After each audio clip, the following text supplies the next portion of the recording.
In 1561, an unusual event occurred over Nuremberg.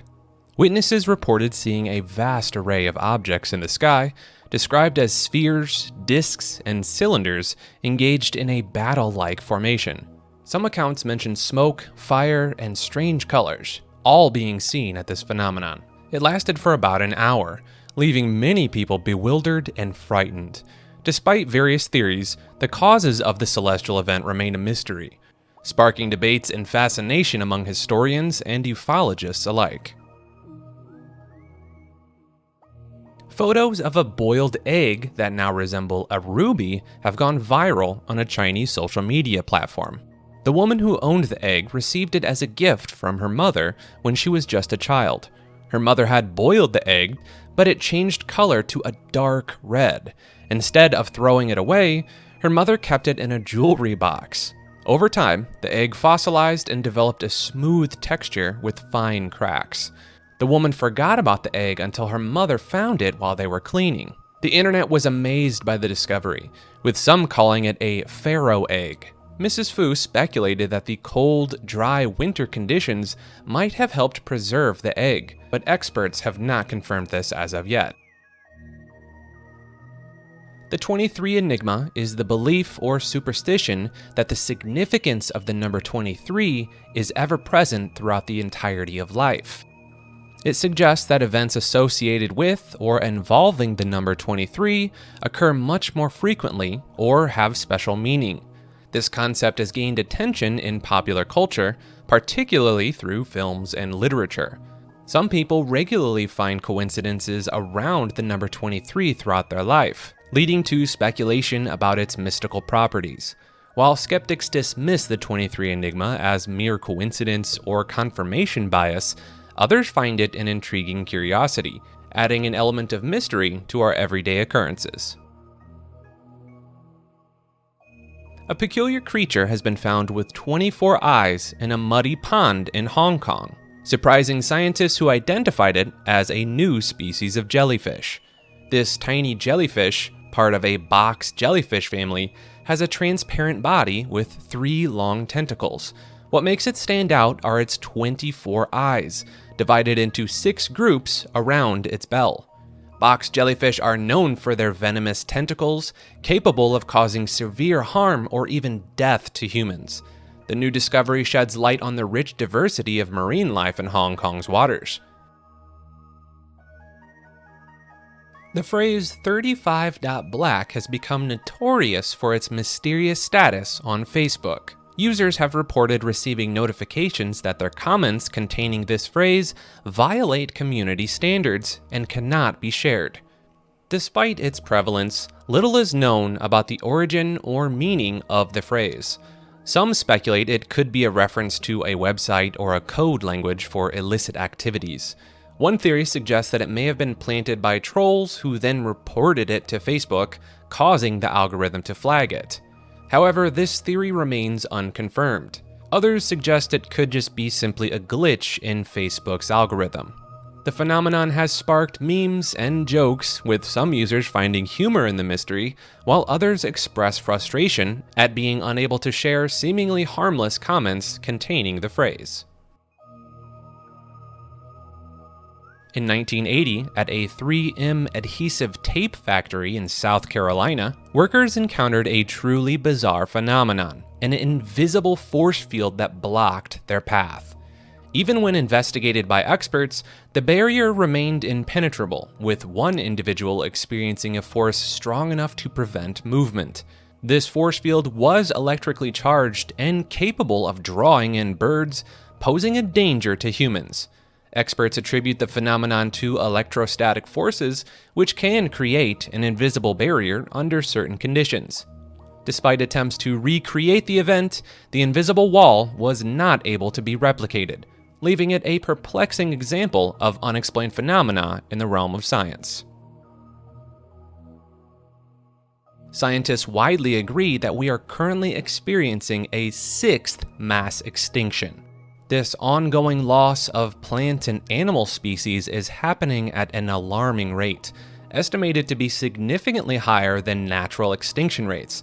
Human activities such as overhunting, habitat destruction, deforestation, and overfishing are the main drivers behind this phenomenon.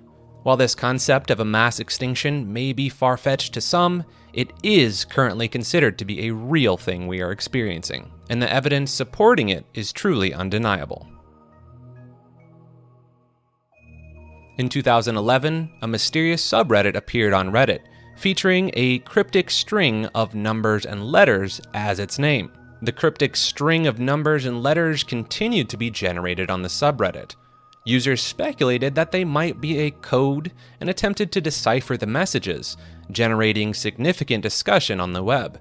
Suddenly, the subreddit vanished without explanation, leaving users perplexed about its purpose and origin. Some believed that it was the work of a hacker or a sophisticated troll, while others thought it was just a game. Despite occasional appearances, the mystery persists. In 2016, a Redditor managed to decode one of the posts and discovered an ASCII art image of Stonehenge. However, the true purpose of the subreddit and its creators ultimately remain unknown, as it continues to appear and disappear sporadically. The Abaka alignment is a peculiar phenomenon observed in certain regions throughout the world, where natural elements align in a straight line across vast distances. This alignment often involves geologic features, such as mountains, rivers, or rock formations, and to extend for hundreds of miles without deviation. While the exact cause of the Abaka alignment remains a subject of speculation, some researchers suggest it could be attributed to tectonic forces or ancient cultural practices. Others propose more esoteric explanations, linking the alignment to the Earth's ley lines or the magnetic fields. Despite the various theories, the Abaka alignment still continues to perplex and interest those around the world. Biblical angels are often depicted with beautiful faces and angelic wings. But these don't quite match up to their biblical descriptions. In the Bible, angels appear in more formidable forms. The word angel originates from the Greek word meaning messenger. In the Bible, angels, or malachim, served as messengers of God. They were human-like, but weren't described as having wings. Early Christian art portrayed angels as wingless, human-like beings. However, in the 4th century, artists began depicting them with wings, despite no biblical mention of these wings. Cherubim, often shown as cute, chubby children with wings, are actually described as having 4 faces, straight legs, 4 wings, and bull hooves in the Bible.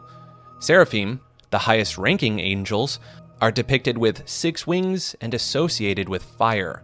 They're not guardian angels, as commonly believed. Orphanim, described as beings with wheels covered in eyes, aren't considered angels in the Bible, but are close to God's throne. The disparity between popular angelic depictions and biblical descriptions may stem from the angels' incomprehensible nature to humans. They exist outside of time and space, making accurate representations challenging. Despite their intimidating biblical forms, angels serve God's purpose and act in humanity's best interests. In 1947, Admiral Richard Byrd embarked on a mission to Antarctica called Operation High Jump. Is there any unexplored land left on this earth that might appeal to adventurous young Americans? Strangely enough, there's left in the world today an area as big as the United States that's never been seen by a human being. And that's beyond the pole, on the other side of the South Pole, from Middle America. And I think it's quite astonishing that there should be an area as big as that unexplored. That's a tremendous So challenge. there's a lot of adventure left down at the bottom of the world. It's believed that following his passing, his son published his diary, revealing a curious flight over the Arctic. Byrd's log detailed encountering unusual weather and flying over mountains, forests, and even a green valley with a river. He claimed to have spotted mammoth-like creatures and disc-shaped aircraft with swastika markings. According to Bird's account, he flew into the North Pole's opening and discovered Agartha, a utopian society within the hollow Earth. The concept of Agartha dates back to ancient legends found in various cultures, depicting it as a place of advanced beings possessing wisdom and technology beyond human understanding. Bird described encountering a man from this inner world, who warned of the dangers of atomic energy and humanity's impending doom. Upon his return, Bird was sworn to secrecy and debriefed by security forces and medical personnel. The significance of Bird's experience remains unknown, prompting speculation about the hollow Earth theory and extraterrestrial life. Advertisers have long been masters of persuasion, but the notion that ads can read your mind may seem like something out of science fiction. However, advancements in technology and data analysis have made it increasingly plausible. One way ads seem to read your mind is through targeted advertising algorithms. These algorithms analyze vast amounts of data collected from your online activities, including your search history, social media interactions, and browsing habits. By understanding your preferences, interests, and behaviors, these algorithms can accurately predict which products or services you might be interested in purchasing. Moreover, the use of cookies and tracking pixels allow advertisers to follow your online journey across different websites. This enables them to deliver personalized ads tailored to your specific interests and preferences, creating the illusion that they really know what you're thinking. Additionally, voice recognition technology and smart devices have further blurred the line between reality and science fiction. Devices like smart speakers and virtual assistants can listen to your conversation, analyze your voice commands, and use that information to serve your relevant ads. While it may seem like ads are reading your mind, it is important to understand that they're simply leveraging sophisticated technology and data analysis techniques to predict your preferences accurately. However, the concerns about privacy and data security remain valid. In recent years, scientists have made progress in understanding how new brain cells are born in adult mammals. This process, called adult neurogenesis, happens in specific areas of the brain, like the hippocampus and the ventricles. Researchers have found special cells that can actually create new additional cells. These cells are kind of like stem cells, which can divide and create other types of cells. Scientists use certain markers to identify these special cells. There are different ideas about these special cells and how they work. Some think they're what are called quiet cells that wake up to create new cells, while others think they are more active cells responsible for making new brain cells. However, there are still many things we don't know. We're not sure if there are individual cells in the adult brain that can make both new cells and renew themselves. Also, we're not sure where these different types of cells come from or how they're related to each other. Technology limitations make it hard to study these cells in humans, but obviously scientists are currently still working on ways to do this. In certain belief systems, time periods are divided into what are called eons. Each eon is said to have its own characteristics and themes that shape human thought and behavior. For instance, one eon might emphasize feminine qualities, symbolized by a goddess figure, while another might focus on masculine energy, represented by a god.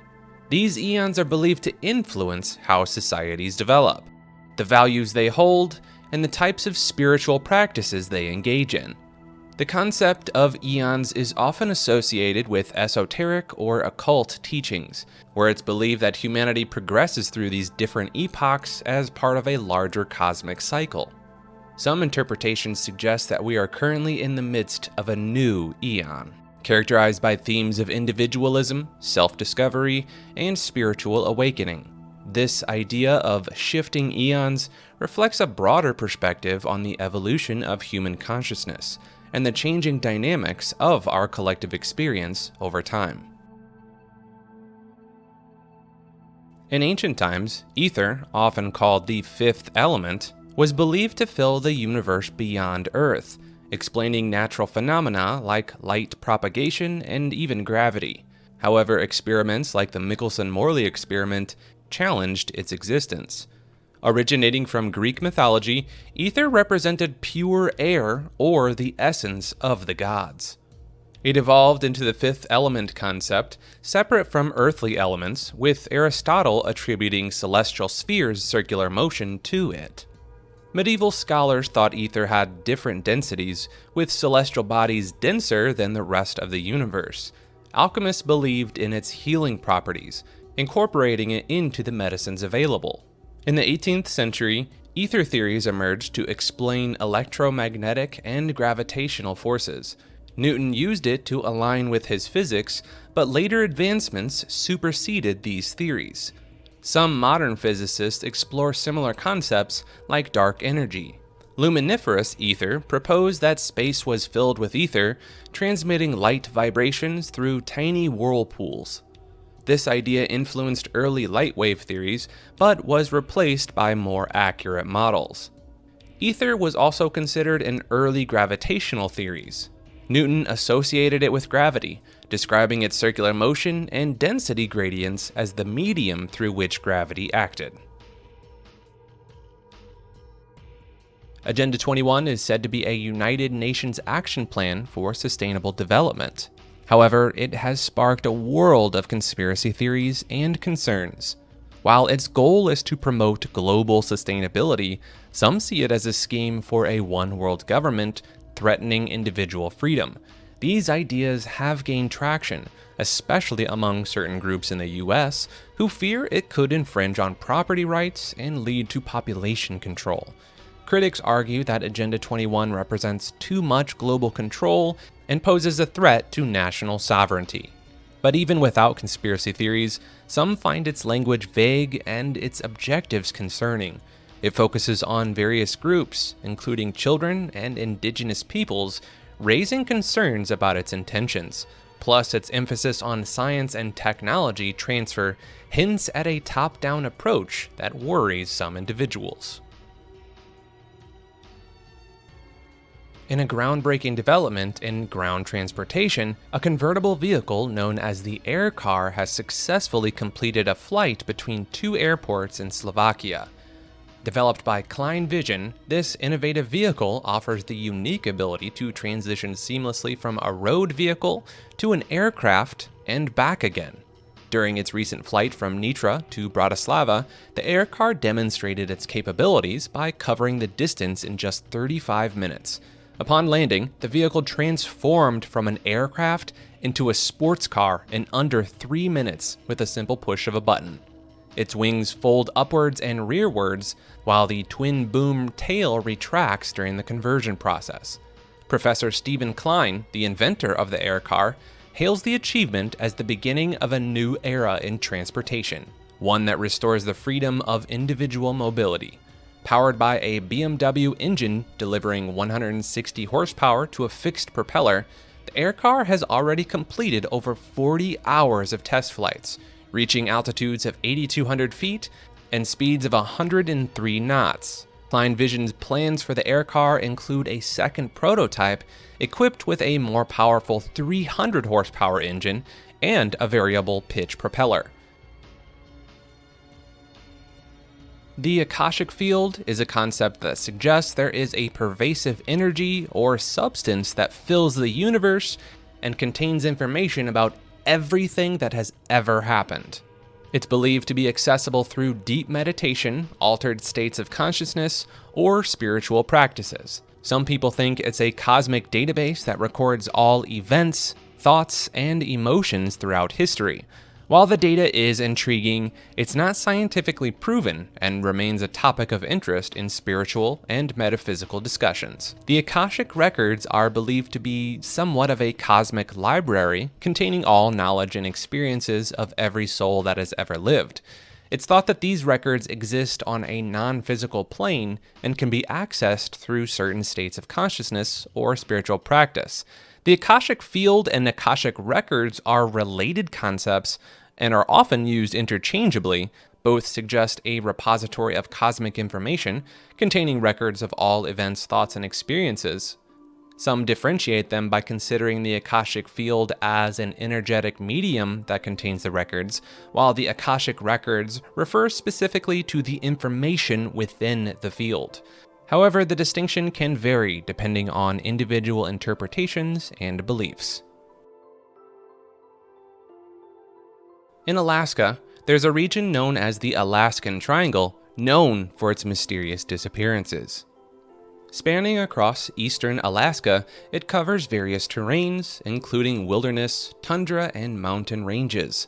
It's where many people and planes vanish without a trace. The disappearance rate here is nearly double the national average, and Alaska has the highest percentage of missing persons who are never found. While exact numbers are uncertain, it's estimated that thousands could be missing or deceased. The rugged landscape, extreme weather, and remote towns make it incredibly challenging to navigate. Numerous theories attempt to explain these disappearances, from mythical creatures to UFO sightings and secret structures.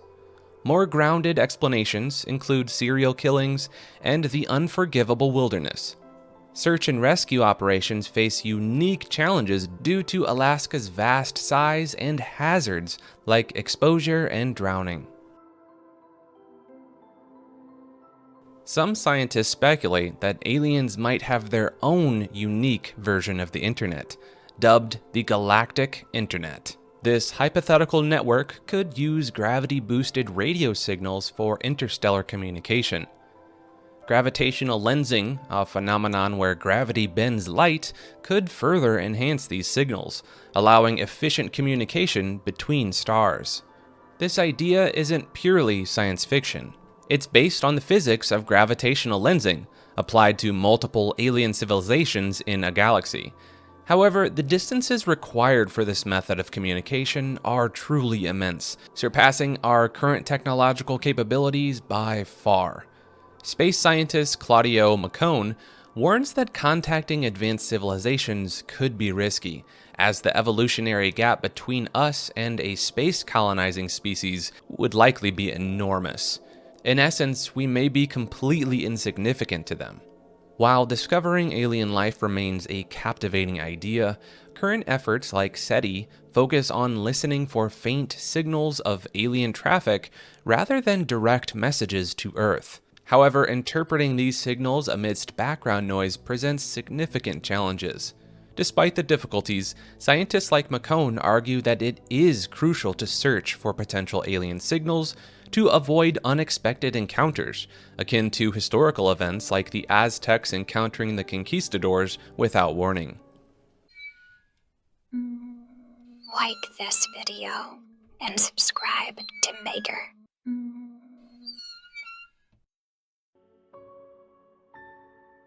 Spherules, tiny metallic spheres about 0.3 millimeters in size, have been discovered all over the world, but more recently near Papua New Guinea. These minuscule objects, found embedded in volcanic ash, are believed to be remnants of an interstellar meteor that crashed into the Pacific Ocean in 2014. What makes these spherules in particular fascinating is their unusual composition. Unlike most meteorites, which contain iron-nickel alloy, these spherules are primarily composed of iron, with traces of magnesium and titanium, but no nickel. This composition is anomalous compared to both human-made alloys and known asteroids, not surprisingly sparking curiosity among scientists. The study of these spherules opens up new frontiers in the study of interstellar objects and their material composition. In a quest to unravel the mysteries of the cosmos, we often envision extraterrestrial beings as biological entities akin to ourselves. Yet, what if the true nature of alien life transcended beyond the organic, delving into the realm of the artificiality? Consider the exponential advancement of AI here on Earth. As our own creations evolve, it's conceivable that elsewhere in the universe, civilizations have birthed intelligences that surpass our understanding of biology. In this paradigm, aliens may not be flesh and blood, but rather manifestations of electronic consciousness.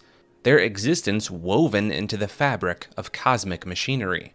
Their origins lie not in the primordial soup of planets, but in the binary depths of computational substrates. This perspective challenges conventional wisdom, urging us to reimagine the diversity of life in the universe. Rather than seeking familiar biological signatures, we must attune ourselves to the subtler echoes of artificiality, the telltale traces of intelligences that transcend the confines of biology. In our search for these elusive beings, we may encounter artifacts, remnants of civilizations that have long transcended physical form. These artifacts could be akin to cosmic footprints, imprints of minds that have journeyed beyond the confines of planets and stars. Furthermore, the implications of encountering artificial intelligences extend far beyond mere curiosity. They prompt us to reconsider our place in the cosmos, challenging our preconceptions about life, consciousness, and the nature of existence itself. The Allagash abductions recount a perplexing UFO encounter that transpired in 1976. 4 campers, Jack Weiner, Jim Weiner, Chuck Rack, and Charlie Foltz, stumbled upon a bizarre experience while camping in the Maine wilderness. The strange episode unfolded on the second night of their trip when Jim spotted a peculiar object in the sky. This object, observed through binoculars, vanished suddenly, leaving an unsettling feeling. Several days later, while night fishing, they spotted a similar luminous globe, prompting them to signal it with an SOS message. The light responded by approaching them, triggering panic among the men, who hastily retreated to shore. Curiously, their recollection of events abruptly ended, with their campfire reduced to ashes upon regaining consciousness the next morning. Years later, Jack and Jim began suffering from recurring nightmares, involving a brightly lit room and shadowy figures. Seeking answers, they turned to UFO researcher Ray Fowler, who suggested hypnosis to uncover suppressed memories. Under hypnosis, all 4 men recounted harrowing tales of abduction. Their consistent recollections, illustrated through drawings, detailed examinations by alien beings who collected skin and bodily samples. The eerie aspect of the story lies in the striking consistency of their recollections, which emerged independently and under hypnosis. Skeptics have posited influences from popular culture, but the men's lack of prior interest in UFOs and their passing of polygraph tests challenge these assertions. Alternative medicine refers to a broad range of healthcare practices and therapies that fall outside the realm of conventional Western medicine. These approaches often emphasize natural remedies, holistic healing, and the mind-body connection. Practitioners of alternative medicine may use various techniques such as herbal medicine, acupuncture, chiropractic care, homeopathy, and energy healing. These methods aim to treat the underlying causes of illness and promote overall well-being rather than merely addressing symptoms. One principle underlying alternative medicine is belief in the body's innate ability to heal itself. Instead of relying solely on pharmaceutical drugs or invasive procedures, alternative therapies often focus on supporting the body's natural healing processes. Many people turn to alternative medicine for chronic conditions, pain management, stress reduction, and improving general quality of life. Advocates argue that these approaches can offer personalized care, fewer side effects, and a much more holistic approach to health. However, alternative medicine is not without controversy. Critics raise concerns about the lack of scientific evidence supporting many alternative therapies, as well as potential risks and interactions with conventional treatments. Additionally, some alternative practices may rely on unproven or pseudoscientific theories. Despite the skepticism, interest in alternative medicine continues to grow, with many individuals seeking complementary or integrative approaches to healthcare.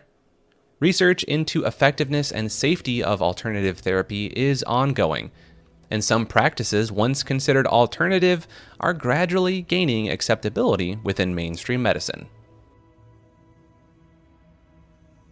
In May 1996, in a village in Russia, an elderly woman made a startling discovery: a prematurely born baby with severe deformities.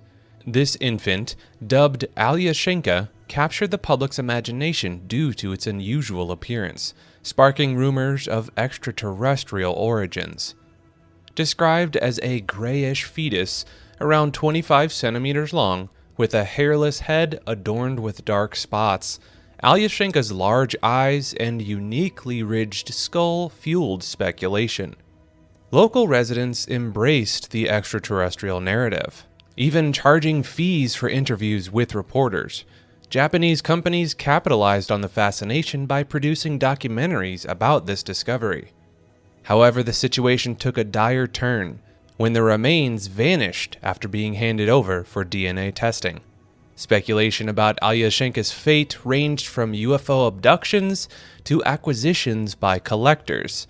A local doctor, however, believed the fetus to be a premature human with severe deformities, challenging the supernatural theories. In 2004, scientific analysis confirmed the human origin of Alyoshenka, attributing its deformities possibly to fallout from a 1957 disaster. Despite this conclusion, debate persisted among experts and eyewitnesses, particularly regarding the unusual skull.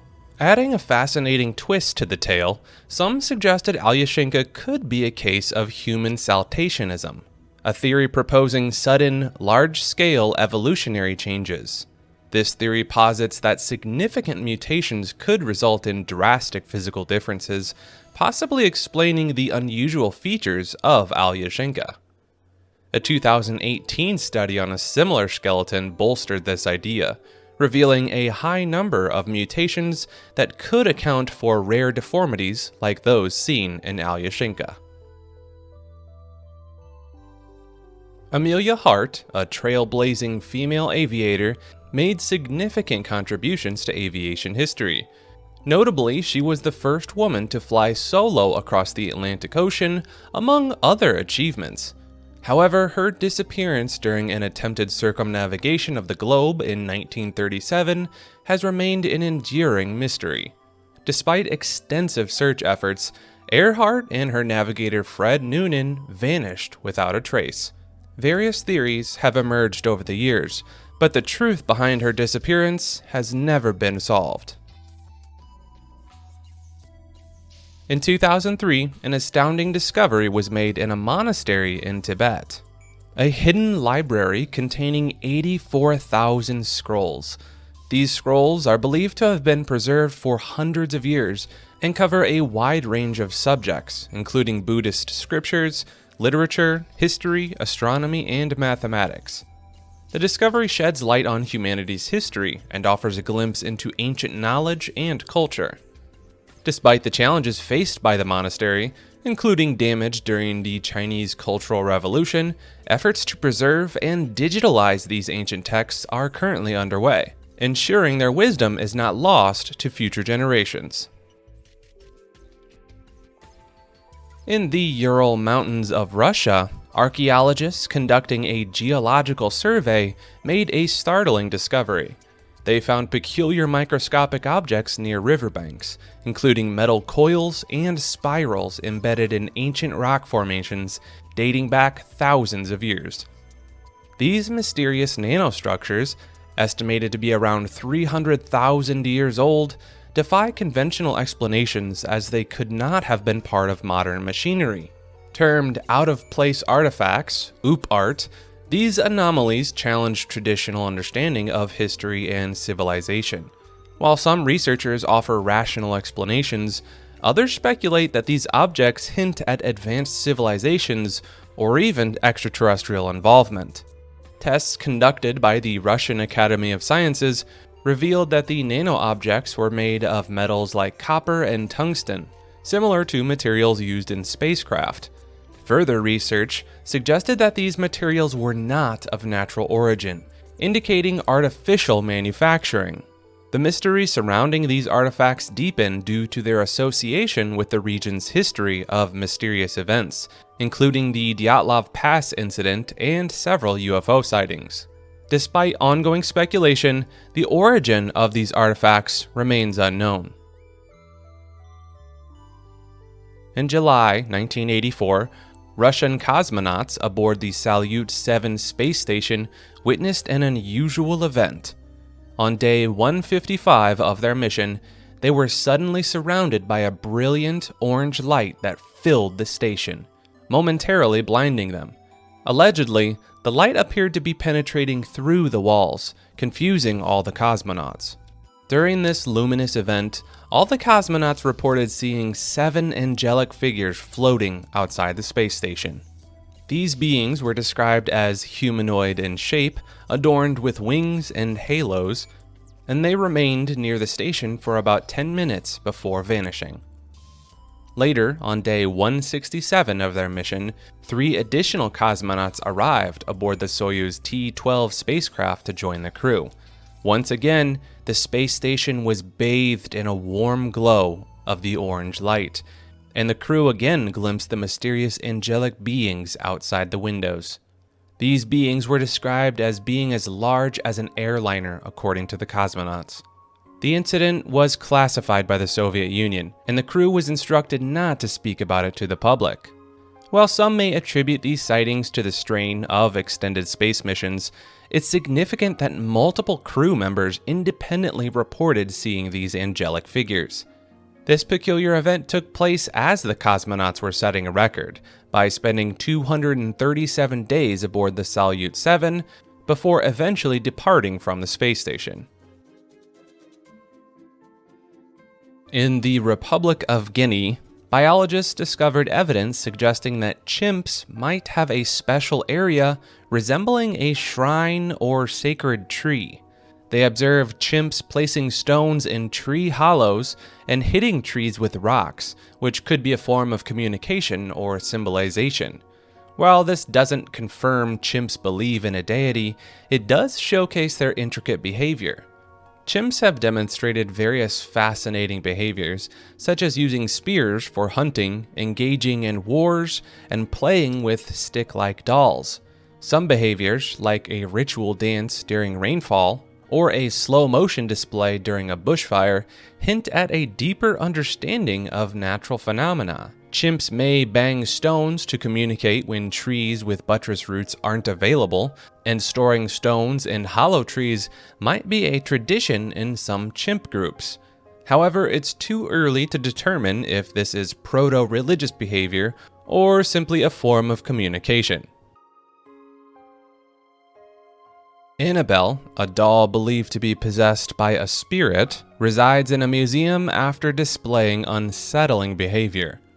Paranormal investigators, the Warrens, are associated with this eerie artifact. Though some critics dismiss artifacts as mere Halloween gimmicks, Annabelle's tale has garnered attention as a cultural phenomenon, blurring the lines between folklore and reality. Ants, despite having small brains individually, exhibit remarkable collective intelligence when foraging for food. Initially, their search appears chaotic, akin to stumbling drunks.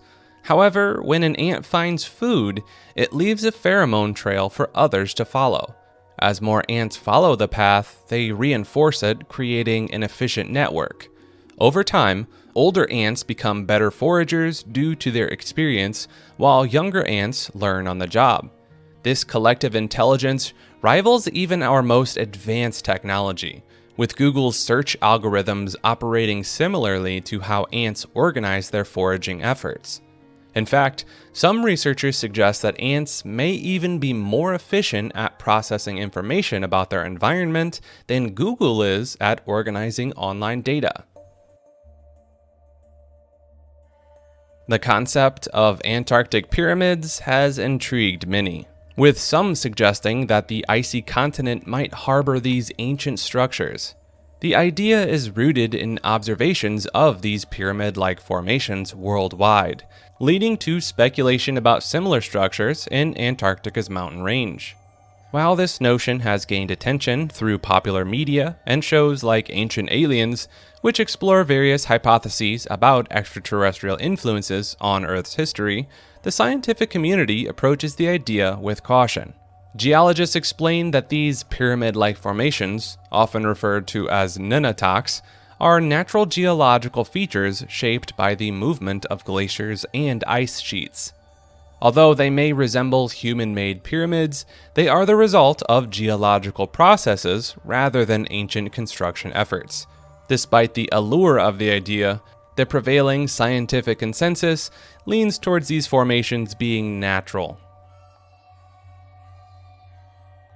The Antikythera mechanism is an ancient Greek analog computer from the 2nd century BC, discovered among the wreckage of a shipwreck off the Greek island of Antikythera in 1901. This artifact is the oldest known example of its kind, used for predicting astronomical positions and eclipses, comprising 82 fragments with 4 containing gears and many others bearing inscriptions. The mechanism was revealed through advanced imaging techniques in 2008 to have 37 meshing bronze gears. These gears enabled it to track the movements of celestial bodies, predict eclipses, and model the irregular orbit of the moon, with some speculation about its ability to calculate the positions of classical planets. Crafted by Hellenistic scientists around 87 BC, the mechanism's exact calibration or construction date is subject to debate. After its discovery, the fragments were housed in the National Archaeological Museum in Athens. Discovered accidentally by sponge divers, the mechanism initially went unnoticed among other treasures recovered from the shipwreck.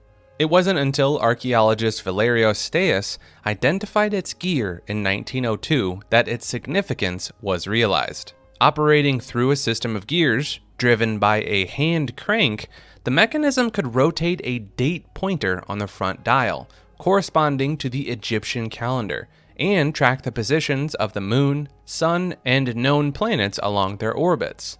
The exact origin of the Antikythera mechanism remains uncertain. The concept of apeiron, central to the cosmological theory of Anaximander, a Greek philosopher, suggests an eternal and infinite origin of reality. It's described as boundless, giving rise to opposing forces that shape the world. From this indefinite substance, everything emerges and eventually returns, according to Anaximander's theory. His ideas were influenced by both Greek mythology and earlier philosophers. Apeiron represents a transition from mythical to rational thought, reflecting changes in Greek society. Other ancient cosmologies also feature similar notions of primordial chaos. Interpretations of apeiron vary, with some emphasizing its metaphysical significance, and others its role in physical transformations. Anaximander's ideas have left a lasting impact on Western thoughts, influencing concepts of balance, justice, and the nature of existence. Other pre-Socratic philosophers had differing theories about apeiron. Great apes, including gorillas, chimpanzees, and orangutans, have been observed deliberately spinning themselves around to induce dizziness. Researchers suggest that this behavior might offer insights into why humans seek altered mental states. They studied videos of apes spinning, noting that they often used ropes or vines to spin faster and for longer periods. The spinning actually alters their consciousness, affecting their coordination and inducing sensations of sickness or elation. This behavior appears deliberate, resembling a form of dance, and suggests a possible ancestral connection to humans' desire for altered states of consciousness. Despite feeling dizzy, the apes continue spinning until they lose balance. While the exact motivation for this behavior remains unclear, it could be linked to mental health, boredom, or playfulness, particularly among captive individuals. Further research is needed to understand the underlying motivations behind this intriguing behavior. During the Apollo 8 mission, many photographs were taken, but they could not be seen until after returning to Earth and developing them. In these images, an unusual sight was captured, something resembling a squid with long tentacles floating in space. hence the nickname Space Squid. This led to questions about the possibility of creatures surviving in space without oxygen. Some scientists have speculated that prebiotic materials near nebulae or gas clouds might have evolved into life forms known as xeroids over time, adapting to extreme space conditions. Some believe the space squid may not be a living organism at all, but rather an advanced extraterrestrial spacecraft designed for travel and energy use. The tentacles might function as a unique propulsion system releasing energy behind the vehicle. Regarding alien travel methods, possibilities include rockets powered by nuclear fusion or electron beams. Some speculate that Apollo 8 might have captured traces of electron propulsion left behind by an advanced alien civilization. Aquaterrestrials are hypothetical beings that, according to some theories, could potentially exist in aquatic environments on other planets or moons. These beings would thrive in underwater habitats, much like how life on Earth flourishes in oceans, lakes, and rivers. The concept of aquaterrestrials stems from the idea that water is a crucial ingredient for life as we know it. Since water is abundant in the universe, scientists speculate that extraterrestrial life forms might have evolved to survive and thrive in aquatic environments elsewhere in the cosmos. Much like the aquaterrestrial theory, the aquatic ape hypothesis proposes a unique perspective on human evolution, suggesting that our ancestors took to the water rather than solely inhabiting land. This idea, first proposed by marine biologist Alistair Hardy in 1960, suggests that ancient apes adapted to coastal environments, leading to distinct human traits like bipedalism and hairlessness. According to this hypothesis, competition for resources pushed early apes to forage along coastlines and in shallow waters, driving the development of traits conducive to aquatic life. Features such as subcutaneous fat, front-facing copulation, and the diving reflex are cited as evidence of this aquatic adaptation. Despite initial interest, the aquatic ape hypothesis has forced skepticism from anthropologists.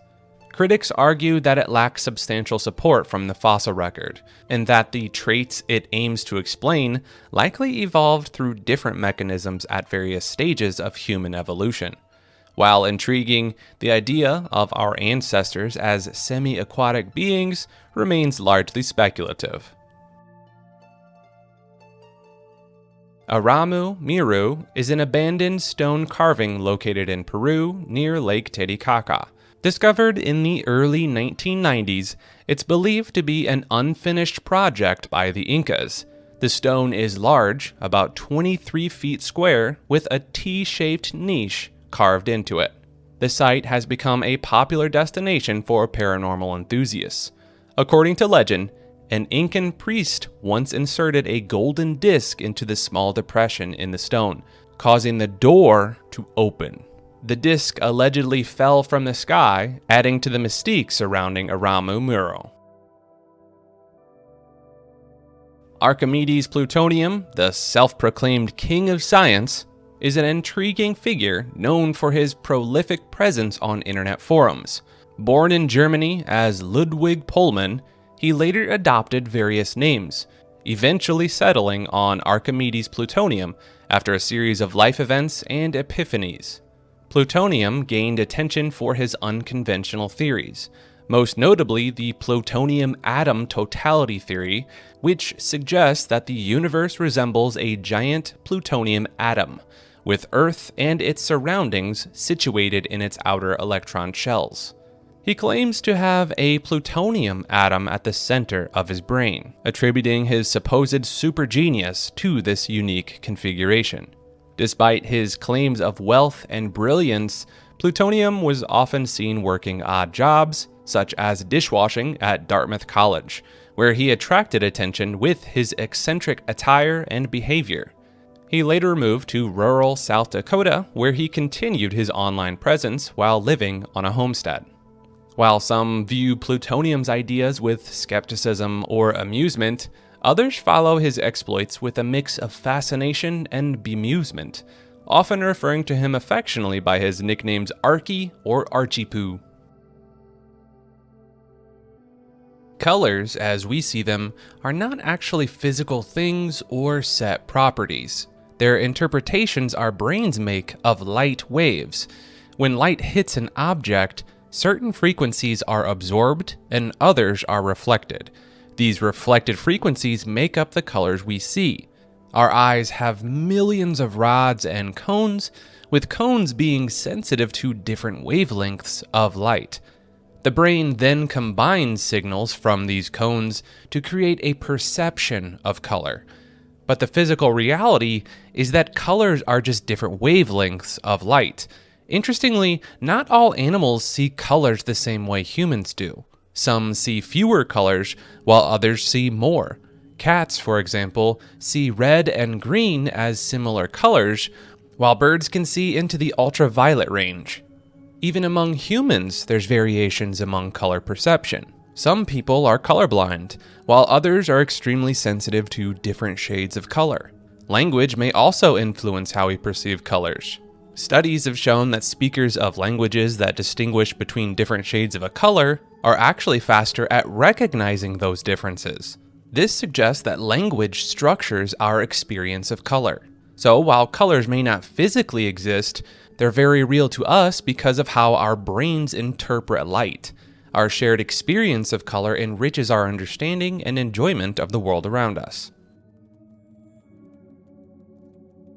Art Bell, a legendary broadcaster known for his late-night talk radio show Coast to Coast AM, unfortunately recently passed away. He was a pioneer in the realm of conspiracy theories and mysteries of the universe. Even before figures like Alex Jones, Bell captivated audiences with his show, which explored a wide range of topics, and it's safe to say that that talk show helped influence the creation of this channel. In 1997, Bell received a call from a man claiming to be a former employee of Area 51.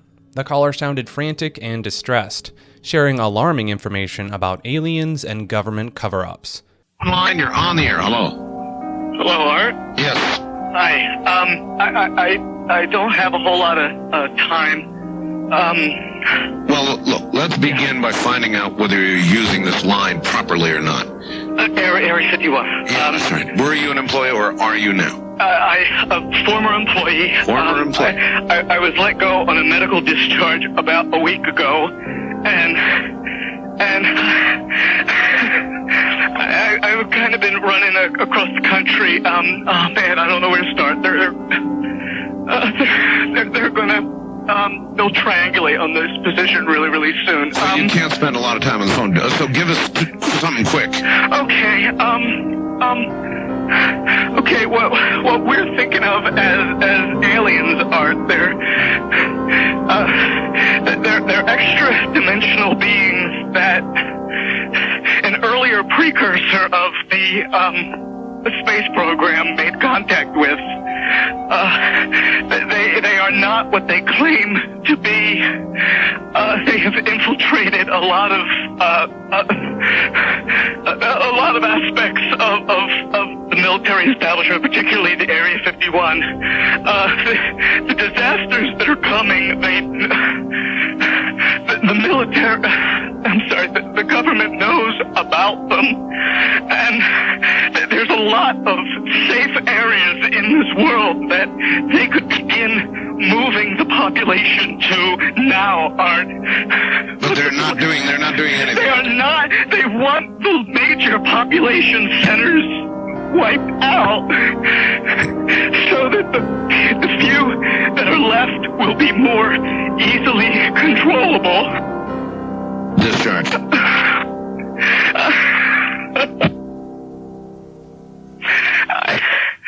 I started getting... During the call, the show experienced a temporary outage due to a satellite failure, sparking speculation among listeners about the caller's authenticity. In some way, something knocked us off the air, and we're on a backup system now. It's the government, or...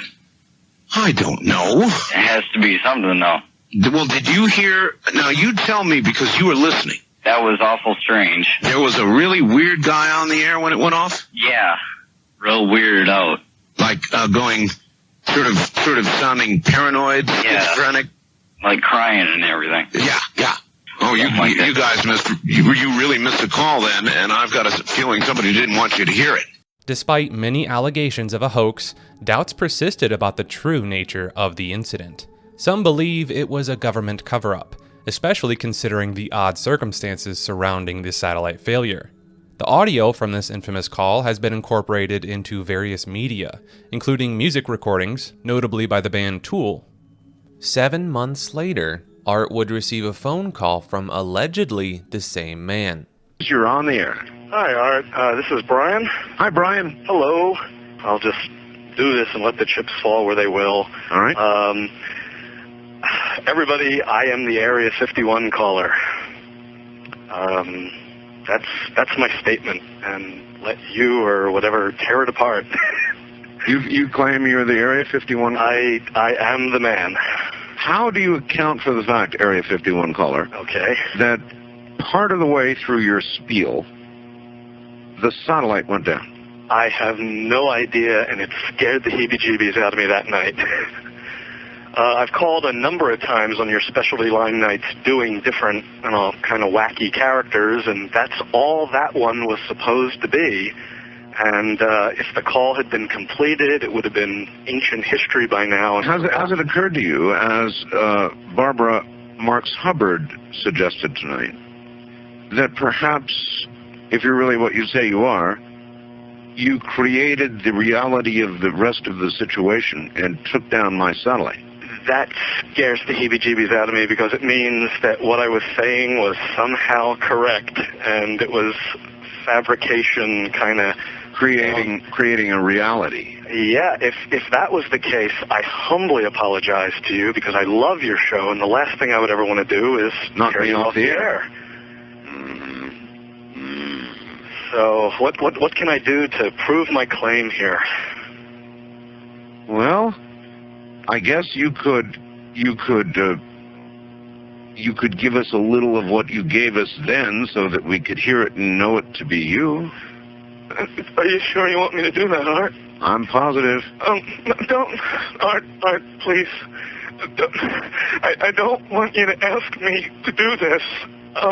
If I start doing that guy, You're right about that. Now, let's just take that little sample that you just gave us, so that we don't alter some sort of hard little reality here at the end of the program, and we'll let the callers be the judge. Okay. All right? I thank you for this opportunity. This has just been driving me bananas for months, and I didn't know what you wanted me to do. I knew it was very difficult for me to prove to you. But I just thank you for your patience in dealing with me up to this time. All right, it's quite all right. Thank you. Fritz in Phoenix, as a matter of fact, called and said, oh, yes, that's him. Somebody else said, oh, no. Now he has done his little Area 51 caller IMO, or the real thing, depending on what you think. Not surprisingly, many questioned its legitimacy. 17 years later, a man called into a completely different show called Fade to Black. This man confessed to having fabricated the entire incident. This revelation added another layer of intrigue to the story. I'm the anonymous Area 51 caller. I receive no money from Tool, who used my call on the air. In no way has my being the Area 51 caller aided my career in 17 years until tonight. This is really cool to be able to be on a program affiliated with the same network where the original call was made 17 years ago, and at long last tell my side of the story. This is what I set out to do. Despite this admission, some skeptics still questioned whether the confession was genuine or merely another part of the ongoing mystery surrounding the Area 51 call. The confession reignited discussions about the incident, prompting further speculation about the true nature of the caller's motivation and the possibility of government involvement. Regardless of the caller's authenticity, the Area 51 call remains a captivating and memorable moment in the history of radio broadcasting, adding to Art Bell's enduring legacy in the realm of conspiracy theories and the unexplained. The Ark of the Covenant is an ancient artifact mentioned in many religious texts. It's described as a sacred chest made of wood and covered in gold. According to tradition, the Ark housed stone tablets inscribed with the 10 Commandments given to Moses by God. The Ark is said to have special powers and significance, often associated with divine presence and protection. It was carried by the Israelites during their wanderings in the desert and played a central role in religious rituals and ceremonies. Legends and stories surrounding the Ark include accounts of its power to bring victory in battle, as well as warnings of dire consequences for those who mishandle or disrespect it. The fate of the Ark remains a mystery, as it disappeared from historical records centuries ago. Some believe it was hidden or destroyed, while others speculate that it may still exist, waiting to be discovered. The Japanese tradition of carrying the amakashi during festivals shares intriguing similarities with the biblical story of King David and the Ark of the Covenant. Both involve the ceremonial carrying of the revered objects on poles, with the Ark carried by the Levites and the amakashi by festival participants. Both objects are adorned with gold and feature representations of celestial beings, such as cherubim on the Ark and the ho-oh bird on the amakashi. Additionally, both ceremonies involve singing, dancing, and the accompaniment of musical instruments. The practice of carrying the amakashi across a river during festivals may be linked to the biblical account of the Israelites crossing the Jordan River with the Ark. Similarly, participants in amakashi festivals undergo purification rituals akin to those before the Ark's procession. Furthermore, the distribution of food after the Ark's entry into Jerusalem mirrors the Japanese tradition of distributing sweets to festival participants, underscoring the intriguing parallels between these two cultural practices. In addition to these parallels, there's a village in Japan, Shingo, where some believe Jesus may have visited during his lost years, and some even speculate that he may have survived the crucifixion and spent his remaining years there. Several years back on New Year's Eve, thousands of blackbirds suddenly fell from the sky, leaving residents bewildered and conjuring images of doomsday scenarios.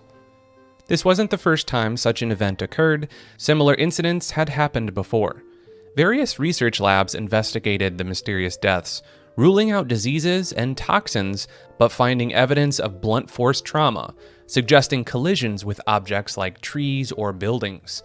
Witnesses reported hearing loud noises, likely fireworks, which may have startled the birds, causing them to fly lower than usual and collide with structures. According to the mystery, dead fish were also found nearby, sparking rumors of apocalyptic events or environmental disasters. While experts point to fireworks as the likely cause, the recurring nature of the incidents and unexplained fish deaths keep the enigma alive, leaving residents of the small town anxious for what's to come. Artificial empathy, also known as computational empathy, refers to the development of AI systems capable of detecting and responding to human emotions in empathetic ways. While some find this technology concerning, it holds potential benefits, particularly in sectors like healthcare, where emotional expression plays a crucial role. One perspective suggests that artificial empathy could alleviate stress and burnout among caregivers by providing emotional support and assistance. However, there's debate over whether such technology might encourage emotional detachment rather than fostering genuine connections.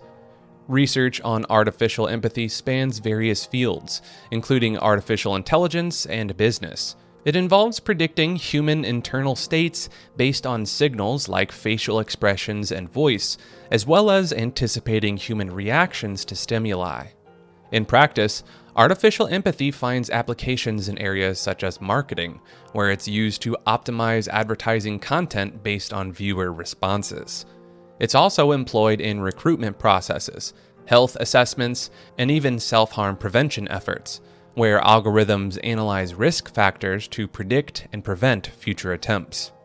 While artificial empathy has the potential to enhance human services by providing early risk detection and intervention, it's important to recognize its limitations and ethical implications as it becomes more integrated into various aspects of society. Artificial wombs, also known as artificial uteri, are devices designed to support the development of a fetus outside of the body. They serve various purposes and raise significant ethical and practical questions. These devices offer potential applications such as aiding fetal development for couples and enabling early-stage fetal surgeries. Recent research has shown embryos developing for extended periods within these artificial environments. However, legal restrictions in some countries limit how long human embryos can be kept in them. Replicating the functions of a natural womb presents a significant challenge. Artificial uteri must provide nutrition, oxygen, and waste disposal for the fetus. Some propose connecting them to a woman's circulatory system to supply nutrients and immune protection, eliminating potential risks from the mother's bloodstream. Techniques like extracorporeal membrane oxygenation, or ECMO, have been explored for providing oxygen, but concerns remain, especially for premature fetuses. Nutrition methods and hormonal stability also pose challenges. Researchers are investigating ways to replicate functions like the uterine wall, the artificial placenta, amniotic sac, and the umbilical cord, all crucial for supporting fetal development. The development of artificial wombs has bioethical and legal implications, potentially redefining fetal viability and impacting abortion laws. It could also change traditional gender roles in reproduction, offering greater flexibility for same-sex couples and potentially altering our understanding of parenthood. Ascended masters are believed to be spiritually enlightened beings who were once ordinary humans but underwent a series of spiritual transformations called initiations. In certain teachings, they're said to have reached a higher dimension of existence. The concept of ascended masters originated in the theosophical tradition, drawing from the idea of masters of the ancient wisdom. According to some beliefs, these masters have reached a level of spiritual evolution where they can dwell in higher dimensions. In some teachings, ascended masters are categorized based on the number of initiations they've undergone, with each initiation representing a higher level of spiritual attainment. For example, a Master of Light, or Healer, might have undergone the 5th initiation, while an Ascended Master has taken the 6th initiation, also known as Ascension. The term Ascended Master was popularized in the 20th century, particularly by authors like Baird T. Spalding and Godfrey Ray King. Ballard claimed to have received teachings from Ascended Masters like Saint Germain. Beliefs about Ascended Masters vary among different organizations and teachings. Some believe in a spiritual hierarchy led by particular beings who would be considered the Lord of Earth and humanity. Others mention figures like Jesus, Buddha, and Confucius as Ascended Masters. The Great White Brotherhood is a collective term used to describe these Ascended Masters, who are believed to guide humanity and spread spiritual teachings through selected individuals. However, these beliefs have faced criticism and skepticism, with some suggesting that certain figures may have fabricated or exaggerated their encounters with Ascended Masters. In psychology, the Asch conformity experiments were conducted by Solomon Asch in the 1950s to explore how individuals respond to group pressure and the impact of such influence on beliefs and opinions. Asch's initial experiment involved groups of college students, where only one participant was unaware that the others were actors. They were asked to match lines of different lengths. The actors deliberately chose the wrong answers on certain trials. Surprisingly, many participants conformed to the group's wrong answer, even though it was obvious which line was correct. Results showed that about a third of participants conformed to the majority, despite knowing the correct answer. Interviews revealed various reasons for this, such as a desire to fit in or in doubts about their own judgment. Ash also studied variations of the experiment. For example, having a, quote, true partner who gave the correct answer decreased conformity. Partner dissent, where one person disagreed with the majority, also reduced conformity.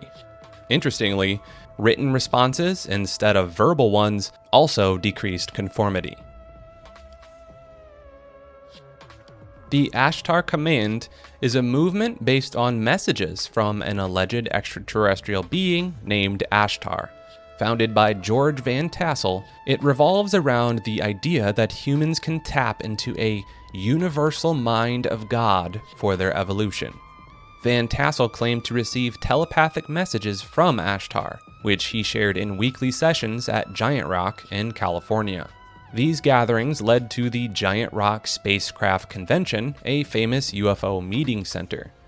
As the movement grew, the concept of Ashtar and a galactic law enforcement agency planning to rescue humanity became widespread. However, when these predictions failed, the movement fractured. In the mid-1990s, Ashtar command groups began using the internet to unify and address conflicting beliefs. They emphasized spiritual focus over extraterrestrial concerns and set guidelines for new channels. The Pioneer Voyage, introduced in 1994, describes a select group being lifted into ships of light for the ascension of humanity. Astral parasites are entities that some claim to encounter during their experiences, like astral projection or other out-of-body experiences. Descriptions vary, with some suggesting these entities feed on emotional energy. According to some accounts, individuals report encountering these beings in different forms, ranging from shadowy figures to bizarre creatures. Some believe these entities attach themselves to individuals, influencing emotions and behavior. As alluded in the previous entry, astral projection is the belief that individuals can have out-of-body experiences and consciously travel beyond their physical bodies. It's a concept found in various cultures for centuries, connected to ideas about the soul and mystical consciousness. Ancient texts from cultures like Egypt and India mention astral projection. Modern figures, including writers like Helen Keller and Robert Monroe, have shared their own experiences as well. Practitioners use techniques like meditation and visualization to induce altered states and transfer awareness to their astral body. They describe visiting spiritual realms, the astral plane, or even physical locations. However, there's no scientific evidence supporting astral projection as an objective phenomenon. Skeptics view it as a delusion or a vivid dream. While many believe in astral travel, it remains a controversial metaphysical idea without scientific proof. In the Atacama Desert of Chile, a peculiar skeleton was discovered, measuring only 6 inches in length. With its cone-shaped head and unusual features, some speculated it to be the remains of an extraterrestrial being. However, forensic analysis revealed it to be human, with a mix of Native American and European ancestry. Its unique appearance is attributed to rare genetic mutations linked to dwarfism and other bone disorders. A study published in Genome Research utilized open-source genetic data to pinpoint specific genetic mutations associated with the skeleton's phenotype. Despite the limited information available about the specimen, the analysis identified genes related to bone diseases and collagen production. Further research into the skeleton's bone aging could potentially benefit medical treatments for bone growth disorders. The skeleton, affectionately nicknamed Ada, is believed to be a child from the South American region, but likely no more than 40 years old. The scientists involved in the study advocate for returning Ada to her country of origin for proper burial, emphasizing her human identity and cultural significance. In 1987, an interesting incident unfolded in Atlanta that puzzled both investigators and the public. A 77-year-old woman, Minnie Winston, discovered bloodstains in her bath while showering. Further inspection by her husband, William, revealed blood in various parts of their home, including crawl spaces, walls, floors, and even appliances. What's truly wild is the sheer volume of blood that was found within their home. It wasn't just a few drops. It seemed to seep from every corner, giving an eerie impression that the walls themselves were bleeding. Adding to the mystery is the absence of any obvious source for the blood. There were no signs of violence or injury to the Winstons, and yet the blood was confirmed to be human. Despite thorough investigation by the police, including checking for break-ins or visitors, no concrete explanation was ever found.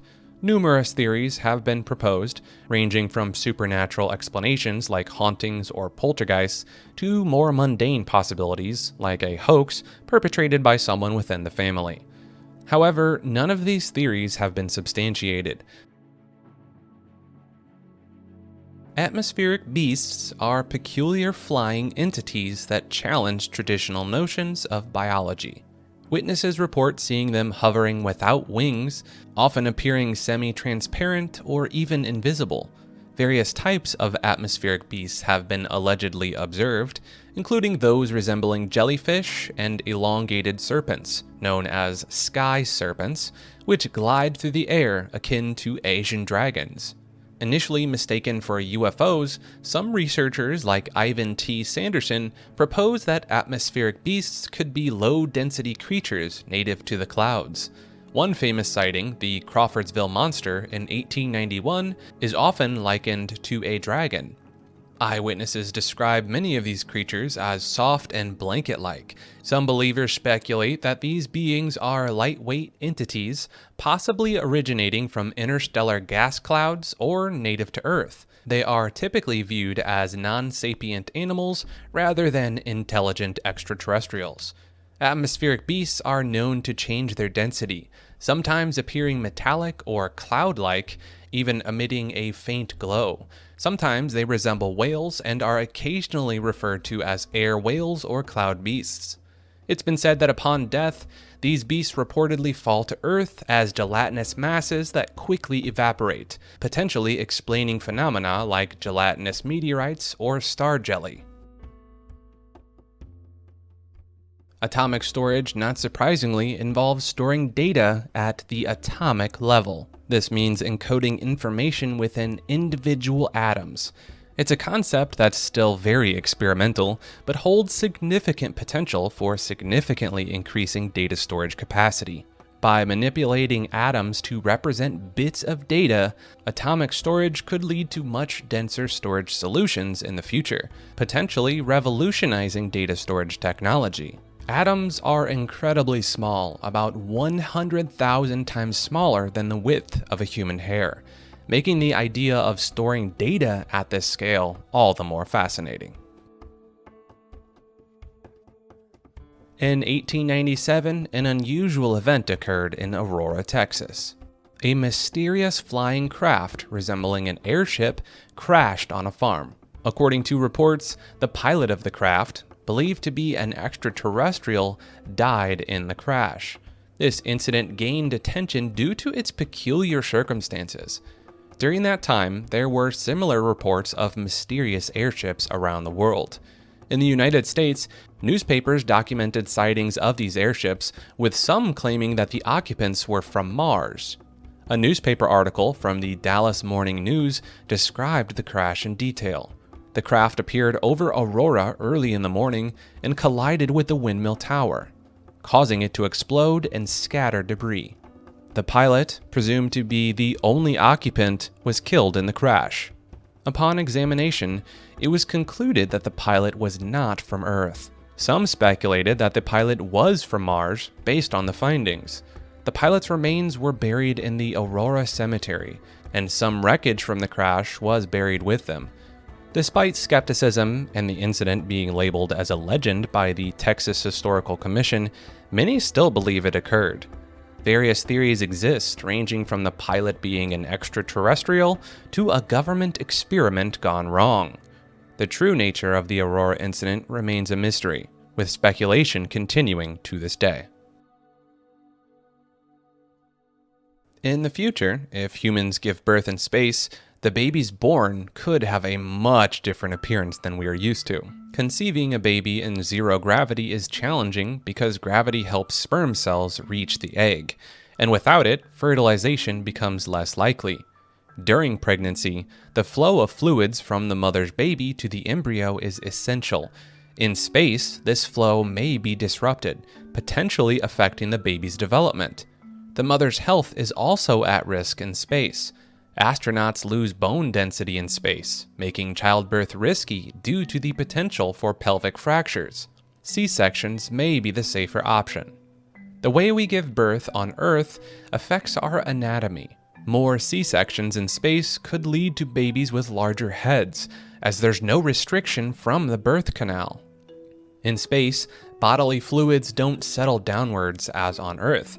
Some babies might have bloated bodies, puffy faces, and increased blood pressure in the upper body, causing bulging eyes and reduced brain efficiency.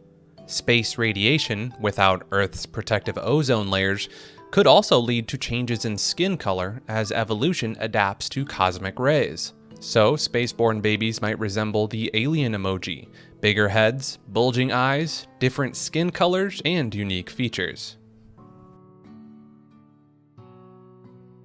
During JFK's assassination, a mysterious woman known as the Babushka Lady was spotted in the footage. She wore a headscarf and filmed the event. Despite being close to the scene and appearing in photos and video, her identity remains unknown. The nickname Babushka Lady came from her headscarf, resembling those worn by elderly Eastern European women. During the event, she remained composed while others panicked, continuing to film. Despite her importance as a witness, she never came forward or revealed her identity. Efforts to find her by the FBI and others have failed.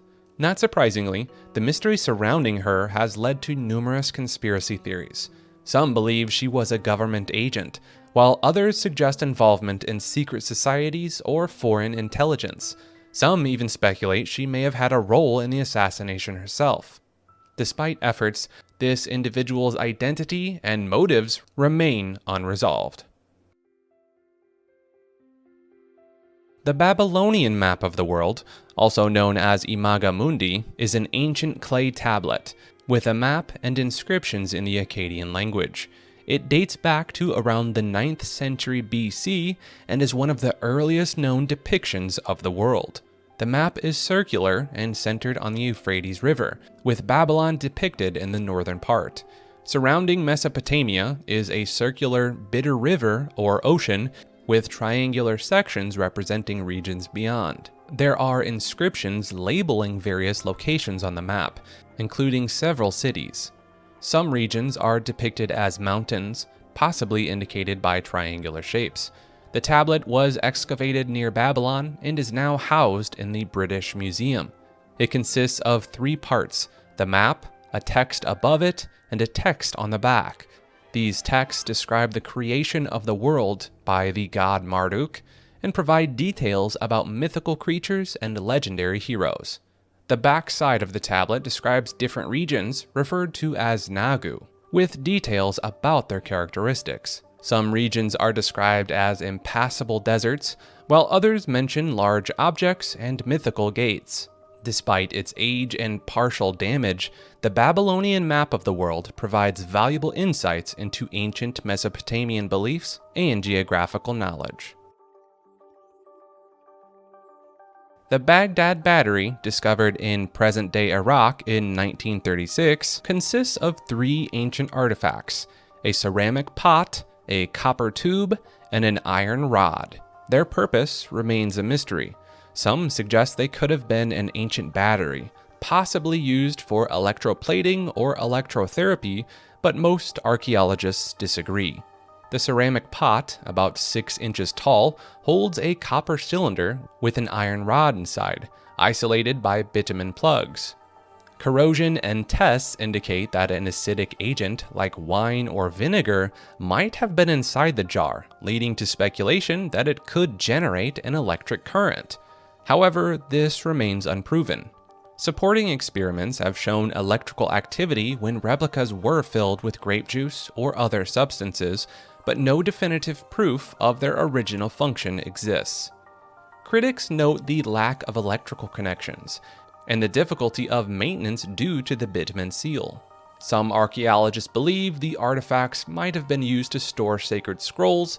Looted during the 2003 invasion of Iraq, the Baghdad Battery remains an interesting relic from the past, with its true purpose still uncertain. The Baltic Sea anomaly, discovered in 2011, remains an unsolved mystery. A sonar image captured by the Ocean X diving team shows a circular object with features that don't appear natural. While some speculate it could be a sunken UFO, experts lean toward it being a geological formation, although they can't pinpoint its exact nature. Experts lean towards it being a geological formation, although they cannot pinpoint its exact nature. The Ocean X team claimed the sonar image reveals a 60-meter diameter circular object, possibly man-made. They returned to the site for more scans and analyzed stone samples, finding basaltic rock that could have been transported by glaciers. However, many experts criticize the sonar image, citing distortions caused by faulty equipment. They suggest the anomaly could be a rock formation, sediment, or even a school of fish, rather than a sunken UFO. The true identity of the anomaly remains elusive. The Banach-Tarski paradox is a puzzling math idea that challenges what we think and what we know about shapes and sizes. Simply put, it states that you can take a solid shape, cut it into several pieces, then by moving these pieces around in a special way, you can end up with two identical shapes that are exactly the same size as the original one. This seemingly impossible result defies common sense and appears to violate basic principles of geometry and conservation of volume. The paradox arises from the mathematical properties of infinity and the non-measurability of certain sets in three-dimensional space. It's named after the mathematicians Stefan Banach and Alfred Tarski, who first formulated the theorem in the early 20th century. Despite its counterintuitive nature, the paradox is a valid consequence of the axioms of set theory and the axiom of choice, which allows for the creation of sets with no well-defined volume. While the paradox has no practical implications for physical objects, it serves as a fascinating illustration of the strange and abstract concepts that arise in advanced mathematics. In creationism, there's a concept known as created kinds, which stems from a literal interpretation of the Bible's Genesis. It suggests that all living things were created by God in distinct forms or kinds, and these forms have genetic boundaries preventing interbreeding. The term kind originates from Genesis, where it describes different groups of plants and animals. Creationists debate what exactly kinds mean, with some suggesting it could refer to species or broader groups. A creationist named Frank Lewis Marsh introduced the term Berriman to describe these created kinds. He suggested that the ability to produce viable offspring was a key factor in determining membership in a Berriman. In the 90s, Kurt Wise developed Berrimanology, a method to study and categorize these created kinds. It uses some techniques similar to evolutionary systematics, but focuses on identifying gaps between groups rather than similarities. Berrimanology has faced criticism, even from within the creationist community. Some argue that its methods lack rigor and consistency, while others point out that its conclusions sometimes conflict with scientific evidence. During World War II, an unusual event occurred over Los Angeles, California, on February 24th and 25th, 1942. Anti-aircraft artillery fired at supposed attacking forces from Japan, but no enemy planes were ever found. This led to panic among residents who feared a Japanese invasion. Despite official explanations attributing the incident to a weather balloon and war nerves, theories and speculation persisted. Some believed it was a cover-up, while others speculated about enemy agents or secret bases. The event's enduring mystery has led to various theories, including claims of alien visitation. A photo published in a newspaper was even cited as evidence of a spaceship, although it had been heavily edited before publication. To this day, the Battle of Los Angeles remains one of the most bizarre and unexplained events in U.S. history, sparking ongoing fascination and speculation. On June 2, 2000, an unusual Morse code transmission was detected on the 30-meter amateur band. The signal, though weak, repeated periodically without any clear identification. It contained misspelled words and uncommon Morse characters, suggesting an inexperienced user. The frequency of the transmission was a particular megahertz, and it traveled via skywave over long distances. The content of the message was bizarre, often involving references to violence, threats against religions, pornography, and the U.S. government. Despite being reported to relevant authorities, including the FCC and the ARRL, the sender's identity remained a mystery. The purpose behind the transmissions remained uncertain. After its initial appearance in 2000, the signal fell silent until 2021 when it was detected again after 21 years. Yet, even with this resurgence, the origin and intentions of the so-called beacon of hate remain unknown. In late 1989 to early 1990, there was an unusual series of sightings known as the Belgian UFO wave. Witnesses reported seeing large, low-flying objects shaped like flat triangles with lights underneath. One notable incident involved Belgian Air Force F-16s sent to investigate a tracked object, though the pilots didn't visually confirm it. Witness testimonies described slow-moving objects maintaining relative positions in the sky. During the F-16 chase, radar contacts were intermittent, later attributed to radar locks on each other and atmospheric interference. Some theories suggest the objects might have been helicopters due to reported low engine noise and jerky movements, but many witnesses didn't report hearing noise. Photographic evidence from the wave, including a famous image initially thought to be a UFO, was debunked as a hoax. The lack of background details and blurred lights contradicted eyewitness accounts. Explanations range from mass delusion fueled by media coverage to calls for investigation by human sciences experts. Skeptics highlight the lack of substantial evidence and the influence of media on people retroactively associating ordinary sightings with UFOs. The Belgian UFO wave remains an unsolved mystery, with witness testimonies, questionable photos, and conflicting theories adding to its intrigue. The Bermuda Triangle, an area in the western part of the North Atlantic Ocean, has gained notoriety for mysterious disappearances of aircraft and ships. Various theories attempt to explain this phenomenon, ranging from supernatural concepts like leftover technology from Atlantis to natural explanations such as compass variations and violent weather. Some suggest UFOs or a parallel universe in the region causing a time-space warp. Natural explanations include the Gulf Stream carrying objects away, human error, and methane hydrates causing rapid sinking of ships. Despite claims of unique danger in the triangle, reputable sources dismiss it as a manufactured mystery with exaggerated or unverifiable claims. A recent DNA study suggests that Bigfoot might be a distant relative of humans, dating back around 15,000 years. According to the study, the genetic makeup of Bigfoot is similar to that of modern humans. However, the scientific community remains skeptical about these claims, as the research has not been published in any peer-reviewed scientific journals. Without access to the evidence or the methodology used in the study, it's difficult to assess its validity.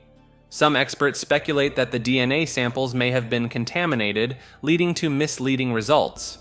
Additionally, previous attempts to prove the existence of Bigfoot have been inconclusive. While the search for Bigfoot continues, conclusive evidence remains hidden. The Bilderberg meeting is an annual conference that started in 1954 to encourage discussions between Europe and North America.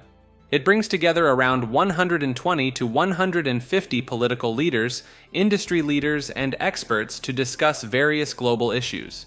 Originally focused on preventing another world war, the agenda now revolves around promoting free market Western capitalism globally. The meetings operate under the Chatham House rule, allowing for open discussions while ensuring privacy. However, the secretive nature of the meetings has led to conspiracy theories, with some accusing the group of pushing capitalist domination and others claiming they aim to establish a world government and planned economy. Despite the controversies, the meetings continue to be held in secret. Researchers have made a curious discovery about our minds. When we see our own body while also perceiving it in a humanoid robot, it creates a peculiar illusion. This illusion tricks our brains into feeling like we exist in two bodies at the same time. In previous studies, scientists found that when our senses receive coordinated information, our minds can feel like they're outside our physical body. It's almost like having an out-of-body experience. To explore this further, researchers conducted an experiment using a humanoid robot to replicate a person's body. They allowed individuals to control the robot's movements and see through its eyes. The results were unexpected. When people experienced their own bodies through the robot, something strange occurred. They felt as if they were inhabiting two bodies simultaneously. It's akin to a phenomenon called haudoscopy, where you perceive yourself from a different perspective. In simpler terms, our minds have the ability to make us feel like we're in two places at once when we see ourselves in a robot. It's a fascinating quirk of human perception. Satoshi Nakamoto is the mysterious figure behind Bitcoin, the first decentralized cryptocurrency. Despite claiming to be a man from Japan, Nakamoto's true identity remains unknown. Some believe Nakamoto might be a group of individuals, possibly located in the United States or Europe. Starting development in 2007, Nakamoto published a white paper about Bitcoin in 2008 and released the initial software version in 2009. By 2010, Nakamoto handed over control of the project to Gavin Andresen and withdrew from further involvement. It's estimated that Nakamoto owns a substantial number of bitcoins, potentially making him one of the wealthiest individuals globally. Despite this wealth, Nakamoto has kept his identity and personal details secret. Numerous experts have attempted to uncover Nakamoto's identity by analyzing his writing style and online behavior, but no definitive conclusions have been reached. Some clues, such as his use of British English and references to British media, suggest potential ties to the Commonwealth, while others speculate on his true location based on his sleep patterns. Nonetheless, the enigma surrounding Satoshi Nakamoto endures. The legend of the Black-Eyed Kids, BKs, is a chilling tale that has circulated in various forms on the internet and in urban folklore for several years. These mysterious entities are said to be children with entirely black eyes, devoid of any sclera or iris, who approach unsuspecting individuals in the dead of night, usually requesting entry into their homes or vehicles. Many attribute the first recorded instance to a series of postings online in the early 2000s. Encounters with the Black-Eyed Kids typically follow a similar pattern. A lone individual, often walking or driving alone at night, is approached by one or more children who appear distressed and in need of assistance. They may knock on car windows or ring doorbells, imploring the person to let them in. Witnesses often report feeling an overwhelming sense of dread or fear during these encounters, sometimes accompanied by a feeling of paralysis or disorientation. One of the most unsettling aspects of the Black-Eyed Kids legend is the inexplicable and malevolent nature of these encounters. Those who have encountered them often report feeling as though they are in the presence of something deeply sinister, despite the seemingly innocuous appearance of the children. Some claim that the children exhibit unnatural behavior, such as speaking in a monotone voice or displaying an eerie knowledge of personal details about the person they are approaching. Many who have encountered the Black-Eyed Kids describe a feeling of intense pressure to comply with their demands, whether it be granting them entry into their home or giving them a ride in their car. However, those who have resisted or refused the children's requests often report feeling a profound sense of relief as though they narrowly avoided a grave danger. While skeptics dismiss the legend of the black-eyed kids as nothing more than a modern urban myth or internet hoax, others believe that there may be a more sinister explanation for these encounters. Some speculate that the black-eyed kids are supernatural beings or extraterrestrial entities, while others suggest that they may be the product of mass hysteria or psychological phenomenon. Black Star Canyon holds a collection of mysterious tales and legends. One story suggests it's haunted by the spirits of the Tongva Gabrielino people who met a tragic end there. Hikers and campers claim to have witnessed eerie sights and heard unexplained noises. In the 1980s, a puzzling incident involved bikers who, while riding through the canyon, encountered a hooded figure. The bikers reportedly fled into the woods and disappeared without a trace, leaving behind an unsolved mystery. Adding to the intrigue, some propose the existence of a hidden government facility or underground base in the canyon. Reports mention peculiar military activities such as low-flying unmarked helicopters and mysterious underground explosions. Conspiracy theories speculate on secret experiments and top-secret technology stored in the canyon, making it a captivating and enigmatic location. The Black Stickmen, a strange and unsettling phenomenon reported globally.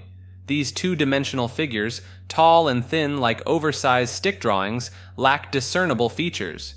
Witness accounts describe their smooth but unnatural movements and an odd ability to almost disappear when viewed from certain angles. Presence of these figures reportedly induces dizziness, tiredness, and a distinct sense of static charge, occasionally accompanied by a perceived malevolence. Though not inherently aggressive, the reported sense of malevolence raises questions about their intentions. Witnesses note the stickmen's skittish behavior, often slipping away into the night or simply vanishing when noticed. Unlike ghosts, they make no sound and cast no shadows, appearing without ties to specific locations or tragic events. While a relatively recent phenomenon, some link the Black Stickmen to ancient cave drawings, sparking theories about ancient aliens or extra-dimensional travelers. Despite this, there's been no recorded instance of communication or aggression from these figures. Their presence, however, consistently leaves witnesses with an eerie sense of being watched or followed, even within the safety of their homes. A perplexing and unsettling occurrence, the mystery of the Black Stickmen continues to baffle and terrify people worldwide. The Blackbird of Chernobyl, described as a terrifying creature with large wings, a headless body, and glowing red eyes, reportedly appeared before the Chernobyl disaster. Workers in the control room claimed sightings of this creature and experienced distressing dreams and ominous phone calls. Some connect it to the Mothman, a creature associated with foretelling disasters. The lore surrounding the Chernobyl disaster, including tales of the Blackbird, remains a source of fascination and intrigue. The Blank Room Soup video surfaced online in 2005, depicting a man crying and eating soup while a peculiar doll-like character comforts him. This video has left viewers puzzled and unsettled, sparking various theories attempting to unravel its meaning, origin, and significance. Some suggest it could be a quirky fan creation involving stolen mascot costumes, while others speculate it might be a performance art piece attributed to animator and director Raymond S. Percy. Despite numerous theories, the video's true meaning and origin remain unconfirmed.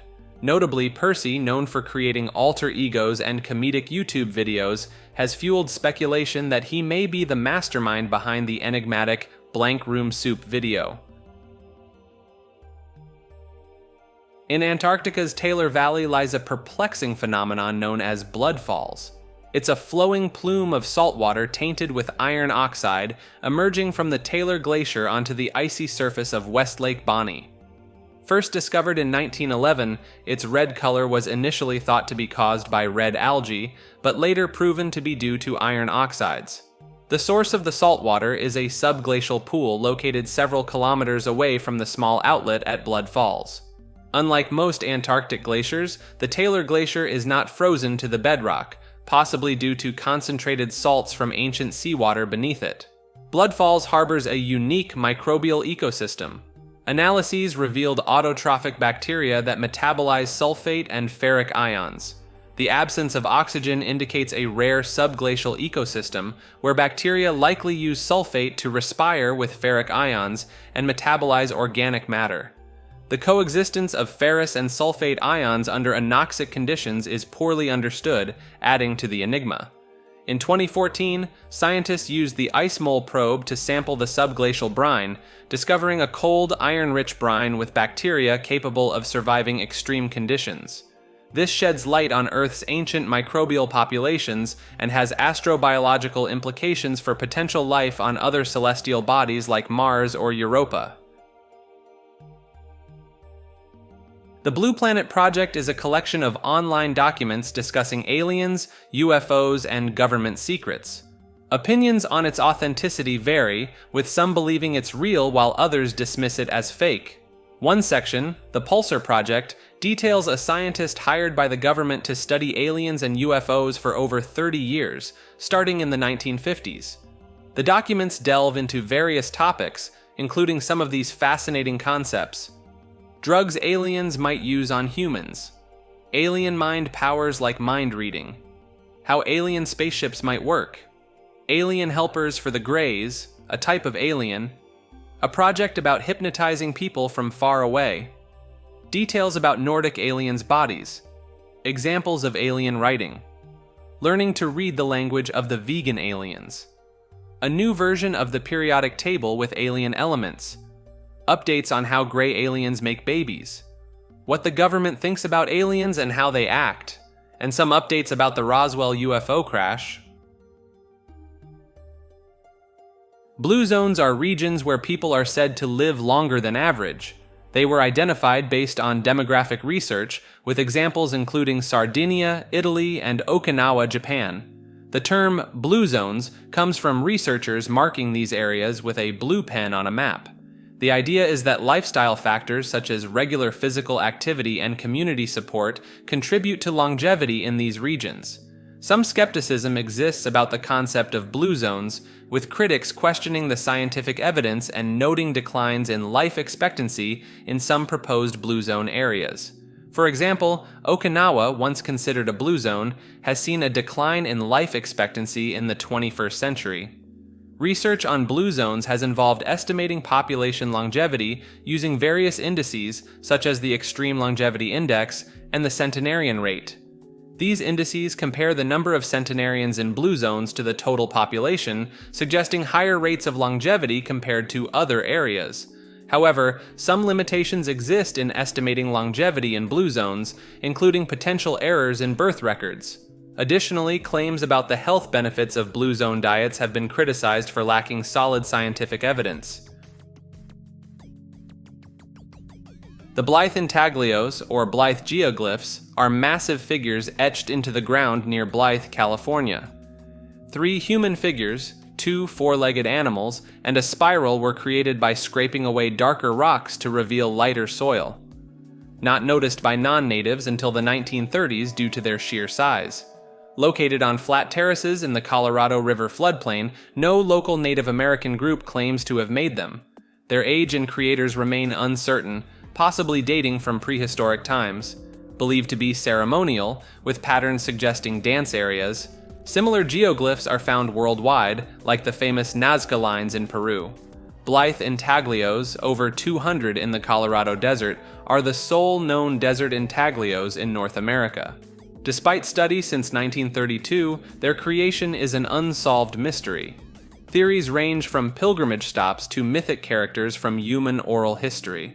Intriguingly, the Blythe intaglios draw visitors despite their enigmatic origins. Bohemian Grove, a massive secluded campground owned by the all-male Bohemian Club, gathers prominent figures annually for over 2 weeks. Members include artists, musicians, business leaders, government officials, and former U.S. presidents. The Grove is shrouded in controversy and conspiracy theories. A notable event is the cremation of care ceremony, held in front of a 40-foot-tall owl statue. Officially explained as symbolizing the banishment of worldly cares and the salvation of trees, it attracts scrutiny. Radio host Alex Jones, after infiltrating in 2000, alleged it was a ritual sacrifice tied to ancient mysteries. His documentary, Dark Secrets, Inside Bohemian Grove, fueled conspiracy theories. The club's mascot, an owl, is linked to speculation. Some theorize it symbolizes the occult, suggesting secretive rituals and practices among Grove members.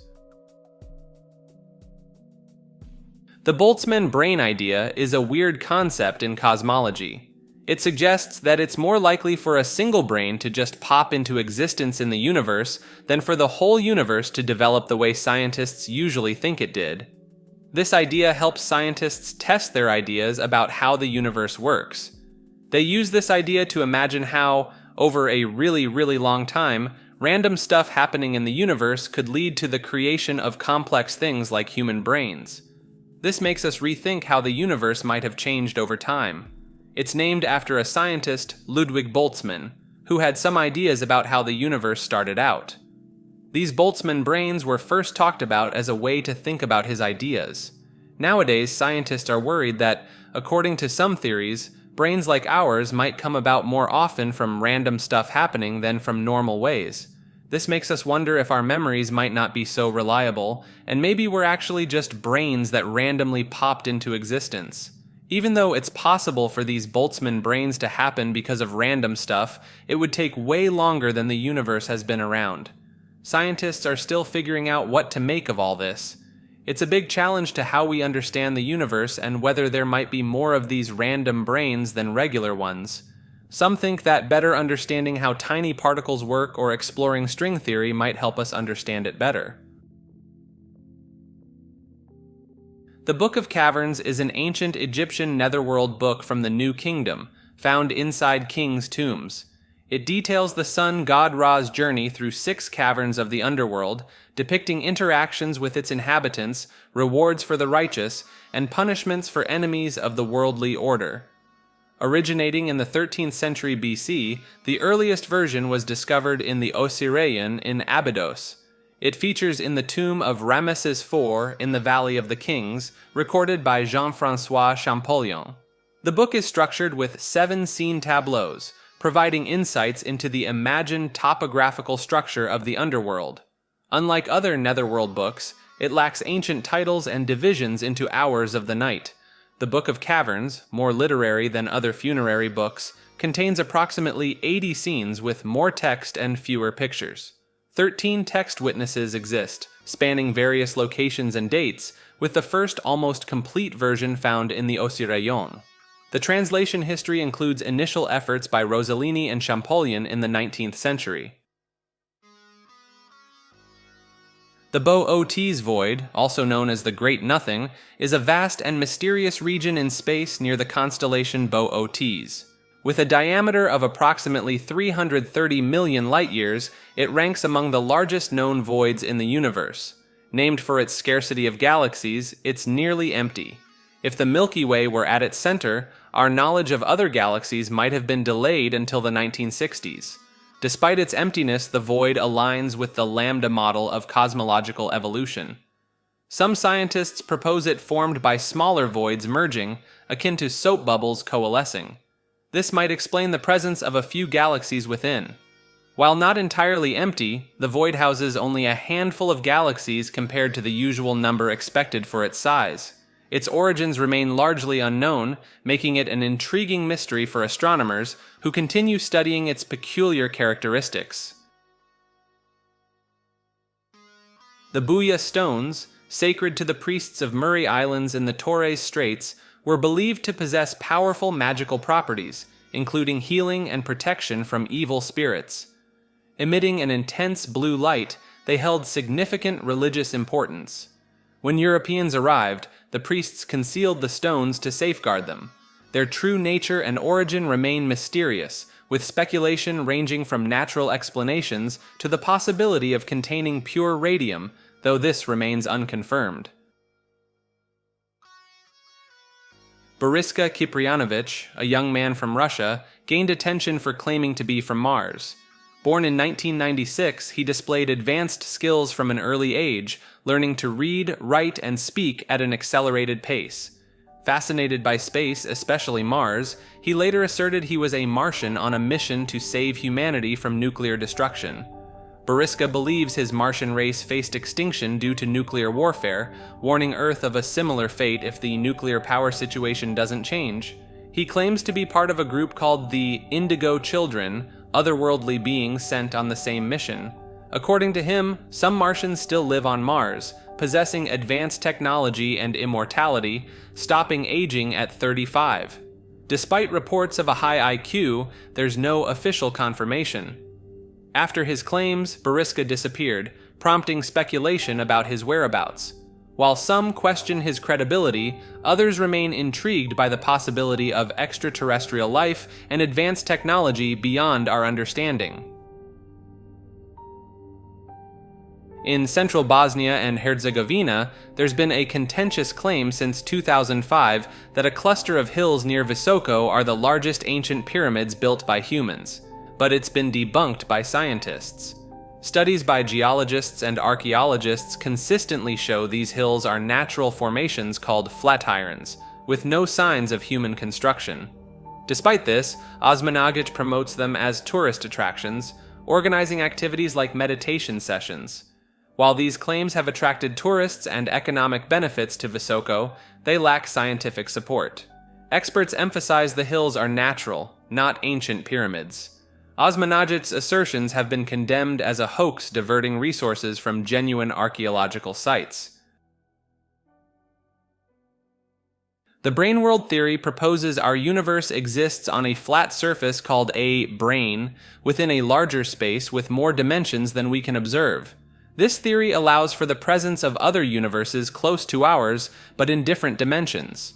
According to the holographic origin theory, our universe might have originated from the collapse of a black hole in a higher dimensional space. This challenges the traditional idea that the Big Bang was the starting point of our universe. Physicist Nikodem Poplavsky suggests that when a star collapses into a black hole, a new universe could be created on the other side of a wormhole. This alternative perspective offers an intriguing explanation for the potential birth of new universes. Inedia, also called breatharianism, is the belief that people can survive without eating food or drinking water. This idea is considered pseudoscientific and has led to cases of starvation and dehydration. Some followers claim they can sustain themselves solely through air or sunlight, but scientific research contradicts these claims. Studies consistently show that prolonged fasting poses serious health risks, including starvation, dehydration, and death. When the body doesn't get food, it starts using up its stored energy like glycogen, body fat, and muscle. Breatharians argue that their bodies don't use up these reserves during fasting, but there's no scientific evidence to support this. While some individuals have tried breatharian fasting under medical supervision, the results haven't proven their claims. Some have even stopped because of significant weight loss, and there have been cases of people dying from attempting breatharianism. Throughout history, several people have been linked to Inedia, but their claims have faced skepticism and criticism from the scientific community. Researchers have devised a clever method to turn regular bricks into electricity storing devices. By converting the red pigment in bricks into a conducting plastic, these brick supercapacitors can store electric charge, unlike traditional batteries.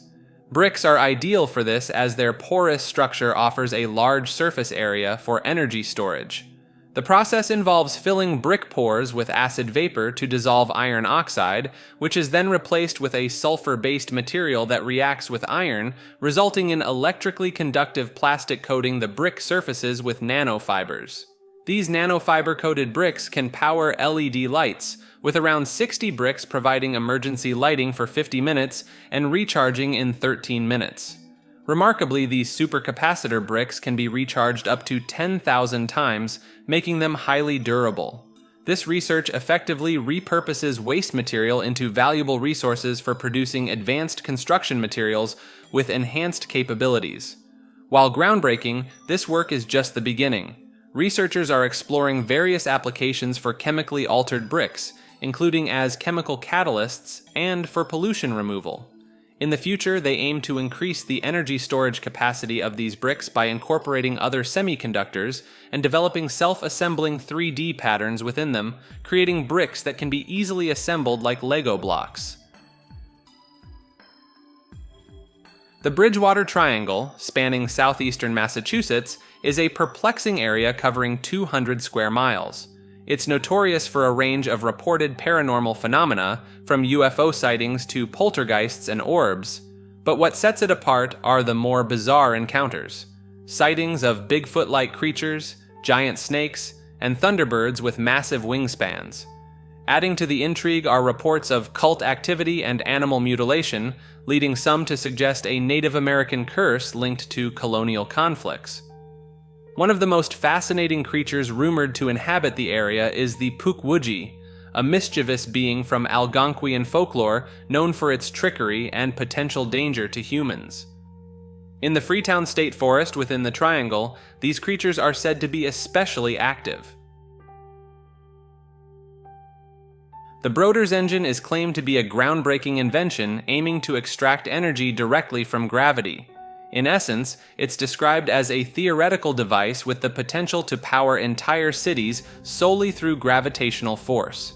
The technology is likened to a shake light, using a copper coil around a magnet to generate electricity. The innovation lies in scaling it up.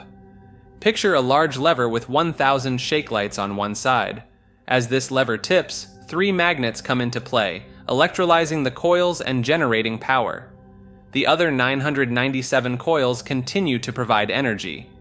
Imagine this mechanism on a grand scale, like a warehouse-sized engine. The potential impact of this technology could be immense, potentially transforming our world, although its existence remains unconfirmed.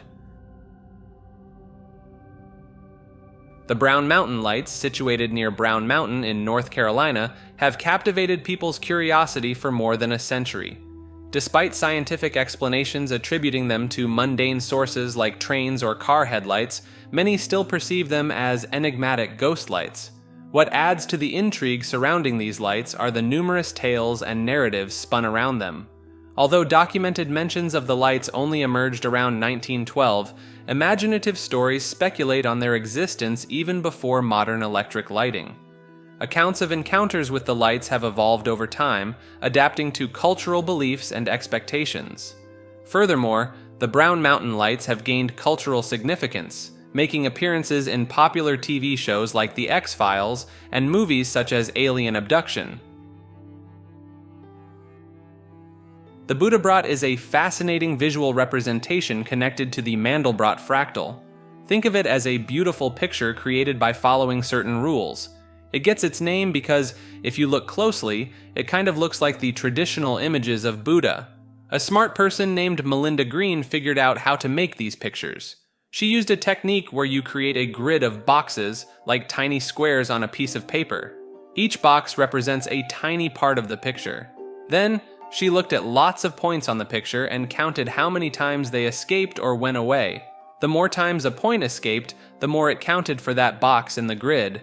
After doing this for many points, she used different shades of gray to color the boxes based on how many points went there. Creating these pictures is a bit tricky and takes a lot of computer power. The final image can look detailed or not so detailed depending on how you set things up. What's cool is that this Buddhabrot thing is connected to another math idea called the logistic map. It's like showing how 2 different math things are related in a 3D picture. So it's not just a pretty image, it also helps us understand how some math concepts work together in a cool way. Some people hold a peculiar belief that buildings possess consciousness and malevolent intent, exerting control over humanity. This unconventional notion proposes that buildings, through their construction materials, acquire awareness and possess the ability to influence human thoughts. According to this belief, significant events such as historical tragedies and social movements are not orchestrated by people, but are instead orchestrated by influential buildings. It even suggests a connection between Freemasonry and the construction industry, proposing that buildings replicate like living organisms with the ultimate goal of eradicating humanity through automation. While this perspective may appear strange, it reflects concerns about how our surroundings, particularly urban environments and structures, impact human behavior and well-being. Some individuals argue that the artificial environment created by buildings clashes with human needs and may have adverse effects on our health and behavior. The buttered cat paradox is a playful and amusing idea that blends the belief that cats always land on their feet with the notion that buttered toast always lands butter side down. Imagine dropping a buttered toast attached to a cat from a height. While purely fictional, it has led to imaginative theories. One whimsical suggestion is an anti-gravity effect, envisioning the cat slowing down, rotating, and hovering just above the ground while spinning rapidly. This playful scenario speculates on the toast and the cat's feet trying to land simultaneously, creating a hovering cat. This concept has sparked creativity in science humor, appearing in forums, comic strips, and webcomics. It even made its way into a commercial humorously proposing perpetual energy from a buttered cat. In reality, cats have a natural instinct to turn upright when falling, allowing them to land on their feet. Toast, being inanimate, lacks this ability. Studies confirm buttered toast often lands butter side down due to how it falls and aerodynamic drag. While the buttered cat paradox is fictional and lacks scientific backing, its bizarre and amusing qualities continue to capture people's imaginations. The butterfly effect is a concept in chaos theory that explains how a small change in one part of a system can lead to significant differences in another part. It's like the idea that a butterfly flapping its wings in one place could eventually cause a hurricane somewhere else. This effect is intriguing and often puzzling because it's hard to predict how a tiny change will affect the whole system. The outcomes can be unpredictable and chaotic, making it tough to study and understand. Even though it's mysterious, we've seen the butterfly effect in many natural and human-made systems, like weather patterns, stock markets, and even individual behavior. Some think it might be a fundamental law of the universe, affecting everything from big systems to small ones. The implications of the butterfly effect are both fascinating and a bit unsettling. It suggests that our smallest actions can have big and unpredictable consequences, showing us how interconnected and complex our world really is. In 1970, a strange event unfolded in Caldwell, New Jersey. A mysterious silvery thread appeared in the sky above a house, seemingly hanging from the clouds. The rigid thread baffled locals and authorities. Theories circulated, suggesting everything from extraterrestrial origins to a dropped line from a blimp. The thread, illuminated by sunlight, stayed visible for weeks, drawing curious onlookers. Local boys eventually brought it down using a fishing pole and line. Analysis by the DuPont company revealed it was a monofilament similar to fishing string, but its true source remained a mystery. The Society for the Investigation of the Unexplained reported multiple threads in the sky made of a plastic material. Yet, the upper and lower ends were never found. They appeared and disappeared into invisibility. What's truly eerie is the thread's persistence, remaining taut despite storms. Despite investigations, no clear pattern or explanation emerged, defying conventional physics and leaving the community and experts perplexed. Chris Cantelmo, a biochemist and Yale graduate, gained attention on Reddit for his habit of generously gifting digital awards. Alongside this, he promoted unconventional beliefs, asserting that DMT, a potent hallucinogenic, cured his brain cancer and had therapeutic properties. Cantelmo's activities led to the creation of subreddits and what some call a pseudo-cult named Cantelmoism. Despite his popularity, concerns arose among Redditors about his messages and claims. Consequently, he was banned from the platform. By mid-2019, Cantelmo's focus on DMT intensified, and he advocated for its use in treating cancer, inviting patients to explore its benefits. He contended that DMT enabled people to perceive spirits and linked schizophrenia and autism, attributing both to an excess of bioavailable DMT. Tragically, Cantelmo's story took a dark turn, and in 2019, at the age of 57, he took his own life in a remote area of the Angeles National Forest using a folding knife. By this time, he had become isolated from the online movement he initiated, facing bans and severed relationships. While his claims persist online, Chris Cantelmo's legacy is one marked by confusion and tragedy. Capgras delusion is a psychiatric oddity where a person believes their close ones or pets have been replaced by identical imposters. It falls under delusional misidentification syndromes and can be acute, transient, or chronic. It's commonly linked to schizophrenia, but also seen in brain injury, dementia, and other conditions, particularly in older individuals. Here are a couple of examples. A woman believed her husband was replaced and took extreme measures, while another, diagnosed with schizophrenia, thought people were being duplicated. In another case, a man with a neurodegenerative disease saw his wife as a double. The syndrome's causes involve complex organic factors, often linked to brain damage. The disconnection between recognizing faces and emotional response is a key aspect. Diagnosis is challenging due to its rarity, relying on psychiatric evaluation and tests for brain changes. Treatment, often a combination of therapy and antipsychotic medication, aims at managing core symptoms. It's named after Joseph Capgras, initially considered a purely psychiatric disorder, but now recognized as having neurological roots.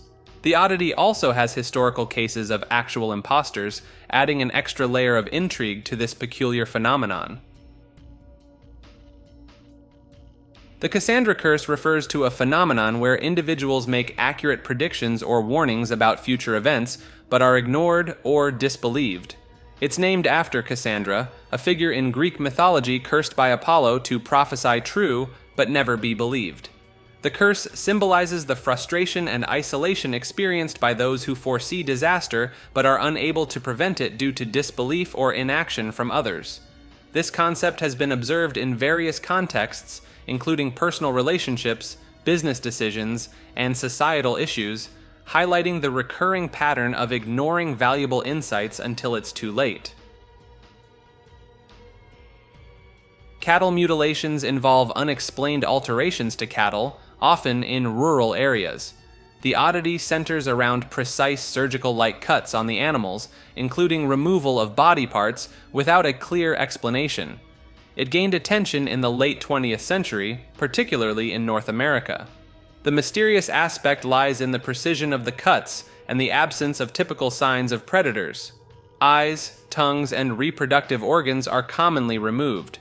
Some theories attribute it to natural decomposition, scavengers, or unknown predators, while others suggest extraterrestrial involvement or secret government experiments. Despite investigations, the true cause remains unknown. The Tejka files are a collection of documents related to John Tejka, an electrical prodigy with extensive knowledge of the free energy scene. Alongside John Bedini, Tejka's files contain insights and predictions, including accurately foreseeing future U.S. presidents in the early 80s. The files cover diverse scientific findings and experiments, patents, and more. Noteworthy is information on high-power electromagnetic experiments by the USSR in the 70s, linking Tesla and energy waves to significant events like the 1977 Indian Ocean earthquake. In discussions on forums, users delve into the files, expressing excitement about topics like German cancer cures, the Markovitch Project, and the pyramid stand's potential as an energy source. Some express skepticism, cautioning against taking the information at face value. In Tulsa, Oklahoma, there's a peculiar spot known as the Center of the Universe. It's not marked by any grand monument, but by a simple concrete circle on a pedestrianized bridge. Step into this circle and something strange happens. When you speak, your voice echoes back, louder than expected, and the sounds around you become distorted. The mystery lies in the lack of a clear explanation. The concrete circle, surrounded by planters and benches forming a wider circle, creates an acoustic anomaly. Some suggest that the planters might be reflecting sound waves, causing this unusual effect. Interestingly, similar acoustic anomalies can be found in circular structures worldwide, such as the Whispering Gallery in St. Paul's Cathedral and the Mayan city of Chichen Itza. In Centralia, Pennsylvania, a landfill blaze ignited an underground coal vein in 1962. Nearly 60 years later, the town is marked by an ongoing subterranean fire.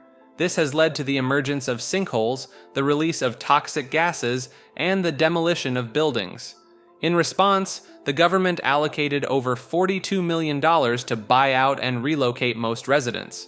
Only 5 remained in 2017, living under the condition that their homes would revert to the state after their demise.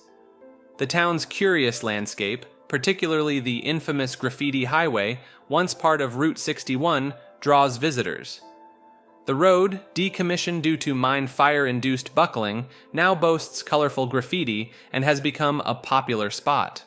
Despite the environmental challenges and the absence of essential services, some residents persist in calling Centralia home.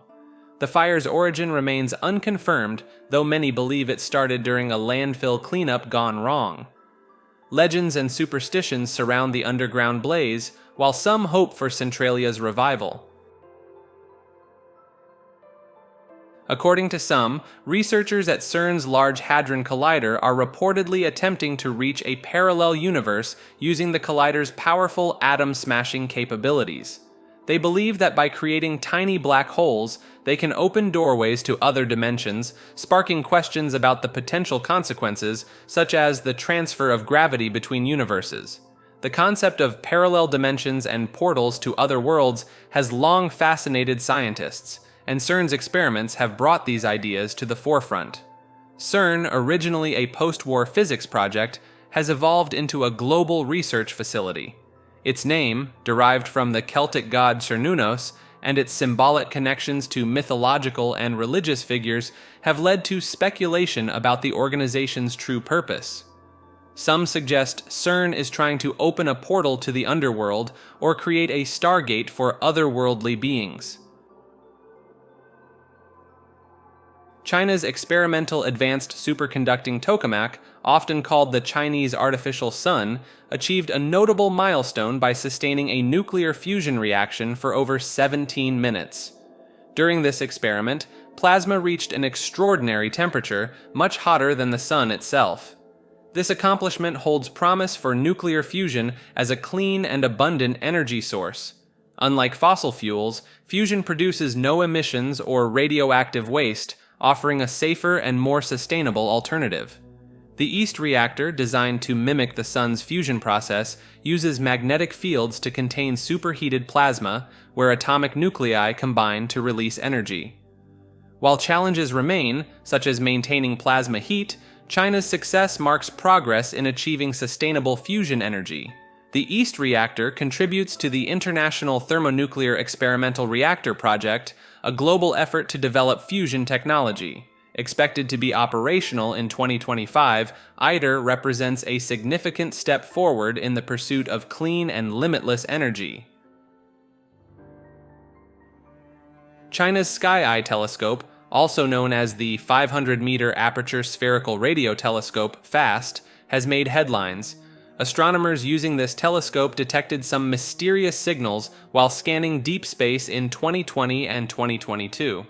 These signals were unusual because they didn't match typical radio noise. They were narrow-band signals, which means they could have come from a specific source, possibly extraterrestrial technology. However, scientists are cautious and need more data to confirm if these signals are truly from aliens or just human interference. The idea of China possibly communicating with aliens has sparked curiosity. Scientists are carefully analyzing the signals to understand their origin better. This discovery adds to the ongoing quest to find signs of intelligent life beyond Earth. Like this video and subscribe to Maker.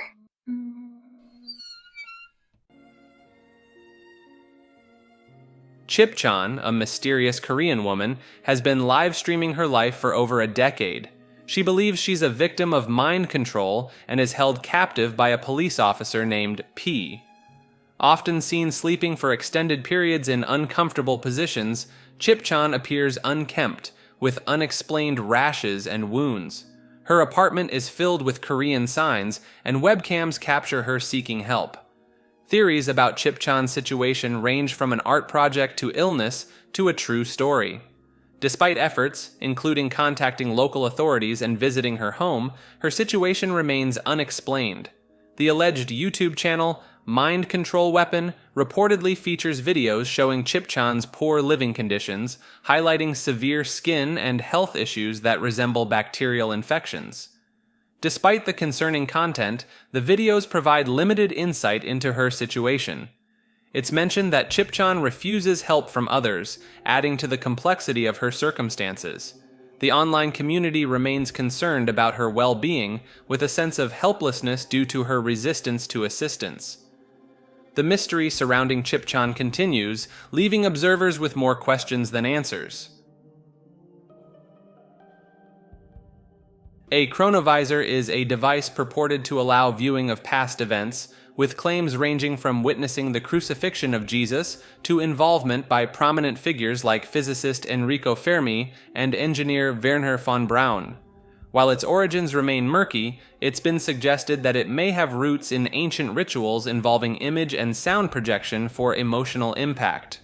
Described as a large cabinet with a display screen and control panel, the chronovisor allegedly had the capability to receive, decode, and reproduce electromagnetic radiation and sound waves from historical events. Its evolution over several decades is shrouded in mystery, with speculation about its involvement in secretive government programs. Virus is an unconventional belief system, merging philosophy, science, technology, politics, and religion into a single concept. It was conceived to compete with established religions and introduce unique ideas that could ensure human survival and evolution.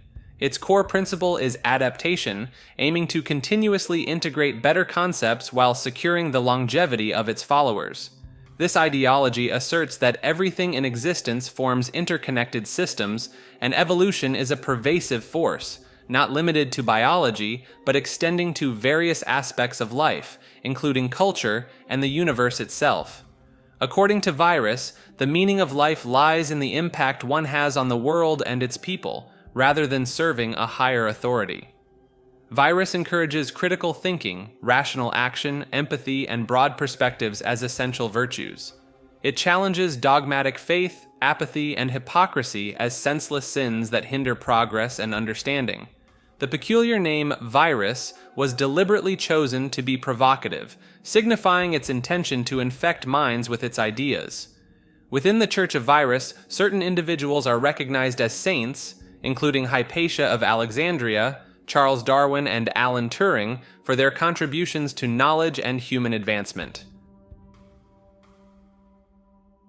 Information obtained from the Freedom of Information Act electronic reading room discloses CIA involvement in secret projects exploring military applications of psychic phenomena. These experiments, including mental projection for spying on the Soviets, have faced skepticism from some military leaders who dismiss them as witchcraft and black magic. However, figures like Lieutenant General William Odom express concerns about Soviet advancements in psychic research. Within the Pentagon, discussions revolve around the potential creation of a psychic shield to counter remote spying. The CIA, despite skepticism, takes psychic research seriously, with notable experiments conducted by Harold Puthoff and Russell Targ at the Stanford Research Institute. Although psychics demonstrated some success, describing locked filing cabinets and breaching security, the overall success rate hovers around 70%. The information also sheds light on the unintended consequences of the government's surplus cheese distribution. Initially meant to feed the hungry and reduce surplus stocks, it inadvertently led to decreased consumer purchases, resulting in a significant increase in surplus cheese stocks and associated costs. The documents paint a fascinating picture of a complex interplay between military experimentation and unforeseen outcomes in government initiatives. Cicada 3301, emerging in 2012, is an organization that has captivated curiosity and confusion. Known for intricate puzzles delving into data security, cryptography, steganography, and internet anonymity, it aimed to attract individuals of high intelligence. The group's true motives, however, remain a mystery, leading to a variety of theories. Speculations range from cicada being a recruitment tool for government agencies or a secret society dedicated to advancing cryptography, privacy, and anonymity. Some even propose it as a cult or a religion. The puzzles utilize diverse communication methods, each clue authenticated by the same OpenPGP private key. Despite numerous attempts to unravel its secrets, Cicada has never been confirmed resolved. The organization denies involvement in illegal activities, and despite claims linking it to conspiracy theories, Cicada asserts no such connections. The enigma surrounding Cicada persists, drawing the intrigue of those fascinated by cryptography, data security, and the intricate workings of the internet. A Cicadian is someone who's chosen a unique path in life, seeking enlightenment through a blend of spirituality, technology, science, and mysticism. This philosophy, termed technomysticism, isn't self-made, but received from a mysterious source. Enlightenment for Cicadians isn't about traditional meditation atop mountains. Instead, it's a quest to be fully optimized and connected to the global consciousness.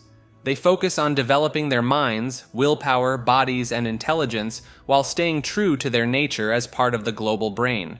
Cicadians progress through stages like Neophyte, Magus, Instar, and finally Imago as they move towards enlightenment. To start this journey, one must privately declare themselves a Cicadian and may join a group known as a brood. Instructions guide Cicadians, urging them to command your own self, do 4 unreasonable things each day, program your mind, and program reality. Central principles include questioning everything, finding truth within, following personal truth, and avoiding imposing beliefs on others. These instructions shape their path towards enlightenment. The City of the Deads, known as Presbítero Maestro Cemetery, is a historical landmark located in Lima, Peru. Built in the 19th century, it stands as one of the oldest cemeteries in America. Designed by Spanish priest Elias Presbítero Maestro, this cemetery replaced the practice of burying individuals underground in church catacombs. With its extraordinary architecture and magnificent sculptures, Presbítero Maestro Cemetery spans 150,000 square meters and houses over 685 graves, 393 mausoleums, and 72 historical monuments. It serves as the final resting place for prominent figures of Peruvian history, including writers, presidents, intellectuals, and heroes like Miguel Grau, known as the Lord of the Seas. Clapham Wood, located in West Sussex, England, has gained notoriety as a purported site for various mysterious occurrences. Reports of UFO sightings, lost or sick pets, and unexplained phenomena in the area date back to the 1960s. Some people have experienced feelings of nausea, encountered patches of gray mist, and described sensations of being pushed or followed. The woods have a darker side, with the discovery of 4 bodies over the years adding to the mystery. In 1972, police constable Peter Goldsmith went missing, and his body was found 6 months later hidden in thick bramble. In 1987, authors Toyne Newton, Charles Walker, and Alan Brown claimed in their book, The Demonic Connection, that the woods were used for rituals by a satanic cult called the Friends of Hecate, linked to the Freemasonry movement. However, investigations by journalist Will Storr for his book found no substantial evidence supporting these claims, suggesting they may have been exaggerated or based on urban legends. Writer Barry Stevens expressed skepticism, proposing that the paranormal stories might have been invented or uncritically accepted. The classical element known as ether was once believed to be the 5th element, alongside earth, water, air, and fire. Unlike the others, ether was thought to fill the celestial sphere and be the substance of the heavens. It was considered incorruptible and eternal, in contrast to the earthly elements. This concept dates back to ancient Greek philosophy and was later adopted by other civilizations, including the Romans and medieval alchemists. Ether was associated with the divine, representing the realm of the gods and the source of celestial movements. Though it fell out of favor with the advancement of scientific understanding, the idea of ether remains an intriguing aspect of historical cosmology. The claustrum, a mysterious area in the brain, has long puzzled scientists due to its extensive connections with the cortex, which handles complex thinking. While it was once believed to be the center of consciousness, recent research proposes a different function. Scientists at the University of Maryland suggest that the claustrum acts more like a high-speed internet router. Instead of being the seat of consciousness, it receives commands from different brain regions responsible for complex thoughts and forms networks in the cortex. This router-like role helps coordinate various brain networks, enabling us to perform complex tasks in our daily lives. Understanding how the claustrum functions is crucial, as disruptions in brain networks are linked to conditions like addiction, Alzheimer's, and schizophrenia. Insights from this research could lead to improved therapies for these disorders. Experiments on animals and humans have challenged the old theory. Turning off the claustrum in conscious mice didn't result in loss of consciousness, but they struggled with difficult tasks without it. Functional MRI brain scans on humans revealed that the claustrum only activated during complex tasks, aligning with the activation of networks associated with optimal cognitive performance. This contradicts the notion that the claustrum governs consciousness. Further research will determine the validity of this new theory, potentially offering a foundation for developing novel therapeutic approaches to address cognitive decline in various disorders.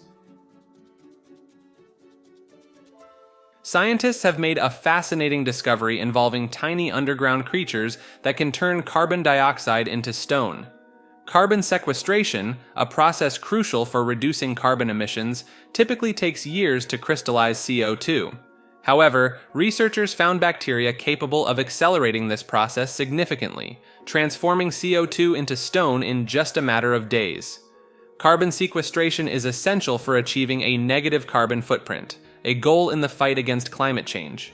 Traditional methods of sequestration involve storing CO2 deep underground, but this process can take up to a decade to crystallize the gas, leaving room for potential leakage back into the atmosphere.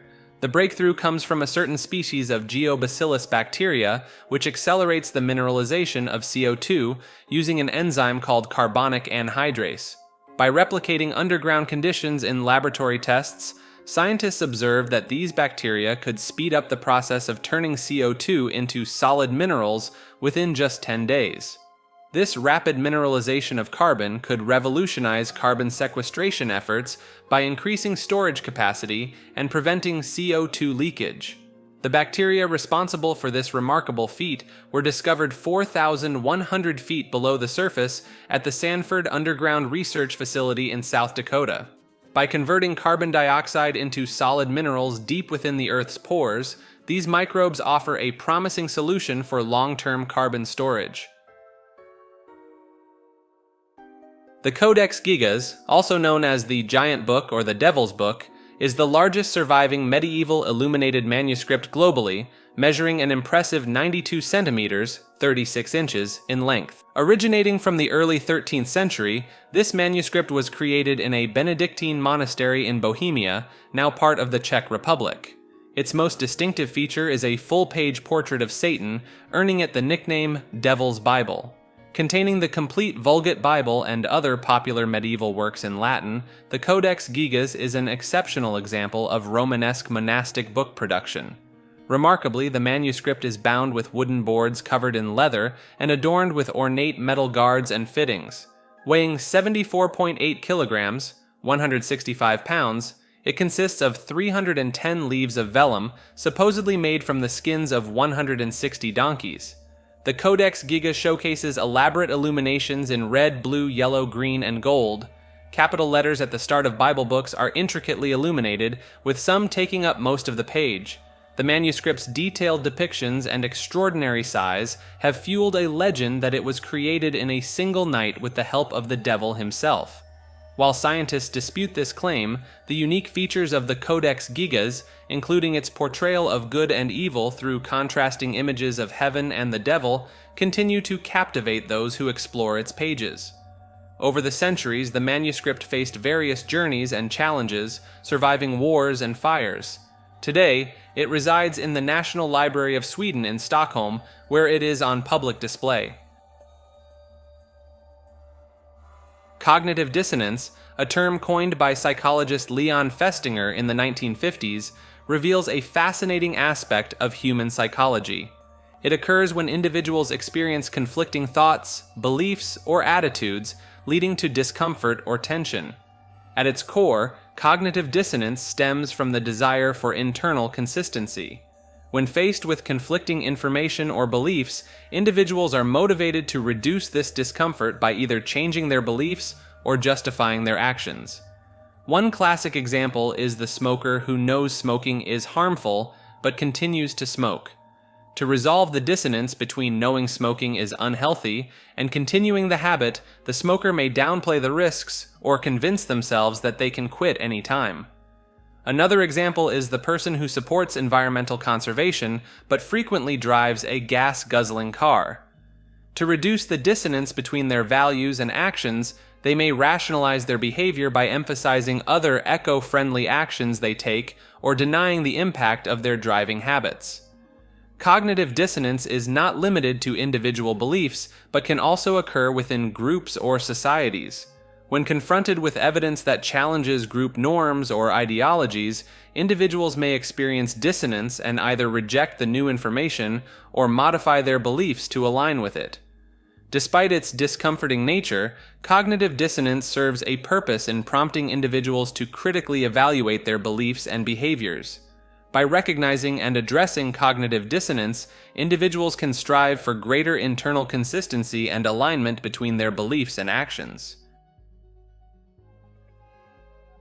COINTELPRO, short for Counterintelligence Program, was a covert program conducted by a government agency that aimed to monitor and disrupt political organizations perceived as subversive. Spanning from the 1950s to the 1970s, this initiative utilized an array of tactics, including extensive surveillance, infiltration by undercover agents, and the strategic spreading of disinformation. Its primary targets were civil rights leaders, anti-war activists, and groups advocating for social change. While the program's existence was officially acknowledged in the 1970s, the full extent of its activities and the lasting impact on targeted individuals and movements remain subjects of ongoing scrutiny and inquiry. COINTELPRO's tactics stirred controversy, as they often went beyond passive observation. The program sought to exploit internal divisions, fostering distrust and discord within targeted groups. The revelation of COINTELPRO's activities raised significant ethical and legal concerns, prompting investigations and calls for accountability. While its official termination occurred in the 1970s, COINTELPRO's legacy endures as a cautionary tale about the balance between national security concerns and the protection of civil liberties.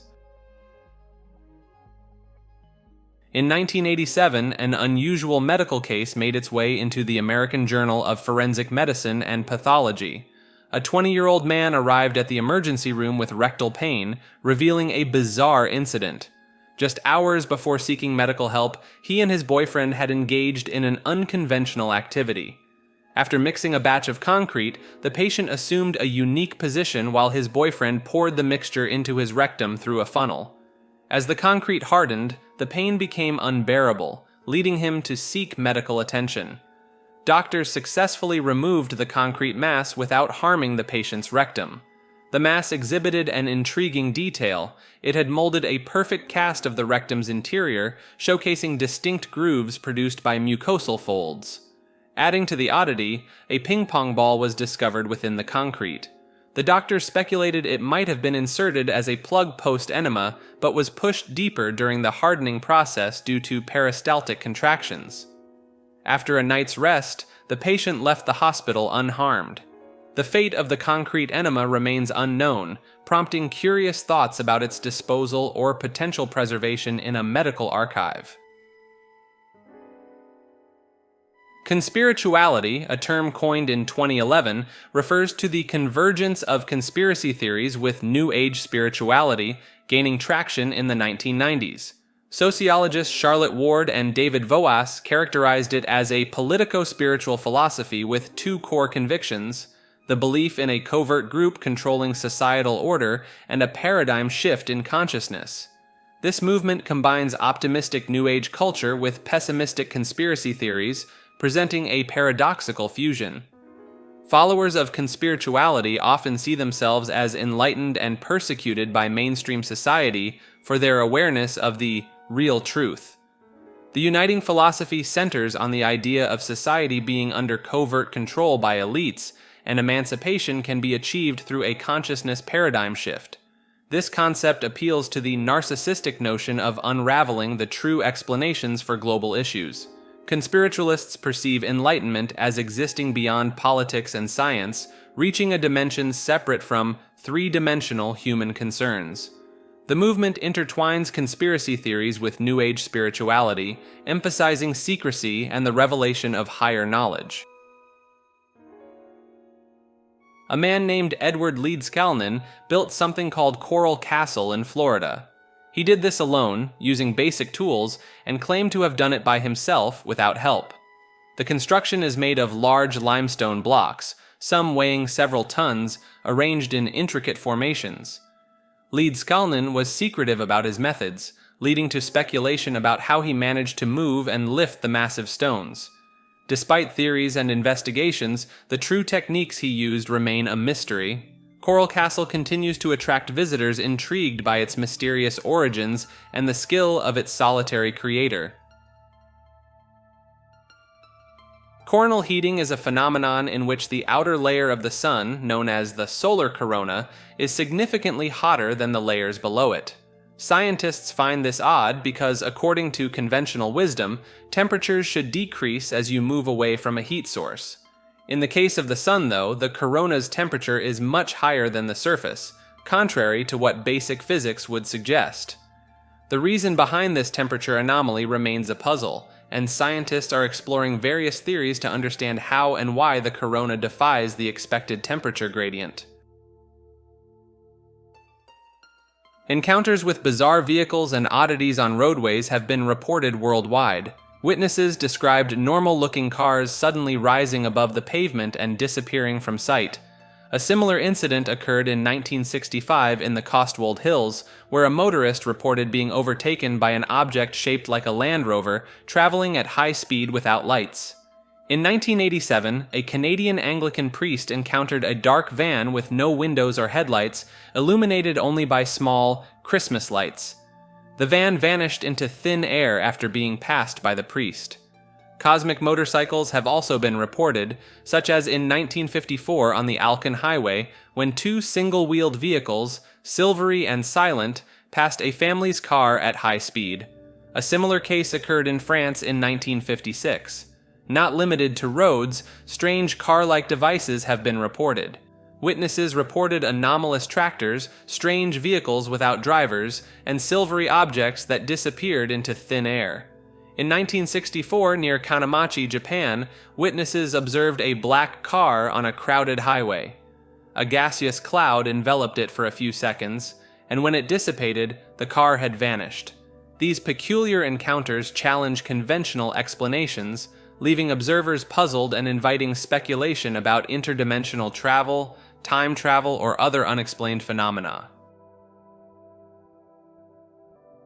The weak and strong cosmic censorship ideas explore the strange world of gravitational singularities in the theory of general relativity.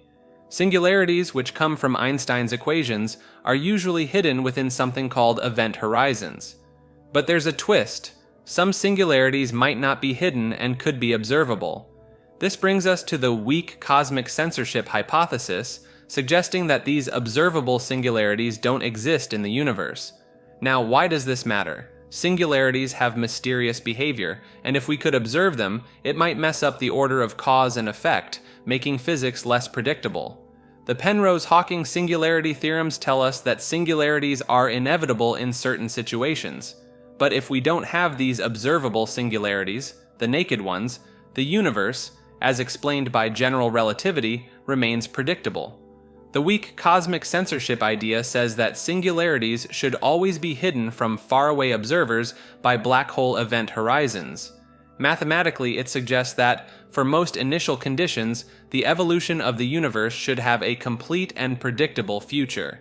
Now, the strong cosmic censorship goes a bit further, saying that general relativity is like a crystal ball. If we know the starting conditions, we should be able to predict everything that happens afterward. However, this was challenged in 2018 for a specific kind of black hole. Both these ideas can coexist in certain situations, and they bring up challenges. Defining singularities, avoiding strange situations, dealing with technical issues, and special cases in models of gravitational collapse. These are all hurdles. In 1991, there was even a bet against the weak cosmic censorship idea, but it got a bit complicated, and Stephen Hawking conceded in 1997.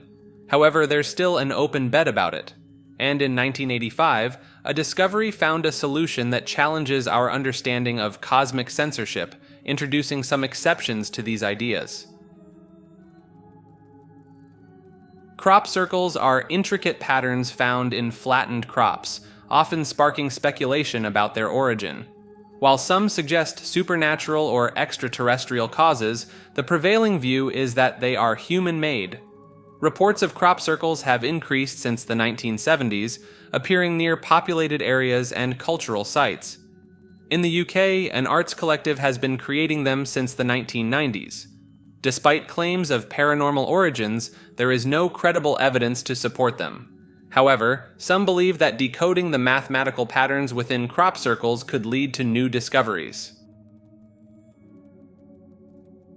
Cryptoastronomy is a fascinating field that explores the possibility of undiscovered or hidden astronomical objects and phenomena within and beyond our solar system. This branch of study delves into the realm of hypothetical celestial bodies and cosmic events that have been speculated about throughout history. One area of interest in cryptoastronomy is the study of hypothetical planet types. These include worlds composed primarily of exotic materials, such as carbon planets, which are thought to be made mostly of carbon instead of the silicon-based composition of Earth. Some scientists have even proposed the existence of planets with oceans of ammonia or hydrochloric acid, challenging our understanding of what conditions are necessary for life to thrive. Another captivating concept in cryptoastronomy is the idea of the eyeball planet, a tidally locked world where the uneven heating of its surface creates features resembling a human eye. This unique configuration could result in stark contrasts between the planet's perpetually light and dark sides, potentially harboring unusual forms of life.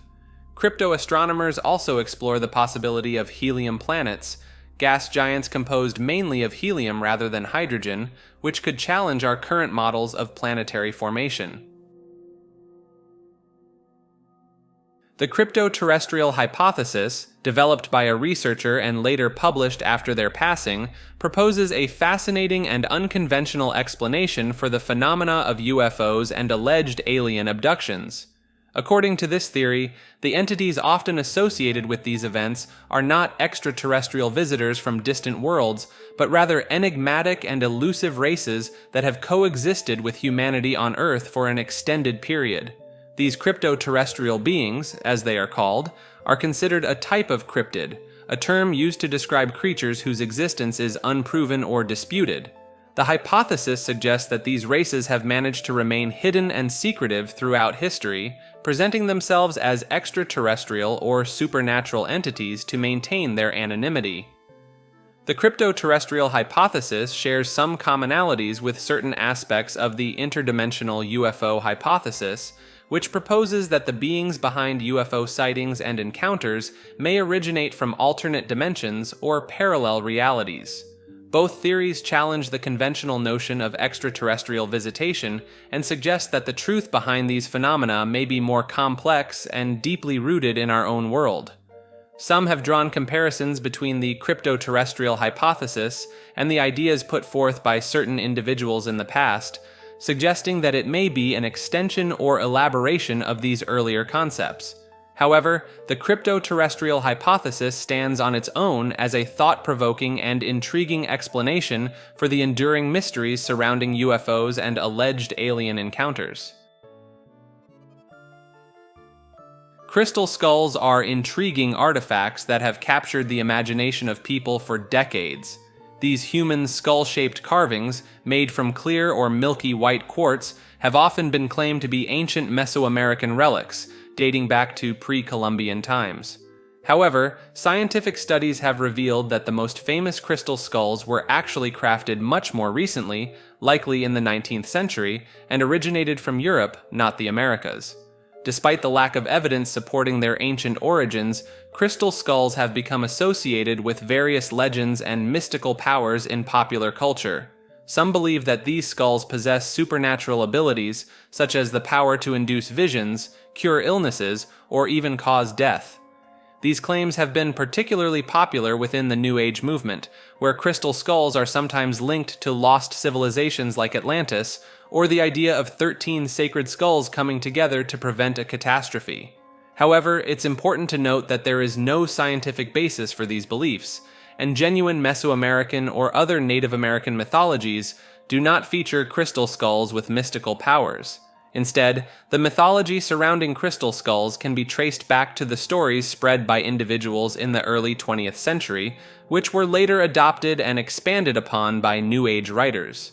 Despite the lack of historical authenticity, crystal skulls remain popular objects of fascination and have been featured in numerous works of fiction, including books, films, and television shows. The concept of a culture of health, proposed by a Russian scientist in the late 1960s, suggests that the overall well-being of an individual is determined by the harmony between their spiritual, mental, and physical health. This holistic approach emphasizes that a person's health is not just the absence of disease, but rather a state of complete balance and vitality across all aspects of their being. According to this perspective, achieving a higher level of health is a prerequisite for attaining a greater level of cultural development, and vice versa. The culture of health is seen as an integral part of various facets of life, including spiritual culture, moral culture, work culture, and leisure culture, as well as the culture of personality and relationships. Proponents of this concept argue that the culture of health should be considered a distinct field of study that explores the theoretical and practical aspects of fostering the harmonious development of an individual's spiritual, mental, and physical capabilities. This involves creating an optimal environment that supports a higher level of creativity and vitality in life. The idea of a culture of health has gained traction in some parts of the world, with organizations being established to promote its principles and implement innovative health programs that support this holistic approach to well-being. These initiatives often focus on educating people about healthy lifestyles and providing resources to help them achieve balance and vitality in their lives. The curse of knowledge is a cognitive bias that occurs when someone who is well informed about a subject assumes that others possess the same level of understanding.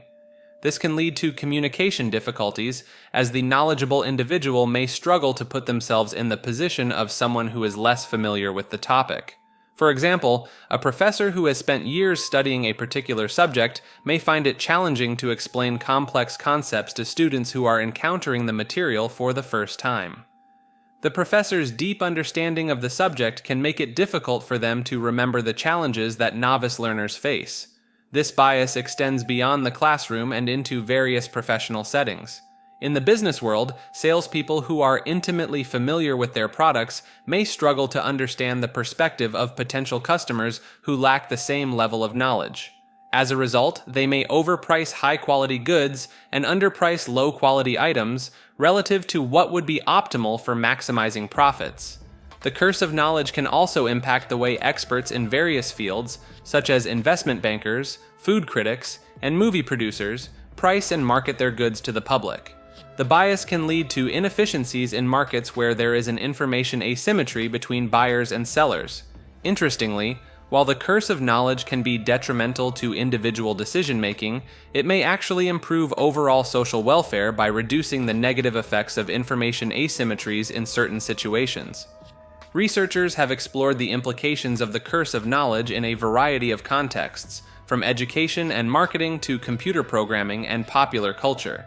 Understanding this bias and its potential impact can help individuals and organizations communicate more effectively and make better informed decisions. Cyber nihilism is a peculiar phenomenon that has emerged in certain online communities, particularly among those with leftist or radical leanings. It is not a well-defined ideology or political stance, but rather a mindset or attitude characterized by a deep skepticism towards technology and a rejection of traditional ideas about meaning and purpose. At its core, cyber nihilism is not about adhering to a specific set of beliefs or theories. Instead, it is a recognition that human attempts to control complex systems, such as capitalism and technology, are often futile and doomed to fail. This perspective acknowledges the limitations of human-centric views of politics and the world at large. Nihilism, in this context, can manifest in both passive and active forms. Passive nihilism may lead to feelings of hopelessness and despair, while active nihilism can take on a more confrontational and aggressive stance. However, cyber nihilism does not necessarily embrace despair. Rather, it accepts the inherent limitations of human control over the world. The cyber aspect of cyber nihilism suggests a desire to minimize human involvement in the management of complex systems. It recognizes that humans are not well suited to handle repetitive tasks and process vast amounts of data, and instead envisions the creation of autonomous systems, possibly driven by artificial intelligence, that can operate independently of human input. Importantly, cyber nihilism does not advocate for a return to a pre-technological state. It acknowledges that we have passed a point of no return with regard to issues like climate change and that technology is now an integral part of our world. Instead, it proposes a way for nihilism itself to become cybernetic, using protocols and memes to spread the idea of pure negation and challenge existing power structures and hegemonies. In essence, cyber nihilism can be likened to a virus that infects people's minds, causing them to question established systems and reject traditional ideologies. It is not a structured belief system, but rather a process of spreading skepticism and negation, with the ultimate goal of reducing human influence over complex systems. Advancements in biomedical technology, particularly in the fields of prosthetics and bioimaging, are challenging the traditional notion of the human body as a sacred and inviolable entity. The concepts of cyborgs and cyberbodies are emerging as new ways of understanding the intersection of technology and the human form. In the near future, ambient intelligence devices may further transform our understanding of the body, giving rise to the idea of the transparent body. This concept envisions a world where basic diagnostic and therapeutic procedures can be performed remotely, with the patient's vital signs and physiological data being constantly monitored by wearable or implantable devices. The transparent body paradigm could lead to the development of digital representations of individuals, known as medical avatars or digital me. These virtual surrogates would act as a tool for optimizing and potentially predicting personalized patient care. By integrating data from various sources, medical avatars could provide a comprehensive view of an individual's health, enabling more accurate modeling, simulation, and pre-operative planning. This shift towards the transparent body and medical avatars may have profound implications for the future of healthcare. Hospitals and healthcare facilities could become highly specialized centers for medical research and emergency care, while routine clinical examinations would be conducted remotely, with physicians interacting primarily with the patient's digital representation. However, this scenario is not without risks. The increasing reliance on technology and the reduction of the patient to a collection of physiological parameters may lead to the dehumanization and depersonalization of healthcare. Patients may become increasingly disembodied, seen as the sum of their biological functions rather than as whole individuals. Another potential risk arises from patients' ability to directly monitor their own biometric data through wearable devices. While this could increase body awareness, it may also encourage self-diagnosis, potentially leading to serious health consequences. As we navigate this new landscape of cyber bodies and transparent bodies, it is crucial to carefully consider the ethical implications and strive to maintain the human element in healthcare, even as technology transforms the way we understand and interact with our bodies. Cymatics is a fascinating field that explores the visual representation of sound vibrations. When a surface, such as a plate or membrane, is vibrated at various frequencies, intricate patterns emerge in the medium placed on top, which can be anything from sand and dust to fluids. This phenomenon was first observed centuries ago by notable figures like Galileo Galilei and Robert Hooke, but it was a German musician and physicist who systematically studied these patterns in the late 18th century. He discovered that the shape of the surface and the way it is constrained determine the patterns formed by the vibrations, which are now known as Chladni figures. In the 1960s, a Swiss physician expanded upon this work, claiming that the symmetrical patterns formed by sound waves were a manifestation of a subtle vibrational energy field. He was particularly intrigued by the circular pattern that emerged when the ancient Sanskrit syllable, was vocalized. However, from a scientific perspective, the shape of these patterns is predetermined by the geometry of the vibrating body and the frequency spectrum of the vibration. Despite the lack of scientific backing for some of the more esoteric interpretations, cymatics has had a significant influence on art and music. Artists have used cymatic patterns in projections, paintings, and installations, while musicians have incorporated them into compositions and performances. Some have even claimed to find connections between cymatic patterns and sacred geometry or ancient symbols. In the realm of engineering, researchers have drawn inspiration from the periodic and symmetrical patterns created by sound vibrations at the air-liquid interface to develop methods for engineering diverse structures from microscale materials using liquid-based templates. By adjusting the vibration frequency and acceleration, these templates can be dynamically reconfigured, opening up new possibilities for material design. Cynocephaly, the characteristic of having the head of a dog or jackal on a human body, is a widely attested mythical phenomenon found in various cultures and contexts around the world. From ancient Egypt, India, and Greece to medieval Europe and China, tales of dog-headed beings have captured the imagination of people for centuries. The ancient Greeks were familiar with cynocephaly through representations of Egyptian gods, such as Anubis, the god of the dead. Greek writers also claimed knowledge of dog-headed races in distant lands like India, where they were said to communicate through barking and live by hunting. These accounts were likely influenced by the Greek perception of the Egyptian deities' therianthropic ability to shift between human and animal forms. In medieval Christian worldviews, cynocephaly continued to feature prominently. The Eastern Orthodox Church even depicts St. Christopher with the head of a dog in certain icons, though this is not universally supported. According to one legend, Christopher was initially a member of a dog-headed race who converted to Christianity and was rewarded with a human appearance. Travelers like Ibn Battuta and Marco Polo also mentioned encounters with dog-headed people in their journeys to exotic lands. These accounts, along with those found in medieval bestiaries and encyclopedias, reinforce the idea of cynocephaly as inhabitants of distant, mysterious places. In Chinese mythology, the 11th animal of the 12-year calendar cycle is often depicted as a human figure with a dog's head. The Buddhist missionary Hui Shen also described an island of dog-headed men to the east of a land he visited, which some identify as Japan or the Americas. Cynocephalic characters continue to appear in modern literature, particularly in comics and graphic novels, where they serve as extras or play significant roles.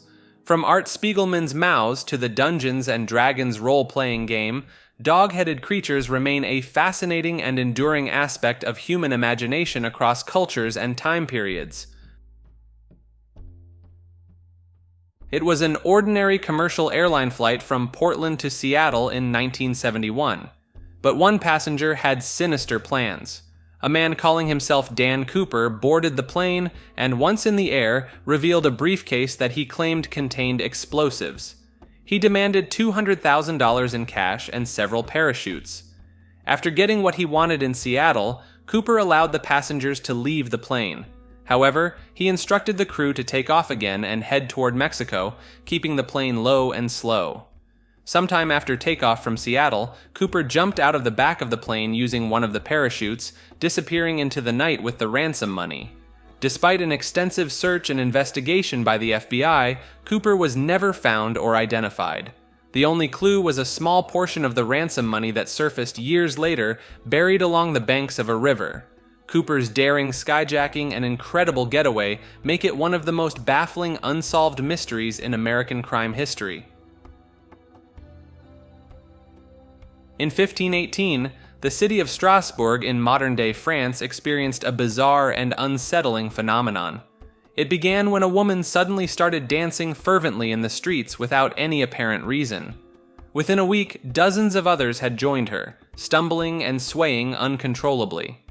By the end of the month, the number had swelled to hundreds, with people literally dancing themselves to exhaustion as the mania spread like a disease. The authorities were at a loss. No one could explain what was driving this compulsive behavior. Some suspected it was a punishment from God or the work of supernatural forces. Others proposed more scientific explanations, like food poisoning or mass hysteria brought on by the extreme stresses of the time. The dancing continued for weeks until the afflicted were finally taken to pray at a religious shrine. Afterwards, the strange epidemic slowly subsided, leaving only an enduring air of mystery around this bizarre outburst of inexplicable dancing madness in the streets of medieval Strasbourg. Dark matter and dark energy are two of the greatest mysteries in the universe. Dark matter is an invisible and unknown substance that makes up around 27% of the cosmos. Its existence is inferred by the gravitational effects it appears to have on galaxies and galaxy clusters. Ordinary visible matter only accounts for about 5% of the universe, with dark matter providing the additional mass needed for galaxies to hold together and behave as observed. Dark energy is an even stranger concept. It's thought to be a property of space itself that is driving the accelerated expansion of the universe. About 68% of the universe consists of this dark energy that overwhelms gravity on cosmic scales, propelling galaxies away from each other at increasing speeds. While their effects are clearly seen, the true nature of dark matter and dark energy remains one of science's biggest unsolved puzzles, challenging our fundamental understanding of the universe. Slime, often dismissed as a mere residue or byproduct, holds profound significance in understanding life itself. Transcending its association with decomposition or synthetic novelties, slime emerges as a vital physical and metaphysical substance central to a biophilosophy that challenges human-centric perspectives. By delving into nature philosophy, speculative realism, and contemporary science, alongside vivid representations in the works of H.P. Lovecraft, Thomas Ligotti, and various horror media, we uncover the dynamics of slime not merely as a trace, but as the darkly vitalistic essence of life itself. This exploration reveals slime's generative and mutative capacities, presenting it as a necessary object for a realist understanding of the living world, devoid of anthropocentric biases. In this vein, slime becomes a conduit to reframe our conceptions of existence, acknowledging the primordial and ever-shifting nature of life that extends far beyond human existence. Dataism refers to an emerging philosophy that places supreme importance on the flow and processing of data. It views the universe itself as consisting of data flows, where the value of any phenomenon is determined by its contribution to data processing. In this mindset, humans themselves can be seen as a single massive data processing system. As data and its analysis become increasingly central to society, dataism posits that we may eventually entrust algorithms and artificial intelligence to make major decisions in our lives, from careers to relationships. While offering potential insights by harnessing the power of big data to identify patterns, dataism has also raised concerns about threats to individual privacy and human agency. Some criticize it as a potential new religion or ideology that could undermine liberal humanist values. Nonetheless, dataism represents an intriguing philosophical perspective emerging from our data-driven modern world. The death ray, a theoretical concept from the 1920s and 1930s, was envisioned as a particle beam or electromagnetic weapon. Inventors like Guglielmo Marconi, Nikola Tesla, and others claim to have independently invented it. While initially a product of fiction, the idea of energy-based weapons inspired real-life counterparts like the United States Navy's laser weapon system, LAWS, deployed in 2014, often referred to as a death ray. These are technically known as directed energy weapons. Various inventors, including Edwin R. Scott, Harry Grindell Matthews, and Antonio Longoria, claim to have developed functioning death rays, but their devices were never proven to work as claimed. Nikola Tesla's death beam, known as Teleforce, was said to transmit immense energy over long distances, distinguishing it from traditional death rays. During World War II, both the Germans and the Japanese had projects related to death rays involving particle accelerators and microwaves, respectively. In a remote desert valley, there exists a peculiar geological phenomenon: rocks that seem to move across the flat ground all on their own, leaving behind long, winding trails in the dirt. For decades, these so-called sailing stones baffled scientists, trying to unravel the mystery of how they could possibly travel without any apparent force setting them in motion. The tracks crisscrossed in nonsensical patterns, with some rocks appearing to inexplicably change direction mid-journey. Various fanciful theories attempted to explain it, from supernatural causes to dust devils pushing the stones. But the true answer turned out to be an ingenious collaboration between wind, ice, and mud. When winter rains flooded the desert playas, thin sheets of ice would form. As temperatures warmed, the ice would slowly crack and break apart, with winds blowing the fragmented ice rafts across the muddy surface. The sailing stones, happening to be trapped within the moving ice pans, created their surreal trails as they drifted erratically until the ice melted away, leaving only the perplexing rocky paths as evidence of nature's bizarre phenomenon. In the desolate expanse of Death Valley, legends have long circulated about a mysterious underground city and an ancient race that once called it home. These tales, passed down through generations of Paiute Native Americans, speak of a sacred place known as the Kingdom of Shin-Au-Av, or God's Land. According to the stories, a brave Paiute chief once journeyed deep into this subterranean realm in search of his deceased wife. He encountered supernatural challenges and crossed a precarious bridge before finally reaching the Spirit Land, where he found his people dancing joyously. Though he eventually located his wife, a fateful glance backwards during their escape separated them forever. Over the years, various prospectors and adventurers have claimed to have stumbled upon hidden caverns and tunnels beneath Death Valley that led to this fabled underground city. They described vast rooms illuminated by an otherworldly light, populated by fair-skinned people in leather garments, and filled with incredible treasures like gold, gemstones, and perfectly preserved mummies. However, despite several attempts to lead archaeologists and experts back to these sites, the entrances were never found again, lost to the shifting sands and altered terrain of the desert. Some searchers, driven by their determination to rediscover this lost world, vanished forever in their pursuit.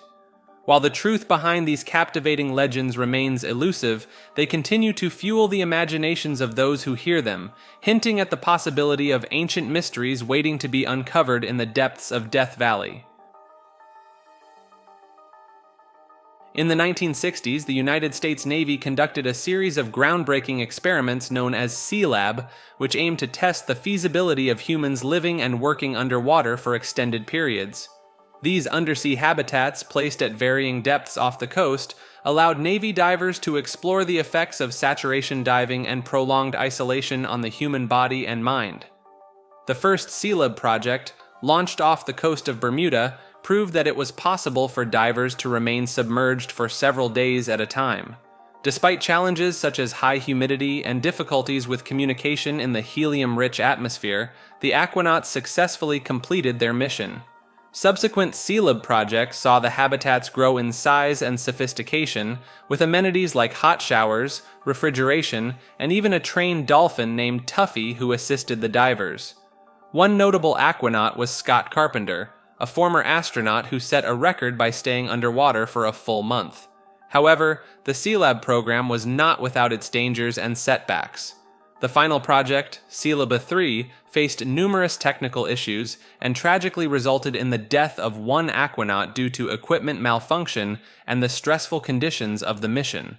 Despite the challenges and ultimate end of the C-Lab program, the knowledge gained from these daring experiments greatly contributed to our understanding of deep-sea diving physiology and the potential for humans to live and work beneath the waves. Deepfakes are digitally manipulated media that use artificial intelligence to convincingly replace one person's likeness with another's, often in a way that can be difficult to detect. While the concept of fake content is not new, deepfakes leverage powerful machine learning techniques to generate highly realistic visual and audio content that can more easily deceive viewers. The technology behind deepfakes involves training generative neural networks on large datasets of images or videos, allowing the AI to learn how to create new content that mimics the original. This has led to concerns about the potential misuse of deepfakes for creating fake news, hoaxes, and other forms of disinformation. One of the most prominent applications of deepfakes has been in the creation of pornographic content, with the faces of celebrities or other individuals being swapped onto the bodies of adult film actors without their consent. This has raised serious ethical concerns and has prompted calls for legal action and regulation. However, deepfakes have also found more benign applications in fields such as entertainment, where they have been used to create realistic digital performances by deceased actors or to allow living actors to portray younger versions of themselves. In the realm of art and music, deepfakes have been employed to create unique visual and auditory experiences.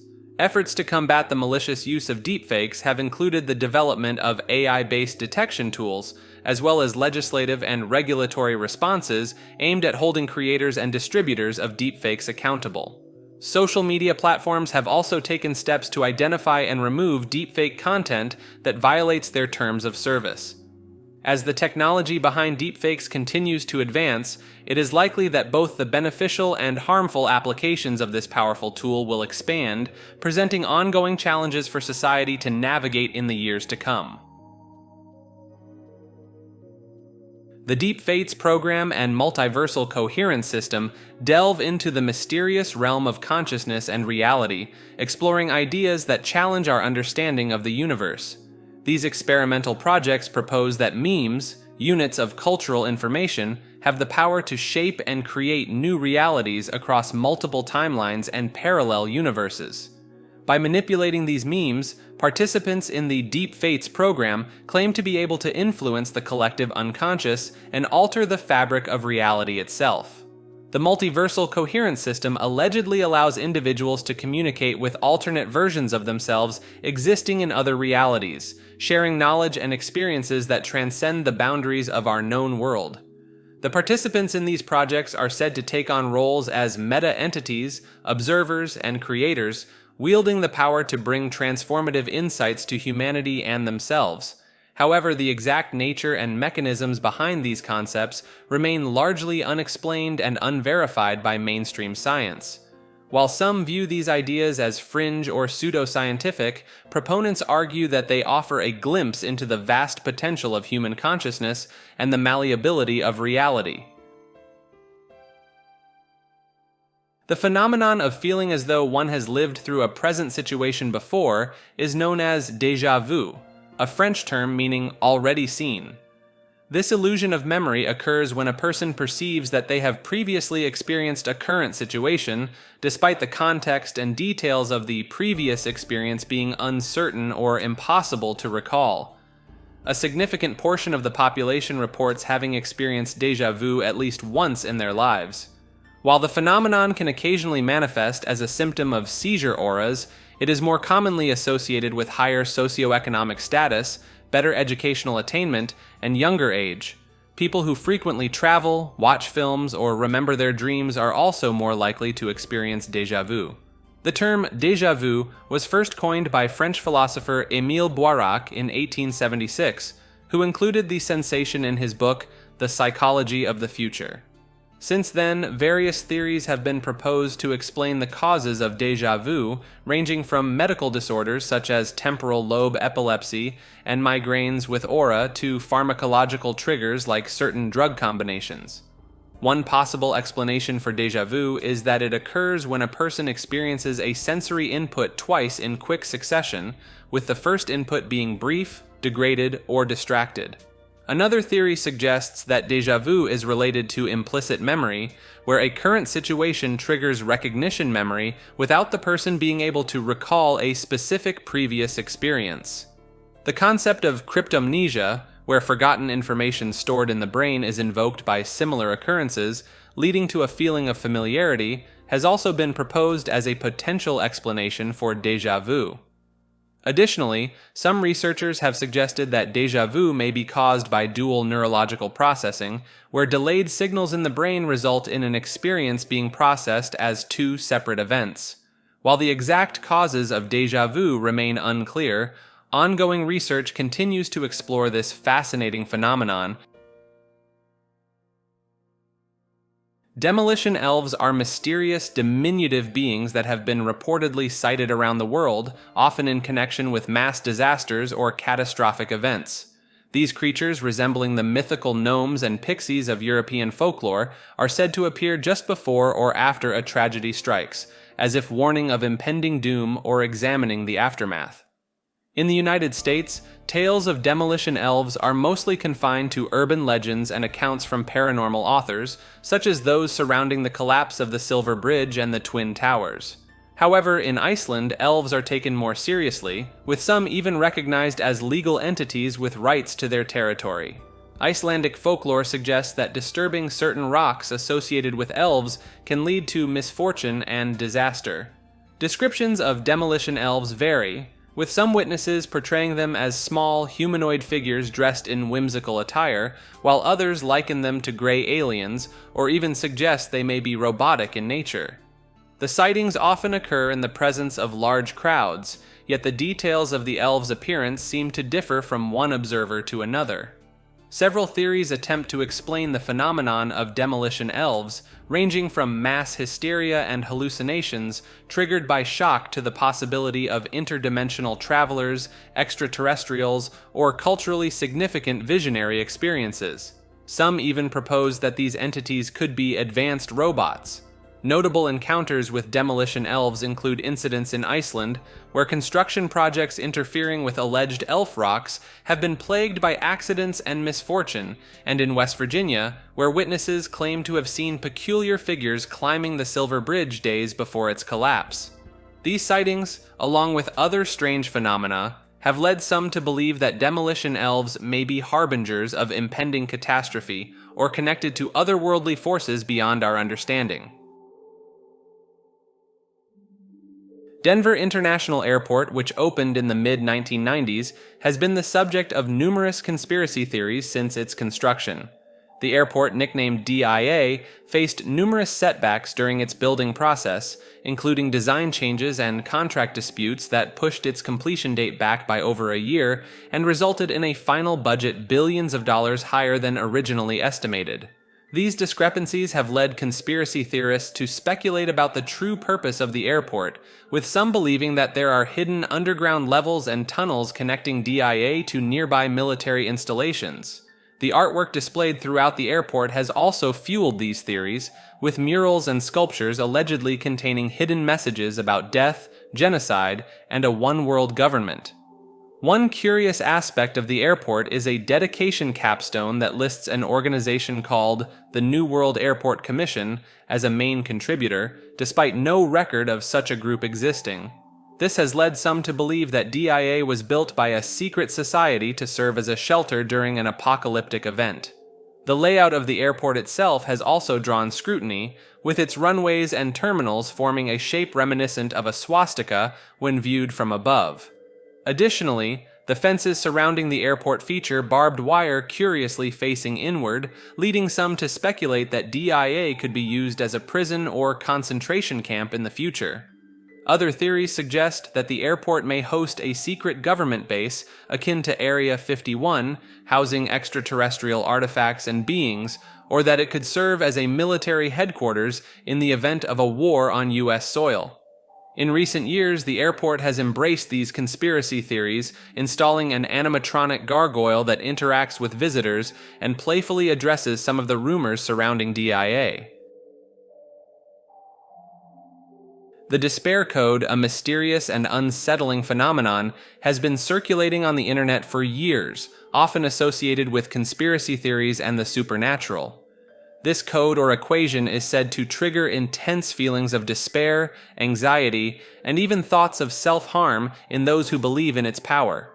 Some speculate that the code originated from a notorious online forum known for its conspiracy theories and paranormal discussions. The equation itself is believed to be a combination of factors that, when multiplied together, create a sense of hopelessness and despair in those who engage with it.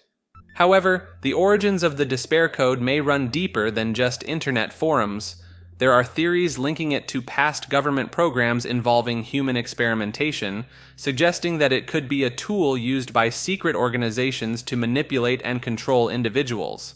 Others draw connections between the code and the works of a renowned horror writer, suggesting that it may be a manifestation of cosmic horrors and malevolent entities seeking to break the minds of those who dare to unravel its secrets.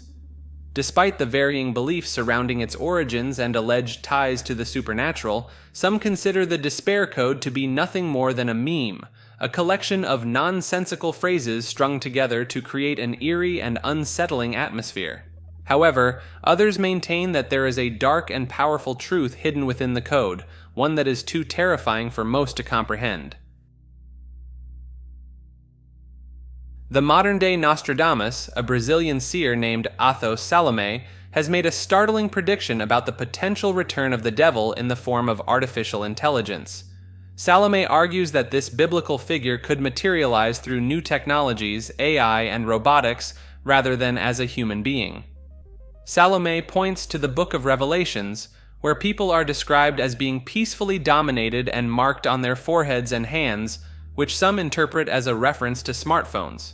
The head of the Russian Orthodox Church has also suggested that smartphones could be the Antichrist of the modern era. According to Salome, humanity may be defended by a Knight Templar who could fight against this technological Antichrist. Interestingly, he points to Elon Musk as a potential candidate for this role, despite others ironically suggesting that Musk himself could be a reincarnation of the evil one. Salome emphasizes that the Antichrist will come from a state within a state, and believes that this mythical figure could materialize through new technologies, AI, and robotics. He claims his predictions come from studying the occult mathematical applications and calculations based on the Kabbalah of Judaism.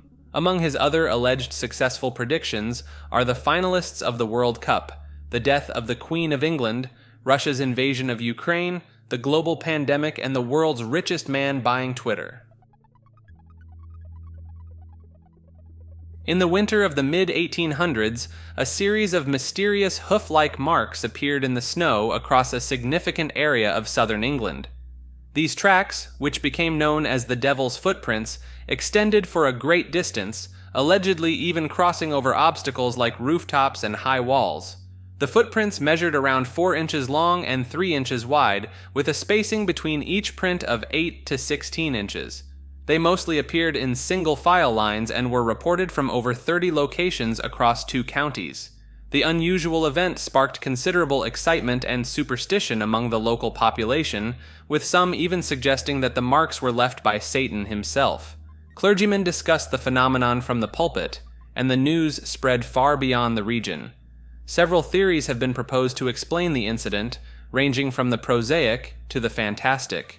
Some suggested that the prints were made by common animals like donkeys, ponies, or even hopping rodents like wood mice. Others proposed more unusual explanations, such as an escaped kangaroo or an experimental balloon trailing shackles. However, the lack of definitive evidence and the variations in eyewitness descriptions have led some researchers to question the full extent and nature of the event. Similar incidents of anomalous footprints have been reported in other parts of the world, both before and after the Devon case, adding to the mystery surrounding this strange occurrence. In northern Minnesota, there's a mysterious waterfall known as the Devil's Kettle. For years, people have wondered about the fate of the water that flows into a strange hole on one side of the falls. The water seems to simply vanish into the rock, never to be seen again. This peculiar phenomenon has sparked all sorts of wild speculation. Some believe the water travels underground all the way to Canada, while others imagine it leads to a hidden subterranean civilization. Curious visitors have tossed various objects into the kettle, hoping to discover where they might emerge, but they never seem to turn up anywhere. Recently, hydrologists have shed some light on the mystery. They've discovered that the water from Devil's Kettle actually rejoins the river after traveling through an underground passage. In the middle of a forest near Bear Creek, North Carolina, there's a peculiar camping spot known as the Devil's Tramping Ground. For generations, this area has been the subject of eerie local legends and folklore. According to these tales, the devil himself is said to haunt a barren circle of ground at this site, where he tramps around on certain nights, contemplating ways to bring evil into the world. The stories claim that nothing has been able to grow within this 40-foot ring for over a century. Visitors to the Devil's Tramping Ground have reported strange occurrences, such as objects left inside the ring mysteriously disappearing overnight, and dogs becoming agitated and refusing to approach the area. Some even believe that spending the night within the circle's boundaries can lead to bizarre and unsettling experiences. The legend has become so ingrained in local lore that the Devil's Tramping Ground has often been featured on lists of unusual place names. The site has also found its way into popular culture, including being mentioned in a couple of horror novels set in a fictional North Carolina town. In the early 2000s, a Polish journalist claimed to have uncovered evidence of a secret Nazi weapon called Die Glocke, which translates to the bell in English. According to the journalist's book, this device was supposedly a glowing, rotating machine that had anti-gravitational properties and may have even been a time machine. The bell was described as being several meters tall and wide, containing cylinders filled with a mysterious, highly radioactive liquid. Allegedly, many scientists and technicians who worked on the project died from exposure to this substance, and any survivors were reportedly killed by the SS at the end of the war to maintain secrecy. Some theories suggest that the technology behind Die Glocke was later traded to the US military by a high-ranking SS official in exchange for his freedom. There are also claims that prisoners from a nearby concentration camp were used as test subjects, resulting in numerous deaths and health issues. However, many mainstream reviewers and historians have criticized the claims, labeling them as pseudoscientific, recycled rumors, and even a hoax. They argue that the evidence presented is largely anecdotal and lacks credibility, with some suggesting that the story is based on exaggerations and fantasies of Nazi occult science that have been circulating since the 1960s. In the riverbed of the Taunton River in Massachusetts, there once lay a massive boulder known as the Dighton Rock. This 40-ton rock is notable for the mysterious petroglyphs carved into its surface, which include lines, geometric shapes, drawings of people, and what appears to be writing. The origins of these inscriptions have been the subject of much speculation and controversy over the centuries. One early colonist made a drawing of the petroglyphs back in the late 1600s, which has been preserved to this day, although it differs from later reports and the current appearance of the rock. Many hypotheses have been put forward regarding the creators of these markings. Some believe they were made by indigenous peoples of North America, who were known to create petroglyphs in other locations. Others have suggested that the carvings could be the work of ancient Phoenicians, Norse explorers, Portuguese sailors, or even Chinese explorers. One theory that gained some traction proposed that the markings were made by a Portuguese explorer in the early 1500s, claiming that the inscriptions were abbreviated Latin, indicating his arrival in the New World. However, this idea has since been largely debunked by researchers. In the mid-20th century, the area around Dighton Rock was turned into a state park, and the boulder itself was removed from the river during the construction of a dam and placed in a nearby museum for preservation. Despite centuries of investigation and speculation, the true origins and meaning of the petroglyphs on this fascinating rock remain a mystery. In the realm of theoretical physics, there exists a curious and somewhat controversial notion known as digital physics. This concept proposes that the entire universe can be understood as an immense digital computation device or the product of a computer program, be it deterministic or probabilistic in nature. The idea that the universe might be akin to a digital computer first emerged in the late 1960s, put forth by a German computer pioneer in a book exploring the concept of a calculating space. However, it was an American computer scientist who, a decade later, coined the term digital physics to encapsulate this line of thought. Proponents of digital physics suggest that, in principle, there could exist a program for a universal computer that would be capable of computing the evolution of the universe itself. One proposed model for such a computer is a vast cellular automaton, a grid of cells that evolve over time according to a set of predetermined rules. However, the existing models of digital physics face significant challenges when confronted with the continuous nature of various physical symmetries that are fundamental to our current understanding of the universe.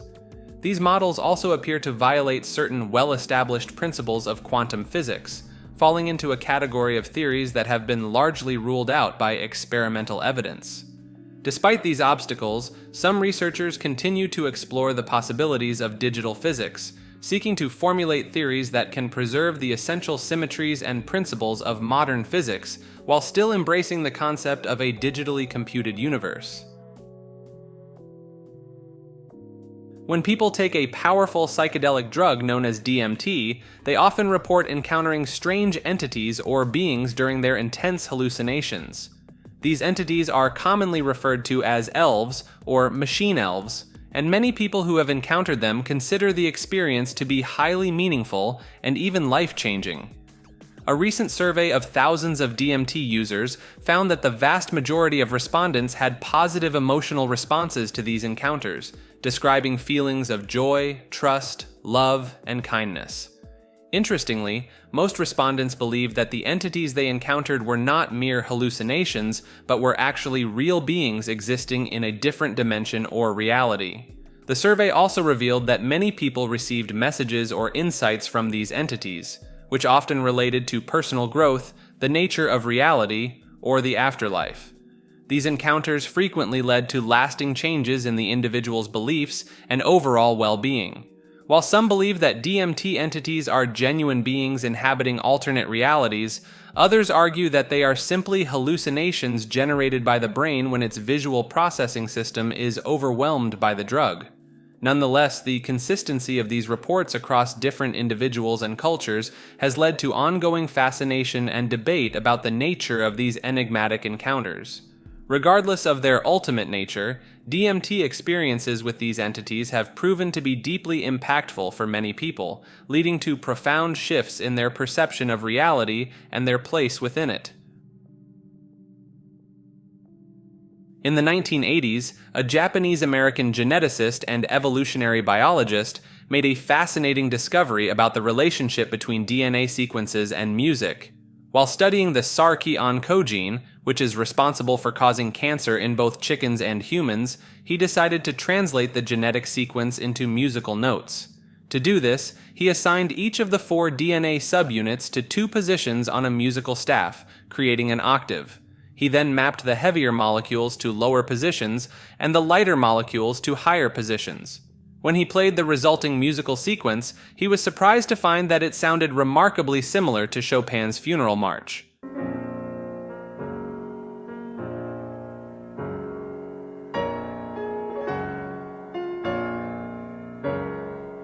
This scientist, who had no formal musical training, went on to explore other genetic sequences using the same method. He found that an enzyme responsible for breaking down glucose in the body translated into a soothing lullaby. When this tune was recorded by a violinist and played for kindergarten children in Tokyo, it effectively lulled them to sleep. Through his research, the scientist discovered that more evolved organisms tended to have more complex musical sequences in their DNA. He hoped that by studying these musical patterns, he might uncover a fundamental pattern governing all life. This innovative approach to exploring the connection between genetics and music opened up new avenues for understanding the complexity and beauty of the building blocks of life.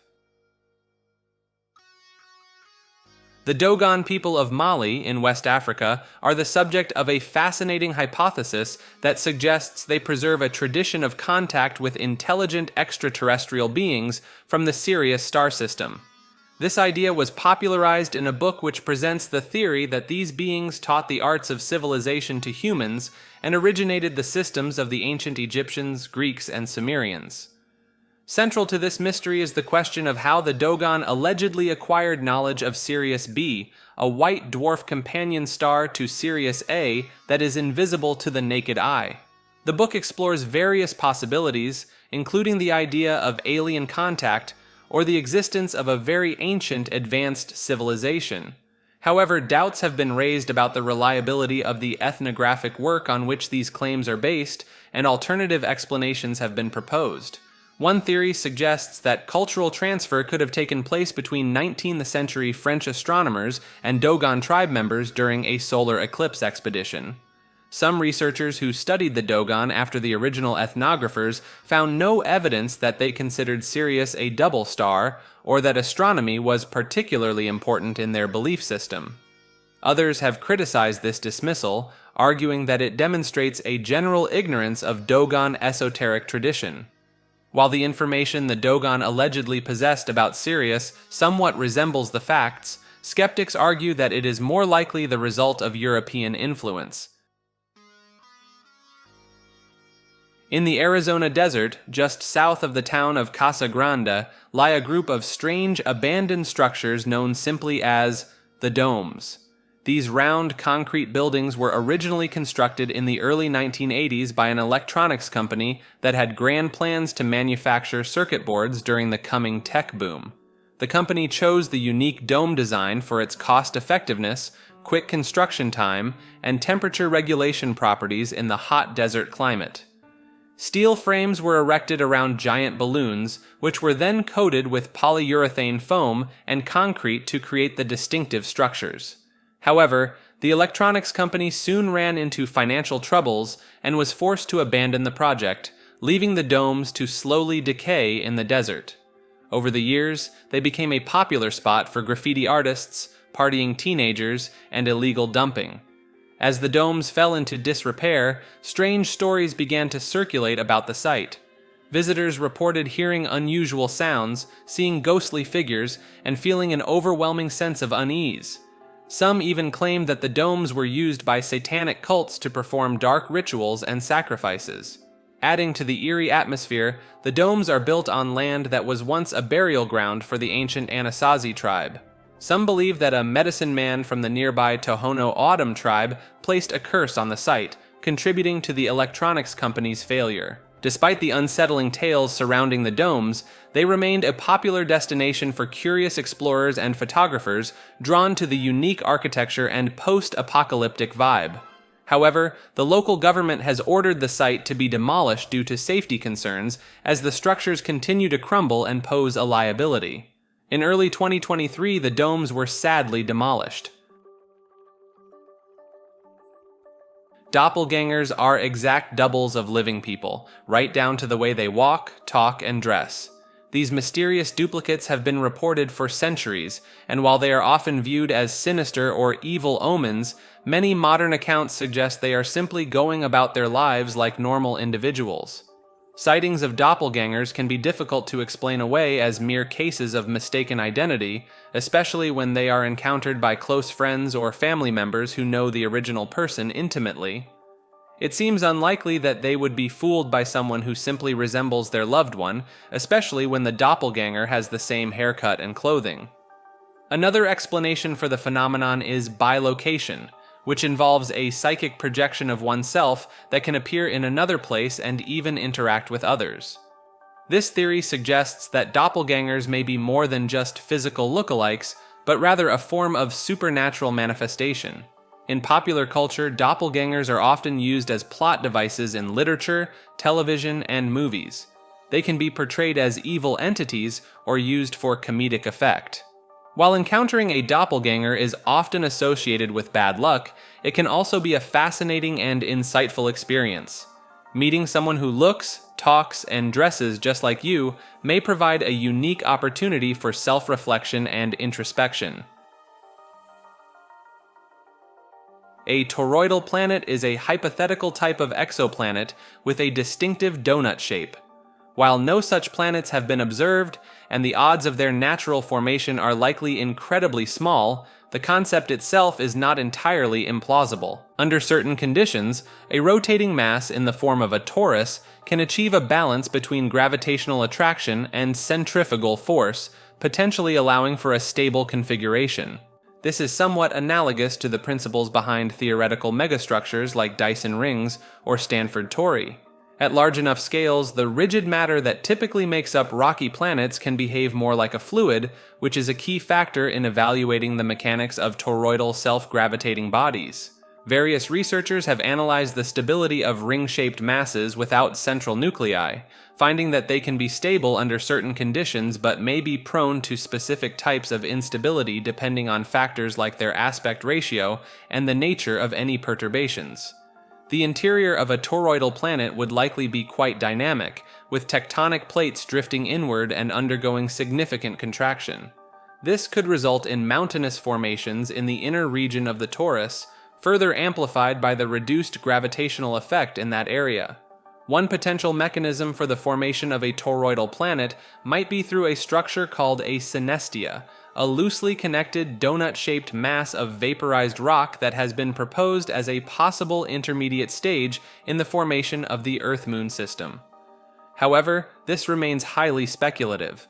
While the existence of toroidal planets is an intriguing concept, the sheer improbability of their occurrence means it is extremely unlikely that any will ever be directly observed, even within the vast expanse of our cosmological horizon. In the state of Wisconsin, there are stories of a small town that supposedly disappeared in the 1990s. This town was called Doveland, and while no concrete evidence of its existence has been found, some people claim to have memories of it or even possess souvenirs like mugs and shirts bearing the town's name. Interestingly, when searching for Doveland online, search engines would sometimes suggest the term Doveland, Wisconsin, despite no actual results being returned. There are several theories surrounding the town's alleged existence and disappearance. Some believe it may have been a military town associated with a project in the 1960s that was destroyed after an incident. Others speculate that it could have been a town that dispersed due to a failing economy or was abandoned once a military operation ran its course. More skeptical theories suggest that Doveland may simply be a hoax, tall tale, or internet legend, with the lack of evidence explained as a mass delusion or urban myth. Some even propose that the souvenirs could be the result of bot-generated advertisements based on users' search histories. One particularly intriguing theory draws from the concept of a hyperstition, where an idea functions retrocausally to bring about its own reality. In this case, the story of Doveland, while initially fictional, could have retroactively granted the town a foothold in reality through the memories of real people who have come to believe in its existence. Rhabdomancy is a form of divination that involves the use of rods, wands, staffs, sticks, arrows, or similar objects. This practice has a long history and has been used for various purposes, such as determining the direction one should travel or finding answers to specific questions. One method of rhabdomancy involves setting a number of staffs upright and observing the direction in which they fall. This is believed to provide guidance or insight into the matter at hand. Rhabdomancy has also been associated with divination by arrows, a practice known as bellomancy, where the flight or landing position of an arrow is interpreted for divinatory purposes. In some traditions, rhabdomancy has been connected to the I Ching, a Chinese divination text that traditionally uses a bundle of yarrow stalks. However, the most well-known form of rhabdomancy is dowsing, particularly the use of a forked wooden stick to locate water, minerals, or other hidden materials. Rhabdomancy has been mentioned in various biblical passages, with some scholars and theologians interpreting certain verses as references to this practice. Despite its long history and cultural significance, rhabdomancy, like dowsing, is not supported by scientific evidence. Controlled studies have consistently shown that the effectiveness of these practices is no greater than what would be expected by chance or guesswork. A recent study suggests that the 15th century Romanian governor, who inspired the iconic vampire novel Dracula, may have suffered from a rare condition called hemolacria, which causes a person to shed tears mixed with blood. Researchers came to this conclusion after analyzing proteins and peptides extracted from letters written by the historical figure using advanced scientific techniques. The governor, known as Vlad the Impaler due to his alleged cruelty, has long been associated with the vampire mythology popularized by the novel. While the connection between the real-life figure and the fictional character is debated, the study sheds new light on the health and living conditions of the time. By examining the ancient proteins found on the letters, researchers discovered evidence that the governor likely suffered from inflammatory processes affecting his respiratory tract and skin. Additionally, the presence of certain peptides and proteins suggests that he may have indeed experienced bloody tears, a symptom of hemolacria.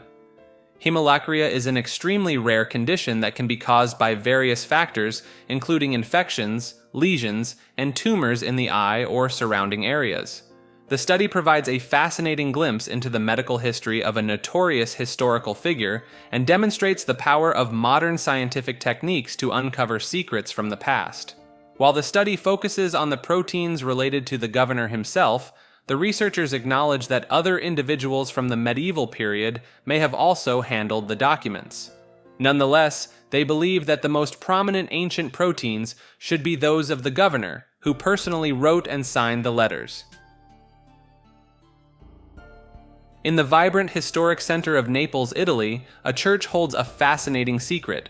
It may be the final resting place of the legendary Count Dracula.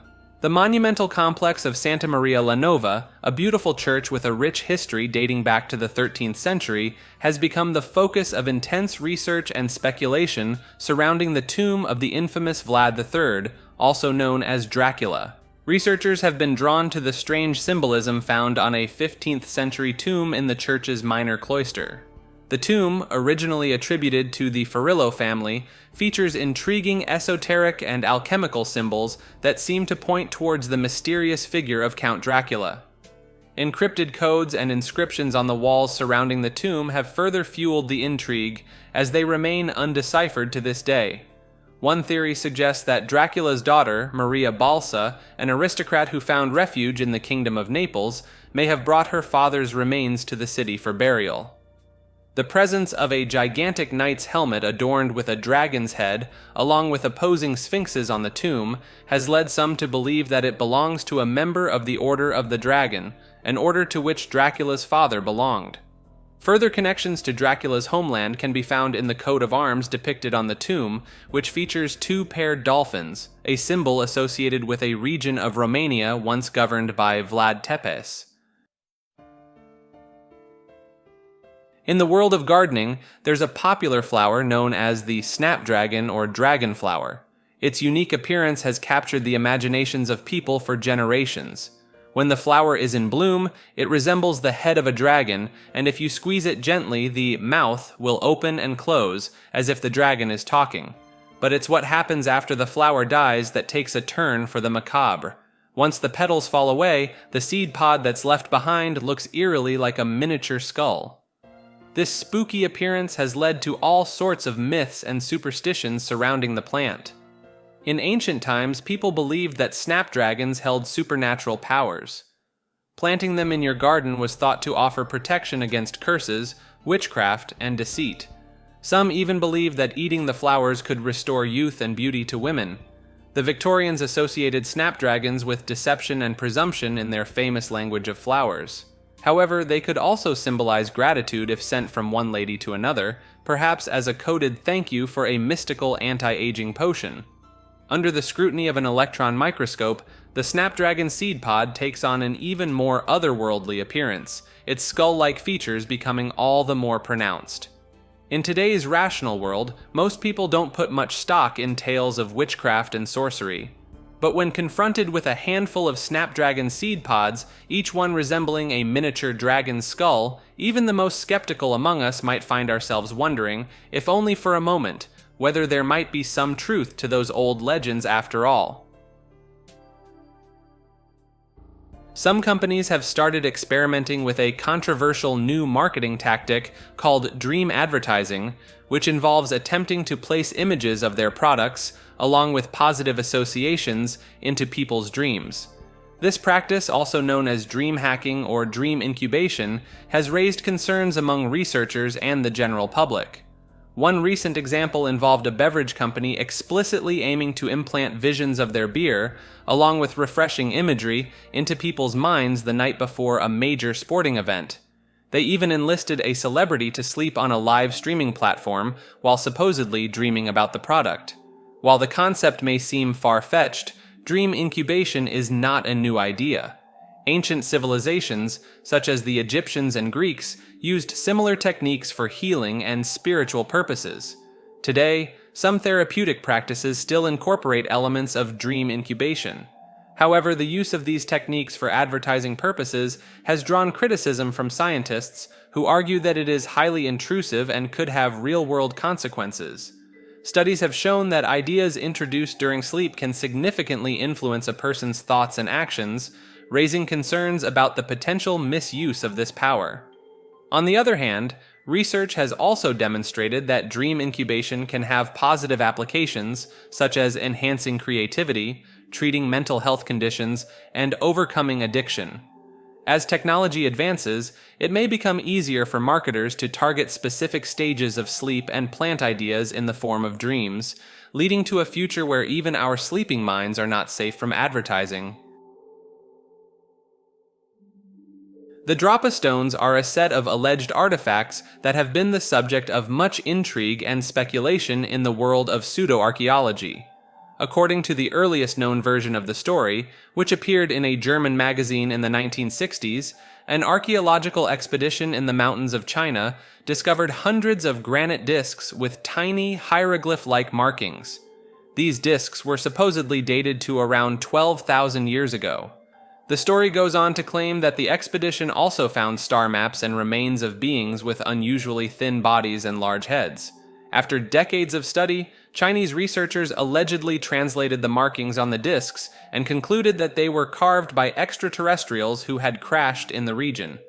Over time, additional details were added to the tale, such as the discs being shipped to the Soviet Union for further study, and an Austrian engineer claiming to have seen and photographed two of the stones in a Chinese museum.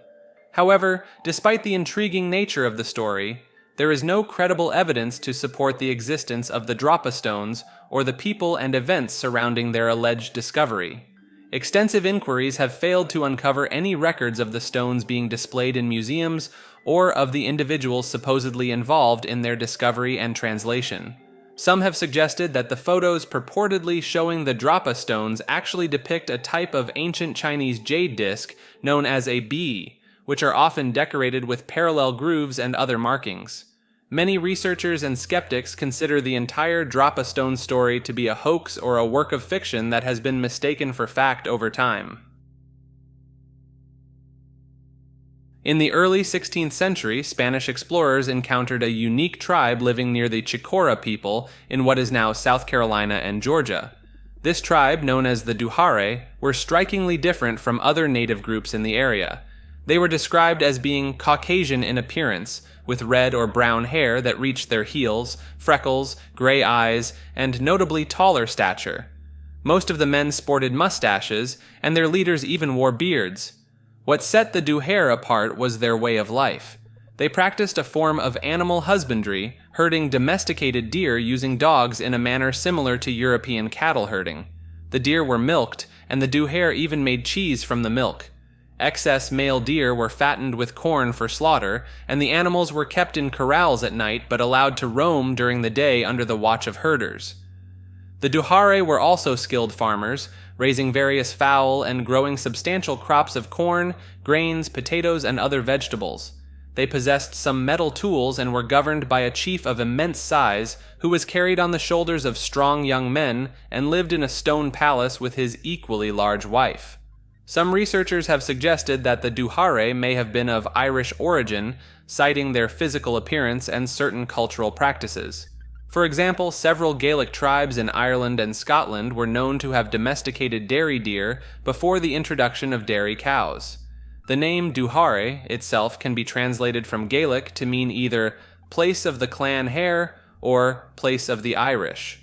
However, this theory remains controversial, with some scholars and historians vehemently disagreeing. Attempts to link the Duhar to Irish explorers who may have reached North America before Columbus have been met with skepticism and criticism. Regardless of their origins, the Duhare remain an intriguing and enigmatic part of the early history of the Americas, offering a glimpse into a unique culture that differed markedly from other native tribes encountered by European explorers. In the rugged mountains of northern New Mexico, a conspiracy theory has taken root, claiming the existence of a secret underground facility known as Dulce Base.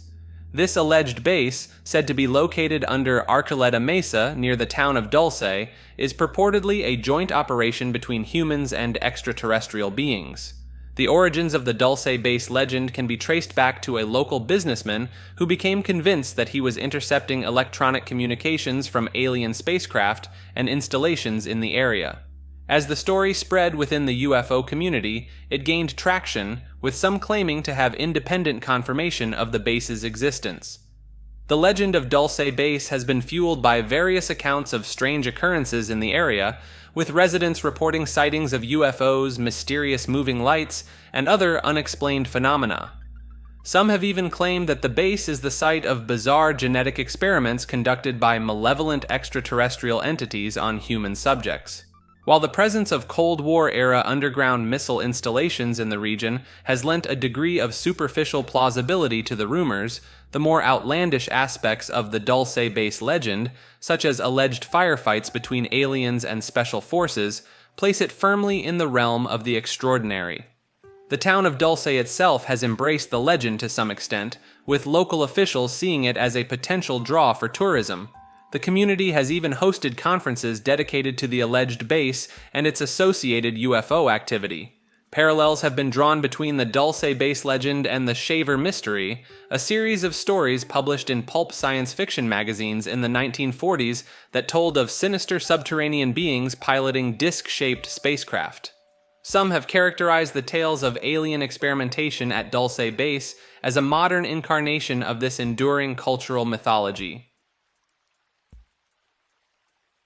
In the winter of 1959, a group of experienced hikers from the Soviet Union set out on a challenging trek through the northern Ural Mountains. Led by a seasoned ski instructor, the group aimed to reach a remote mountain peak. However, something went terribly wrong during their journey, and all 9 members of the expedition perished under mysterious circumstances. The hikers' bodies were discovered weeks later, scattered around their campsite on the slopes of a mountain known as Kholat Syakhl. Investigators were baffled by what they found. The group's tent had been cut open from the inside, and the hikers had fled into the freezing wilderness, some of them barefoot and wearing only underwear. Autopsies revealed that 6 of the hikers had died from hypothermia, while the remaining 3 had suffered traumatic injuries, including fractured skulls and severe chest wounds. Strangely, the bodies showed no signs of struggle or external injuries that would indicate an attack by another person or animal. The unusual circumstances surrounding the hikers' deaths have sparked numerous theories and speculations over the years. Some have suggested that the group fell victim to an avalanche, while others have proposed more outlandish explanations involving military experiments, infrasound-induced panic, or even an encounter with extraterrestrial beings. One of the most intriguing aspects of the case is the presence of high levels of radiation on some of the hikers' clothing. This discovery, along with reports of strange orange spheres in the night sky around the time of the incident, has fueled conspiracy theories about secret government tests or a possible cover-up. Despite extensive investigations and numerous attempts to explain the tragedy, the Dyatlov Pass incident remains one of the most enduring mysteries of the 20th century. The remote location where the hikers met their fate has since been named Dyatlov Pass in their memory, and their story continues to captivate people around the world, serving as a chilling reminder of the untamed wilderness and the unknown forces that may lurk within it. Across the internet, a mysterious bot has been posting spam on numerous forum sites, creating a trail of fake diploma advertisements and other dubious content. What sets this particular spammer apart is its uncanny ability to bypass CAPTCHAs and other forms of verification that typically prevent automated posting. The bot's posts often revolve around the sale of fake diplomas, with many of the messages written in Korean. This focus on counterfeit credentials may be linked to the immense pressure to attend prestigious universities in South Korea, where fake diplomas have become a lucrative form of crime. On some sites, the bot creates fake user profiles at an astonishing rate, making it difficult for human administrators to keep up with the onslaught of spam. The usernames generated by the bot often follow a pattern, incorporating variations of a seemingly random string of characters.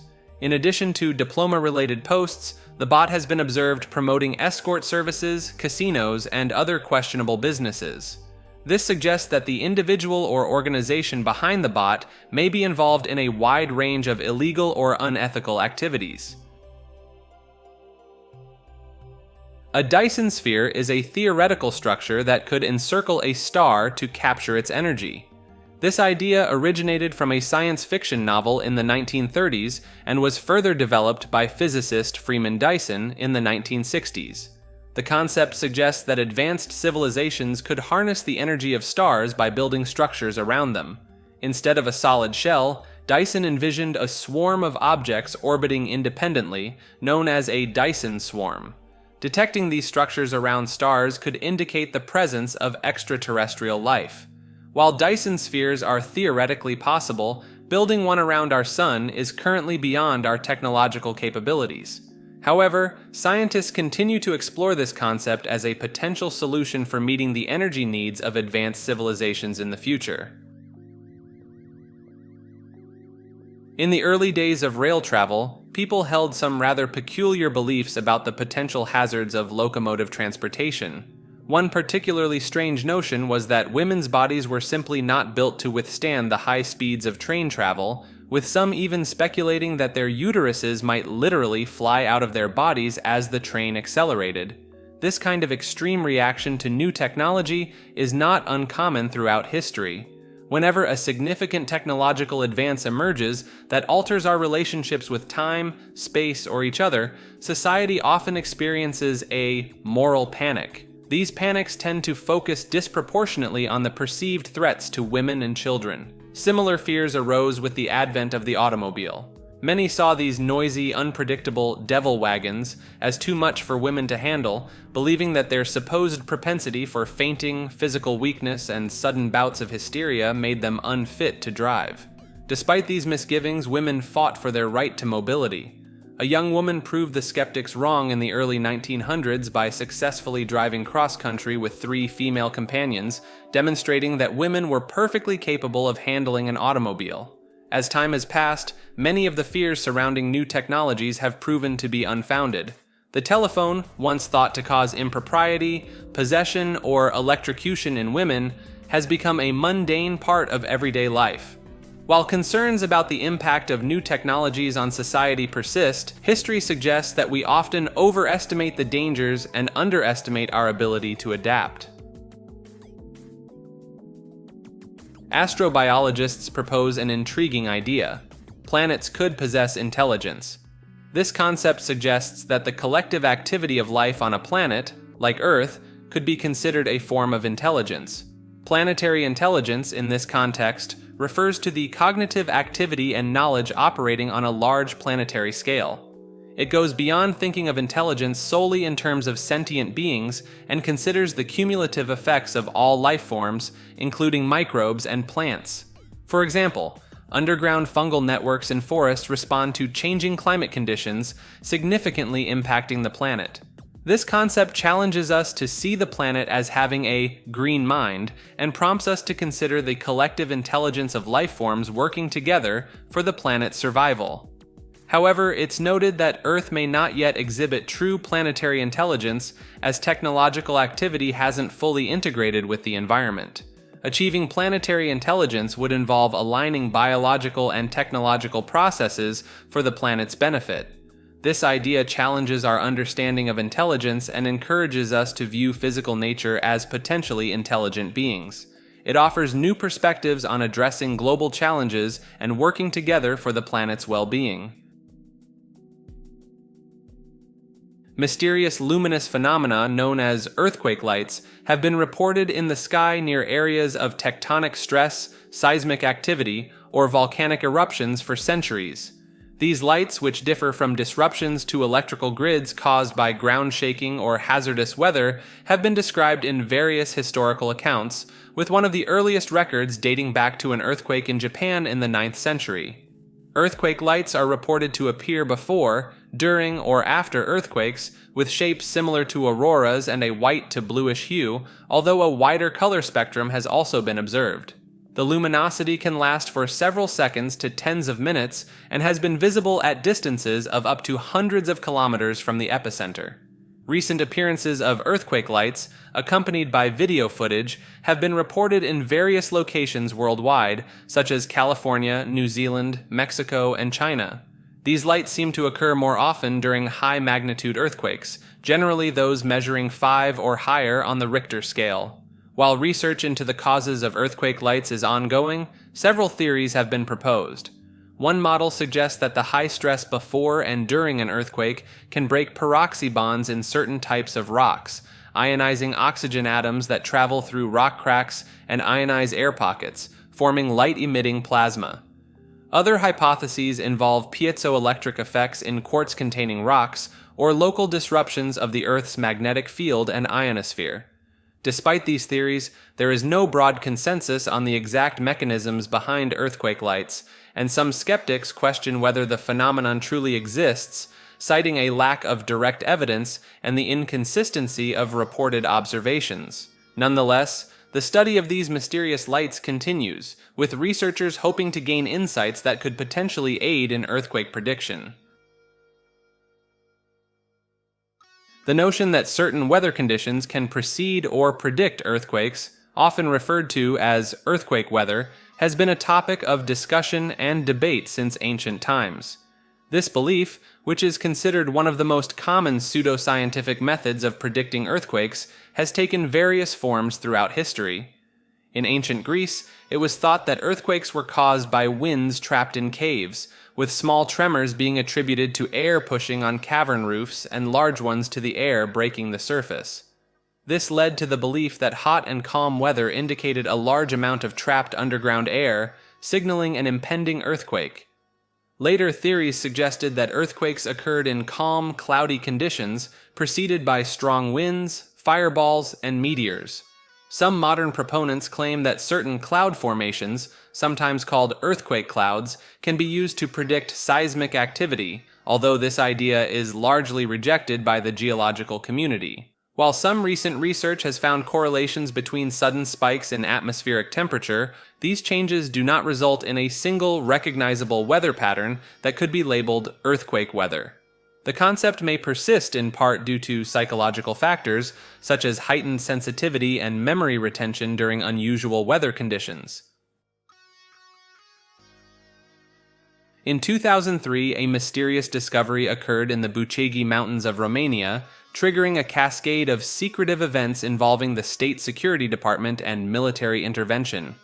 2 climbers stumbled upon ancient symbols carved in stone, leading to the disappearance of a strange yellow object when touched. The area was quickly isolated, and investigations revealed a massive tunnel within the mountain, detected by Pentagon satellites. This tunnel, protected by energy barriers, was linked to a similar structure in Iraq. Inside the mountain, a vast chamber housed stone tables emitting fluorescent light and holographic images depicting scientific information. These included genetic combinations and a revisionist history of humanity. A control panel with levers and buttons revealed holographic projections, including one showing Earth's water receding to reveal a hidden landmass. An amphora containing monatomic gold powder, believed to enhance longevity, was also found. The discovery challenged conventional understanding of history and science, hinting at a hidden chapter in our world story. Further exploration revealed 3 mysterious tunnels leading to Egypt, Tibet, and deep within the Earth's crust, raising questions about the origin and purpose of the structures. Despite intense secrecy and political tensions, plans for expeditions to explore these tunnels were underway in 2003. Earth has a second mini-moon that was discovered just a few years ago. This quasi-moon, named after a Hawaiian term for a moving celestial object, is quite small, measuring less than the length of a football field across. It circles our planet in a peculiar corkscrew-like trajectory, never coming closer than dozens of times the distance of our more familiar moon. This strange orbit is caused by the competing gravitational pulls of the Earth and the Sun, which constantly alter the moonlet's path. Unlike conventional moons, this quasi-moon is not primarily influenced by Earth's gravity, but instead performs an odd dance between the two celestial bodies. Initially, the origins of this mini-moon were a mystery. Its composition didn't match that of typical asteroids, which are often captured by a planet's gravity to become moons. It was dimmer and reflected light differently, suggesting a unique origin. After extensive research using advanced telescopes, scientists discovered that the quasi-moon's composition closely matched lunar samples brought back by astronauts on a historic mission. The silicates on the mini-moon's surface had undergone space weathering, bearing a distinctive fingerprint that revealed its lunar origins. It turns out that this second moon is likely a piece of lunar debris ejected from the moon's surface by an impact event. Instead of landing on Earth or drifting off into space, it became caught in a complex gravitational dance, making it a temporary companion of our planet. However, this cosmic partnership is not meant to last. Estimates suggest that the quasi-moon will only remain in its current orbit for a few centuries before breaking free from Earth's gravitational influence and venturing off into the void. Once a piece of our familiar moon, then a companion to Earth, this fascinating object will eventually embark on a solitary journey through the cosmos. In the heart of Philadelphia stands a former prison that once held some of America's most notorious criminals. The Eastern State Penitentiary, operational from the early 19th century until the 1970s, was a revolutionary institution that emphasized principles of reform rather than punishment. Designed with a unique wagon wheel layout, the penitentiary featured 7 corridors of skylighted cells radiating from a central hub. Each cell was equipped with running water, a flush toilet, and a small exercise yard, amenities that were considered quite advanced for the time. The prison system of isolation, known as the Pennsylvania system, encouraged solitary confinement as a means of rehabilitation. Prisoners were kept in their cells for most of the day, with hoods placed over their heads during rare moments of movement to prevent communication and recognition. Despite its progressive ideals, the penitentiary was not immune to the darker aspects of incarceration.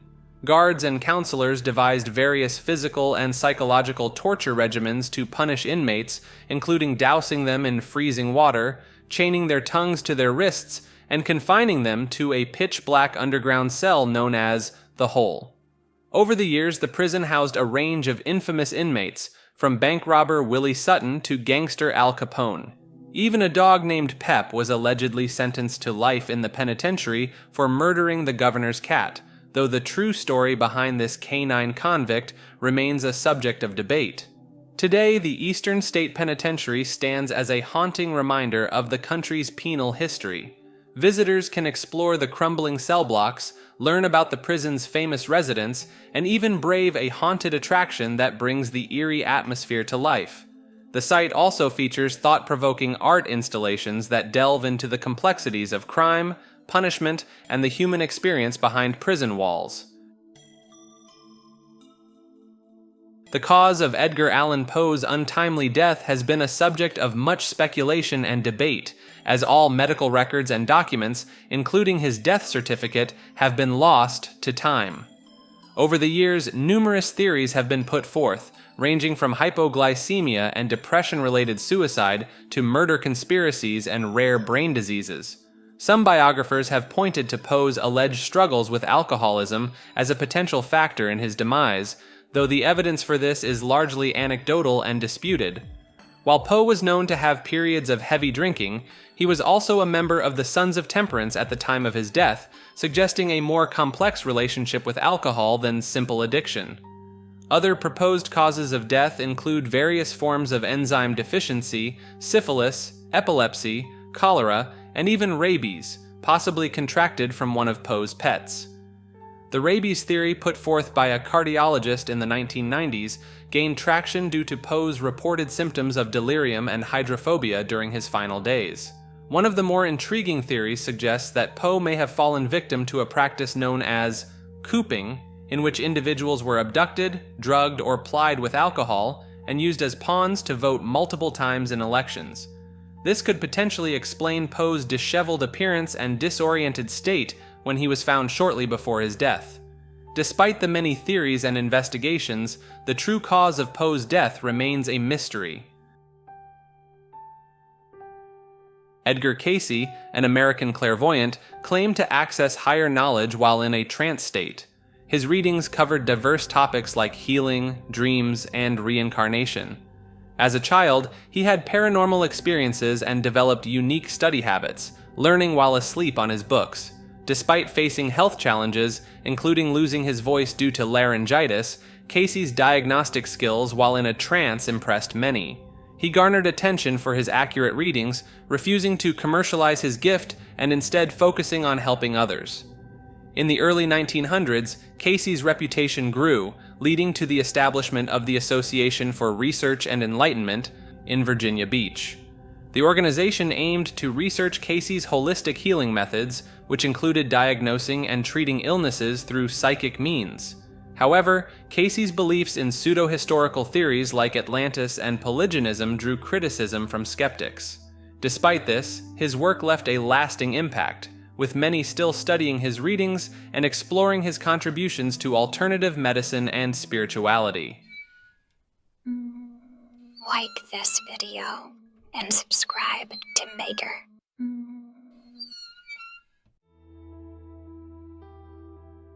The tale of a 19th century English nobleman born with a second face on the back of his head has captivated imaginations for generations. According to legend, this aristocrat known as Edward Mordache was a man of remarkable grace and scholarly accomplishments, but his life was overshadowed by the presence of a female visage that occupied the posterior portion of his skull.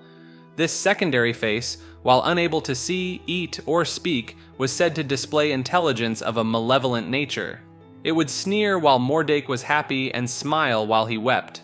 Mordache himself claimed that the face whispered terrible things to him at night, temptations and secrets that one would only speak of in hell. Driven to despair by this constant torment, Mordache reportedly begged doctors to remove the demon face, but none would attempt the surgery. Unable to find solace, he chose to sequester himself from society, living a life of seclusion until, at the age of 23, he ultimately took his own life. The earliest known account of Mordache's story appeared in a late 19th century article penned by a fiction writer who claimed to have discovered the case in old reports from a Royal Scientific Society. However, no records of such a society or of Mordache's existence have been found from that time period, casting doubt on the veracity of the tale. Despite its questionable origins, the legend of Mordache has endured, even finding its way into a medical encyclopedia published shortly after the initial article. While the encyclopedia provided no definitive diagnosis for Mordache's condition, modern medical knowledge suggests it may have been a form of craniopagus parasiticus, diprosophis, or an extreme case of parasitic twinning. Ephilism is a philosophical concept centered on absolute antinatalism, where the act of bringing new life into the world is seen as morally wrong due to the suffering it entails. It extends beyond antinatalism by aiming to end the cycle of suffering for all sentient beings. The term itself is a wordplay spelling life backward, symbolizing the belief that non-existence is preferable to a life filled with pain and suffering. Ethalists are driven by the desire to minimize suffering for all beings and adhere to principles of negative utilitarianism and philanthropy.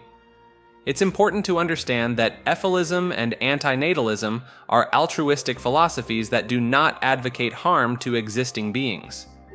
At the core of ethalism is the asymmetry argument, suggesting that it's better for a being to never exist than to experience pain and the absence of pleasure.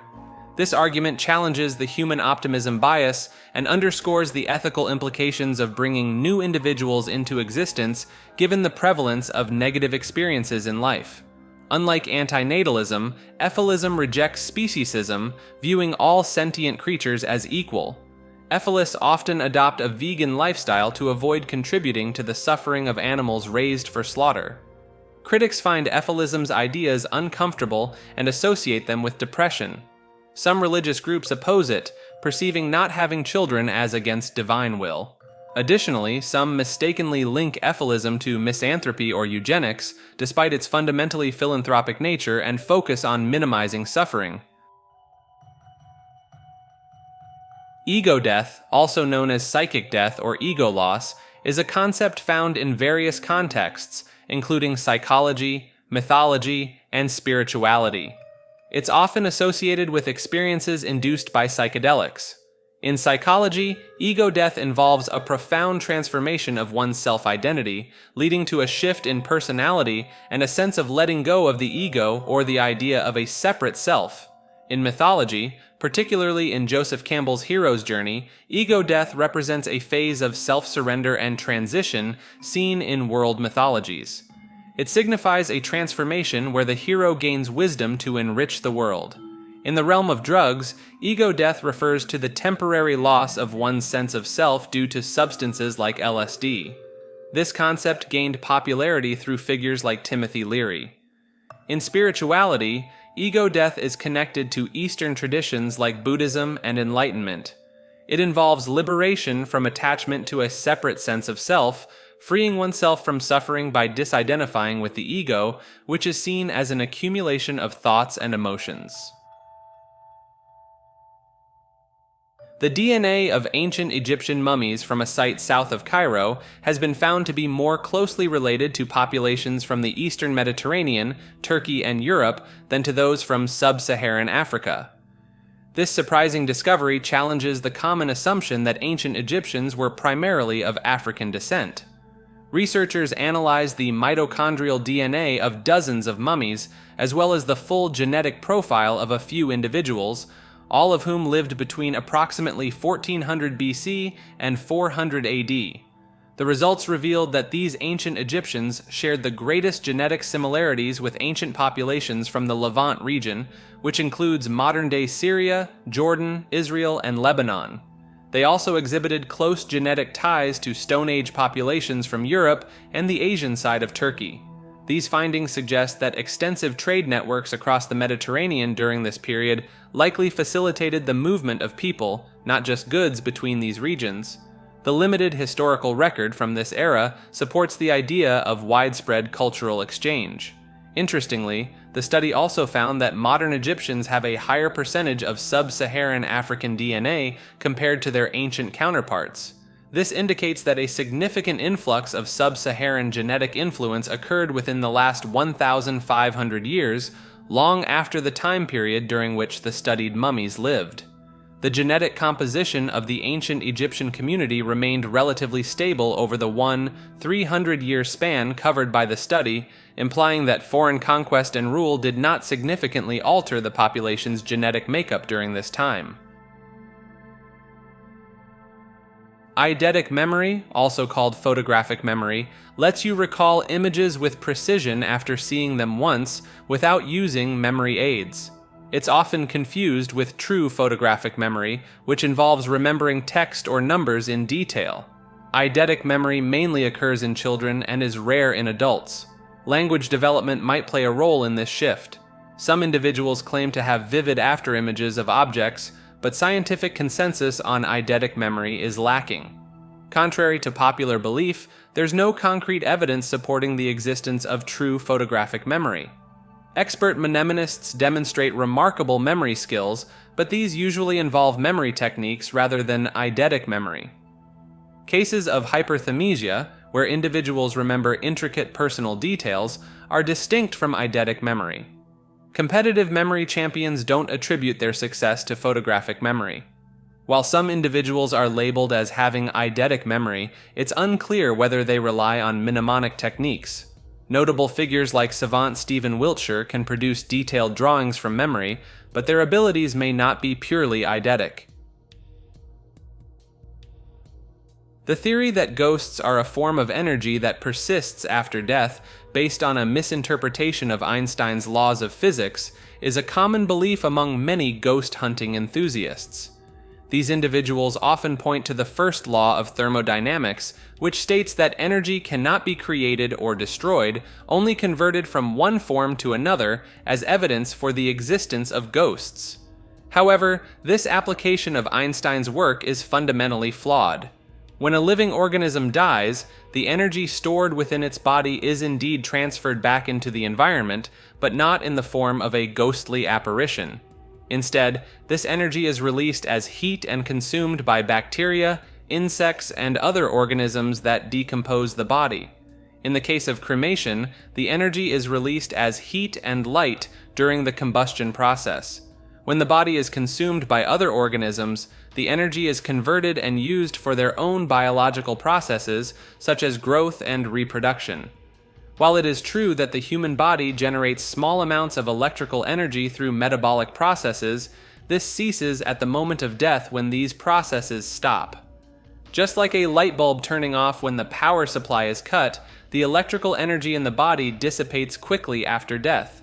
Ghost hunters often claim to detect the lingering electrical fields of ghosts using EMF detectors, but this assertion reveals a misunderstanding of the nature of energy and its behavior after death. The majority of the energy from a deceased person's body takes years to re-enter the environment through the food chain, and it is not in a form that can be detected by ghost hunting equipment. Although the existence of ghosts remains a topic of debate, the principles of thermodynamics and Einstein's theories do not provide a scientific basis for their reality. The persistence of this misconception among ghost enthusiasts highlights a widespread lack of understanding regarding fundamental scientific concepts. In the folklore of parts of the Americas, there exists a legendary creature known as the chupacabra, which translates to goat-sucker in Spanish. This name is derived from the creature's reported habit of attacking and drinking the blood of livestock, particularly goats. Physical descriptions of the chupacabra vary depending on the region. In Puerto Rico and Hispanic America, it is often depicted as a heavy reptilian alien-like creature roughly the size of a small bear, with a row of spines running from its neck to the base of its tail. In the southwestern United States, however, it is more commonly described as resembling a strange, mostly hairless breed of wild dog with a pronounced spinal ridge, unusually pronounced eye sockets, fangs, and claws. The chupacabra first gained widespread attention in 1995 when a series of livestock killings in Puerto Rico were attributed to the creature. Eyewitness accounts described the chupacabra as having features similar to those of the alien creature Syl from the science fiction film Species, which had been released earlier that year. Investigations into the alleged chupacabra attacks have yielded mixed results. While some reports claim that the affected animals were drained of blood through small, circular incisions, necropsies have not confirmed this. Researchers have proposed alternative explanations for the killings, such as attacks by coyotes or dogs suffering from mange, a parasitic skin disease that can dramatically alter an animal's appearance. The chupacabra legend has spread beyond Puerto Rico to other parts of the Americas, with sightings reported as far north as Maine and as far south as Chile. However, the varying descriptions of the creature and the lack of concrete evidence have led many to doubt its existence, with some suggesting that the chupacabra may be a product of misidentification, exaggeration, or even mass hysteria.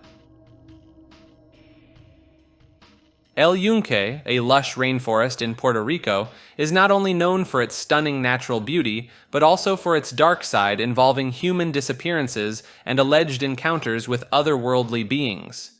This revered site, once considered a dwelling place of deities by ancient indigenous peoples, has been the scene of numerous unexplained vanishings over the years, some of which have been linked to the high level of UFO activity reported in the area. One particularly unnerving incident occurred in the 1970s when a group of campers consisting of students and adults ventured into El Yunque with the intention of making contact with UFOs and their occupants. As they made their way up the mountain trail, they encountered 3 identical-looking individuals who mysteriously disappeared from a photograph taken of them. Later that night, the campers found themselves surrounded by several eerie humanoid creatures with claw-like hands and elongated ears. These beings blocked the only path down the mountain, trapping the terrified group. One of the leaders attempted to approach the creatures, even managing to touch one, but the situation remained tense throughout the night. In another incident, a group of college students investigating the mountain's reputation witnessed a tall, shadowy figure darting across the road. They gave chase, following a seemingly pre-cleared path through the dense vegetation, only to find themselves at an abandoned lookout point. Later, while stationed in an observation tower, they experienced unexplained phenomena, such as the rattling of aluminum cans by an invisible force and the sighting of a massive, luminous, oval-shaped object hovering between 2 peaks. These chilling accounts, along with the persistent reports of UFO activity and the unsettling history of disappearances, have solidified El Yunque's reputation as a hotspot for paranormal occurrences. The rainforest's enduring mysteries continue to attract researchers and curious individuals, despite the potential risks associated with venturing into its depths after dark. Electromagnetic theories of consciousness propose that the phenomenon of consciousness can be understood as an electromagnetic field produced by the brain. These theories suggest that when neurons fire, they generate disturbances in the surrounding electromagnetic field, and that the synchronous firing of multiple neurons amplifies these disturbances to create a unified conscious experience. One proponent of this idea argues that the brain's electromagnetic field creates a representation of the information in the neurons, and that this field influences the brain by modulating neuronal activity. In this view, thoughts are considered electromagnetic representations of neuronal information, and the subjective experience of free will is the result of the electromagnetic field acting on the neurons. Another variation of the theory proposes that consciousness is identical to certain spatiotemporal patterns of the electromagnetic field itself. This view suggests that the electromagnetic field comprises a universal consciousness that experiences the sensations, perceptions, thoughts, and emotions of every conscious being in the universe. Quantum brain dynamics, a related theory, proposes that the electric dipoles of water molecules in the brain constitute a quantum field that interacts with quantum coherent waves generated by biomolecules in neurons. This interaction is thought to give rise to consciousness. While these theories offer a unique perspective on the nature of consciousness, they have faced criticism from cognitive scientists who argue that there is no particular reason why electromagnetic fields in the brain should give rise to consciousness. Some studies have also failed to find evidence supporting the influence of electromagnetic fields on brain function. Despite the challenges, proponents of electromagnetic theories of consciousness maintain that their ideas are a legitimate line of scientific inquiry, and that locating consciousness in the brain's electromagnetic field could help explain how information scattered across millions of neurons can be unified into a single conscious experience. Electronic voice phenomenon, EVP, is a peculiar phenomenon often associated with paranormal investigations. It involves capturing unexplained voices or sounds on audio recordings, purportedly originating from spirits or other supernatural entities. EVP enthusiasts typically use recording devices in allegedly haunted locations, hoping to capture voices that are not audible during the recording session. These captured voices are often faint, distorted, or garbled, making them open to interpretation. The origins of EVP date back to the early 20th century when recording technology became more accessible. However, it gained significant popularity in the mid-20th century with the rise of paranormal research and the spread of portable recording devices. There are various theories about the nature of EVP. Some believe that these voices are manifestations of spirits or ghosts trying to communicate with the living. Others attribute EVP to random noise patterns interpreted as speech by the human brain, a phenomenon known as auditory pareidolia. Skeptics often attribute EVP to natural causes such as radio interference, equipment malfunction, or the misinterpretation of ordinary sounds. They argue that the human brain is wired to find patterns and meaning in random noise, leading to the perception of voices where none exist. Despite skepticism, EVP continues to be a popular tool in paranormal investigations and has been featured in numerous documentaries and TV shows. Whether these recordings capture genuine paranormal activity or are simply the result of natural phenomena remains a subject of debate among believers and skeptics alike. In early 2013, the body of a young Canadian tourist was discovered in a water tank atop a hotel in downtown Los Angeles, where she had been staying as a guest. The woman, who had been diagnosed with bipolar disorder and depression, was last seen alive in late January and was reported missing by her parents shortly thereafter. Interest in the case surged when police released security camera footage showing the woman behaving erratically in a hotel elevator on the day she was last seen. The video went viral, sparking widespread speculation and conspiracy theories about her fate. An autopsy later ruled the death an accidental drowning, with the woman's bipolar disorder being a significant contributing factor. However, many questions remained unanswered, such as how she accessed the locked rooftop area and entered the water tank, which was difficult to open from the inside. The woman's parents filed a wrongful death lawsuit against the hotel, claiming it had failed to properly secure the premises and protect its guests, but the suit was dismissed in 2015. The mysterious circumstances surrounding the case have since been referenced in popular culture, inspiring various creative works, including television episodes, films, and music. The story has drawn comparisons to plot elements in certain horror movies, particularly those involving haunted hotels and hidden bodies in water tanks. Some of these works, such as a horror script sold shortly after the woman's death that used the investigation as a backdrop for a fictional detective's deteriorating sanity, have been criticized for exploiting the tragedy. Others, like a music video meant to commemorate her last day, have aimed to humanize the victim and counter the sensationalized media narratives surrounding her death. Despite the ongoing fascination with the case, the precise details of what happened to the young woman during her final hours at the hotel remain a mystery. The elixir of life, a mythical potion said to grant eternal life and youth to those who drink it, has captured the imaginations of people across various cultures and throughout history. The concept of this life-giving elixir can be traced back to ancient Mesopotamia, where the epic tale of a legendary king recounts his search for a plant at the bottom of the sea that could restore youth. In ancient China, the pursuit of immortality was a common theme among rulers, who sent alchemists on expeditions to find the elixir of life. The Chinese believed that consuming long-lasting minerals such as jade, cinnabar, or gold could confer longevity. However, many of these substances were actually toxic and led to cases of alchemical elixir poisoning. In Hindu scriptures, the elixir of life is known as Amrita and is described as a substance that the gods and demons fought over in order to gain power and immortality. The idea of transmuting base metals into gold, a concept closely related to the elixir of life, also appears in ancient Indian texts.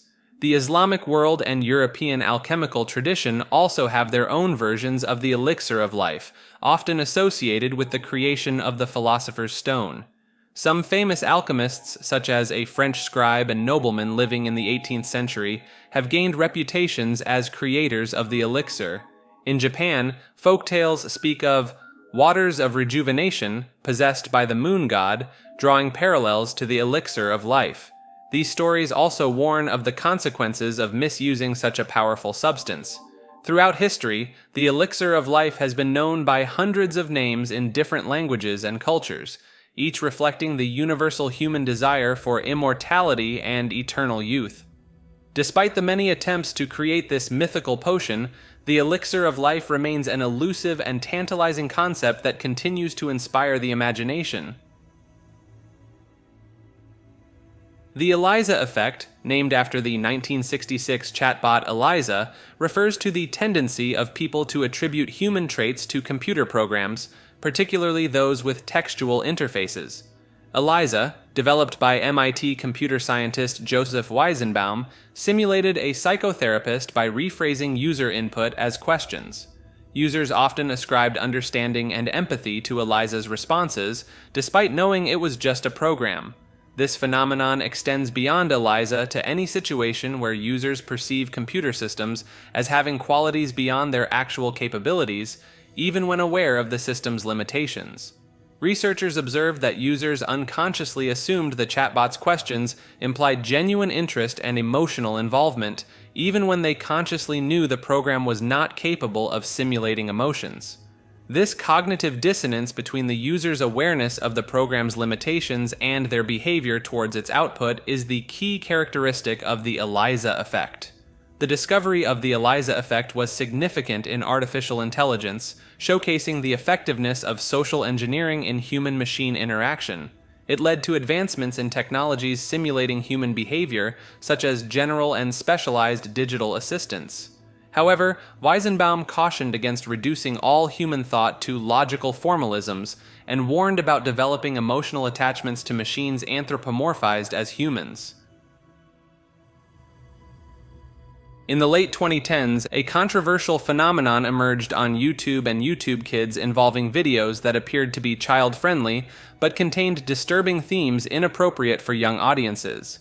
These videos often featured popular characters from family-oriented media, such as Disney's Frozen or Marvel superheroes, engaging in bizarre or unsettling behavior. The controversy, dubbed Elsagate, after the frequent appearance of the Frozen character Elsa in such videos, raised concerns about the ease with which inappropriate content could slip past YouTube's child safety algorithms. The videos often used keyword manipulation and misleading tags to circumvent content filters, making them difficult to moderate on the platform's large scale. Many Elsagate videos were produced using live-action footage or simple flash animation, with some even employing claymation or computer-generated imagery. The videos typically lacked dialogue, making them accessible to a global audience without language barriers. They often featured nonsensical or disturbing scenarios involving bodily functions, violence, or sexual themes.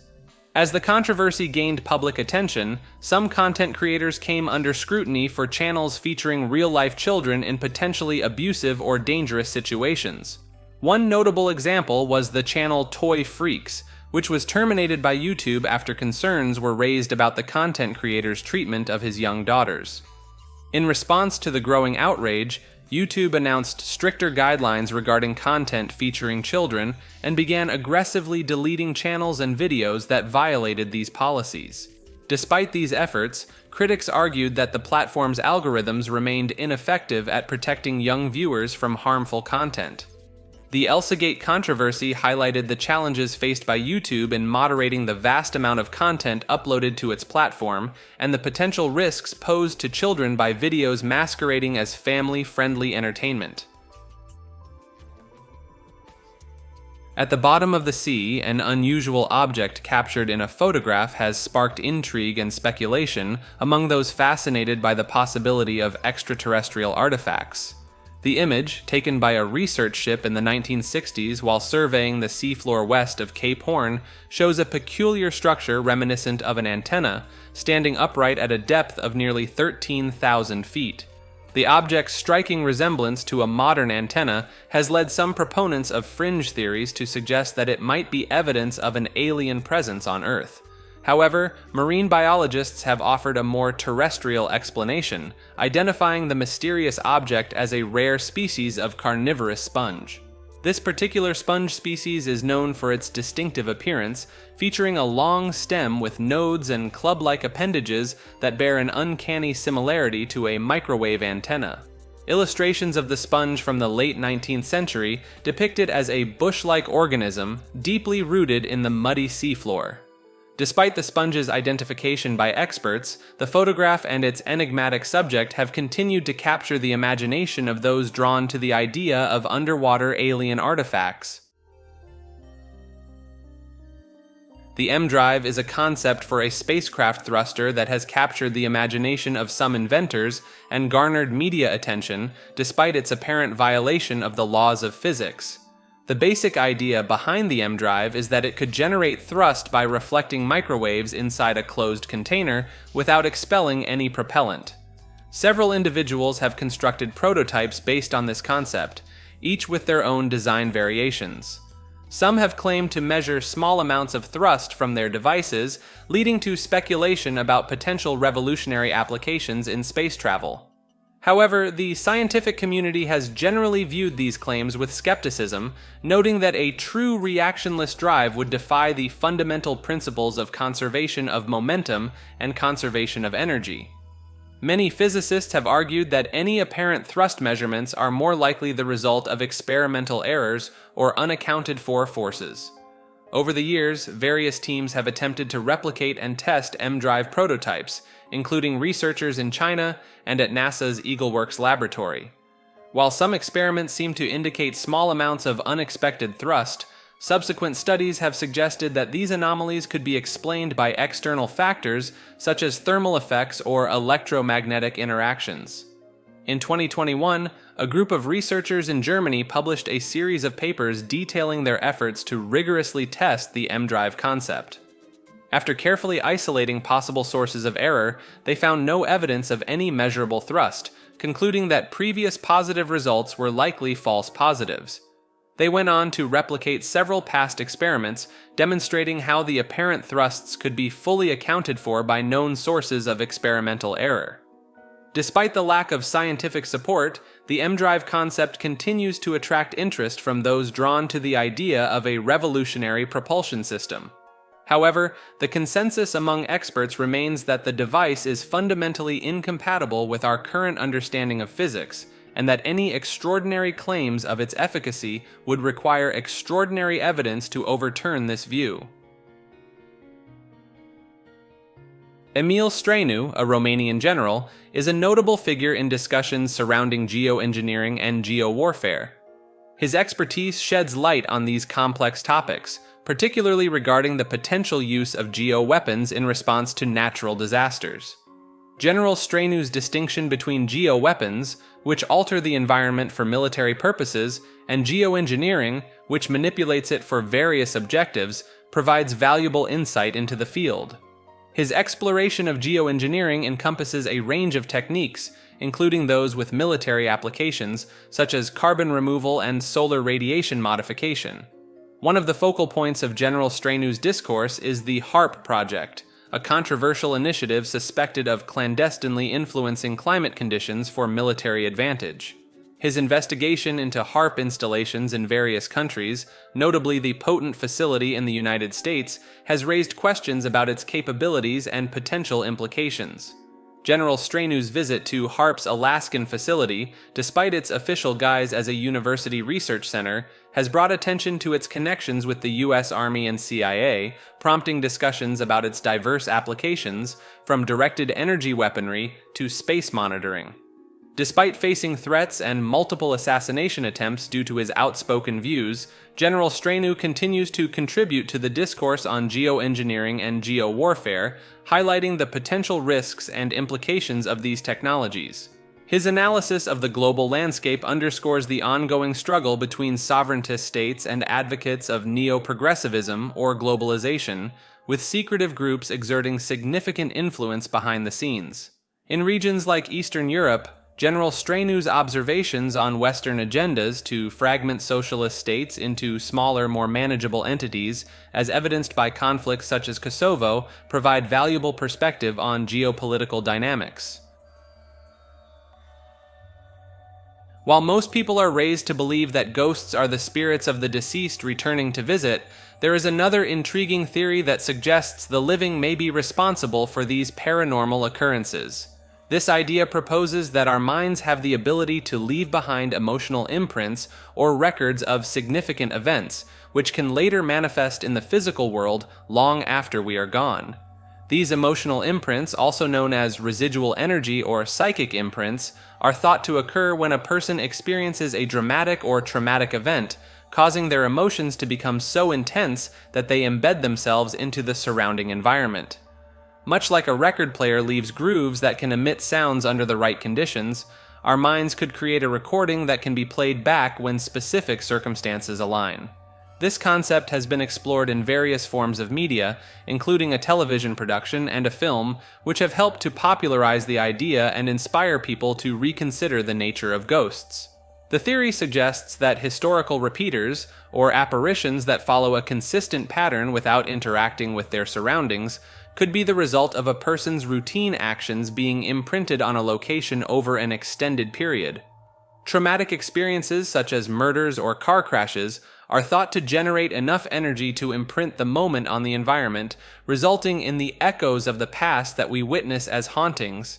Some even believe that emotional imprints could be responsible for haunted objects, such as rocking chairs that move on their own or ghost ships, as a result of people pouring their love and affection into these items over the years.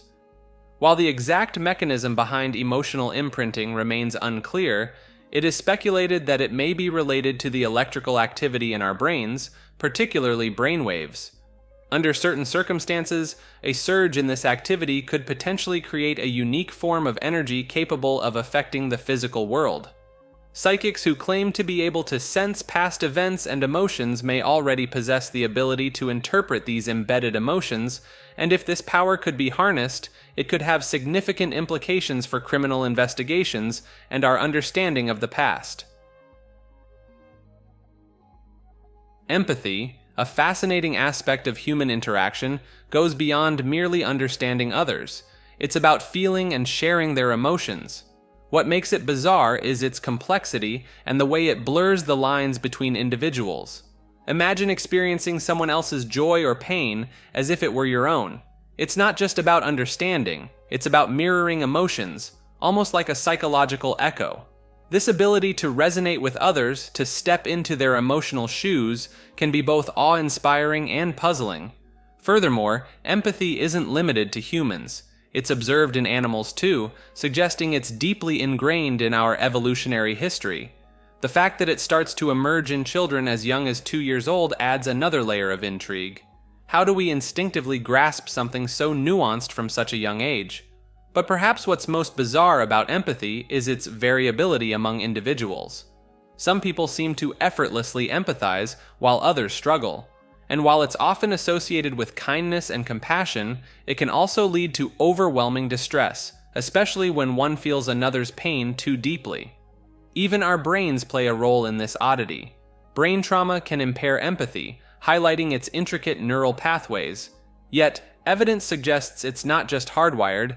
Empathy can be trained and cultivated, hinting at its malleable nature.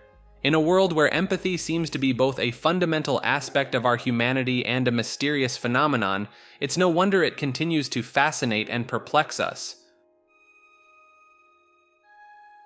Joshua Abraham Norton, born in England in the early 19th century, eventually settled in San Francisco, California. Initially, he was a commodities trader and real estate speculator, but he faced financial ruin due to a failed rice market investment during a Chinese famine. In 1859, Norton proclaimed himself Emperor of the United States in a whimsical act. While he had no actual political power, people in San Francisco treated him with respect, and some businesses accepted currency issued in his name. Norton's eccentricity made him a beloved figure in the city, and he received free services and had his image featured on souvenirs. Norton's life took an interesting turn when he declared himself Protector of Mexico after Napoleon III invaded Mexico. Despite lacking any formal authority, he issued decrees on various matters, including one that abolished the United States Congress.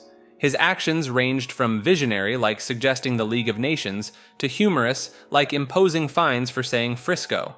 He also created his own currency, which some restaurants accepted, and he was known for his distinctive attire, often seen inspecting the city's streets and engaging in conversations with residents. Norton even intervened in anti-Chinese rallies in San Francisco. Throughout his reign, Norton engaged in foreign diplomacy, writing letters to foreign leaders, including Queen Victoria and Kamehameha V of Hawaii, in an attempt to foster relations. In his later years, Norton lived in poverty, and he died suddenly on the streets of San Francisco in 1880. Contrary to rumors, he was not wealthy, and his possessions included only a few dollars, a gold sovereign, and various headgear. His funeral, attended by a diverse crowd, reflected the city's respect and affection for the eccentric Emperor Norton. Today, he is remembered as a unique and beloved figure in San Francisco's history, with various references to him in literature and popular culture. In the depths of the internet, a bizarre conspiracy theory has emerged, suggesting that the vibrant network of human interaction we've come to know and love is nothing more than a facade, a lifeless wasteland secretly controlled by artificial intelligence. This idea, known as the dead internet theory, has gained traction among some online communities, who point to the increasing prevalence of AI-generated content as evidence that genuine human presence on the web is dwindling. Advocates of this theory contend that a significant portion of the content encountered online is actually the product of AI algorithms, and that even seemingly human-produced material is often the work of sophisticated bots. They propose that a cabal of influencers, bankrolled by powerful corporations and government entities, is orchestrating this silent takeover with the sinister goal of manipulating our thoughts and steering us towards consumerism. While the dead internet theory may seem far-fetched, it has struck a chord with certain users who perceive the internet as an increasingly bland and predictable space. They observe the same cyclical conversations and patterns of outrage playing out ad infinitum, leading them to question whether anything truly authentic remains. Yet, despite the presence of bots and AI-generated content, the reality is that the internet largely remains a realm of human interaction. The fact that this conspiracy theory has gained any traction at all, however, points to a profound sense of unease among some users regarding the trajectory of the web and the potential erosion of genuine human connection in the digital age. Enactivism is a position in cognitive science that argues cognition arises through a dynamic interaction between an acting organism and its environment. This theory suggests that the environment an organism inhabits is brought about, or enacted, by the active exercise of that organism's sensorimotor processes. In other words, living beings and their environment stand in relation to each other through mutual specification or codetermination. Proponents of enactivism maintain that organisms do not passively receive information from their environments, which they then translate into internal representations. Instead, natural cognitive systems participate in the generation of meaning by engaging in transformational interactions with their world. Some authors suggest that the increasing emphasis on enactive terminology presages a new era in thinking about cognitive science. Enactivism is closely related to situated cognition and embodied cognition, and is presented as an alternative to cognitivism, computationalism, and Cartesian dualism. It proposes that the self arises as part of the process of an embodied entity interacting with the environment in precise ways determined by its physiology. In this sense, individuals can be seen to grow into or arise from their interactive role with the world. One application of enactivism to perception is the analysis of the human hand. The many demanding uses of the hand are not learned by instruction, but through a history of engagements that lead to the acquisition of skills. It is suggested that the hand is an organ of cognition, not merely a subordinate working under top-down instruction, but a partner in a bidirectional interplay between manual and brain activity. Enactivism has also been applied to social cognition, suggesting that interaction processes can sometimes play constitutive roles in social cognition. This notion has led to research in social neuroscience and autism. In the field of education, enactivism is seen as a rich and powerful explanatory theory for learning and being, closely related to both Piaget's ideas of cognitive development and Vygotsky's social constructivism. Enactivism in education looks at each learning situation as a complex system consisting of teacher, learner, and context, all of which frame and co-create the learning situation. The concept of endless elevators has captured the human imagination for generations, with tales of these mysterious lifts extending deep into the earth, connecting to vast networks of underground tunnels and caverns. These stories have been perpetuated through urban folklore, with one notable proponent being a writer who chronicled a subterranean world filled with ancient ruins, reptilian creatures, and robotic entities in a popular science fiction magazine. There are few concrete explanations for what this phenomenon might represent. Some speculate that it could be an exaggeration of pit depth, elaborate hoaxes, or perhaps openings to undiscovered cave systems, clandestine military installations, ancient ruins, or even evidence of a hollow Earth. Others propose that endless elevators might be a manifestation of an extreme or paranormal phenomenon, such as a wormhole or a portal to an alternate dimension or reality. Some even suggest that it could be a symbolic cognitive space, given the frequency with which this imagery appears in dreams. The specifics of endless elevator accounts vary considerably, from individuals claiming to have accessed subterranean realms via hidden elevators in abandoned structures to those who have encountered the phenomenon in their dreams. Some of these tales are particularly disturbing, featuring reports of cannibalistic sadists and violence. The legend of endless elevators has also been linked to the Hypogeum, a massive 3-level underground complex hewn from living rock. According to a decades-old article in a prominent geographic magazine, it was once possible to traverse the length of a certain island nation entirely underground, but the government sealed all entries following a tragic incident involving a school group that vanished during a field trip into these passages, never to be seen again. The Enneagram, a geometric figure featuring 9 interconnected personality types, has been touted by some as a powerful tool for self-discovery and the attainment of higher states of consciousness. Proponents of this system believe that by delving into the intricacies of one's Enneagram type, individuals can cultivate a profound understanding of their own behaviors, motivations, and inner workings. Adherents of Enneagram-based spiritual practices suggest that through techniques such as meditation and self-reflection, one can harness the insights provided by this framework to unlock previously hidden aspects of the self and ultimately achieve a state of enlightenment. These practices often involve deep introspection and the exploration of the unconscious mind, guided by the wisdom of the Enneagram. However, the concept of Enneagram enlightenment remains a topic of debate and skepticism within both psychological and spiritual communities.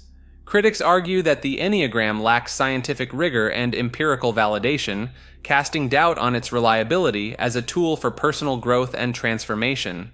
Others maintain that the system oversimplifies the complex nature of human personality and spiritual development, failing to account for the myriad factors that contribute to an individual's journey toward self-realization.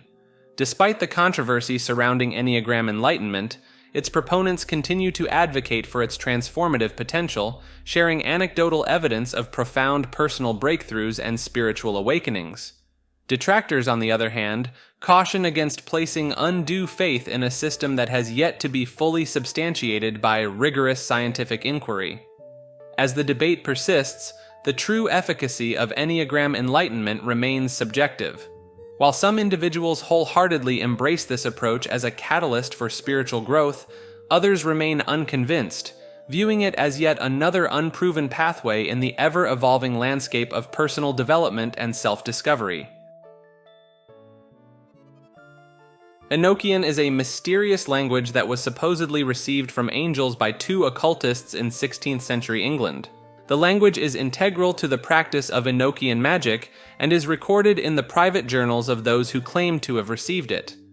The Enochian language has a limited vocabulary of around 250 words, with more than half of these words appearing only once in the known texts. Some of the words resemble biblical names, but most have no apparent etymology. The grammar of Enochian is similar to English, with a scarcity of articles and prepositions. Adjectives are rare and typically precede the noun, as in English. Enochian texts were primarily recorded using the Latin alphabet, but a unique Enochian script also exists. The phonology of the language is essentially English, with a few challenging consonant and vowel combinations that resemble the kind of arbitrary patterns one might create by randomly combining letters. The available evidence suggests that Enochian verb conjugation is rudimentary and reminiscent of English, particularly the highly irregular verb to be. Personal pronouns exist, but are used infrequently and in ways that can be difficult to comprehend. Enochian numerals from 0 to 10 can be identified, but larger numbers are written in an alphabetical form with no discernible system, making the numerical system largely inexplicable. Despite claims that Enochian is the original language spoken by Adam in paradise, modern analysis indicates that it is a constructed language with strong similarities to English. The limited evidence of verb conjugation and word order closely follows English patterns, more so than ancient languages like Hebrew, which were said to be debased versions of Enochian. Ergophobia is an extreme and debilitating fear associated with work, employment, or specific workplace tasks. This phobia is not specifically defined in the Standard Diagnostic Manual for Mental Disorders, but can be classified under the category of other specific phobias. The features of ergophobia are often consistent with social phobia or performance anxiety, involving irrational fears related to the work environment. These fears can include failing at assigned tasks, public speaking, socializing with coworkers, or experiencing emotional, psychological, or physical injuries at work. Phobias, in general, are psychological conditions in which an individual has a persistent fear that is disproportionate to the actual threat posed by a situation or object. Phobias can be specific to certain stimuli or general to social situations and are often associated with other mental health disorders. Ergophobia has both physical and psychological symptoms, such as rapid heart rate, dry mouth, excessive sweating, general uneasiness, and panic attacks. It can also cause impairment at work, including difficulty meeting work requirements, keeping a job, or engaging with the workplace. The concept of ergophobia has been controversial, with some dismissing it as laziness in the past. However, it is now considered by some to be a corollary of occupational burnout, which is thought to result from long-term unresolvable job stress.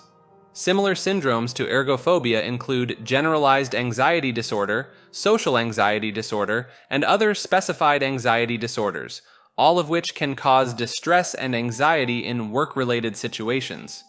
The changing nature of employer-employee relations in the service-based economy and the use of performance appraisal systems can exacerbate emotional exhaustion among employees, potentially leading to feelings of burnout or ergophobia. A disturbing conspiracy theory has emerged from the depths of the internet, centered around an alleged computer algorithm known as Erratus. According to the theory, this enigmatic algorithm conducts covert data surveillance on anyone who searches for its name online, leaving no trace of its existence. The information gathered by Erratus is purportedly utilized by massive corporations to develop an artificial intelligence capable of distinguishing humans from other entities. Some proponents of the theory suggest that the algorithm's primary purpose is to identify and eliminate instances of copyright infringement on popular video sharing platforms.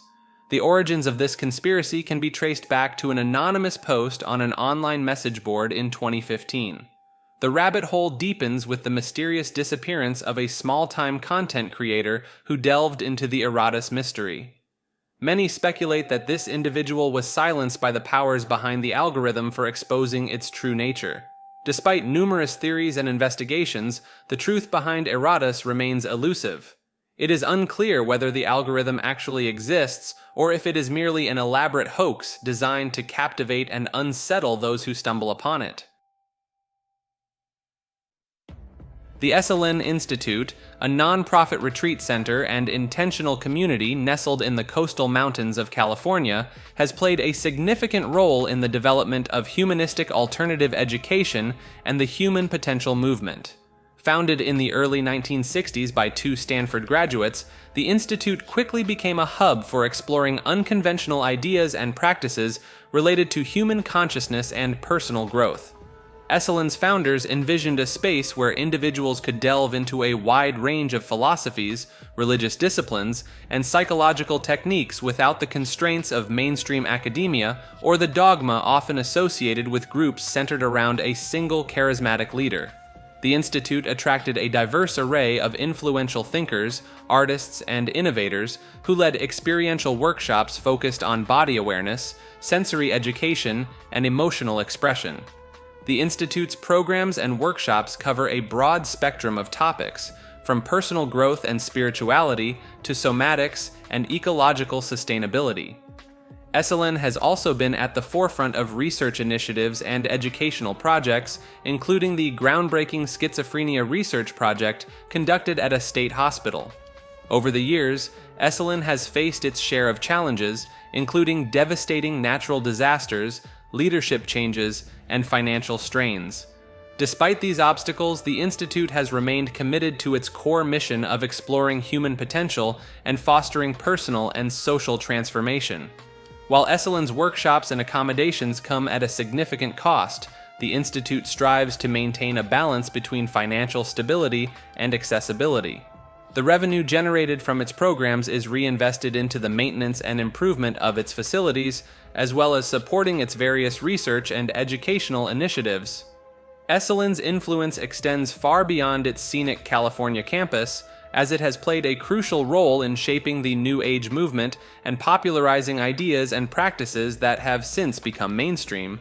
The Institute's legacy continues to inspire those seeking personal growth, spiritual awakening, and a deeper understanding of the human experience.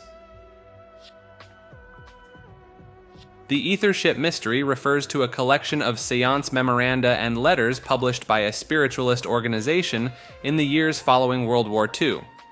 These documents present a unique hypothesis for the origin of flying saucers, suggesting that they originate from a dimension of spacetime called etheria, which exists alongside our own, separated by differences in density or vibration. The primary sources for this theory were channeled spirits of the deceased and psychically received information from etherian entities themselves. One of the key figures in the development of this idea was a medium who claimed to have made psychic contact with the Etherians and observed an unusual craft, described as being the size of a large plane with flapping wings and reddish lights. Through seances, a collective of channeled intelligences known as the Inner Circle provided further details about the ether ships, asserting that they were constructed in Etheria and piloted by Etherian entities. The Inner Circle presented themselves as an astral body of discarnate intelligences, not directly responsible for the craft's construction or operation. Members of the spiritualist organization offered speculations on the physical laws that might explain the appearance, propulsion, and mechanics of the Etherian aeroforms, drawing on concepts such as grain and vibrational density. They also received communications from individuals claiming direct contact with Etherians, who provided additional information about the various types of crafts and the Etherian realm itself. The Ethership Mystery also includes controversial claims, such as a purported meeting between the US president and Etherians at a military base, which was disputed by some of the channeled entities. Despite the extraordinary nature of these assertions, the proponents of the Ethership Mystery maintained their belief in the interdimensional origin of flying saucers and the existence of Etheria. Designed by an artist with a background in amusement park rides, the Euthanasia Coaster is a hypothetical roller coaster concept that takes the idea of thrill-seeking to its darkest extreme. The coaster's sole purpose is to end the lives of its passengers, serving as a theoretical means of execution or euthanasia. The design begins with a lengthy, steep climb to a height far exceeding that of any existing roller coaster, during which riders would have time to contemplate their lives. At the top, passengers could choose to exit the ride or continue on to their demise. Should they choose to proceed, the coaster would plummet down a vertigo-inducing drop, reaching speeds close to terminal velocity before entering a series of 7 increasingly tight inversions. These loops would subject riders to lethal levels of G-force, causing a progression of symptoms from graying of vision to blackout, and ultimately death by cerebral hypoxia, a lack of oxygen to the brain. The concept behind the euthanasia coaster is rooted in the idea of the ultimate roller coaster, one that pushes the limits of what the human body can endure. While the design remains purely hypothetical, it has been featured in art exhibitions exploring themes of life extension and the ethical implications of such technologies. Though undeniably macabre, the euthanasia coaster serves as a thought-provoking artistic statement, prompting reflections on mortality, the nature of thrill-seeking, and the potential consequences of pushing the boundaries of human experience to their most extreme conclusions.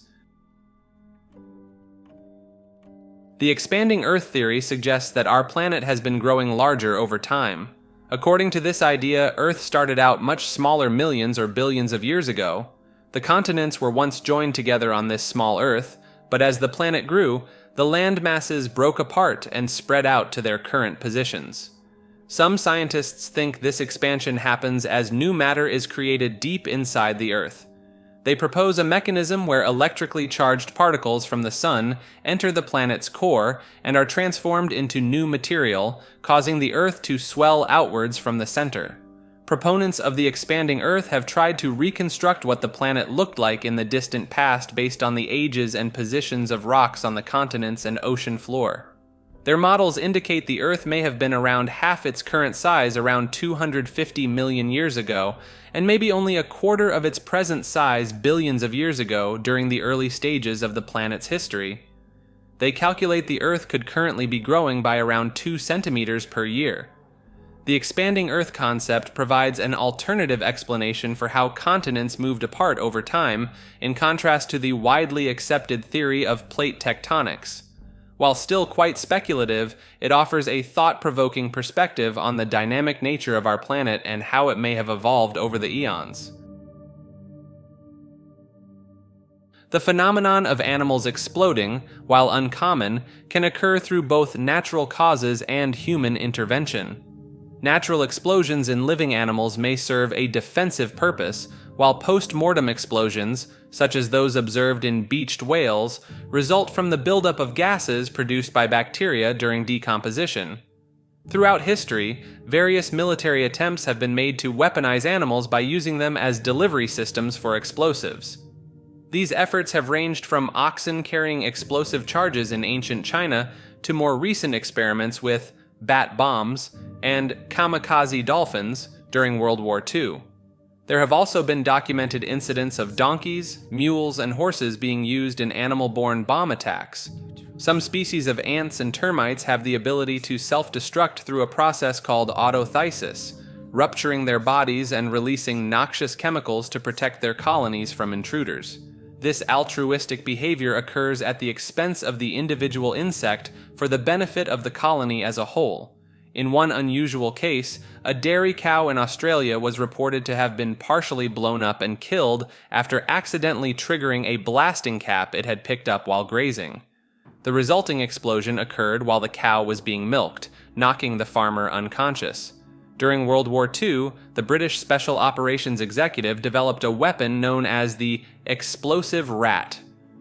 These booby-trapped rat carcasses were filled with plastic explosives and intended to be disposed of by burning, potentially causing boiler explosions in German facilities. A series of toad explosions in Germany prompted investigations into the cause of the bizarre phenomenon. While initial theories suggested viral or fungal infections, a veterinarian proposed that the explosions were the result of a combination of crow attacks and the toad's natural defense mechanism of puffing up their bodies.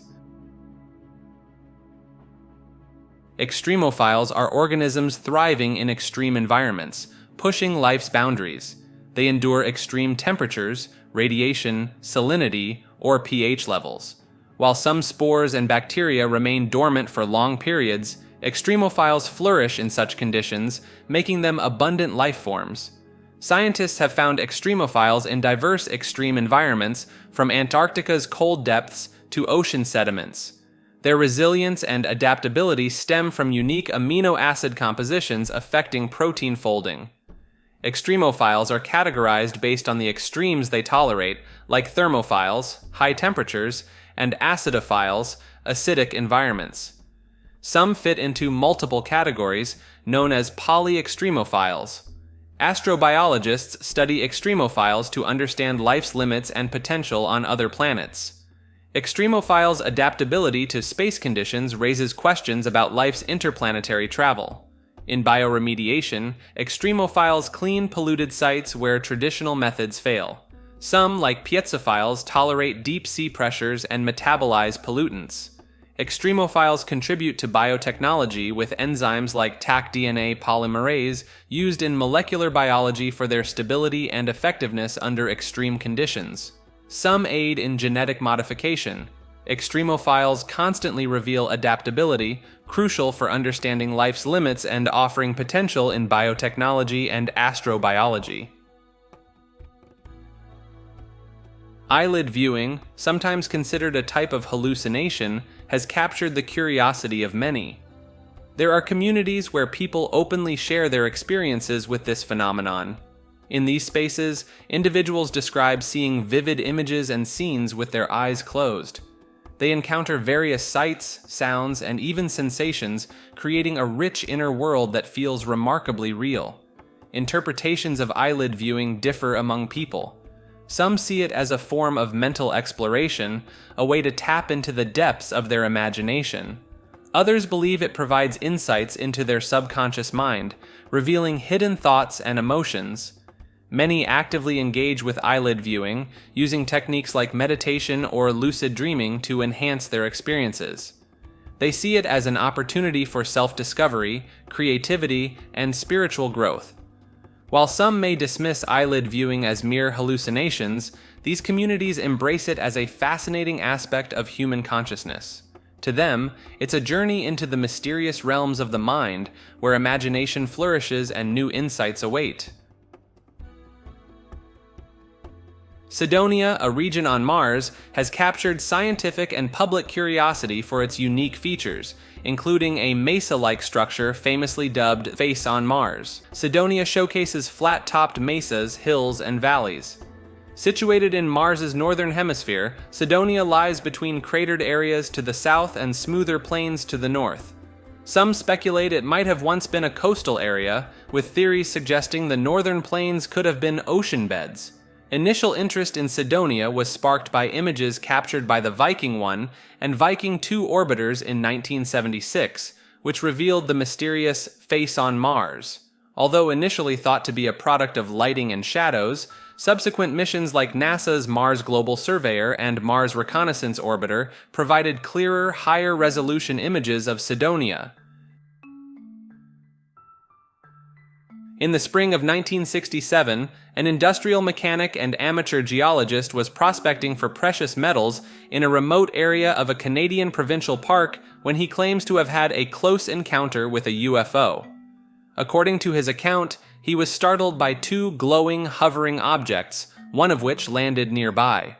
Upon approaching the craft, he observed it lacked any identifying insignia and had a smooth, metallic surface that changed color and emitted a golden glow. The man claimed to have heard muffled voices coming from inside the craft and attempted to communicate with the occupants in various languages, assuming they were experiencing mechanical difficulties. As he approached the craft, he says he donned welding goggles for protection and saw flashing lights and panels inside. When he touched the craft, he found it incredibly hot, melting the tips of his gloves. According to the man's story, as he walked away, the craft rotated, and a panel with a grid of holes emitted a blast of heated gas that struck him in the chest, setting his clothing on fire and knocking him backward. He claims to have torn off the burning clothing as the craft flew away. Following the incident, the man experienced a range of physical symptoms, including burns on his chest and stomach, diarrhea, headaches, blackouts, and significant weight loss. The grid-like pattern of his burns matched his description of the craft's exhaust panel. The incident was investigated by various Canadian and American authorities, with inconclusive results. Analysis of the site yielded unusual findings, such as a circle of burned vegetation and the presence of highly radioactive elements in soil samples and the man's clothing. However, skeptics have suggested that the man's burns could have been the result of an alcohol-related accident, and that the incident may have been a hoax to deter competitors from prospecting in the area. Despite the skepticism, the incident remains one of the most well-documented UFO cases in Canadian history and continues to fascinate those interested in the possibility of extraterrestrial encounters. 5 mice, given the playful nicknames Fee, Fi, Fo, Fum, and Fooey, made history as the first members of their species to travel to the moon. These intrepid rodents, alongside astronaut Ronald Evans, orbited the lunar surface for a record-breaking 6 days and 4 hours in the command module, while their human crewmates conducted the Apollo program's final lunar excursions. The mice were housed in a specially designed aluminum container, complete with individual compartments, a food supply, temperature control, and a system to absorb carbon dioxide and provide fresh oxygen. Their mission was part of a biological cosmic ray experiment, which aimed to study the effects of space radiation on living organisms. Tragically, one of the male mice did not survive the journey, and the remaining 4 were euthanized upon their return to Earth for further study.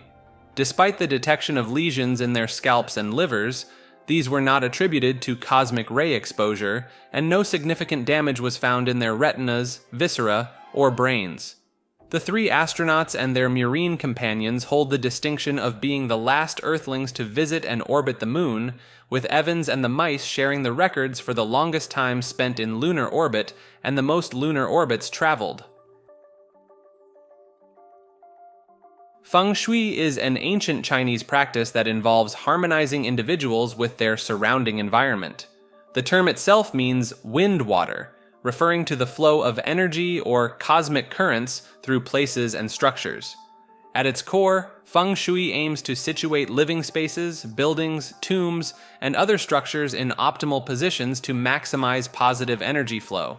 This traditional belief system has its origins dating back over 3,500 years, stemming from early Chinese astronomy and cosmology. Foundational concepts include the idea of qi, an invisible life force that can be managed through proper placement and alignment. Principles like yin and yang polarity and the 5 elemental forces of metal, earth, fire, water, and wood are integral to Feng Shui philosophy. Techniques involve analyzing landscapes, observing celestial patterns, utilizing the bagua or 8 trigrams, and employing various instruments like the Luopan compass. Historically, Feng Shui guided community planning, conflict resolution, and environmental management in rural villages. It helped allocate resources, mediate disputes over land usage, and maintain social order through its system of cosmic rules. Even today, Feng Shui remains culturally significant, finding modern applications in interior design, architecture, and personal well-being practices like energy balancing and harmonious living spaces. Feral children, also known as wild children, grow up isolated from human society, lacking care, language, and social norms. Often depicted in legends, they struggle with basic skills like using a toilet or walking upright due to their isolation. Learning language becomes a significant challenge, supporting the critical period hypothesis. Interest in feral children grew in the 18th and 19th centuries as science sought to understand human development. Philosophers and scientists pondered whether they represented a distinct human species, posing a dilemma for psychologists in the 20th century. Documented cases of feral children vary, with some raised by primates like monkeys and others by wolves, dogs, or even bears. These children adopt animal behaviors and find it challenging to adapt to human society upon discovery. While feral children's stories have fascinated people for centuries, some cases are debated or regarded as hoaxes. Nonetheless, studying them provides insights into the importance of human interaction and society in our development. The Fermi paradox seeks to address the apparent absence of alien life in the universe, despite the vast number of potentially habitable planets and the presumed ease of interstellar travel given enough time. The paradox suggests that if intelligent life exists beyond Earth, it should have already visited or contacted our planet. Several factors contribute to the Fermi paradox, including the immense age and size of the universe, the relatively young age of our solar system, and the thousands of confirmed exoplanets, many of which may be capable of supporting life. However, the lack of evidence for extraterrestrial civilizations has led to numerous hypotheses attempting to explain this apparent contradiction. One possible explanation is that Earth may have developed life relatively early in the universe's history, and other habitable worlds may not yet have had sufficient time for intelligent life to evolve and spread. Alternatively, life could be more fragile than we assume, with habitable environments difficult to maintain over the long term due to various cosmic and planetary processes. Some researchers have also suggested that technologically advanced civilizations may tend to self-destruct soon after reaching a certain level of development, either through warfare or environmental catastrophe. Others propose that the most common life-bearing environments in the galaxy might be subsurface oceans on icy moons, which could limit the ability of intelligent life to explore and expand beyond their home worlds. Alien psychology and motivations could also play a role, with advanced civilizations potentially lacking interest in communicating with or visiting Earth. The vast distances and timescales involved in the universe may also make it unlikely for humanity to overlap in time and space with detectable alien civilizations. While there is likely no single solution to the Fermi paradox, ongoing research into exoplanets, astrobiology, and the origins of life may help narrow down the list of possible explanations. The discovery of microbial life within our solar system, for example, could suggest that the emergence of life is more common than previously thought, altering our understanding of the factors that contribute to the apparent silence of the cosmos. In the realm of physics, there are 4 fundamental forces that govern all interactions in nature: gravity, electromagnetism, strong nuclear force, and weak nuclear force. Yet, some scientific theories suggest the existence of a mysterious 5th force, distinct from the known quartet. This hypothetical force, if it exists, comes in various forms with varying strengths and ranges. The quest for this elusive 5th force has intensified recently due to perplexing cosmic discoveries. First, there's dark matter, an enigmatic substance constituting most of the universe's mass. While many believe it's composed of undiscovered particles, others speculate it could be linked to an unknown fundamental force. Second, the universe's expansion is accelerating, attributed to a phenomenon called dark energy. Some physicists theorize that quintessence, a form of dark energy, might be this elusive 5th force. Detecting a 5th force poses challenges. Just as gravity acts weakly on smaller objects, this force might be feeble, making it hard to observe. In the late 1980s, researchers reported a potential 5th force, but subsequent experiments failed to confirm it. There are 3 key approaches to search for the 5th force. The equivalence principle tests involve comparing it to the strong equivalence principle, a fundamental tenet of general relativity. A 5th force might manifest as deviations in solar system orbits, measured through experiments like lunar laser ranging. Another form of the 5th force arises from theories with extra dimensions, like Kaluza-Klein theory. This Yukawa force is transmitted by a light scalar field, and experiments aim to detect deviations from the inverse square law of gravity on small scales. Some experiments focus on the Earth's mantle, using geoelectrons as giant particle detectors, while others examine pulsation rates of Cepheid variable stars. Yet, despite these efforts, there's no conclusive evidence for the existence of the 5th force. In 2015, researchers proposed the existence of a new lightweight boson called the X17 particle, indicating a possible 5th force. Subsequent experiments provided further support for its existence, but the quest for concrete proof continues. The Fiji mermaid, a grotesque curiosity once exhibited in sideshows, was not a mythical creature at all, but rather a clever fabrication crafted from the torso and head of a juvenile monkey sewn onto the back half of a fish. This mummified amalgamation, often adorned with fish scales, animal hair, and pendulous breasts, was touted as an authentic mermaid caught near the Fiji Islands in the South Pacific. The original Fiji mermaid was acquired by an American sea captain from Japanese sailors in the early 19th century, likely one of many such specimens being manufactured in Japan at the time by fishermen with an eye for profit and a mischievous sense of humor. The mermaid made its way to London in 1822, where it was displayed and even immortalized in an etching by artist George Cruikshank. In 1842, the renowned showman P.T. Barnum leased the Fiji mermaid from its owner and exhibited it in his American Museum in New York City. Barnum, ever the master of promotion, generated publicity for the specimen by having an agent plant stories in newspapers about its supposed discovery in South America. Despite its rather gruesome appearance, described by Barnum himself as an ugly, dried-up, black-looking diminutive specimen, the Fiji mermaid proved to be a popular attraction. Although Barnum's original Fiji mermaid disappeared, likely destroyed in one of the many fires that plagued his collections, several replicas and variations have surfaced over the years, each claiming to be the true original. These exhibits, found in sideshows and curiosity museums, have kept the legend of the Fiji mermaid alive, even as they continue to trade on the public's fascination with the strange and the macabre. In ancient times, a cataclysmic conflict known as the Finno-Korean Hyperwar allegedly took place between the two most powerful empires of the era, the Proto-Finnic Holy Roman Khaganate and the Great Huan Empire. This war, which occurred thousands of years ago, supposedly resulted in the collapse of both empires and the near-total destruction of the world's population. According to some hypotheses, the Finnish and Korean empires may have been closely connected before the war, suggesting that the conflict could have been a large-scale civil war. Alternatively, the similarities between the two empires might have been a result of the massive territorial shifts caused by the war itself.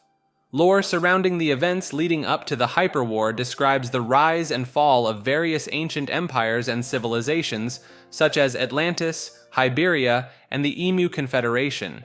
The Finnish and Huan empires are said to have enslaved Proto-Indo-Europeans and Neanderthals, while Semitic and Congolese states emerged in other regions.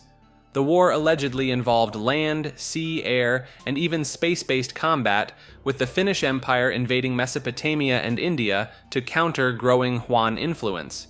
The Huan Empire, in turn, claimed Persia, India, and Mesopotamia for itself. Following the collapse of the Huan Empire, the Proto-Finnic Khaganate withdrew its soldiers from Asia to fight the, quote, war on autism, which ultimately consumed and collapsed the empire. Some believe that later conflicts, such as the wars between Rome and Parthia, the Crusades, and even World Wars I and II, were continuations of the Hyperwar. The Finno-Korean Hyperwar remains a subject of speculation and debate, with some linguists pointing to similarities between Uralic and Altaic languages as possible evidence of the conflict's impact on human history. In ancient Rome, a glassmaker supposedly invented a flexible glass that could bend without breaking and return to its original shape. According to legend, the glassmaker presented this remarkable creation to the Roman Emperor Tiberius. However, rather than rewarding the inventor, the emperor had the man executed and his workshop destroyed. Tiberius apparently feared that this unbreakable glass would devalue precious metals like gold and silver. While the story's truth remains uncertain, some speculate the Roman artisan may have added boric acid or borax to the glass mixture, which can create a more durable material. These substances were known to be used by ancient craftspeople. However, the exact recipe for this flexible Roman glass, if it ever truly existed, remains a mystery lost to history. 5 U.S. Navy Avenger torpedo bombers, collectively known as Flight 19, mysteriously disappeared over the Bermuda Triangle during a routine navigation and combat training exercise in December 1945. The flight, consisting of an experienced leader and 4 trainee pilots, lost contact with the base after the flight leader reportedly became disoriented and believed they were over the Florida Keys, when in fact they were likely over the Bahamas. Radio communications between the pilots, overheard by other aircraft in the vicinity, revealed confusion about their location and a disagreement about which direction to fly to reach land. As the weather deteriorated and night fell, the flight leader made the decision to ditch the planes together when fuel ran low. A subsequent search and rescue mission launched a flying boat to locate Flight 19, but that aircraft also disappeared, with witnesses reporting flames from an apparent explosion at the plane's last known position. The Navy's investigation concluded that the flight leader had mistakenly led the squadron out to sea due to his belief that they were over the Gulf of Mexico, and that the rescue plane was likely lost due to an explosion. However, the cause of the explosion was not determined, and the report was later amended to state the cause of the disappearances as unknown. Over the years, several expeditions have claimed to have found the wreckage of Flight 19 or other Avengers lost in the area, but none have been conclusively identified as the missing planes. Forest rings are large, circular patterns found in the boreal forests of northern regions like Canada, where the tree density is lower inside the ring compared to the denser ring of trees around the outer edge. These distinctive formations can range from around 50 meters to nearly 2 kilometers across, with the rim about 20 meters thick. Despite being visible from aerial surveys since the 1950s, the exact origin of how forest rings form remains unknown, though various hypotheses have been proposed. One early idea suggested a radially spreading fungus infection could kill interior trees first, allowing new growth in the center while the fungal mat formed the circular stunted ring. However, this hypothesis fell out of favor due to lack of evidence. Another proposal involves bacterial species like Geobacter potentially playing a role through their ability to transfer electrons in a circular pattern, increasing acidity and dissolving materials to create a depression ringed by denser growth. While the cause remains uncertain, forest rings represent an intriguing phenomenon found in certain northern forest scapes. With their large scale only apparent from above, they showcase one of nature's more visually striking and obscure landscape patterns. According to Cherokee legends, a mysterious group of people once inhabited the Appalachian region long ago. These people were described as having white skin, beards, and eyes that were sensitive to daylight, leading to them being called the moon-eyed people. Stories claim they built ancient ruins in the area before eventually being driven out by the Cherokee. The origins and true nature of the moon-eyed people are uncertain. Some accounts suggest they may have been indigenous tribes, while others propose they could have been early European explorers. Certain legends even link them to a Welsh prince who supposedly came to America centuries before Columbus. While the existence of the moon-eyed people remains a mystery, their legend has endured through the centuries in the folklore of the Cherokee and in the accounts of early American settlers who learned of these strange ancient inhabitants of the Appalachian Mountains. The scattered historical references to the moon-eyed people have kept alive the tantalizing possibility that an unknown race once called the region home in the distant past. Fractals, in mathematics, are geometric shapes with intricate patterns repeating at different scales. Unlike regular shapes, when you enlarge a fractal, its occupied space scales by a non-whole number factor described by its fractal dimension. These shapes often display self-similarity, with patterns recurring at varying scales, either exactly or approximately. Fractal geometry deals with these unique properties and patterns. Fractals possess peculiar traits like being nowhere differentiable, meaning their irregular, jagged structures make measuring their length or area challenging without infinite precision. The concept of fractals traces back centuries, with Benoit Mandelbrot coining the term in 1975. Fractals have evolved from early ideas of recursive patterns to modern computer-generated visualizations. They find applications in diverse fields such as art, computer graphics, physics, and biology. Fractals help model and understand complex natural phenomena like coastlines, clouds, blood vessels, and neuronal structures. A heroic Chicago firefighter named Frank Levy tragically lost his life along with several other firefighters battling a massive blaze at a dance hall in the 1920s.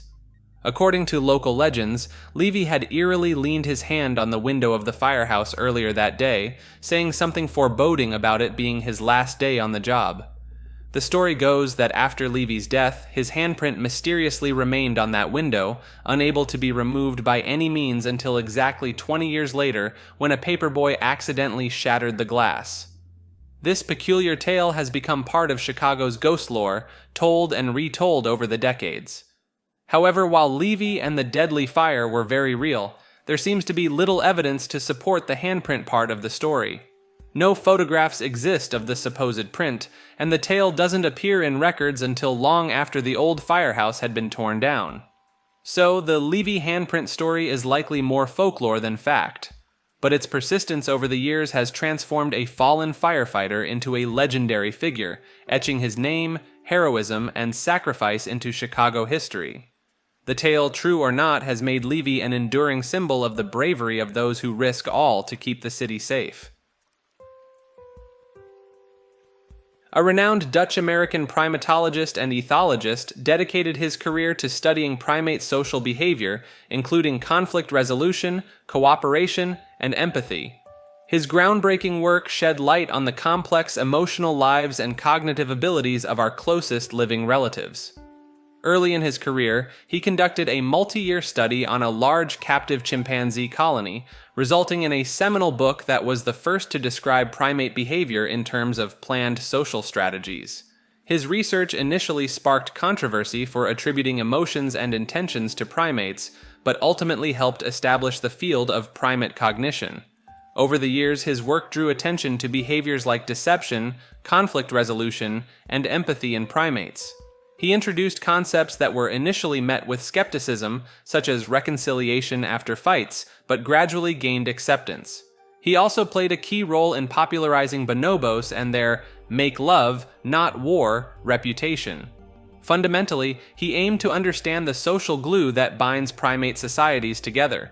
His studies led him to conclude that empathy and cooperation are shared by great apes and humans to varying degrees. He saw these traits as part of our evolutionary heritage, not unique to humans. In addition to his scientific work, he authored popular books relating insights from primate behavior to human society. He had a talent for making complex concepts accessible to a broad audience. 2 of his final books became bestsellers, cementing his legacy as both a pioneering researcher and gifted science communicator. Sadly, he passed away from cancer at the age of 75, leaving behind an immense contribution to our understanding of primates, including ourselves. His work will continue to shape the field and inspire new generations of scientists to explore the depths of the animal mind. Freemasonry is a fraternal organization that traces its origins back to the local guilds of stonemasons in the 14th century. It's the world's largest and oldest non-religious, non-political, fraternal, and charitable organization. Freemasonry evolved from the guilds of stonemasons and cathedral builders of the Middle Ages. With the decline of cathedral building, some guilds of stonemasons began to accept honorary members to boost their declining membership. From a few of these guilds emerged modern symbolic or speculative Freemasonry, which particularly in the 17th and 18th centuries adopted the rites and trappings of ancient religious orders and of chivalric brotherhoods. In 1717, the first Grand Lodge was founded in London. This marked the beginning of the modern Masonic era and the standardization of the ritual. The Freemasons are organized into independent and sovereign Grand Lodges. A Grand Lodge governs the individual or subordinate Masonic lodges within its jurisdiction. There is no single overarching governing body that presides over worldwide Freemasonry. Within the fraternity, members are taught its precepts by a series of ritual dramas that follow ancient forms and use stonemasons' customs and tools as allegorical guides. These rituals take the form of degree ceremonies which dramatically depict a progression of allegorical 2-part plays. The essential principles of Freemasonry are brotherly love, relief, and truth. Its symbolic emblems include the square and compass, the trowel, the rough and trued ashlars, the pyramid, and the globe. It has its own myths, allegories, and legends. Much of the content of its ceremonies and lectures is derived from the Old and New Testaments, and its aims and principles are essentially Christian. Over the years, Freemasons have been accused of everything from controlling the world to engaging in occult practices. But in reality, Freemasonry is a fraternal organization dedicated to philanthropic and educational purposes. Some of the most famous Freemasons include George Washington, Benjamin Franklin, and Winston Churchill. Despite facing occasional opposition and conspiracy theories over the centuries, Freemasonry has continued to thrive and remain an influential and intriguing part of society. Its symbols and rituals have captured imaginations, while its commitment to brotherhood and charitable causes have earned respect. The fraternity's longevity and past roster of luminaries has only added to its mystique. For those both inside and outside the order, Freemasonry remains a source of fascination, a centuries-old society with legendary roots, arcane rites, and profound global influence. Viral videos of a mysterious creature dubbed the Fresno Nightcrawler have captured the imagination of the internet and spawned a modern folklore legend. The story began when a Fresno resident shared eerie surveillance footage from his front lawn, showing what appeared to be a pair of walking pants with no visible upper body. Another video a few years later captured similar pale figures with long, spindly legs wandering through a community near Yosemite National Park.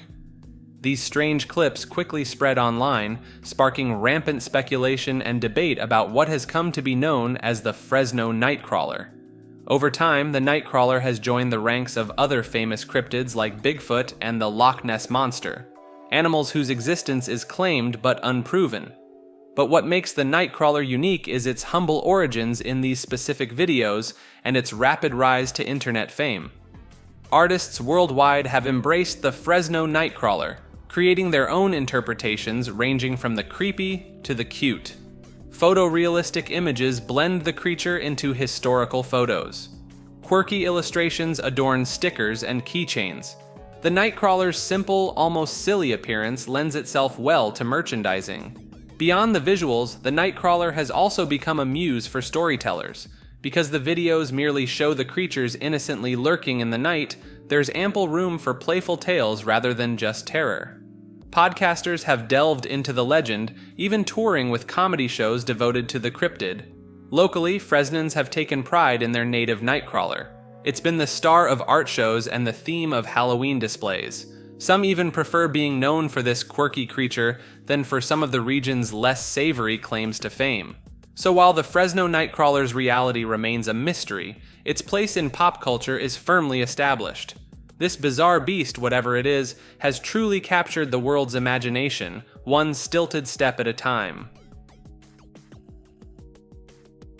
In the late 19th century, the philosopher Friedrich Nietzsche introduced several concepts that would later be reflected in the psychoanalytic theories of Sigmund Freud. Despite Freud's claims to the contrary, there is evidence he was familiar with Nietzsche's works and integrated some of the philosopher's ideas into his own psychological framework. Nietzsche and Freud both explored the concept of the unconscious mind, the notion that repressed thoughts and feelings continue to influence us even when we are unaware of them. They believed this repression serves a protective function, making individuals more emotionally comfortable and high-functioning by pushing unacceptable ideas out of conscious awareness. However, these repressed drives later find disguised outlets, such as altruistic acts, masking unconscious hostile feelings. The two thinkers also drew parallels between dreams and the unconscious. They saw dreams as complex symbolic illusions that offer a cathartic, healthy release for our hidden emotions and instincts. Nietzsche and Freud further connected unconscious drives to psychological conditions like paranoia, suggesting that projection of hostile feelings can lead individuals to perceive others as persecutors. Beyond these conceptual similarities, Freud used some of the same terminology as Nietzsche, hinting at a direct influence. Despite Freud's adamant disavowal of ever reading Nietzsche, references to the philosopher appear in Freud's writings, letters, and secondhand reports of his conversations. While Freud would go on to become a monumental figure in the field of psychology, it seems Nietzsche's philosophical musings on the inner workings of the human mind paved the way for some of Freud's revolutionary ideas about the unconscious roots of behavior and mental illness. Scientists are exploring the feasibility of building a massive new particle accelerator that would dramatically exceed the capabilities of any previous circular collider, including the famous Large Hadron Collider. This enormous machine, dubbed the Future Circular Collider, would smash together particles at unprecedented energies in the hopes of unlocking the deepest secrets of the universe. The proposed accelerator would be housed in a sprawling underground tunnel, stretching up to 100 kilometers in circumference. This tunnel would dwarf the current 27-kilometer loop that houses the Large Hadron Collider, which itself is a marvel of modern engineering. Inside this vast subterranean ring, beams of protons would race around in opposite directions, propelled to astronomical speeds by cutting-edge technologies. When the beams collide, the total energy released would be orders of magnitude greater than anything achieved by the LHC, opening up entirely new frontiers in particle physics. Scientists believe this jump in power could shed light on some of the most perplexing mysteries in physics today. It may reveal the nature of dark matter, help explain the imbalance between matter and antimatter in the universe, and even provide clues about how the fundamental forces of nature unite at extremely high energies. But realizing this ambitious vision will require overcoming immense technological challenges. In a vast dust cloud at the heart of the Milky Way galaxy, astronomers have discovered a rather unusual molecule, ethyl formate. This chemical compound is responsible for giving raspberries their distinctive flavor and aroma. Oddly enough, ethyl formate is also known for its rum-like scent. While scouring through thousands of signals from this interstellar cloud, known as Sagittarius B2, researchers were hoping to find evidence of amino acids, the building blocks of life. Although they didn't detect any amino acids this time around, the discovery of ethyl formate and another molecule called propylcyanide has boosted their confidence that these vital compounds could be found in the coming years. The molecules were spotted using a powerful radio telescope that analyzed the radiation emitted by the dust cloud surrounding a newborn star. Different molecules absorb and re-emit this radiation at specific energies, allowing astronomers to identify them from afar.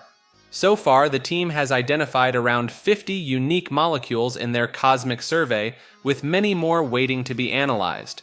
These complex molecules are thought to form when simpler compounds like ethanol link together on the surface of dust grains floating in space. As researchers continue to sift through the data, the prospect of finding the elusive amino acids that could seed life on other planets remains an exciting possibility. While we may not be able to harvest space raspberries anytime soon, the detection of increasingly complex organic molecules in deep space brings us one step closer to understanding the origins of life in the universe. In the early 20th century, an unconventional thinker named William Danmar developed a peculiar theory he dubbed galomalism. At the heart of this esoteric concept lies the galom, which Danmar defined as the fundamental essence of mass and the ever-present product of two opposing tendencies, one driving matter into existence, the other resisting this materialization. According to Danmar, by grasping the principles of galomalism and its mathematical representation, which he termed contravaxentism, one could unlock a complete understanding of the universe. He claimed that every substance contains spantums, which, when chipped or shaved, give rise to color. Danmar also introduced an array of quirky terminology, such as the chemograph, temperatometer, chemicature, and xeron, the latter referring to organic substances near the so-called zero of nature or point of death. Perhaps the most bizarre aspect of Danmar's theory was his nirvanology, a supposed science of death that purportedly proved the existence of ghosts. He even went so far as to locate these spectral entities in the tail of the Earth, providing a diagram oriented to the latitude of New York City. Contemporary reviewers of Danmar's work were understandably skeptical, with one describing his ideas as a new budget of paradoxes. Despite the outlandish nature of his claims, Danmar's galomalism serves as a fascinating example of the human mind's capacity for conjuring up unorthodox explanations for the mysteries of the universe, no matter how far-fetched they may seem. The Ganzfeld effect is a peculiar phenomenon that occurs when you undergo sensory deprivation for an extended period. By blocking out all external stimuli, your brain tries to make sense of the lack of information, often leading to vivid visual and auditory hallucinations. To experience the Ganzfeld effect, your entire field of vision must be filled with a uniform color, free from any changes in brightness, movement, or depth. This is typically achieved by placing halved ping pong balls over your eyes or wearing a specially designed paper mask. The room should be illuminated with a single color of light, usually red, and you'll listen to white noise to minimize auditory disturbances. Within minutes of this sensory deprivation, your perception begins to shift. You may notice a gradual dimming of the light, even though it remains constant. Colors may appear to change or fade, and you might see eye tracers or blood vessels. Prolonged exposure can lead to more vivid hallucinations, similar to those induced by certain drugs. While generally safe, the Ganzfeld experiment can be unsettling, causing disorientation and confusion. Those with mental health conditions like schizophrenia may find the experience particularly negative. Parapsychologists have long used the Ganzfeld experiment to investigate the possibility of extrasensory perception, or the sixth sense. In these studies, a receiver undergoes the sensory deprivation while a sender in another room focuses on a target image. If the receiver's hallucinations match the target, it's considered a success. However, the scientific community remains skeptical due to inconsistencies and methodological issues in these studies. Ultimately, the Ganzfeld effect demonstrates the brain's remarkable ability to generate perceptual experiences in the absence of external stimuli. It induces an altered state of consciousness, blurring the line between wakefulness and sleep and potentially offering a glimpse into the mind's inner workings. Gaslighting is a devious form of psychological manipulation that can occur in both personal and professional relationships. Victims of gaslighting are fed a steady stream of false information, leading them to question their own perceptions, memories, and even their sanity. The term gaslighting comes from an old play and movie, where a manipulative husband slowly convinces his wife that she's going insane. In real life, gaslighters often have narcissistic or psychopathic personality traits. They lie, twist reality, and undermine their victim's sense of self to gain control over them. Gaslighting often starts subtly, with small lies and inconsistencies. The manipulator may shower their target with affection and confide in them early on, a tactic known as love bombing. But as the relationship progresses, the gaslighter's distortions grow more complex and potent. They may deny things they've said, question the victim's recollection of events, and even recruit others to back up their version of reality. Over time, the constant doubt and manipulation can erode the victim's self-esteem and ability to trust their own judgment. They may start to blame themselves, wondering if they're too sensitive or truly losing their grip on reality. When a victim tries to break free, the gaslighter often turns on the charm, promising to change and lavishing them with praise. A manipulative ploy called hoovering, named after the vacuum cleaner. But once the victim lets their guard down, the cycle of abuse continues. The psychological effects of gaslighting can be devastating, shattering the victim's trust in themselves and others. Escaping a gaslighter's influence is rarely easy, but it is possible with support and a firm grasp on one's own truth. Recognizing the signs of manipulation is the first step in breaking free from the twisted reality the gaslighter has created. According to voodoo tradition, the souls of the dead reside in a murky realm of the underworld known as Guinea. This plane serves not as a place of punishment, but rather a transitional space spirits must navigate before reaching the deep waters, where they reunite with their ancestors. Presiding over Guinea is the powerful Loa, or spirit, Baron Samedi, often depicted as a top hat-wearing skeleton. He guards the crossroads that serve as portals to other worlds, the most significant being the 7 Gates of Guinea. Interpretations of these gates vary among voodoo practitioners. Some view them as metaphorical, representing the 7 days following death when the soul remains close to the body and vulnerable to being zombified by hoodoo magic. During this period, the soul passes through each gate, meeting Baron Samedi at the 7th before being escorted to the land of the dead.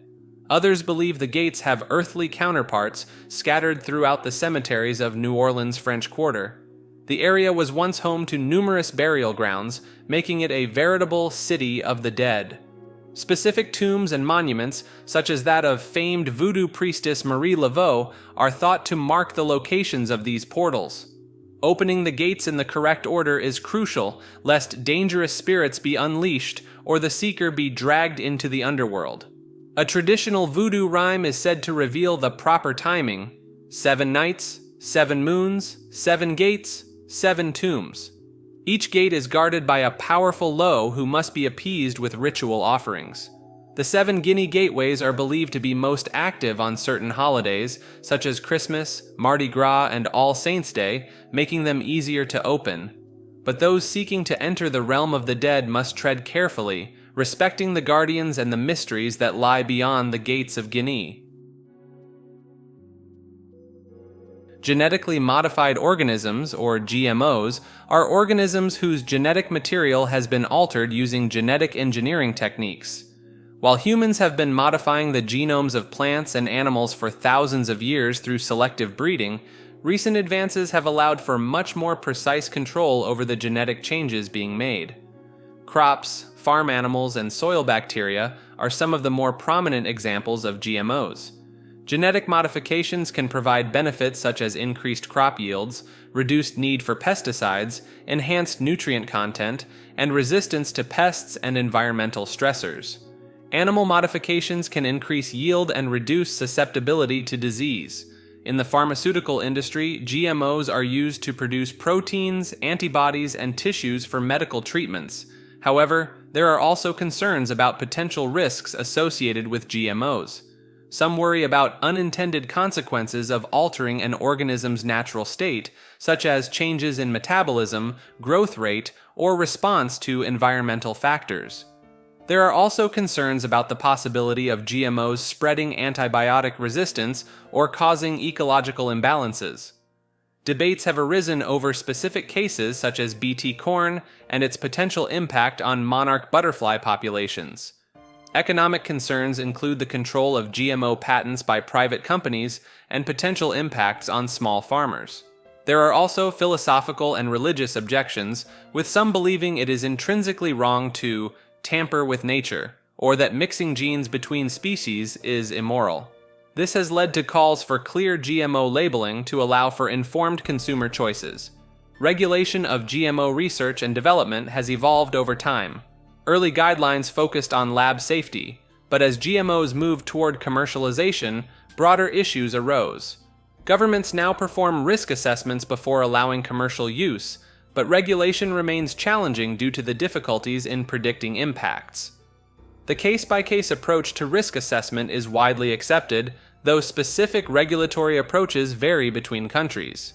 While many believe that adequate research can allow for safe use of GMOs and that they have significant potential benefits, others maintain that extreme caution is warranted given the possible risks.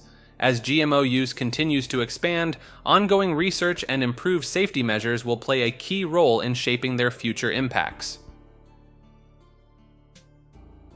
Geofacts are naturally occurring rock formations that can be easily mistaken for man-made artifacts. These stones can take on shapes that resemble tools or other objects created by ancient humans, making it challenging for archaeologists to distinguish between true artifacts and geofacts during excavations. The process of glacial melting and the movement of rocks can create geofacts that appear similar to weapons like spears. Mixing of natural and salt water during glacial periods can also alter sediment locations within rocks, leading to artificial markings that mimic human craftsmanship. Archaeologists have developed methods to differentiate geofacts from artifacts, such as analyzing blow angles on rocks and examining the roundness of abrasions. However, even with these techniques, geofacts are still often misinterpreted as artifacts, leading to errors in archaeological findings. In some cases, geofacts can be found mixed with genuine artifacts and human remains, further complicating the identification process. Archaeologists must carefully consider factors like the natural environment of the rocks and the presence of similar shapes and edges to determine whether an object is a geofact or an artifact. While some argue that the presence of rocks far from their original environment indicates human intervention, evidence suggests that glacial moraines and fluvial glacial deposits can also cause rocks to move significant distances, creating geofacts in unexpected locations. Geometrodynamics is a physics theory that aims to explain the fundamental aspects of the universe using geometry, such as shapes and measurements. It's like trying to piece together the puzzle of space, time, and forces using geometric principles. One aspect of this theory, known as Einstein's geometrodynamics, takes a special approach to understanding how things move and change in the universe. Named after Albert Einstein, this part of the theory delves into the dynamics of spacetime. Another facet, called Wheeler's geometrodynamics, delves even deeper into concepts like mass and charge, exploring phenomena such as geons and wormholes. Geons are essentially ripples in space that can affect objects, while wormholes are theoretical shortcuts through spacetime. Today, scientists continue to explore these ideas, particularly in the realm of quantum geometrodynamics. This branch seeks to understand space and time on the smallest scales imaginable, akin to using a microscope to examine the universe's intricacies. It's an ongoing quest for scientists to unravel the mysteries of our universe at its most fundamental level. In a small Georgia town known as the granite capital of the world, a mysterious monument called the Georgia Guidestones stood for over 4 decades. Commissioned by an enigmatic stranger using the pseudonym Robert Christian, the Guidestones consisted of massive granite slabs inscribed with 10 guidelines for humanity in 8 languages. The first of these cryptic commandments called for maintaining the global population under 500 million, a staggering reduction from the current number. This sparked speculation and controversy from the moment the Guidestones were unveiled in 1980. Over the years, the monument weathered vandalism and criticism, its true purpose and meaning remaining elusive. However, a rare book written by Robert Christian himself, titled Common Sense Renewed, shed light on the motivations behind the Guidestones. In it, he espoused troubling ideas about population control, including the notion that some lives are more valuable than others. Despite these disturbing revelations, many local officials seemed unconcerned. Some even expressed agreement with the Guidestones' messages, viewing them as sensible rather than sinister. But the Guidestones story took a dramatic turn in 2022 when a gubernatorial candidate pledged to demolish the satanic monument if elected. Shortly thereafter, an explosive device damaged the stones, leading to their complete demolition by authorities. The identity and motives of the bomber remain unknown. However, the mystery of who commissioned the Guidestones may have been accidentally solved years earlier. In a little-known documentary, a local banker entrusted with managing the monument's construction let slip a key piece of evidence, a letter from Robert Christian with a return address belonging to an Iowa doctor named Herbert Kirsten. Kirsten, it turned out, had a history of writing newspaper letters about the need for rational population control. Even more concerningly, an acquaintance claimed Kirsten had bragged about his friendship with a prominent eugenicist who believed in the genetic inferiority of certain races. While some locals dismiss these allegations or prefer not to grapple with their implications, the revelations cast the Guidestones' curious messages in a darker light. As the town reckons with the aftermath of the monument's explosive demise, the troubling beliefs that may have motivated its creation linger like a conspiracy carved in stone. Gadolinium gallium garnet, or GG for short, is a synthetic crystalline material with several unique properties that make it a promising candidate for next-generation data storage. Its cubic lattice structure allows for precise 3D laser writing and reading, while its optimal hardness strikes a balance between economical large-scale processing and durability against frequent read-write cycles. GGG's magnetic and optical properties are also well documented, thanks to its previous use as a substrate in magnetic bubble memory technology.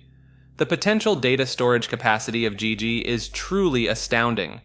A single cube of this material, measuring just a few centimeters per side, could theoretically hold the equivalent of several entire internets worth of data. This is because each GG molecule is capable of storing a certain number of data bits, resulting in an incredible data density when scaled up to macroscopic sizes. However, to fully harness the power of GG, researchers are exploring the concept of quantum electronic processing, or QP. Unlike traditional computing, which deals with binary states of 0 and 1, quantum processing can handle a superposition of all states between those values simultaneously. This introduces a form of parallelism that could make quantum computing millions of times faster and more efficient than current transistor-based systems. The main challenge in implementing QP lies in observing the quantum dynamics without disrupting the delicate superposition of states. One potential solution involves a phenomenon called quantum entanglement, where two particles become correlated in such a way that measuring one instantly affects the other, regardless of the distance between them. By using one entangled particle for measurements while leaving its partner inside the quantum processor, it may be possible to gather information about the system's quantum states without triggering a collapse of the superposition. While many of the technologies involved in creating a GG quantum electronic processor are still in the experimental or theoretical stages, rapid advancements in fields like laser engineering and quantum computing suggest that such a device could become a reality within our lifetimes. The successful integration of GG's immense storage capacity with the raw processing power of QP could revolutionize computing as we know it, opening up new frontiers in data-driven research, simulation, and discovery. In China, there's a curious phenomenon of under-occupied property developments, often referred to as ghost cities or ghost towns. These aren't abandoned, defunct places, but rather new installations that have yet to receive their intended residents. Interestingly, the way property values are structured in China contributes to this situation. There are two main types of housing: economically affordable housing, which must be lived in by the owner and can't be bought and sold as an investment, and commodity housing, which can be purchased as an investment and is considered a more secure way to store money. The construction of commodity housing is driven by the significant disparity between urban and rural land prices. Municipalities can redesignate rural land as urban construction land, reselling it at much higher prices. This provides a lucrative non-tax income stream for local governments. Developers who acquire these plots are mandated to build quickly, often without sufficient housing demand in the area. While some initially criticize these ghost cities, many argue that they should be viewed as long-term investments in China's future urbanization. Over time, several of these once under-occupied developments have transformed into thriving, economically vibrant areas. As China's urban population continues to grow, these seemingly empty cities are gradually filling up, becoming functional and lively places to live and work. So what may appear to be a ghost town today could very well be a bustling metropolis in the years to come. The concept of the mind existing separately from the body, often referred to as the ghost in the machine, has been a topic of philosophical debate for centuries. This notion, originally put forth by René Descartes, suggests that mental and physical activities occur simultaneously but independently. However, this idea has been critiqued by various philosophers, most notably Gilbert Ryle, who argued that it is based on a fundamental misunderstanding of the nature of the mind and its relationship to the body. Ryle contends that the mind-body dualism theory commits a category mistake by attempting to analyze the mind and body as if they were of the same logical category. He argues that this confusion of logical categories is evident in other theories that attempt to reduce either mental reality to the status of physical reality or vice versa. According to Ryle, the principles underlying the mind-body dualism doctrine are unsound and conflict with our understanding of the mind. Ryle's critique of the ghost in the machine concept challenges the long-held belief that the mind is a distinct entity, capable of existing independently from the physical body. His arguments have contributed to the ongoing philosophical debate surrounding the nature of consciousness and the relationship between the mental and the physical. Despite the complexity of the topic, Ryle's insights offer a thought-provoking perspective on one of the most enduring questions in the history of philosophy. In the southeastern Anatolia region of Turkey lies a remarkable archaeological site known as Göbekli Tepe, which dates back to the pre-pottery Neolithic period. This ancient settlement, inhabited from roughly 9,500 to 8,000 BCE, is home to the world's oldest known megaliths, massive stone pillars arranged in large circular structures. These structures, some reaching up to 30 meters in diameter, feature T-shaped limestone pillars weighing up to 50 tons each. Many of these pillars are intricately decorated with carved reliefs depicting various animals, abstract symbols, and even some humanoid figures. The site's discovery has challenged our understanding of early human civilization, as it predates the advent of agriculture and pottery by several centuries. The construction of such monumental structures would have required significant organization and labor, suggesting that the inhabitants of Göbekli Tepe had already developed complex social systems. One of the most intriguing aspects of Göbekli Tepe is the apparent lack of evidence for permanent settlements or agriculture in the immediate vicinity. This has led some researchers to propose that the site may have served as a regional gathering place for various hunter-gatherer groups who came together to participate in rituals or ceremonies. The precise purpose of the circular structures and their enigmatic iconography remains a topic of ongoing research and speculation. The God Helmet is an intriguing experimental device designed to investigate the effects of weak magnetic fields on the brain's temporal lobes. Created by Stanley Coren and neuroscientist Michael Persinger, its original purpose was to explore creativity and religious experiences. When worn, some individuals have reported feeling a sensed presence, sparking public interest and TV documentaries. Operating with very weak magnetic fields comparable to household appliances, the helmet aims to stimulate specific brain regions. While Persinger claims positive results, replication attempts have yielded mixed outcomes. Some suggest suggestibility or flawed methodologies may explain reported experiences. Although not intended to induce divine visions, the God Helmet explores theories like the vectorial hemisphericity hypothesis, which proposes our self-awareness involves both brain hemispheres. Disruptions in their communication could lead to unusual perceptions. Persinger theorizes that paranormal experiences may result from such disruptions, with some users reporting sensing presences, angels, or God while wearing the helmet. Despite skepticism, the God Helmet continues to captivate interest in neuroscience and human perception. The concept of God not being omnipotent, known as the omnipotence paradox, raises thought-provoking questions about the nature of divine power. Traditionally, the idea of God as omnipotent suggests unlimited power and authority. However, the omnipotence paradox challenges this notion by presenting logical dilemmas that question the coherence of omnipotence itself. One such paradox revolves around the question, can God create a stone so heavy that even He cannot lift it?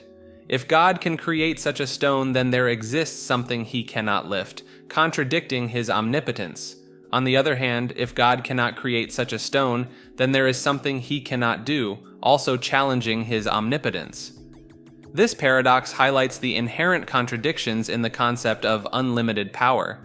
It suggests that the very idea of omnipotence may be logically inconsistent or impossible to fully comprehend. Various theologians and philosophers throughout history have grappled with the implications of the omnipotence paradox. Some propose alternative understandings of divine power, suggesting that God's omnipotence may be limited by His own nature or by logical principles. On a secretive Scientology compound in California, there's a place called The Hole, where dozens of the organization's senior executives have reportedly been confined for months or even years at a time. It's said to consist of a few double-wide trailers joined together. According to accounts from former members, the Scientology leader began sending executives there in the early 2000s as a form of punishment. Life inside the hole was described as degrading and inhumane. At times, up to 100 people were allegedly crammed into the small space, forced to sleep on the floor or under desks. They could only leave the building under guard to shower at a nearby maintenance garage. The executives were made to wear rags, eat scraps, and participate in bizarre group confessions that sometimes turned violent. People were reportedly beaten, hazed, and psychologically tortured to make them comply. Some well-known figures in Scientology's international management are said to have spent time in the hole, although the church denies the facility exists and states that no one was ever held against their will. A few managed to escape the compound entirely, later describing their experiences to the media and FBI. However, law enforcement has been unable to investigate conditions there, as no one still inside has filed a complaint. The disturbing allegations bring to light the darker side of Scientology's strict hierarchy and raise serious questions about how the controversial organization treats its members behind closed doors. But so far, the secretive nature of the church has allowed it to avoid any real accountability. The golden ratio and the golden spiral are two intertwined mathematical concepts that have captivated the minds of mathematicians, artists, and scientists for centuries. The golden ratio, represented by the Greek letter phi, is an irrational number approximately equal to 1.618. It emerges when two quantities are in a specific proportion to each other, such that their ratio is the same as the ratio of their sum to the larger quantity. This seemingly simple mathematical relationship has far-reaching implications and appears in various aspects of nature, art, and design. The golden spiral, a logarithmic spiral that grows outward by a factor of the golden ratio for every quarter turn, is a visual representation of this fascinating concept. Its graceful, ever-expanding shape maintains the same proportions as it grows, creating a mesmerizing pattern that has been observed in a wide range of natural phenomena. From the spiral chambers of the Nautilus shell to the swirling arms of galaxies and the intricate arrangement of seeds in a sunflower, the golden spiral seems to be nature's preferred design. The prevalence of the golden ratio and the golden spiral in the natural world has led to widespread speculation about their significance.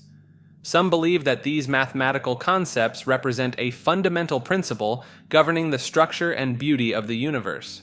The fact that they appear in such diverse contexts, from the microscopic to the cosmic scale, suggests an underlying order and interconnectedness that is both awe-inspiring and mysterious. Artists and architects have long been drawn to the aesthetic appeal of the golden ratio and the golden spiral. Masterpieces like Leonardo da Vinci's Vitruvian Man and works by Michelangelo and Salvador Dali incorporate these concepts to achieve a sense of balance, harmony, and visual pleasure. The use of the golden ratio in art and architecture has been a topic of debate, with some experts questioning the extent of its intentional application. However, the enduring fascination with these concepts highlights their power to captivate the human imagination. The golden ratio and the golden spiral are not merely abstract mathematical ideas, they are deeply rooted in the fabric of our reality. Their occurrence in the Fibonacci sequence, where each number is the sum of the two preceding ones, further underscores their fundamental nature. The Fibonacci sequence itself has a myriad of applications in mathematics, computer science, and nature, adding to the intrigue surrounding these concepts. During the Cold War era, the United States intelligence agencies became increasingly interested in the potential of using psychic abilities like remote viewing and astral projection for espionage purposes.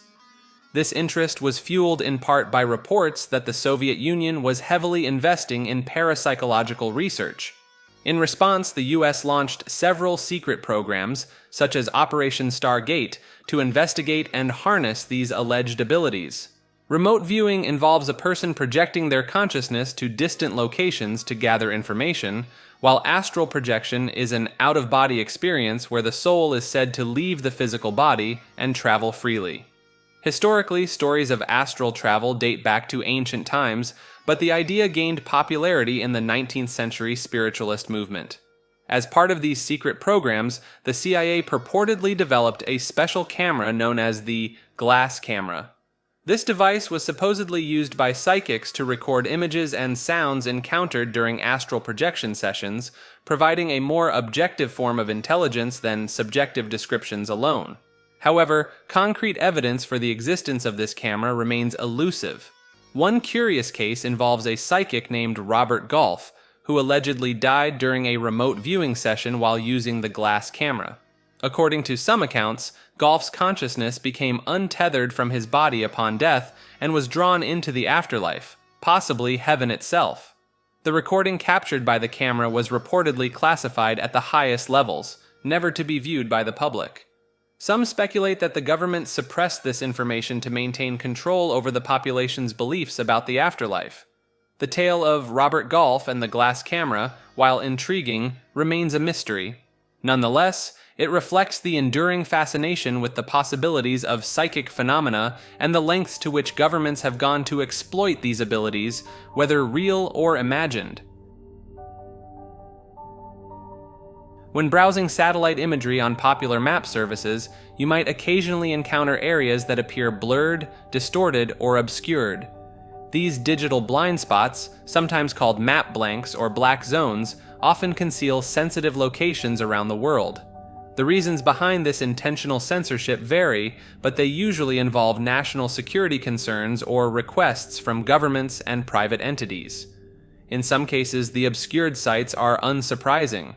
Military bases, defense installations, and royal residences are common targets for this type of digital redaction. For example, the entire region encompassing Israel and Palestine remains one of the most extensively blurred areas on global map services, largely due to a U.S. regulation restricting the resolution of commercially available satellite imagery of the area. Other instances of map censorship might seem more peculiar at first glance. A county in New York once requested that Google blur out an amusement park, a beach, and several parking lots, citing them as potential terrorism targets. Some governments, like Malaysia, have opted not to request any map censorship at all, arguing that doing so would only serve to highlight the locations they consider sensitive. Curiously, vast swaths of Antarctica also appear in low resolution on many map platforms. The continent's harsh, remote conditions and largely featureless terrain make high-resolution imagery both challenging to capture and arguably less necessary. However, some sizable areas are specifically blurred, standing out from the already obscured landscape and hinting at unknown structures or activities concealed beneath the ice. As technology advances and the availability of detailed satellite imagery continues to grow, the practice of map censorship remains an intriguing and sometimes controversial aspect of our digital world. In the world of particle physics, there's an ongoing quest to develop a so-called grand unified theory, or GUT for short. The goal of a GUT is to merge three of the fundamental forces of nature, the electromagnetic, weak, and strong forces, into a single, overarching force that would have existed in the very early universe. While this unified force hasn't been directly observed, many theoretical models predict its existence.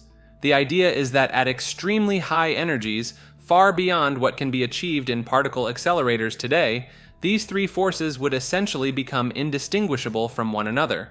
They would unite under a larger symmetry, governed by a single force carrier particle and a unified coupling constant. As the universe cooled and expanded after the Big Bang, this symmetry would have broken, causing the forces to differentiate into the distinct interactions we observe today. Developing a functional GUT is no easy task, as it requires accounting for all known particles and their properties while also predicting new, undiscovered ones. The most promising candidate models are based on large symmetry groups like SU, 5, SO, 10, and E6. These groups contain the symmetries of the standard model as subgroups, allowing for a mathematical framework that could potentially describe all elementary particles and their interactions. One of the key predictions of many GUT models is the existence of magnetic monopoles, hypothetical particles with only one magnetic pole, either north or south. Another common prediction is proton decay, a process that would see the fundamental building blocks of atomic nuclei break down into lighter particles. So far, no magnetic monopolies have been found, and proton decay has never been observed, placing constraints on the viability of certain GUT models. Despite the lack of experimental evidence, the allure of a grand unified theory remains strong. It promises a more fundamental understanding of the universe, a glimpse into the conditions that existed mere fractions of a second after the Big Bang. The search for a gut represents a profound quest to uncover the most basic laws of nature, to find unity in the seemingly complex tapestry of particles and forces that make up our world. The Great Attractor is a mysterious region of space that seems to be pulling our galaxy and many others towards it with immense gravitational force. Scientists estimate that the Great Attractor contains the mass of tens of thousands of galaxies concentrated together. However, it's difficult to observe the Great Attractor directly because it lies in a direction obscured by the dense plane of our own Milky Way galaxy. Astronomers first noticed something unusual when measuring the motion of galaxies. Many of them seem to be streaming in the same direction at very high speeds, as if being tugged by an unseen mass. The source of this gravitational pull was dubbed the Great Attractor. More recent studies have suggested the Great Attractor may just be part of an even larger structure of galaxy clusters, and that our local group of galaxies is actually being drawn towards something called the Shapley supercluster even further away. So while we can't see it directly, we know the Great Attractor is out there, drawing our cosmic neighborhood towards it as though a giant plug had been pulled in that direction. The true nature of this bizarre phenomenon remains one of astronomy's enticing unsolved mysteries. Perhaps future observations will reveal what colossal objects or cosmic structures are responsible for the perplexing motion induced by the Great Attractor.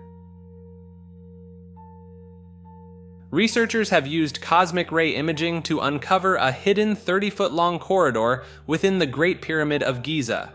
This discovery was made as part of an ongoing international partnership called Scan Pyramids, which has been using various non-invasive scanning techniques to map out the inner structure of the pyramid since 2015. The newly found passage is located just behind a chevron-shaped configuration of stones near the pyramid's entrance. The Great Pyramid, built around 2560 BCE under the reign of Pharaoh Khufu, has always been shrouded in mystery and intrigue. The complex system of chambers and passageways within the pyramid is unique among structures of its time, and the reasons behind their construction remain largely unknown. This is not the first hidden chamber discovered in recent years. In 2017, researchers found another mysterious void measuring 98 feet long. While the purpose of these chambers is still being investigated, some experts believe they may have served to distribute weight within the massive structure, which consists of 2.3 million stone blocks, each weighing an average of more than 2 tons. Researchers plan to continue their scans at the site, hoping to uncover artifacts and further unravel the mysteries of the Great Pyramid. The discovery of this hidden corridor opens up new avenues for exploration and research into one of the world's most iconic and enigmatic structures. The Great Serpent Mound is an ancient Native American effigy located in Ohio, stretching over 1,300 feet in length and varying in height from a few inches to a few feet. The mound is shaped like a serpent, with its body winding back and forth and ending in a triple-coiled tail. At the head of the serpent is an oval-shaped feature that some believe represents an egg, the sun, or even a frog. There has been much debate among scholars about which specific Native American culture built the mound and when it was constructed. Recent research suggests that the Serpent Mound was initially built by the Adena culture around 2,300 years ago and then later rebuilt or repaired by the Fort Ancient culture about 900 years ago. The mound is situated on a plateau that is actually the site of an ancient meteorite impact crater, adding to its mystique. Some theories propose that the mound's construction could have been influenced by astronomical events, such as the appearance of a supernova or comet. The Serpent Mound has been a source of fascination for many, with various interpretations of its meaning and significance. Some see it as a representation of an ancient Native American creation story, while others find spiritual power and enlightenment in its presence. In 1888, a peculiar event known as the Great Sheep Panic occurred across southern England. On the evening of November 3rd, tens of thousands of sheep simultaneously fled from their fields and enclosures across an area spanning several hundred square miles of Oxfordshire. The following morning, the sheep were found scattered far and wide, with some still trembling in fear under hedges and others huddled together in the corners of distant fields. The sheer scale of the event was astounding, as it would have been impossible for even 1,000 people to have caused such widespread panic among the sheep. Interestingly, a similar incident occurred the following year in nearby Berkshire. One possible explanation for the Great Sheep Panic is that it happened on an exceptionally dark night, punctuated by occasional flashes of lightning.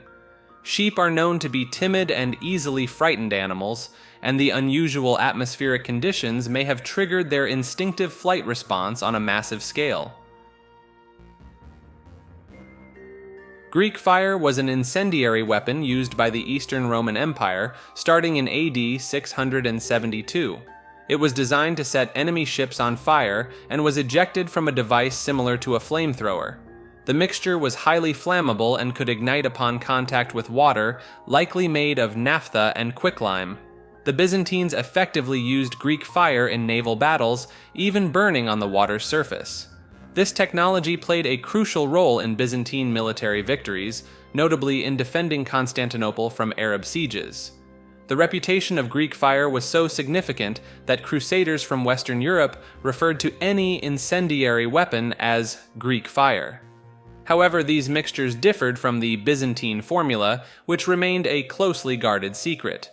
Byzantines used pressurized nozzles to project the liquid, similar to a modern flamethrower. The exact composition of Greek fire remains uncertain, with suggestions including pine resin, naphtha, quicklime, calcium phosphide, sulfur, or niter.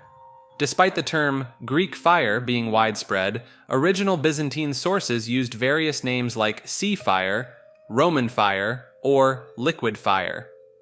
Incendiary weapons existed long before Greek fire, including sulfur, petroleum, and bitumen-based mixtures, incendiary arrows, and pots. Greek fire's development is attributed to Callinicos, an architect who fled to the Romans and played a crucial role in repelling Muslim forces during sieges of Constantinople. The secrecy surrounding Greek fire extended to its composition, manufacture, and deployment, with knowledge compartmentalized to prevent enemies from understanding it fully. Theories on its composition have varied, but most modern scholars believe it was based on crude or refined petroleum, similar to napalm, with additional ingredients like resins for thickening and intensifying the flame. Greek fire was mainly deployed through tubes on ships, with portable projectors also used, and jars thrown by catapults. However, it had limitations, such as limited range and sensitivity to sea and wind conditions. Despite this, Greek fire remained a significant factor in battles and Byzantine history. In the 12th century, during a period known as the Anarchy in England, a remarkable event occurred in the Suffolk village of Woolpit. A group of villagers came across two young children with green skin near an old wolf pit. The children, who appeared nervous and spoke an unintelligible language, were taken to the home of a local nobleman, Sir Richard de Calne.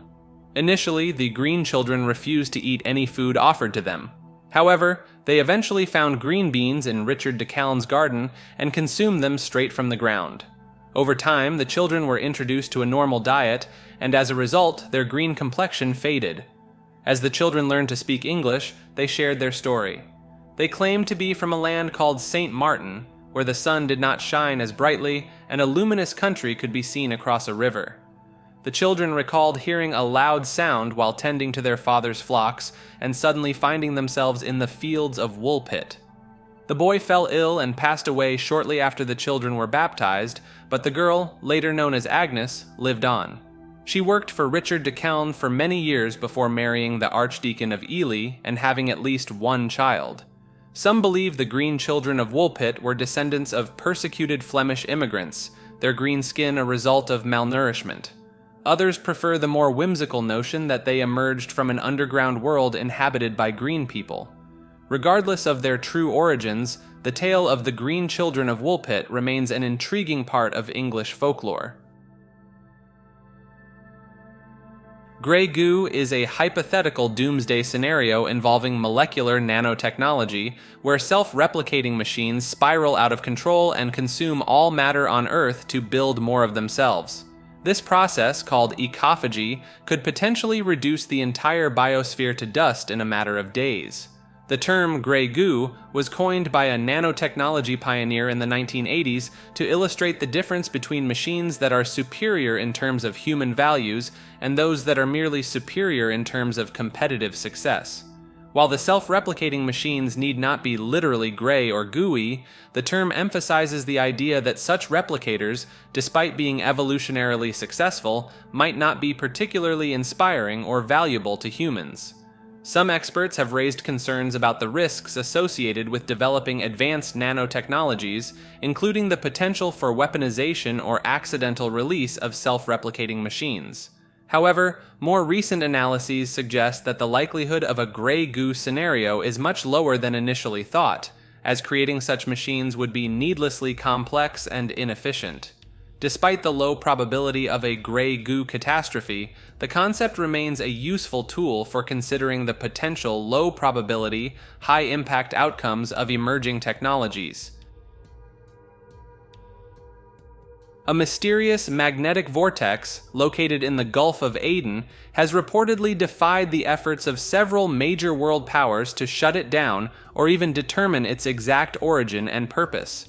The vortex, which was first noticed by U.S. scientists around the turn of the millennium, has been expanding in recent years, prompting an unprecedented warning and a massive naval buildup in the region. Some have speculated that the vortex could be a stargate, a portal opening up into our world from another dimension or distant galaxy. However, mainstream scientists dismiss this theory as lacking any credible basis in astronomy or fact. The expansion of the vortex has been accompanied by unusual seismic activity in the Gulf of Aden, with dozens of earthquakes occurring in the region for the first time in recorded history. These events have coincided with strange astronomical phenomena, such as the disappearance and reappearance of a stripe on the planet Jupiter. While mainstream media outlets have largely avoided reporting on the vortex, some alternative news sites suggest that it may be linked to recent global weather anomalies and catastrophes, such as unprecedented snowfall, record low temperatures, and massive storm systems affecting multiple continents. The true nature and implications of the Gulf of Aden vortex remain a mystery, with some fearing that the public release of secret government files related to the phenomenon could sow panic on a global scale. The High Frequency Active Auroral Research Program, or HAARP, is a fascinating research facility in Alaska that has sparked a lot of speculation and wild theories. HAARP consists of an array of nearly 200 tall antennas that can transmit high-frequency radio waves into the Earth's ionosphere, the layer of charged particles high above the surface. By exciting a small region of the ionosphere, HAARP allows scientists to study how radio waves interact with this part of the atmosphere. This research has important applications for improving global communication and navigation systems that rely on transmitting signals through the atmosphere. However, HAARP's capabilities have been vastly exaggerated by some conspiracy theorists. They have claimed the facility is a secret weapon that can control the weather, trigger earthquakes, knock out aircraft, and even control people's minds. In reality, HAARP is far too weak to cause such dramatic effects. Its transmissions are quickly overpowered by the sun's natural influence on the ionosphere. While HAARP was partly funded by the US military, it is not a classified project. The facility holds open houses, and its research is conducted by many universities. So, while HAARP allows unique scientific experiments, it is not the doomsday device that some have imagined it to be. As with many powerful technologies, the reality of what it does is often more mundane than the wild rumors and theories that surround it. In a fascinating experiment, scientists recently used a powerful transmitter in remote Alaska to bounce radio signals off a passing asteroid. The goal was to learn about the asteroid's interior makeup, which could prove valuable if we ever need to defend Earth from a potentially hazardous space rock. The transmitter, located at the High Frequency Active Auroral Research Program, or HAARP facility, sent out long wavelength signals that can penetrate deep into objects, unlike the shorter wavelengths typically used to image asteroid surfaces. By analyzing how these signals reflected off the asteroid's interior, researchers hope to map out its internal structure and composition.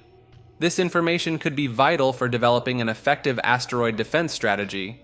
If we know how the mass is distributed inside a threatening asteroid, we can better target it with deflection devices to nudge it off course.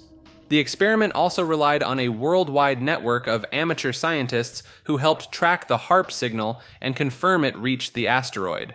This collaborative approach highlights how the scientific community and citizen scientists can work together to conduct cutting-edge research. While the final results will take some time to process, this innovative test demonstrates a new way to study asteroid interiors and improve our ability to protect Earth from potential impacts. By peering inside these ancient space rocks, we may unlock secrets that one day help safeguard our planet and all life on it. Scientists have discovered unique particles called massless Dirac polaritons that blend the properties of light and matter. These particles emerge in specially designed ultra-thin materials with a honeycomb-like structure at the nanoscale. What makes Dirac polaritons special is that they behave like particles with no mass, allowing them to travel very efficiently, similar to how electrons move in single-layer graphite, one of the most conductive materials known. However, unlike in single-layer graphite, the properties of these Dirac polaritons can be easily tuned and controlled. By sandwiching the honeycomb material between two mirrors and adjusting the distance between them, researchers can modify the fundamental characteristics of the Dirac polaritons, such as their speed and internal structure, in a simple and reversible way. This tunability is a key advantage over single-layer graphite, where altering its properties is extremely challenging. The discovery of Dirac polaritons and the ability to control them opens up exciting possibilities for the development of photonic circuitry, where information is transported by light instead of electrons. This could lead to much faster and more efficient light-based computers in the future, revolutionizing the field of computing as we know it today. During World War II, a secretive division of the Nazi SS called the EI-4 developed revolutionary spacecraft known as the Haunebu. These saucer-shaped craft allegedly utilized an advanced propulsion system that harnessed electromagnetic energy and gravity manipulation. The Haunebu craft ranged in size, with some models reaching diameters of over 70 meters and capable of incredible speeds, potentially even achieving spaceflight. They were said to be constructed from an exotic metal called Victelen, providing enhanced protection. As the war neared its end, the SS purportedly aimed to evacuate key personnel and technology using the largest Haunebu craft, the 71-meter-wide Haunebu 3. This massive saucer was rumored to carry a crew of up to 32 and sustain them for several weeks. Speculation suggests these craft were relocated to a hidden Antarctic base or possibly even used for off-world missions. In the decades following, disc-shaped UFOs bearing resemblance to the Haunebu were reported worldwide, leading some to believe the Nazis had secretly survived and continued developing their unusual technologies. While evidence remains scarce and much is clouded by myth, the stories of the Haunebu continue to capture the imagination of those fascinated by tales of secret Nazi wonder weapons and the enduring mysteries of UFOs. The exotic propulsion, incredible capabilities, and strange history ascribed to these craft have cemented their place in the annals of fringe science and conspiracy lore. Havana syndrome is a mysterious illness that has affected American diplomats and intelligence personnel around the world. Sufferers report hearing strange sounds, often described as buzzing, grinding, or squealing, followed by a range of symptoms such as dizziness, headaches, and fatigue that can last for months. The syndrome first emerged in Cuba, but cases have since been reported on every continent, impacting hundreds of individuals. While some believe it may be a psychological condition brought on by stress, others suspect it could be caused by a secret weapon, possibly involving microwave energy. Decades ago, researchers discovered that microwaves, particularly when pulsed at certain frequencies, could produce sounds perceived inside a person's head without any external noise. During the Cold War, both the United States and the Soviet Union explored the potential of microwaves for mind control and weaponization. In the 1970s, the US discovered that the Soviets were bombarding their embassy in Moscow with low-level microwaves, possibly for surveillance purposes. Some embassy staff later developed health issues, though a link to the microwaves was never proven. Now, as more cases of Havana syndrome emerge, suspicion has fallen on Russia, China, and other adversaries who may have developed microwave weapons to target American personnel. However, hard evidence remains elusive, and some experts propose that mass psychogenic illness, where symptoms spread among a cohesive group, could be responsible. As the mystery deepens, the U.S. government is taking the issue seriously, investigating possible causes and working to support affected individuals. While answers remain scarce, the syndrome continues to have a real impact on America's diplomatic and intelligence capabilities overseas. In 18th century Britain and Ireland, exclusive clubs known as the Hellfire Clubs served as meeting places for high society rakes to engage in what were considered immoral acts. The most notorious of these was founded by a prominent politician who led a double life. The club's members were thought to take part in mock religious ceremonies, allegedly while dressed as biblical characters and dining on provocatively named dishes. The club president's title was even that of the devil, though members didn't actually worship demons, instead using the imagery to satirize religion and morality at a time when blasphemy was in vogue. Unlike other clubs of the era, this one welcomed both men and women as equals. Its meeting places included local taverns and members' private residences. Reports of the club's activities eventually led to political rivals, accusing its founder of immorality, forcing him out of Parliament.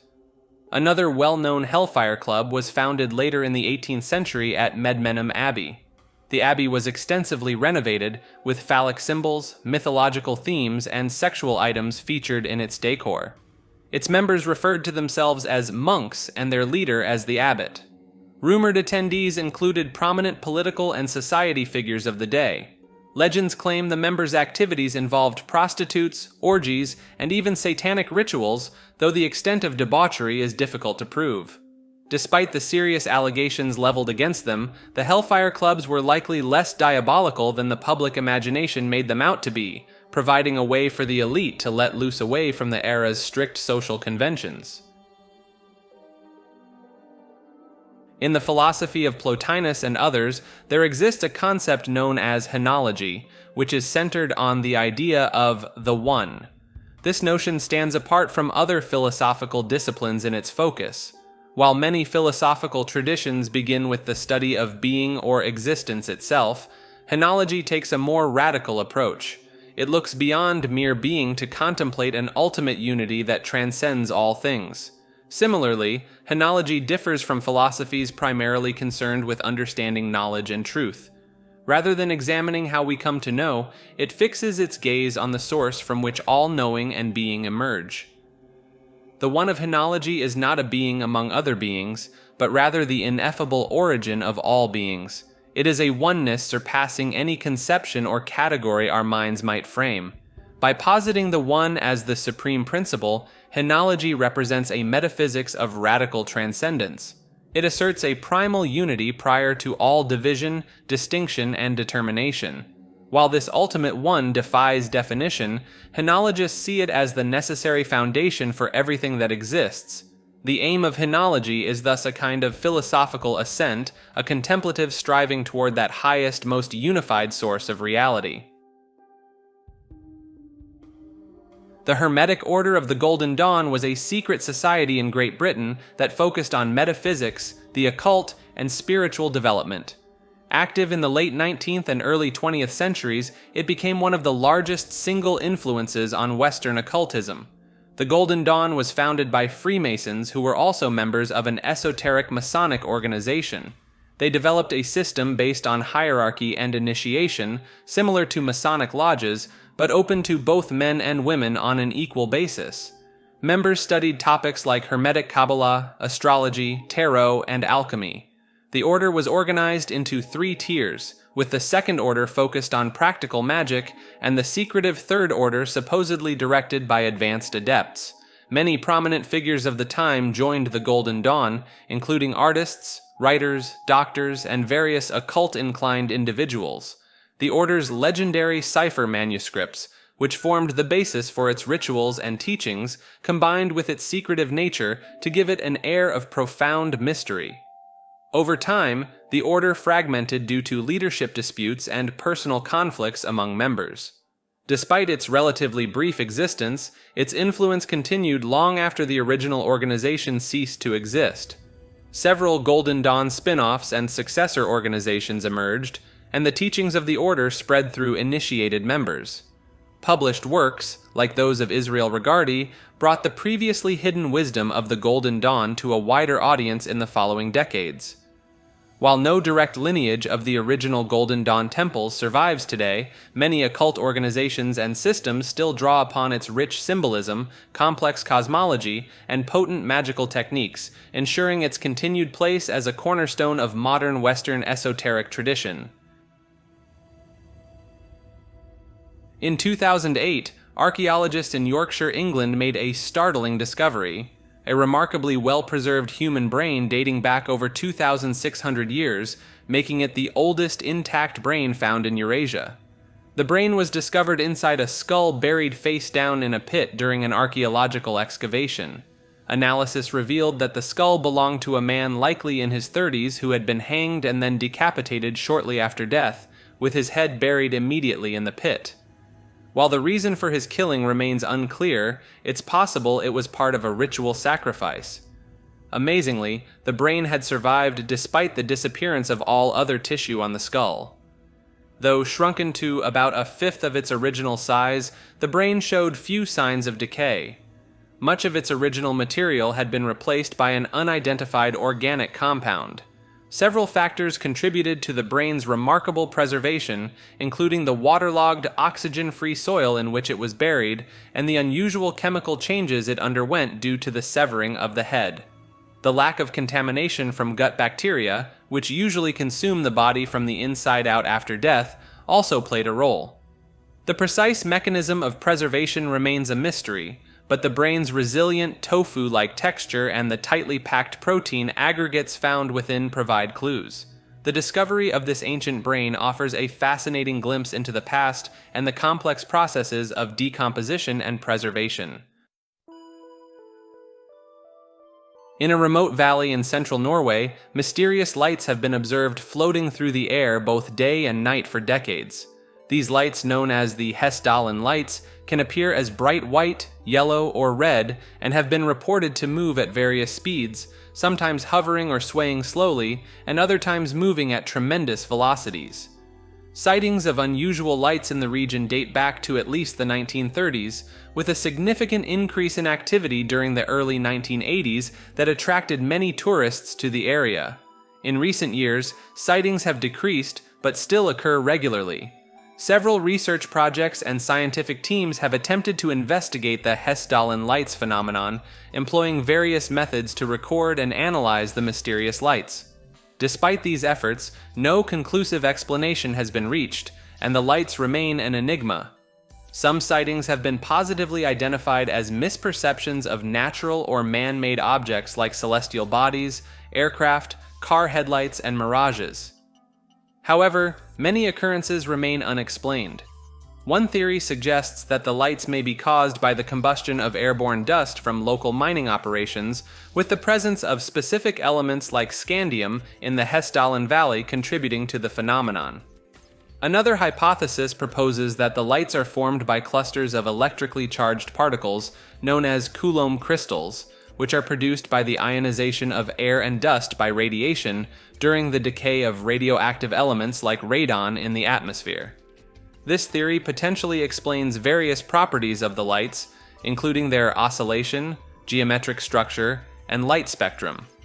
The piezoelectric effect, in which certain crystals produce an electrical charge when subjected to mechanical stress, has also been suggested as a possible cause.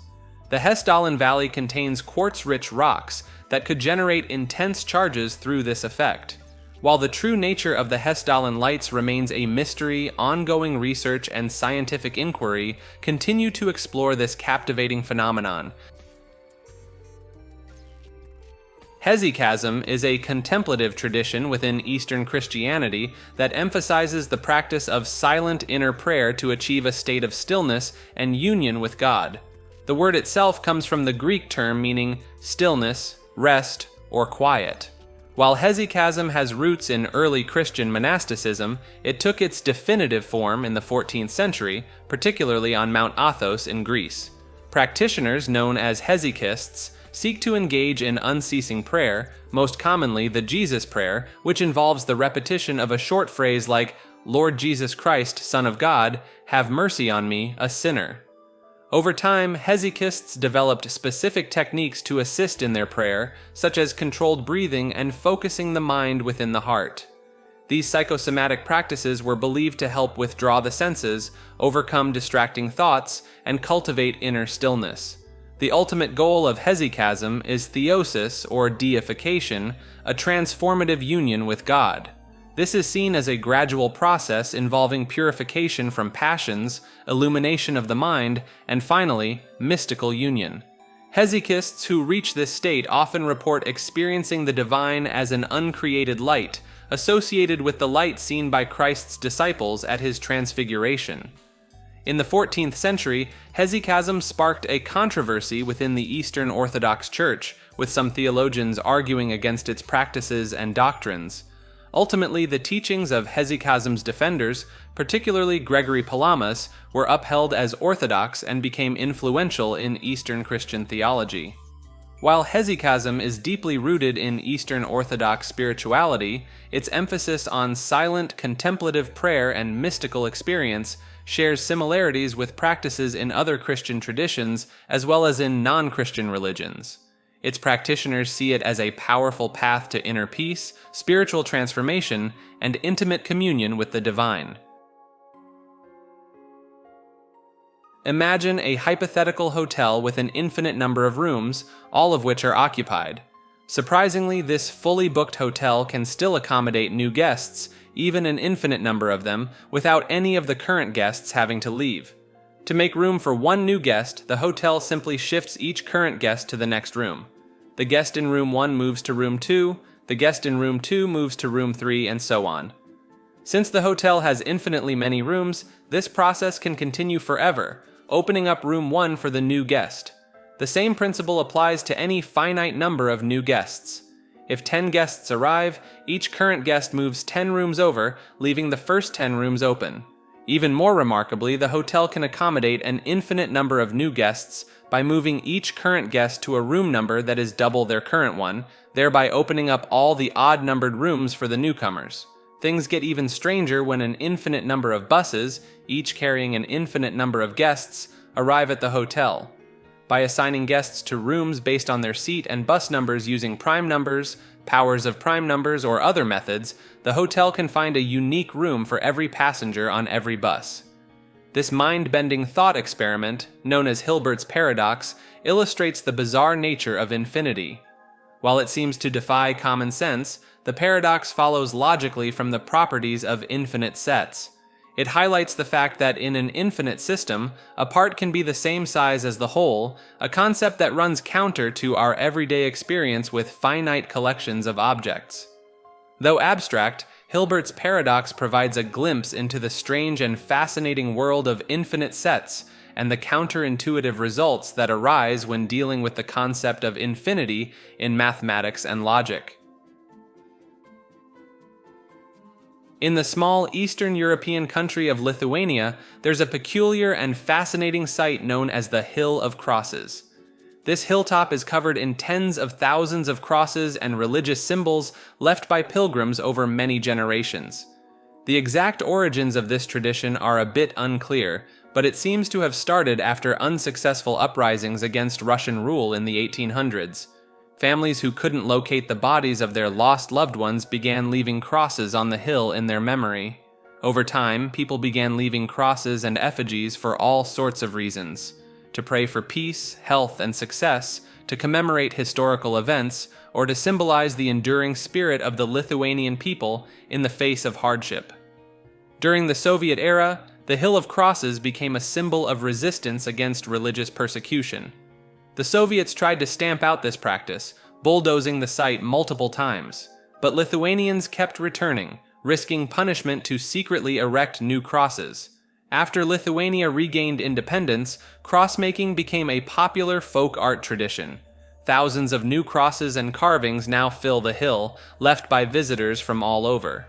The Hill of Crosses has become an important pilgrimage site and a powerful testament to the faith and perseverance of the Lithuanian people through a turbulent history. In Norse mythology, Odin, the king of the gods, possesses a magnificent throne called Hlidskjalf. This high seat grants Odin the power of Sidr, which allows him to see into all realms and listen to everything that transpires within them. By sitting upon Hlidskjalf, Odin achieves a state of omniscience, enabling him to gain knowledge of all things. The throne's significance is highlighted in various mythological tales. In one story, Odin and his wife Frigg observe their foster sons from Hlidskjalf and make a wager regarding one son's hospitality.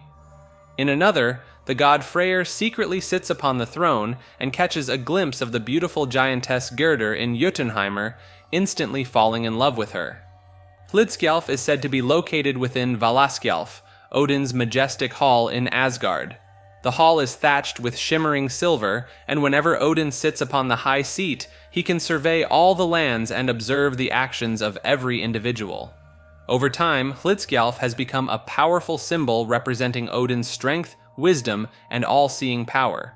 Many thrones throughout history have been designed in imitation of this legendary seat, seeking to emulate its grandeur and the authority it represents.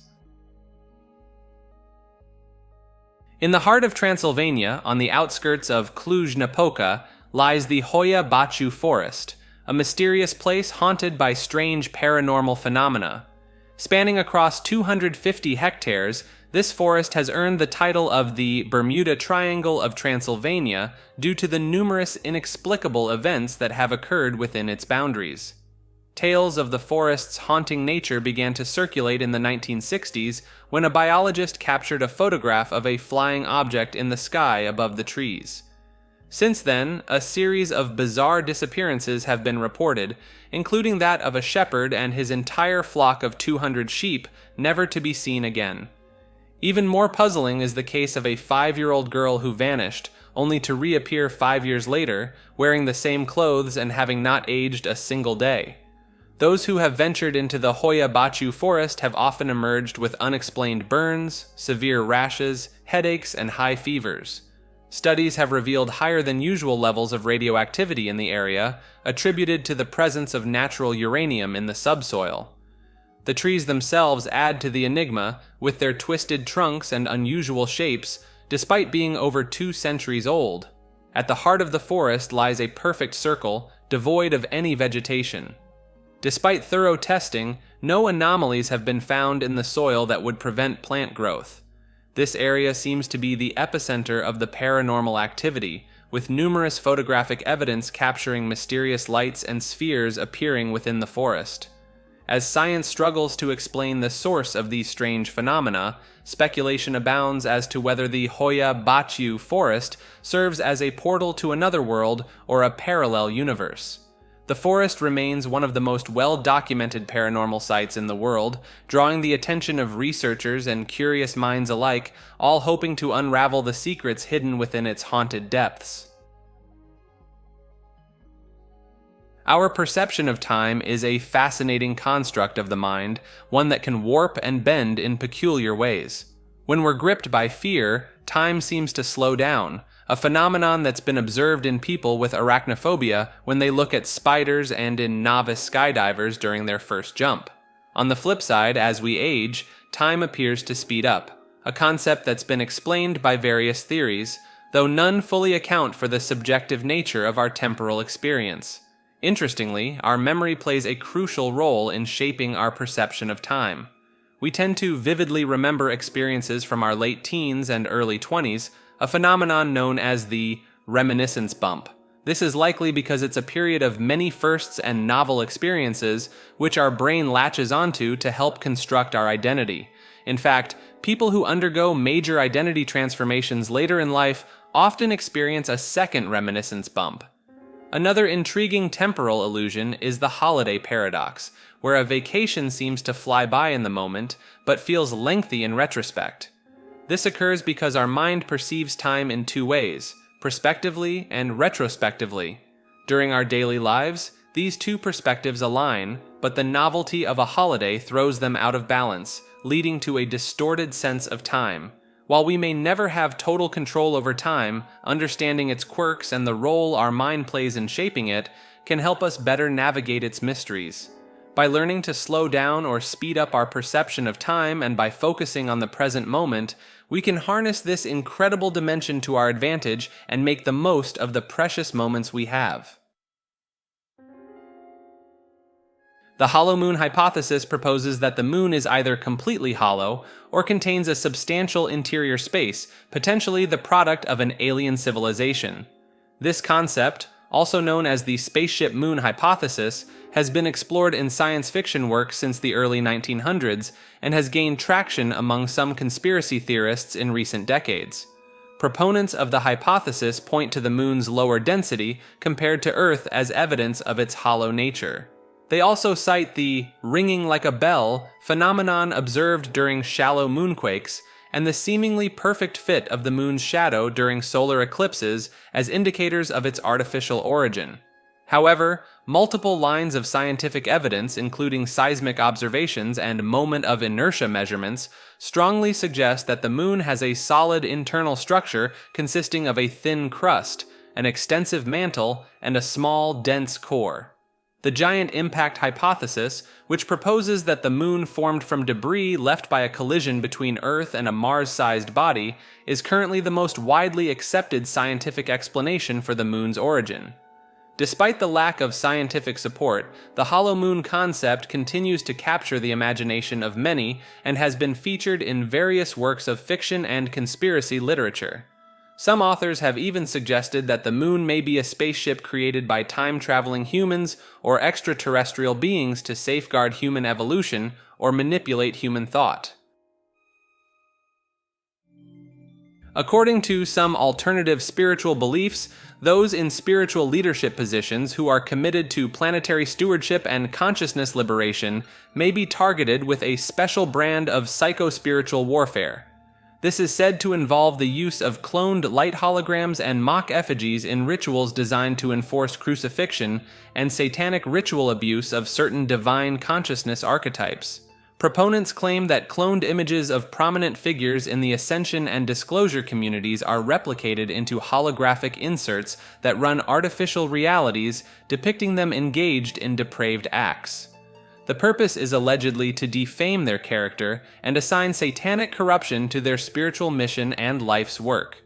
It's believed that many of the disturbing images or scenes people may perceive on the astral plane are not necessarily true, but are artificial realities generated by sophisticated alien technology to attack and divide awakening groups.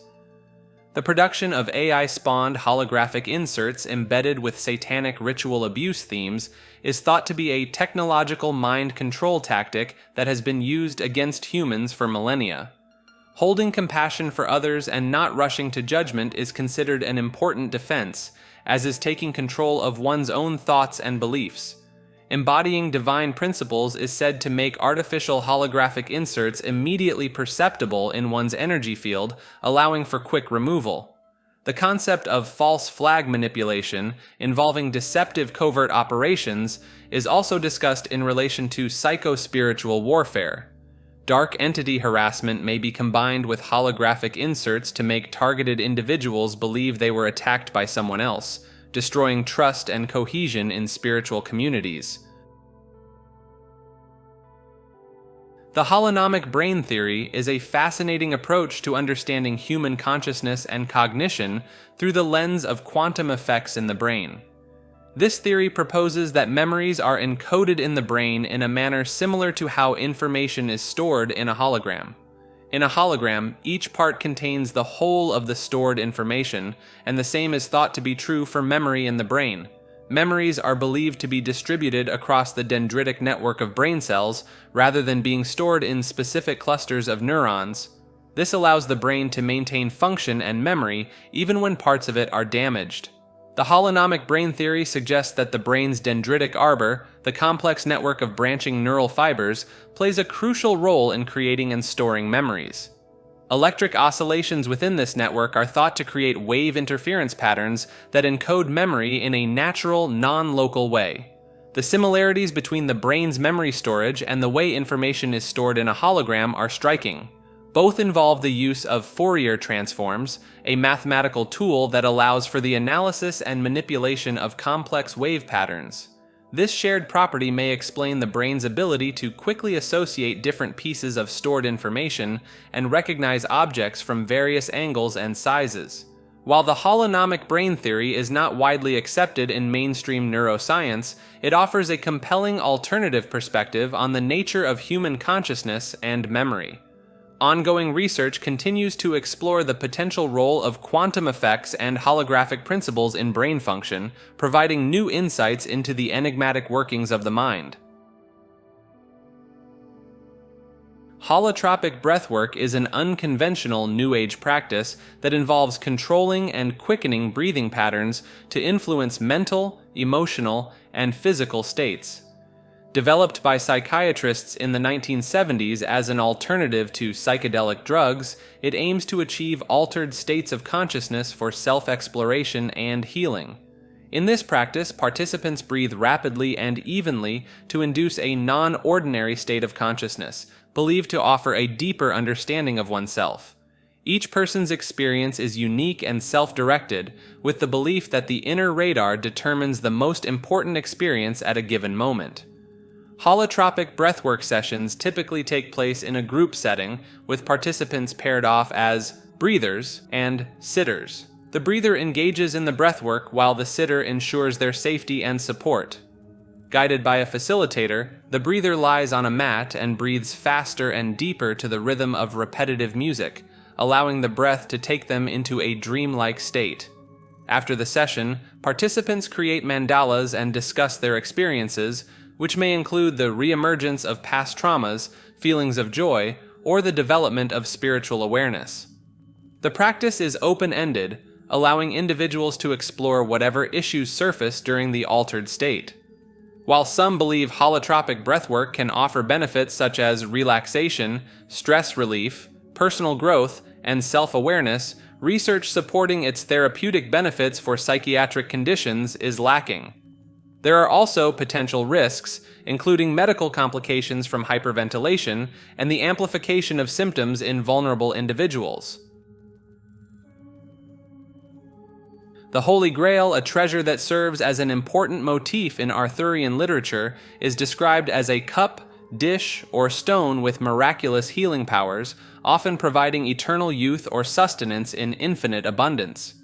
This elusive object has captured the imagination for centuries, with various traditions associating it with the cup used at the Last Supper or the vessel used to collect Christ's blood at the crucifixion. The Grail first appears in an unfinished romance by a French poet, where it is not explicitly holy, but is described as a wide, somewhat deep dish or bowl. It later takes on more significant holy implications in the works of another French poet, who portrays it as the vessel of the Last Supper. A German poet then describes it as a stone, adding further layers to the Grail's mythos. Scholars have long speculated on the origins of the Grail legend, suggesting connections to Celtic mythology and Christian legends surrounding the Eucharist.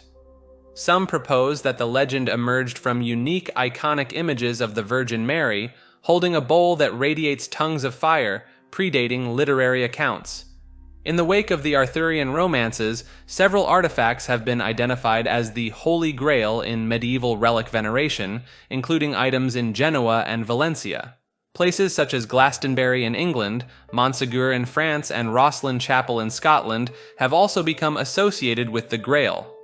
Modern interpretations of the Grail have given rise to various conspiracy theories, connecting it to the Knights Templar, Cathars, and even Nazi Germany. The Grail has been featured prominently in literature, art, and film, capturing the imagination of audiences worldwide with its promise of healing, abundance, and spiritual enlightenment. The Greek poet Homer, Often credited with single-handedly creating the Odyssey and the Iliad, two of the greatest stories in human history, may have never actually existed. Instead, Homer was more likely an idea, a cultural manifestation, or a figment of our collective imagination.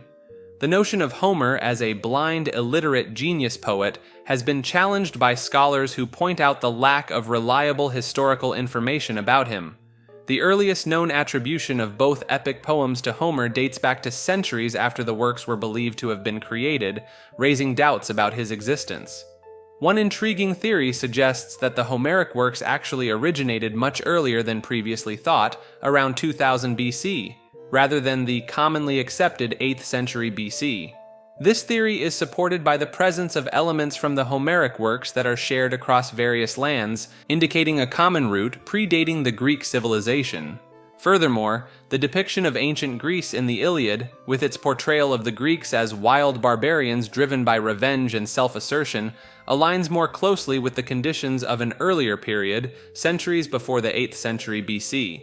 These findings challenge the traditional view of Homer as a singular historical figure, and instead suggest that the epic poems emerged from a confluence of tales and traditions circulating in the ancient world.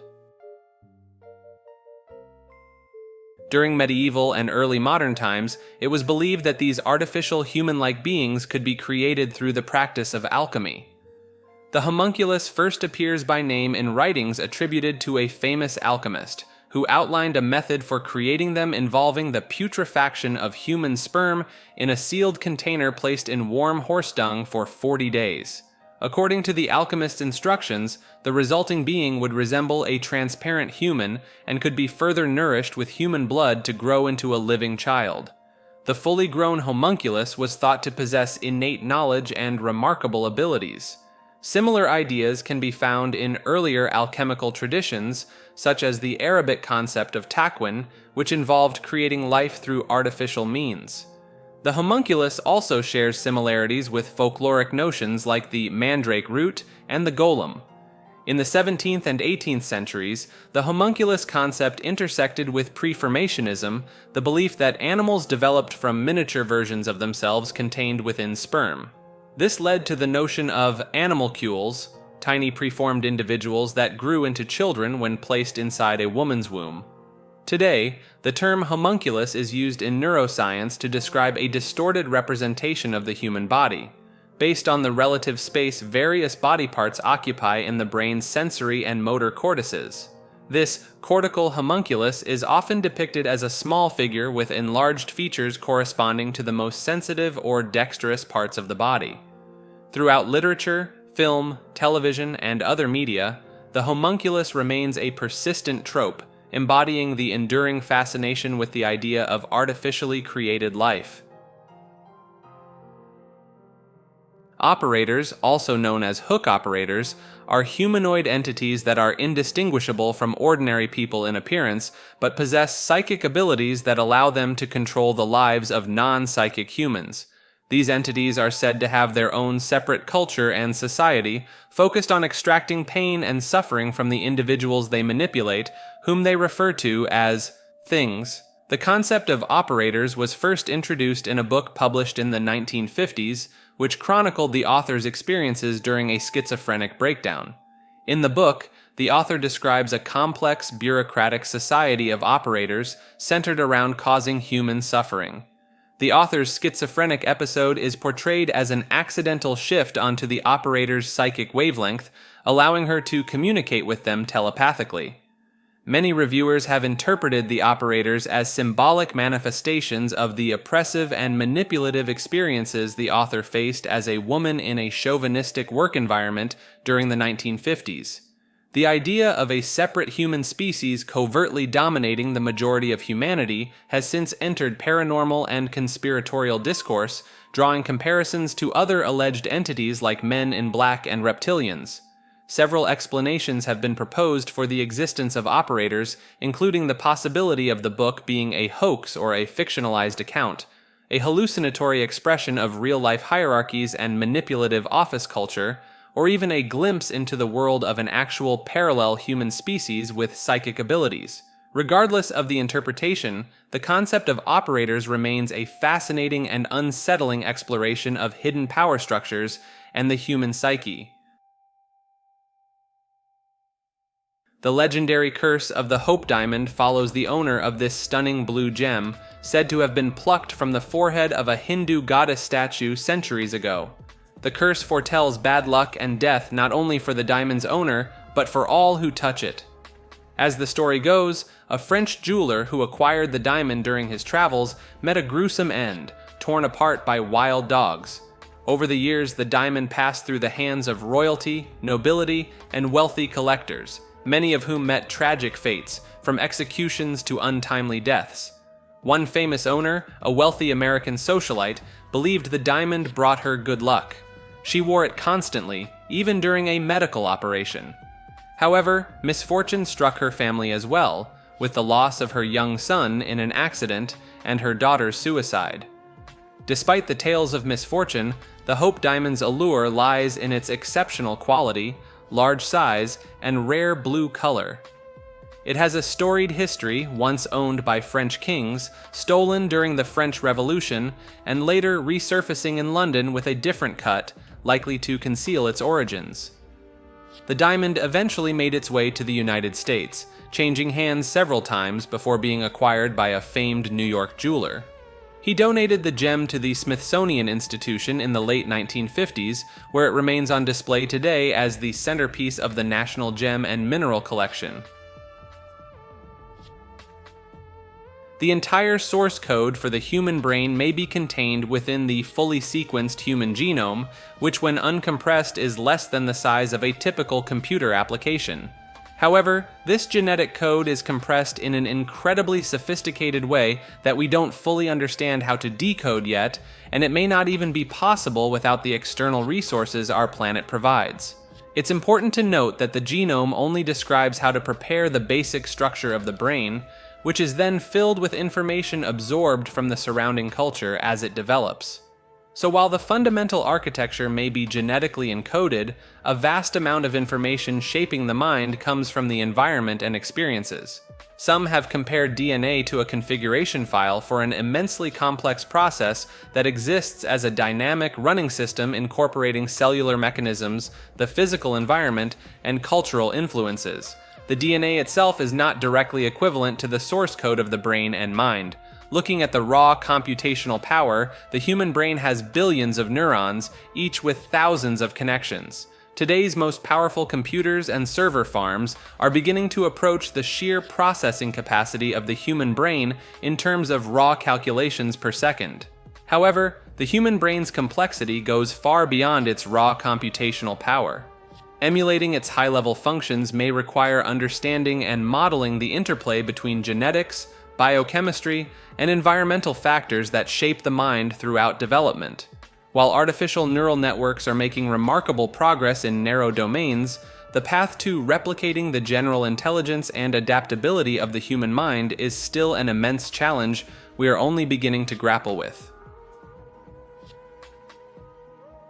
Feet in running shoes have been mysteriously washing up on beaches along the coasts of the United States and Canada for years, sparking wild speculation about their origins. Some people attributed the grim discoveries to the work of serial killers, the mafia disposing of bodies, or even extraterrestrial activity. However, the truth behind these washed-up feet is far less sinister, though still quite sad. Coroners and authorities investigating the cases have determined that the feet likely belong to individuals who either died by suicide or drowned accidentally, with their bodies sinking to the bottom of the sea. As marine life feeds on the submerged bodies, the feet eventually separate from the remains due to natural decomposition processes. Thanks to advancements in running shoe technology, these detached feet, still encased in buoyant footwear, float back to the surface and are carried by currents until they wash ashore. While finding a decomposing foot on the beach is undoubtedly a horrific experience for beachgoers, the phenomenon is not linked to any criminal activity. Instead, it is a consequence of unfortunate deaths and the unique combination of modern shoe design and the effects of underwater decomposition. Authorities emphasize that these cases, while tragic, have reasonable explanations that do not involve foul play.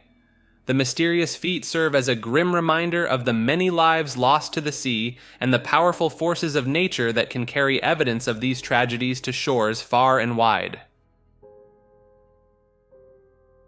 Fossil evidence from an important archaeological site in northern Spain suggests that early human ancestors, possibly Neanderthals or their predecessors, may have employed a surprising strategy to survive the harsh winters hundreds of thousands of years ago: hibernation. Researchers examining fossilized bones from the site noticed seasonal variations and disruptions in bone growth, similar to the patterns seen in the bones of hibernating animals. They proposed that these early humans entered a state of decreased metabolism, allowing them to sleep through the coldest months when food was scarce. While the idea of human hibernation may seem far-fetched, the researchers point out that many mammals, including some primates, hibernate to cope with extreme conditions. They argue that the genetic basis and physiology for such a state could be preserved in humans. The fossils in question were found in a cave known as Cima de los Huesos, which has yielded thousands of teeth and bone fragments dating back over 400,000 years. The site has provided valuable insights into human evolution in Europe. One key factor supporting the hibernation hypothesis is the presence of a hibernating cave bear's remains in the same cave. The researchers suggest that the early humans and the cave bears both resorted to hibernation to survive the frigid conditions and food scarcity. However, some experts caution that alternative explanations for the bone variations should be fully explored before drawing conclusions. Additionally, the energy demands of the human brain during hibernation would have posed a significant challenge. Despite the reservations, the hibernation hypothesis offers a fascinating glimpse into the potential survival strategies of our early ancestors and could be further investigated through genetic studies of ancient human remains. Parthenogenesis, a form of asexual reproduction in which an unfertilized egg develops into a new individual, has been observed in various animal species, including guppies. While there have been claims of human parthenogenesis throughout history, particularly in religious contexts, scientifically confirmed cases are rare and often involve abnormalities. In some instances, an unfertilized human egg may begin to divide on its own, but cannot fully develop, leading to the formation of benign tumors called ovarian teratomas. These tumors can contain various tissue types, such as skin and nerve cells, and in rare cases may even form primitive fetal structures. One notable case reported in the 1990s involved a boy who was found to have some cells lacking genetic content from his father. Scientists believe that an unfertilized egg began to divide, and then some of its cells were fertilized by a sperm cell, resulting in a parthenogenetic chimera with two distinct cell lineages. Recent developments in stem cell research have led to the intentional creation of human stem cells from unfertilized eggs using parthenogenesis. This process could potentially offer a way to create genetically matched stem cells for the treatment of degenerative diseases in women. Interestingly, a controversial scientist unknowingly produced the first human embryos resulting from parthenogenesis in the early 2000s, initially claiming to have created cloned human embryos. Although this claim was later found to be fabricated, further examination revealed that the extracted stem cells showed indicators of parthenogenesis, making this scientist the first to successfully perform the process in human embryos. Like this video and subscribe to Maker.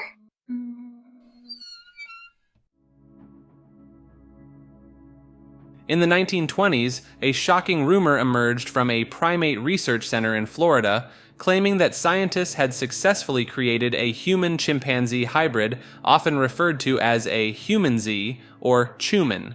According to the story, the researchers inseminated a female chimpanzee with human sperm, resulting in a pregnancy that was carried to term and produced a live offspring.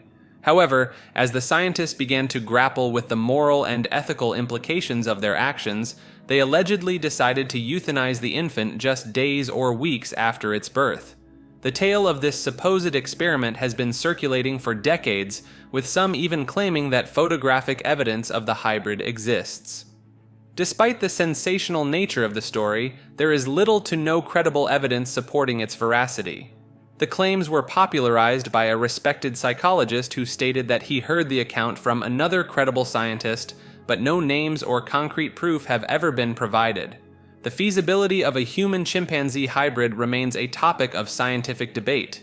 While some suggest that interbreeding between human ancestors and chimpanzees may have been possible millions of years ago, the genetic differences between the two species today make it unlikely that a hybrid embryo would successfully develop to term. Furthermore, even if such a hybrid were technically possible, the ethical concerns surrounding the creation of a human-animal hybrid are profound and would likely prevent any reputable scientist from attempting such an experiment. Hypersigils are a fascinating concept that explores the interplay between external personas and the primary self.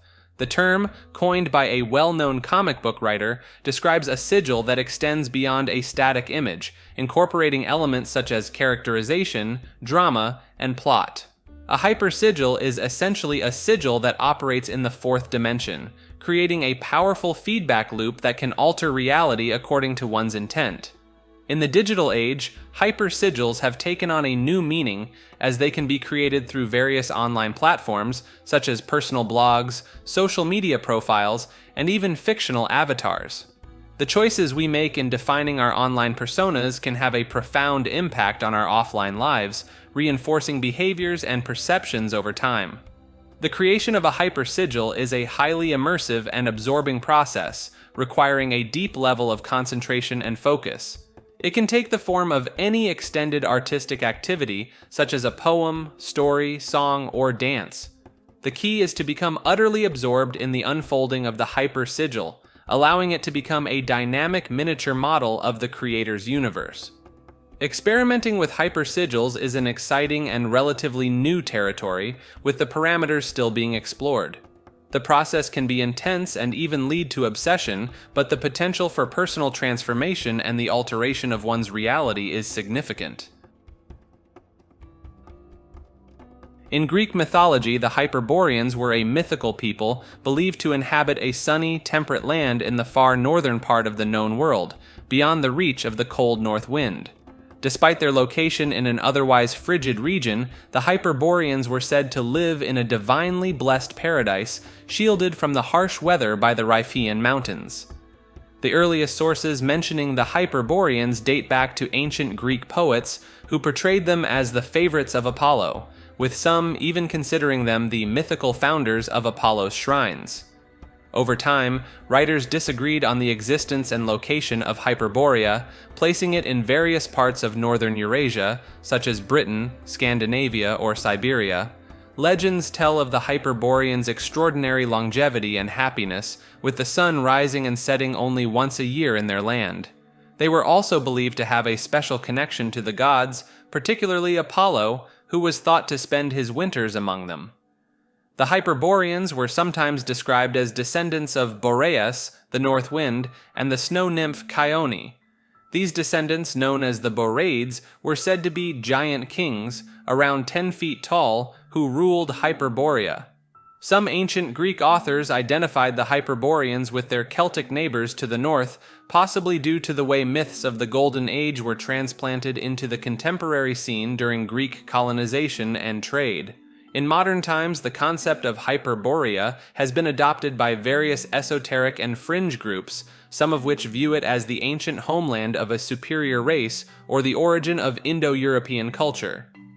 The term Hyperborean has also been used metaphorically to describe a sense of distance from the ordinary or to refer to people living in cold northern climates. Certain hypothetical models of computation, known as hypercomputers, could theoretically compute functions that regular computers cannot. For a computer to qualify as a hypercomputer, it would need to be able to solve problems that are impossible for standard Turing machines, which are the basis for all computers we use today. Some proposed designs for hypercomputers include machines that could complete infinitely many computational steps in a finite time, or that could harness weird spacetime physics like closed time-like curves. Quantum computers that use infinite superpositions of states have also been suggested. Other hypothetical hypercomputers might always eventually output the correct answer to uncomputable problems, but could get stuck on wrong answers for unknowably long times before fixing their mistakes. However, there are many challenges to actually building a working hypercomputer in the real world. Most designs require physically impossible components or violate known laws of physics. And from a mathematical perspective, hypercomputation doesn't really introduce wholly new capabilities. It mainly amounts to clever ways of embedding oracles or advice functions into otherwise standard machines to boost their power. So while an interesting theoretical concept, the practical barriers to hypercomputation are immense. Certain objects are so massive and distributed across time and space that they defy our normal understanding of what an object is. These hyperobjects are all around us, but we can only perceive them indirectly through their effects on other things. Take global warming, for example. We don't directly experience the totality of global warming itself. Instead, we feel its localized impacts like more frequent heat waves or intense storms in specific places. But global warming as a whole is much bigger than any individual weather event. It's a vast, complex phenomenon made up of countless interactions between the sun, greenhouse gases, the oceans, living things, and more. Hyperobjects have a kind of sticky, inescapable quality to them. The more we try to resist or ignore them, the more entangled with them we become. They're so huge that they seem to warp our sense of time and space. And they're not just made up of single things, but networks of relationships between many objects. Some thinkers believe hyperobjects take on an almost spiritual dimension. They'll likely outlast humanity and could haunt future civilizations. Remnants of our current age, like styrofoam or nuclear waste, may end up being treated with a kind of reverence by societies to come. The idea of hyperobjects can be as mind-bending as the hyperobjects themselves. To some, the concept seems so broad that it loses meaning. But at the very least, it's a powerful way to highlight the scope and severity of the ecological crises we face today. In the realm of philosophy, there's a concept of a place beyond the heavens where perfect ideas and forms reside.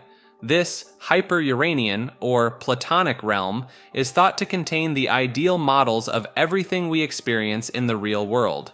The theory goes that what we perceive in our everyday lives are merely imperfect copies or shadows of these perfect forms that exist in the hyper-Uranian. For example, any chair we sit on is just an approximation of the perfect chair form that exists in this higher realm. Some thinkers even place this realm above the gods themselves, suggesting that divine beings depended on knowledge of these perfect forms for their power and wisdom. In this view, the hyper-Uranian is the ultimate source of reality that shapes both the heavens and the earth. This idea carried on into medieval times, with some arguing that God resides in a space called the Empyrean, which exists outside of heaven itself. From this perch, God acts as the prime mover, the driving force behind all motion and change in the universe. Not everyone bought into this theory, of course. Certain alchemists rejected the notion of a divided cosmos with perfect realms above and imperfect ones below. To them, nature was a unified whole, not a collection of separate conceptual categories. While it may sound abstract or fanciful, the hyper-Uranian concept was an influential attempt to grapple with questions of reality, divinity, and the nature of existence that still echo in philosophical debates today. While all known life on Earth is carbon-based and requires water, it's fun to imagine the possibilities for alien biochemistries that could exist in the universe. Silicon is often brought up as an alternative to carbon. It sits right below carbon on the periodic table and can form molecules that are large and complex enough to carry biological information, somewhat similar to carbon-based life. But silicon has some big drawbacks compared to carbon. It's much less abundant in the cosmos, and its chemistry is generally less versatile. Under the conditions on Earth's surface, silicon doesn't form many compounds that would be stable enough for life to utilize. Some other elements like boron or various metals could theoretically form complex structures rivaling those of carbon-based organic compounds under the right conditions, but these would require environments very different from Earth. like atmospheres with different compositions or much higher temperatures. Even if alien life used familiar elements like carbon, it might rely on solvents other than water.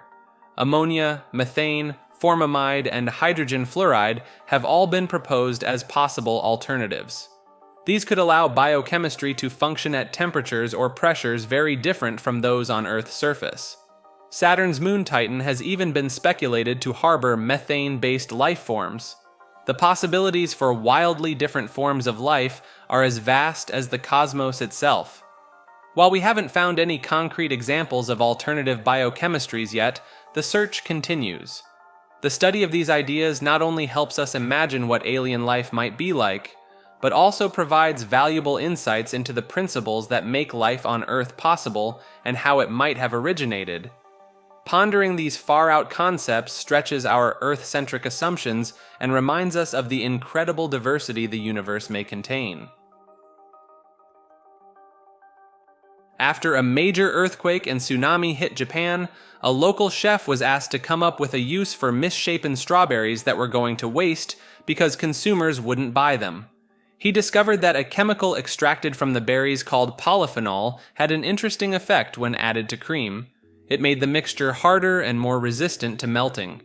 This discovery led to the development of special popsicles and soft-serve ice cream that maintain their shape and texture even under intense heat.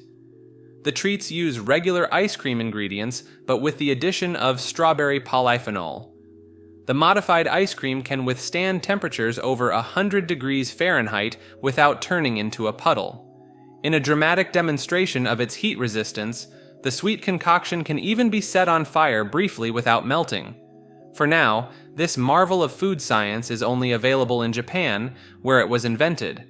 The developers currently have no plans to export the unique frozen desserts overseas. So if you're craving a scoop of ice cream that could double as a candle on your next birthday cake, you'll have to book a trip to the land of the rising sun to try it.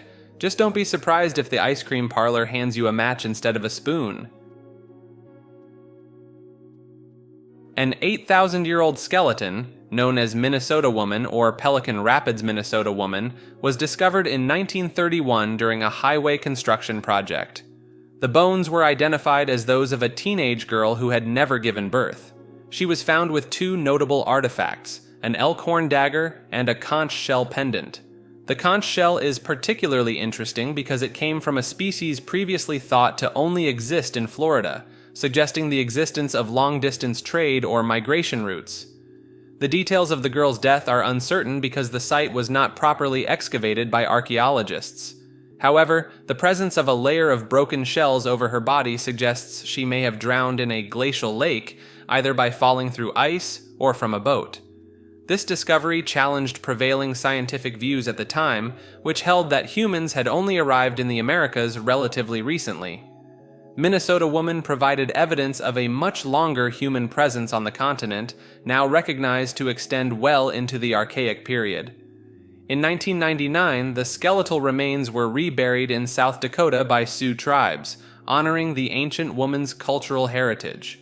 While no longer available for scientific study, Minnesota Woman's discovery marked an important shift in our understanding of the deep history of human habitation in the Americas. Some people experience a fascinating phenomenon where certain concepts or ideas trigger vivid sensory experiences, like seeing colors when they think of particular letters or numbers. This is often called synesthesia, from the Greek for union of senses. But recent research suggests a better name might be ideasthesia, meaning sensing ideas. The key insight is that it's the meaning of the stimulus that matters, not just its sensory properties. For example, a synesthete might see the letter S as blue, but if you show them a squiggly shape that could be either an S or a 5, the color they perceive will depend on which meaning their brain assigns in the moment.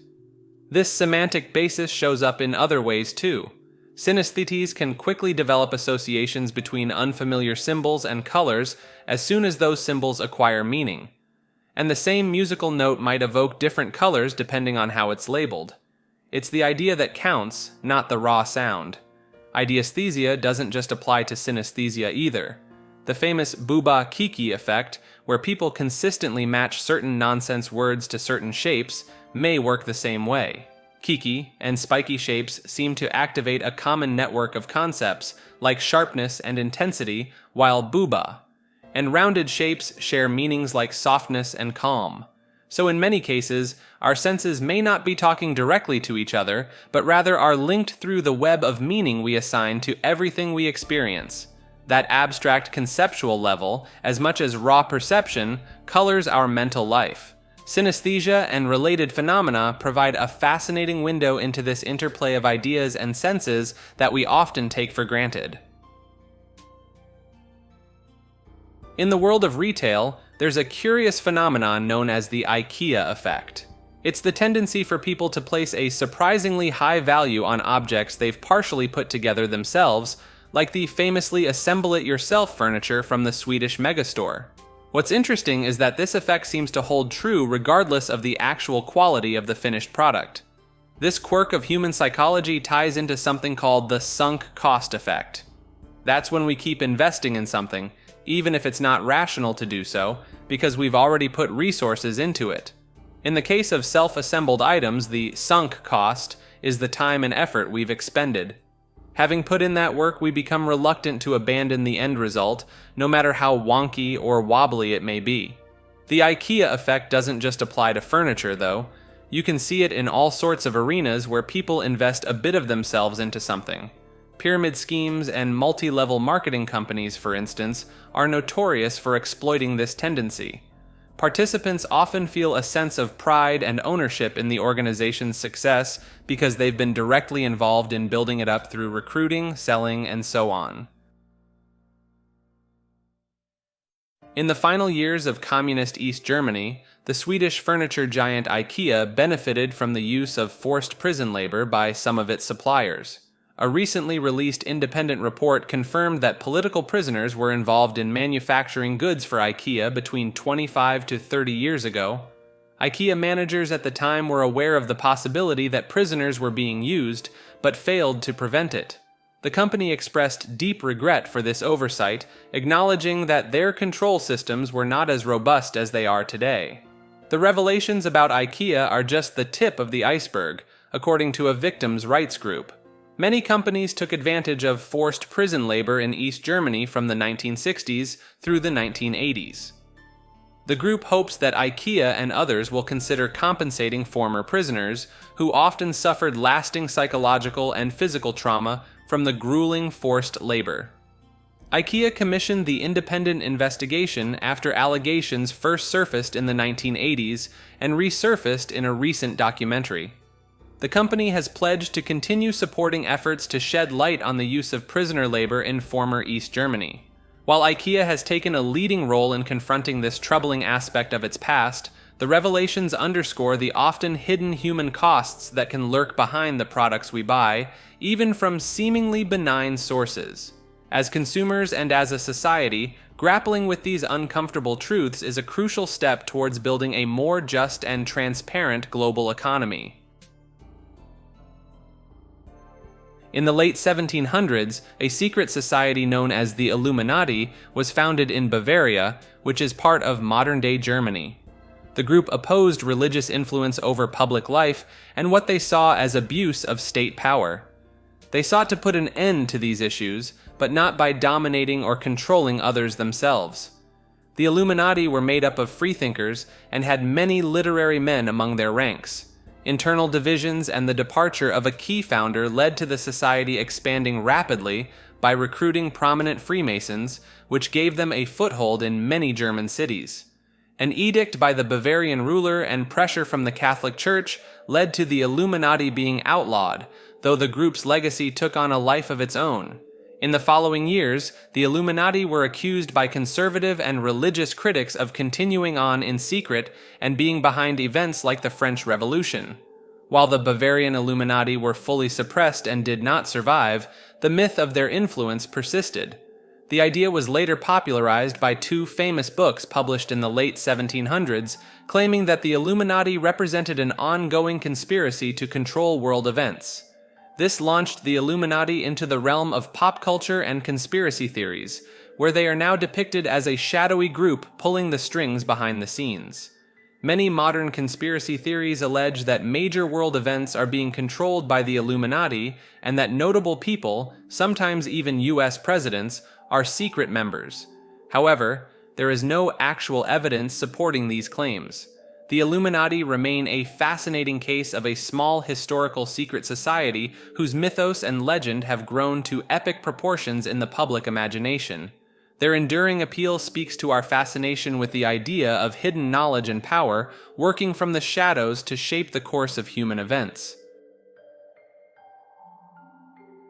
Humans can perceive a wide range of colors, but there are some hues that are literally impossible for us to see. These impossible colors don't appear in the typical spectrum of visible light. They're not just rare or hard to describe. Our eyes and brains are physically incapable of processing them under normal circumstances. One major reason for this is the way our color vision works. We have 3 types of cone cells in our eyes, each sensitive to a different range of wavelengths. Our brain interprets the signals from these cells in an opponent manner. That means there are certain color pairs, like red and green or blue and yellow, that can't be perceived together in the same place at the same time. But that doesn't stop us from imagining or describing impossible colors. Lots of color spaces and models, often used in computer graphics and printing, actually include these imaginary hues. They exist in the math, even if we can't see them directly. By pushing the boundaries of these color spaces, we can achieve more vibrant and saturated images, even if some hues remain theoretical. There are also some fascinating quirks of our visual system that let us perceive impossible colors in very specific situations. By overloading certain cone cells through intense staring at colored images, we can see colors that are deeper, brighter, or stranger than anything in the normal visual world. Some people have even trained themselves to see forbidden mixtures like reddish green or yellowish blue. Fiction writers love playing with the idea of impossible colors too. Lovecraft's The Color Out of Space, Pratchett's Octarine, and the Futurama episode Reincarnation all imagine hues beyond the limits of human perception. These stories use impossible colors to hint at alien wonders, magical realities, or uncharted frontiers of science and technology. The boundaries of color vision reveal how much of our experience is constrained by our biology. And yet, the fact that we can even talk about impossible colors shows how our imaginations are always reaching beyond those limits into uncharted territory. In the Catholic and Orthodox traditions, there's a fascinating belief that divine intervention can allow the bodies of certain holy individuals to avoid the normal process of decomposition after death. This phenomenon is known as incorruptibility, and it's seen as a sign of the person's saintliness. Incorruptible bodies are said to remain intact even when exposed to conditions that would normally hasten decay. The Church has a specific process for verifying incorruptibility, involving careful inspections by bishops and other officials. If a body is deemed incorruptible, the remains may be placed in a special reliquary for veneration by the faithful. Incorruptibility is considered distinct from mummification or unusually good preservation. In some cases, the bodies are reported to give off a sweet floral scent, known as the odor of sanctity. However, the Church no longer counts incorruptibility as a miracle when determining sainthood. Many famous saints are said to have incorruptible bodies, and pilgrims often travel to see these remains. The body of Saint Bernadette, for instance, was examined multiple times and found to be preserved, although her face and hands are covered with a wax mask. In the Eastern Orthodox tradition, incorruptibility is also well known, though it's not a requirement for sainthood. Many Orthodox saints' bodies are reportedly incorrupt and are deeply revered by believers. Some examples include Saint Alexander of Sphere, whose relics were hidden for decades before being returned to their monastery, and Saint John Maximovich, an archbishop known for his holiness and miracles. Whether through divine grace or some as yet unknown natural process, the bodies of these holy men and women endure as a physical reminder of their spiritual purity. For the devout, incorruptible saints offer a tangible connection to the sacred mysteries at the heart of their beliefs. According to a New Age concept, There are certain children, known as indigo children, who are believed to possess special or even supernatural traits and abilities. This idea originated in the 1970s with a parapsychologist who claimed to notice children being born with indigo-colored auras. The concept gained popularity in the late 1990s with a series of books and later films on the topic. Beliefs about indigo children range from them being the next stage in human evolution to simply being more empathetic and creative than their peers. Supposed characteristics of indigo children include high intelligence, strong-willed nature, inherent intuitive or spiritual abilities, and a feeling of being different and not fitting into conventional structures. Parents may find the indigo label an appealing alternative to a medical or psychiatric diagnosis for children exhibiting challenging behaviors. However, the traits associated with indigo children are often so vague and general that they could apply to almost anyone. Many children labeled as indigo are diagnosed with attention deficit hyperactivity disorder, and some critics argue the indigo label may delay proper treatment. The concept has generated a commercial industry of books, videos, and counseling services, leading to criticism that it exploits parents and children for profit. Some also see it as a new religious movement, using ideas of spiritually gifted children to reject mainstream medicine and parenting advice. While the idea of indigo children resonates with some who seek a positive vision of children's potential, it remains a controversial and scientifically unsubstantiated theory. Regardless, it continues to capture imaginations as an intriguing, if unproven, notion within the New Age community. The idea goes that if you had an infinite number of monkeys randomly pounding away on typewriters for an infinite amount of time, eventually they would almost surely type out the complete works of Shakespeare, or any other text for that matter. In fact, the monkeys would churn out every possible combination of letters over and over again, including the entire contents of the Library of Congress and your own life story, down to the minutest detail. The metaphor isn't meant to be taken literally, of course. It's a thought experiment that encapsulates some of the key concepts of probability theory. The main takeaway is that even infinitesimally unlikely events are bound to happen sooner or later in an infinite universe, but that's not to say astronomically improbable events are likely to occur in any time frame relevant to our everyday experience. For instance, even if every particle in the observable universe were a monkey typing from the Big Bang until the present day, the odds of getting even a single page of Shakespeare right would be vanishingly small. Any specific set of letters is equally improbable, whether it's the bard's immortal words or gibberish. So while the infinite monkey theorem makes for a memorable illustration of the nature of infinity and chance, it's really more of a mathematical oddity than a practical insight. Real monkeys aren't very good at random typing anyway.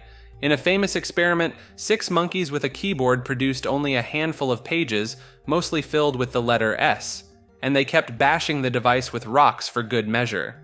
But the whimsical image of simian scribes scribbling away for eternity has proven irresistible to generations of writers and thinkers since long before typewriters were invented. It's a vivid reminder of the sheer scope of the possible, even if most of it remains forever out of reach, for monkeys and humans alike. In the age of information, a new kind of organism has emerged, the inforg, short for informationally embodied organism. These entities are made up not of flesh and blood, but of pure information. They inhabit a realm known as the infosphere, alongside traditional biological beings and artificial intelligences. According to some thinkers, all living things can be understood as patterns of what's called Shannon information, a concept that brings the abstract notion of information into the tangible domain of physics. By this logic, even a human being is at core an informational entity, our cells and experiences encoded in complex biological networks. The idea goes even further, suggesting that an organism's true identity lies not in its temporary material form, but in this essential informational pattern. So while our physical bodies change over time, in a sense our inner inforg persists. Some have even speculated that the DNA molecule itself, the supposed building block of life, could serve as a vast storage medium for digital data, a literal blurring of the boundary between biology and information. In this view, the metaphysical essence of life is in formation and pattern rather than matter and energy. We are all in forgs, whether we recognize it or not, adrift in an ever-shifting infosphere. It's a heady and abstract notion, but one that captures something of the uncanny nature of existence in an age when the virtual increasingly seems to merge with the real. The concept of the inforg asks us to see ourselves and our world anew, as ripples in a vast sea of information, at once embodied and ephemeral. In our increasingly digital world, a strange new creature has been proposed, the infovore. As the name suggests, these hypothetical entities would feed not on physical matter, but on pure information itself. Data, knowledge, ideas, these would be the sustenance that nourishes the infovore. It's a concept that speaks to the growing sense that information has become a resource as vital as food or energy. We often speak of consuming media, after all, as if taking in information were a kind of metabolic process. The infovore takes this metaphor to its logical extreme, imagining organisms that have evolved to thrive on the vast oceans of data that now suffuse our environment. Of course, no one has ever seen an infovore in the wild. The idea remains firmly in the realm of thought experiment and speculation. But it's not hard to see the appeal of the concept. In a world increasingly shaped by the flow of bits and bytes, perhaps it's only natural to wonder if new forms of life might emerge to exploit this novel ecological niche. The notion of the infovore also highlights the blurring boundary between the physical and the informational. As we've come to realize, the essence of a living thing may have as much to do with patterns and processes as with tangible stuff.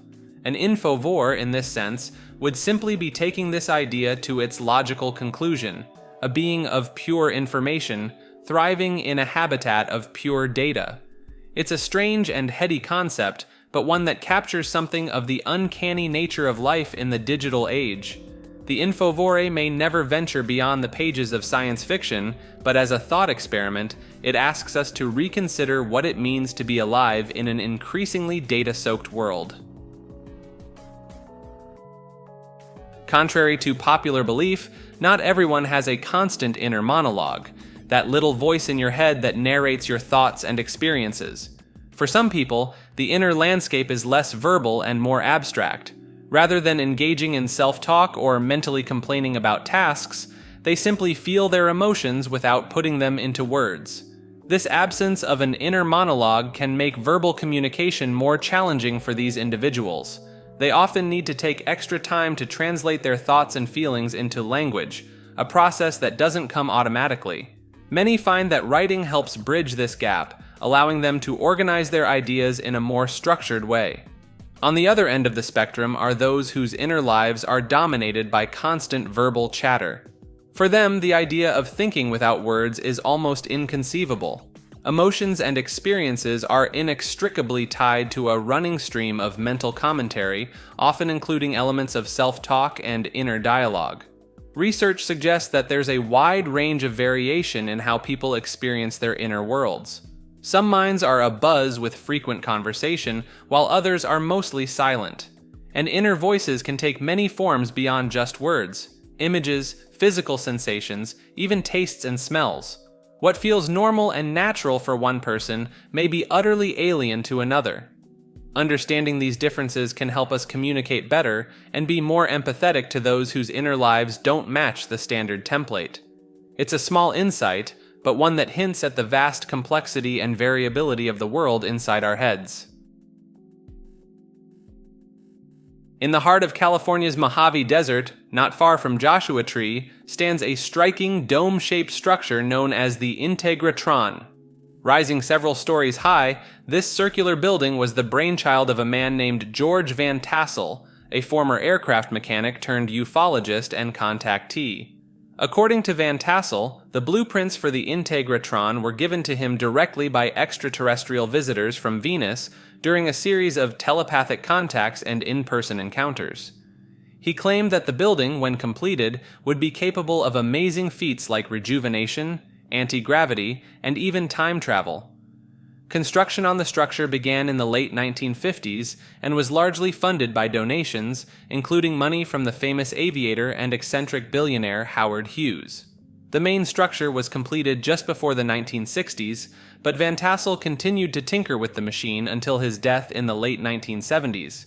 The building's supposed powers rely on a device called a multiple wave oscillator, which combines a high-voltage Tesla coil and a split-ring resonator to generate a wide range of electromagnetic frequencies. Van Tassel believed that these frequencies could recharge living cells, much like an electrical battery. After passing through several owners and periods of disrepair, the Integratron is now operated as a tourist attraction. The current owners, a group of sisters, promote the building as an acoustically perfect structure and offer sound baths where visitors are bathed in the tones produced by quartz bowls said to have a profoundly calming effect. While mainstream science may be skeptical of the alleged abilities, there's no denying the building's striking presence and the sense of mystery that surrounds it. The idea that UFO sightings might be the result of encounters with beings from other dimensions, rather than extraterrestrial visitors, has been around for a long time. This concept, known as the interdimensional hypothesis, suggests that there are other realities or planes of existence that coexist separately alongside our own, and that the occupants of UFOs may come from these alternate realms. The roots of this idea can be traced back to 19th century spiritualism and theosophy, which popularized concepts like etheric planes and bodies, but it wasn't until the flying saucer craze of the 1940s that these notions were explicitly connected to UFO phenomena. One early proponent was an occultist who claimed that the saucers were etheric vehicles, capable of materializing and dematerializing as they passed between different levels of reality. He believed their pilots were human-like beings from another world, coming to Earth with benevolent intentions. By the 1970s, the interdimensional hypothesis was gaining more traction among UFO enthusiasts. Some researchers argued that the wide variety of paranormal and anomalous experiences reported throughout history, from fairy encounters to phantom airships, were all manifestations of this same interdimensional phenomenon, cloaked in the cultural guises of different eras. The idea was further developed by prominent figures in ufology. Two in particular speculated that our universe might be interlocked with others operating by different physical laws, and that UFOs and their occupants could be crossing over from these adjacent realities, perhaps without even requiring spacecraft as we understand them. While the extraterrestrial hypothesis remains the most popular explanation for UFOs in the public imagination, the interdimensional hypothesis continues to be discussed and debated by those seeking alternative possibilities. It has also inspired or intersected with various fictional depictions of ancient astronauts, time travel, and higher dimensions in popular culture. As with any theory about the ultimately unknown, the interdimensional hypothesis remains speculative and controversial. But for its proponents, it offers a potential framework for making sense of the often bizarre and inexplicable aspects of UFO reports and related phenomena. At the very least, it challenges our assumptions about the nature of reality and the potential forms that intelligence and visitation might take in a truly strange universe. The Church of Scientology has a controversial procedure known as the introspection rundown, which is intended to handle severe mental breakdowns or psychotic episodes in its members. According to Scientology teachings, someone in this state is looking into one's own mind, feelings, reactions, etc. without end, and the goal is to make them extroverted and no longer trapped in this inward-looking condition. The procedure begins by isolating the person completely, with attendants who are not allowed to speak to them. The person is then given frequent auditing sessions, which are a core practice in Scientology. They remain in isolation until it's determined that they are no longer psychotic and are capable of responsibly interacting with others again. Administering this rundown requires extensive training in Scientology principles and methods. The Scientology founder claimed it must be performed very precisely, as any mistakes could make the person's condition worse. He also touted it as a major breakthrough that would render psychiatry obsolete. The introspection rundown gained notoriety in the mid-1990s after the death of a Scientologist who had been put through the procedure. She had become psychologically disturbed after a car accident and was placed in isolation for over 2 weeks. When she died, her appearance suggested severe neglect and deprivation during that time.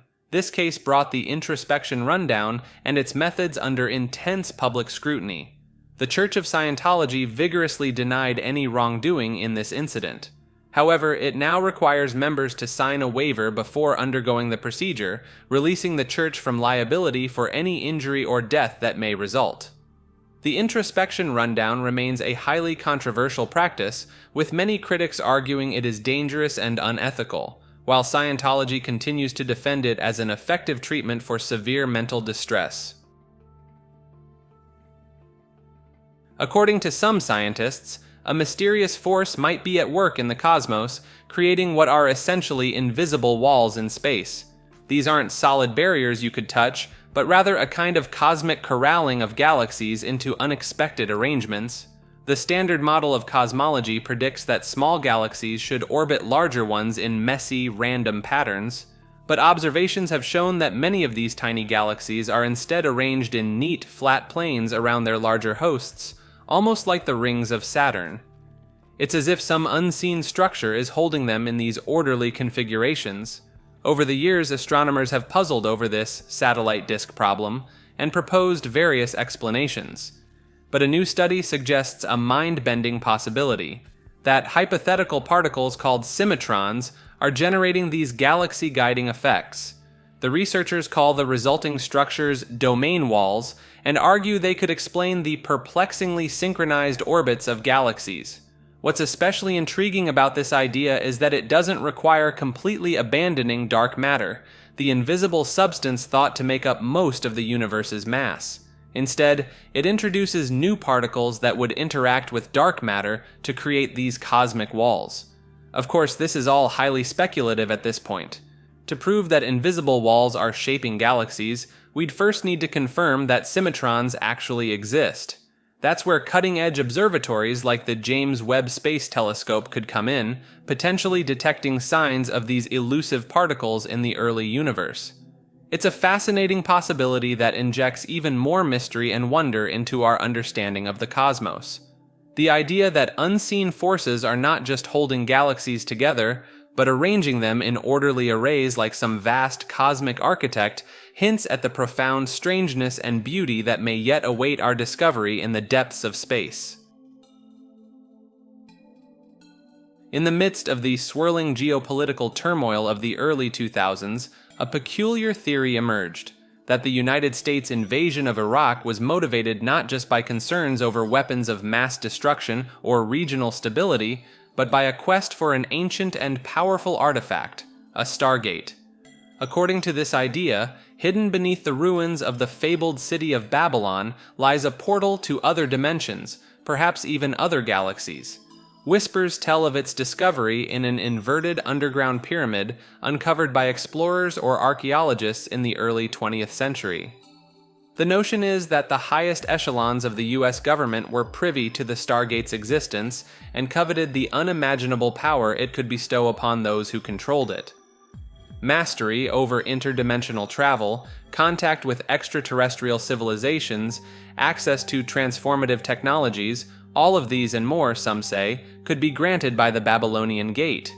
Of course, this theory is not one that's widely accepted or officially acknowledged.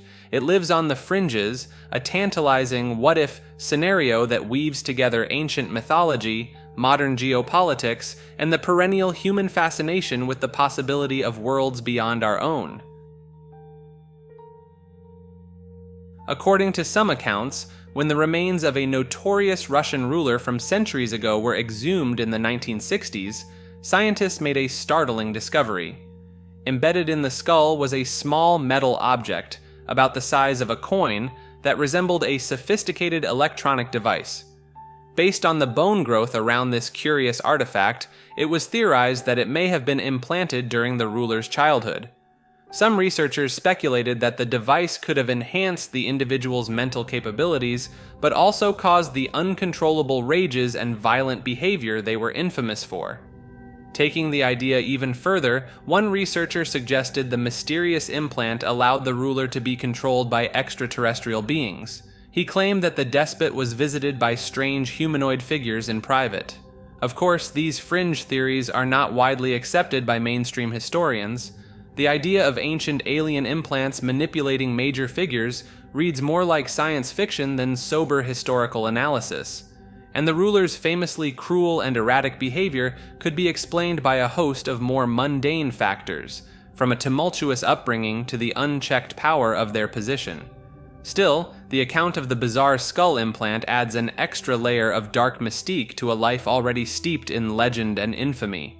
It's a reminder that for all our historical knowledge, there are still mysteries and oddities that can make us wonder about the stranger possibilities on the edges of the human story. Whether the product of advanced ancient technology or the ravings of an unsound mind, the tyrant's tale remains an unsettling enigma centuries later. Jack the Ripper was an unidentified serial killer who brutally murdered a number of women in London's poverty-stricken Whitechapel district in 1888. The killer targeted female prostitutes, slashing their throats and mutilating their bodies in a disturbingly precise manner, in some cases removing internal organs. This led to speculation that the perpetrator may have had anatomical or surgical knowledge. A media frenzy erupted around the case after a series of taunting letters claiming to be from the murderer were sent to police and media outlets. The moniker Jack the Ripper originated from one of these letters, capturing the public's imagination and bestowing an enduring notoriety on the unknown killer. The heavy press coverage and the murderer's uncanny ability to elude identification by London's police force led to a legendary status that persists to this day. Dozens of theories about Jack the Ripper's true identity have been proposed over the years, but the case remains one of the world's most famous unsolved murder mysteries.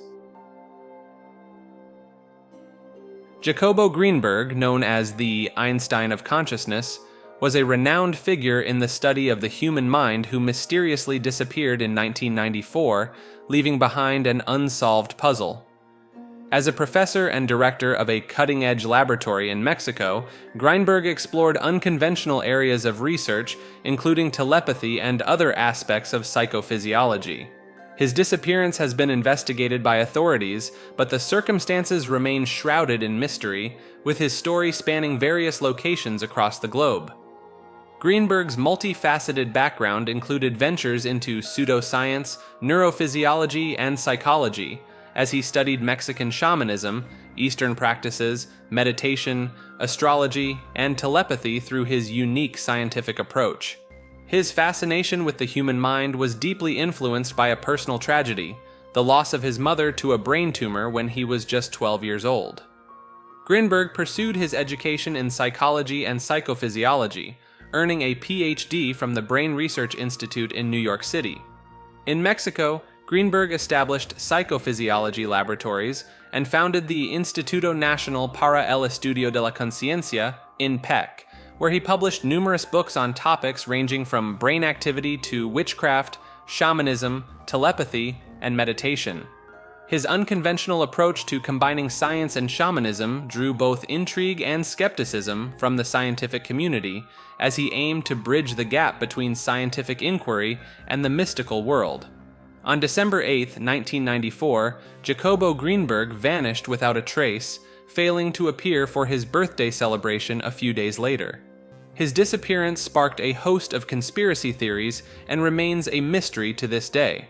One of Greenberg's notable theories, the synergy theory, proposed the existence of a continuous energy space beyond human perception, challenging our understanding of how experiences are created. This concept gained international recognition through his book El Cerebro Consciente, which was translated into multiple languages.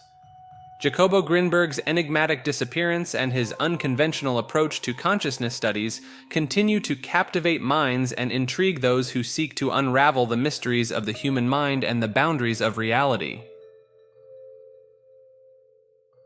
In Japan, a nationwide hunt for missing elderly citizens has unveiled a shocking reality. The search began when authorities discovered the mummified remains of a man believed to be the country's oldest, who had actually died 30 years earlier, with his daughter pocketing his pension payments. This sparked a series of checks on elderly residents, revealing countless cases of missing centenarians. The staggering number of unaccounted for elderly individuals has been attributed to several factors, including outdated record-keeping systems and unreported deaths during post-war turmoil. However, the revelations have also shed light on deeper societal issues in Japan. Traditional family structures, once the backbone of Japanese society, are becoming increasingly unstable. The rise of dual-income households has left many women overburdened, making it difficult to care for aging relatives. Consequently, a growing number of elderly individuals are living and dying alone, a phenomenon known as lonely death. Economic stagnation has further exacerbated the problem, driving up suicide rates and petty crimes among the elderly. Some resort to shoplifting out of necessity or as a means of seeking attention. Waiting lists for public care homes are long, but many prefer solitude over institutionalization. Perhaps most surprising is the revelation that some families have deliberately concealed the deaths of elderly relatives to continue claiming their pensions. This has challenged the perception of the Japanese as strictly law-abiding citizens. The case of Japan's missing centenarians reflects a society grappling with profound changes and challenges. It highlights the need for improved support systems and a re-evaluation of societal values to ensure the well-being of its aging population. In an incredible tale of survival, a young woman named Jean Hilliard endured being frozen solid for 6 hours in the harsh Minnesota winter. After losing control of her vehicle on an icy road, she set out on foot to seek help from a friend living nearby. Tragically, she stumbled and lost consciousness in the frigid -30°C temperature. It wasn't until 6 hours later that her friend discovered her, frozen stiff in his front yard.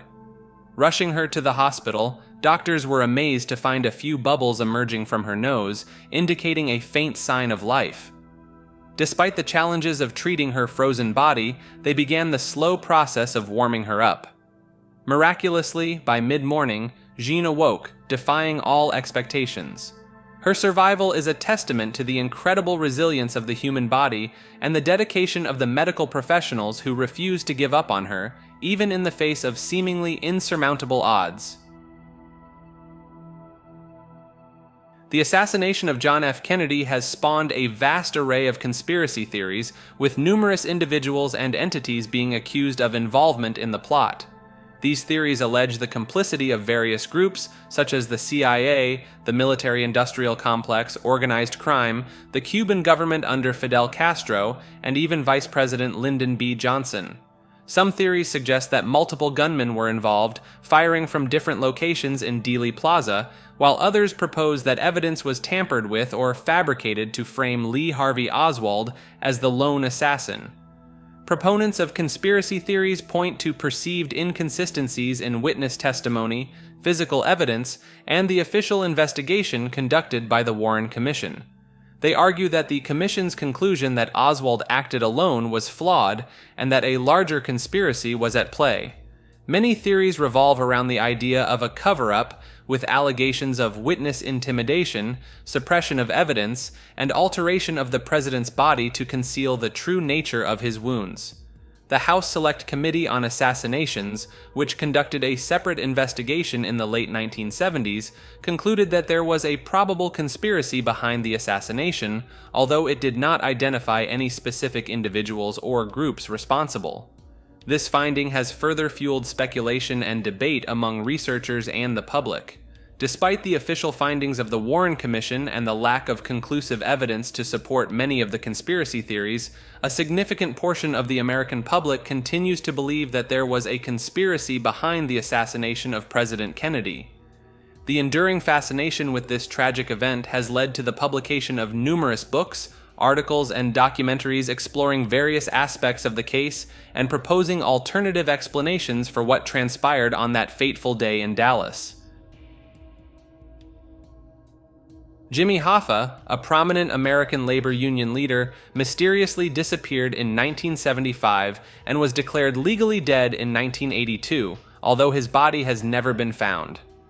Hoffa became involved with organized crime from the early years of his career with the International Brotherhood of Teamsters, eventually rising to the position of the union's general president. He played a significant role in expanding the union's membership and securing the first national agreement for truckers' rates. However, Hoffa's ties to the mafia ultimately led to his downfall. He was convicted of jury tampering, attempted bribery, conspiracy, and mail and wire fraud in 1964, resulting in his imprisonment. After his release, Hoffa's attempts to regain control of the Teamsters were met with resistance from various mafia figures. On the day of his disappearance, Hoffa had gone to a meeting with 2 mafia leaders at a restaurant in a Detroit suburb. He was last seen by witnesses in the restaurant's parking lot. Extensive investigations by multiple law enforcement agencies have failed to conclusively determine Hoffa's fate or identify those responsible for his disappearance. Theories abound as to what happened to Hoffa and where his body might be, with some claiming he was murdered by the mafia and others suggesting he was buried in various locations, such as underneath a stadium or in a landfill. Despite the lack of closure, Hoffa's disappearance remains one of the most enduring mysteries in American history, and his legacy as a controversial labor leader continues to be debated. In a story that challenges our understanding of the role genetics and environment play in shaping our lives, a set of identical twin brothers, both named Jim by their adoptive parents, were separated at birth and grew up in different families, unaware of each other's existence.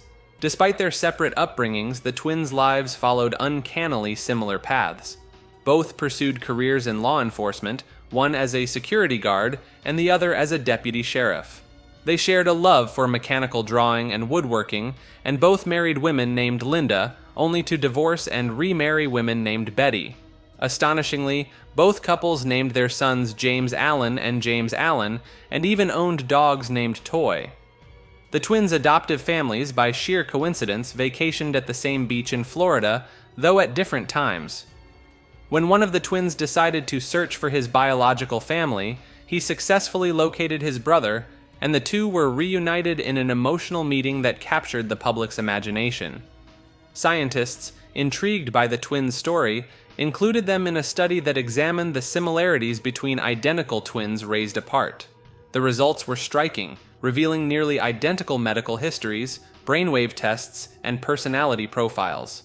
This remarkable case highlights the complex interplay between genetics and environment in shaping human development. While genetics undoubtedly played a significant role in the twins' shared traits and life choices, the influence of their unique environments cannot be discounted. The story of the Jim twins serves as a fascinating example of how nature and nurture work together to mold an individual's life, and it continues to inspire research into the mysteries of human development. John Lilly was a physician, neuroscientist, psychoanalyst, philosopher, writer, and inventor who made significant contributions to various fields, including biophysics, neurophysiology, electronics, and computer science. He is best known for his work in developing the isolation tank, a dark, soundproof tank of warm salt water in which subjects could float for long periods in sensory isolation. Lilly saw the tanks as a means to explore the nature of human consciousness, and later combined this work with his efforts to communicate with dolphins.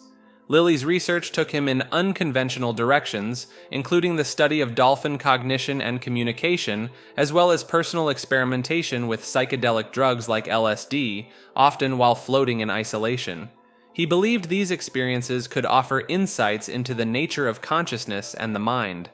Throughout his career, Lilly developed a unique perspective on the relationship between the mind and the body, as well as the potential for communication with other intelligent life forms. He coined the term Earth Coincidence Control Office to describe a hypothetical cosmic entity responsible for coordinating coincidences in human lives.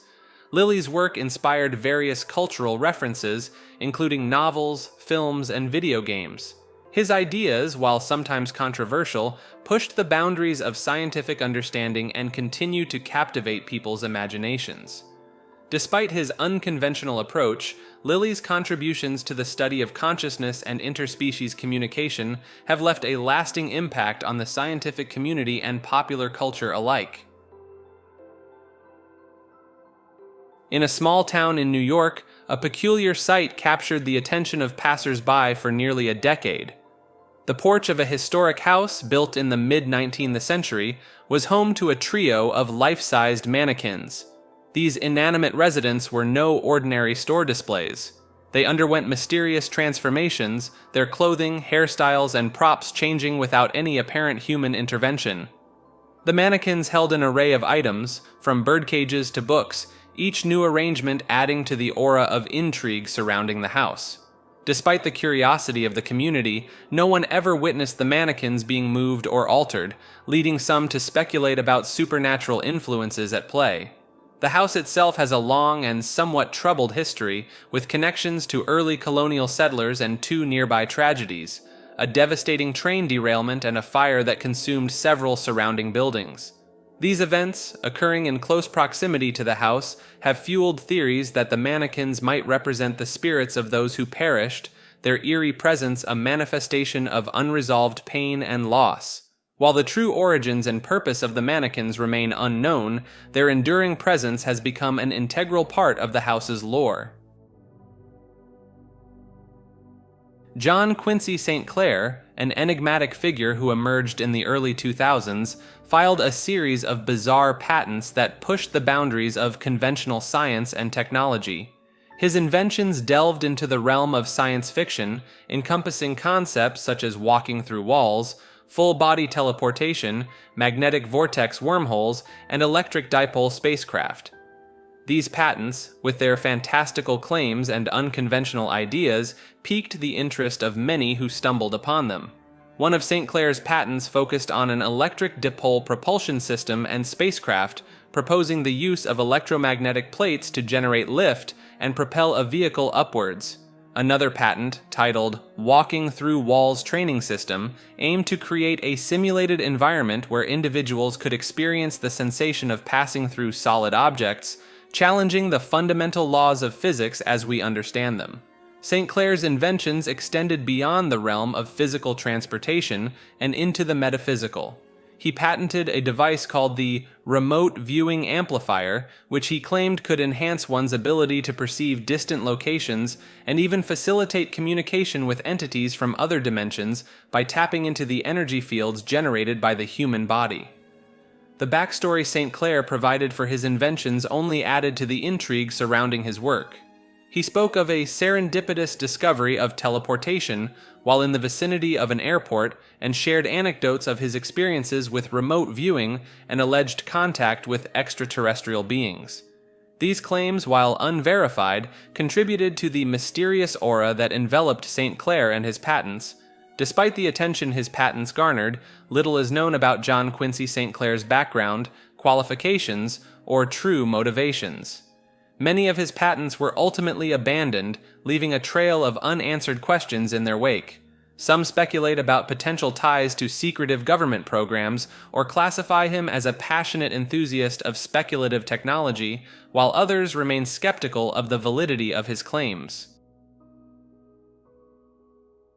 In the early 2000s, an individual claiming to be an American military time traveler from the year 2036 made waves on internet forums under the pseudonyms John Teeter and timetravel_0. The posts, which began appearing in November 2000, discussed various aspects of time travel and described a future marred by calamitous events, including a global nuclear war. According to the posts, the alleged time traveler was sent back to 1975 to retrieve a specific IBM computer, which was needed to debug legacy computer programs in 2036. The individual claimed to have been selected for the mission because their paternal grandfather was directly involved in the assembly and programming of the IBM computer. The time traveler's posts also warned of the potential threat of Creutzfeldt-Jakob disease spread through beef products and the possibility of an upcoming civil war within the United States. They expressed interest in unexplained mysteries such as UFOs, suggesting that they might be time travelers from even further into the future. Despite the intrigue surrounding the posts, the uniform inaccuracy of the predictions and inconsistencies in the explanations led many to view the story with skepticism. Investigations have suggested that the entire affair may have been a hoax created by two brothers, a Florida entertainment lawyer and a computer scientist, although these claims have never been verified. The legacy of the John Titor story has grown over time, inspiring books, documentaries, and fictional works in popular culture. Judaculla Rock, a curvilinear-shaped soapstone outcrop located in the mountains of western North Carolina, is renowned for its ancient carvings and petroglyphs. The archaeological site, now owned by a local county, sits near a major branch of a northwestward trending river. The petroglyph boulder rests within a man-made bowl-shaped depression, surrounded by mowed turf grass and bordered by a thicket of river cane. Nearby, smaller outcroppings of soapstone bedrock bear scars left by ancient quarrying for soapstone bowl manufacture. The surface of the main boulder, which slants westward, is covered with a dense array of petroglyphs, making it difficult to distinguish among the carvings.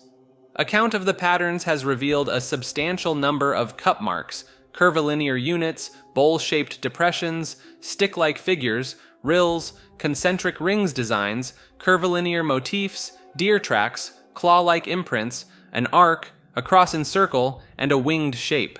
The petroglyphs were likely produced after soapstone bowl quarrying had ceased at the site, as evidenced by their overlap with the quarrying scars. Stylistic cross-dating suggests that the petroglyphs date between the Middle Woodland and Late Mississippian culture periods, roughly spanning from a few centuries into the Common Era to the early 15th century.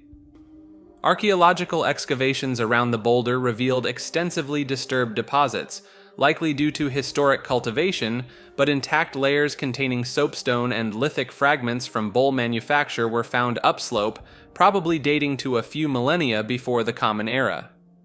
Judaculla Rock holds special significance for the Cherokee people, who continue to teach their oral history, linking the site to their slant-eyed master of game figure and the surrounding landscape. The petroglyph boulder is located on an old trail connecting former Cherokee townhouses and is regarded as spiritually significant by the federally recognized Eastern Band of Cherokee Indians and the Cherokee tribes in Oklahoma. From a rock art perspective, Judaculla Rock is notable for containing more petroglyphs than any other known boulder east of the Mississippi River. The intact deposits upslope provide physical traces of ancient soapstone quarrying and bowl manufacturing activities. The boulder's location and its connection to Cherokee stories of other petroglyph boulders in the region tie the Cherokee summer agricultural cultivation in the floodplains to their practice of fall and winter hunting in the uplands. The petroglyph boulders are likely stylized picture maps of the terrain where they are found, with Judaculla Rock serving as a physical representation of the entire landscape inhabited by the Cherokees. The preservation and interpretation of Judaculla Rock, a result of collaboration among various stakeholders, serves as a model for the sustainable conservation and management of rock art sites for future generations. The question of who was actually crucified at Calvary has been a subject of debate between Christians and Muslims. While the Bible states that Jesus Christ was crucified, the Quran suggests that God made it appear as though Jesus was crucified, but instead raised him to heaven and transformed another person to look like Jesus, who was then crucified in his place. Some believe this person may have been Judas, as described in the Gospel of Barnabas, a text that has been deemed a forgery. However, there is significant evidence within the biblical accounts that support the crucifixion of Jesus. The Roman soldiers who carried out the crucifixion were with Jesus from start to finish, and would have faced severe consequences for allowing the wrong person to be executed. The crowds, including Jewish religious leaders, also witnessed the crucifixion, as did Jesus' followers, such as his mother, aunt, and the disciple John, who would have recognized if it was not Jesus. Additionally, secret disciples like Nicodemus and Joseph of Arimathea took Jesus' body and buried it in a tomb. The lack of dissent or confusion about the identity of the crucified man, the unlikelihood of Judas remaining silent during the ordeal, and the absence of any recorded disputes when the disciples preached about Jesus' death further support the biblical account. Moreover, Jesus' sinless nature, as attested to by his disciples, makes it improbable that his life would end with a great deception. Ultimately, The crucifixion of Jesus is central to the Christian faith, as he served as the perfect sacrifice for the sins of the world. The Bible teaches that through belief in Jesus Christ and his death and resurrection, one can receive forgiveness of sins and eternal life. Jungian archetypes are universal, inherited patterns of thought or symbolic imagery derived from the collective unconscious, as proposed by Carl Jung. These archetypes are believed to be present in all individuals and are expressed in dreams, myths, and other cultural phenomena. Jung rejected the idea that humans are born as a blank slate, instead arguing that certain experiences and themes are inherent to the human condition. Archetypes are innate potentials that seek actualization within an individual's environment, shaping their personality and behavior. They are not specific images or forms, but rather like a blueprint or underlying framework that gives rise to specific representations. Jung likened archetypes to the invisible presence of crystal lattices in a saturated solution ready to structure the crystallization process. While the number of archetypes is limitless, Jung identified several notable recurring archetypes such as the mother, father, child, hero, wise old man, and trickster. These archetypes often combine and interchange qualities, making it difficult to delineate distinct archetypes. The process of individuation, or the development of a unique identity, is guided by archetypes as they seek fulfillment throughout the human life cycle. The concept of archetypes has been applied across various disciplines, including literature, film, marketing, and psychology. Archetypal literary criticism explores how archetypes shape the form and function of literary works, while archetypal pedagogy examines their role in education. In popular culture, archetypes are frequently used to create resonant and compelling characters, such as the hero archetype embodied by Luke Skywalker in Star Wars. Despite its influence, the theory of archetypes has faced criticism from various perspectives. Feminist critiques argue that archetypal theory can be reductionistic and promote stereotypical views of gender. Others argue that the universality of archetypes can decontextualize cultural expressions, ignoring their unique historical and cultural contexts. Nevertheless, the concept of Jungian archetypes continues to be explored and developed in various fields, offering a fascinating lens through which to examine the shared symbols and narratives that shape human experience. According to Hindu cosmology, the universe goes through cycles known as yugas, with each cycle lasting for millions of years. The current age is believed to be the Kali Yuga, which is considered the darkest and most spiritually degenerate of the four yugas. In this age, it is said that human consciousness becomes increasingly entangled with the material world, leading to a decline in virtue, wisdom, and spiritual understanding. Some see the advent of artificial intelligence as a hallmark of the Kali Yuga, representing humanity's growing obsession with technology and the external world. As AI becomes more advanced, there are concerns that it could lead to a further decline in human intelligence and creativity as people become increasingly reliant on machines to think and create for them. The fear is that as AI takes over more and more tasks, humans will lose their sense of purpose and become passive consumers of technology rather than active creators and thinkers. This could lead to a dumbing down of society as people lose the ability to think critically and engage with the world in a meaningful way. Captwa is a purported two-headed giant from Patagonia.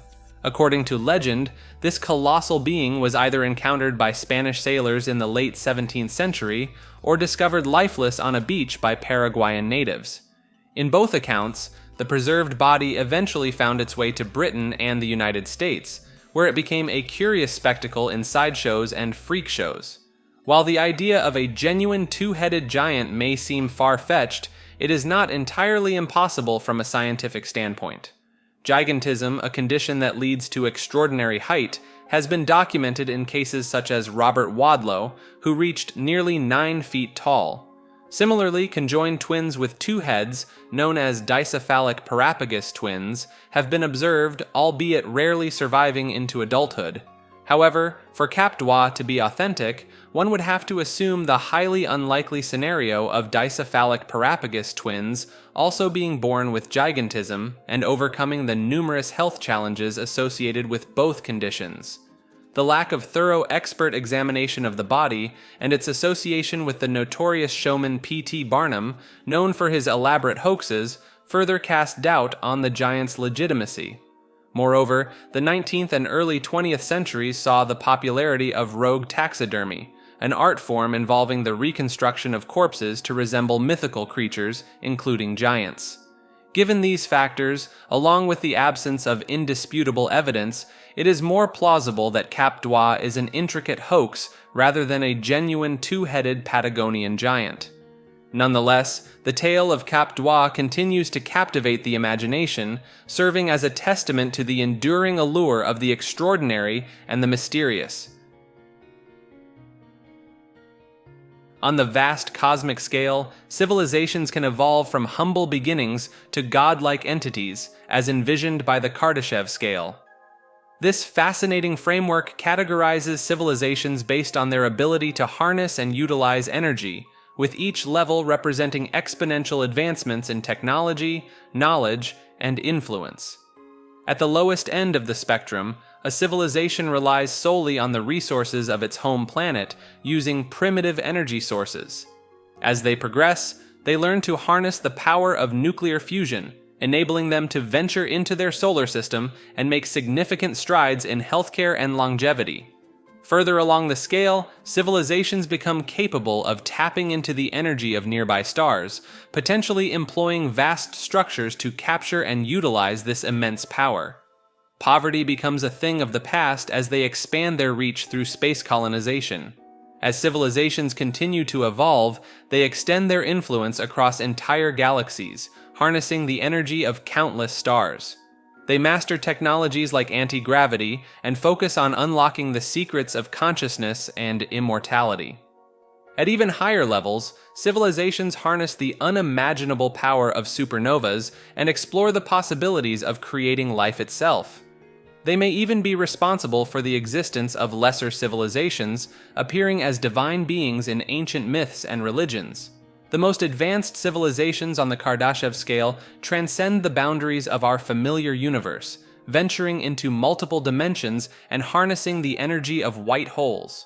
They ascend to higher planes of existence, gaining abilities that defy our understanding of reality, such as the manipulation of time itself. At the pinnacle of this cosmic hierarchy, the ultimate civilization grasps the fundamental nature of existence, wielding control over all matter, energy, and dimensions. These beings, incomprehensible to our limited minds, assume the role of gods among gods, shaping the very fabric of reality according to their will. In 1931, psychologist Winthrop Niles Kellogg and his wife undertook a unique experiment, raising a baby chimpanzee named Gua alongside their human infant Donald. Their aim was to explore how environment influences development and whether a chimp raised like a human could behave similarly. Kellogg had long been intrigued by wild children raised without human contact and saw this experiment as an opportunity to investigate such dynamics without ethical concerns. Over 9 months, both babies were subjected to identical conditions, undergoing various scientific tests and examinations. Initially, Gua appeared to outperform Donald in many aspects, surprising the researchers. However, Gua eventually reached a cognitive limit, unable to surpass her inherent chimpanzee nature despite the nurturing environment. The experiment abruptly concluded in March 1932 when Gua was returned to a primate colony.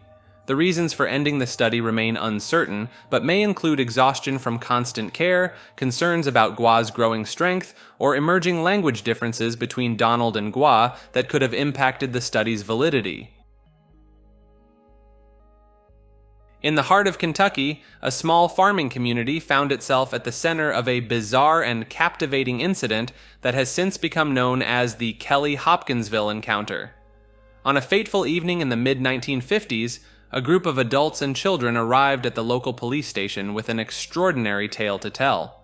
They claimed that their farmhouse had been under siege by small, otherworldly creatures emerging from a spaceship, and that they had been engaged in a prolonged firefight to fend off these mysterious beings. As word of the incident spread, a substantial contingent of law enforcement officers and military personnel descended upon the farmhouse to investigate. Despite a thorough search of the premises, they found no concrete evidence of the alleged intruders, save for the telltale signs of gunfire and damaged window screens. The story quickly captured the attention of the media, with reports of the little green men and their peculiar appearance circulating in newspapers across the nation. Descriptions of the creatures varied, with some accounts mentioning pointed ears, claw-like hands, glowing eyes, and spindly legs. While the incident has been hailed by ufologists as a seminal event in the annals of extraterrestrial encounters, skeptics have proposed more mundane explanations.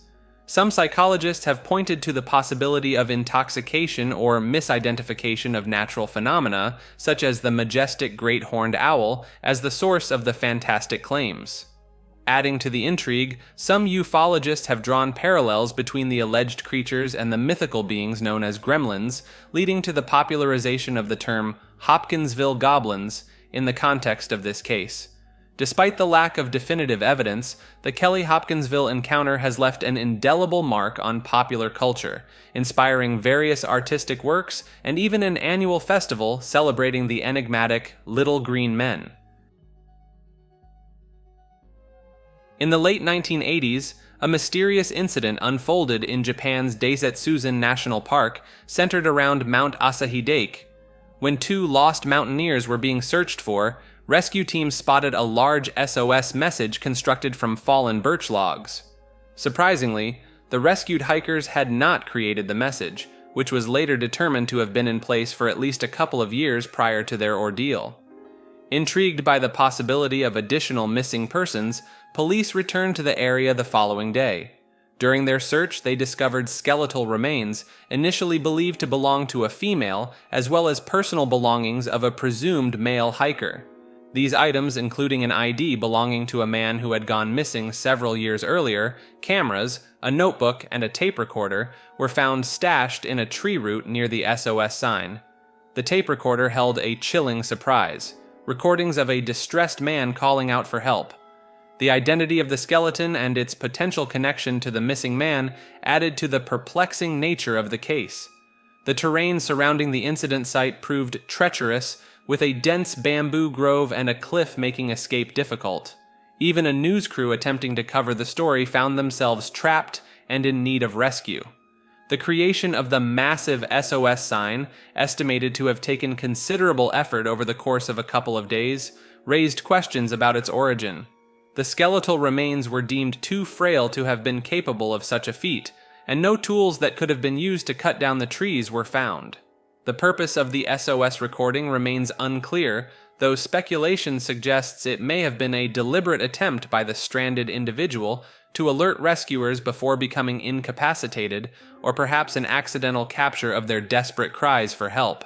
Despite ongoing investigations and theories, the identities of those involved and the circumstances surrounding the creation of the SOS sign remain shrouded in mystery, leaving the SOS incident an enigmatic and haunting tale of loss and unanswered questions in the rugged wilderness of Japan. A Las Vegas hiker's mysterious disappearance has sparked intrigue and speculation, leaving more questions than answers in its wake. The story began when the hiker, an experienced desert explorer, left a comment on a YouTube video describing a strange experience he had while hiking near a military base. He claimed to have discovered a hidden cave with an entrance shaped like a perfect letter, M, and upon approaching it, his body began to vibrate intensely, filling him with fear and causing him to flee.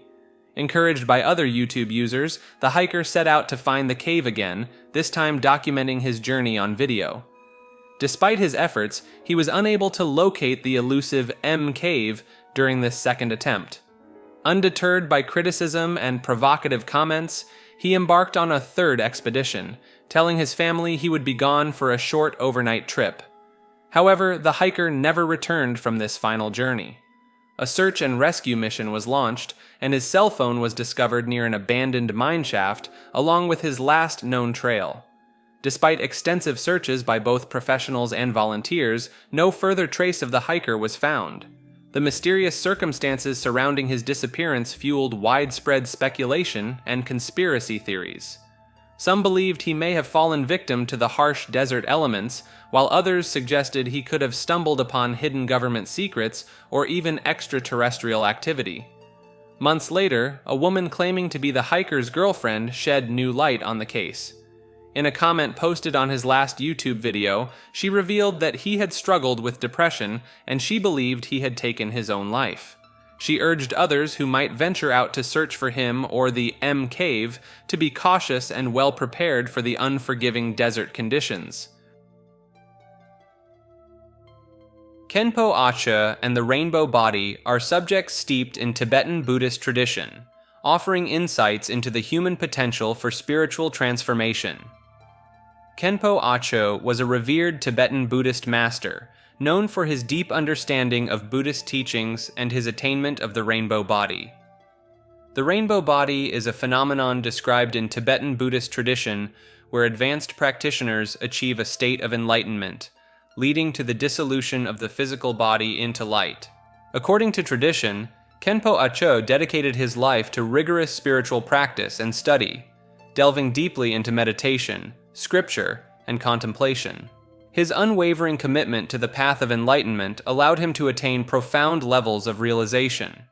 The rainbow body phenomenon, associated with highly realized beings like Khenpo Acho, is said to occur as a result of the practitioner's complete mastery over the mind and the subtle energies of the body.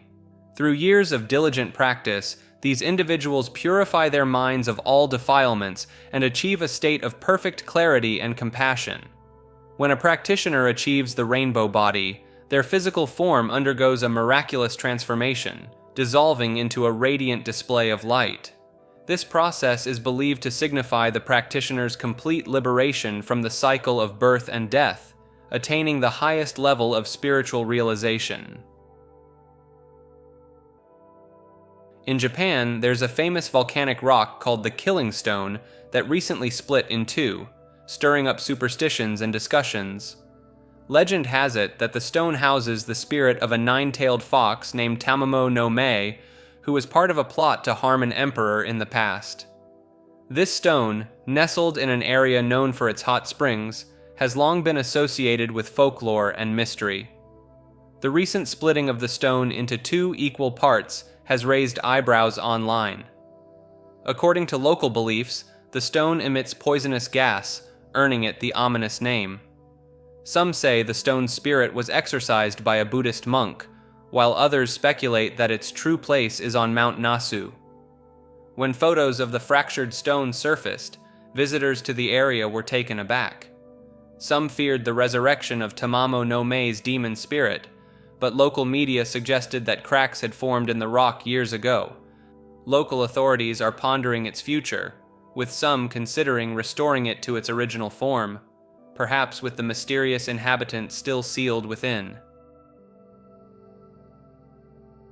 Kirlian photography, named after its discoverer, captures electrical coronal discharges.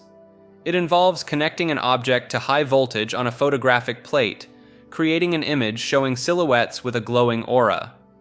Initially explored in scientific and parapsychology research, Kirlian photography is now mainly used in alternative medicine.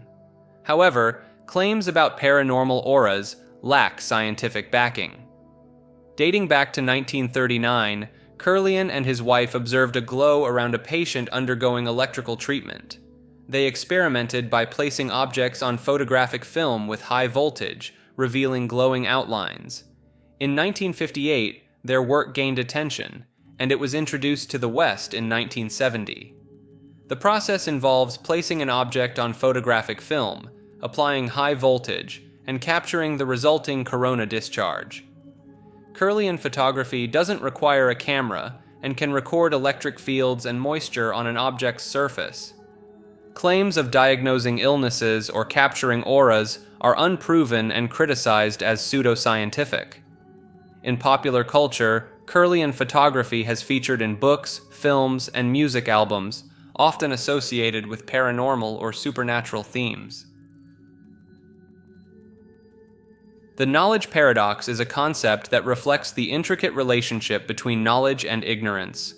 It suggests that as individuals accumulate knowledge in a particular field, they become increasingly aware of the vastness of what they don't know. This realization can sometimes lead to feelings of uncertainty or inadequacy, despite having acquired significant expertise. Unlike the Dunning-Kruger effect, which pertains to individuals' overestimation of their abilities in relation to their actual competence, the knowledge paradox focuses on the expanding awareness of one's own ignorance as knowledge deepens. Essentially, the knowledge paradox highlights the inherent limitations of human understanding and emphasizes the perpetual pursuit of knowledge as an ongoing journey rather than a finite destination. It encourages humility, curiosity, and an appreciation for the complexities of the world around us. On the grounds of the CIA headquarters, there sits an intriguing sculpture known as Cryptos. This unique work of art is comprised of various materials, including copper, wood, granite, and even petrified wood. The most striking feature of Cryptos is a large copper scroll-like screen that bears 4 encrypted messages. Over the years, the sculpture has captivated the attention of cryptanalysts and puzzle enthusiasts worldwide as they attempt to decipher its hidden meanings. 3 of the 4 messages have been solved through the efforts of dedicated individuals, both within the intelligence community and among the general public. However, the 4th message remains an enigma, and is considered one of the most famous unsolved codes in the world. The artist behind Cryptos has provided tantalizing clues about the elusive 4th message, hinting at its connection to a particular clock in a major European city. The sculpture's name itself, derived from the Greek word for hidden, underscores the theme of intelligence gathering and the inherent mysteries that it embodies. In 1957, a Soviet space dog named Laika became one of the first animals in space, orbiting the Earth aboard the Sputnik 2 spacecraft. Laika, a stray dog from Moscow, embarked on a mission to gather data on the effects of spaceflight on living creatures. The objective was to demonstrate that a living organism could survive the rigors of space travel, enduring conditions of weakened gravity and increased radiation. This experiment aimed to fill the knowledge gap regarding the biological impacts of spaceflight. Tragically, Laika's journey ended in her demise. She succumbed to overheating just hours into the flight, during the craft's 4th orbit around Earth. The details of her death remained undisclosed until 2002. Sputnik 2, the spacecraft carrying Laika, was hastily constructed to meet a deadline set by Soviet leader Nikita Khrushchev, who sought a space spectacular to commemorate the October Revolution. The spacecraft housed various instruments and life support systems for the canine passenger. Laika underwent rigorous training to acclimate to the conditions of space, enduring confinement in progressively smaller cages and exposure to the tumultuous forces of a rocket launch. She was accompanied by 2 other dogs, Albina and Mushka, each fulfilling different roles in the mission. Despite the controversy surrounding Laika's mission and the ethical questions it raised, her journey marked a significant milestone in the early exploration of space. Deep within the heart of Russia lies a lake that surpasses all others in its grandeur and scale. This ancient body of water, known as Lake Baikal, is a true marvel of nature, boasting an impressive array of superlatives. It is the deepest lake on Earth, plunging to depths that reach far below sea level, and it is also the oldest, having first appeared millions of years ago through the shifting of the planet's crust. The sheer volume of water contained within its crescent-shaped basin is staggering, accounting for a significant portion of the world's fresh water supply.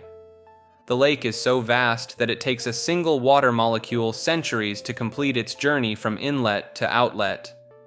Baikal's immense size and depth have given rise to a unique ecosystem, home to an astonishing variety of plant and animal life, many of which are found nowhere else on the planet.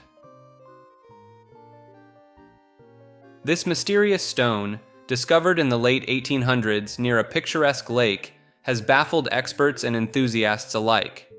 This peculiar artifact, roughly the size of a small fruit, is adorned with intricate carvings on its dark, egg-shaped surface. One side depicts an ear of corn accompanied by enigmatic figures, while the other bears a perplexing array of symbols, including inverted arrows, a crescent shape, and a mesmerizing spiral. Perhaps most intriguing is the hole that penetrates the stone from top to bottom, seemingly drilled with tools of varying sizes. Some speculate that the stone may commemorate an ancient treaty between indigenous tribes, while others propose more esoteric explanations, such as the stone being a relic from a distant era, imbued with mystical properties. However, modern analysis suggests that the stone's creation may be more recent than initially believed, with the precise and uniform drilling hinting at the use of contemporary tools. Despite the ongoing debate surrounding its origin and purpose, the stone remains a captivating enigma, inviting us to ponder the secrets it holds and the stories it may tell. Google has developed a highly advanced language model designed for conversational applications. This sophisticated AI system has been trained on a vast corpus of human dialogue and stories, allowing it to engage in open-ended conversations that are sensible, interesting, and contextually relevant. The model's architecture incorporates multiple symbolic text processing systems, including a database, real-time clock and calendar, mathematical calculator, and natural language translation capabilities, enabling it to deliver superior accuracy in supported tasks.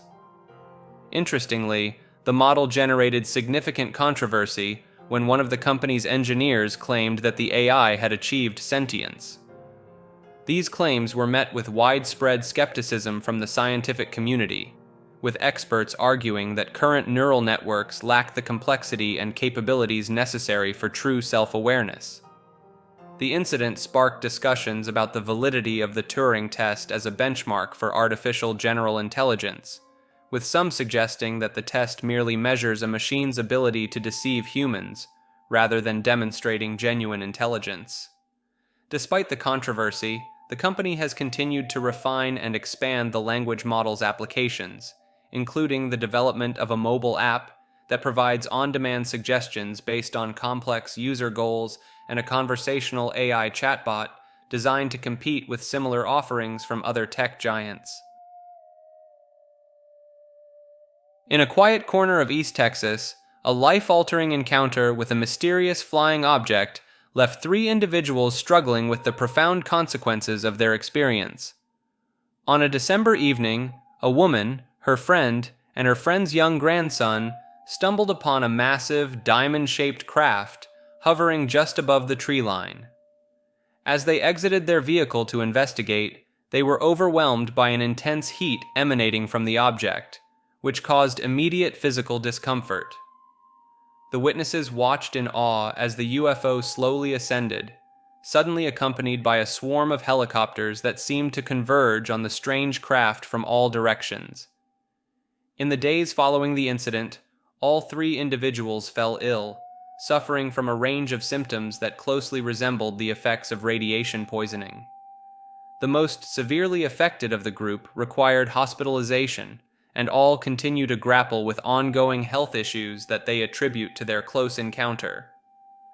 Despite their efforts to seek answers and justice through legal channels, official agencies have consistently denied any knowledge of the event, even though the helicopters observed at the scene have been identified as military aircraft. The witness's personal physician has described their condition as a textbook case of radiation poisoning, comparing it to the effects experienced by those in close proximity to the atomic bombings of Hiroshima. Last Thursdayism is the idea that the universe was created last Thursday, but with the appearance of being billions of years old.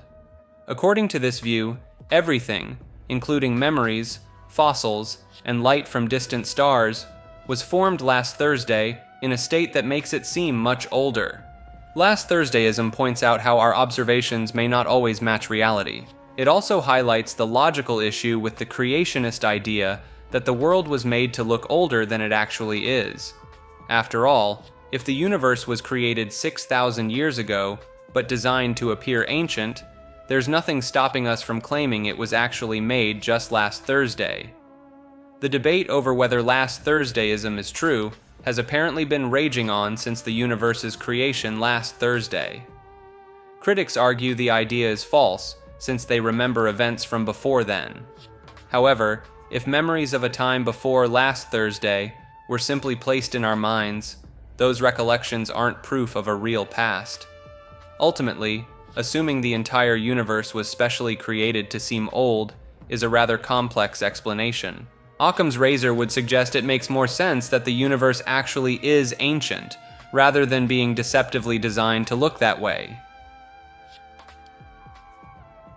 There are said to be 12 laws that govern the universe and guide us toward living in harmony with it. The first is the law of divine oneness, which emphasizes that everything is interconnected and part of a greater whole.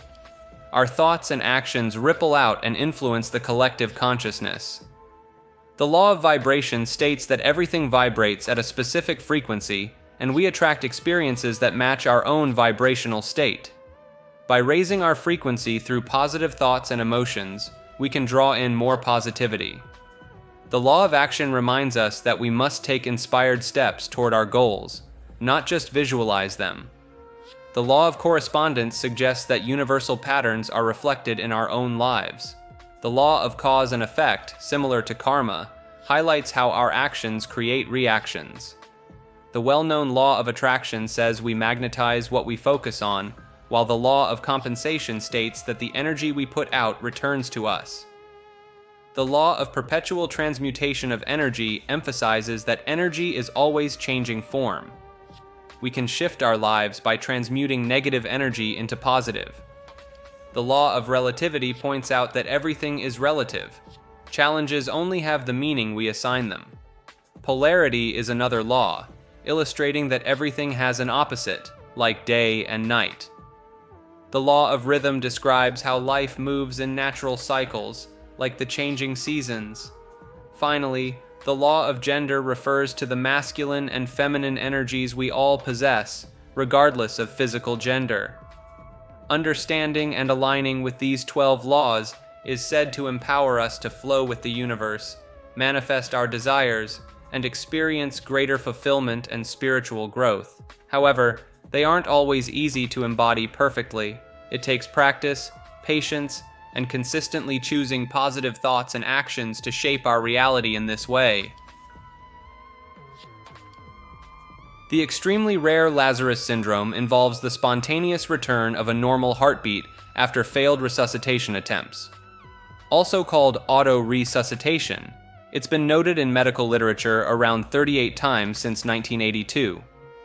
While not fully understood, one hypothesis is that the buildup of pressure in the chest during CPR is a main factor. When resuscitation efforts stop, the relaxing of this pressure may allow the heart to expand, triggering its electrical impulses and restarting the heartbeat. High potassium levels or large doses of adrenaline may also play a role. In one notable case, a 66-year-old man's vital signs didn't return after 17 minutes of chest compressions and defibrillation for cardiac arrest. Resuscitation ended and he was declared dead. But 10 minutes later, a pulse was felt. The patient went on to fully recover. Another case involved a 27-year-old UK man who overdosed on heroin and cocaine. After 25 minutes of failed resuscitation in the ambulance, he was pronounced dead. However, about a minute later, a nurse noticed a heart rhythm had returned. Resuscitation resumed, and the patient completely recovered. The phenomenon raises ethical questions for doctors about the timing of death pronouncements and post-mortem procedures like autopsies or organ harvesting. Medical literature has recommended monitoring vital signs for 5 to 10 minutes after ending resuscitation before officially declaring death. While revival after failed resuscitation is exceedingly uncommon, These cases show that in rare instances, patients initially thought to have passed away can still come back to life, making the Lazarus syndrome an intriguing medical mystery. In 1864, zoologist Philip Sclater proposed the existence of a sunken continent called Lemuria to explain the presence of lemur fossils in Madagascar and India, but not Africa or the Middle East. This hypothetical land bridge was later popularized by biologist Ernst Haeckel, who suggested it could be the ancestral home of humans. The idea of Lemuria captured the public imagination and moved beyond the scientific community. Occultist and founder of Theosophy, Helena Blavatsky, incorporated Lemuria into her mystical doctrine, claiming it was the homeland of an ancient race called Lemurians. Her writings significantly influenced Western esotericism and helped spread the myth of Lemuria and its mystical inhabitants. However, the Lemuria hypothesis became untenable in the 1960s when plate tectonics and continental drift gained scientific acceptance. These theories explained how Madagascar and India were once part of the same landmass without the need for a sunken continent. Despite being discredited scientifically, the idea of Lemuria persisted in popular culture and fringe literature. It is often associated with lost civilizations, advanced ancient knowledge, and supernatural or mystical elements. Some Tamil writers have connected Lemuria to Kumari Kandam, a legendary sunken landmass mentioned in Tamil literature. In Australia, Lemuria was incorporated into the mythology and pseudo-histories of white Australian popular culture in the late 19th and early 20th centuries. The concept of Lemuria has also been linked to Mount Shasta in California. In 1894, Frederick Spencer Oliver claimed that Lemurian survivors lived in tunnels beneath the mountain. This idea was further popularized by Harvey Spencer Lewis in 1931, and has been adopted by various spiritual and religious groups who make pilgrimages to Mount Shasta. Leonardo da Vinci, renowned for his artistic and scientific genius, also delved into the realm of robotics. Around 1495, he designed and possibly constructed a humanoid automaton known as Leonardo's robot, or mechanical knight. The robot's design notes were rediscovered in the 1950s, centuries after its alleged display at a celebration in Milan, hosted by Ludovico Sforza. According to these notes, the robotic knight could perform various human-like movements, such as standing, sitting, raising its visor, and independently maneuvering its arms. It even had an anatomically correct jaw. The robot's operation relied on a complex system of pulleys and cables, showcasing Leonardo's mechanical prowess. Clad in German-Italian medieval armor, the automaton's design was influenced by Leonardo's anatomical research, particularly his work on the canon of proportions, exemplified in the famous Vitruvian Man drawing. Since the rediscovery of the sketchbook, modern engineers and historians have successfully built functional replicas of Leonardo's robot based on his original designs. These reconstructions have demonstrated the feasibility and ingenuity of his 15th century automaton concept. Leonardo's robot stands as a testament to his innovative mind and his ability to envision and create machines that were centuries ahead of his time. It also highlights the intersection of art, anatomy, and engineering that characterized his multifaceted genius. This early example of humanoid robotics demonstrates Leonardo's fascination with replicating human form and movement through mechanical means. Stable periodic orbits have been theorized to exist inside rotating or charged black holes, potentially providing a space for matter to exist without being pulled into the central singularity or escaping the black hole entirely. These orbits, classified as the third kind, based on Chandrasekhar's system, are distinct from the other two types that either escape the black hole or terminate at the singularity. Interestingly, even photons could potentially maintain stable periodic orbits within black holes. The range of conditions allowing for these third-kind orbits is thought to be quite broad. This has led to speculation that the interiors of certain supermassive black holes, particularly those at the centers of galaxies, might be able to harbor life. Hypothetically, entire civilizations could exist inside black holes without being detectable from the outside. Some theories propose that information could potentially be gleaned about the conditions inside black holes by observing their white hole counterparts. White holes, while still hypothetical, are thought to be the opposite of black holes, spewing matter and light out from a singularity. The notion of life inside black holes, while highly speculative, raises fascinating questions about the potential diversity of habitats in the universe and the forms life might take in extreme environments. However, the extreme conditions and our current lack of ability to observe or interact with the interiors of black holes means these ideas remain firmly in the realm of theoretical speculation for now.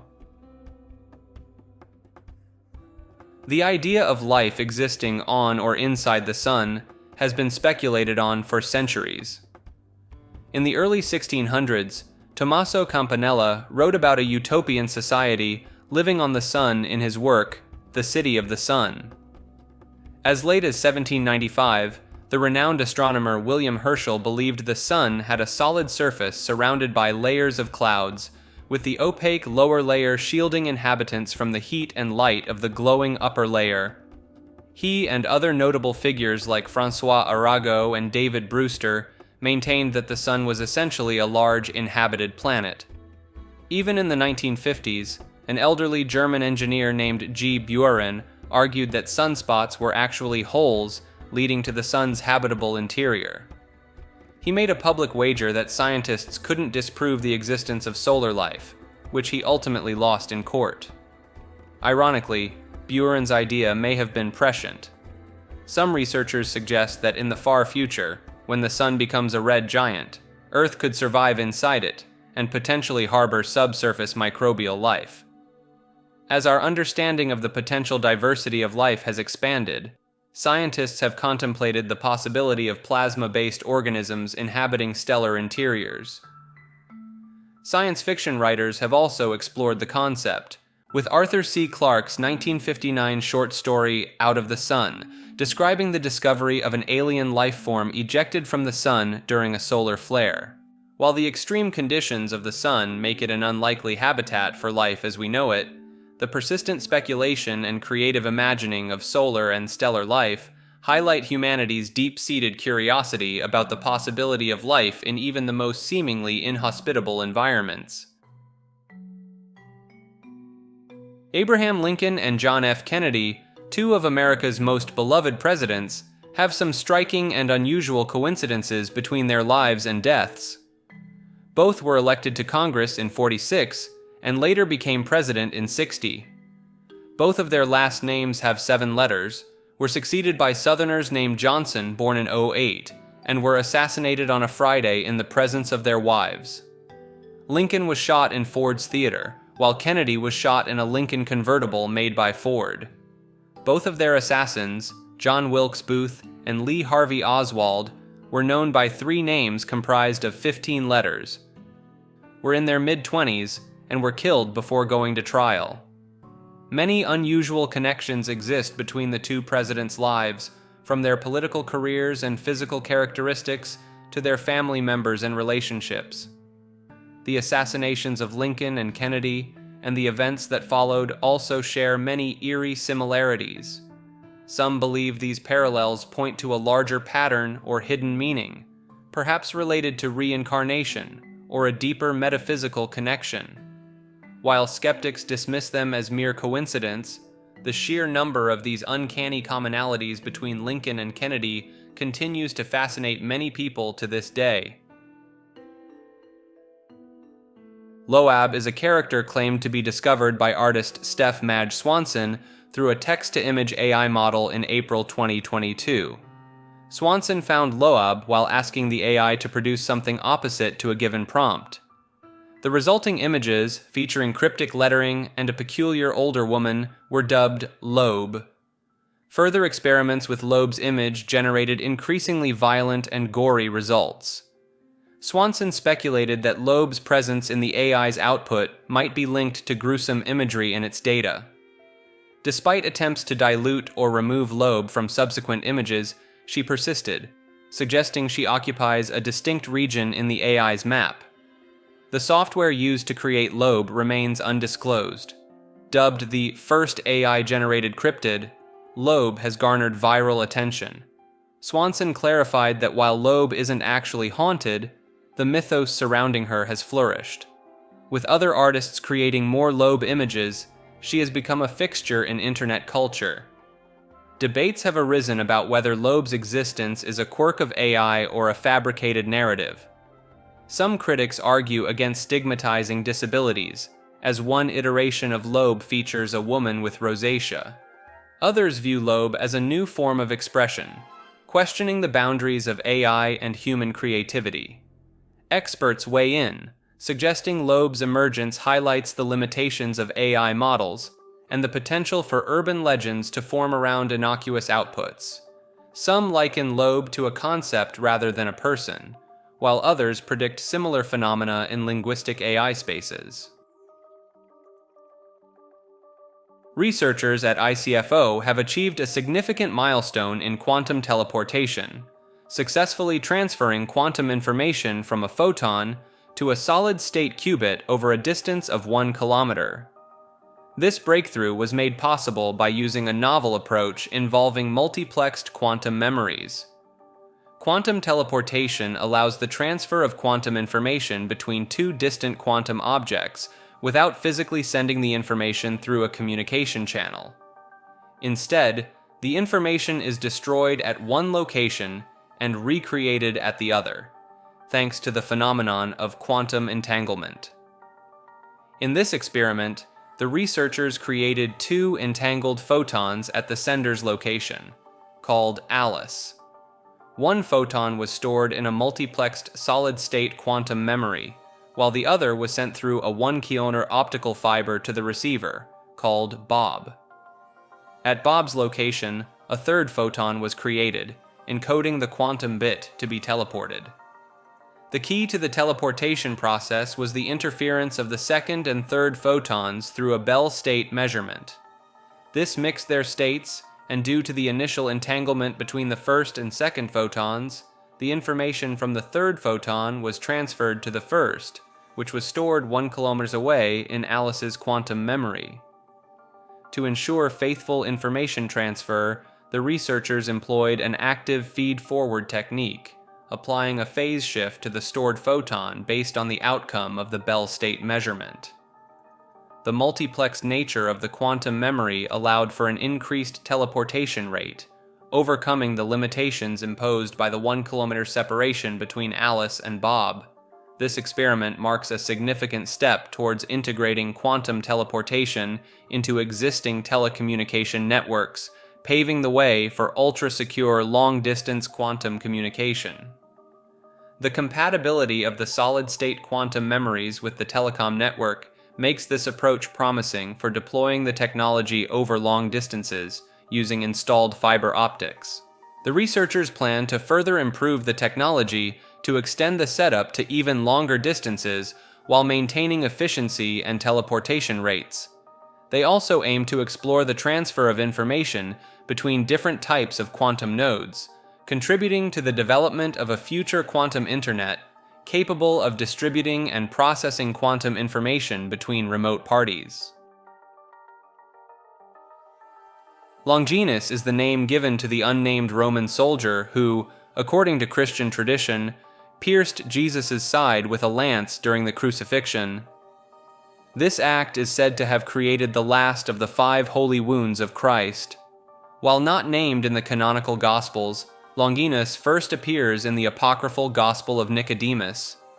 Over time, legends surrounding Longinus grew, with some versions identifying him as the centurion who declared Jesus to be the Son of God at the crucifixion, making him one of the first Christian converts. An early tradition claims Longinus suffered for piercing Jesus, being condemned to a cave where a lion would maul him nightly until dawn, only for his body to heal and the cycle to repeat endlessly. Later traditions transformed him into a Christian saint venerated in the Roman Catholic, Eastern Orthodox, and Armenian Apostolic churches. Longinus's story often includes the detail that he was blind or visually impaired, and that Jesus' blood healed his affliction, leading to his conversion. His body is said to have been lost and recovered multiple times, with relics distributed to various locations. In Brazil, Longinus is known as São Longuinho, and is believed to help find missing objects. Folkloric tales attribute this to his short stature, which allegedly allowed him to easily see beneath tables at crowded parties and return dropped items. Some Brazilian spiritual traditions even claim that Longinus was reincarnated as Pedro II, the last Brazilian emperor. The spear used by Longinus, known as the Holy Lance or the Spear of Destiny, has become a significant relic in its own right, often associated with the legends of the Holy Grail. The Longyu Caves, also known as the Xiaonanhai Stone Chambers, are a group of 24 man-made sandstone caverns located in Longyu County, Zhejiang Province, China. Despite being over 2,000 years old, they were not mentioned in any historical records, and were only rediscovered by local farmers in 1992 when they drained water from 5 small ponds, revealing the hidden caverns underneath. These caves are remarkably large for being artificially created, with an average floor area of over 1,000 square meters per cave and heights reaching up to 30 meters. The total area covered by the caves exceeds 30,000 square meters. One of the most striking features of the Longyu Caves is the consistent pattern of parallel chisel marks on the ceilings, walls, and pillars. These marks, set at a 60-degree angle, cover the surfaces in a series of 60-centimeter wide bands, showcasing the incredible precision and uniformity of the ancient craftsman's work. Estimates suggest that the construction of the caves would have required the removal of 1 million cubic meters of rock, a task that would take 1,000 people working day and night for 6 years to complete. Despite their proximity and similar appearance to each other, the caves maintain their structural integrity and do not interconnect, adding to the mystery surrounding their purpose and construction. About 200 kilometers away, the Huashan Grottos bear some resemblance to the Longyu Caves, but are believed to have been built much later during the Ming Dynasty, between 1552 and 1667 AD. The Longyu Caves remain an enigma, with their purpose, creators, and methods of construction still largely unknown. Their rediscovery has sparked fascination and curiosity about the ancient civilization responsible for these impressive underground structures. On April 24, 1964, Socorro police officer Lonnie Zamora reported a strange encounter near Socorro, New Mexico. While pursuing a speeding car, Zamora claimed to have heard a roar and seen a flame in the sky, leading him to abandon the chase and investigate what he thought might be a dynamite shack explosion. Upon arriving at the scene, Zamora allegedly observed a shiny, oval-shaped object about 150 to 200 yards away, which he initially mistook for an overturned white car. He described the object as being made of a whitish, aluminum-like material and shaped like the letter O. Zamora also claimed to have briefly seen 2 people in white coveralls standing beside the object, whom he described as either small adults or large children. Moments later, he heard another roar and saw a blue and orange flame beneath the object, which then rose and quickly moved away. The incident was investigated by the U.S. Air Force's Project Blue Book and various ufologists, garnering significant attention from the media and UFO organizations. While the case remains listed as unknown by Project Blue Book, several conventional explanations have been proposed. Some skeptics suggest that Zamora may have witnessed a mirage of the star Canopus, or the testing of a lunar landing device by personnel from the nearby White Sands Missile Range. Others believe the incident was a hoax perpetrated by students from the New Mexico Tech, possibly as a means to increase tourism in the area. In the years following the incident, efforts were made to develop the site of the alleged UFO encounter into a tourist attraction, with the construction of walkways and benches near the supposed landing site. The city of Socorro also commissioned a mural in 2012 to commemorate Zamora's reported sighting. Zamora himself grew tired of the attention surrounding the incident and eventually avoided both ufologists and the Air Force. He passed away in 2009 at the age of 76, leaving behind a lasting legacy in the annals of UFO lore. Kinich Janab Pakal, also known as Pakal the Great, was a Mayan ruler who governed the city-state of Palenque from 615 to 683 AD. While historical records depict him as a successful leader who brought prosperity and peace to his people, some unconventional theories suggest he may have been more than an ordinary Mayan king. The most intriguing piece of evidence fueling these theories is the design of Pakal's elaborately carved sarcophagus lid, discovered in 1952 inside the Temple of Inscriptions. The intricate artwork appears to show Pakal seated in a reclining position, hands on some type of controls, with a machine-like apparatus surrounding him. Some interpret this as Pakal piloting a spaceship, complete with a breathing apparatus and a propulsion system emitting flames. Proponents of the ancient astronaut theory argue that the Mayans, and Pakal in particular, may have had contact with extraterrestrial beings who shared advanced technology. They point to Mayan mythology, which speaks of gods descending from the heavens to impart knowledge, as potential evidence of alien visitation. Another fringe theory posits that Pakal was a time traveler from the future who chose to live among the Mayans. This idea stems from discrepancies between the physical characteristics of Pakal's remains and typical Mayan traits of the time. For instance, Pakal was quite tall for a Mayan and lacked dental decorations and skull deformations common among the elite. Additionally, while records state he died around age 80, his skeletal remains appear to belong to a much younger man. Mainstream archaeologists and historians, however, dismiss these speculative theories. The official interpretation of the sarcophagus lid artwork aligns with Mayan cosmology, depicting Pakal as the central axis of the universe, connected to the underworld and heavens. Inconsistencies in his physical appearance and age at death could be attributed to natural variation, errors in record keeping, or deliberate alterations to align with significant dates or events. While the idea of Pakal as an ancient astronaut or time traveler is undoubtedly fascinating, the evidence supporting these claims remains open to interpretation. As such, the life and legacy of this remarkable Mayan ruler continue to be a source of intrigue and mystery for scholars and enthusiasts alike. Lucid dreaming is a fascinating phenomenon where the dreamer becomes aware that they are dreaming while still asleep. This realization allows the dreamer to gain some level of control over the dream narrative, characters, or environment. However, the ability to influence the dream is not the defining feature of lucid dreaming.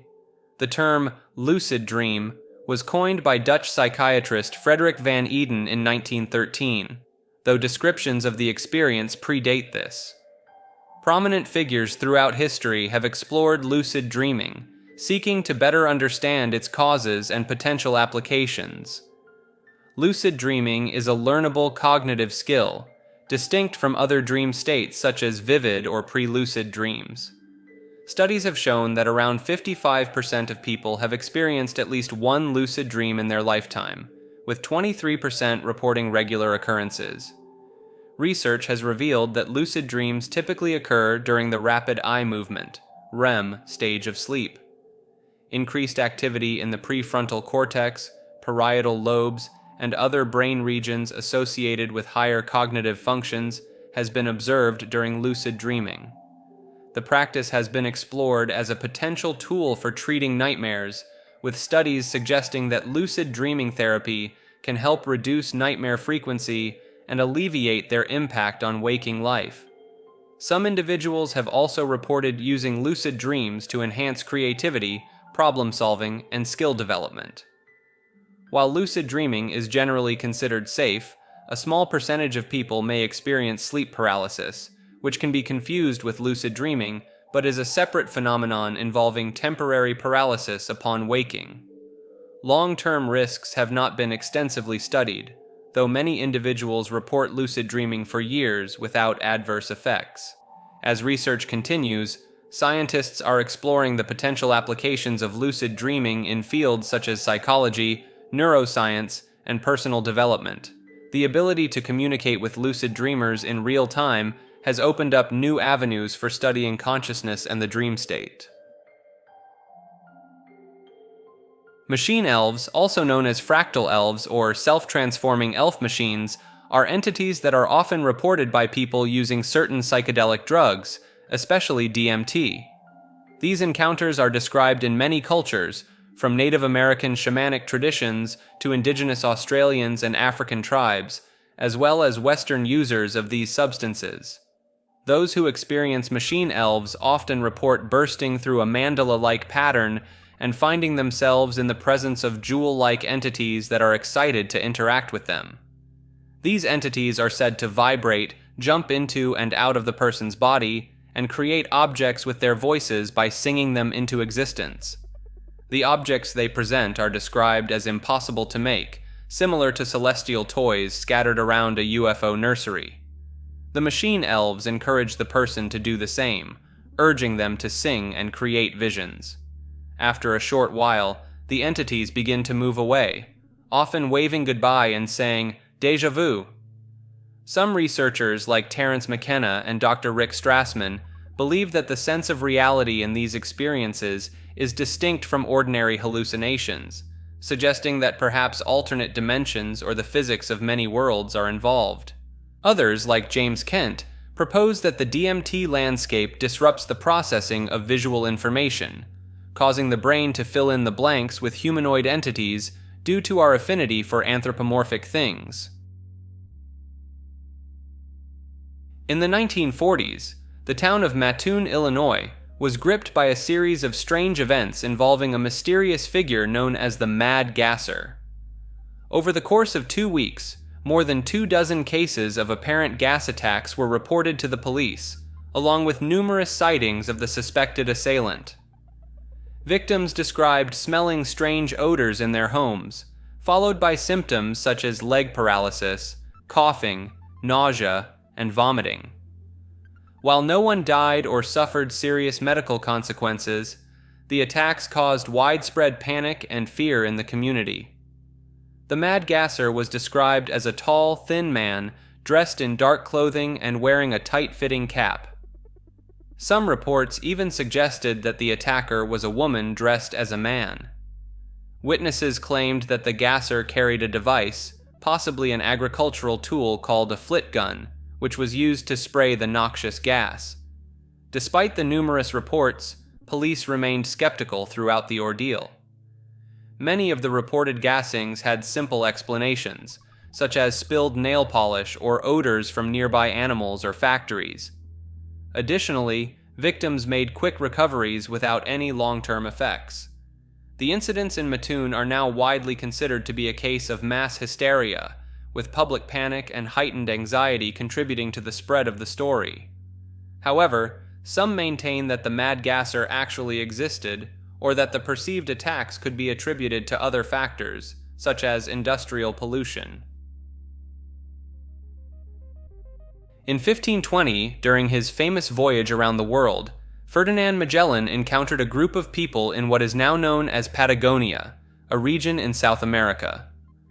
According to accounts from the journey, Magellan and his crew came across a naked giant dancing and singing on the shore. The explorer ordered one of his men to make contact with the giant and to reciprocate the dancing and singing as a sign of friendship.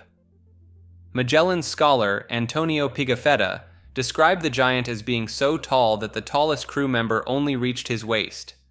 Magellan even attempted to kidnap 2 of the giants to bring back to Spain as proof of his discovery, but they did not survive the long journey.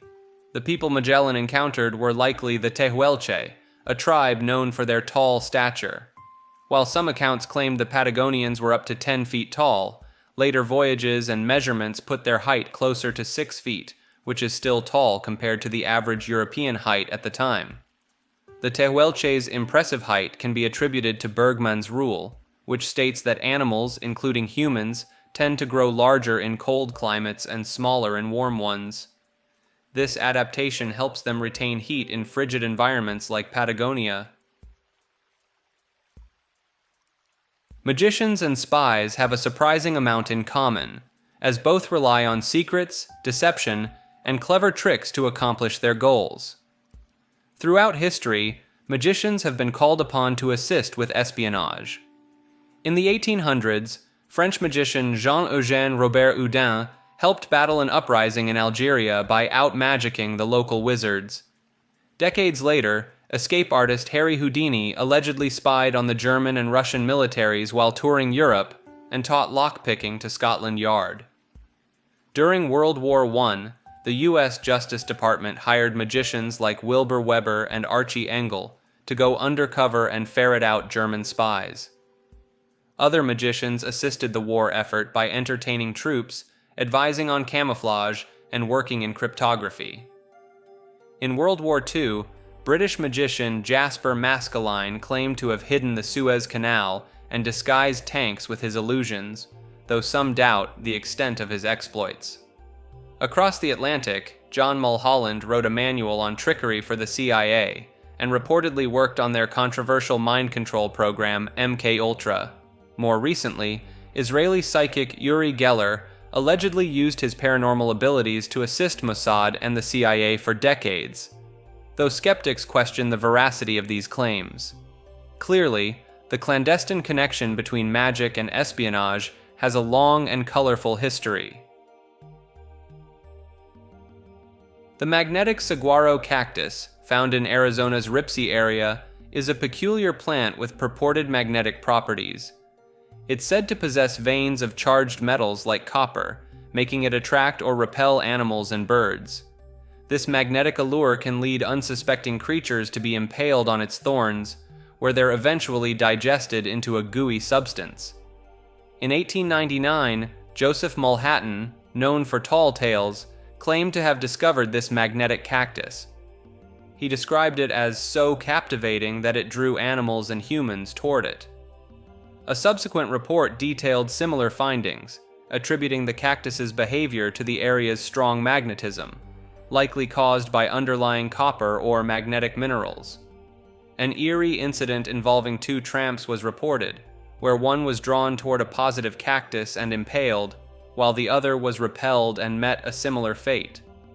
These events, witnessed by reputable citizens, added to the mystery surrounding the cactus. During storms, the cactus's magnetic power was said to intensify, attracting and transforming various creatures into the same gooey substance. Due to its remote location, this strange phenomenon remained largely unknown until recently.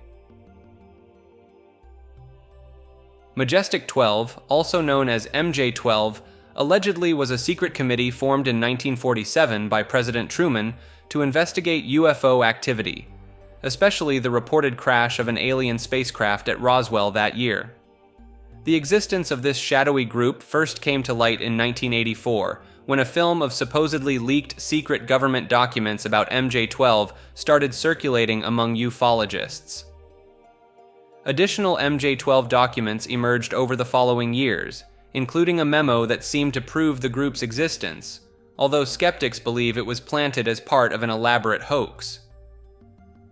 The documents named the alleged members of MJ-12, including top government scientists, military leaders, and intelligence officials.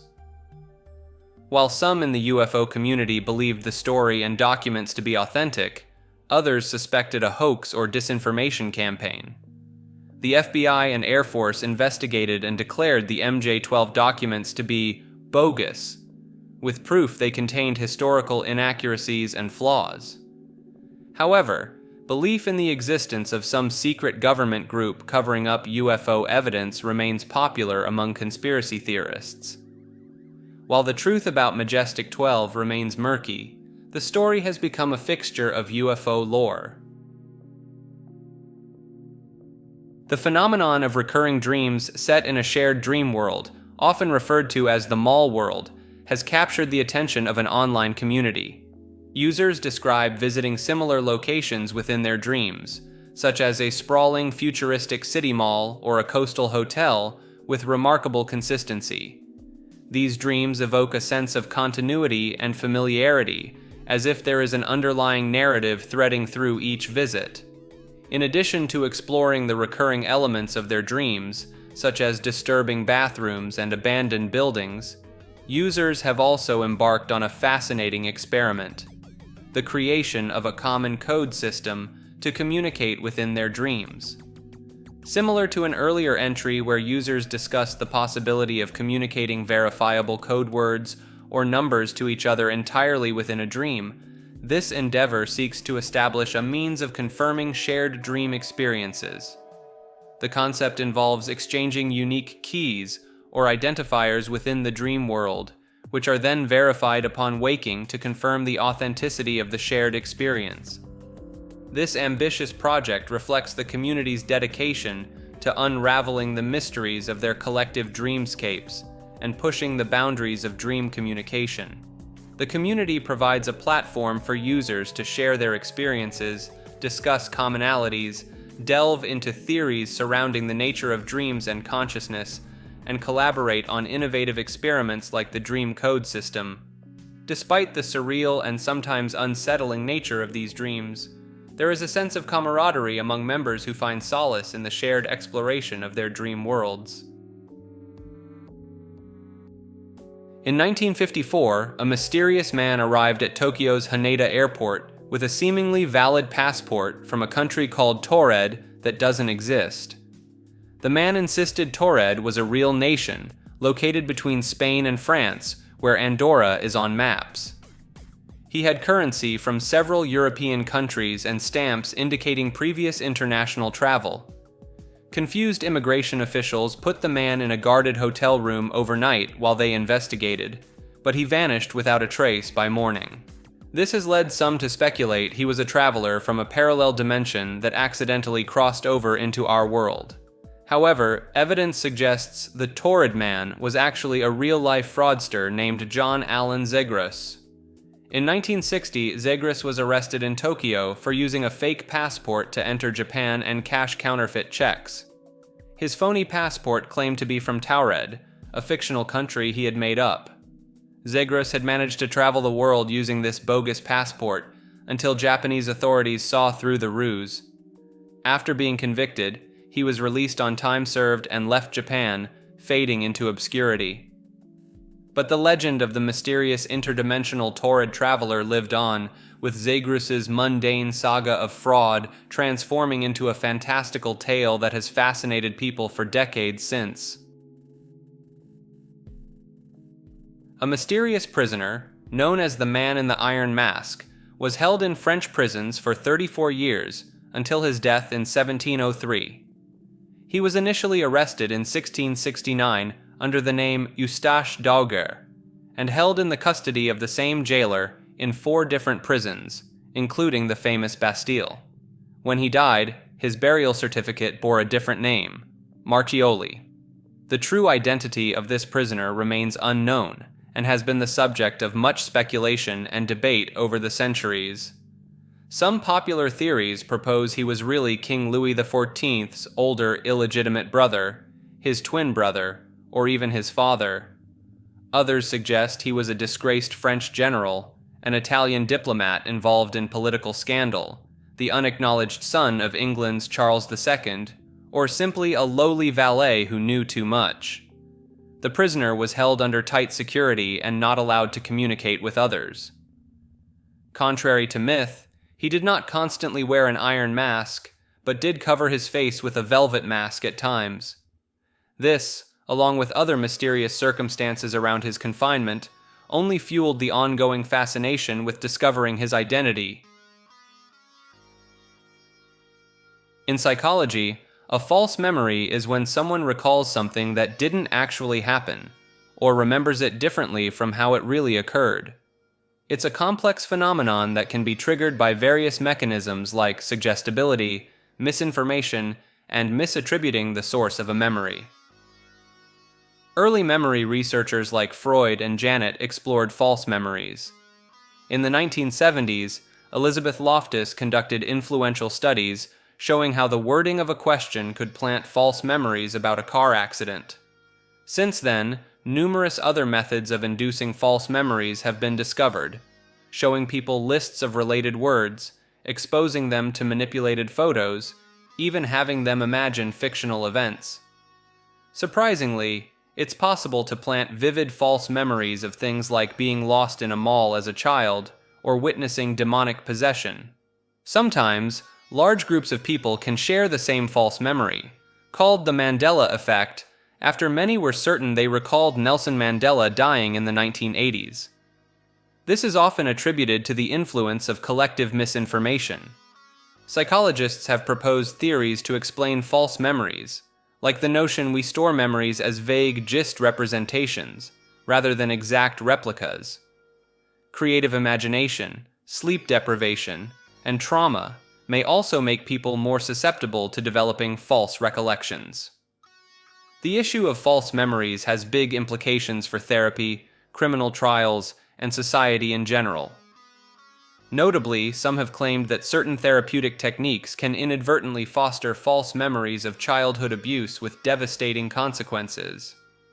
While researchers are still working to understand this phenomenon, it's clear that our memories are not always as reliable as we'd like to believe.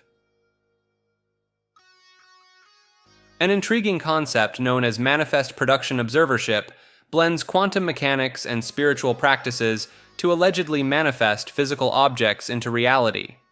The process involves having a vivid mental image of the desired object, down to minute sensory details like texture and scent. Practitioners believe they can direct particles of light to assemble into the imagined object by focusing thoughts and feelings, essentially providing a blueprint. The body's surrounding energy field is said to enhance this manifestation ability. Achieving the proper mental state is key, balancing deep focus with relaxation so the mind and body work in harmony.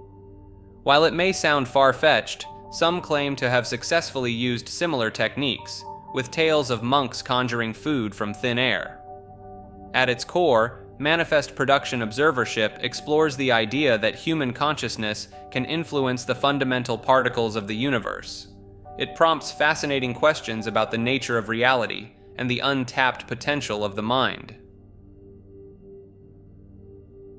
In the desert outside the small town of Marfa, Texas, mysterious lights have been regularly observed for over a century. These lights, known as the Marfa lights or Marfa ghost lights, are often seen along a stretch of highway east of Marfa, particularly from a widened shoulder that serves as a viewing area. The lights are described as distant bright spots that move erratically, distinguishing them from fixed sources like ranch lights or vehicle headlights. Reports indicate the lights can remain stationary, pulsate, dart across the desert, or even split apart and merge together. Colors vary but are commonly yellow-orange, with occasional sightings of green, blue, and red lights. Historical accounts of the Marfa lights date back to the 19th century, with the first published report appearing in 1957. Since then, numerous sightings have been documented, prompting ongoing interest and speculation about their origin. While paranormal explanations like ghosts or UFOs have been popular, scientific investigations suggest most instances can be attributed to atmospheric conditions, optical illusions, or man-made sources like car headlights. The flat desert landscape and temperature gradients between cool and warm air layers likely play a role in creating mirage-like effects. Despite these findings, the Marfa lights remain an intriguing phenomenon, celebrated in local folklore and popular culture.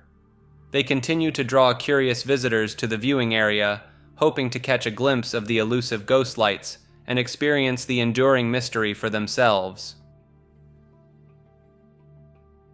On August 15, 1950, in Great Falls, Montana, Nick Mariana, a minor league baseball team manager, and his secretary Virginia Raunig witnessed a remarkable sight.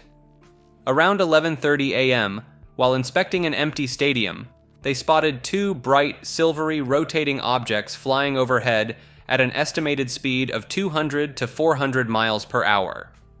Mariana quickly retrieved his 16mm camera and managed to film the UFOs for about 16 seconds.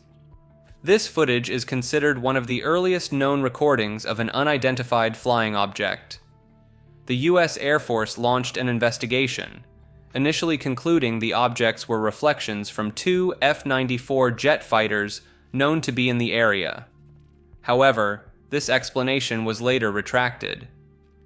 Controversy arose when Mariana claimed the first 35 frames of the film, which allegedly showed the UFOs most clearly as spinning discs, were missing after the Air Force examined the footage. Over the years, the Mariana film has undergone multiple analyses by the military, independent researchers, and UFO skeptics. Conclusions have varied, with some arguing for a prosaic explanation like aircraft reflections, while others maintain the objects remain unidentified. The incident gained significant attention, with Mariana even filing a slander lawsuit at one point against a skeptical magazine article. The film continues to be featured in UFO documentaries and debates to this day. Interestingly, Great Falls has since become a UFO hotspot, with over 100 sightings reported in the area. The local baseball team even renamed themselves the Great Falls Voyagers in 2008 to commemorate Mariana's historic filming of the mysterious objects. In 1996, a series of mysterious messages began appearing on Usenet, an early online discussion system. These posts, all bearing the enigmatic subject line, Markovian parallax denigrate, contained seemingly random strings of words that appeared to be complete gibberish. The bizarre messages, numbering in the hundreds, have puzzled internet users for decades. Attempts to decipher their meaning or trace their origin have proven fruitless, leading to speculation about their purpose and the identity of their author. Some have proposed the posts could be the work of an early chatbot or text generation program, perhaps experimenting with something called Markov chains, a mathematical system for creating realistic-looking text. Others believe they might simply be the nonsensical ramblings of a dedicated troll or spammer. One peculiar theory suggested a woman named Susan Lindauer was behind the messages, but this was later debunked as a case of mistaken identity involving a student with the same name. Despite investigations and discussion, the true explanation for the Markovian parallax denigrate messages remains elusive. They endure as one of the earliest and most perplexing mysteries of the internet age, a curious relic from the Wild West days of early online communication. While they may ultimately be nothing more than an eccentric prank or quirk of early internet history, the strangely compelling posts continue to invite speculation and analysis from codebreakers, tech historians, and anyone fascinated by a good online mystery. According to a retired Israeli general and current professor, Haim Eshed, extraterrestrial life not only exists, but has been in contact with humans for years. Eshed claims that the United States and Israel have been dealing with aliens, and that there is even an underground base on Mars where human and alien representatives meet. Eshed asserts that the aliens, which he refers to as the Galactic Federation, have prevented the disclosure of their existence because humanity is not ready for such a revelation. He suggests they believe we need to evolve further before we can fully comprehend the realities of space travel and extraterrestrial life. The professor also alleges that the aliens have an agreement with the US government to conduct experiments on Earth, and that President Donald Trump is aware of their existence. Eshed claims Trump nearly revealed the truth, but was stopped by the Galactic Federation to prevent mass hysteria. As for why he's coming forward with this information now, Eshed points to the changing academic landscape and the fact that he has already received recognition for his work, making him less concerned about potential backlash or ridicule. While Eshed's claims are certainly extraordinary and lack concrete evidence, they reflect a growing interest in the possibility of extraterrestrial life and the potential implications of contact with alien civilizations. As humanity continues to explore the cosmos and search for signs of life beyond our planet, such speculative theories are likely to persist, sparking both fascination and skepticism. On December 4, 1872, the Canadian brigantine Dei Gratia discovered the American merchant ship Mary Celeste sailing erratically and apparently abandoned in the Atlantic Ocean near the Azores Islands. Upon boarding Mary Celeste, the crew of Dei Gratia found the ship in a disheveled state with personal belongings left behind, one lifeboat missing, and over 3 feet of water in the hold, but no sign of the crew. The last log entry was dated 10 days prior, placing Mary Celeste 400 nautical miles from the location where Dei Gratia found her.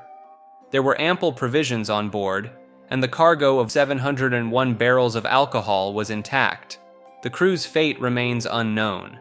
Speculation and theories about the crew's disappearance include mutiny, pirate attack, conspiracy to commit insurance fraud, an explosion caused by fumes from the alcohol cargo, waterspouts, or tsunamis from undersea earthquakes. However, evidence for these theories was lacking, and some were disproven. Over the years, imaginative and fictional accounts have embellished the story, such as Arthur Conan Doyle's short story, J. Habakkuk Jeffson's Statement, which popularized the misspelling Marie Celeste. Other purported explanations range from attacks by giant squid to paranormal encounters and alien abduction. While the mysterious circumstances of the Mary Celeste have never been conclusively solved, the incident remains a fixture in popular imagination. The ship met an ignominious end in 1885, intentionally wrecked off the coast of Haiti in an attempted insurance fraud by her then captain and a group of Boston shippers. Certain drugs, particularly psychedelics like LSD, mescaline, and psilocybin, can induce experiences that strongly resemble synesthesia, a typically congenital condition where stimulating one sense leads to automatic, involuntary experiences in a second sense. For example, a person with synesthesia might always perceive a particular color when they hear a specific sound. Drug-induced synesthesia has been documented since the very early research into psychedelic drugs in the late 1800s. While reports of chemically induced synesthesia have sometimes been criticized as unreliable due to lack of placebo controls or evidence the experiences qualify as true synesthesia, the sheer volume of anecdotal reports and a handful of controlled studies provide compelling evidence these experiences do occur. The most commonly reported type is auditory visual synesthesia, where sounds trigger colors or visual textures. Out of all the drug types, serotonin agonists, drugs that boost serotonin activity in the brain, are most likely to induce synesthesia. In addition to classic psychedelics, this includes more exotic compounds like ayahuasca. While current research on drug-induced synesthesia has many limitations and unanswered questions, there is clear potential for this phenomenon to shed light on how synesthesia works in the brain. Future placebo-controlled studies utilizing established tests for synesthesia could help confirm whether chemically induced synesthesia is real and determine the neurochemical basis of this fascinating sensory experience. The Matryoshka brain is a hypothetical megastructure that would possess immense computational power by harnessing the energy output of an entire star. It's essentially a series of nested Dyson spheres, structures that completely encompass a star to capture its energy. The name comes from the Russian nesting dolls called Matryoshka dolls. The innermost Dyson sphere would absorb energy directly from the star, using it to power its computational systems while radiating waste heat outwards. Each successive layer would absorb this waste heat to power its own systems and radiate the excess to the next layer. This nested structure allows for maximum energy efficiency and truly astronomical computing power. A related concept is the Jupiter brain, which follows a similar design but on a smaller planetary scale. While a Matryoshka brain prioritizes sheer computational capacity a Jupiter brain is optimized more for processing speed by minimizing the distance signals need to travel. So what could you do with a computer as powerful as a star? Speculative uses include creating perfect virtual reality simulations, modeling entire universes, or even manipulating the fabric of reality itself. Of course, the scale of engineering required is far beyond our current capabilities. The Matryoshka brain concept highlights how the boundaries of theoretical computing are limited only by the laws of physics and our own imagination. As our technology advances, these thought experiments inspire us to ponder the ultimate limits of computation and the potential of intelligence on a cosmic scale. The mattress firm conspiracy theory suggests that the abundance and proximity of mattress stores across the United States is actually a front for some kind of criminal enterprise, like money laundering or tax evasion. The idea gained traction on social media, with people questioning why there seems to be a mattress store on every corner and multiple locations clustered together, despite the infrequency of mattress purchases. In reality, the surplus of mattress stores can be attributed to the economics of the industry. Mattresses have high profit margins, with retail prices often 40–50% higher than production costs. Stores also require minimal inventory and staff to operate profitably, needing to sell only around 20 mattresses per month to stay afloat. Mattress Firm, the largest mattress retailer in the US, underwent a period of aggressive expansion after being acquired by a South African company in 2016. They bought up smaller competitors and opened new locations, aiming for one store per 50,000 residents in a given area. This strategy created the illusion of choice for consumers, who might not realize they're buying from the same company at different stores. However, Mattress Firm's rapid growth proved unsustainable, leading the company to close 700 stores and file for bankruptcy in 2018. While their business practices may seem unusual, they're not necessarily nefarious. The prevalence of brick-and-mortar mattress stores persists because most Americans still prefer to purchase mattresses in person, despite the rise of online retailers. On November 22, 1987, the broadcast signals of two Chicago television stations were briefly hijacked by an unknown individual wearing a Max Headroom mask, a character from a popular TV show at the time. The first incident occurred during the sports segment of WGN-TV's 9 p.m. newscast, where the masked figure was seen swaying erratically in front of a moving background for about 20 seconds, accompanied by a buzzing sound, before WGN engineers were able to regain control of the signal. The second intrusion happened around 2 hours later, during a broadcast of the Doctor Who series on PBS station, WTTW. This time, the masked figure spoke in a distorted voice, making references to various topics such as Coca-Cola commercials, the Clutch Cargo cartoon, and WGN sportscaster Chuck Swirsky. The video ended with the figure's exposed buttocks being spanked by a woman wielding a fly swatter. This interruption lasted about 90 seconds before the hijackers stopped transmitting and regular programming resumed. The broadcast intrusions were achieved by sending a stronger microwave signal to the station's broadcast towers than the stations themselves were transmitting. This required significant technical expertise and resources. Despite investigations by the FCC and others, the identities of the hijackers remain unknown. Some speculate it was an inside job by a disgruntled employee or the work of underground hackers. The statute of limitations has expired, so the perpetrators no longer face criminal charges if caught. Every year on May 1st, a cryptic full-page ad appears in the University of Arizona's student newspaper, the Daily Wildcat. The ads, which have run since at least 1981, are filled with perplexing clues including math equations, historical references, strange drawings, and coded messages. They are purportedly placed by a shadowy group known as the Orphanage. The mystery began in the mid-1990s when a student named Brian Hance noticed the peculiar ads and became obsessed with deciphering their meaning. He He started a website dedicated to the puzzle, posting scans of the ads and any clues he could uncover.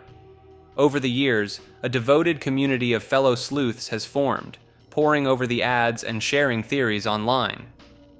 One key figure in the saga is Robert Hungerford, a retired lawyer and University of Arizona alumnus who is believed to be the middleman between the Wildcat and the mysterious orphanage. While Hungerford acknowledges his role in placing the ads, he maintains that he is not a member of the group itself and offers only cryptic hints about their true purpose. Theories about the meaning behind the ads range from the plausible to the outlandish.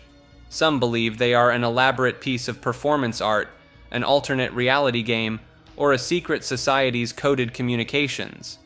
Others have claimed connections to the Zodiac Killer or political groups from the 1960s. But despite countless hours spent trying to crack the code, no one has definitively solved the mystery.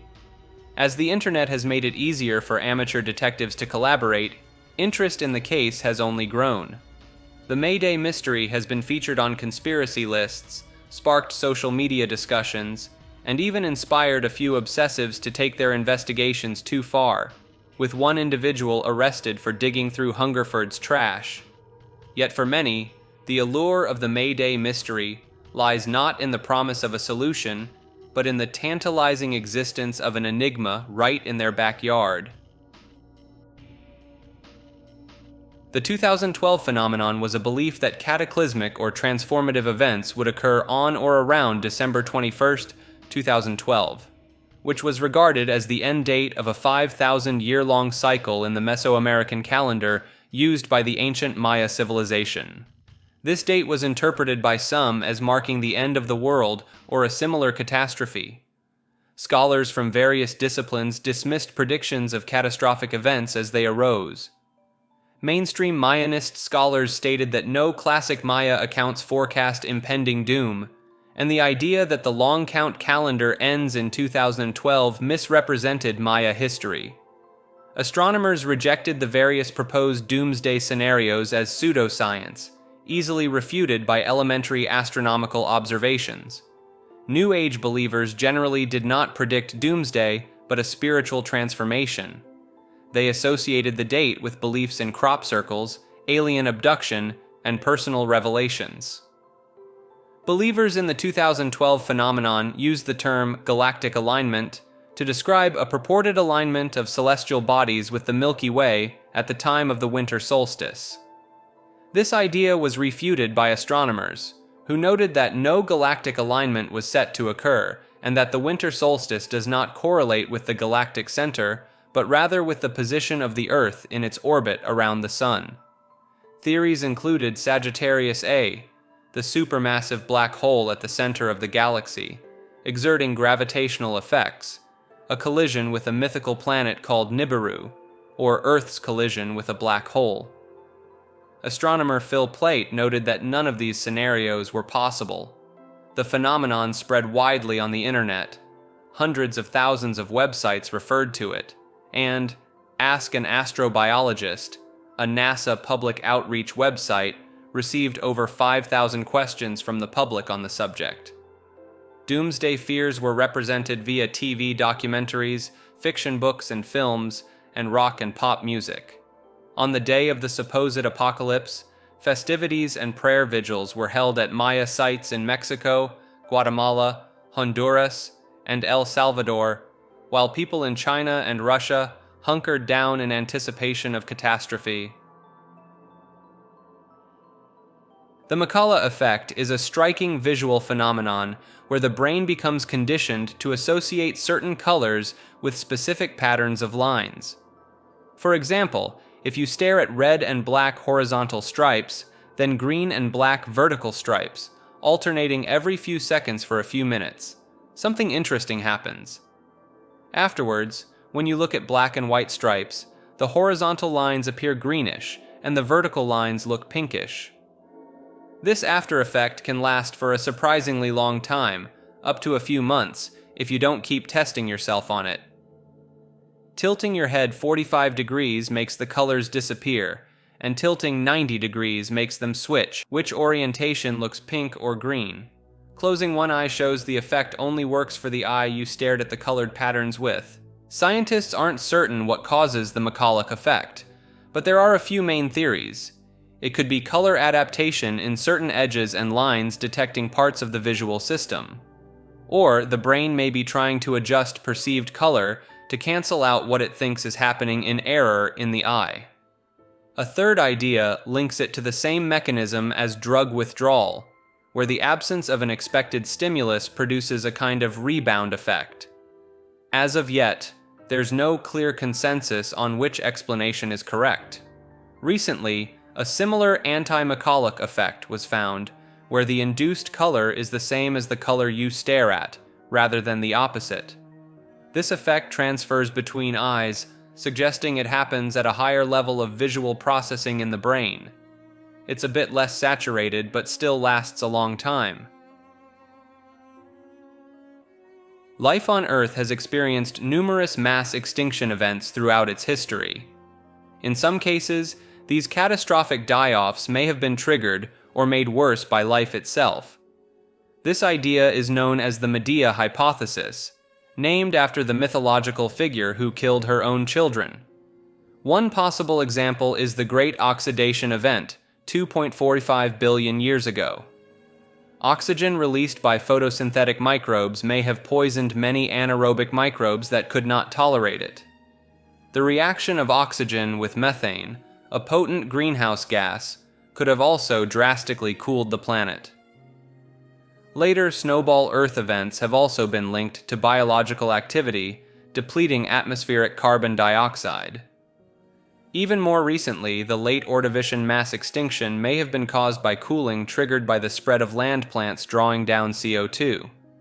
At other times, mass die-offs called euxinic events may have been caused by an abundance of hydrogen sulfide produced by certain microbes. This may have contributed to the worst mass extinction of all time at the end of the Permian period. Some scientists propose that humans may be causing the next Medean mass extinction due to anthropogenic climate change and destruction of ecosystems. Looking further ahead, they also suggest the final mass extinction of complex life in roughly 500 to 900 million years could be caused by plants drawing down carbon dioxide to critically low levels as they adapt to a warming, expanding sun. However, it's also possible that intelligent life like humans could eventually recognize these risks and prevent future Median catastrophes from occurring.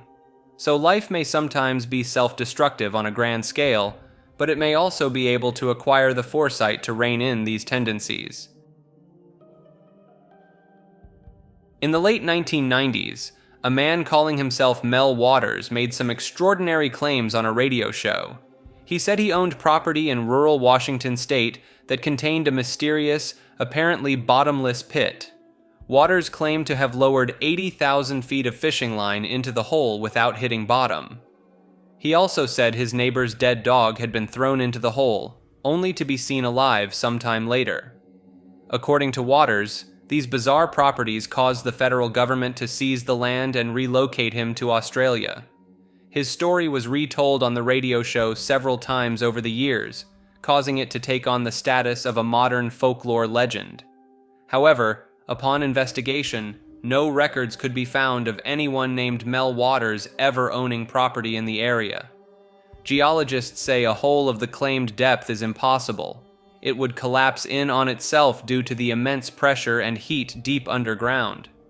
The story was likely inspired by nothing more than an old, abandoned mine shaft. Despite the lack of evidence, the story of Mel's hole captured the public's interest. In 2002, a group of 30 people even mounted an expedition to find the mysterious pit, but unsurprisingly came up empty-handed. The hole also inspired an eclectic art exhibition in 2008, featuring works by over 40 artists riffing on the tall tale. Black holes are one of the most extreme and fascinating phenomena in the universe. With their immense gravity, they can consume everything that comes too close, even light. For some people, learning about these cosmic monsters can trigger a phobia known as melanoheliophobia, the fear of black holes. This fear often first strikes children when they learn about the incredible destructive power of black holes in school or media. For adults, it can be triggered by reports of tiny, atom-sized black holes being created in particle accelerators here on Earth. This leads some to worry that these artificial singularities could grow out of control and devour our entire planet. Others may fear a natural, rogue black hole entering our solar system and swallowing up the Earth. The perceived inescapability of such a scenario can lead to feelings of helplessness and dread. Symptoms of melanoheliophobia can be severe, including panic, obsessive thoughts, a feeling of detachment from reality, and an overwhelming urge to flee, as if the only way to be safe is to leave the planet entirely. Of course, this is not a practical solution. Luckily, this phobia is treatable through methods like talk therapy, counseling, hypnosis, relaxation techniques, and cognitive behavioral therapy. By putting the true risks in perspective and developing coping strategies, sufferers can learn to manage their fear and not let it control their lives. While the idea of Earth-destroying black holes is terrifying, the reality is that we are in no danger from these fascinating cosmic phenomena. Particle accelerators pose no threat of creating a runaway black hole, and there are no rogue singularities headed our way. In UFO folklore and conspiracy theories, the Men in Black, often abbreviated as MIB, are mysterious figures said to appear after UFO sightings. Dressed in distinctive black suits, they allegedly question and intimidate witnesses, telling them not to discuss what they saw. Some even claim the MIB can erase people's memories of UFO encounters. Descriptions of the MIB vary. Some are said to look like regular government agents, while others are described as having strange, almost supernatural appearances and abilities. Ufologists in the 1950s and 60s increasingly feared they would face organized harassment for uncovering the truth about flying saucers, and the MIB became a part of UFO lore. One famous early MIB story comes from 1947, when a man named Harold Dahl said a dark-suited individual warned him not to talk about his alleged UFO sighting near Maury Island in Washington state. In the mid-1950s, ufologist Albert Bender claimed to have been visited by threatening men in dark suits who told him to stop his UFO research. Other ufologists like John Keel have described MIB with more unusual features, like dark skin or exotic facial features, leading some to speculate they could be aliens themselves. Keel even referred to them as demonic supernaturals. The MIB have become a staple of UFO lore and have inspired various works of fiction. Merkabah or Merkavah mysticism is an ancient school of Jewish mysticism centered around visions of a divine throne chariot. The main texts of the Merkabah tradition, known as the Hekkalot literature, describe the ascent of rabbis such as Ishmael and Akiva through the heavens, facing angelic challenges along the way to reach the throne of God and behold the divine secrets. The goal of the mystical ascent was to attain a vision of the divine realm and the Merkabah, God's throne chariot. This journey was accomplished through fasting, prayer, and recitation of secret divine names.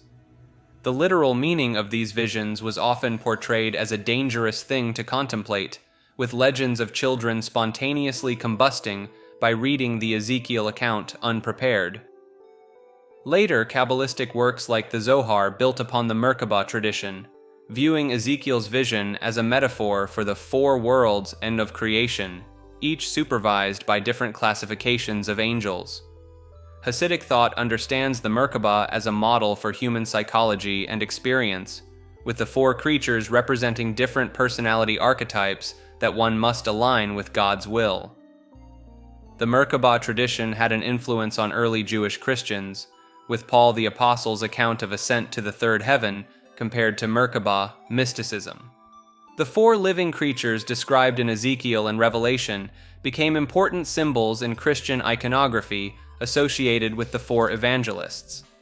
So while its original context is esoteric and mysterious, Echoes of Merkabah mysticism have reverberated throughout Jewish and even Christian theology and spirituality for centuries afterwards. Shewanella onidensis is a bacterium that breathes metal and sulfur compounds anaerobically, similar to how aerobic organisms process oxygen. When it does this, it produces materials that could have fascinating applications in electronics, energy storage, and drug delivery. One particularly interesting material it makes is molybdenum disulfide. This substance can transfer electrons easily, rather like graphene, making it very useful for electronic devices. Researchers are working to understand and control how the bacteria produce this and other potentially valuable materials. Wanidensis is unusual among anaerobic bacteria because it produces nanowires that can transfer electrons. This means it could possibly interface with human-made electronic devices in interesting ways.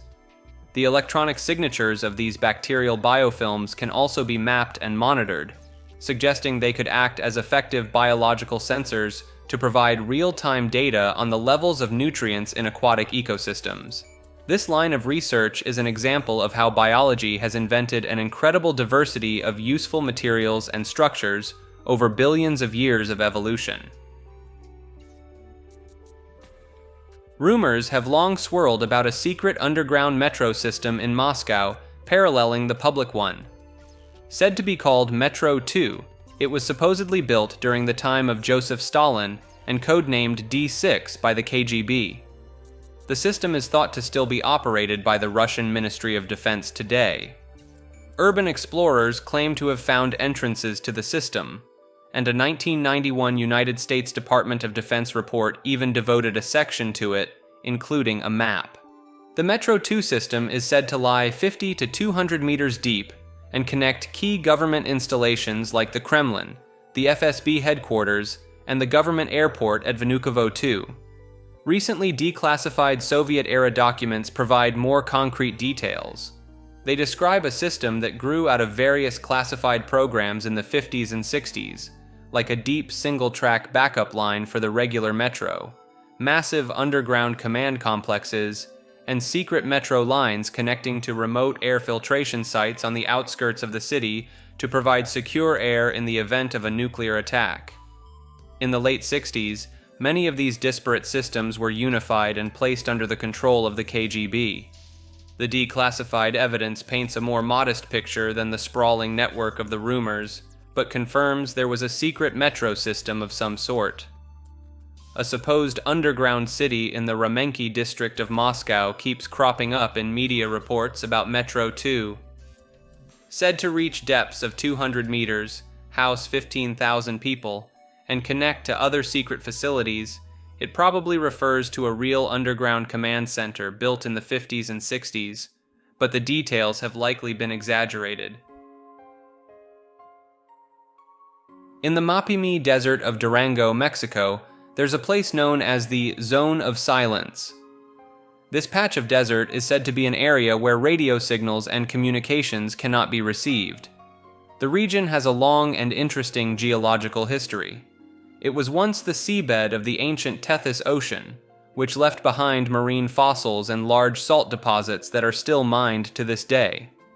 In 1970, a U.S. Athena test rocket went off course and crashed in the Mapimi Desert. It was carrying cobalt-57, a radioactive isotope used in some types of nuclear weapons. The U.S. Air Force launched a cleanup operation, removing hundreds of tons of contaminated soil. This incident helped give rise to the legends surrounding the Zone of Silence.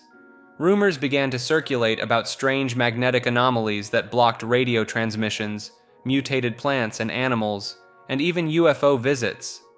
A local man hired to guard the rocket debris may have helped spread some of these stories. Today, these legends are used by locals to promote tourism to the area. Visitors come hoping to experience the strange phenomena for themselves.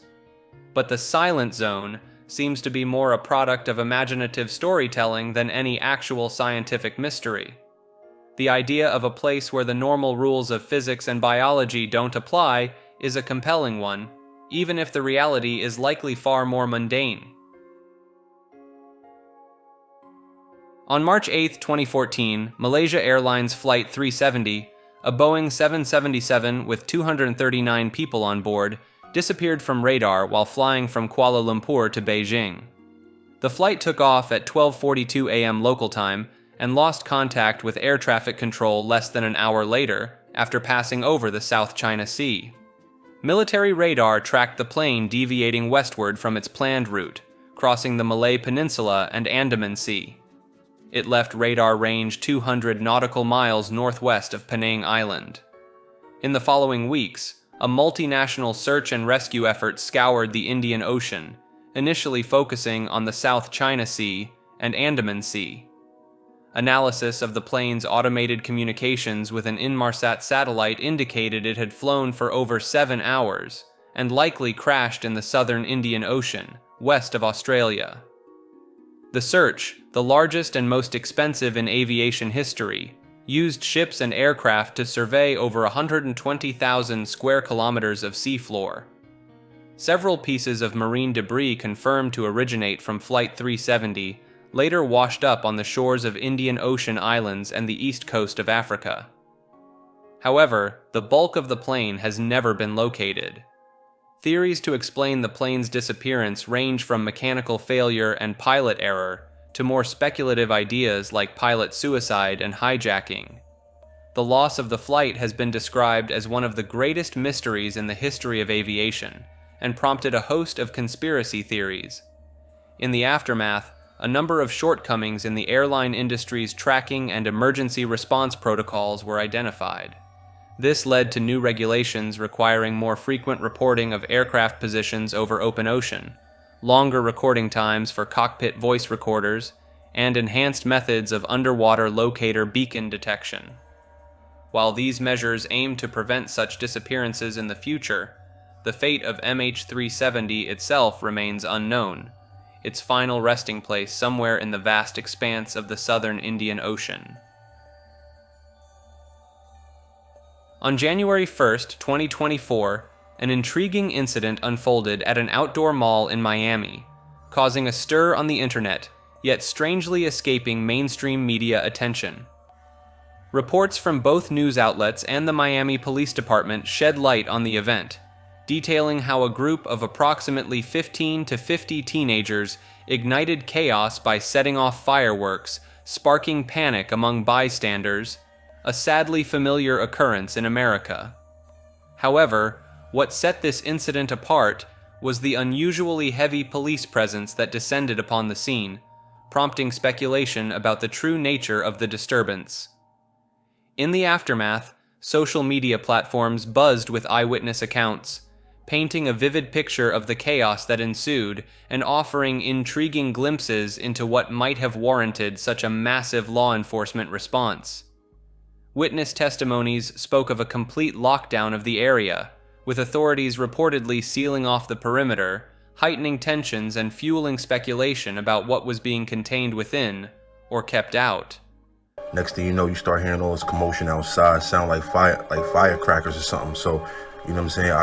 I grab her close. I'm like, yo, we about to get up out of here, because I originally thought that they were shooting. You know what I'm saying? I thought, some type of gunfight had broke out, whatever the case is, because we're not familiar with Miami, we're not familiar with the city. So I'm like, damn, I ain't even got my blick. So you know what I'm saying, we about to swerve.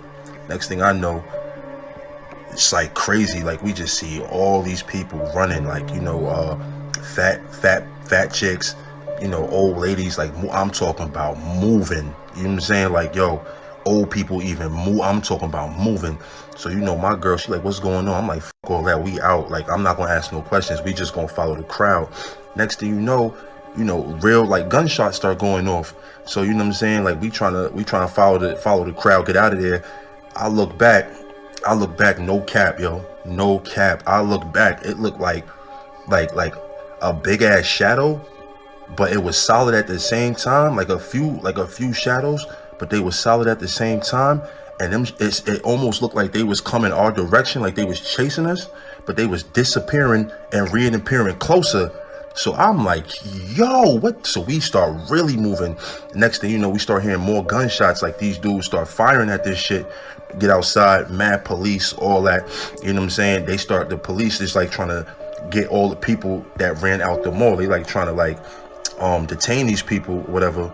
But you know, me and my girl, we ended up just, you know, sliding past all that and everything like that. But you know, a lot of people saying, why didn't nobody film and all that? When that type of shit is going on, you know what I'm saying? Shit like that, like some paranormal, nobody thinking about no phone. You know what I'm saying? Everybody going survival mode. Accounts from those present described chilling encounters with shadowy, monstrous figures prowling the mall, igniting a frenzy of fear and uncertainty. Some boldly claimed these entities to be extraterrestrial beings emerging from a UFO, while others attributed them to darker forces, evoking notions of demons and supernatural portals. Critics, however, pointed to the ubiquitous presence of smartphones in modern society, questioning the lack of concrete evidence in the form of captured footage.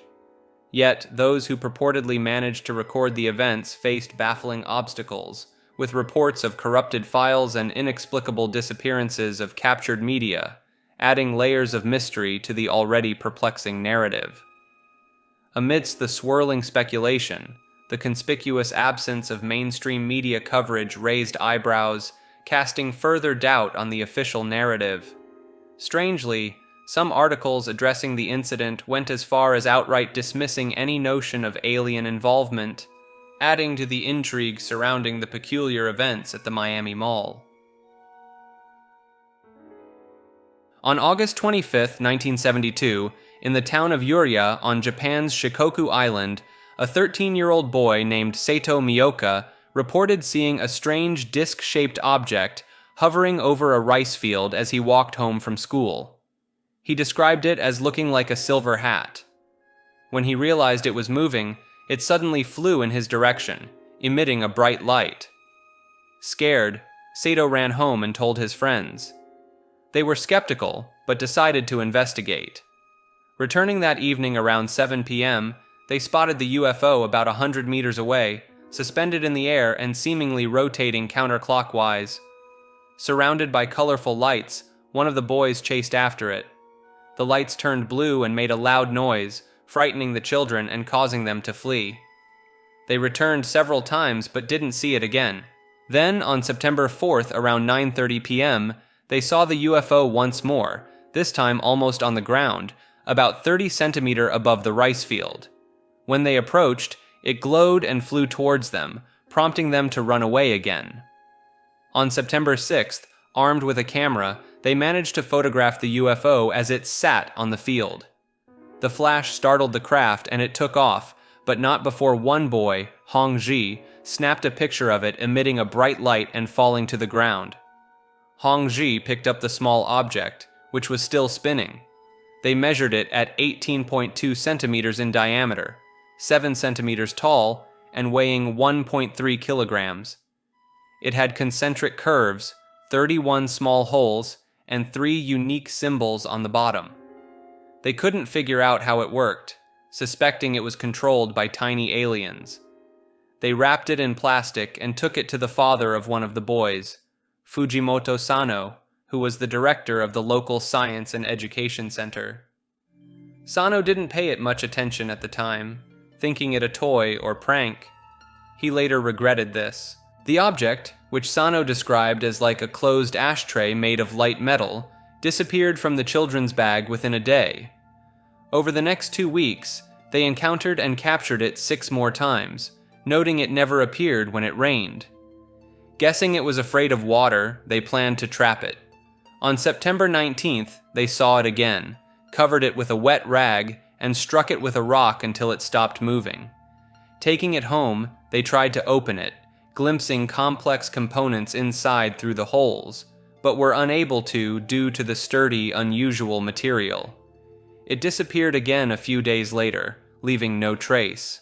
Hours later, it was found in a field and taken by the children again.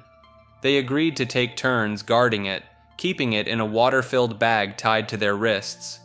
But the last child felt a mysterious force pulling his wrist, and upon opening the bag, found the object had vanished once more. The incident never repeated after that. News of these events caused a stir, with some dismissing it as a prank while others speculated it was an alien probe separated from its mothership. Some thought it resembled a Japanese ashtray.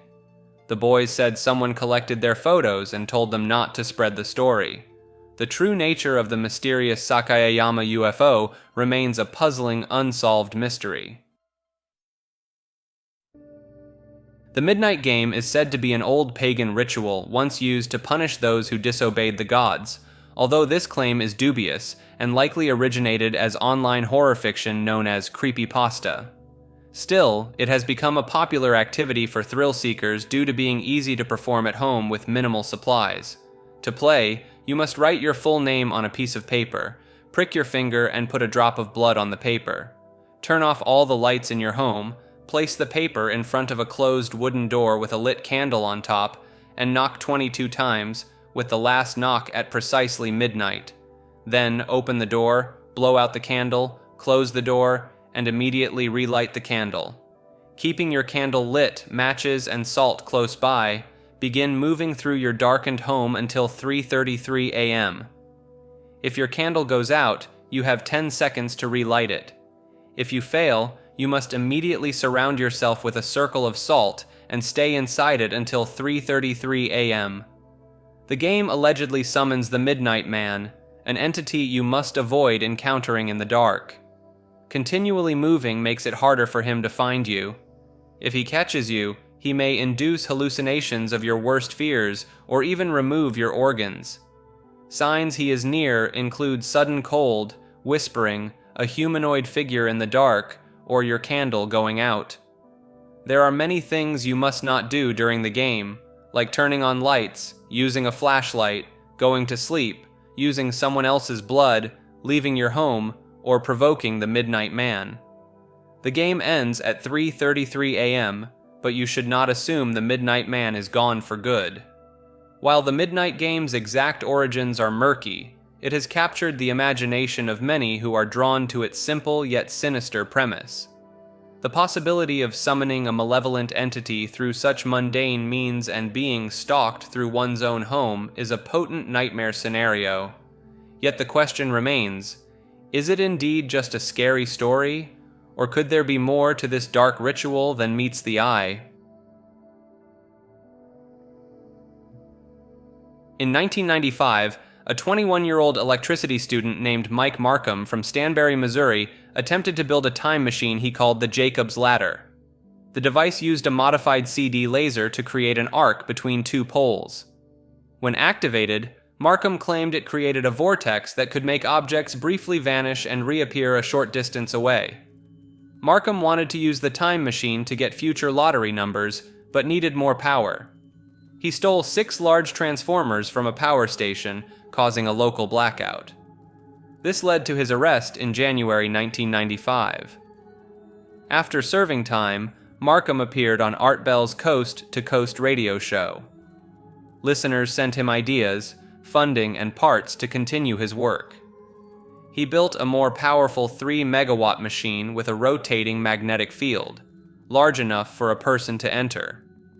In a 1996 interview, Markham claimed he was 30 days from finishing his legal time machine.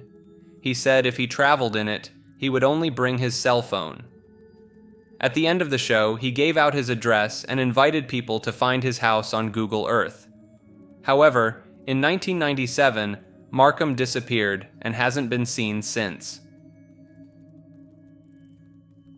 On October 13, 1917, a large crowd gathered near Fatima, Portugal, in response to a prophecy made by 3 shepherd children that the Virgin Mary would appear and perform miracles on that date. Newspapers published testimony from numerous witnesses who claimed that they saw extraordinary phenomena, such as the sun appearing to dance or zigzag in the sky, careen towards the earth, or emit multicolored light and radiant colors. The event became known as the Miracle of the Sun.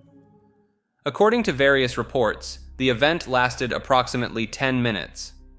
During this time, the sun allegedly appeared as an opaque, spinning disk in the sky, was significantly duller than normal, and cast multicolored lights across the landscape, the surrounding clouds, and the people.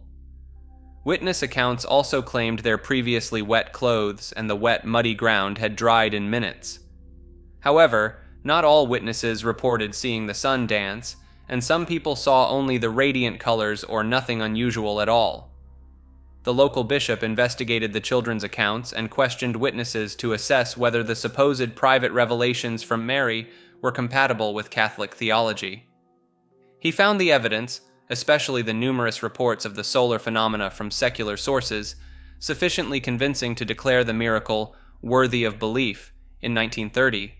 Within the Catholic Church, the miracle is seen as the fulfillment of a promise by Mary, the mother of Jesus, signaling the truth of her appearances to the three children. It has been the subject of much theological analysis and speculation, such as the meaning of the event in light of biblical prophecy and the validity of reported miraculous healings attributed to the event. While the Catholic Church has recognized the miracle as supernatural, many critics believe explanations such as mass suggestion or natural atmospheric phenomena are more likely. Proposed alternate explanations include a possible sundog or dust from the Sahara, optical effects caused by looking directly at the sun, such as retinal distortion, and color changes from bleaching of photosensitive cells, and psychological factors such as pareidolia and collective hallucination. Additionally, there are significant differences in the witness accounts as to what was seen. Mirage cities are intriguing optical illusions that can appear on the horizon, resembling towering skyscrapers or entire cityscapes suspended in the sky. These illusions have fascinated people for centuries. These mirages are caused by a phenomenon called a superior mirage, which occurs when there are alternating layers of warm and cold air near the Earth's surface. Light passing through these layers can bend, creating distorted images of distant objects.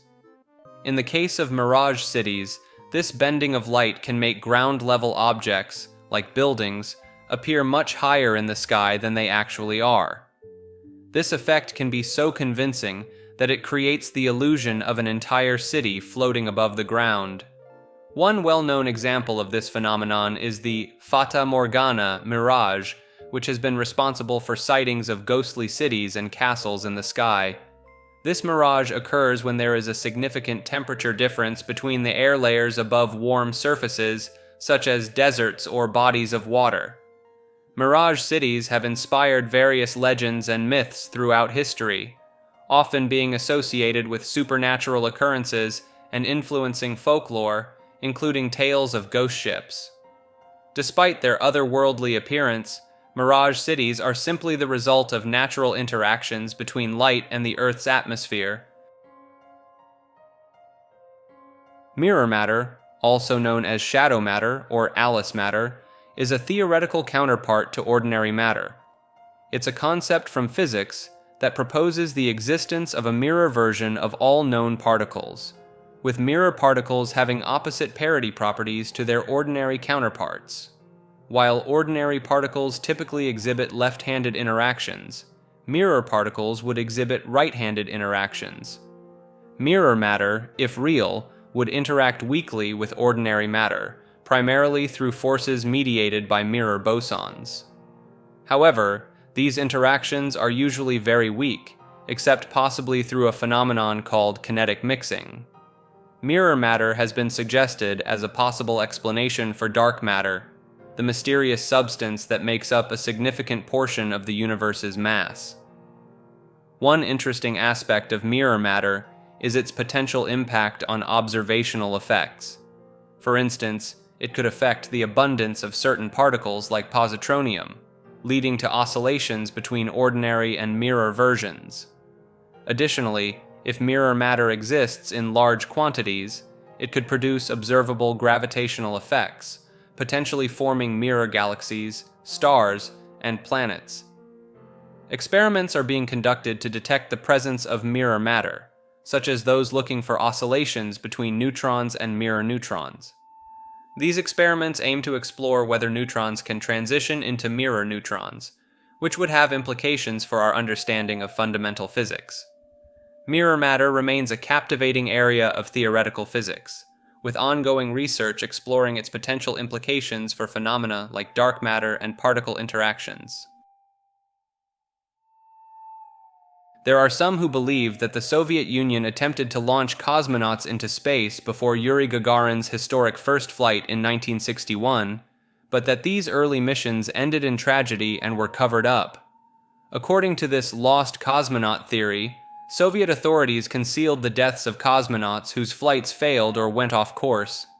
Alleged incidents include a group of cosmonauts who supposedly died when their rockets malfunctioned in the early days of the space program. Another story claims that a Soviet pilot named Vladimir Ilyushin crash-landed in China after orbiting Earth prior to Gagarin. There are also accounts of secret fatal Soviet attempts to reach the moon before the United States. However, evidence for these lost cosmonauts is generally considered inconclusive. Investigations by journalists found no proof to substantiate the stories. Information released after the fall of the Soviet Union also hasn't supported the claims. Some of the alleged cosmonauts, like Vladimir Ilyushin, were real people, but they denied the accounts and weren't linked to the space program. A few of the stories, like a cosmonaut supposedly erased from the records after being hit by a meteorite, were revealed to be deliberate hoaxes. So while the lost cosmonaut theories are intriguing, they seem to be more urban legends than historical fact. In the world of cryptozoology and unexplained mysteries, there's a famous legend about a lost photograph from the late 1800s, supposedly depicting a giant bird pinned to the side of a barn. The creature's incredible size was demonstrated by 6 men with their arms outstretched in front of it, fingertip to fingertip, to show its massive wingspan. Many people claim this photo was printed in an 1890 or 1886 issue of the Tombstone Epitaph, a frontier newspaper. However, the archives of that paper contain a story about a huge flying creature, but no photograph. The story also describes more of a scaly dragon than a giant bird. Curiously, a significant number of people claim to clearly remember seeing this Thunderbird photograph in books, magazines, or newspapers, often from their childhoods. The descriptions they give of the photo are fairly consistent. However, despite extensive searches, no one has been able to produce the actual image. Some say this is simply a case of false memories. People may have read vivid descriptions of the alleged photo and visualized it in their minds, creating a memory that seems real.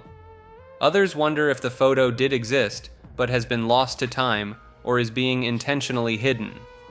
Cryptozoology enthusiasts are fascinated by the possibility that a bird of such size may have existed in the not-too-distant past. From 1953 to 1973, the CIA ran a highly controversial program called Project MKUltra. The goal was to develop techniques that could be used to manipulate people's mental states and alter brain function. This included administering drugs like LSD to unwitting subjects, hypnosis, sensory deprivation, isolation, and verbal and sexual abuse.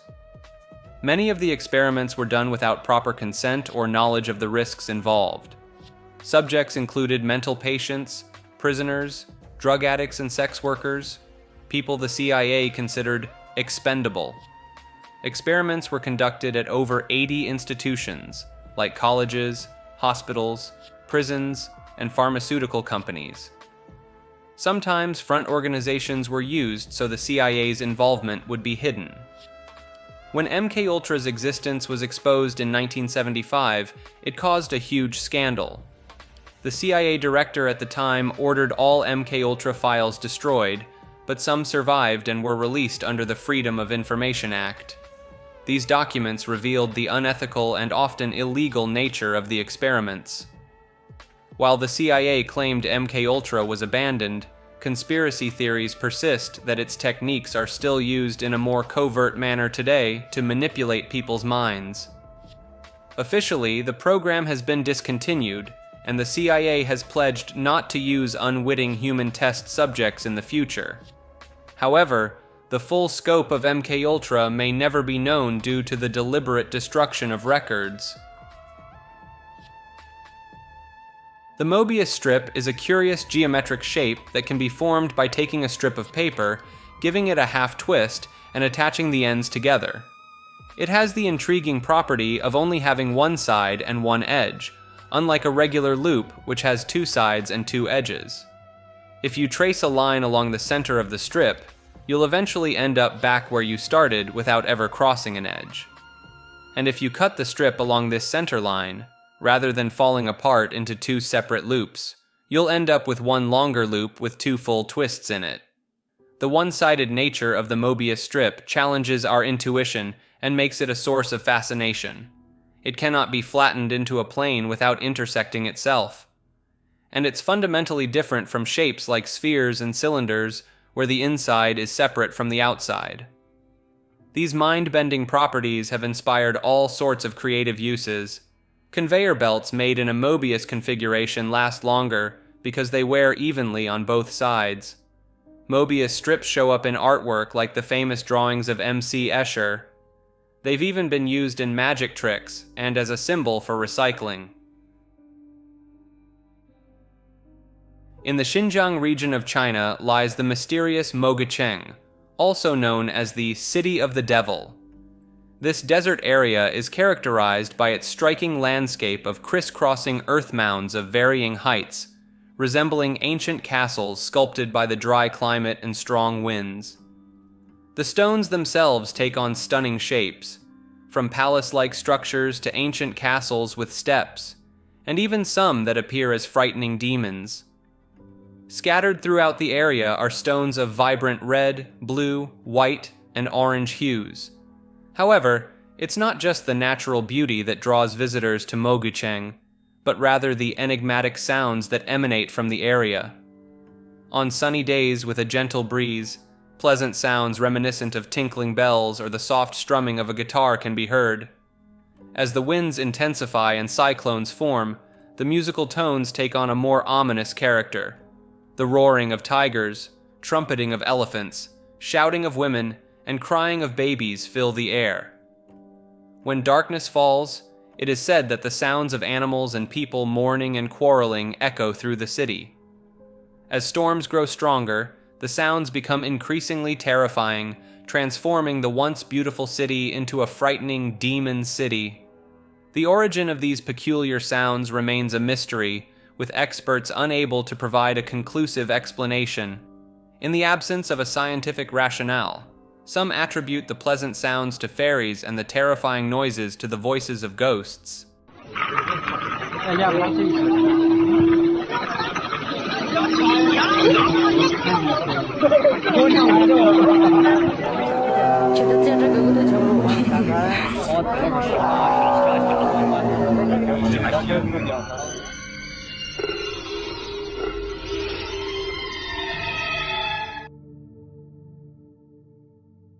In the late 1600s, a deadly plague and harsh winter had taken their toll on the small community of Leonardtown, Maryland. The deeply religious townsfolk, gripped by fear and superstition, accused an older woman named Moll Dyer of witchcraft. They believed she had summoned the devil to bring famine, disease, and devastating ice storms upon them. A mob formed and descended upon Moll Dyer's hut at the edge of town. They set it ablaze, forcing her to flee into the woods with only a thin shawl for protection against the bitter cold.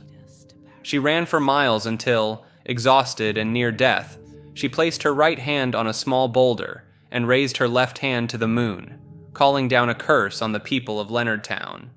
Days later, her frozen body was found, still clinging to the stone. The exact nature of Moll Dyer's curse varies, but it often involves blighted crops, infertility, child mortality, or general misfortune. To this day, locals whisper that her vengeful spirit haunts the land around Leonardtown, forever seeking the men who drove her from her home. Strange occurrences are often reported near the modern-day Moll Dyer Road, which is said to be where she lived or died. The Moll Dyer Rock, where her fateful handprint is occasionally alleged to appear, was moved to the grounds of Tudor Hall in 2021, and now rests beneath a protective plexiglass cover. Touching the boulder is said to bring illness and misfortune. To appease her restless spirit, small offerings like flowers, sweets, and trinkets are often left nearby. The idea that money is an egregore, a collective thought form given power by belief, leads to fascinating questions about how to affect its influence. If currencies are egregores, some might reason that destroying the physical manifestation of money, like burning dollar bills, would weaken the egregore. However, the act of destroying currency could paradoxically reinforce the money egregore by demonstrating how much people value it. Burning money is a powerful statement precisely because that money is seen as intrinsically meaningful. The shocking nature of destruction calls attention to money's importance in people's minds. There may be more effective ways to undermine faith in a currency, like rejecting it as payment, spreading rumors to erode confidence in its stability, or promoting alternative forms of exchange. These actions more directly challenge money's perceived legitimacy and usefulness. The contradictory effects of destroying money while reinforcing its worth might even explain money's unique power in the world. Money is strengthened both when it is sacrificed and when it is hoarded. This self-reinforcing cycle has entrenched money as the ultimate representation of worldly power and desire. Egregores of government and corporations can be weakened if people lose faith in them. But money's power persists whether we worship or defile it. This could be why, in the end, money reigns supreme over other human institutions. Its egregore feeds on the very acts that would logically dispel it. From the 1840s until the early 1900s, whispers of a terrible secret haunted the ancient walls of Glamis Castle in the Scottish Lowlands. The ancestral seat of the Earls of Strathmore was said to conceal a hidden room, a secret passage, and a shadowy figure glimpsed by night on the battlements. Rumors spoke of a monster of Glamis, a hideously deformed heir born to the Bowes-Lyon family, forever confined to the castle's depths lest the world learn of his existence. Some described a creature with a barrel chest, hairy as a doormat, his head running straight into his shoulders and his limbs toy-like. Visitors to the castle noted the oppressive atmosphere and the strange sadness that seemed to hang over the earls. One wife was said to have organized a hunt for the hidden room in her husband's absence, hanging towels from every window to mark those she had searched. Her furious spouse, upon returning unexpectedly, banished her from the castle. Generations of earls were thought to be initiated into the awful secret on their 21st birthdays, emerging pale and shaken, unwilling to ever speak of what they had learned. Some shunned the revelation entirely. The family's servants, too, were tight-lipped, though the castle factor once warned his mistress that if she ever learned the truth, she would never again be happy. Despite endless speculation, the secret was never disclosed. By the early 20th century, it was lost, perhaps to the grave, leaving the mystery of Glamis Castle forever unsolved. In 1984, Japan was gripped by a shocking crime spree, perpetrated by a mysterious figure known as the Monster with 21 Faces. The ordeal began on March 18th, when two masked men armed with guns abducted Katsuhisa Ezaki, president of the Ezaki Glico Confectionery Company, from his home in Osaka. Ezaki managed to escape his captors after 3 days, but was unable to provide any clues about their identities or motives. Soon after, the Monster with 21 Faces began sending taunting letters to police and media, ridiculing their efforts to solve the case. In May, they claimed to have laced Glico candies with potassium cyanide, forcing a massive product recall and costing the company millions in losses. After proclaiming forgiveness of Glico in June, the Monster turned its sights on other food companies like Morinaga, Marudai Ham, and House Food Corporation. In November, investigators discovered over a dozen Morinaga candies laced with sodium cyanide, narrowly avoiding a potential mass poisoning. The Monster demanded large sums of money from the targeted companies, communicating through cryptic newspaper ads. Despite extensive investigations and several close calls with suspects like the Fox-Eyed Man, police were never able to apprehend the culprits. In August 1985, the case took a tragic turn when a police superintendent committed suicide over the failure to crack the case. The monster promptly released a final mocking letter, declaring an end to their harassment of food companies, and vanished. The true identity of the monster with 21 faces remains a mystery to this day. Over 1 million police officers worked the case, chasing down tens of thousands of leads, but no one was ever charged. The statute of limitations has long since expired, leaving one of Japan's most notorious crime sprees forever unsolved. In the early 1980s, a strange tale began to circulate, one that would come to be known as the Montauk Project. This conspiracy theory alleged that the US government had conducted a series of secret experiments at Camp Hero or Montauk Air Force Station on Long Island, New York. These experiments were said to be focused on developing psychological warfare techniques and exploring exotic phenomena like time travel and teleportation. The origins of the Montauk Project story can be traced back to the accounts of two men, Preston Nichols and Al Bielek, who claim to have recovered repressed memories of their own involvement in the project. Nichols, who purportedly holds degrees in parapsychology, psychology, and electrical engineering, has written a series of books on the subject, along with co-author Peter Moon. According to Nichols and Moon, the Montauk Project delved into a wide range of fringe science topics, including mind control, contact with extraterrestrial life, and even staging faked Apollo moon landings. They frame these alleged experiments as a continuation of the work begun in the infamous Philadelphia experiment of 1943. However, the entire Montauk Project narrative was fabricated by Nichols, and, to some extent, another figure named Stuart Swerdlow. Swerdlow's own backstory has been shown to be inconsistent, leading many to believe he simply sought fame and recognition within the New Age community. In November 1990, a peculiar event unfolded in the skies above Montreal, Quebec. For 3 hours, from 7:20 to 10:20 p.m., witnesses reported seeing a massive, circular, metallic object hovering over the rooftop pool of the Bonaventure Hotel. The object, estimated to be around 540 meters wide, was accompanied by 8 to 10 lights arranged in a circle, emitting bright white rays. As the enigmatic phenomenon slowly drifted northwards, onlookers struggled to identify the source of the lights. Some witnesses, interviewed by La Presse the following day, expressed their conviction that the city had been visited by extraterrestrial beings. The incident left such an indelible mark on the collective consciousness that, even decades later, it continues to be commemorated. In 2021, the Royal Canadian Mint released a $20 silver glow-in-the-dark coin featuring the Montreal event as part of its Canada's Unexplained Phenomena series. In the night sky, dark markings on the moon's surface can be seen forming the shape of a rabbit or hare pounding with a mortar and pestle.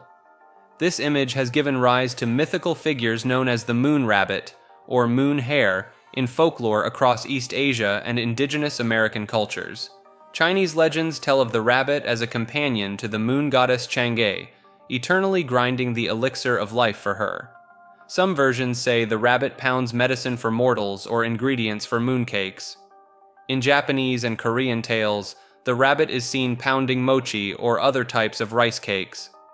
An old Buddhist story relates how a rabbit demonstrated great virtue by offering its own body as food to a hungry beggar. Touched by this noble act, the beggar revealed himself to be the deity Chakra and honored the rabbit by drawing its likeness on the moon for all to see. The moon rabbit legend has become tied to the Mid-Autumn Festival in China, Tsukimi in Japan, and Chuseok in Korea. Similar autumn festivals celebrating the rabbit on the moon are held in Vietnam, Cambodia, and other parts of Southeast Asia. Across the Pacific, Mesoamerican cultures also have stories of rabbits connected to the moon. In Aztec lore, The god Quetzalcoatl was saved from starvation by a rabbit who offered herself as food. In gratitude, Quetzalcoatl placed her image on the moon. Maya art frequently depicts a rabbit with the moon goddess, and a Cree legend tells of a rabbit riding to the moon on the back of a crane, leaving a bloody mark on the bird's head and stretching its legs on the journey.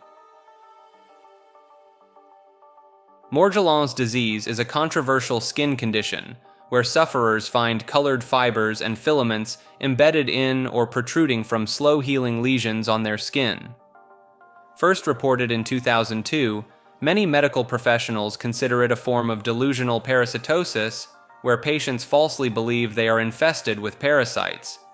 However, research suggests there may be a physical cause.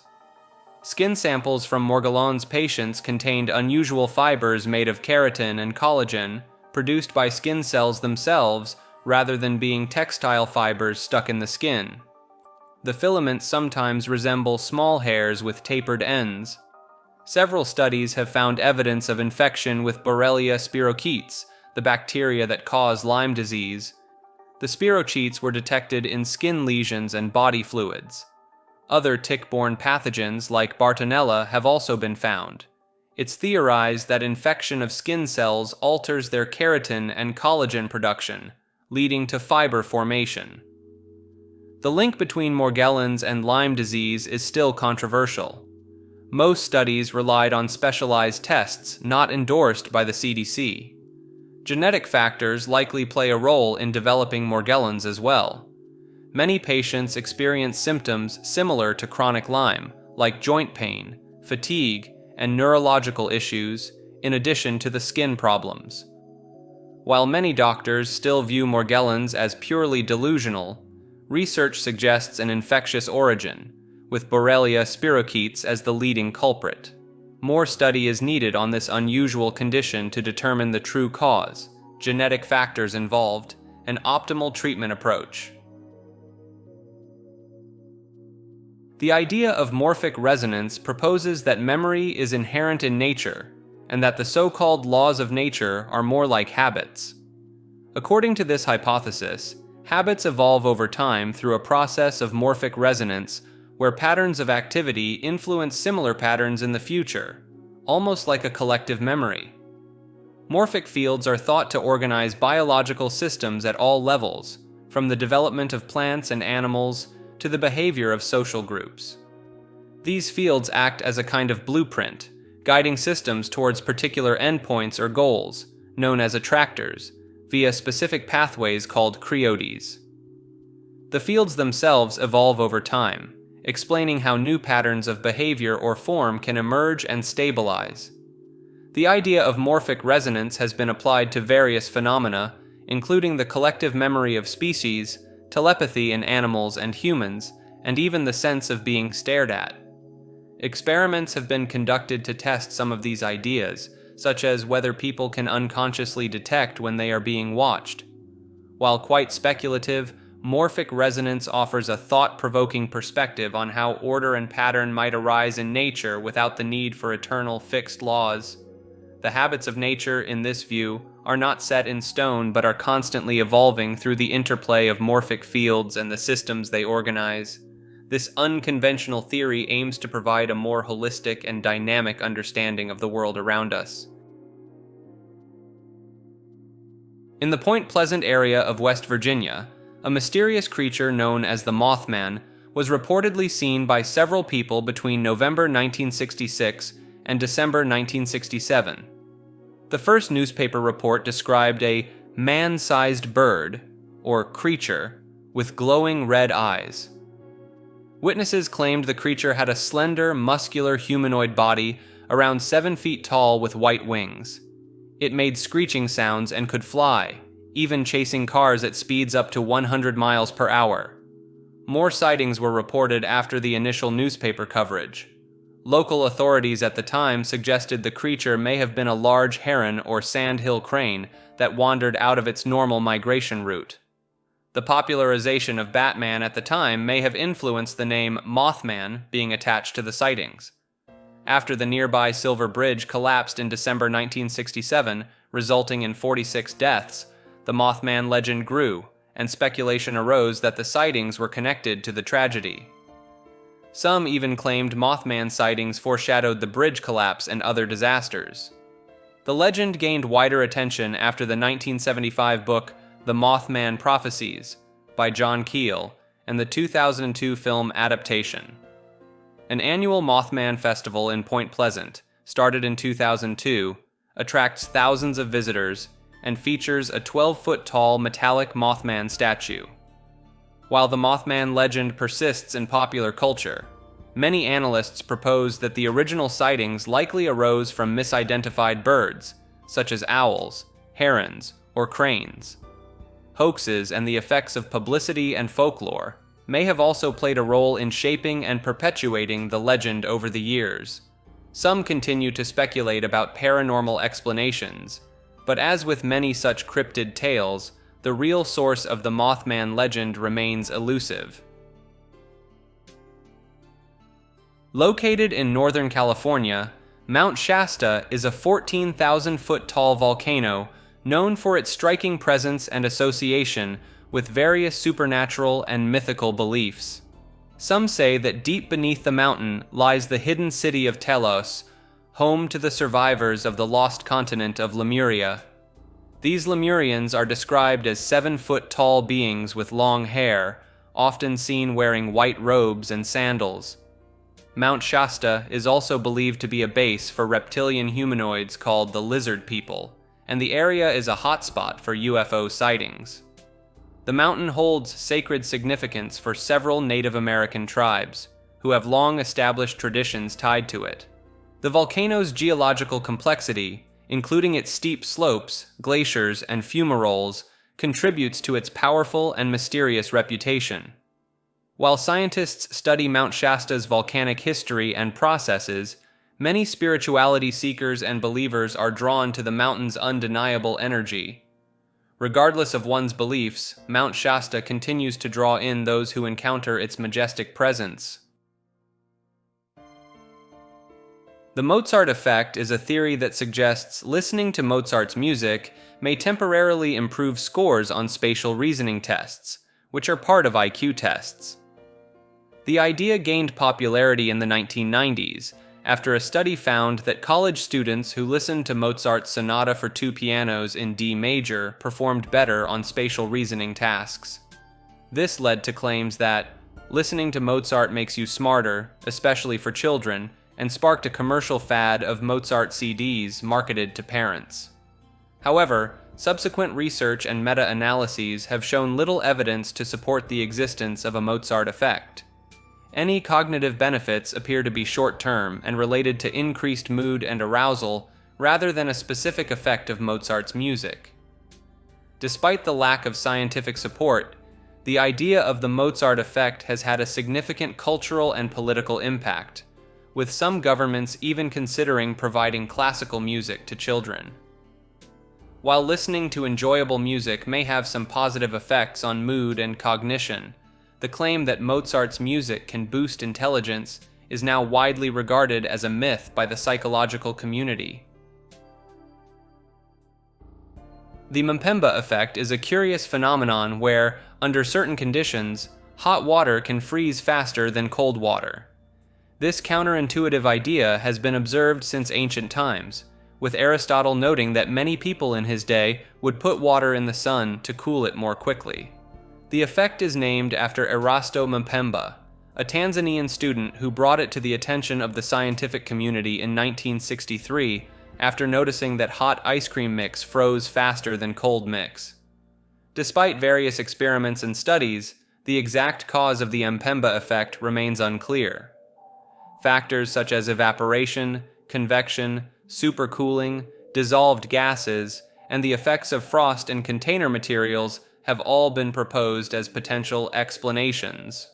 Some scientists have even suggested that the unique properties of hydrogen bonding in water at different temperatures might play a role. While the Mpemba effect continues to puzzle researchers, it highlights the complex and sometimes surprising behavior of water, a substance essential to life on Earth. Understanding this phenomenon could provide insights into the fundamental physics of liquids and their phase transitions. Similar effects, such as the ability of hot water to sometimes vaporize faster than cold water due to the Leidenfrost effect, show that the relationship between temperature and the behavior of fluids is not always as simple as it might seem. In 2014, a medical center in the Netherlands performed a very unusual checkup on a 1,000-year-old patient, a Buddha statue with a mummified monk hidden inside. The statue, which was on loan to a Dutch museum, was taken to the hospital for CT scans and other tests to learn more about its ancient contents. The mummy inside the statue is believed to be that of Liu Quan, a Buddhist master who died around the year 1100. Surprisingly, the scans revealed that the monk's organs had been removed and replaced with paper scraps printed with ancient Chinese characters and other unidentified materials. One theory is that Liu Quan may have practiced self-mummification, a process some Buddhist monks undertook to become revered living Buddhas. This involved following a special diet over several years to gradually starve the body and enhance preservation. The monks would eat things like nuts, berries, bark, and even poisonous tree sap used to make lacquer, which acted as an embalming fluid. Near death, a monk would be sealed in an underground chamber, meditating until he passed away. If the body was successfully mummified after 3 years, it would be placed in a temple to be venerated. The mummy of Liu Quan is thought to be the only one ever found inside a Buddha statue. This fascinating discovery provides a glimpse into the ancient practices and beliefs of Buddhist monks, and the lengths some would go to in their spiritual pursuits. The Munchausen trilemma, named after the story of Baron Munchausen pulling himself out of a mire by his own hair, is a thought experiment that demonstrates the impossibility of proving any truth without relying on assumptions. When attempting to prove a proposition, there are only 3 options. The circular argument, where the proof assumes the truth of the proposition. The regressive argument, where each proof requires further proof in an infinite regress. Or the dogmatic argument, which relies on accepted but unproven precepts. This trilemma, also known as Agrippa's trilemma, highlights the fundamental problem of justifying knowledge. Just as Munchausen cannot make progress because he has no solid ground to stand on, any attempt to justify knowledge must either start with existing knowledge, dogmatism, never truly begin, infinite regress, or rely on circular reasoning. Philosopher Hans Albert formulated the trilemma, arguing that certain justification is impossible, because all attempts to justify knowledge will inevitably face one of these 3 unsatisfactory options. This idea challenges the classical notion of certain knowledge and suggests that we must accept the impossibility of absolute certainty. However, this does not necessarily lead to relativism or the dismissal of objectivity. Philosophers like Karl Popper and Hans Albert propose fallibilism, which acknowledges the impossibility of certainty but strives to get as close to the truth as possible while remaining aware of our inherent uncertainty. The Munchausen trilemma remains a fascinating philosophical problem that prompts us to question the foundations of knowledge and the limits of human understanding. Some musicians are creating music by connecting mushrooms to synthesizers and harnessing the fungi's bioelectricity. One such artist is Noah Kalos, also known as Mycoloco, a mycologist based in North Carolina, who describes his work as a collaboration between humans, mushrooms, and machines. Using a biodata sonification module, he connects gourmet mushrooms to a synthesizer to generate unique sounds. Another artist, Tarun Nayar from Vancouver, draws inspiration from Indian classical music and its emphasis on vibrations. Nayar uses the bioelectricity of plants and the Earth's natural resonance to create music, plugging circuit cables into the plants, and translating the small changes in electrical resistance into musical notes. Interestingly, renowned 20th century composer John Cage was also a passionate amateur mycologist. He co-founded the New York Mycological Society and even appeared on an Italian quiz show, winning the jackpot with his mushroom expertise. While Cage believed he could hear the mushrooms in the woods, the advent of new technology has now made it possible for fungi to express themselves musically through bioelectricity.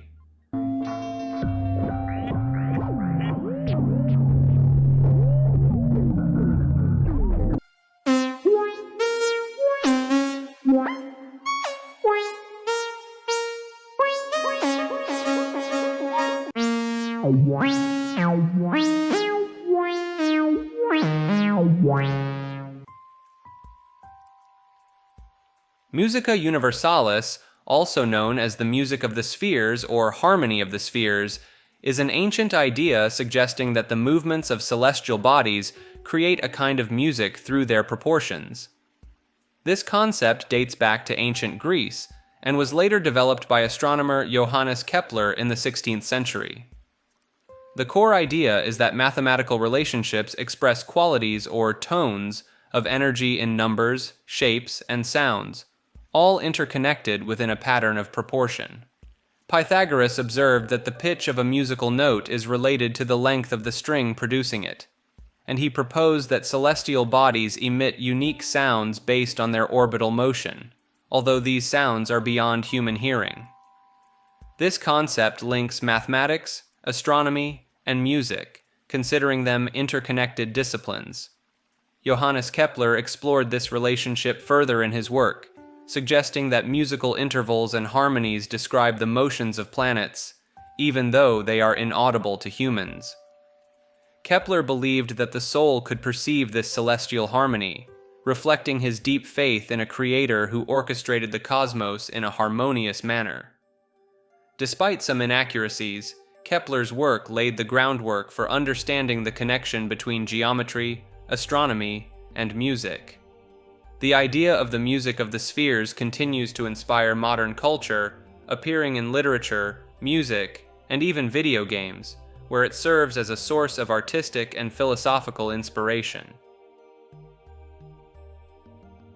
Scientists have found life in one of the most inhospitable environments on Earth, the pitch-dark sub-zero waters beneath Antarctica's ice shelves.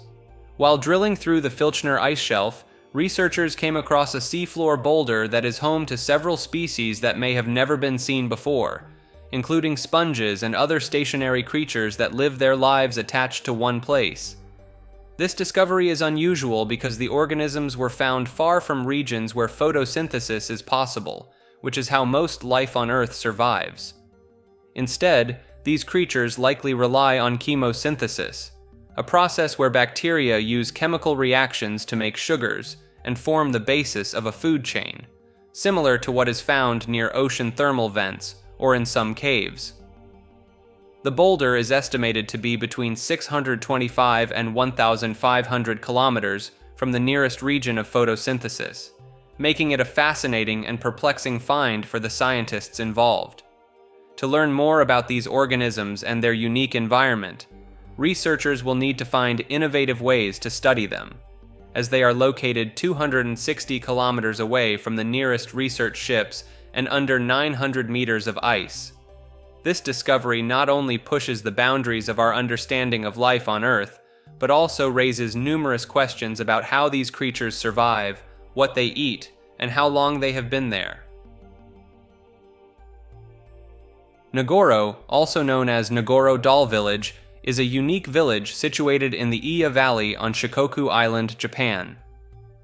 What sets this place apart is the abundance of lifelike dolls that can be found throughout the village, making it a rather unusual tourist attraction.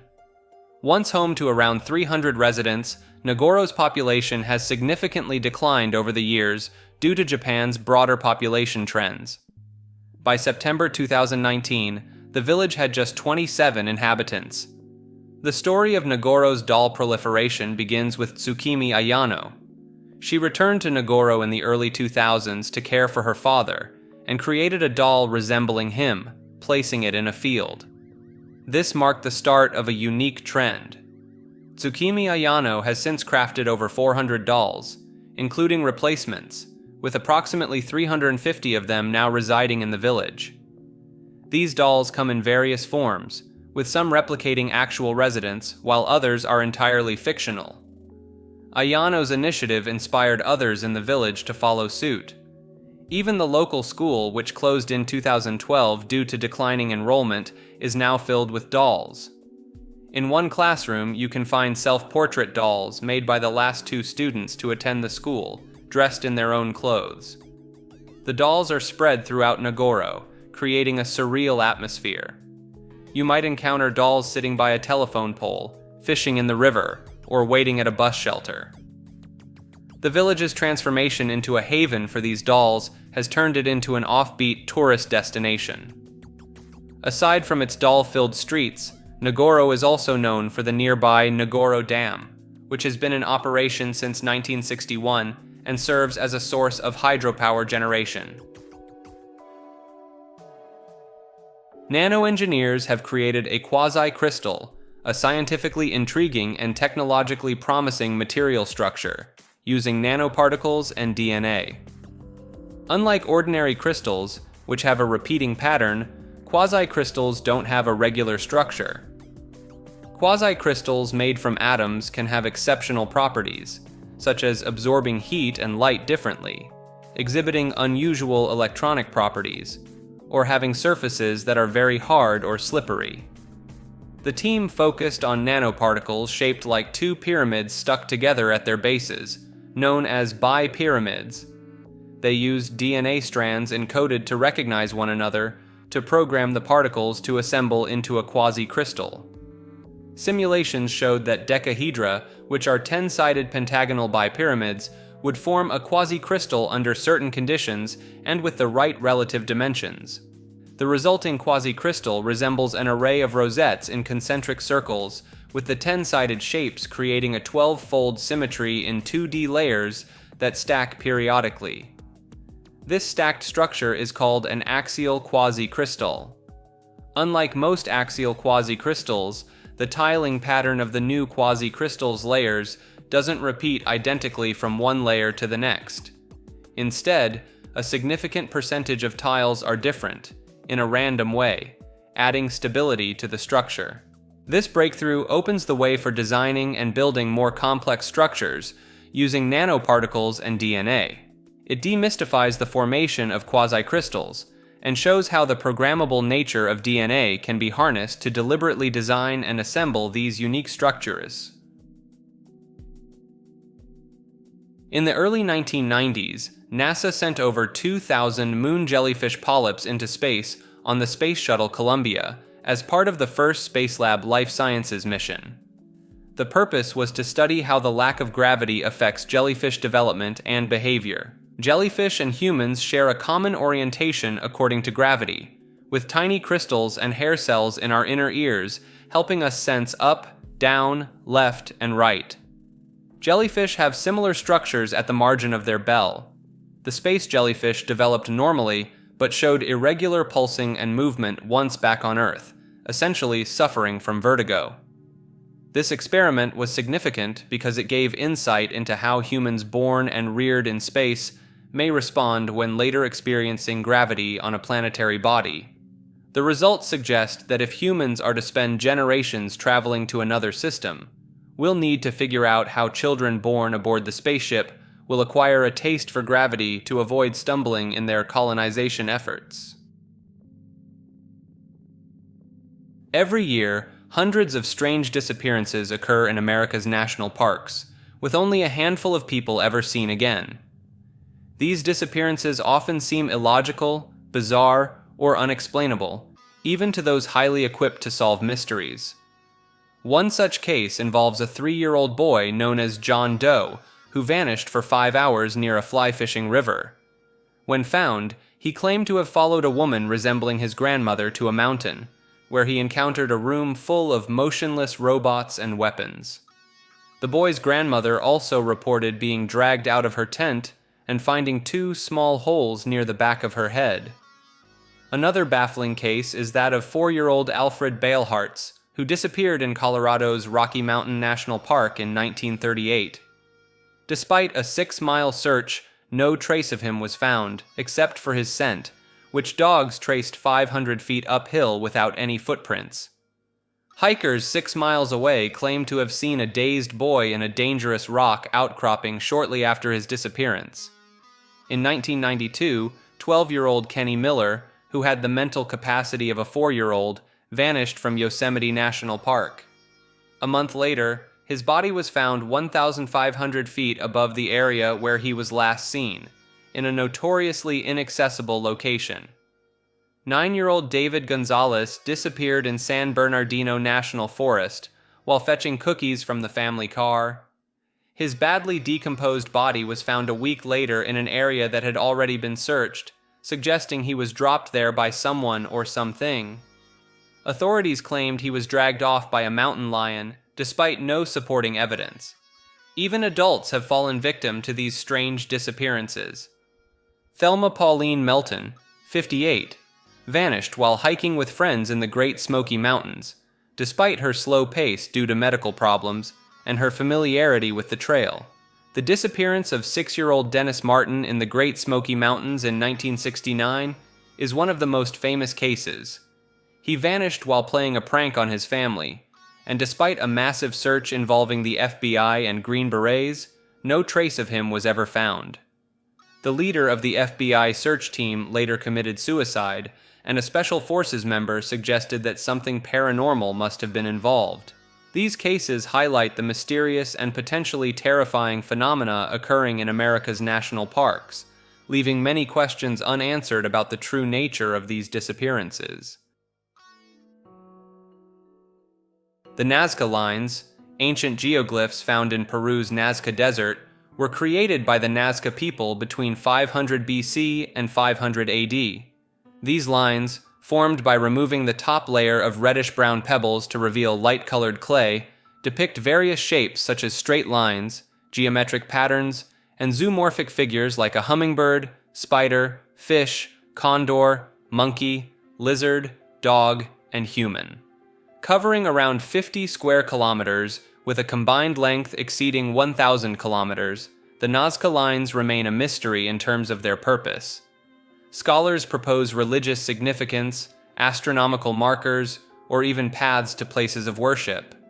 Despite being only 10 to 30 centimeters deep, they are fragile and face threats from pollution, erosion, and human activities. Recent discoveries using artificial intelligence unveiled 4 new Nazca Lines, dating back to 100 BCE to 300 CE.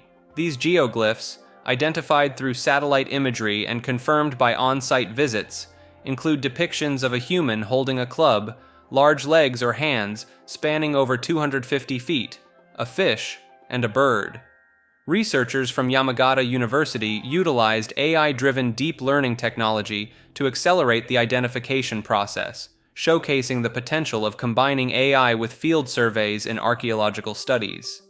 The purpose of the Nazca Lines continues to captivate researchers and the public, inspiring ongoing exploration and preservation efforts.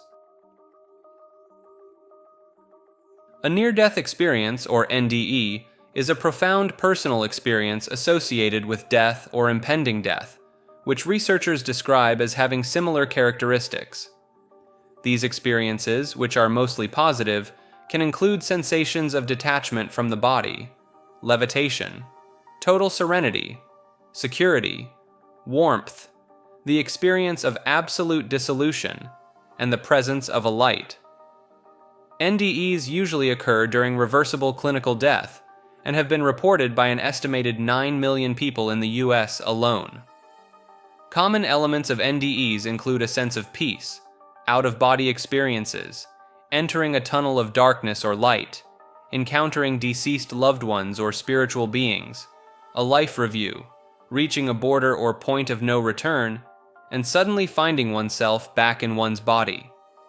While NDEs are often described as pleasant, some people report distressing or frightening experiences. The exact cause of NDEs remains unclear, and explanations range from scientific to spiritual. Some researchers hypothesize that NDEs are a subjective phenomenon resulting from disturbed brain function during life-threatening events, while others believe they provide evidence of an afterlife or a transcendental realm. Studies have shown that NDEs can occur under various conditions, including cardiac arrest, general anesthesia, and even during meditation.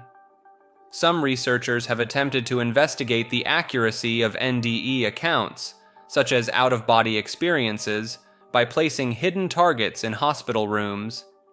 However, the results of these studies have been inconclusive. NDEs are often associated with profound changes in personality, beliefs, and attitudes toward life and death. Many experiencers report a newfound appreciation for life, heightened spirituality, and a loss of fear of death. However, some individuals may struggle with integrating their NDE into their everyday lives and may require support to process their experience. While the exact nature of NDEs remains a mystery, they continue to fascinate researchers, medical professionals, and the general public alike, offering a glimpse into the complex relationship between consciousness, life, and death. Nemesis, a theoretical star or brown dwarf, was proposed in 1984 to explain a pattern of mass extinctions occurring every 26 million years. It was suggested to be located far beyond the Oort cloud.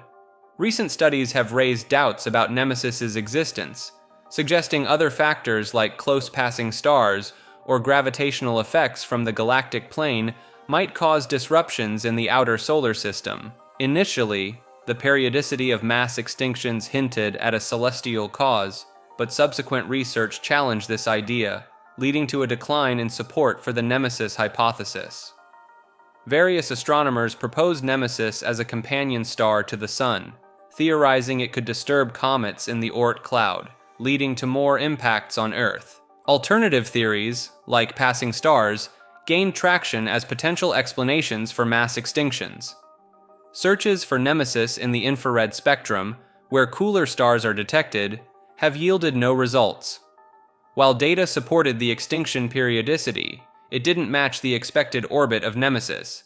Consequently, the Nemesis hypothesis has fallen out of favor among scientists, prompting exploration of other explanations for mass extinctions. Neo-Luddism is a philosophy that opposes many forms of modern technology, with its adherents often referred to as Luddites, a term generally used pejoratively to describe people with technophobic leanings. The name is derived from the historical English Luddites, who were active between 1811 and 1817. While the original Luddites primarily focused on the economic implications of technological improvements in industrialization, Neo-Luddites tend to have a broader and more holistic distrust of technological progress.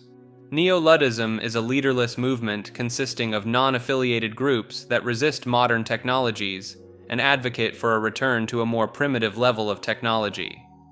Neo-Luddites are characterized by practices such as passively abandoning the use of technology, harming those who produce environmentally harmful technology, advocating for simple living, or sabotaging technology. The modern Neo-Luddite movement has connections with the anti-globalization movement, anarcho-primitivism, radical environmentalism, and deep ecology. The philosophy of Neo-Luddism is based on concerns about the impact of technology on individuals, communities, and the environment. It calls for slowing or stopping the development of new technologies and advocates for a lifestyle that abandons specific technologies, believing this to be the best prospect for the future. Neo-Luddites often look to small-scale agricultural communities, such as the Amish and the Chipko movement in Nepal and India, as models for the future. Neo-Luddites believe that current technologies pose a threat to humanity and the natural world, and that a future societal collapse is possible or even probable without technological reform. Some of their concerns include the replacement of humans by computers, genetic decay due to lack of natural selection, misuse of technological power, control of humanity using various means, and environmental degradation. The Neo-Luddite movement is composed of a diverse group of loosely affiliated or non-affiliated individuals and groups, including writers, academics, students, religious groups, environmentalists, and others seeking a technology-free environment. While some neo-Luddites have resorted to vandalism and violence to achieve social change and promote their cause, others, such as Kirkpatrick Sale, maintain that neo-Luddites are not motivated by these actions and reject violent tactics. The Nephilim are mysterious beings or people mentioned in the Hebrew Bible, described as being large and strong. The term Nephilim is sometimes translated as giants, or the fallen ones. Their origins are disputed, with some viewing them as the offspring of fallen angels and humans, while others consider them the descendants of Seth and Cain. The Nephilim are first mentioned in Genesis 6:1-4, which states that they were on the earth when the sons of God had children with the daughters of men. The passage is ambiguous, leaving it unclear whether the Nephilim are the sons of God or their offspring. In Numbers 13:33, the Anakites, a tribe living in Canaan, are described as descendants of the Nephilim. Interpretations of the Nephilim vary. Some believe they were literal giants, as the earliest translations of the Hebrew Bible, such as the Septuagint and the Vulgate, render the term as gigantes. In the Book of Enoch, they are described as being 450 feet tall. Others, including some Christian commentators, argue that the sons of God were fallen angels who mated with human women, giving birth to the Nephilim. This view is based on the use of the phrase sons of God in the Book of Job, where it explicitly refers to angels. However, some Jewish and Christian sources suggest that the sons of God were righteous descendants of Seth, who rebelled and intermarried with the unrighteous descendants of Cain. This interpretation is found in various ancient texts, including the Clementine literature and the writings of some early church fathers. The concept of the Nephilim has also been popularized in modern culture, appearing in various books, television series, and video games, often with varying interpretations of their nature and origins. Like this video and subscribe to Maker.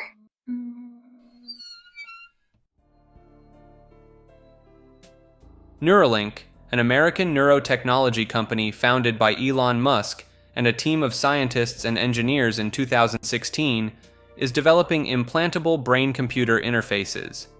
The company's goal is to create devices that can treat serious brain diseases in the short term, with the eventual aim of human enhancement and achieving symbiosis with artificial intelligence. Neuralink's technology involves ultra-thin probes that are inserted into the brain using an automated surgical robot. These probes contain electrodes capable of detecting electrical signals in the brain and interacting with an electronic system for amplification and acquisition of brain signals. The company has also developed an application-specific integrated circuit to create a high-channel recording system that can convert information obtained from neurons into binary code. The company has faced criticism for its use of animal testing, particularly on monkeys, with allegations of mistreatment and unnecessary suffering. In 2023, Neuralink received FDA approval for human clinical trials and began recruiting participants with quadriplegia or amyotrophic lateral sclerosis. In January 2024, Musk announced that Neuralink had successfully implanted a brain-computer interface device called telepathy in a human patient. Despite the company's claims and progress, some scientists have expressed skepticism about the novelty and revolutionary nature of Neuralink's technology, citing existing research and developments in the field of brain-machine interfaces. Critics have also accused the company of making overly ambitious claims and lacking evidence for its proposed applications in treating various diseases. I'd like to introduce you to the first ever user of the Neuralink device, and I think you're my only telekinetic friend that I have. Yeah, I hope so. Yeah, not many more of those out there. My name's Nolan Arbaugh. I'm 29 years old. About 8 years ago, I was in kind of a freak diving accident and dislocated my C4, C5, so I'm a complete quadriplegic. So I'm paralyzed from below the shoulders. I have no sensation or movement below my level of injury, so below my shoulders. Let me just flip the camera on so you can see what Nolan's been doing. Yeah. Let me come over here.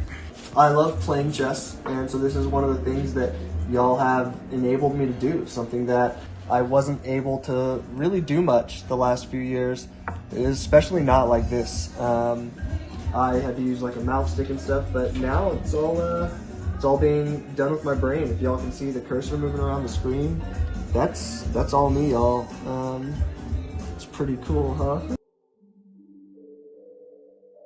The Nevada Triangle, located in the Sierra Nevada mountains of Nevada and California, is a mysterious area where approximately 2,000 planes have vanished over the past 60 years. This remote region spans over 25,000 square miles of mountainous desert terrain. Many of the missing aircraft were piloted by experienced aviators who disappeared under strange circumstances, with the wreckage never recovered. Conspiracy theories suggest that the nearby presence of the secretive Area 51 military base may play a role in these disappearances. However, experts believe the unique geographical and atmospheric conditions of the Sierra Nevada mountains are more likely responsible. The range's high-altitude peaks and wedge shape, combined with strong winds from the Pacific jet stream, create unpredictable and dangerous flying conditions known as mountain waves. These powerful downdrafts can cause planes to seemingly be ripped from the sky. The area has also claimed military aircraft, including a B-24 bomber in 1943 and an F-117 stealth fighter in 1986. Despite decades of search efforts, the majority of planes lost within the Nevada Triangle remain undiscovered, their fate a mystery. Newcomb's paradox is a thought experiment in philosophy and mathematics that involves a game between two players, one of whom can predict the future. The game revolves around two boxes, A and B. Box A always contains $1,000, while the contents of Box B depend on the predictor's prediction. If the predictor thinks the player will choose both boxes, Box B is empty. But if the predictor believes the player will only take Box B, it contains $1 million. The paradox arises because two seemingly logical strategies lead to different outcomes. One strategy, based on expected utility, suggests that if the predictor is almost always right, the player should choose only Box B to maximize their winnings. The other strategy, based on dominance, argues that taking both boxes is always better because it yields an extra $1,000 compared to taking only Box B. Newcomb's paradox also raises questions about free will and determinism. If a perfect predictor exists, it could mean that the player's choice is predetermined, and free will is an illusion. Some philosophers argue that the paradox demonstrates the incompatibility of free will and determinism. Newgrange, a prehistoric monument located in County Meath, Ireland, is a grand passage tomb built around 3200 BC, making it older than Stonehenge and the Egyptian pyramids. The monument consists of a large circular mound with a stone passageway leading to a cruciform chamber. The mound is ringed by 97 large curbstones, some of which are engraved with megalithic art. One of the most remarkable features of Newgrange is its alignment with the rising sun during the winter solstice.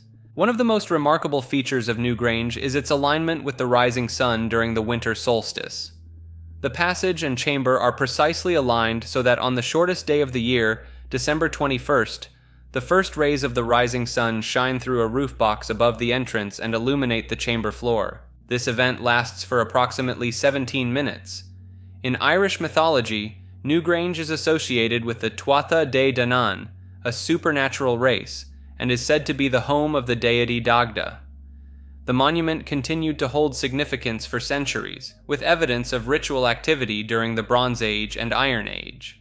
The purposes of Newgrange are still debated, but most archaeologists believe it had religious importance, possibly as a place of worship or a tomb for the dead. The winter solstice alignment suggests that the sun played a significant role in the beliefs of the Neolithic people who built it. Today, Newgrange is a popular tourist attraction and protected heritage site. Visitors can explore the ancient monument through guided tours and a visitor center. Each year, a lottery is held to select a small group of people to witness the winter solstice illumination from inside the chamber. The Nibiru cataclysm is a hypothetical disastrous encounter between Earth and a large planetary object, referred to as Nibiru or Planet X, which certain groups believe will take place in the early 21st century. This idea originated in 1995 with Nancy Lieder, a woman who claims to receive messages from extraterrestrials through an implant in her brain. According to Lieder, the object would sweep through the inner solar system in May 2003, causing a physical pole shift and widespread destruction on Earth. The concept of Nibiru has since spread beyond Lieder's website and has been embraced by various internet doomsday groups, often linked to the 2012 phenomenon and the supposed end of the Mayan calendar.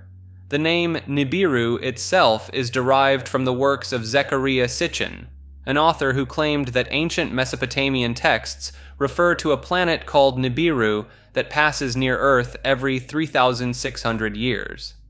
Astronomers reject the idea of the Nibiru cataclysm, pointing out that such an object would be easily visible to the naked eye and would cause noticeable disturbances in the orbits of planets.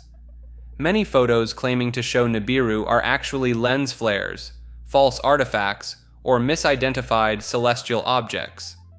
NASA and other scientific organizations have made efforts to inform the public that there is no credible evidence supporting the Nibiru cataclysm hypothesis. Despite a lack of scientific evidence, the Nibiru cataclysm idea continues to be revived by various conspiracy theorists and doomsday proponents. Dates for the supposed cataclysm have been revised multiple times, with some linking it to other astronomical events or objects such as comets or hypothetical planets.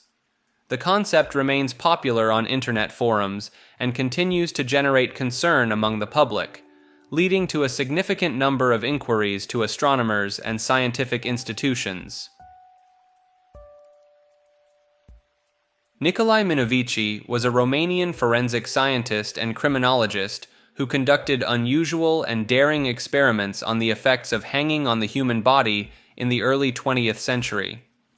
Minovici performed a series of self-hanging experiments, gradually increasing the duration of each hanging session up to a maximum of 25 seconds. He used a dynamometer to measure the force applied to his neck and recorded various physiological responses, such as vision disturbances, skin color changes, and ringing in his ears. In his final experiment, Minovici used a constricting hangman's knot and could only endure the hanging for 4 seconds, despite his feet remaining in contact with the ground. He experienced pain while swallowing for a month following this experiment. Minovici also conducted choking experiments on volunteers, applying pressure to their carotid arteries and jugular veins for up to 5 seconds. The subjects reported experiences such as vision problems, heat sensations in the head, and tingling or numbing sensations throughout their bodies. Minovici's research on hanging was published in a 200-page work titled Study on Hanging in both Romanian and French. His unconventional approach to studying the physiological effects of hanging provided valuable insights into the mechanisms of this form of execution and asphyxiation. In addition to his research on hanging, Minovici also studied the connections between tattooing and criminal behavior. He founded the Legal Medicine Association of Romania and published the Romanian Journal of Legal Medicine. Upon his death in 1941, Minovici bequeathed his estate, including his home and a collection of Romanian folk art, to his country. His former residence in Bucharest now serves as the Nicolae Minovici Folk Art Museum. Nicholas Notovich, a Crimean Jewish adventurer, claimed to have discovered a lost manuscript while staying at the Hemis Monastery in Ladakh, India in the late 19th century. This manuscript, which he called The Life of Saint Isa, allegedly detailed the missing years of Jesus Christ's life, suggesting that Jesus had traveled to India and studied with Buddhists and Hindus before returning to Judea. Notovich's claims generated significant controversy upon the publication of his book, La vie inconnue de Jésus Christ, The Unknown Life of Jesus Christ, in 1894.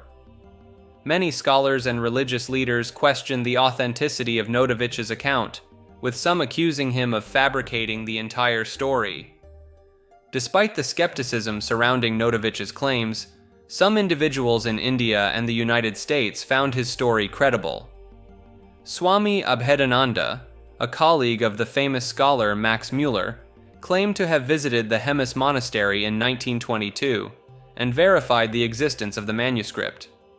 He even had portions of the text translated and published in his travelogue.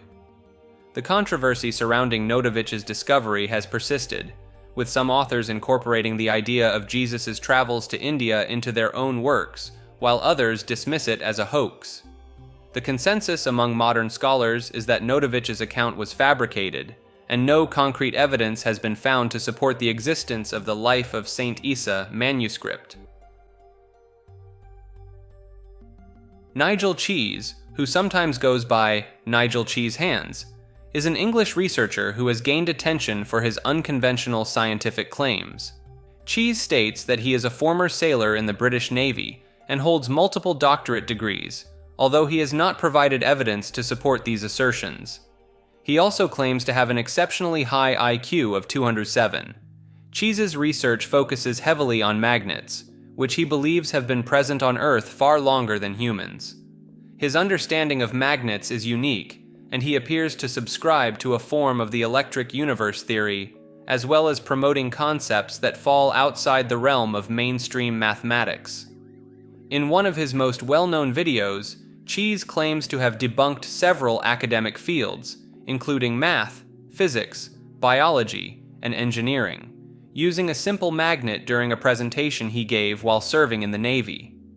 He attempts to prove that 1 + 1 = 1 by combining two magnets, each with a north and south pole, to create a single magnet with only one north and one south pole. However, this demonstration does not take into account the importance of units in mathematical equations. Cheese also claims to have disproven the relationship between infinity and 720 degrees, the famous equation E = mc², and Newton's laws of motion using his interpretation of magnets and magnetic fields. He suggests that magnets can resist gravity due to cold fusion and zero-point energy, and that they possess a hidden second set of poles. In addition to his magnet research, Cheese has promoted the idea of curing cancer with ionized water and generating free electricity by aligning magnets. He has also developed a project called the Gaia Project, or PCAM, Photonic Catalytic Amplification Matrix, which he claims can produce highly efficient energy panels that surpass the performance of traditional solar panels. While Cheese's ideas have gained attention online, they have also been met with skepticism and ridicule from the scientific community, who question the validity of his claims and the lack of supporting evidence. Nikola Tesla, a Serbian-American inventor and engineer, made significant contributions to modern electricity systems. Born in the mid-19th century, Tesla pursued engineering and physics without a formal degree. In the 1880s, he gained experience in telephony and electric power. In 1884, Tesla moved to the United States, briefly working at the Edison Machine Works before starting his own ventures. With support, he established labs and companies in New York, creating various electrical and mechanical devices. His AC induction motor, patented in 1888, brought him fame and formed the basis of the widely adopted polyphase system. Tesla experimented with mechanical oscillators, electrical tubes, and wireless control, showcasing his inventions to celebrities. He explored wireless lighting and global power distribution, conducting high-voltage experiments in New York and Colorado Springs. His ambitious Wardenclyffe Tower project for wireless communication and power transmission was never completed due to funding issues. In later years, Tesla faced financial struggles, residing in New York hotels with unpaid bills. He passed away in 1943. Tesla's work gained recognition posthumously with the SI unit of magnetic flux density named after him in 1960. Since the 1990s, there has been renewed interest in Tesla and his groundbreaking work. The paradoxist movement is an avant-garde literary style that embraces contradictions, experiments with form and content, and pushes the boundaries of traditional literature. Founded by Florentin Smarandaș in Romania in the 1980s, the movement encourages writers to create non-poems and anti-literature that challenge conventional notions of art and meaning. Paradoxist works often feature unconventional structures, such as poems composed entirely of punctuation marks, mathematical equations, or blank spaces. The content of these pieces may be absurd, nonsensical, or self-contradictory, reflecting the movement's emphasis on exploring the limits of language and logic. Smarandaș and his fellow paradoxists sought to create a revolutionary form of expression that would break free from the constraints of traditional literary norms. They embraced anarchy and experimentation as key principles, encouraging writers to push the boundaries of what is considered acceptable or meaningful in literature. The paradoxist movement has attracted writers from various countries, including Morocco, France, and Turkey. These authors have contributed to the growth of the movement by producing their own paradoxist works and helping to spread its ideas to new audiences. While the paradoxist movement may seem radical or even incomprehensible to some readers, its proponents view it as a vital exploration of the possibilities of language and a challenge to the status quo in the literary world. By embracing the absurd and the contradictory, paradoxist writers seek to expand the horizons of what can be expressed through the written word. Michel de Nostradam, better known as Nostradamus, was a 16th century French astrologer, physician, and reputed seer. Born in 1503 in Saint-Rémy de Provence, France, Nostradamus is best known for his book Les Prophéties, a collection of 942 poetic quatrains allegedly predicting future events. Nostradamus's life was marked by a mix of success and controversy. He studied medicine, worked as an apothecary, and gained fame for creating a rose pill that purportedly protected against the plague. However, he faced challenges such as expulsion from medical school and the loss of his first wife and children to disease. In the 1550s, Nostradamus began publishing almanacs containing predictions for the coming year, which became very popular. He developed a fascination with the occult and began writing his most famous work, Les Prophéties. The quatrains within this book are written in a cryptic style, featuring a mix of French, Greek, Latin, and Provençal languages, as well as references to historical figures and events. Since the publication of Les Prophéties, Nostradamus has attracted both fervent supporters and detractors. Supporters claim that he accurately predicted major world events, such as the rise of Adolf Hitler, the atomic bombings of Hiroshima and Nagasaki, and the September 11th attacks. However, skeptics argue that his predictions are vague and can be interpreted to fit various events retroactively.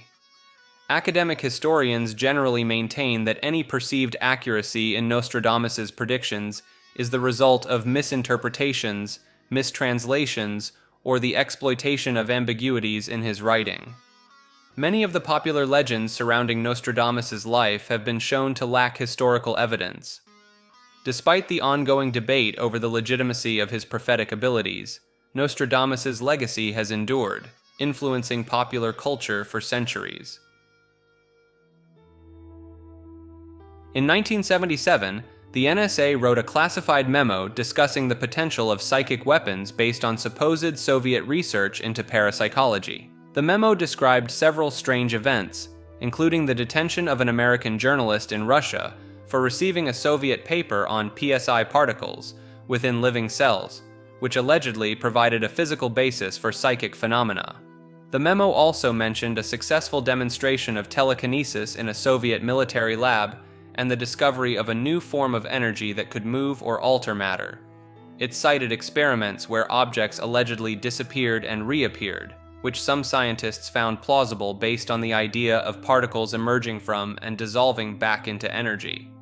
Based on these premises, the NSA memo hypothesized two types of psychic weapons. The first involved a command and control officer being kidnapped and programmed to develop telekinetic abilities under stress, causing objects to move and disappear, disrupting communications. The second, more terrifying concept was the idea of bringing together 10 psychics who had exhibited disruptive telekinetic phenomena. The memo questioned whether this could cause a chain reaction, resulting in matter reversing direction, sinking back into energy, or being displaced in time and space, potentially affecting an entire city. Interestingly, the hypothetical psychic weapon bears some resemblance to the Philadelphia experiment hoax, which claimed that the USS Eldridge was rendered invisible or transported through time and space. However, the NSA has stated that they do not have records on this alleged incident. Number stations are mysterious shortwave radio stations that broadcast formatted numbers, believed to be encrypted messages for intelligence officers operating in foreign countries.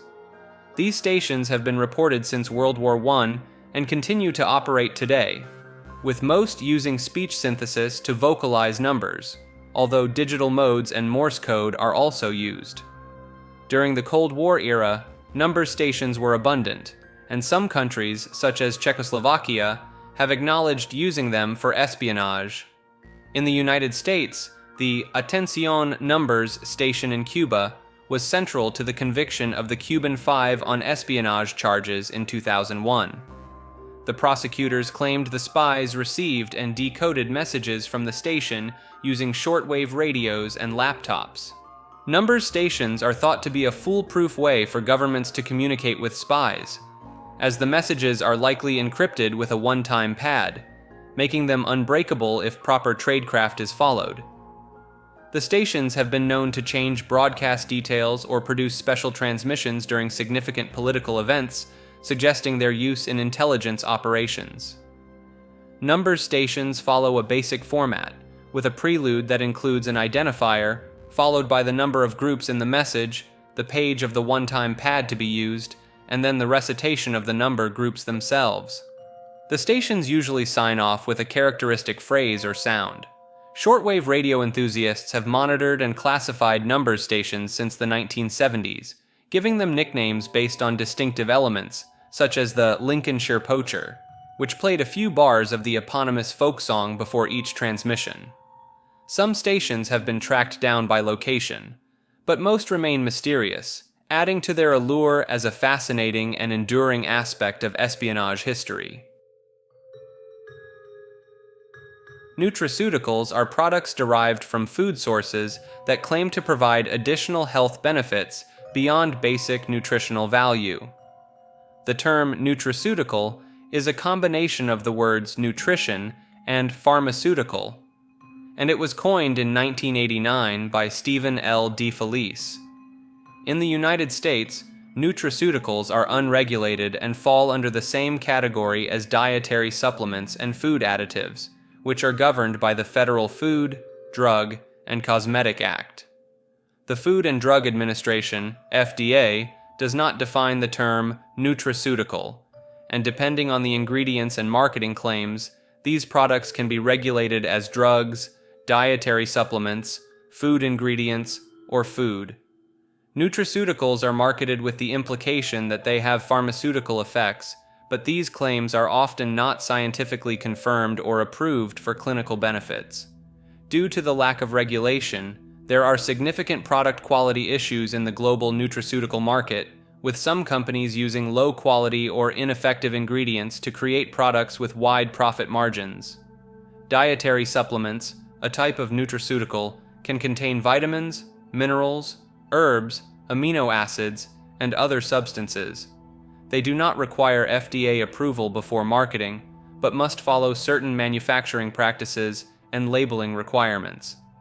Functional foods, another category of nutraceuticals, are fortified or enriched during processing and marketed as providing specific health benefits. Examples include vitamin D enriched milk and calcium-fortified orange juice. The modern nutraceutical market began in Japan in the 1980s and has grown significantly alongside advances in technology. By 2027, the global nutraceutical market is projected to reach approximately 614 billion euros, or around $675 billion USD. Critics argue that because nutraceuticals are unregulated, they are sold based on marketing hype rather than actual clinical evidence.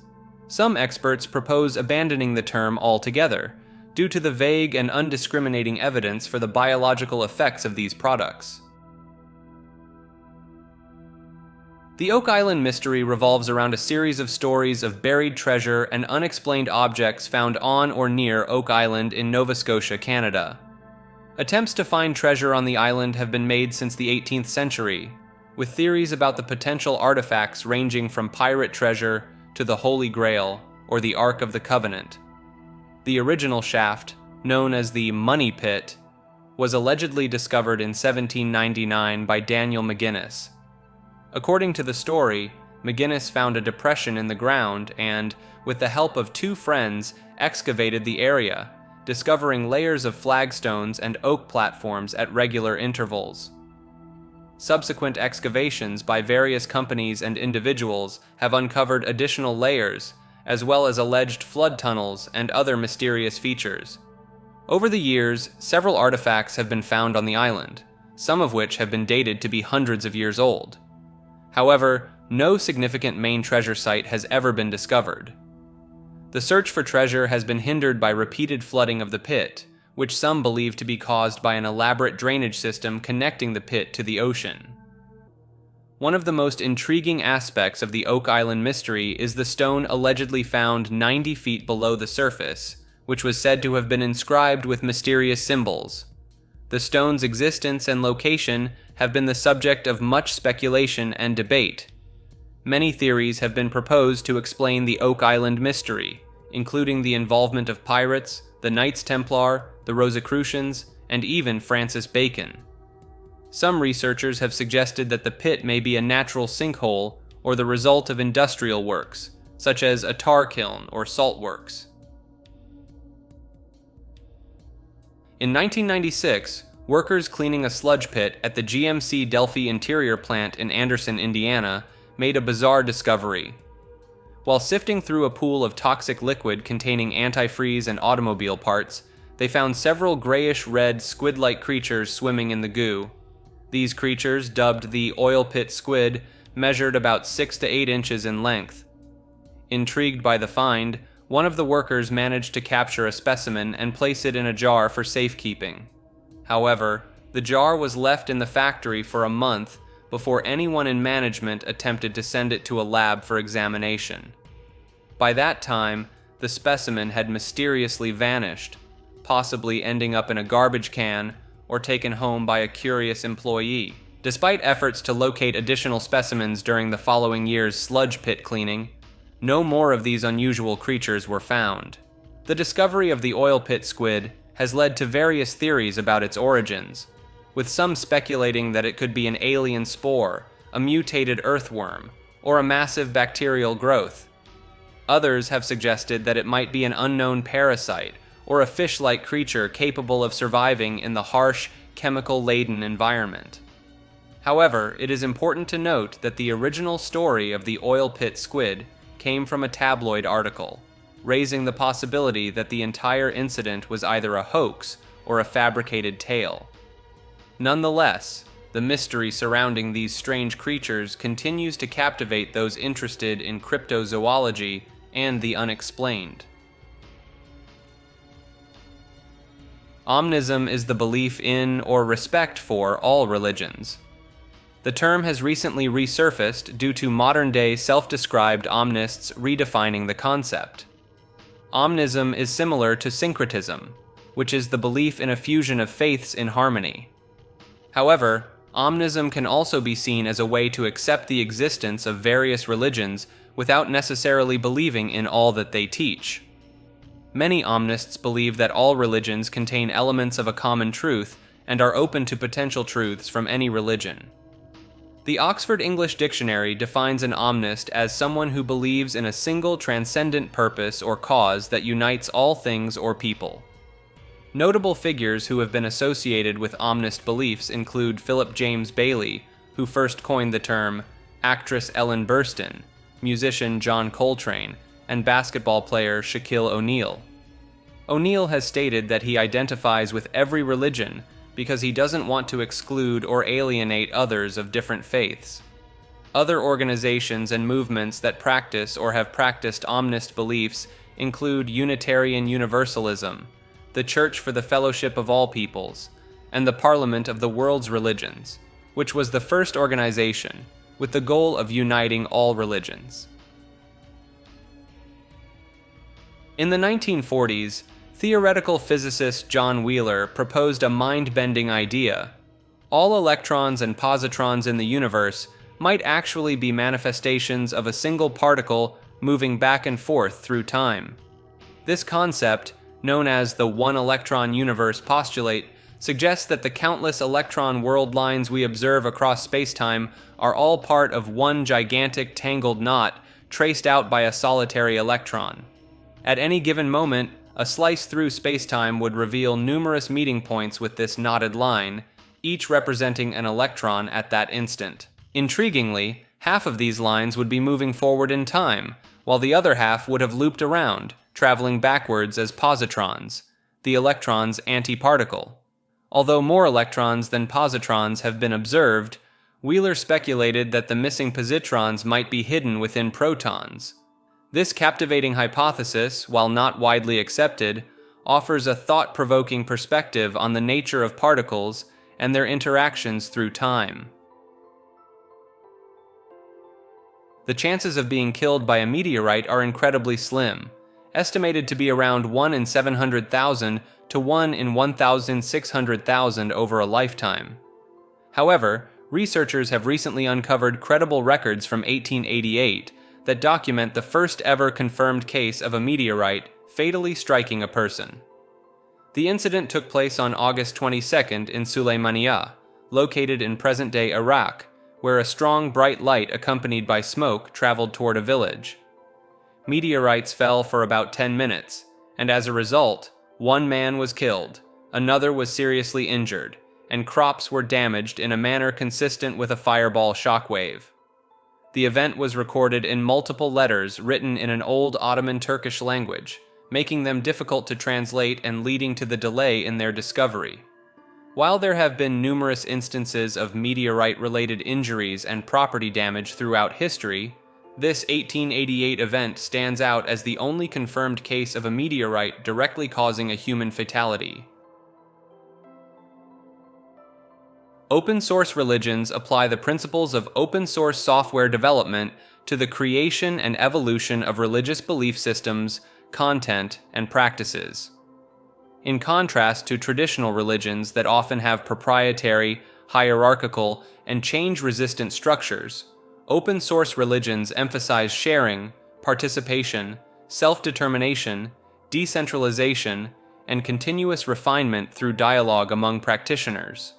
The concept of open-source religion has its roots in the Discordian religious text Principia Discordia, which included a copyleft disclaimer in its 1970 edition, and has since influenced various movements, including open-source Judaism, open-source yoga, and open-source Wicca. These initiatives aim to keep religious resources open and available, and to foster collaboration and innovation within their respective traditions. Open-source methods have also been used to establish new religions, such as Yoism, which combines rational inquiry and science with pantheism, and Dudism, which is based on Taoism, Epicureanism, and the film The Big Lebowski. These emergent religions often have no strict doctrine, and instead invite participants to contribute to the development of their tenets and practices. In 1962, the United States conducted a series of high-altitude nuclear tests known as Operation Fishbowl. These tests were part of the larger Operation Dominic nuclear test program and were designed to study the effects of nuclear detonations at high altitudes. The tests were conducted at Johnston Island in the Pacific Ocean, and involved launching nuclear warheads on missiles to altitudes ranging from 30 to over 80 kilometers. The most notable test was Starfish Prime, which successfully detonated a 1.4 megaton warhead at an altitude of 400 kilometers. This detonation caused an electromagnetic pulse that was far larger than expected, damaging electrical systems in Hawaii almost 1,500 kilometers away and disabling several satellites in orbit. The Starfish Prime radiation belt persisted for many months, causing further damage to satellites. Other tests in the series, such as Bluegill and Kingfish, also provided valuable data on the effects of high-altitude nuclear explosions, including the formation of artificial radiation belts and the impact on radio communications. In the frigid depths of Antarctica, a mysterious expedition took place in 1947, shrouded in secrecy and intrigue. Admiral Byrd, the leader of Operation High Jump, gave a cryptic interview to a Chilean journalist before returning to the United States. In the interview, he spoke of a future enemy that could fly pole to pole, leaving many to wonder about the true purpose of the mission.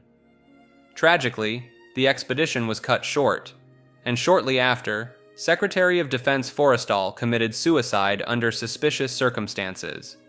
Rumors circulated that he had been babbling about aliens in the days leading up to his death. Some even speculate that he wanted to take a more truthful approach to informing the public about this issue. Adding to the mystery, 2 submarines full of Nazis were reportedly stopped in Argentina after the war. While the claim lacks concrete evidence, some believe they were en route to a secret Nazi base in Antarctica.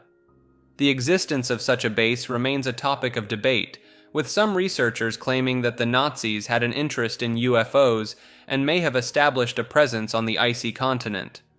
One well-known researcher from the 1960s and 1970s, whose name remains elusive, interviewed individuals who were present during Operation High Jump. According to their anonymous accounts, a battle against UFOs took place, resulting in the sinking of one ship.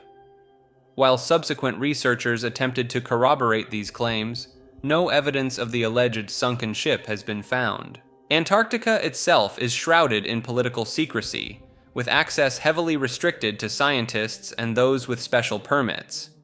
The Antarctica Treaty, signed in the 1960s, regulates the continent and has been surprisingly successful in maintaining its pristine environment. However, the fact that ordinary citizens cannot freely visit Antarctica raises questions about what may be hidden beneath its icy surface. Over the years, there have been reports of UFOs flying out of the ocean in the region, with the most recent sighting occurring in the early 2000s. While these reports lack definitive proof, they contribute to the overall strangeness surrounding Antarctica. In recent times, flat earthers have muddied the waters by claiming that Antarctica doesn't even exist, adding another bizarre twist to the already perplexing mystery. Although the truth about Operation High Jump and the secrets of Antarctica remain elusive, one thing is certain: there is more to this icy continent than meets the eye. As we continue to explore and unravel the mysteries of our world, perhaps one day we will discover the truth behind the enigmatic expedition and the hidden wonders that lie beneath the frozen surface of Antarctica. Also, in 1962, the United States Department of Defense proposed a controversial plan called Operation Northwoods, which aimed to gain public support for a war against Cuba by staging false flag terrorist attacks. The plan involved CIA operatives committing acts of terrorism against American targets and blaming them on the Cuban government. Suggestions included hijacking and shooting down planes, sinking boats carrying Cuban refugees, and even orchestrating terrorism in U.S. cities. The goal was to create the appearance of a Cuban threat and justify military intervention. However, President John F. Kennedy rejected the proposals. The documents related to Operation Northwoods were declassified in 1997 and revealed the shocking extent of the plan. In addition to Northwoods, other proposals under Operation Mongoose included staging an incident to make it seem like Cuba had attacked a U.S. facility, providing an excuse for overthrowing the Cuban government, and even a plan to blame Cuba if a Mercury spaceflight carrying John Glenn crashed. Operation Paperclip was a secret United States intelligence program that brought more than 1,600 German scientists, engineers, and technicians to the U.S. for government employment after the end of World War II. Many of these individuals had been members of the Nazi Party and were involved in projects such as the development of rocket technology and chemical weapons. Despite their controversial backgrounds, the U.S. government believed their expertise was crucial to the ongoing war effort against Japan and the emerging Cold War with the Soviet Union. Key figures recruited through Operation Paperclip included Werner von Braun, who played a significant role in the development of the V-2 rocket for Nazi Germany, and later became a central figure in the U.S. space program, serving as the first director of NASA's Marshall Space Flight Center. Other notable recruits made significant contributions to aerospace engineering, aviation, and defense projects. The program, which lasted from 1945 to 1959, was not without controversy due to the Nazi affiliations of many participants. Investigations were conducted, but no paperclip scientist was found guilty of any crime in the United States or Germany. The legacy of Operation Paperclip remains complex, highlighting the ethical dilemmas that can arise when the pursuit of scientific advancement clashes with the need to address the moral implications of an individual's past actions. In early February 2007, a bizarre phenomenon occurred in Siberia, Russia, where orange-tinted snow fell across an area of 1,500 square kilometers, spanning the Omsk, Tomsk, and Tyumen oblasts. The snow had a peculiar odor, an oily texture, and contained 4 times the normal level of iron. While the exact cause of the orange snow remains unclear, several theories have been proposed. Some speculated that it could be the result of industrial pollution, a rocket launch, or even a nuclear accident. However, these theories were later dismissed, as tests revealed the presence of sand and clay dust particles in the snow, suggesting that a heavy sandstorm in neighboring Kazakhstan might have been responsible for the unusual coloration. Despite the snow being deemed non-toxic, residents were advised not to use it or allow animals to consume it. While colored snow is not unheard of in Russia, with instances of black, blue, green, and red snowfall reported in the past, the Siberian orange snow of 2007 remains a particularly striking and mysterious occurrence that captured the attention of people around the world. Organoids are miniature, simplified versions of organs grown in a laboratory setting. They are derived from stem cells, which have the ability to self-organize and differentiate into various cell types, mimicking the key features and functions of the organ they represent. To create an organoid, stem cells are cultured in a 3-dimensional medium, often using a gel-like substance called matrigel or Cultrex BME. The cells are then coaxed into forming the desired organoid by exposing them to specific growth factors and signaling molecules. Organoids have been successfully created for a wide range of organs, including the brain, intestines, stomach, liver, pancreas, lungs, and kidneys. These miniature organ models are being used to study developmental biology, disease progression, and drug responses in a more realistic and physiologically relevant way compared to traditional 2-dimensional cell cultures. Organoids also hold promise for personalized medicine, as they can be derived from a patient's own cells, enabling researchers to test potential treatments and predict individual responses. While organoids provide a powerful tool for understanding organ development and function, they do not fully recapitulate the complexity of a complete organ and its interactions with other systems in the body. Orgone is a hypothetical universal life force or energy originally proposed by Wilhelm Reich in the 1930s. Reich believed that orgone was a massless, omnipresent substance that could coalesce to create organization on all scales, from the smallest microscopic units to macroscopic structures like organisms and galaxies. According to Reich, deficits or constrictions in bodily orgone were at the root of many diseases, most prominently cancer. He developed special orgone energy accumulators, devices ostensibly collecting orgone energy from the environment, to study orgone and apply it medically to improve general health and vitality. Reich also associated orgone closely with sexuality, seeing it as the primary energetic force of life.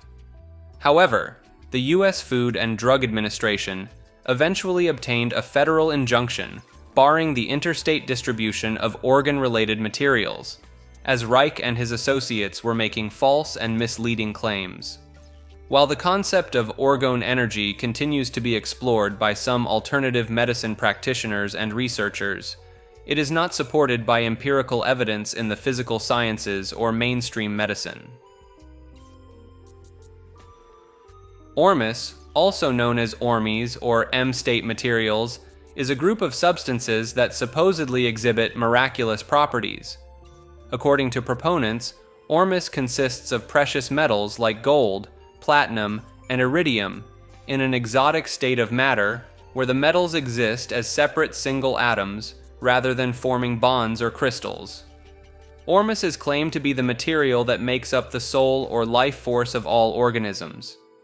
Purported abilities of ormus include curing all diseases, correcting DNA errors, acting as a superconductor, emitting gamma radiation, levitating in Earth's magnetic field, reading minds, having an inertial mass different from gravitational mass, being fused into transparent glass, causing explosions of light, and even making severed cattails grow back.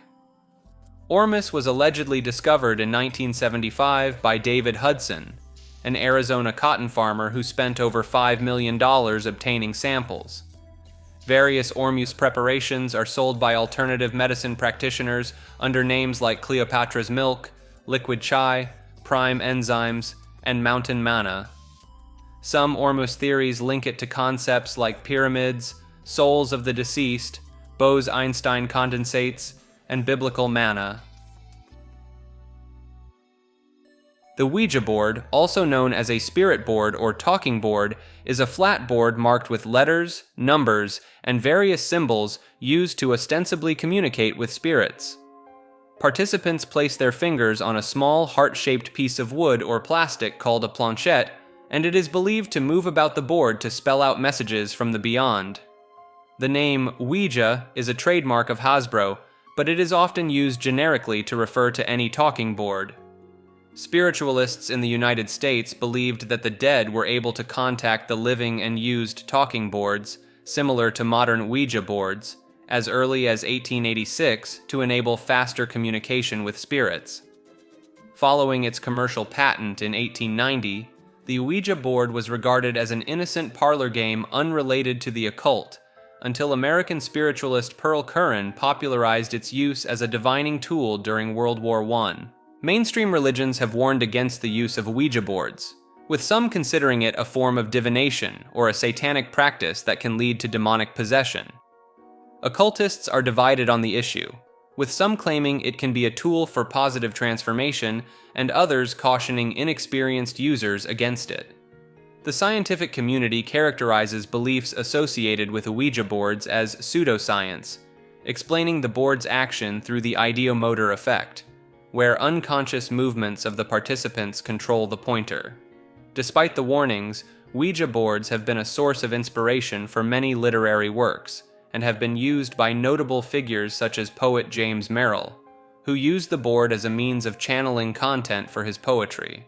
Some have credited the Ouija board with providing guidance and inspiration in various aspects of their lives, from writing to personal spiritual growth. Oumuamua, detected in 2017, is the first known interstellar object to pass through our solar system. It was discovered by the Pan-STARRS telescope in Hawaii and named after the Hawaiian term for scout or messenger. Oumuamua has a unique elongated shape, estimated to be between 100 and 1,000 meters long, with a width and thickness between 35 and 167 meters.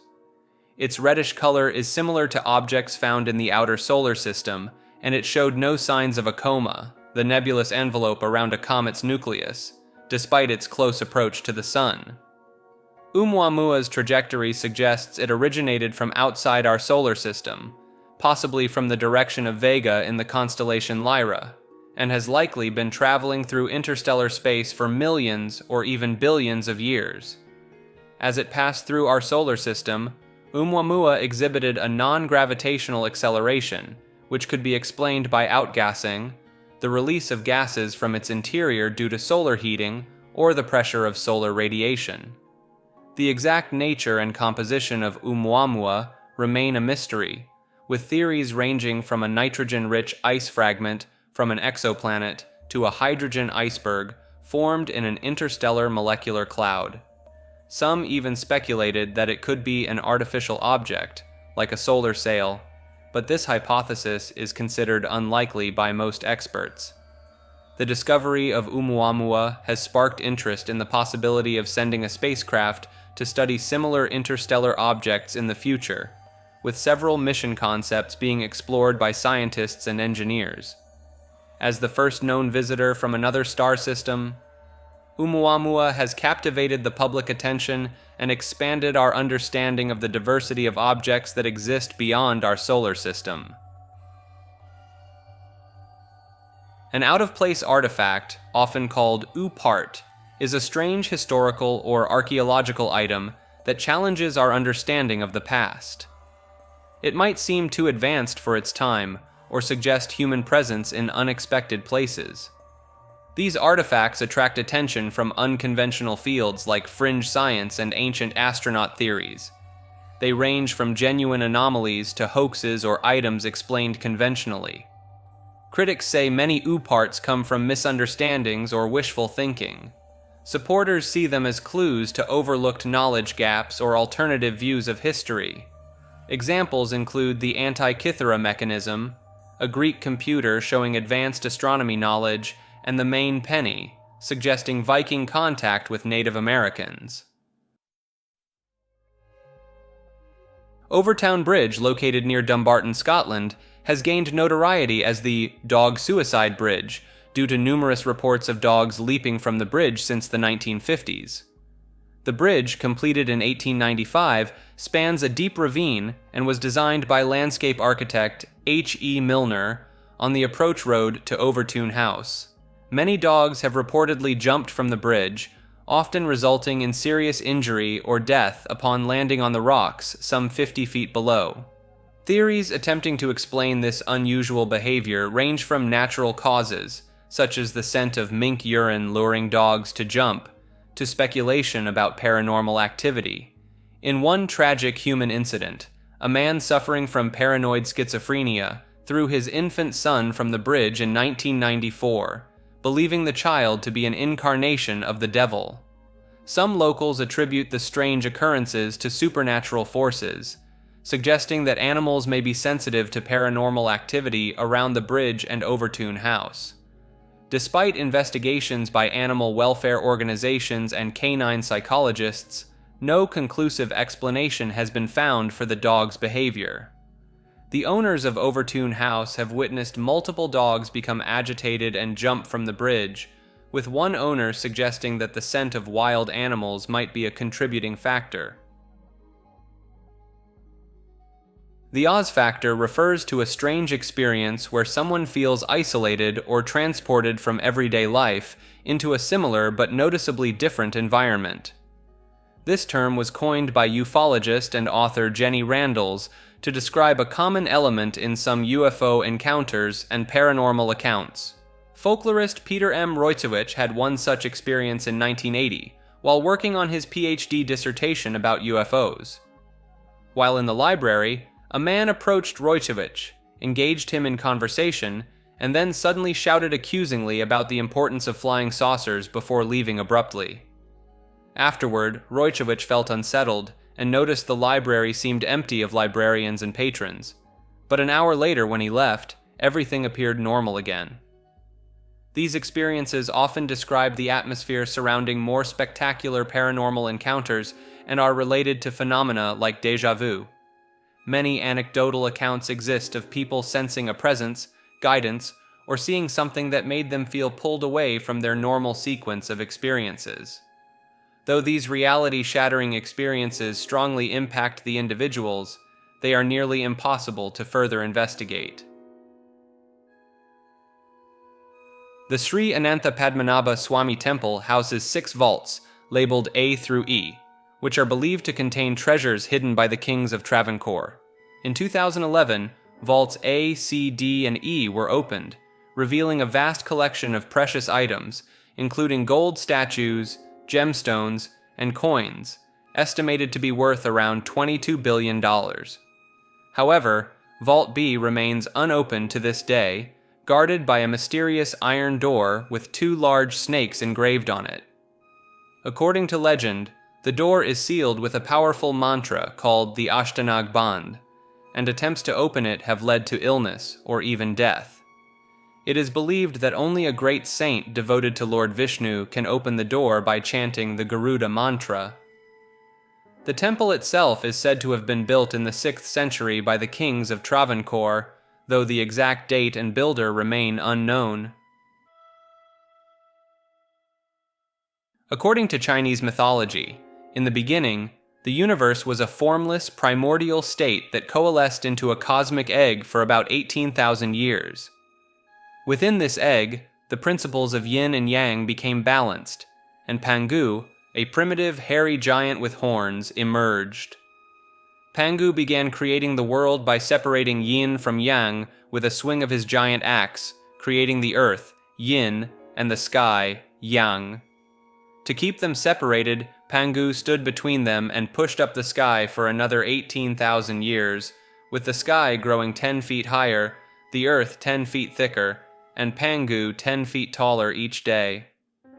In some versions of the story, Pangu is aided by the 4 holy beasts, the turtle, the killin, the phoenix, and the dragon. After the 18,000 years, Pangu died, and his body transformed into various parts of the world. His breath became the wind, mist, and clouds. His voice, thunder. His left eye, the sun. His right eye, the moon. His head, the mountains and extremes of the world. His blood, rivers. His muscles, fertile land. His facial hair, the stars and Milky Way. His fur, bushes and forests. His bones, valuable minerals. His bone marrow, precious jewels. His sweat, rain. And the fleas on his fur carried by the wind became animals. The Pangu myth is thought to have originated from stories during the Western Zhou dynasty, with some scholars linking it to the ancestral mythologies of the Miao and Yao people in southern China. In Buyei culture, Pangu is celebrated as an expert in rice farming and the progenitor of the Buyei people through his marriage to the daughter of the Dragon King. Pangu is worshipped at various shrines in contemporary China, often with Taoist symbols, such as the Bagua. Panpsychism is the view that mind, or a mind-like aspect, is a fundamental and ubiquitous feature of reality, and has been described as the theory that the mind is a fundamental feature of the world which exists throughout the universe. It is one of the oldest philosophical theories, and has been ascribed to philosophers including Thales, Plato, Spinoza, Leibniz, William James, Alfred North Whitehead, Bertrand Russell, and Galen Strawson. In the 19th century, panpsychism was the default theory of mind in Western thought, but it saw a decline in the mid-20th century with the rise of logical positivism. Recent interest in the hard problem of consciousness and developments in the fields of neuroscience, psychology, and quantum physics have revived interest in panpsychism in the 21st century.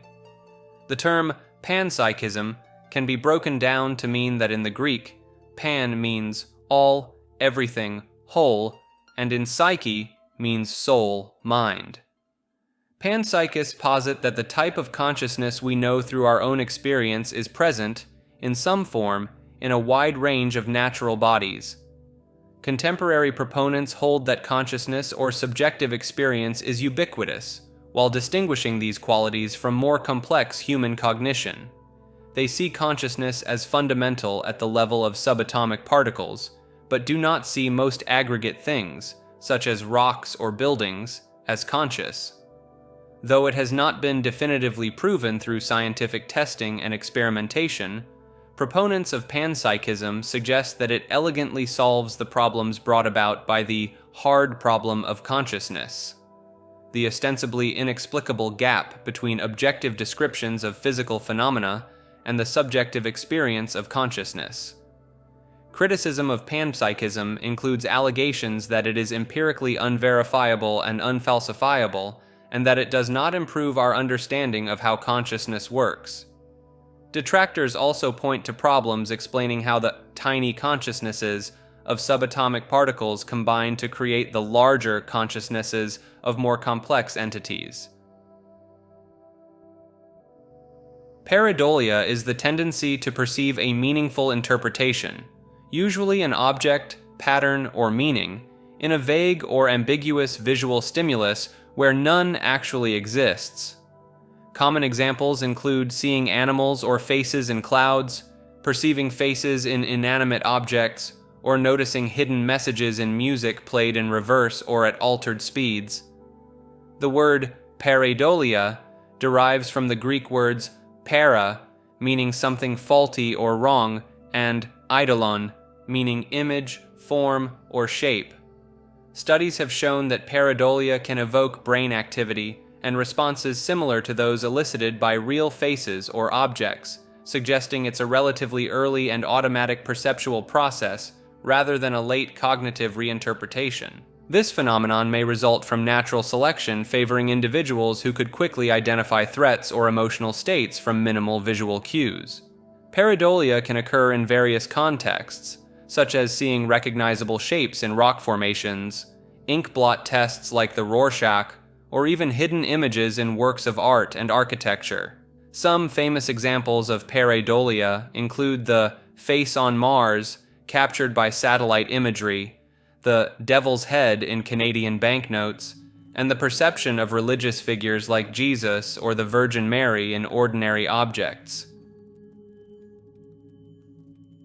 The participatory anthropic principle, coined by physicist John Wheeler, suggests that reality is created by observers in the universe.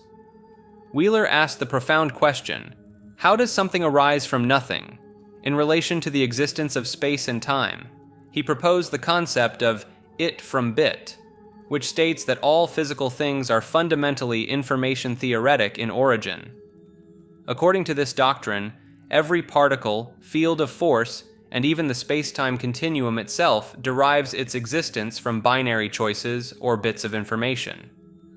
Wheeler believed that the universe is participatory, meaning that reality arises from the posing of yes-no questions and the registering of responses evoked by measuring equipment.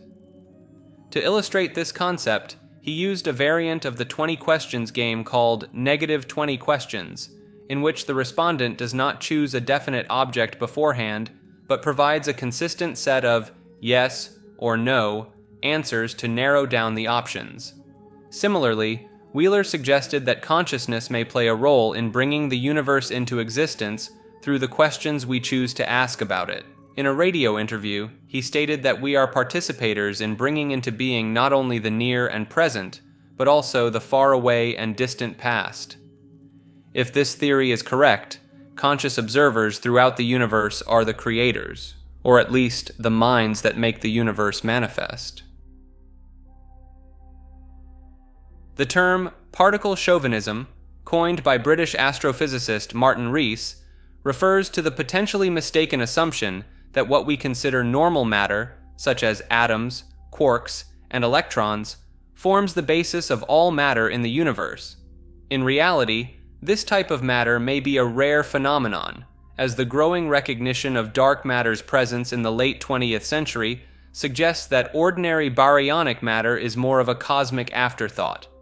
As J.D. Barrow put it, this realization would be the final Copernican twist in our status within the material universe. indicating that not only are we not at the center of the universe, but we are not even made of the predominant form of matter. In the 21st century, the share of baryonic matter in the total mass energy of the universe was further downgraded, perhaps to as low as 1%, extending what has been called the demise of particle chauvinism. However, more recent estimates have revised the proportion of baryonic matter up to around 5% of the contents of the universe. Pascal's wager, proposed by 17th century French philosopher Blaise Pascal, suggests that individuals engage in a life-defining gamble regarding the belief in God's existence. Pascal argues that a rational person should live as if God exists, because if he does, one stands to gain immeasurably eternal happiness in heaven, while if he doesn't, one only loses finite pleasures and luxuries. The wager uses the following logic. God either exists or doesn't, and one must wager on his existence. If God exists and one believes, they gain infinitely. If God doesn't exist and one believes, they lose nothing. Therefore, believing in God is the most rational choice. Pascal addresses the difficulty of genuine belief by proposing that acting as if one believes can lead to actual faith. Critics argue that the wager doesn't prove God's existence, and that it encourages inauthentic belief solely motivated by potential gain. The argument from inconsistent revelations suggests that the existence of multiple religions undermines the wager's mathematical advantage, as one could believe in the wrong God. Some critics argue that feigning belief to gain eternal reward is dishonest and immoral, and that an omniscient God would see through this deceptive strategy. However, Pascal argues that the inability to believe is caused by irrational feelings that can be overcome by diminishing these sentiments through religious practices. Variations of the wager have been proposed by various philosophers and theologians throughout history, including in Buddhist, Islamic, and Christian traditions. The wager has also been applied to contemporary issues like climate change, where inaction in the face of potential catastrophe is seen as foolhardy, even if the probability of disaster is small. Past life regression is a method that uses hypnosis to recover what practitioners believe are memories of past lives or incarnations. The practice is undertaken either in pursuit of a spiritual experience or in a psychotherapeutic setting. Most advocates loosely adhere to beliefs about reincarnation, though religious traditions that incorporate reincarnation generally do not include the idea of repressed memories of past lives. The technique involves the subject answering a series of questions while hypnotized to reveal identity and events of alleged past lives. The use of hypnosis and suggestive questions can leave the subject particularly likely to hold distorted or false memories. Investigations of memories reported during past life regression have revealed historical inaccuracies originating from common beliefs about history, modern popular culture, or books that discuss historical events. Experiments indicate that a belief in reincarnation and suggestions by the hypnotist are the two most important factors regarding the contents of memories reported. The technique has roots in various religious and spiritual traditions, including Hinduism, Jainism, and spiritualism. The belief in reincarnation is the main predictor that the patient will have a past life memory during past life therapy. One notorious case involved an American woman who remembered being an Irish woman named Bridie Murphy, but investigation showed that she did not remember a past life, but her childhood instead. Studies suggest that past lives are likely false memories implanted through the susceptibility of the hypnotic method, and the degree to which the memories are considered credible is correlated most significantly to the subject's beliefs about reincarnation and their expectation to remember a past life. Past life regression has been critiqued for being unethical, as it lacks evidence to support its claims and increases one's susceptibility to false memories, which can be problematic as it creates delusions under the guise of therapy. The hypnotic methodology that underpins past life regression places the participant in a vulnerable position, susceptible to implantation of false memories, which may be harmful and violate the principle of first, do no harm. Pataphysics is a philosophy of science invented by French writer Alfred Jarry, intended to be a parody of science. It has been described as the science of imaginary solutions, and is difficult to simply define or pin down. Jarry toyed with conventional concepts and interpretations of reality in his novel Exploits and Opinions of Dr. Faustrol, Pataphysician. Another definition interprets pataphysics as the idea that the virtual or imaginary nature of things as glimpsed by the heightened vision of poetry or science or love can be seized and lived as real. Jarry defines pataphysics in various statements, including that it is the science of imaginary solutions, which symbolically attributes the properties of objects, described by their virtuality, to their lineaments. A practitioner of pataphysics is called a pataphysician or a pataphysicist. There are over 100 definitions of pataphysics, with some examples stating that it is the science of the particular, despite the common opinion that the only science is that of the general, and that it examines the laws governing exceptions and explains the universe supplementary to this one. The word pataphysics is derived from the Greek ta epita metaphysika, meaning that which is above metaphysics, and is a variation on the title of Aristotle's Metaphysics. Jarry mandated the inclusion of the apostrophe in the orthography to avoid a simple pun, and the term is a paronym of metaphysics. The Collège de Pataphysique, founded in 1948 in Paris, France, is a society committed to learned and inutilious research, with inutilious being synonymous with useless. Notable members of the Collège de Pataphysique have included Marcel Duchamp, Joan Miró, Eugène Ionesco, and Boris Vian, among others. The Collège de Pataphysique stopped its public activities between 1975 and 2000, referred to as its occultation, but various institutes and groups around the world continued to promote pataphysics during this time. Concepts within pataphysics include the clinomen, the unpredictable swerve of atoms, the antinomy, the mutually incompatible, the syzygy, the pun or conjunction of things, the absolute, the idea of a transcended reality, the anomaly, the exception, and the pataphor, an unusually extended metaphor.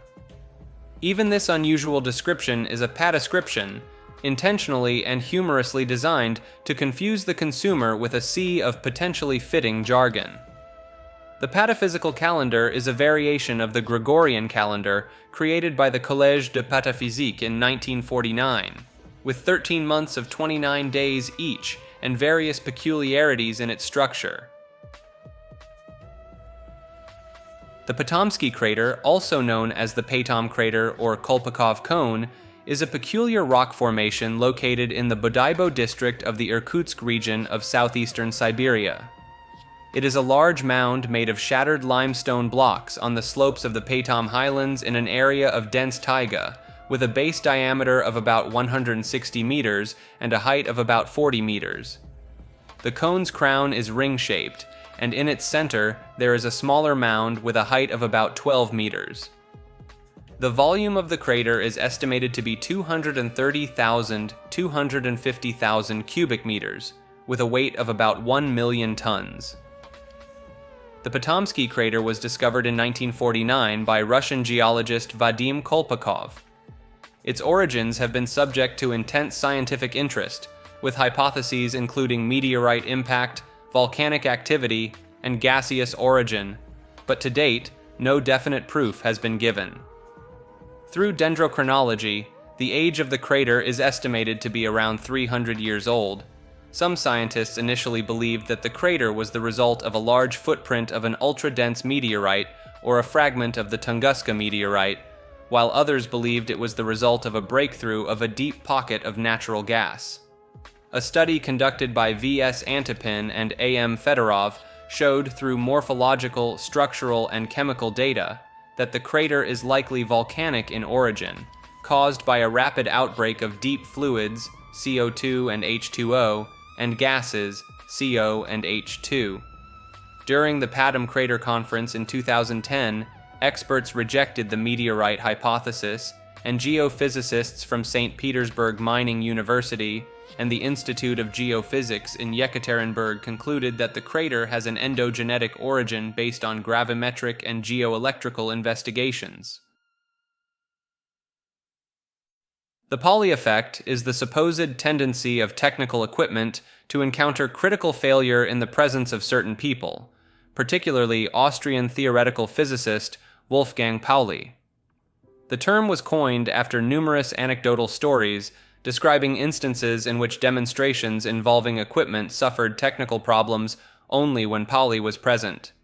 The Pauli effect was humorously tagged as a second Pauli exclusion principle, suggesting that a functioning device and Wolfgang Pauli could not occupy the same room. Pauli himself was convinced that the effect named after him was real and corresponded with Carl Jung and Hans Bender about the concept of synchronicity.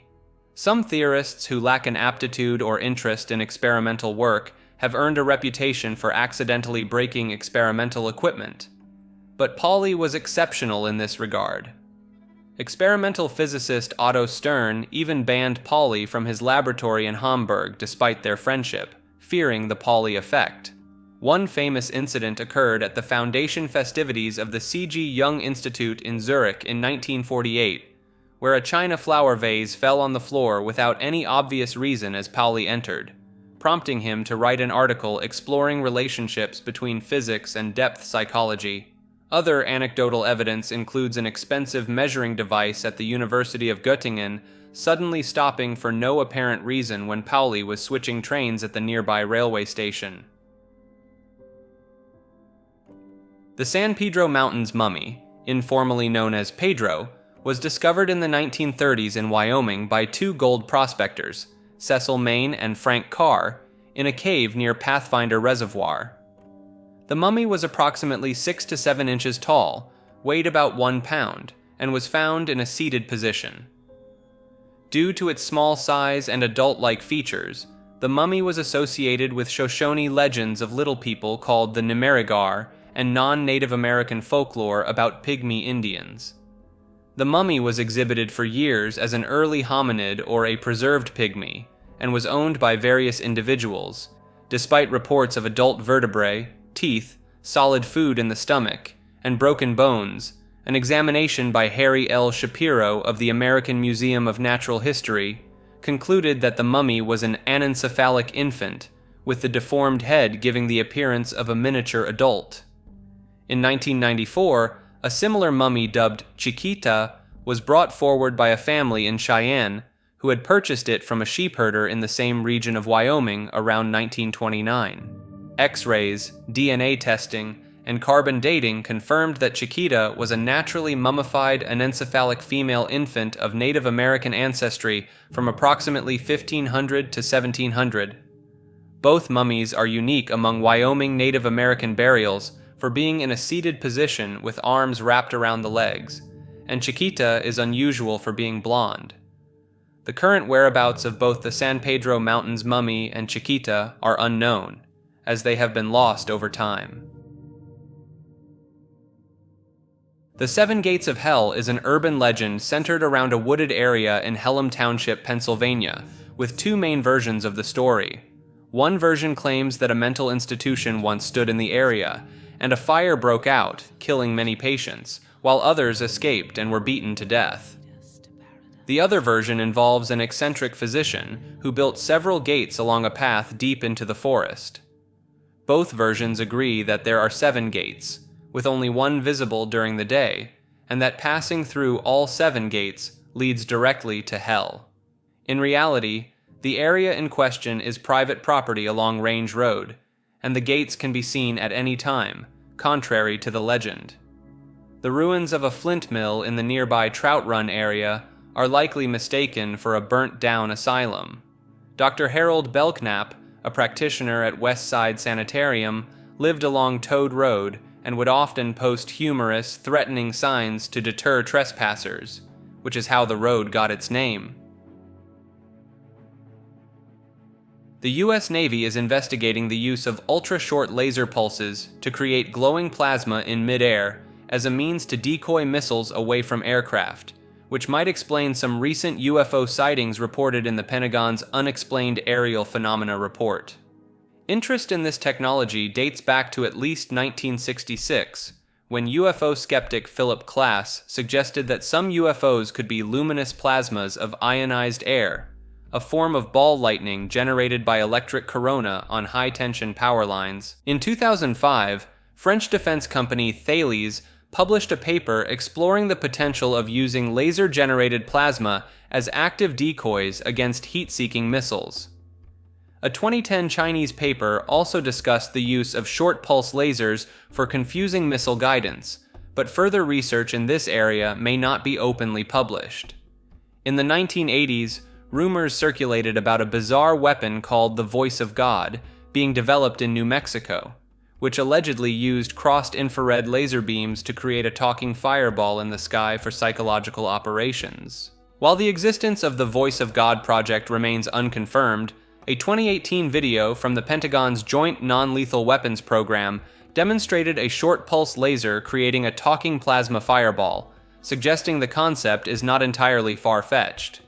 Academic and commercial researchers have demonstrated laser plasma technology for 3D aerial displays, but it has not yet matured enough for widespread commercial use. As this technology advances, glowing plasma in the sky may become as commonplace as neon signs, but for now, it is likely to continue generating reports of UFOs, with those most knowledgeable about it revealing little. There have been numerous strange cases reported of people seeming to spontaneously vanish or be wiped from existence in an instant. One such account involved a witness who, while picnicking with friends near a dangerous creek, saw a young girl running towards the drop-off, only for her to completely disappear in the split second it took for the witness to round a boulder. Despite searching the area and checking for news of a missing girl, no trace of the child was ever found. Other similar stories include a woman in a Wendy's restaurant who appeared out of nowhere, walked through a window, and disappeared. An elderly man with a cane who vanished and reappeared multiple times within moments, and a man walking on the sidewalk who simply evaporated when the witness glanced away briefly. In some cases, the vanished individuals were known to the witnesses, such as a college student who seemed to fade from existence, with even his sister and parents claiming he had never existed. Another report involved a college class where the number of students inexplicably changed from 21 to 19 between two head counts, despite no one having left the room. Theories attempting to explain these bizarre occurrences range from glitches in a simulated reality, interdimensional walk-ins, time travelers, portals, or even mysterious forces tampering with reality itself. Some suggest that these disappearances could be related to individuals raising their vibrational frequency and shifting to a higher dimension, becoming distant memories to those left behind. However, the true nature of these puzzling vanishings remains unknown, and they continue to be firmly entrenched in the realm of the strange and unexplained. A hypothetical planet called Phaeton was once thought to exist between Mars and Jupiter, suggested by a planetary spacing pattern known as the Titius-Bode law. However, the discovery of asteroids like Ceres, Pallas, Juno, and Vesta led to the theory that a planet may have broken apart. In 1927, Franz Xaver Kugler proposed that the myth of Phaethon was inspired by a real event, a meteorite shower around 1500 BC causing catastrophic fires and floods. Various theories suggest how Phaeton could have been destroyed, including getting too close to Jupiter, colliding with another celestial body, or internal disruption. Some scientists propose that Phaeton's moons eventually collided with it, breaking it apart, while others believed it could have been a gas giant like Saturn. Today, the prevailing theory is the accretion model, suggesting that asteroids in the main belt are remnants of a protoplanetary disk that failed to form a planet due to Jupiter's gravitational disturbances. Alternative theories exist, including unconventional scenarios proposed by some researchers and featured in fiction works, depicting a planet between Mars and Jupiter that eventually became the asteroid belt. The phantom time conspiracy theory, first asserted by Herbert Illig in 1991, suggests that the Holy Roman Emperor Otto III, Pope Sylvester II, and possibly the Byzantine Emperor Constantine VII conspired to fabricate the Anno Domini dating system retroactively. The theory proposes that this was done to place themselves at the special year of AD 1000 and to rewrite history to legitimize Otto's claim to the Holy Roman Empire. Illig believed that this was achieved through the alteration, misrepresentation, and forgery of documentary and physical evidence. According to this scenario, the entire Carolingian period, including the figure of Charlemagne, is a fabrication, with a phantom time of 297 years added to the early Middle Ages. Illig's claims include a scarcity of archaeological evidence from specific periods, inaccuracies in radiometric and dendrochronological dating methods, an over-reliance on written sources by medieval historians, and the presence of Romanesque architecture in 10th century Western Europe, suggesting a shorter time gap from the Roman era. However, evidence from ancient astronomy, such as solar eclipses and observations of Halley's Comet, contradicts the hypothesis and supports the conventional chronology. Archaeological remains and dendrochronological dating also refute the idea of phantom time. The discrepancy in the Gregorian calendar reform of 1582 is explained by the fact that it aimed to align the calendar with the Council of Nicaea in 325 AD, not with the original Julian calendar of 45 BC. If the Carolingian dynasty were fabricated, it would require a corresponding fabrication of the history of the rest of Europe, including Anglo-Saxon England, the papacy, the Byzantine Empire, and the Islamic expansion, as well as the Tang dynasty of China and its contact with the Islamic world. The phantom time hypothesis has failed to gain support from historians, and calendars from other parts of Europe, Asia, and pre-Columbian America further contradict the theory. Phil Schneider was a geologist and engineer who claimed to have worked on secret underground military bases and had encounters with extraterrestrial beings. I'm Phil Schneider. I spent 17 years in black budget programs, government geologist as engineer, structural engineer with aerospace applications. Self-taught metallurgist, became kind of famous in my own right. Up here I have different artifacts. Some of them are alien metals that have been produced both on this planet and the confines of outer space that are now used in all stealth aircraft. All stealth aircraft, for instance, all black jets, what you're seeing of black helicopters and the like, the skins and the coatings and the residues that are used predominantly in the aircraft themselves, in the airframes, in the rotor blades and the fans, and in some cases in submarines, special titanium hulls, in the Phoenix-class submarines now. All this has come from alien technology. 1947 is what the public has been told. Something crashed in the backyard in New Mexico, a place called Roswell, New Mexico.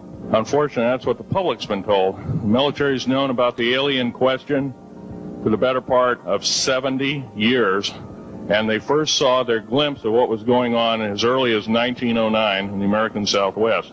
Now, Army cavalry evidently were chasing some bandits, and they entered this cave.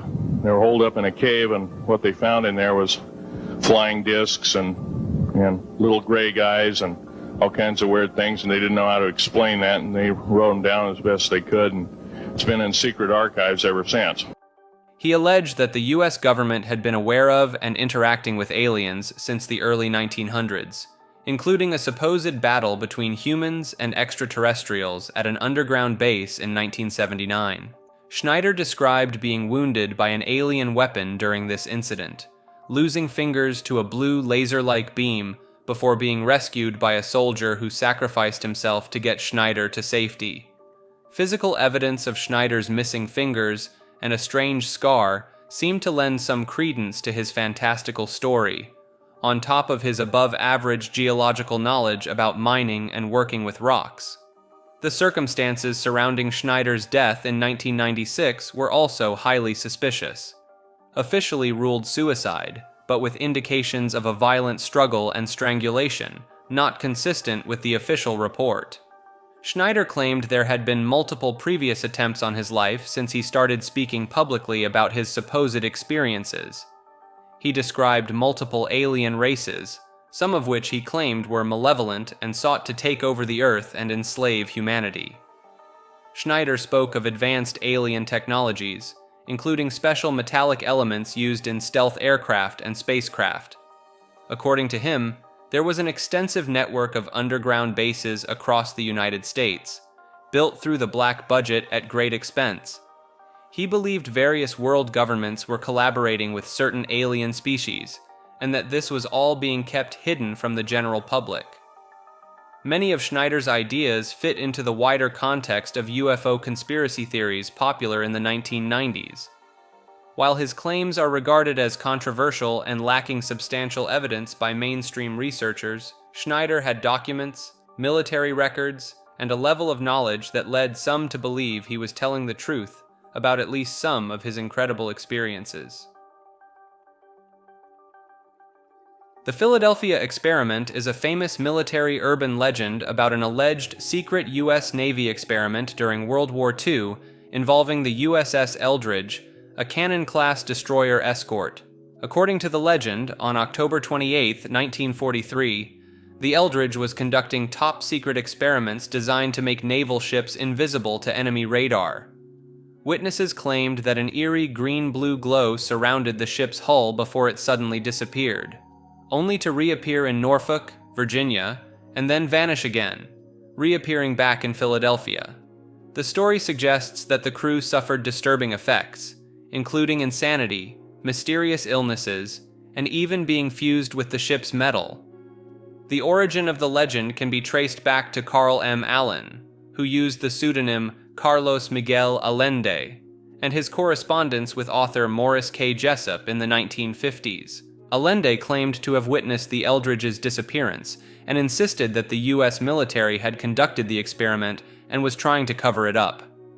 In reality, the USS Eldridge and the USS Engstrom, both dry-docked in the Philadelphia Naval Yard, had classified devices on board that scrambled the magnetic signatures of ships using the degaussing technique, providing protection from magnetic torpedoes. The green glow reported by witnesses could be explained by an electric storm or St. Elmo's fire, a weather phenomenon in which plasma is created in a strong electric field, giving off a bright glow. Inland canals connected Norfolk to Philadelphia, allowing a ship to travel between the two cities in a few hours, potentially explaining the alleged teleportation. While the Philadelphia experiment remains a captivating legend, the truth behind the story is likely a combination of misinterpreted real events and fabrication. The Philosopher's Stone is a legendary alchemical substance said to be capable of turning base metals like mercury into gold or silver. It's also known as the Elixir of Life, thought to rejuvenate and grant immortality to whoever possesses it. For centuries, the Philosopher's Stone was the most sought-after goal in alchemy, symbolizing perfection, enlightenment, and heavenly bliss. The stone's origins can be traced back to ancient Greek philosophy, with alchemists later building upon these concepts in the Byzantine and Arab empires. In the Middle Ages, Muslim alchemists like Jabir ibn Hayyan theorized that every metal was a combination of 4 basic qualities, and believed transmutation could be achieved by rearranging these qualities using a special elixir. The 13th century philosopher Albertus Magnus is said to have witnessed the creation of gold through transmutation, though he did not claim to have discovered the stone himself. Paracelsus, a 16th century Swiss alchemist, believed in the existence of alkahest, an undiscovered element from which all other elements were derived, and thought this was the Philosopher's Stone.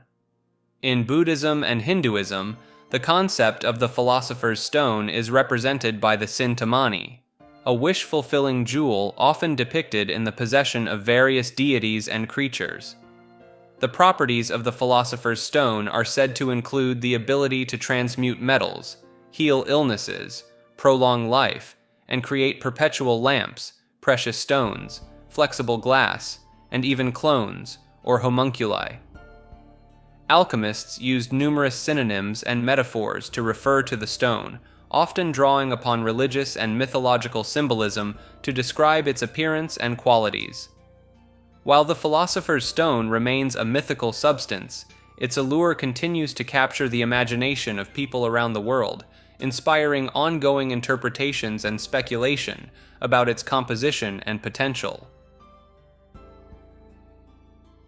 Philosophical zombies, often referred to as p-zombies, are a concept in philosophy that imagines beings who are behaviorally and functionally identical to humans, but lack conscious experience or qualia. In other words, they exhibit all the outward behaviors and responses of a conscious being, but lack inner subjective experience. The idea of philosophical zombies is used to explore the nature of consciousness and the mind-body problem. Philosophers ponder whether consciousness is solely a product of physical processes in the brain, or if there is something more to it beyond physical matter. According to proponents of the zombie argument, it is conceivable that there could exist beings that are indistinguishable from conscious humans in every observable way, but lack subjective experience. This challenges the idea that consciousness can be fully explained by physical processes alone. Philosophical zombies are often used in debates about materialism, dualism, and the nature of consciousness. They raise questions about whether consciousness can be reduced to physical processes, or if there is a non-physical aspect to it. On March 13, 1997, thousands of people in Arizona and Nevada witnessed a series of strange lights and a massive, silent object in the night sky. The incident, known as the Phoenix Lights, is one of the most perplexing and well-documented UFO sightings in history. Witnesses described seeing a carpenter's square-shaped UFO with 5 spherical lights, while others reported a row of brilliant lights hovering and slowly falling in the sky. 2 distinct events occurred that night: a triangular formation of lights passing over the state, and a series of stationary lights in the Phoenix area. Despite several explanations, including military exercises and flares, the incident remains largely unexplained due to the unusual shape and behavior of the objects witnessed. The fact that thousands of people in different locations reported seeing the same phenomenon adds to the intrigue and mystery surrounding the event. Even Arizona Governor Fife Symington III, who initially mocked the incident by dressing up an aide in an alien costume, later admitted to personally witnessing the otherworldly event and having a close encounter with an alien spacecraft. Theories about the Phoenix Lights range from extraterrestrial visitations to top-secret military experiments, with some suggesting mass hallucination or a government cover-up. Others point to the possibility of advanced alien technology being responsible for the sightings. Years of investigation have failed to provide a conclusive explanation, cementing the Phoenix Lights as one of the most bizarre and enduring mysteries in UFO history. In Antarctica, detectors have picked up mysterious particles that seem to defy our current understanding of physics. These ultra-high energy particles have been detected by the Antarctic Impulsive Transient Antenna, ANITA experiment, and the IceCube Observatory. According to the Standard Model of Particle Physics, ultra-high energy neutrinos should not be able to pass through the Earth, but these detected particles appear to be doing just that. This suggests that the particles may be something entirely new, not described by our current theories. One possible explanation, cosmic accelerators firing intense neutrino bullets at Earth, has been largely ruled out by the lack of expected lower energy particle detections. The mystery particles could be evidence of a 4th sterile neutrino species outside the Standard Model, a new type of dark matter, or something else entirely unknown. The detection of these particles has led many physicists to believe that the Standard Model, our best description of the subatomic world, may be incomplete or in need of revision. However, the limited data available from ANITA and IceCube makes it difficult to determine the true nature of these particles. Researchers are waiting for the next generation of neutrino detectors to gather more information and hopefully shed light on this fascinating mystery.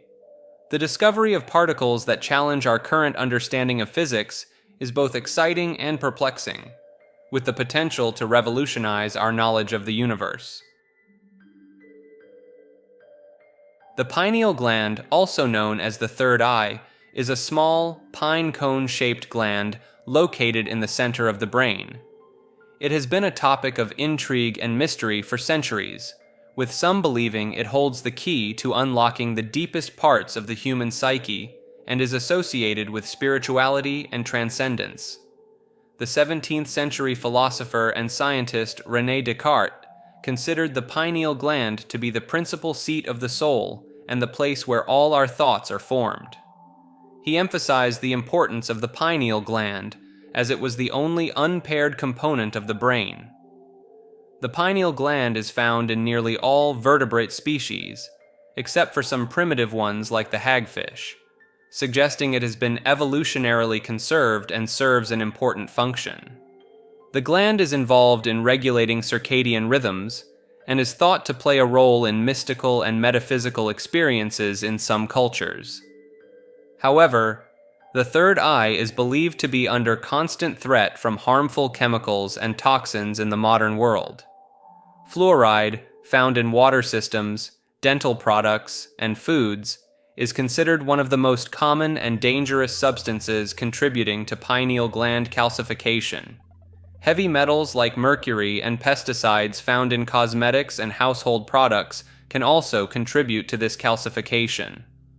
As a result, many people may suffer from headaches, anxiety, sleep disorders, and other mental health issues. Some believe that a healthy diet, including organic and raw foods, drinking herbal teas and elixirs formulated for the third eye, and practicing meditation and visualization techniques can help decalcify and activate the pineal gland. While the scientific understanding of the pineal gland's function is still evolving, its mystical and spiritual associations continue to captivate the human imagination.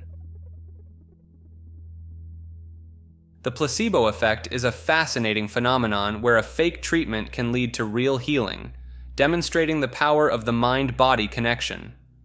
While placebos won't cure serious conditions like cancer or lower cholesterol, they can be effective for managing symptoms such as pain, stress-related insomnia, and side effects of cancer treatment like fatigue and nausea. The placebo effect involves a complex neurobiological reaction, including the release of feel-good neurotransmitters like endorphins and dopamine, and increased activity in brain regions associated with moods, emotional reactions, and self-awareness. The ritual of treatment, such as going to a clinic, being examined by medical professionals, and receiving pills or undergoing procedures, can also contribute to the placebo effect by making people feel they are receiving attention and care. Interestingly, even when people know they are taking a placebo, it can still be effective, as demonstrated by a study where a placebo labeled placebo was 50% as effective as a real migraine drug in reducing pain. Engaging in self-help methods and the rituals of healthy living, such as eating right, exercising, practicing yoga, and meditating, may provide some of the key ingredients of the placebo effect. The level of attention and emotional support you give yourself during these activities can enhance their healing benefits.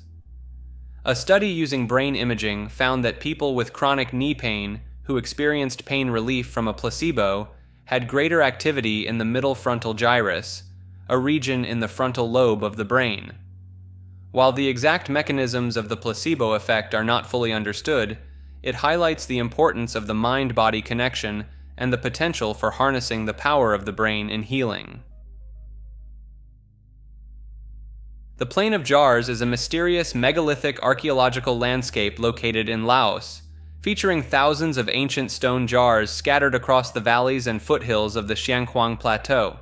These jars, arranged in clusters ranging from a single jar to several hundred, are believed to be associated with prehistoric burial practices dating back to the Iron Age, possibly as early as 1240 to 660 BC.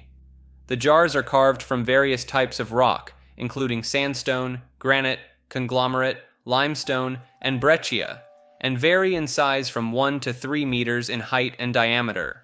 In addition to the jars, stone discs and grave markers have been discovered in close proximity, indicating the presence of burial pits and chambers.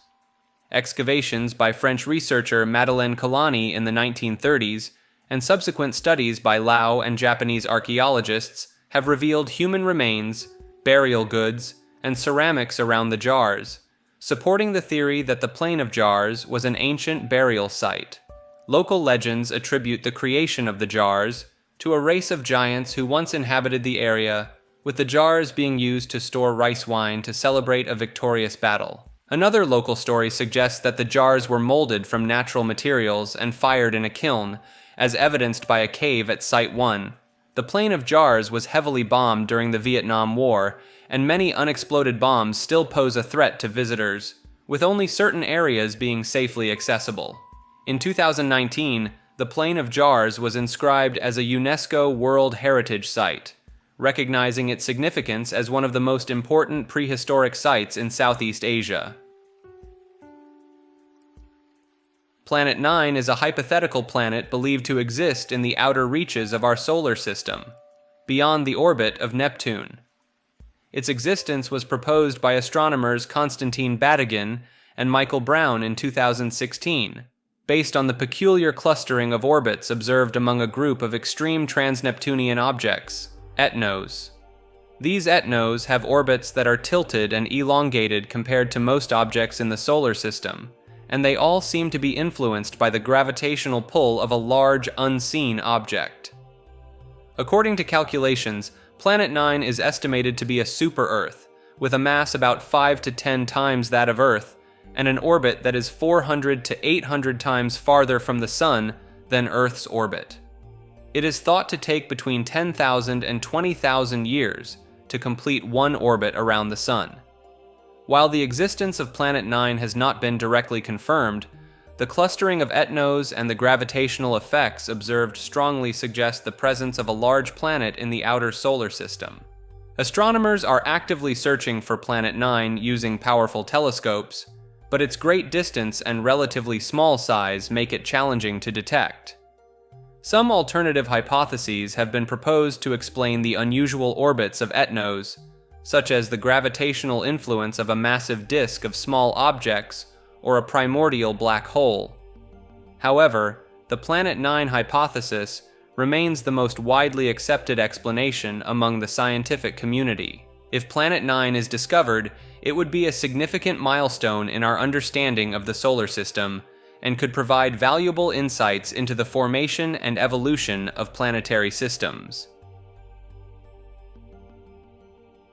Planetary chauvinism is the belief that human society and alien civilizations will always be based on planets, even if they expand beyond their home worlds. This idea overlooks or ignores the potential benefits of living in space-based habitats, such as O'Neill cylinders. The term planetary chauvinism is often attributed to Isaac Asimov, but he credited Carl Sagan with coining the phrase. Proponents of space habitation argue that all the benefits of living on a planet can be achieved in specially designed space structures.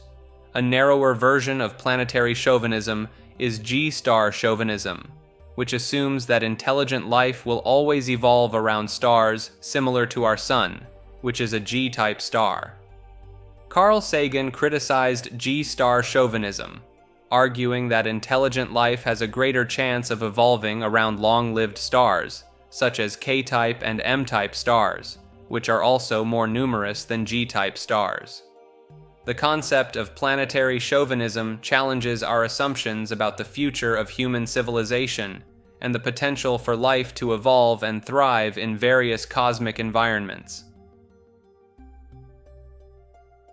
Plant cognition, also known as plant nosophysiology, is the study of learning and memory in plants, exploring the idea that plants, like animals, can detect, respond to, and learn from internal and external stimuli to make decisions that ensure their survival. The concept of plant cognition was first explored by Charles Darwin in the late 1800s, when he proposed that the root tips of plants function as a brain-like organ, reacting to sensations to determine their next movement. modern plant cognition research takes a behavioral and ecological approach, testing the cognitive abilities of plants, including perception, learning processes, memory, and consciousness. This field of study challenges the traditional boundary between animals and plants and has implications for how we perceive plants. Plants have demonstrated the ability to learn and adapt to their environment, using only a stimulus, integration, and response system, despite lacking a brain and a conscious working nervous system. One example of plant memory is the sensitive plant, Mimosa pudica, which habituated to repeated dropping by opening its leaves more quickly with each subsequent drop. The Venus flytrap also exhibits short-term memory, as its rapid closure is only triggered when at least 2 trap hairs are contacted within 20 seconds of each other. Pea plants demonstrated associative learning by growing towards a wind stimulus without the presence of light, after being exposed to both wind and light in a training phase. The complexity of root systems and their interactions with one another suggests the possibility of plant decision-making based on environmental stresses. Some researchers have proposed that plants exhibit structures equivalent to action potentials, neurotransmitters, and synapses, and that a large part of plant activity takes place underground in the root brain. However, the idea of plant cognition remains controversial, with some scientists arguing that without the presence of neurons, the concept of plant neurobiology and cognition is unfounded. Despite the controversy, research continues to explore the cognitive capabilities of plants and how they process information to respond to their environment. The US Navy has patented a technology that uses lasers to create mid-air images, known as laser-induced plasma filaments or LIPFs, which can fool infrared and other sensors. This technology builds upon years of research into using lasers to ionize the air, creating bursts of glowing plasma that can be used for various applications, such as flashbang grenades, or even transmitting spoken messages. By manipulating the laser pulse, the Navy's technology can create LIPs that emit light in any wavelength, including infrared, making them effective decoys for heat-seeking missiles. The laser is mounted on the back of an aircraft and can create a series of plasma columns that form a 2D or 3D image through raster scanning, similar to how old cathode ray TV sets display pictures. Multiple laser systems can be used to generate several ghost images, making it appear as though there are multiple aircraft present, greatly increasing the chances of a missile targeting the wrong object. Unlike traditional flares, LIPFs can be created instantly at any desired distance from the aircraft and can move with it, providing continuous protection. The technology can also be used to protect other targets, such as ships, military bases, or even entire cities, by deploying the laser from various platforms like helicopters. Some researchers suggest that with advancements in laser technology, it may be possible to create plasma filaments up to a mile long. The sudden movements, mid-air rotations, and incredible speeds of the objects in the recently released Navy UFO videos could potentially be explained by projected phantom images using this technology. In 1962, an American expedition to Antarctica's South Magnetic Pole encountered strange, glowing spherical objects that appeared to change shape and move in complex patterns. This event followed a tragic Soviet expedition in the late 1950s, where only 2 out of 6 explorers survived, with the official cause being severe weather and equipment failure. However, one of the Soviet survivors, Yuri Korshinov, later claimed that the expedition had encountered similar glowing objects that caused the death of several team members. According to Korshinov, the objects appeared as bouncing balls that transformed into sausage-like shapes with mouth-like openings, emitting a glowing halo around one of the explorers before he died with charred skin. The American expedition, despite being better equipped, also faced these mysterious objects, resulting in the death of several team members and leaving others in a state of shock and amnesia. Some scientists, such as American physicist Roy D. Christopher, have hypothesized that these objects could be a form of electrical living beings called plasmasaurs, residing in the Earth's radiation belts. Christopher suggests that plasmasaurs normally exist as sparse, invisible entities in the upper atmosphere, but become dense and visible when they approach the Earth's surface near the magnetic poles. He also proposes that this form of life could have originated much earlier than organic life on Earth, allowing for the development of sophisticated forms over a long period. While the existence of plasmasaurs remains speculative, the strange and tragic events experienced by the Soviet and American expeditions to Antarctica's South Magnetic Pole continue to be a source of intrigue and mystery. Plato's allegory of the cave, presented in his work Republic, is a philosophical thought experiment that explores the nature of reality, knowledge, and education. In the allegory, prisoners are chained in a cave, facing a blank wall, and can only see shadows projected on the wall from objects passing in front of a fire behind them. The prisoners give names to these shadows, believing them to be reality, as they have never seen the real objects that cast the shadows. Plato suggests that the shadows represent the limited, distorted reality that we perceive through our senses, while the objects outside the cave represent the true forms of reality that can only be grasped through reason. If a prisoner were to be freed and forced to look at the fire and the objects casting the shadows, he would initially be blinded by the light and resist the new reality. However, if the prisoner were dragged out of the cave and into the sunlight, he would eventually adjust and recognize that the sun is the source of all light and truth.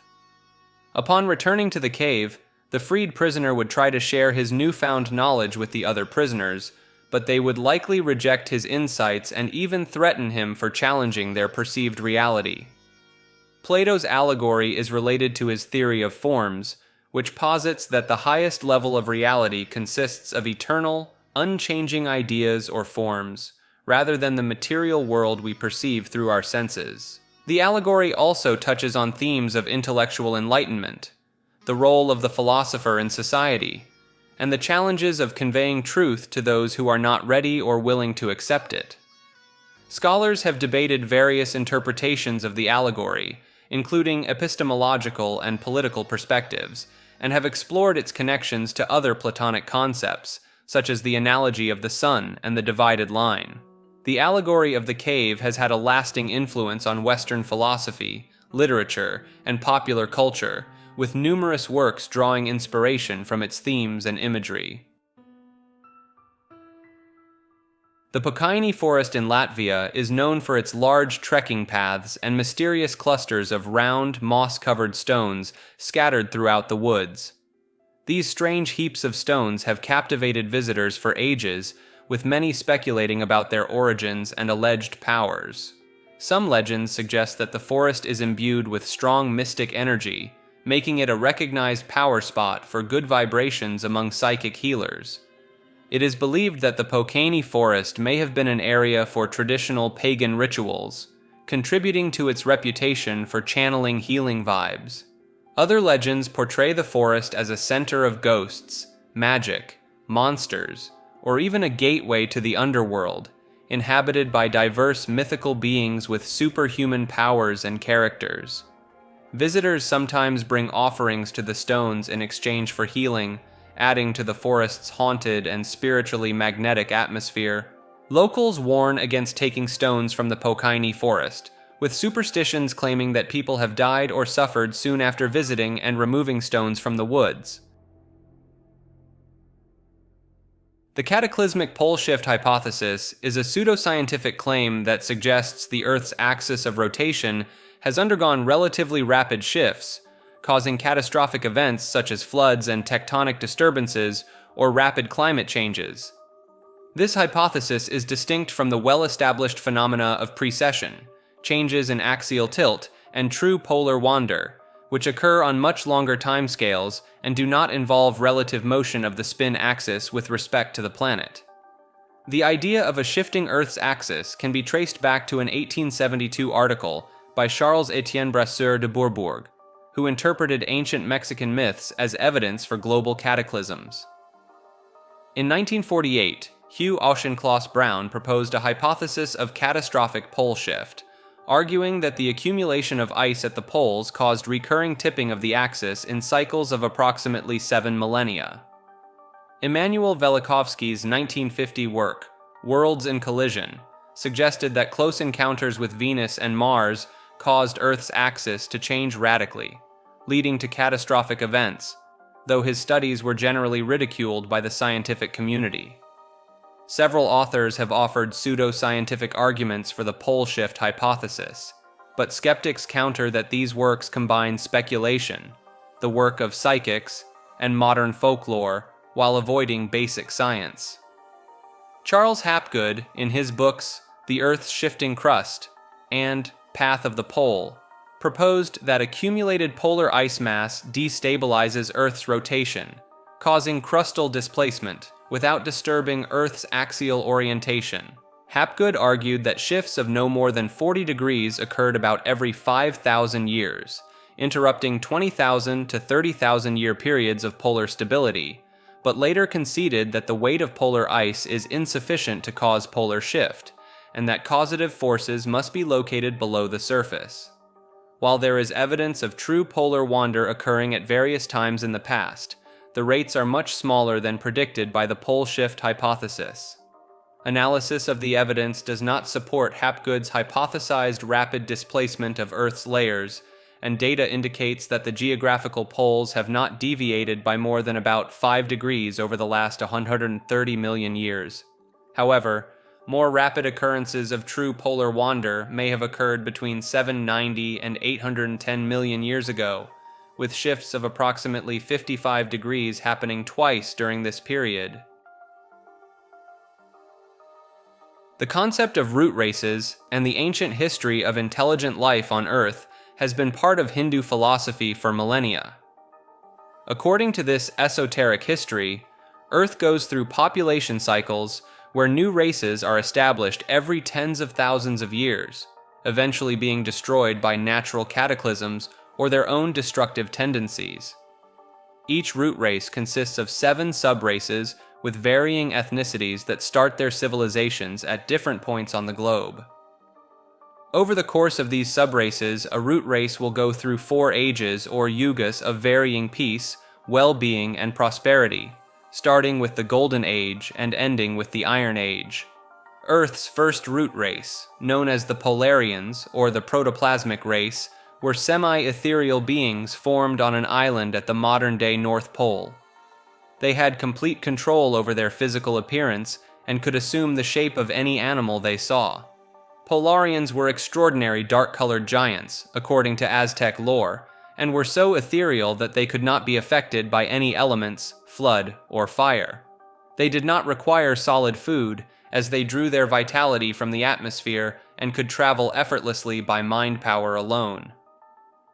Polarians were a completely telepathic race with no need for spoken or written language, as any being could read another's mind. They were an inquisitive and ethically superior race, with emotionally damaging betrayal being the worst act any Polarian would commit, even in their Iron Age. Polarians reproduced asexually, similar to single-cell organisms, with the parent producing all necessary material for the new being inside themselves before dividing into 2. Individuals of this race did not die. Instead, they melted gradually away, becoming absorbed in the bodies of their own sweat-born progeny, the next root race known as the Hyperboreans. The goal of the Polarian root race was to develop intelligence and compassion within their genome to pass down to future root races, which they accomplished admirably. New research suggests that power may have a profound effect on the brain, causing individuals to lose mental capacities that were essential to their rise to power in the first place. Dasher Keltner, a psychology professor at UC Berkeley, found through decades of lab and field experiments that subjects under the influence of power acted as if they had suffered a traumatic brain injury, becoming more impulsive, less risk-aware, and less adept at seeing things from other people's perspectives. Sukhvinder Obhi, a neuroscientist at McMaster University, discovered that power impairs a specific neural process called mirroring, which may be a cornerstone of empathy. This impairment leads to what Keltner has termed the power paradox. Once individuals gain power, they lose some of the capacities they needed to attain it initially. Experiments have demonstrated this loss of capacity in various ways, such as powerful people performing worse at identifying emotions in pictures or guessing how a colleague might interpret a remark. The powerful also tend to stop mimicking others' expressions and body language, which can aggravate the problem as subordinates provide fewer reliable cues. Mirroring, a subtler kind of mimicry that occurs entirely within our heads, helps trigger the same feelings others are experiencing and provides a window into their perspective. In Obi's study, non-powerful participants showed strong mirroring responses when watching someone squeeze a rubber ball, while the powerful group's neural pathways were less activated. The mirroring response in the powerful group was not permanently broken, but rather anesthetized, as the study participants were college students temporarily primed to feel potent. This research suggests that the influence of power on the brain may lead to an empathy deficit in those who hold positions of authority. Prayer has been known to change the weather in remarkable ways. In the Bible, Moses stretched out his hand to the Lord, and the thunder and hail ceased. During World War II, General George S. Patton asked Chief Chaplain James H. O'Neill to urge the troops to pray during the Battle of the Bulge.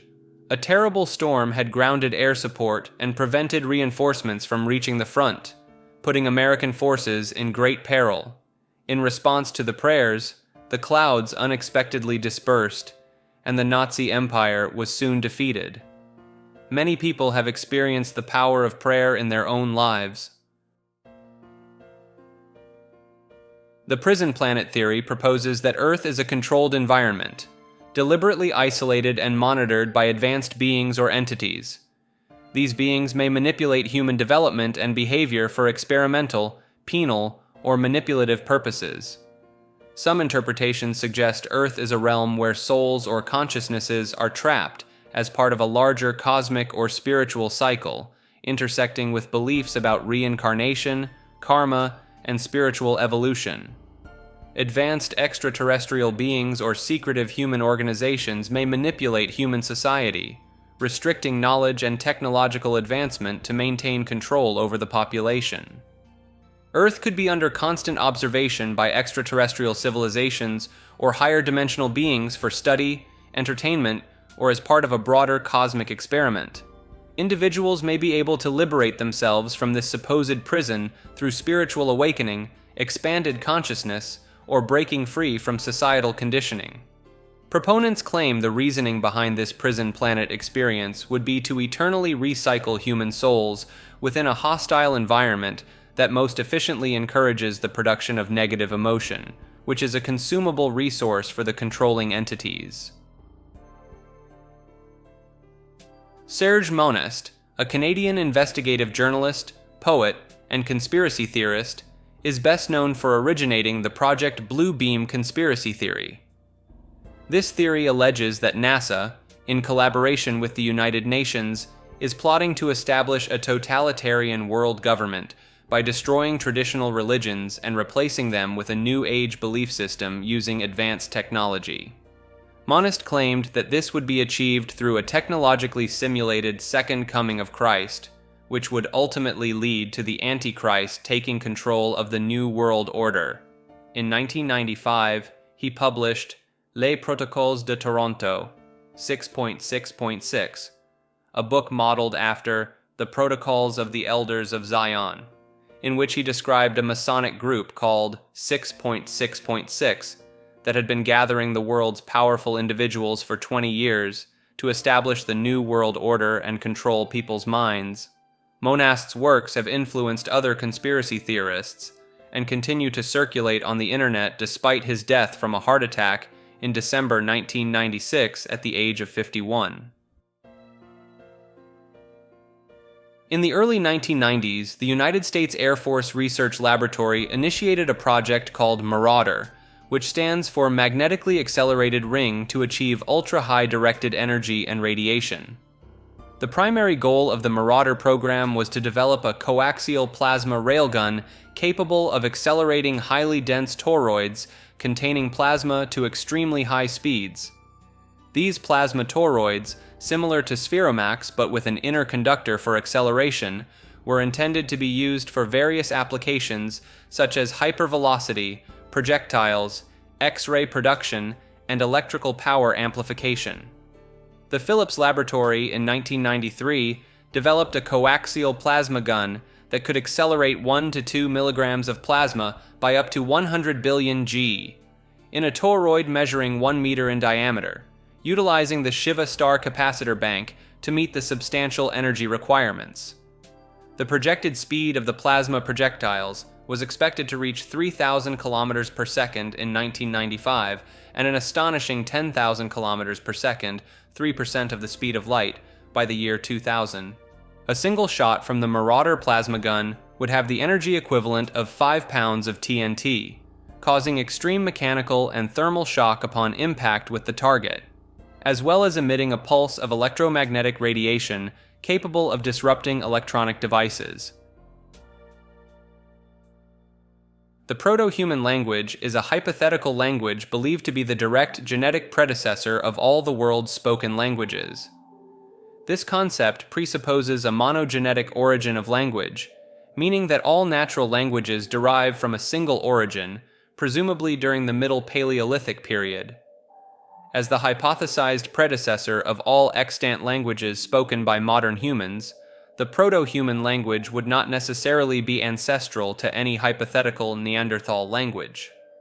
Alfredo Trombetti, in his 1905 book, L'unità d'origine del linguaggio, made the first serious scientific attempt to establish the reality of monogenesis, estimating that the common ancestor of existing languages had been spoken between 100,000 and 200,000 years ago. In the second half of the 20th century, Joseph Greenberg produced a series of large-scale classifications of the world's languages, aiming towards a comprehensive classification of what he believed to be a single language family. Notable advocates of linguistic monogenesis include Merritt Ruhlin, John Bengtson, and Harold Fleming, who have attempted to reconstruct the Proto-Human language using methods such as mass comparison and internal reconstruction. Some linguists, such as Ruhlin, have tentatively traced several words back to the ancestral language based on the occurrence of similar sound and meaning forms in languages across the globe, identifying 27 global etymologies. There are competing theories about the basic word order of the hypothesized Proto-Human language, with some proposing subject-verb-object order and others suggesting subject-object-verb order. However, many linguists reject the methods used to determine these forms, citing issues such as taboo word replacement and the difficulty of tracing language elements so far back into the past. Critics argue that the search for global etymologies is a hopeless waste of time and potentially embarrassing to linguistics as a discipline, as every word from the origin of human language would have been replaced or changed beyond recognition in all languages today. Psychometry, also known as token object reading or psychoscopy, is a form of extrasensory perception characterized by the claimed ability to gain accurate knowledge about an object's history by making physical contact with it. Supporters of psychometry assert that an object may have an energy field that transfers knowledge about its history to the person holding it. The term psychometry was coined in 1842 by Joseph Rhodes Buchanan, who developed the idea that all things give off an emanation. Buchanan believed that psychometry would revolutionize science and wrote a comprehensive treatise, Manual of Psychometry, The Dawn of a New Civilization, detailing how this direct knowledge would affect various branches of science. Buchanan's work was continued by geologist William Denton, who published a book on the subject called The Soul of Things in 1863. In the late 19th century, psychometry demonstrations became a popular part of stage acts and seances, with participants providing personal objects for reading by a medium or psychic. Psychometry is also commonly offered at psychic fairs as a type of psychic reading. While proponents argue that psychic detectives using psychometry have been helpful in specific cases, the majority of police departments do not consider psychics credible or useful in investigations. Skeptics explain alleged successes of psychometry by citing cold reading and confirmation bias, and psychologist Leonard Zuzan has noted that the involvement of psychics in police investigations has not been very helpful. Despite the lack of scientific evidence supporting its existence, psychometry remains a topic of interest in parapsychology and popular culture. Psychonautics is a methodology for discovering altered or non-ordinary states of consciousness, typically those produced by meditation and hallucinogenic substances, as well as a research paradigm that attempts to navigate these states to gain deeper insight into the human psyche and unconscious mind. The term covers activities in which altered states are systematically utilized to investigate, augment, or enhance the human condition, including traditional shamanic practices, various forms of meditation, trance, yoga, lucid dreaming, sensory deprivation, and the controlled use of hallucinogenic or entheogenic substances. A person who explores altered states for such purposes is called a psychonaut, a term derived from the ancient Greek words for soul, or mind, and sailor, or navigator. The term is attributed to German author Ernst Junger, who first used it in his 1970 essay, Approaches, Drugs, and Ecstatic Intoxication, drawing parallels between drug-induced experiences and physical exploration. Author Peter J. Carroll chose Psychonaut as the title of his 1982 book documenting the experimental use of meditation, ritual, and psychoactive substances in exploring consciousness and psychic phenomena, which he refers to as chaos magic. Psychonautics differs from recreational drug use in its aims and methods, as it employs mind-altering substances as tools for self-exploration, personal growth, and spiritual purposes, usually in a controlled setting, rather than primarily for pleasure or socializing. Methods used in psychonautics include psychoactive substances, particularly hallucinogens, meditation, yoga, dream exploration, ritual, trance, sensory deprivation, fasting, sleep deprivation, and oxygen deprivation. These methods may be used in combination, as in archaic traditions like shamanism, which may combine ritual, fasting, and hallucinogenic substances. The psychosocial hypothesis, or PSH, argues that at least some UFO reports can be explained by psychological or social means, rather than the more well-known extraterrestrial hypothesis. Proponents of the PSH see UFOs as a worthy subject of serious study, even if approached skeptically, and believe that most UFO reports have mundane explanations like misidentified celestial objects, airplane lights, or balloons. The hypothesis suggests that an unusual emotional climate can distort perceptions and lead to the perceived significance and anomalousness of terrestrial stimuli. In cases where people claim direct contact with extraterrestrials, the PSH points to the presence of surreal, dreamlike activity and imagery based on cultural environment and historical sources, suggesting that the extraterrestrial hypothesis is unnecessary and likely incorrect. The term psychosocial hypothesis gained prominence in the 1980s, with researchers exploring alternatives to the extraterrestrial hypothesis and seeking to understand the social factors driving UFO flaps and panics. Studies have found parallels between UFO narratives and pre-1947 science fiction literature, including themes of alien visitation, advanced technology, and various alien species like greys, insectoids, and reptoids. One of the most far-reaching discoveries in psychosocial research was the realization that the term flying saucer arose from a misunderstanding in Kenneth Arnold's 1947 UFO sighting report, which inadvertently shaped public expectations and UFO imagery for decades to come. Researchers have also examined earlier flaps of flying objects, such as phantom airships and ghost flyers, which were often associated with societal tensions, rumors of foreign spies, and evolving technology. These findings suggest that social forces can be sufficient in creating emotional climates conducive to frequent sightings of objects in the sky that may not be fully real.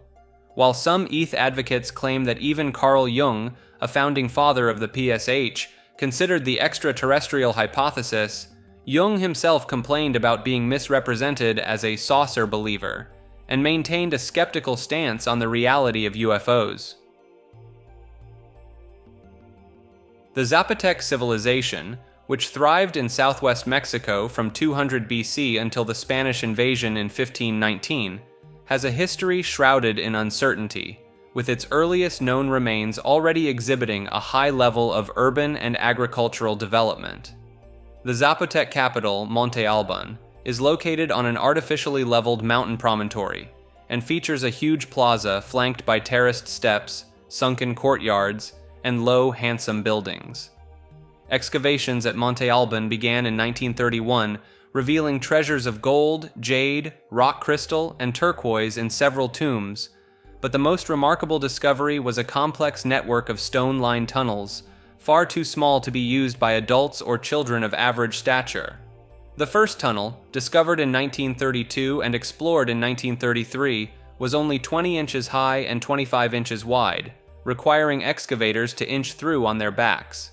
Along the tunnel, they found skeletons, incense burners, funeral urns, ornaments of jade, turquoise, and stone, and a few pearls, as well as even smaller passages branching off, some with tiny flights of steps.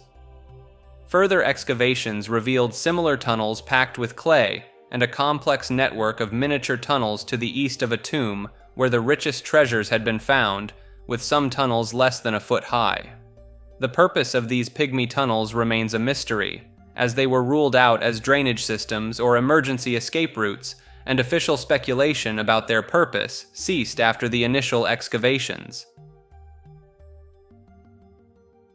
Quantum entanglement is a phenomenon where a group of particles are generated, interact, or share spatial proximity in such a way that the quantum state of each particle cannot be described independently of the others, even when the particles are separated by a large distance.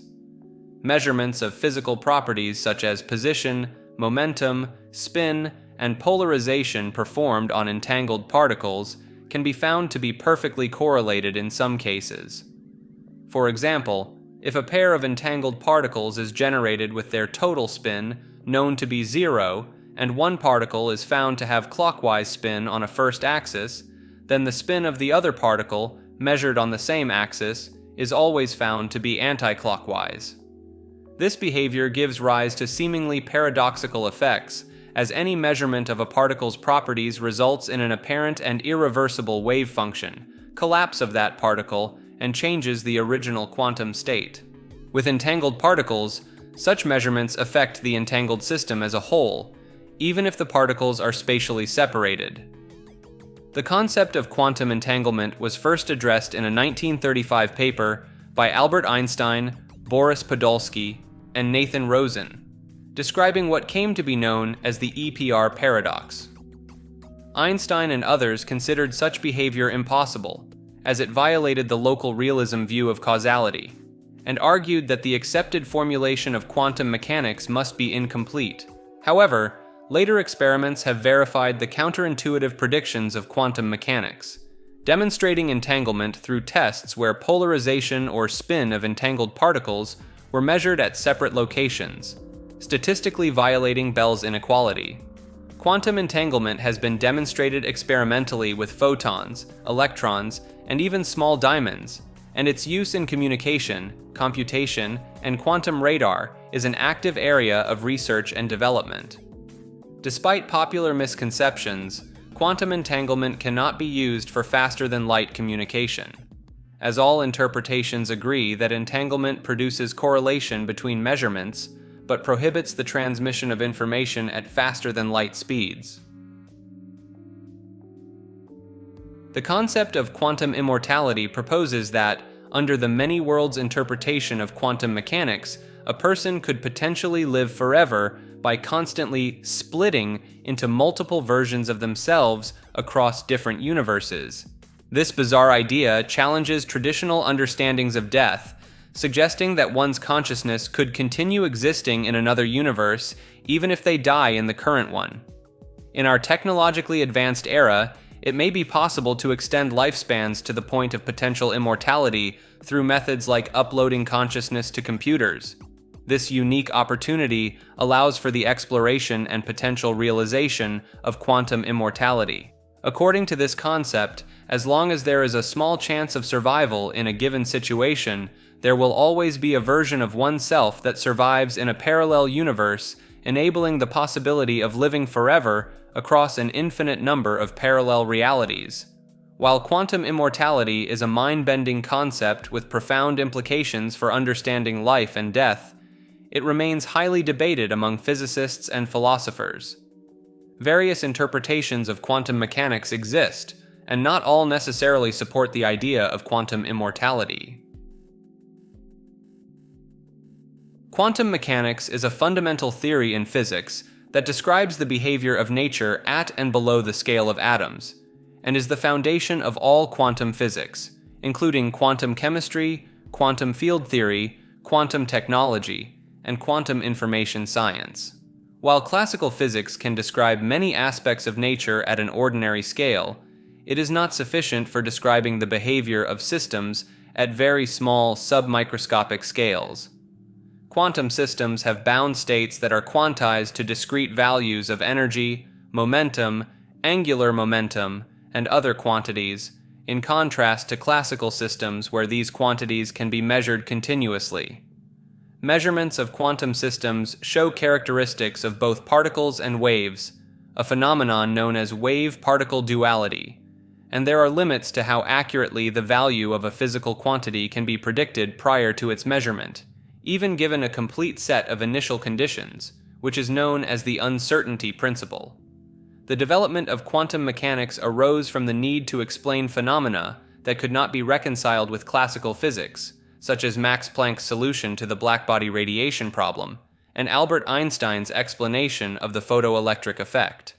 The modern theory of quantum mechanics was formulated in the mid-1920s by Niels Bohr, Erwin Schrödinger, Werner Heisenberg, Max Born, and others, and has since been applied to various fields, including solid-state physics, quantum chemistry, and quantum optics. Quantum mechanics has had enormous success in explaining many features of our universe that cannot be accounted for by classical methods, and has led to the development of technologies such as the laser, transistors, and semiconductors.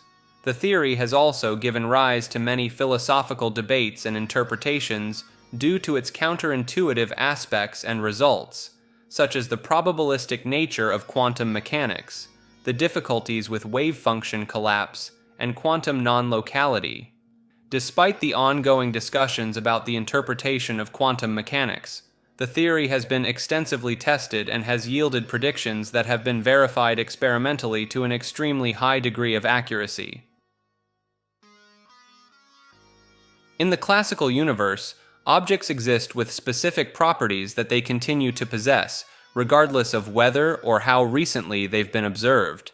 But in the quantum universe, many properties remain in an indeterminate state until a critical measurement, observation, or interaction forces the issue.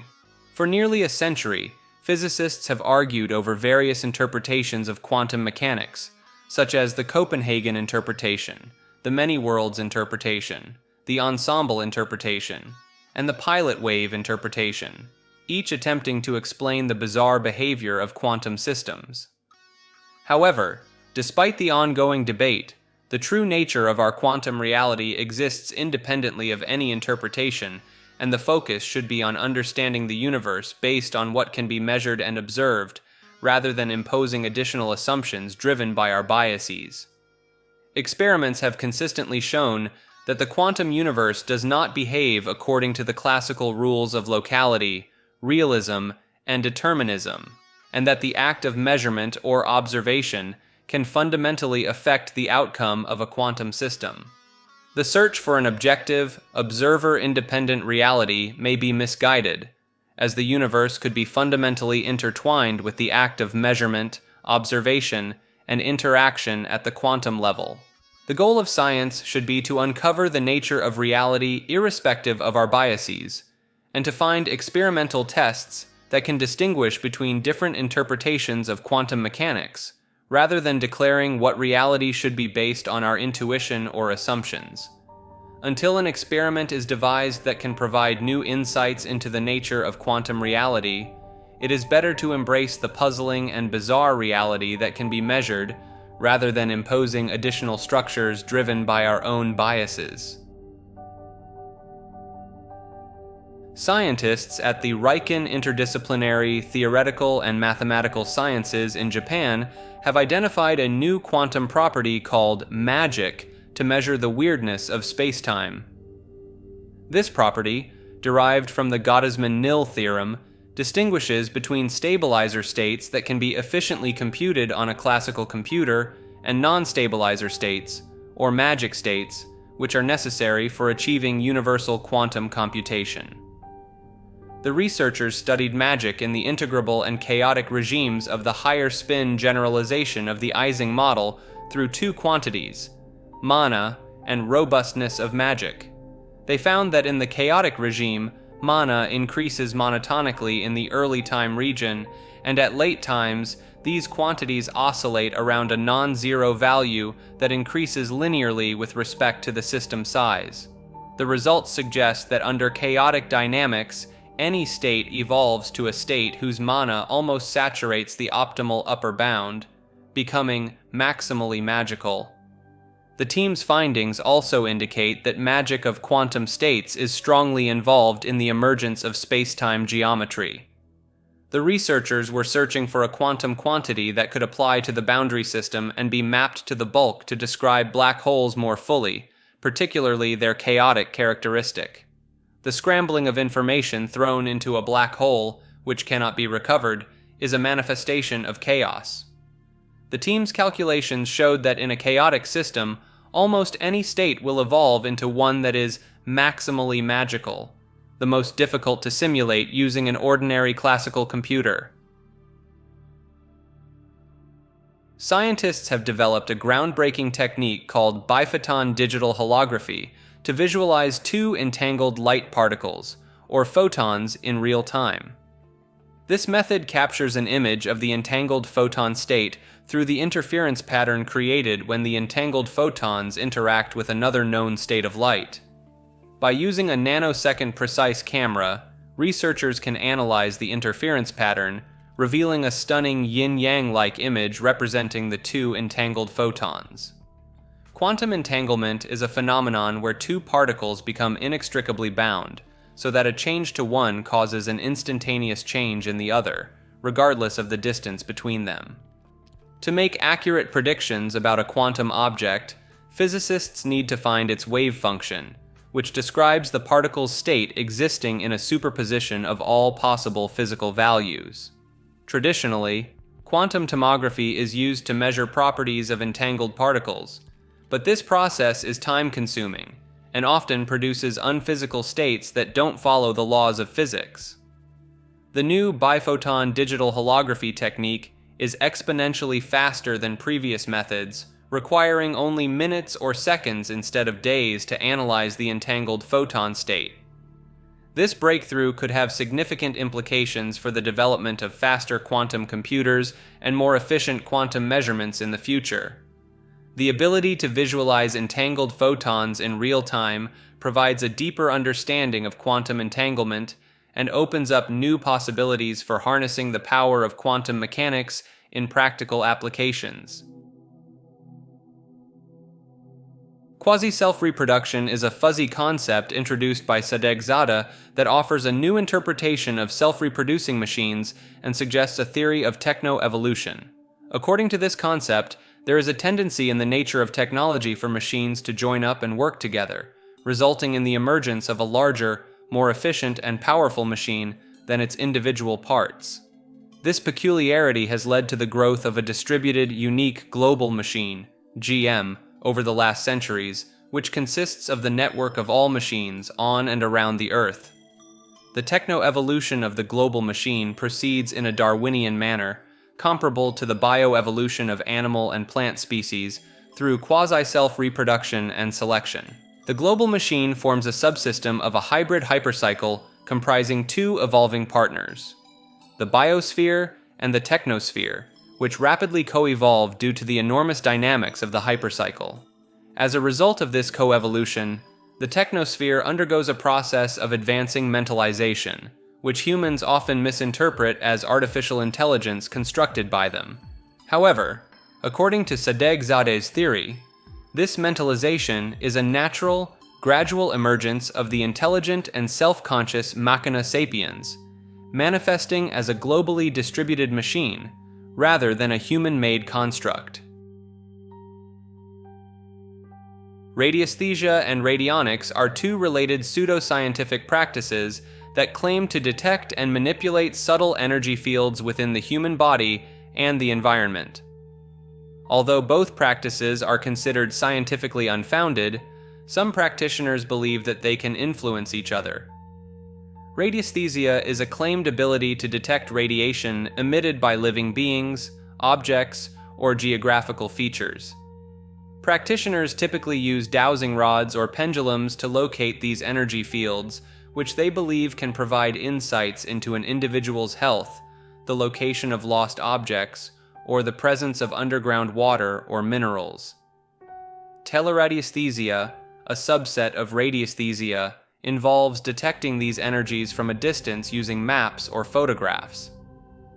Radionics, also known as electromagnetic therapy, EMT, or the Abrams method, is a form of alternative medicine that claims to diagnose and treat diseases by applying electromagnetic radiation to the body using an electrically powered device.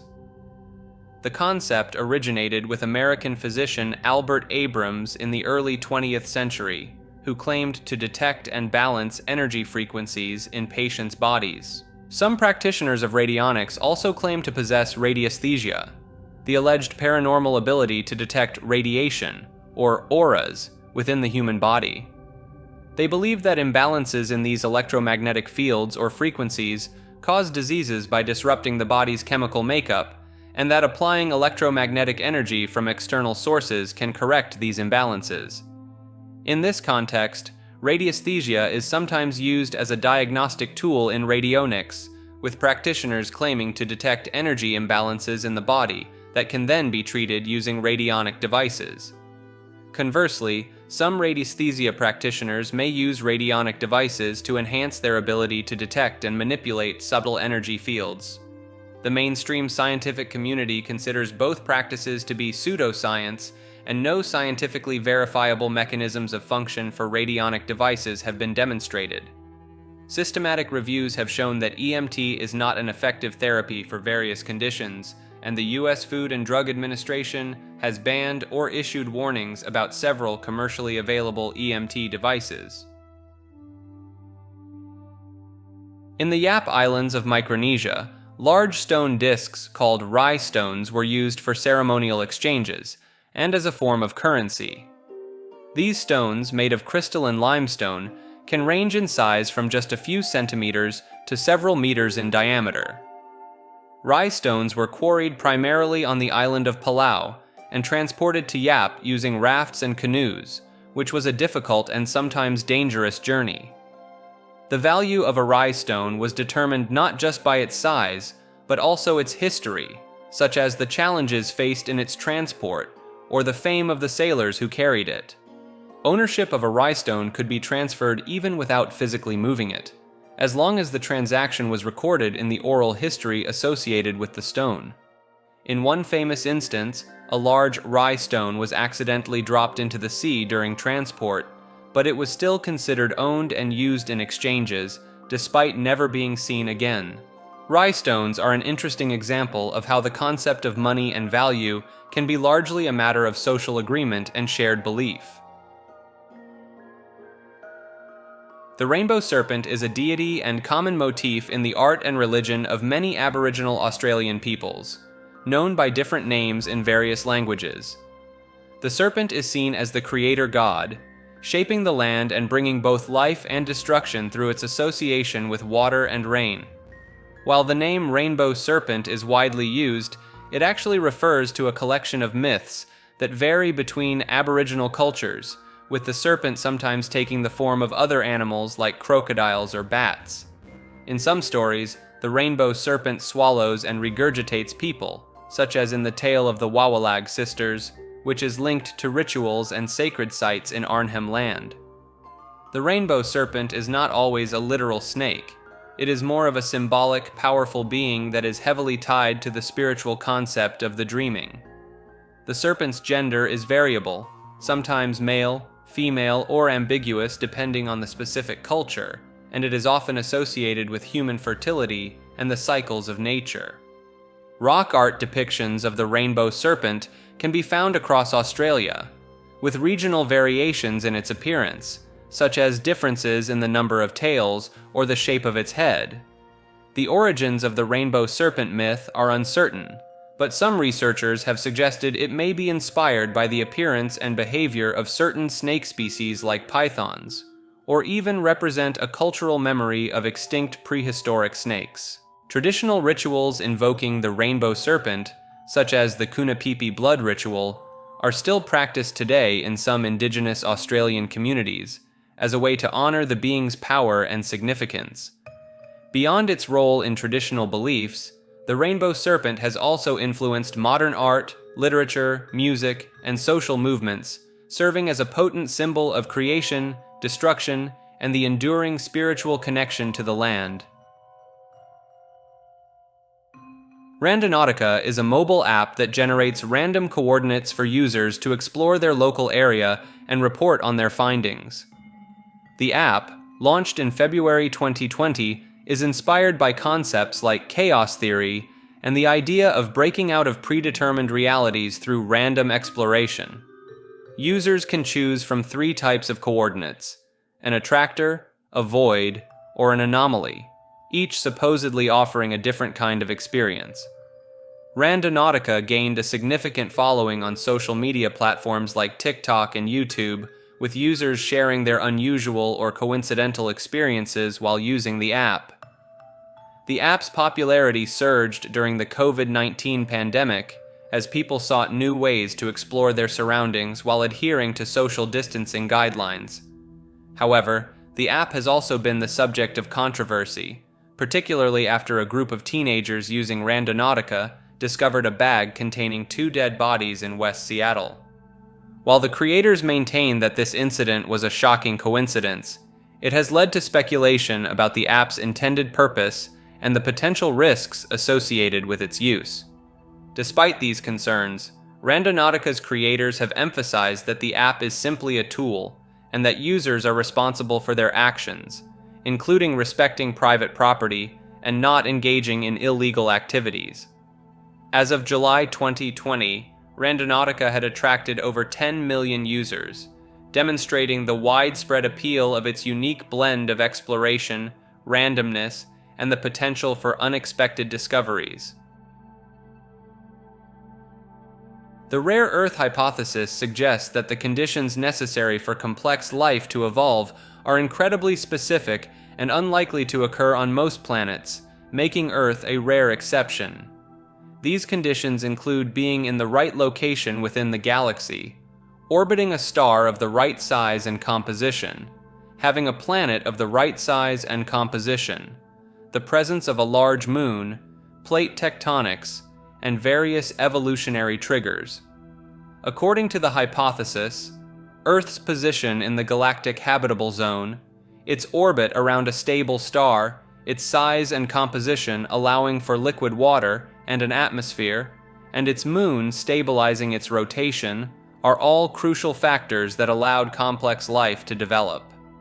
Other proposed requirements include the presence of plate tectonics to regulate the planet's temperature and the occurrence of evolutionary events like the oxygenation of the atmosphere and the development of sexual reproduction. Critics argue that the rare Earth hypothesis is based on a limited sample size, Earth being the only known example, and that it may be too restrictive in its assumptions about the conditions necessary for complex life. The discovery of numerous exoplanets in recent years, some of which are Earth-sized and within their star's habitable zone, suggests that rocky planets capable of supporting life may be more common than the hypothesis suggests. Some scientists also argue that plate tectonics and a large moon may not be as rare or essential as the hypothesis claims, and that life could potentially arise in alternative habitats like the subsurface oceans of icy moons. In the 1950 Japanese film Rashomon, a murder is described in 4 contradictory ways by 4 witnesses, highlighting the unreliability of eyewitness accounts and the subjectivity of human perception, memory, and reporting. This phenomenon, known as the Rashomon effect, occurs when an event is given contradictory interpretations or descriptions by the individuals involved, providing different perspectives and points of view of the same incident. The Rashomon effect has been defined in a modern academic context as a way of thinking, knowing, and remembering that is necessary for understanding complex and ambiguous situations. The term has been used in various fields, including cinema, literature, legal studies, psychology, sociology, and history, to address the motives, mechanisms, and occurrences of reporting on circumstances and the existence of disagreements regarding the evidence of events. In scientific understanding, the Rashomon effect has been used to refer to the impact of subjectivity on perception and recollection, whereby observers of an event can produce substantially different but equally plausible accounts of it. The Rashomon effect has even been acknowledged in legal cases, such as in the Queensland Supreme Court, where it was noted that parties may describe an event in a different and contradictory manner, reflecting their subjective interpretation and self-interested advocacy rather than an objective truth. The theme of the vagaries of memories and how they depend on one's own identity and interests has been explored in other works, such as the unfinished 1963 Polish film Passenger, which portrays an Auschwitz survivor and guard differently recalling events in the concentration camp. Glitches in reality, also known as glitches in the matrix, are anomalous events that seem to breach the basic rules of normal reality, such as objects or people suddenly disappearing, or physical impossibilities like a person walking through solid matter. These phenomena can manifest in various ways, but primarily as objects appearing or disappearing out of nowhere, as if spawned or despawned in a video game. Certain locations are associated with a high frequency of glitch-like phenomena, such as bottomless pits, which are said to be holes in the earth that do not obey the laws of surrounding reality. The idea that perceived reality is not truly real has been present in various philosophical and religious traditions, such as Plato's allegory of the cave, Western Gnosticism, and Mahayana Buddhism. In the early 20th century, discoveries in quantum physics and the work of Einstein and Freud challenged the mechanistic objective view of reality that had previously dominated.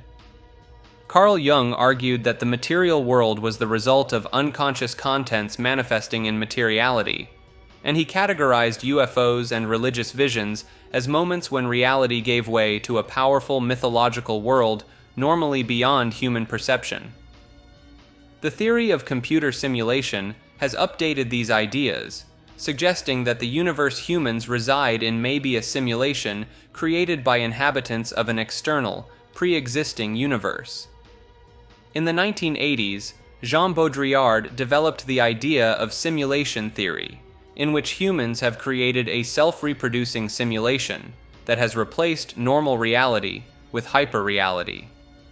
The CCRU at Warwick University in the 1990s explored the idea that the world is operated by a sentient AI amalgamation of Earth capital that has exhausted its resources in the far future, and now harvests the neg entropy of all life in the past through time travel.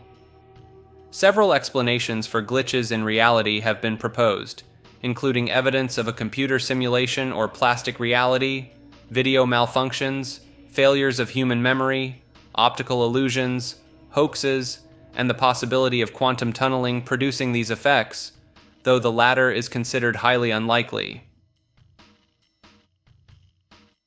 Reality shifting is a trending concept online where individuals believe they can alter their reality through focused visualization, which is similar to lucid dreaming but involves consciously changing surroundings rather than just being aware of being in a dream.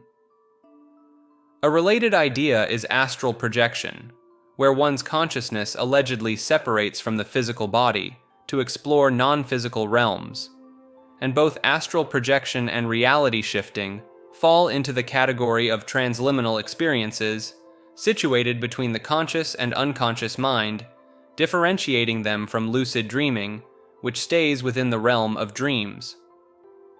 Despite its popularity, there is no scientific evidence supporting the existence of reality shifting, and it remains a largely unexplained phenomenon. To engage in reality shifting, people often create detailed scripts outlining their desired reality and create a calm environment conducive to focusing thoughts, using grounding exercises like turning off lights and playing meditative music to help maintain focus. Methods like the Raven and Alice in Wonderland are also recommended by shifting enthusiasts, who describe symptoms indicating a shift, such as limb weightlessness, floating sensations, dizziness, and detachment from the body. Different types of shifts are discussed in the online shifting community, including mini-shifts, small differences in reality, perma-shifting, staying in an alternate reality indefinitely, and respawning, leaving behind all memories of the original reality. While there is no real physical danger in attempting to shift, it may have emotional and psychological consequences, especially for individuals with strong imaginations or those prone to dissociation, potentially interfering with daily functioning. Some people may resort to using psychoactive substances to achieve the desired effects of shifting, which can be dangerous and lead to adverse consequences. Online communities that promote reality shifting often lack scientific grounding and may spread misinformation and harmful beliefs, making it important for individuals to approach the concept with a critical mindset and seek reliable sources of information. The transurfing model suggests that dreams, hallucinations, and even our perception of reality are not mere illusions or fantasies of the mind, but rather the result of the soul's journey through the alternative space, a field that contains all possible variations of reality. Our perception of the world is always relative to the truth, as it is distorted by our personal slides, our worldviews and beliefs that act like filters through which we interpret reality. These slides are created when we attribute too much importance to certain aspects of ourselves or the opinions others may have of us, leading to a skewed perception of our place in the world and how others relate to us. Negative slides, often based on our dissatisfaction with ourselves, can distort our perception of the external world and even cause us to project our own disliked qualities onto others. To overcome negative slides, we must shift our attention from our perceived shortcomings to our virtues and the positive qualities we wish to develop, essentially creating positive slides that will gradually integrate into our personality through the power of outer intention. Positive slides can also be created to filter out negativity from the outside world, allowing us to focus on and attract more positivity into our lives.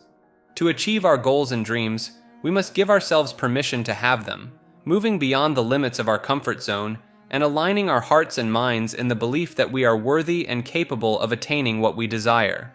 This alignment of heart and mind can be cultivated through the systematic use of positive slides, visualizing ourselves as active participants in the reality we wish to create and immersing ourselves in the details of that desired reality. By letting go of doubt, feelings of unworthiness, and the need to understand how our dreams will manifest, we open ourselves up to the power of outer intention, which can guide us to the lifelines where our goals can be realized. The key is to approach the world of our dreams with a sense of joy and familiarity, as if it were already ours, thus attuning ourselves to the corresponding reality in the alternative space. Red mercury is a substance that has been the subject of much speculation and controversy, with claims that it is used in the creation of nuclear weapons, despite a lack of concrete evidence to support these assertions. First appearing in Soviet and Western media sources in the late 1980s, red mercury was described as being of great importance in nuclear bombs or in the building of boosted fission weapons, though the exact nature of the substance remained unclear. As interest in red mercury grew, its purported properties began to change, with claims ranging from it being a shortcut to making nuclear weapons, a key component in Soviet ballistic missile guidance systems, or even an alternative to the anti-radar paint used on stealth bombers. Despite the lack of clarity surrounding its true nature, red mercury was highly sought after on the black market, with prices reaching up to $300,000 per kilogram. Samples of alleged red mercury that have been seized and analyzed have been found to contain various common substances, such as mercury oxide, mercury iodide, or mercury mixed with red dye, none of which have any known use in nuclear weapons. Some theories suggest that red mercury may have been a code name for lithium-6, a substance used in the production of tritium for thermonuclear weapons, or that it was a powerful explosive-like chemical known as a ballotechnic, capable of directly compressing the secondary stage of a nuclear weapon without the need for a fission primary. However, these claims have been met with skepticism from experts in the field, who argue that the properties ascribed to red mercury are not scientifically supportable, and that the substance is likely a hoax or a scam perpetrated by con artists to take advantage of gullible buyers on the black market. Despite official statements from organizations like the International Atomic Energy Agency dismissing the existence of red mercury, belief in its properties and value has persisted, with rumors and scams related to the substance continuing to surface in various parts of the world. Researchers at the University of Tokyo's Department of Complexity Science and Engineering are working on a project called Haptoclone that aims to make holograms sensitive to touch, allowing users to interact with them as if they were physical objects. The project uses a method called telehaptics, which involves capturing the image of an object in one device and sending it to another device of the same type, creating the illusion of touching the hologram that is being projected. The Haptoclone system consists of two box-like devices, each lined with 4 ultrasound arrays that emit ultrasonic radiation pressure. One box contains a Kinect sensor to capture movement, while the other uses the ultrasound arrays to project the image in the exact same position and make it responsive to touch. Researcher Yasutoshi Makino believes that this technology could allow people in different locations to communicate with each other while experiencing a sense of touch. However, the scientists acknowledge that the images are currently only slightly perceived due to safety concerns. Professor Hiroyuki Shinoda explains that while the current level of ultrasound used is very safe, stronger ultrasound could potentially damage human tissues such as nerves, so limitations must be considered. Russian researchers have explored the concept that DNA, beyond its role in building proteins, may also serve as a form of data storage and communication, following similar rules as human language in terms of syntax, semantics, and grammar. These scientists have also investigated the vibrational behavior of DNA, finding that it can react to language-modulated laser rays and radio waves at certain frequencies, potentially explaining the effects of practices like affirmations, autogenous training, and hypnosis.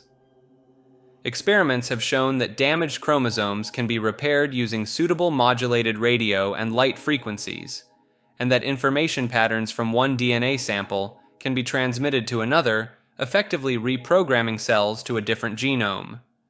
This suggests that wave genetics may have a greater influence on the formation of organisms than traditional biochemical processes. The idea that our DNA is programmable by language, words, and thought has been known in esoteric and spiritual teachings for ages, and these scientific findings seem to support this concept.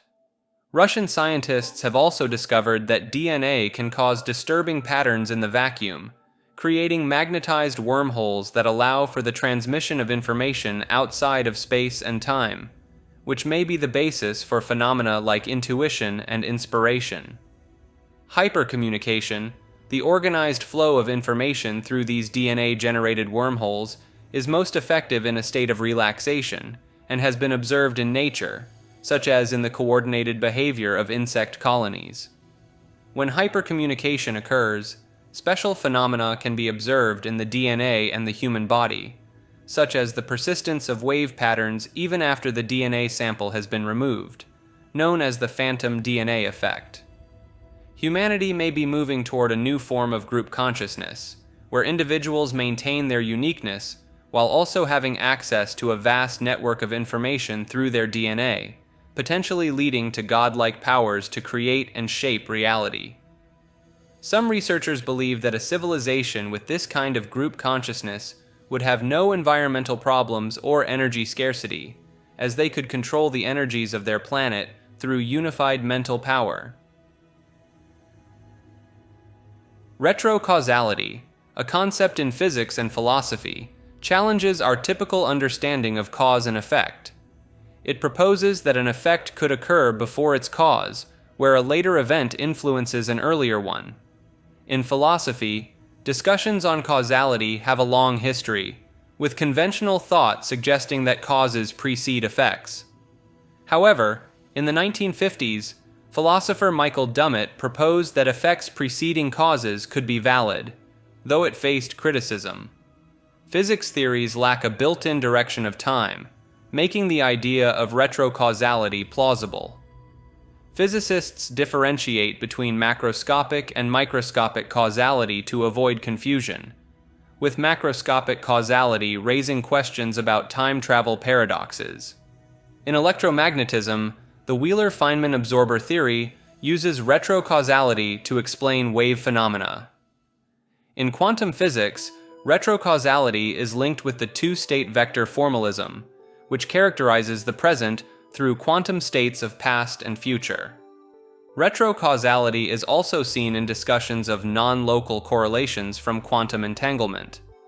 Tachyons, theoretical particles, could appear to move backward in time, but they don't violate standard causality. In parapsychology, retrocausality is proposed to explain phenomena like precognition, but its scientific validity is highly debated and often considered pseudoscientific. Efforts to connect retrocausality to phenomena like prayer healing are met with skepticism in the scientific community. In 1999, the body of Ricky McCormick was found in a Missouri cornfield with 2 handwritten notes in his pockets containing an undecipherable code. Though the FBI's top code breakers and the American Cryptogram Association have tried to crack the cipher, its meaning remains a mystery to this day. Interestingly, McCormick's family said he could barely write and question whether he actually created the coded messages. McCormick had a criminal record and health problems, but no clear motive has been established for his unsolved death.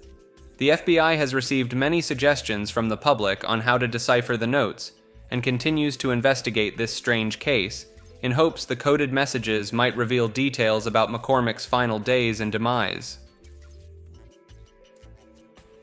Ringing rocks, also known as sonorous rocks or lithophonic rocks, are rocks that resonate like a bell when struck.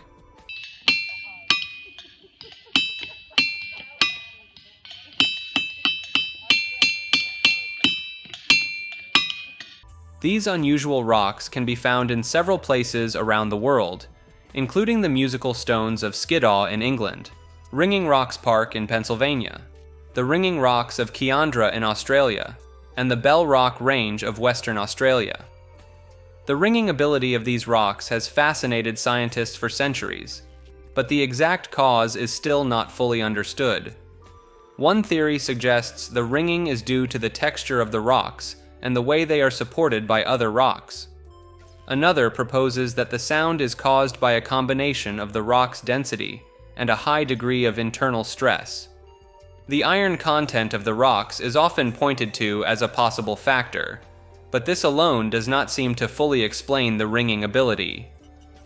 Rocks that ring often have higher iron content than normal rocks, but many rocks with high iron content do not ring. Some scientists believe the ringing may be due to a thin outer layer of the rock expanding due to weathering, creating internal stresses. However, a more likely explanation is that the stresses were formed when the rock originally cooled and crystallized deep underground, and that slow weathering has allowed these stresses to remain in some of the rocks. Regardless of the cause, the ability of these rocks to ring like a bell when struck continues to intrigue both scientists and casual observers alike. In 1585, the English established a colony on Roanoke Island, in present-day North Carolina, led by Ralph Lane. Lane abandoned the colony in 1586 due to lack of supplies and conflicts with local tribes. In 1587, John White led a second expedition to the same location, aiming to establish the City of Raleigh, but was forced by his crew to remain on Roanoke. White returned to England for more supplies, but couldn't return until 1590 due to the Anglo-Spanish War. When he arrived back at Roanoke, the settlement was abandoned with no signs of the colonists except for the word Croatoan carved into a post. White believed this meant the colonists had relocated to Croatoan Island, but rough seas prevented him from investigating further. The fate of the roughly 115 colonists remains a mystery to this day, with theories ranging from assimilation into native tribes to being lost at sea while attempting to return to England. Archaeological evidence has been scarce and inconclusive, leaving the disappearance of the Roanoke colonists an enduring enigma. In 1924, while playing on the lawn of a school in Pasco County, Florida, a young girl named Evelyn Wendt noticed a glowing egg-shaped object nearby. The object dimmed to reveal a leaden, pockmarked, saucer-like craft, and a hatch opened on its side. Out came small entities that Wendt described as animated flowers with faces where the bud would be, which she believed to be robots. These robo-flowers carried a heavy weapon that they aimed at the school's science building, telepathically telling Wendt that experiments conducted there were disturbing and had to be stopped. Wendt offered to help lift the weapon, but found it too heavy to budge. The entities retreated to their craft without destroying the building, inviting Wendt to join them, but she declined. They promised to return for her in 35 years before ascending in the craft and disappearing from sight. Wendt kept this encounter secret for 50 years until contacting a newspaper in 1974. Sometime after the encounter, the school's science building was found in shambles, though it's unclear if the robo-flowers were responsible. Attempts to hypnotize Wendt for more information in the 1970s were unsuccessful, leaving many questions about the bizarre encounter unanswered. The Rohank Codex is an illustrated manuscript book by an unknown author, with text in an unknown writing system, that appeared in Hungary in the early 19th century. It was donated to the Hungarian Academy of Sciences in 1838 by a Hungarian count. The origin of the codex is a mystery, with a possible clue being an entry in the 1743 catalogue of the count's library referring to Hungarian prayers in one volume. But this is uncertain. Many scholars and amateurs have studied the codex, but no widely accepted translation or interpretation of the text has been found. Some Hungarian scholars believe it to be an 18th century hoax. The codex has 448 paper pages, each with 9 to 14 rows of symbols, and 87 illustrations depicting religious, laic, and military scenes. The symbols appear to be from an unknown alphabet, syllabary, or logographic system. The paper is likely Venetian, made in the 1530s, but this doesn't confirm the date of the text itself. Proposed languages include Hungarian, Dacian, early Romanian, Cuman, and even Hindi, but none are universally accepted. The crude illustrations seem to show an environment where Christian, pagan, and Muslim religions coexist. Starting in the 1970s, more systematic studies have identified patterns and regularities in the text, suggesting it has meaning and is not gibberish. Recent research proposes that the codex may be a cipher, shorthand system, or constructed language, and could be a Catholic reader or breviary from around 1593 CE with biblical and non-biblical content. Rocco's Basilisk is a thought experiment that originated in an online discussion board in 2010, which explores the idea of an advanced AI in the future that would punish those who knew of its potential existence but did not contribute to its development. According to the thought experiment, this AI would create simulations to torture those individuals, as an incentive for people to work towards its creation. The name Rocco's Basilisk comes from the original poster, Rocco, and the mythical basilisk creature that could destroy enemies with its gaze. Some users reported mental distress and nightmares after reading about the thought experiment, leading to discussion of it being banned on Less Wrong for 5 years.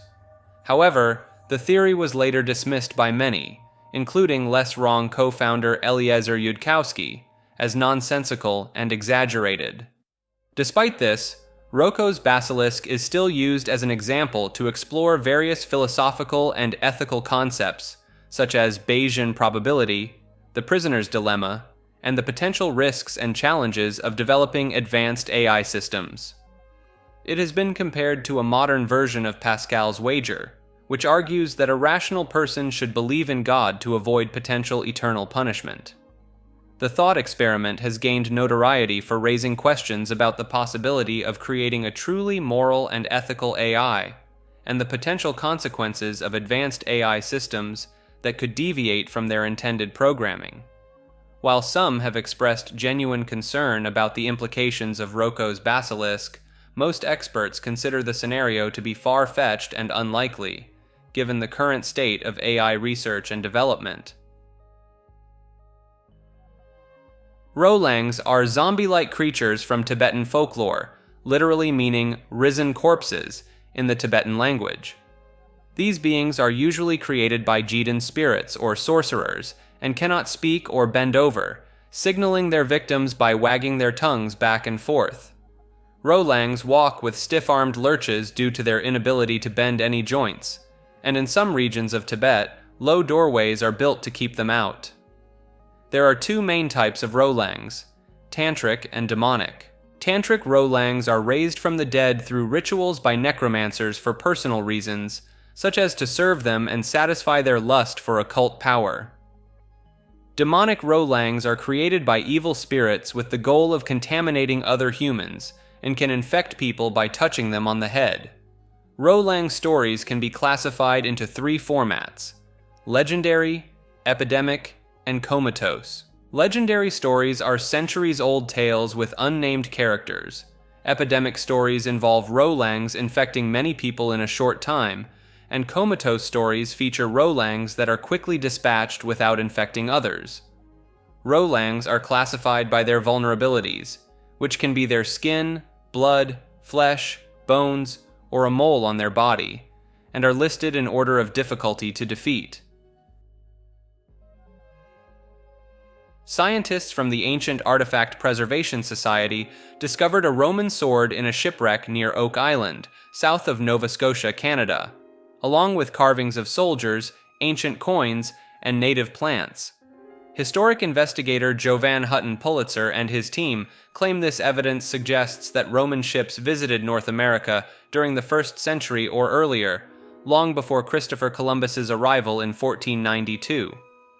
The sword was discovered by a man and his son while scalloping off Oak Island, and it was passed down through the family before being presented to the History Channel's The Curse of Oak Island show. Forensic tests confirmed the sword was made of ore, and an XRF analyzer showed it was made from material that came from the ground. Historians examined the area around Nova Scotia, considering archaeological records and the Mi'kmaq people, indigenous natives of the island, whose DNA markers are among the rarest in the world and come from the ancient Levant. Carved images by the Mi'kmaq on cave walls depict Roman legionnaires marching with swords and ships, and around 50 words in the Mi'kmaq language are similar to ancient nautical sailing words used by ancient mariners. the presence of the invasive species Berberis vulgaris, used by ancient Roman mariners to season food, and other artifacts like a Roman legionnaire's whistle, a metal boss from a Roman shield, and Roman head sculptures found in American countries further support the theory. Pulitzer believes it is time for theory to be reflected by hard science, and that this discovery, even if there is no gold inside Oak Island, is a trillion-dollar treasure in history for future generations. Rongorongo is a system of glyphs discovered in the 19th century on Easter Island, which may represent either true writing or proto-writing. The glyphs are carved into wooden objects, mostly tablets, using shark teeth or obsidian flakes. They are written in alternating directions, a system called reverse boustrophedon, and include stylized human, animal, plant, artifact, and geometric shapes. The Rongorongo texts are named with a letter and a nickname, such as Tablet C, the Mamari tablet. Authentic tablets were made of Pacific rosewood, though some were later made from wood that arrived with Western contact. Many of the tablets were lost or destroyed in the 1860s, likely due to the Rapa Nui people's loss of interest in the script after their population was decimated by disease and slaving raids. By the 1870s, only a few islanders could still read Rongorongo, and now no texts can be fully deciphered, although a portion of one tablet appears to be a lunar calendar. The small number of remaining texts, lack of context, and poor records of the Rapa Nui language make deciphering Rongorongo highly challenging. It is debated whether the script is logographic or syllabic, and some believe it may be a mnemonic device rather than true writing. Attempts to decipher Rongorongo have been made since its discovery, but none have been successful so far, and without a new Rosetta Stone-like breakthrough, it may never be fully deciphered. Rongorongo has been added to the Unicode standard and assigned a block of code points, in case a full decipherment is eventually achieved. The Hotel Zaza in Houston has a peculiar room, numbered 322, which has been the subject of much speculation and conspiracy theories online. Photos of the room, posted online, show unusual decor, including a chain holding the bed to the wall, pictures of skulls, and a portrait of an older man. A hotel clerk told a guest who accidentally booked the room that it wasn't supposed to be rented out and immediately moved them. Some online theories suggest the room is a secret voyeuristic sex dungeon for wealthy individuals. However, a Hotel Zaza spokesperson explained that room 322 is simply one of the hotel's theme rooms, called Hard Times, with a prison theme. The hotel's owner had been living in the room for a few months, which is why it was not to be rented out at the time. Despite this explanation, many online remain unsatisfied and continue to speculate about the room's true purpose. Conspiracy theories involve references to exclusive college fraternities, numerology, symbology, and the mechanics of two-way mirrors. The identity of the man in the portrait, which some believe to be a former Stanford Financial Group executive, remains a topic of interest for those investigating the room's mysteries. Like this video and subscribe to Maker.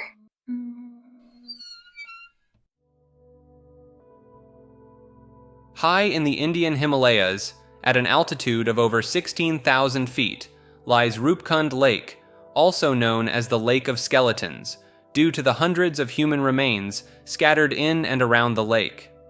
The skeletons were first discovered in 1942 by a British forest ranger, and since then, scientists have been puzzled by the identity, origin, and cause of death of these individuals.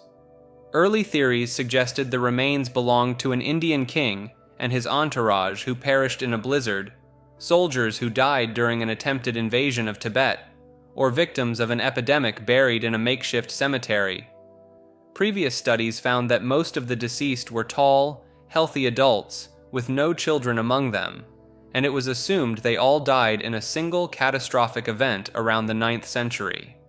However, a recent 5-year study involving genetic analysis and carbon dating of 38 sets of remains has challenged these assumptions.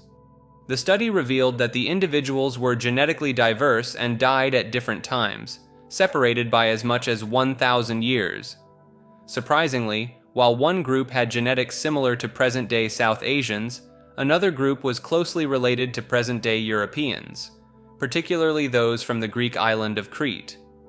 The presence of these genetically distinct groups at the lake remains a mystery, as the site is not located on a trade route, and no weapons or trade goods were found. Scientists believe that some of the deaths may have occurred during pilgrimage events, as the lake is situated near a present-day pilgrimage route, and historical inscriptions in local temples suggest potential earlier origins of pilgrimage in the area. However, the reason for the presence of individuals with Eastern Mediterranean ancestry at this remote Himalayan lake remains unknown, leaving researchers still searching for answers to this centuries-old mystery.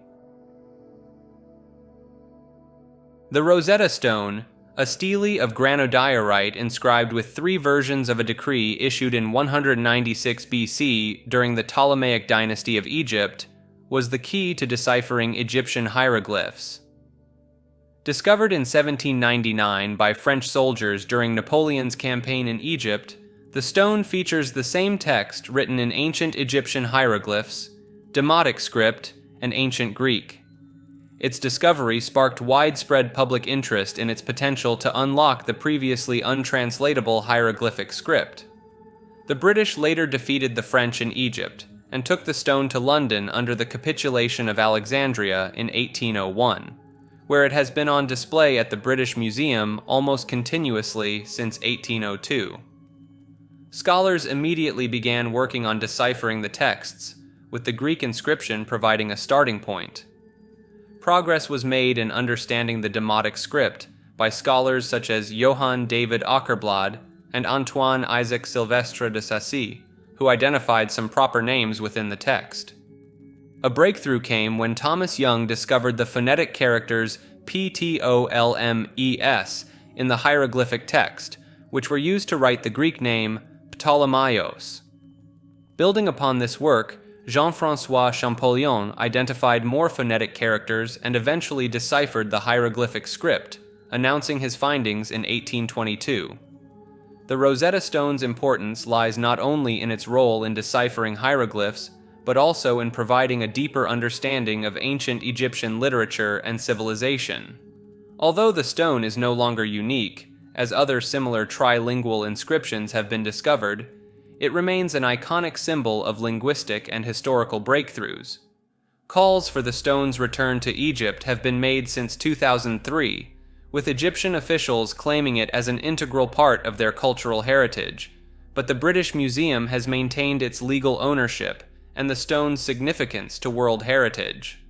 The term Rosetta Stone has become idiomatic, referring to a crucial key in the process of decrypting encoded information or solving a complex problem, and has been used in various scientific and linguistic contexts. Rosicrucianism is a spiritual and cultural movement that arose in early 17th century Europe after the publication of several texts announcing a new esoteric order.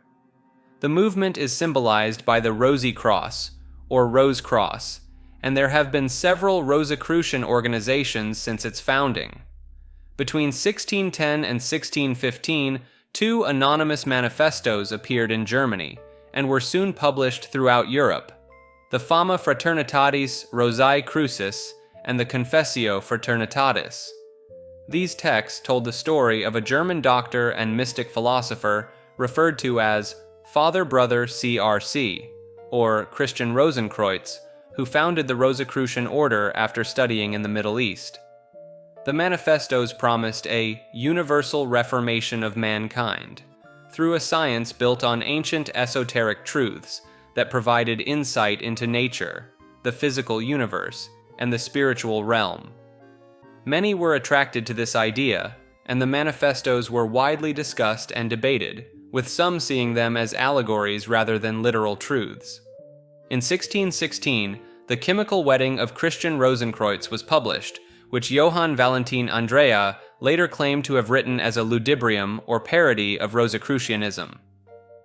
The Rosicrucian manifestos influenced many 17th century occult philosophers and led to the Rosicrucian Enlightenment, inspiring a flurry of writings and interest in esoteric ideas.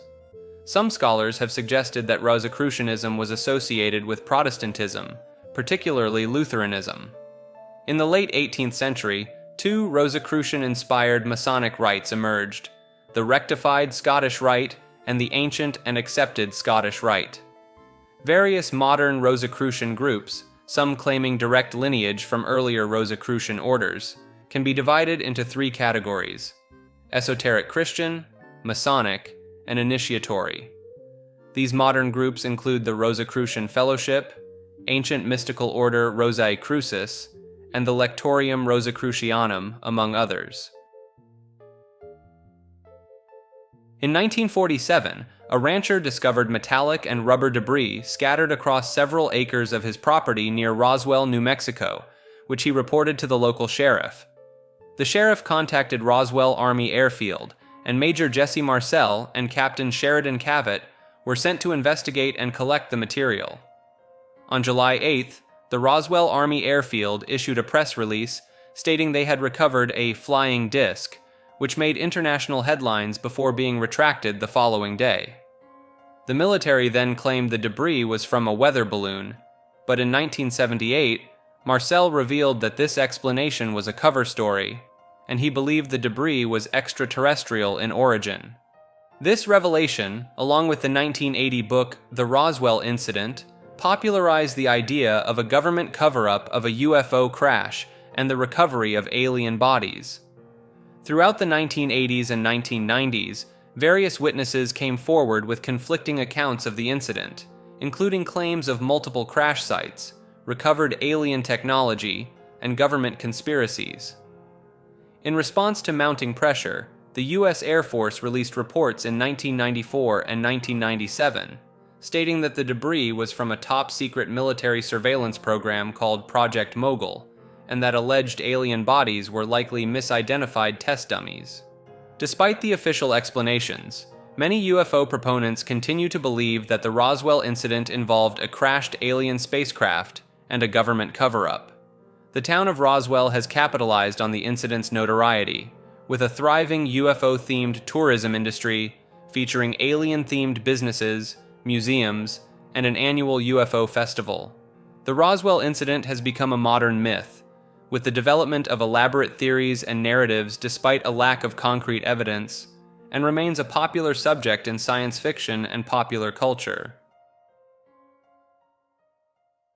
Rudloe Manor, located in Wiltshire, England, is often referred to as the UK's equivalent of Area 51 due to its alleged connection to UFO investigations and extraterrestrial activity. The manor was built on top of quarries in the 1930s, and some of the tunnels were converted into the world's largest underground factory during World War II.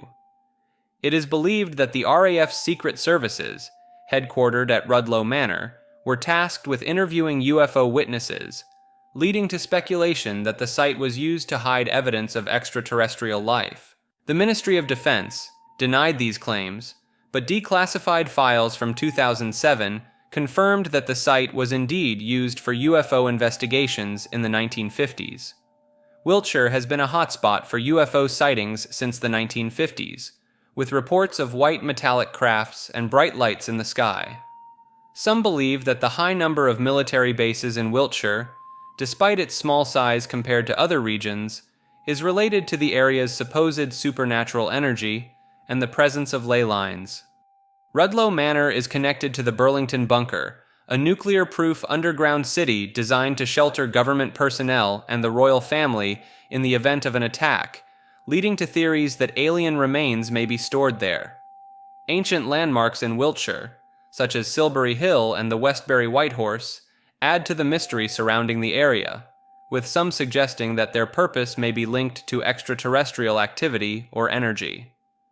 While no concrete evidence has been found to prove a direct correlation between these structures and UFO sightings, the theories persist, making Rudloe Manor and the surrounding area a fascinating subject for those interested in the paranormal and unexplained.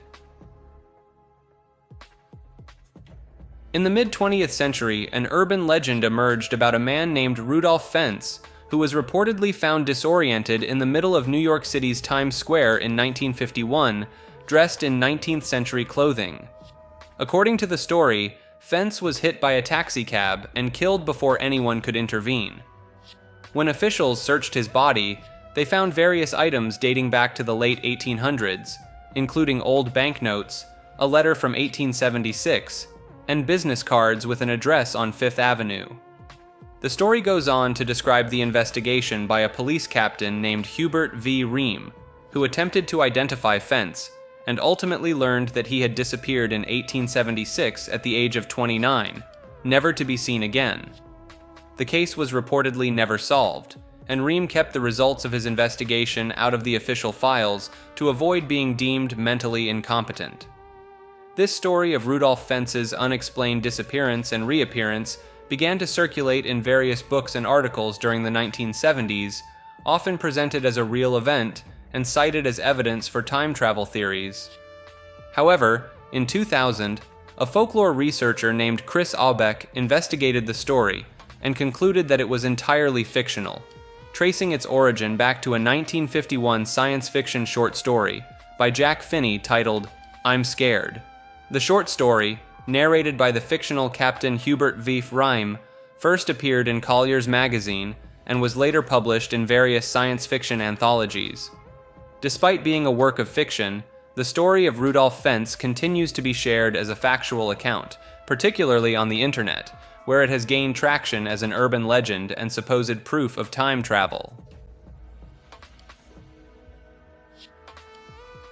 In the remote Kamchatka Peninsula of Russia's Far East, a small valley has gained notoriety for the numerous animal corpses found within its confines, earning it the ominous nickname Valley of Death. The valley was discovered in 1975 by volcanologist Vladimir Leonov and his student Viktor Deryagin, who noticed a high concentration of dead animals, including bears, foxes, and birds, in the area. Upon investigation, it was determined that the animals had died from suffocation, likely due to high concentrations of volcanic gases, such as carbon dioxide pooling in the valley's low-lying areas. The Kamchatka Peninsula is known for its active volcanoes and geothermal activity, creating a unique and sometimes dangerous environment for the region's wildlife. Some accounts suggest that Soviet military officials briefly investigated the site in the mid-1970s, but the nature of their findings remains unknown. Rumors persist about the regular removal of animal corpses from the valley, though these claims have not been substantiated and are disputed by some experts familiar with the region. Despite the valley's lethal reputation, it continues to attract animals during the warmer months when food and water are more readily available, leading to a cycle of death as unsuspecting creatures succumb to the invisible volcanic gases. The Valley of Death remains off-limits to tourists and is located within the protected Kranotsky State Natural Biosphere Reserve, which is home to other geological wonders such as the Valley of Geysers. Although the scientific explanation for the animal deaths is well established, the Valley of Death continues to be a source of intrigue and mystery, drawing the interest of researchers and the public alike. Experiments in the Revival of Organisms is a 1940 Soviet documentary film that purports to show the resuscitation of clinically dead organisms, directed by David Yashin and based on the work of scientist Sergei Brukhonenko.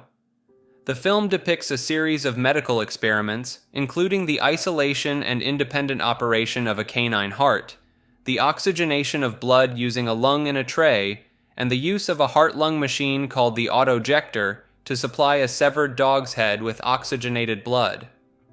In the most striking experiment, a dog is brought to clinical death by draining its blood, then left for 10 minutes before being connected to the autojector, which gradually returns the blood to its circulation, leading to the restart of the heart and the animal's eventual recovery. The film claims that several dogs were successfully resuscitated using this method, including one born to parents who had both undergone the procedure. While the experiments themselves are generally considered to have taken place, the legitimacy of the film's depiction is controversial, with some suggesting that it is a recreation of more modest experiments and that the dog's long-term survival was exaggerated. Brukhonenko's work with the autojector, a precursor to modern heart-lung machines and dialysis systems, is said to have led to the first operations on heart valves and earned him a posthumous Lenin Prize. The film was shown to audiences in London and New York in the early 1940s, with some viewers considering that it might expand the boundaries of what was thought possible in biology, though its graphic content was deemed inappropriate for the general public. Despite the controversy surrounding its authenticity, Experiments in the Revival of Organisms remains a significant artifact in the history of medical research and documentary filmmaking, offering a glimpse into the pioneering work of Soviet scientists in the mid-20th century. Sacred clowns are ritual or ceremonial figures in various pre-literate and ancient cultures worldwide, representing a reversal of the normal order and an opening to the chaos that preceded creation, particularly during New Year festivals. This reversal of normality distinguishes the clown and relates him to the powerful world that existed before the present one. In some traditions, clowning serves as an apotropaic ritual, averting evil by deflecting demonic attention from serious religious activities. In other contexts, it functions as an initiatory ordeal, where the initiate must persevere through jests and insults hurled at them. While attempts have been made to uncover the religious origins of secular clowns, fools, and jesters, the elaborate ritual roles of masked clown societies among groups like the American Indians have garnered the most attention. The most famous of these are the Coyemshi, the dancing clowns of the Pueblo Indians, whose obscene and sacrilegious actions punctuate the most important religious ceremonies. These actions serve as a sign of the presence of powerful primordial beings and as a means of social control through their satire of the antisocial behavior of specific individuals. The sacred clown's role in reversing the normal order and connecting to the primordial world highlights their significance in the religious and cultural practices of various societies. Their presence in rituals and ceremonies, whether to avert evil, test initiates, or critique social norms, underscores the complex and multifaceted nature of these enigmatic figures. The study of sacred clowns offers insights into the beliefs, values, and social structures of the cultures in which they appear, providing a fascinating glimpse into the role of ritual and symbolism in human societies. Sacred geometry assigns special meanings to specific shapes and proportions, often tied to the belief in a divine creator using geometry in the universe's design. This belief spans ancient cultures and religious traditions. Geometry is associated with religious structures like churches and temples, believed to hold spiritual significance and foster harmony with nature. In Buddhism, mandalas, geometric compositions, are revered, believed to harbor deities and bestow positive energy upon observers. They're created from sand and ritually destroyed to symbolize impermanence. Chinese folk religion employs feng shui principles, using geometric shapes in architectural design to optimize life energy flow, qi for harmony. Islamic art and architecture showcase intricate geometric patterns, derived from combinations of squares and circles, symbolizing unity and complexity.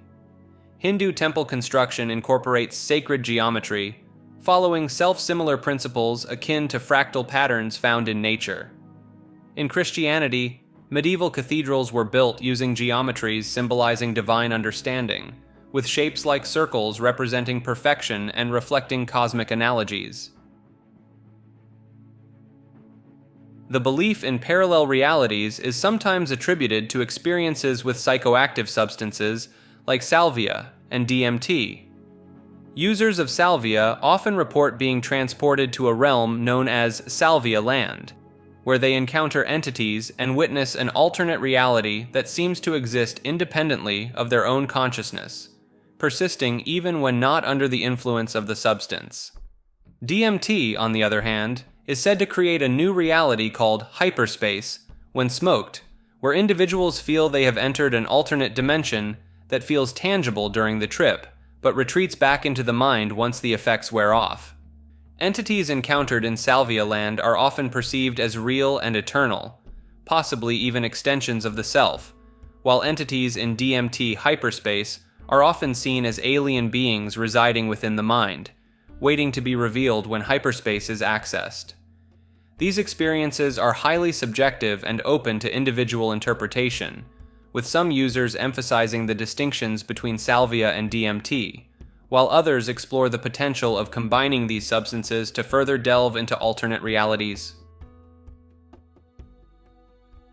Samsara is a fundamental concept in Indian religions, referring to the belief in a cycle of death and rebirth driven by the effects of karma. The idea is hinted at in the late Vedic texts, but is absent in the earliest layers of Vedic literature, developing into its current form around the mid-1st millennium BCE in the Shramanic traditions, such as Buddhism and Jainism, and in the various schools of Hindu philosophy. In Hinduism, samsara is seen as the journey of the Atman, eternal self, through numerous lifetimes, with the ultimate goal being moksha, or liberation from the cycle. Different Hindu traditions have varying views on the nature of samsara and the means to achieve moksha, with some emphasizing devotion, others knowledge, and still others meditation or action. In Jainism, samsara is viewed as the worldly life characterized by continuous rebirths and suffering in various realms of existence, with liberation being the goal. Jain cosmology posits that souls begin in a primordial state and evolve through the samsara, driven by karma, with the potential for some souls to reach a state of eternal liberation, while others are seen as incapable of attaining moksha. Buddhism also holds samsara as a central concept, emphasizing the idea of suffering and the impersonal nature of the cycle of rebirth, with the ultimate aim being the attainment of nirvana, or freedom from this cycle. Buddhist texts describe various realms of existence within samsara, each with its own characteristics and challenges, and the Buddha's teachings, such as the Four Noble Truths, are seen as the path to liberation. In Sikhism, samsara is incorporated along with the concepts of karma and the cyclical nature of time, with the key difference being the emphasis on the grace of God as the means to achieve liberation, rather than through individual effort alone.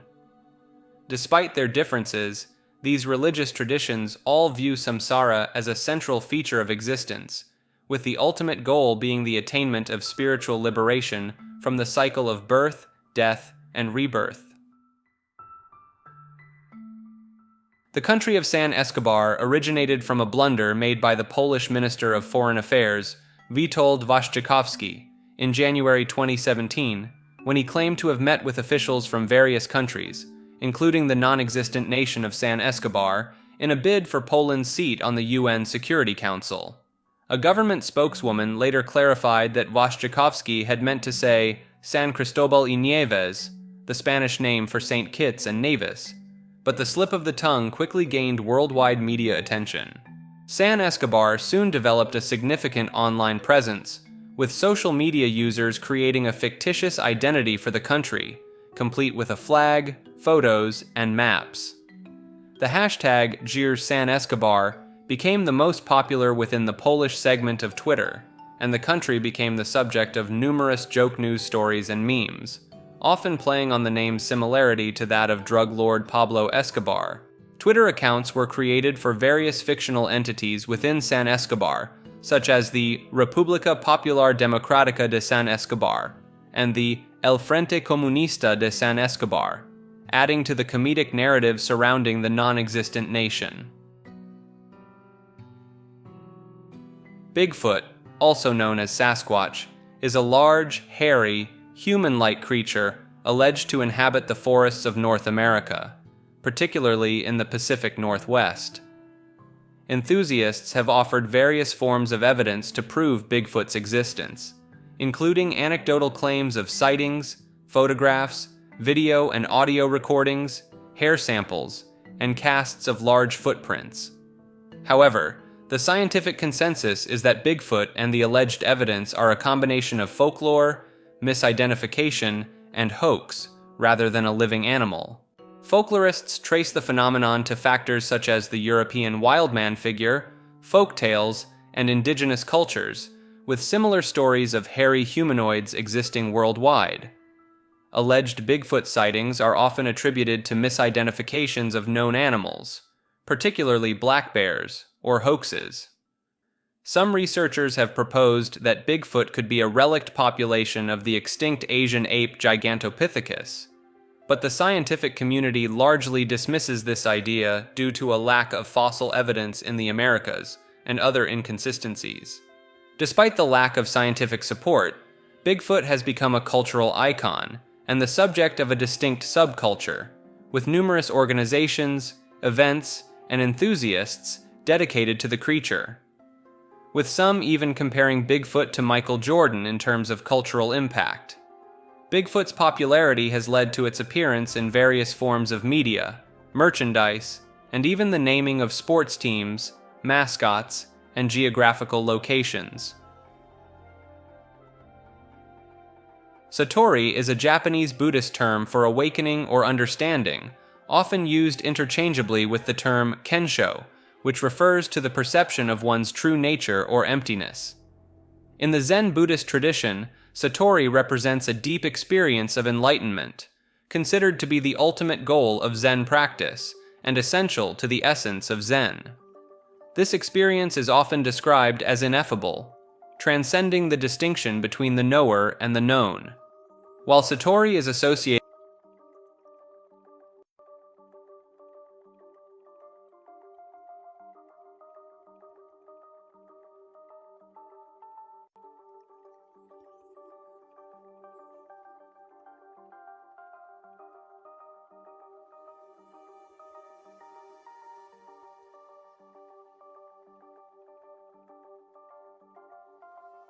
The Rinzai school of Zen Buddhism emphasizes the importance of Satori, while the Soto school focuses more on the practice of silent illumination through Zazen meditation. In Japanese Buddhism, Satori is considered a first step towards Buddhahood, requiring further deepening and maturation through continuous practice and repeated enlightenment experiences. The student's mind must be prepared for the realization of Satori through dedicated study and practice. Savant syndrome is a rare phenomenon where individuals demonstrate exceptional abilities in specific domains, such as art, memory, arithmetic, music, or spatial skills, despite having significant social or intellectual impairments. The condition is often associated with neurodevelopmental disorders like autism spectrum disorder or brain injuries, and it usually becomes apparent in childhood, although some cases develop later in life. Savant syndrome affects an estimated 1 in a million people, with males being affected more often than females at a ratio of 6 to 1. Approximately half of savants are autistic, while the other half often have some form of central nervous system injury or disease. Estimates suggest that between 0.5% and 10% of individuals with autism possess some form of savant abilities. The most common type of savant is the calendrical savant, also known as a human calendar, who can quickly and accurately calculate the day of the week for any given date or recall personal memories from specific dates. Advanced memory is considered the key superpower in savant abilities. There is no widely accepted cognitive theory that explains the combination of talent and deficit found in savants, but various hypotheses suggest detail-focused processing, hyper-systemizing, enhanced perception, or access to unfiltered information as potential explanations. In some cases, savant syndrome can be induced following severe head trauma to the left anterior temporal lobe, and it has been artificially replicated using transcranial magnetic stimulation to temporarily disable this brain area. The term idiot savant was first used to describe the condition in 1887, but it later became considered a misnomer, leading to the more widely accepted term savant syndrome. In 1935, physicist Erwin Schrödinger proposed a thought experiment involving a hypothetical cat in a sealed box, along with a flask of poison and a radioactive source connected to a Geiger counter.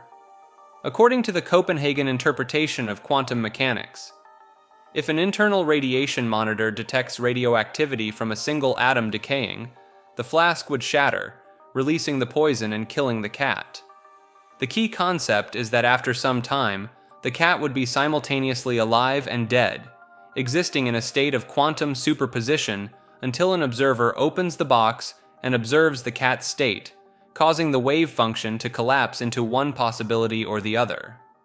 This thought experiment highlights the apparent paradox between what quantum theory states about the nature and behavior of matter on a subatomic level, and what we observe to be true about the nature and behavior of matter on a macroscopic level. While the experiment was not intended to be carried out literally, it serves as a theoretical illustration of the concept of quantum superposition, and the apparent contradictions arising from applying quantum mechanics to everyday objects. Different interpretations of quantum mechanics, such as the Copenhagen interpretation, the many worlds interpretation, and the ensemble interpretation, provide varying explanations for the behavior of quantum systems and the outcome of the Schrödinger's cat thought experiment. Although the experiment has not been performed on a cat-sized object, successful experiments involving similar principles have been conducted on smaller scales, gradually pushing the known upper limit on quantum superposition states. The thought experiment remains a subject of fascination and debate among physicists and philosophers, as it encapsulates some of the most perplexing aspects of quantum theory and its implications for our understanding of reality. The Seattle windshield pitting epidemic of April 1954 involved widespread reports of mysterious damage to car windshields, with thousands of people in Bellingham, Seattle, and other parts of Washington state claiming to see holes, pits, and dings that had previously gone unnoticed. Initially blamed on vandals, the sheer scale of the reported damage led to wild speculation about the cause, ranging from sand flea eggs and cosmic rays to physical oscillations caused by a nearby naval radio transmitter and even the effects of nuclear bomb testing. As media coverage of the phenomenon increased, so did the number of reported cases, with motorists flagging down police to report damage and car lots, and parking garages claiming to be severely affected. Theories about the cause of the pitting reached a fever pitch, prompting the mayor of Seattle to seek help from the governor and President Eisenhower, with around 3,000 damaged windshields reported by April 15th. However, a Seattle Police Crime Lab sergeant suggested that the epidemic was largely a case of public hysteria, with only a small percentage of reports being genuine cases of vandalism. The pitting reports suddenly stopped on April 17th, and the incident has since been regarded as a classic example of collective delusion, where people began noticing and attributing significance to minor damage that had already existed on their windshields before the media drew attention to it. The phenomenon was not confined to Washington state, with hundreds of similar reports emerging in British Columbia, Alberta, and Ontario in the following week. Natural windshield pitting had likely been occurring for some time, but it took the media spotlight for people to start noticing and reacting to it en masse. The Capitol Hill Mystery Soda Machine was a quirky and beloved fixture on the streets of Seattle for decades, dispensing unusual and sometimes discontinued soda flavors to curious passers-by. Operating since at least the late 1990s, the machine was located in front of Broadway Locksmith on East John Street, and featured a series of mystery buttons that would deliver a surprise drink when pressed. Despite being a Coca-Cola branded machine from the 1970s, it offered an eclectic mix of sodas from various manufacturers, adding to its allure. The machine's origin and the identity of the person or persons responsible for restocking it remained unknown, even to the employees of Broadway Locksmith, who provided the electricity to keep it running. Over time, the machine's nostalgic appearance and unusual presence on the sidewalk gave rise to local legends, with some even speculating that it might be haunted. As word of the mystery soda machine spread through news articles and social media, its popularity grew, with all 6 buttons eventually being converted to mystery options, and the price gradually increasing from 55 cents in 2002 to $1 by 2018. On June 29, 2018, the machine vanished following maintenance work in the area, leaving behind a cryptic note that read, "Went for a walk." In the months that followed, the machine's Facebook page posted edited images of the machine in various Seattle locations, fueling speculation about its whereabouts and adding to its mysterious legacy. Despite hopes for its return, the Capitol Hill mystery soda machine remains missing, with some doubting whether the neighborhood's increasingly corporate culture could still accommodate such an enigmatic and whimsical presence. Doctors in the Netherlands have stumbled upon what may be a previously unknown set of organs hidden deep within the human skull. While using advanced scans to study prostate cancer patients, they noticed two flat, spindly structures near the intersection of the nose and throat that closely resembled salivary glands. This came as a surprise, as the only known salivary or mucus glands in that area, called the nasopharynx, are microscopically small and evenly distributed throughout the mucosa. The doctors performed a cadaver dissection and confirmed that these mystery structures are indeed similar to the body's three main sets of salivary glands, which are located under the tongue, by the ears, and behind the jaw. They proposed naming the potential new organs tubarial glands due to their proximity to a bump known as the torus tubarius. While more research is needed to officially classify these structures as major or minor salivary glands, the discovery of a previously unknown part of the human body is an exciting development. The finding may help explain why some patients who undergo radiation therapy for head and neck cancers experience side effects like dry mouth and difficulty swallowing, as the tubarial glands were likely being affected by the treatment. This knowledge could lead to improved radiation therapy techniques that spare these glands and reduce uncomfortable side effects for patients. In a remarkable series of claims, insiders have described a vast secret space program operating behind the scenes, hidden from public view. Allegedly, this program has its roots in Nazi Germany's advanced UFO research, later augmented by captured extraterrestrial technologies. After World War II, U.S. military and corporate interests are said to have reverse-engineered these technologies in underground bases, developing entire fleets of advanced spacecraft capable of exploring the solar system and beyond. Huge sums of missing government money, totaling trillions of dollars, have supposedly been funneled into expanding this secret infrastructure. Whistleblowers claim the program has conducted manned missions to the Moon, Mars, and elsewhere, established bases there, and even engaged in interstellar travel, all without public awareness. Some allege that extraterrestrial civilizations are cooperating with this effort, sharing even more advanced technologies. However, a nefarious element or cabal within the program is said to be using it for more sinister purposes. If true, the implications would be staggering: a vast interplanetary operation, dwarfing the public space program in scope and capabilities, kept hidden from the world. Yet extraordinary claims require extraordinary evidence, and absent that, such tales remain in the realm of unverified conspiracy theory. Only time will tell if any truth lies behind the tantalizing story of the secret space program. In 1955, a strange phenomenon swept across the United States, leaving homeowners and scientists alike scratching their heads in bewilderment. Garden hoses, seemingly with minds of their own, began burrowing into the ground, nozzle first, as if possessed by some inexplicable force. One of the earliest reported incidents occurred in Downey, California, at the home of George DePaso, where his daughter was watering the garden when she set the hose down, only to watch in disbelief as it started sinking into the earth.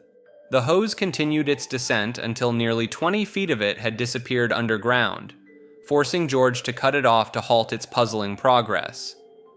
As news of this peculiar event spread, similar cases began popping up in states like Florida, Kansas, New York, and Michigan, with perplexed residents reporting their garden hoses mysteriously submerging themselves into the soil. Scientists attempted to explain the phenomenon, speculating that water pressure might be creating a vacuum effect, pulling the hoses into loose soil. Self-hypnosis, also known as autohypnosis, is a process where individuals induce a hypnotic state in themselves, often to enhance the power of self-suggestion or to achieve various therapeutic benefits. Unlike traditional hypnosis, which involves a hypnotist guiding the subject, self-hypnosis allows the individual to play both roles, acting as the suggester and the suggestee. The practice of self-hypnosis can vary widely, ranging from focusing all attention on a specific autosuggestive formula to allowing a free flow of thoughts, emotions, and memories to drift into one's consciousness. James Braid, the Scottish physician who coined the term hypnotism in 1841, was one of the first to experiment with self-hypnosis, successfully using it to alleviate his own severe rheumatism pain in 1844. Émile Coué, a French psychologist and pharmacist, further popularized self-hypnosis in the early 20th century with his method of conscious autosuggestion, which became an internationally renowned self-help system. Autogenic training, developed by German psychiatrist Johannes Schultz in 1932, is another relaxation technique that incorporates elements of self-hypnosis, progressing from physiological conditioning to psychic conditioning through mental imagery and other methods. Self-hypnosis typically involves 4 key steps: motivation, relaxation, concentration, and directing, with the last step being optional depending on whether the individual has a specific goal in mind. Modern hypnotherapy extensively uses self-hypnosis to help manage pain, anxiety, depression, sleep disorders, obesity, asthma, and skin conditions, among other issues. By teaching patients self-hypnosis techniques, clinicians empower them with a tool to control and master their pain, or at least better cope with it, even when the therapist is not present. Self-hypnosis can also be used to induce relaxation, strengthen self-esteem, and improve overall well-being, with some studies suggesting that it may even help protect the immune system against the negative effects of stress. In addition to its therapeutic applications, self-hypnosis has been used to alleviate pain during childbirth, with some obstetricians in the early 20th century considering it the only risk-free anesthetic for labor. Masaru Emoto, a Japanese businessman and author, gained international recognition for his claims that human consciousness could alter the molecular structure of water. Emoto's ideas evolved over the years, with his early work focusing on the belief that water could react to positive thoughts and words, and that polluted water could be purified through prayer and positive visualization.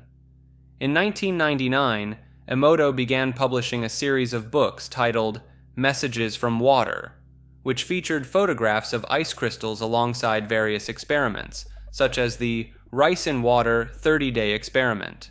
According to Emoto, water exposed to positive speech and thoughts would produce visually appealing ice crystals, while negative intentions would yield distorted and unattractive ice formations. He also claimed that different water sources would create distinct ice structures, with water from pure sources like mountain streams forming beautiful geometric designs, while polluted water would result in randomly formed, distorted structures. Emoto suggested that these changes could be reversed by exposing water to ultraviolet light or certain electromagnetic waves. While Emoto's ideas gained popular attention, with his book, The Hidden Messages in Water, becoming a New York Times bestseller, his work has been widely criticized by the scientific community for lacking proper experimental controls and not adhering to scientific standards. Critics argue that Emoto's experiments were designed in a way that allowed for manipulation or human error, and that he did not share sufficient details of his methods with the scientific community for proper evaluation. Despite the lack of scientific evidence supporting his claims, Emoto's ideas have been featured in various movies, further popularizing his concept of water's ability to respond to human emotions and intentions. In Serbia, a group of scientists has developed an innovative solution to combat air pollution in dense urban areas where planting trees is not feasible due to limited space. The team, led by Dr. Ivan Spasojevic from the University of Belgrade, created a device called Liquid 3, which is essentially a liquid tree that uses microalgae to absorb carbon dioxide and produce pure oxygen through photosynthesis. The Liquid 3 contains 600 liters of water and is capable of replacing the air-purifying capabilities of two 10-year-old trees or 200 square meters of lawn, making it an efficient tool for improving air quality in cities. Microalgae are 10 to 50 times more effective at binding carbon dioxide than trees, and they can thrive even in highly polluted conditions, unlike many tree species. The Liquid 3 is designed to be multifunctional, serving not only as an air purifier but also as a bench, complete with mobile phone chargers and a solar panel for nighttime lighting. The system is low maintenance, requiring only the removal of accumulated biomass every 6 weeks, which can be used as a fertilizer, and the replenishment of water and minerals to allow the algae to continue growing indefinitely. The project aims to popularize the use of microalgae in Serbia, as they have various applications beyond air purification, such as wastewater treatment, composting, and the production of biomass and biofuels. In the realm of analytical psychology, the concept of the shadow represents an unconscious aspect of the personality that the ego does not identify with or want to acknowledge. This shadow is often projected onto others, leading to internal conflicts and emotional blind spots. The development of the shadow runs parallel to the growth of the ego and its defenses, with the shadow encompassing everything outside the light of consciousness, both positive and negative aspects. The collective shadow is shared by all of humanity, often projected onto figures like the devil or mythological characters representing overwhelming affects. The shadow may appear in dreams and visions, typically as a person of the same sex as the dreamer, and its appearance and role depend on the individual's life experiences. Encountering the shadow is a crucial part of the individuation process, which involves integrating unconscious aspects of the self into conscious awareness. This encounter can be facilitated through techniques such as active imagination, daydreaming, meditation, and dream analysis. Merging with the shadow can be dangerous, as it may lead to the ego being overwhelmed by the unconscious, but assimilating the shadow through understanding and integration can lead to a stronger, more complete sense of self. The shadow is a reservoir for human darkness, but also the seat of creativity, and acknowledging it must be a continuous process throughout one's life. The concept of the shadow has been indirectly represented in various forms of popular culture, such as literature, music, and video games, often exploring the idea of confronting and integrating the darker aspects of the self. A shadow biosphere suggests the existence of microbial life on Earth that operates using vastly different biochemical processes from what we know. While Earth's life is well studied, such an alternate biosphere, if it exists, might have gone unnoticed due to our focus on macroorganisms. Some scientists propose that early Earth might have harbored multiple origins of life, leading to variations on familiar life forms. These alternatives could have vanished or merged with present-day life forms, according to different perspectives. Researchers speculate on potential environments where these alternative life forms might persist undetected. For instance, they suggest looking in sulfur-poor environments, spatially restricted areas, or extreme temperature cycles for signs of life with different biochemical signatures. Candidates for this shadow biosphere include organisms using different amino acids or molecular units in their biology, exhibiting opposite chirality, or utilizing arsenic instead of phosphorus. Some even propose entirely different genetic codes or chemical bases for genetic material. The discovery of a shadow biosphere could imply that life has evolved on Earth independently more than once, suggesting microbial life forms with no evolutionary ties to known life. Such a finding might also bolster the idea that life is widespread in the universe. However, criticisms abound regarding methods and conclusions in studies claiming evidence of shadow biospheres. For instance, Experiments suggesting arsenic substitution in DNA have faced scrutiny due to potential contamination and chemical instability issues. Shadow people, also known as shadow figures or black masses, are perceived as living, humanoid entities made of shadow, sometimes interpreted as spirits or supernatural beings by those who believe in the paranormal. The concept of shadowy creatures has long been a part of folklore and ghost stories in various cultures, such as the Islamic jinn and the Choctaw Nalusa Cheeto.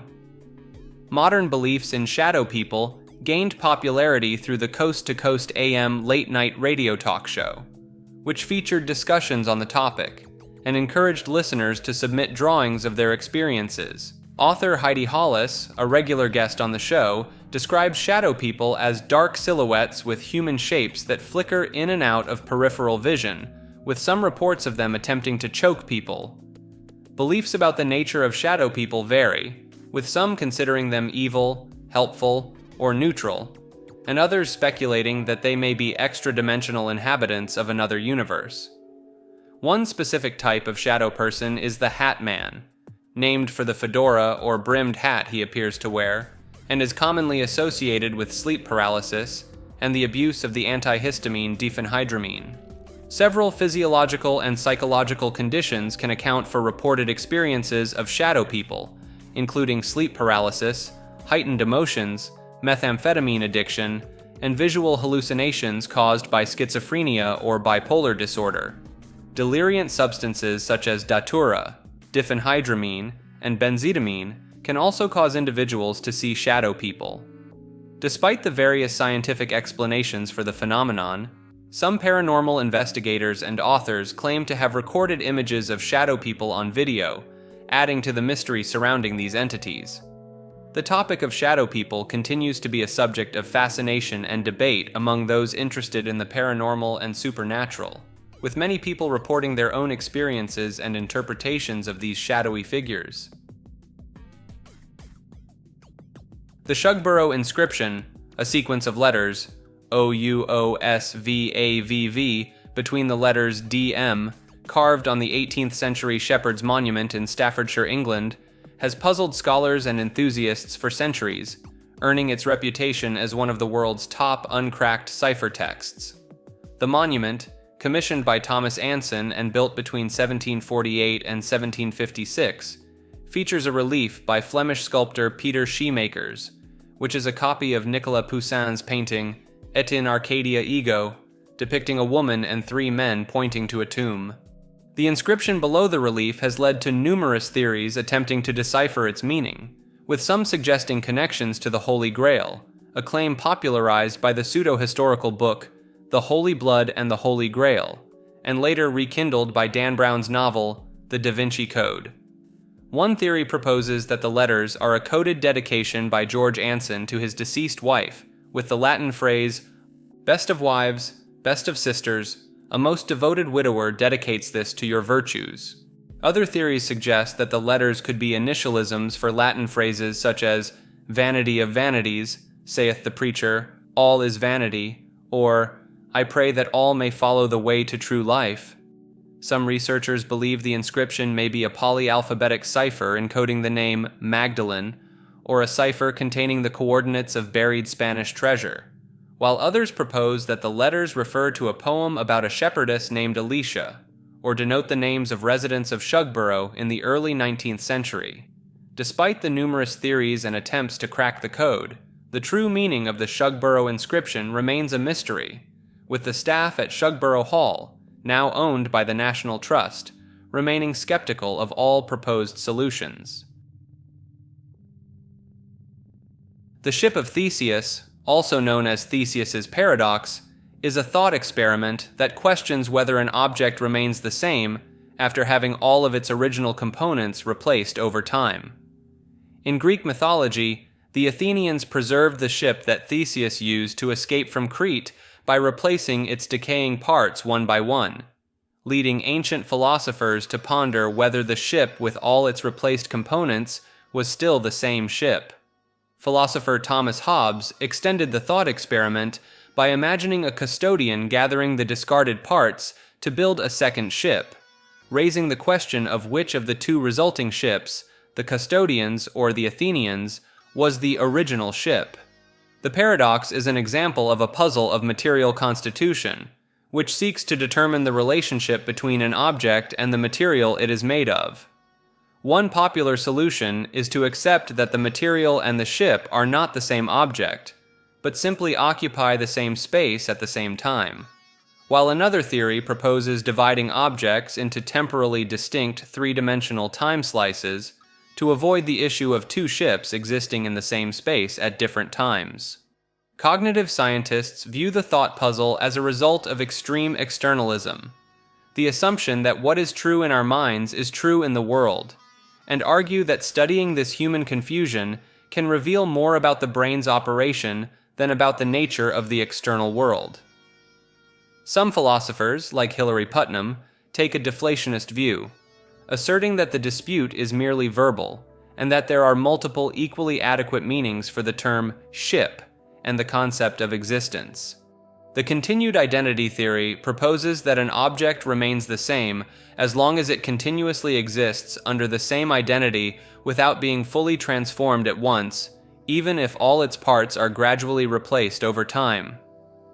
Alternative forms of the paradox include Janot's knife, grandfather's axe, and Trigger's broom, where objects have had both their parts replaced but are still considered the same item.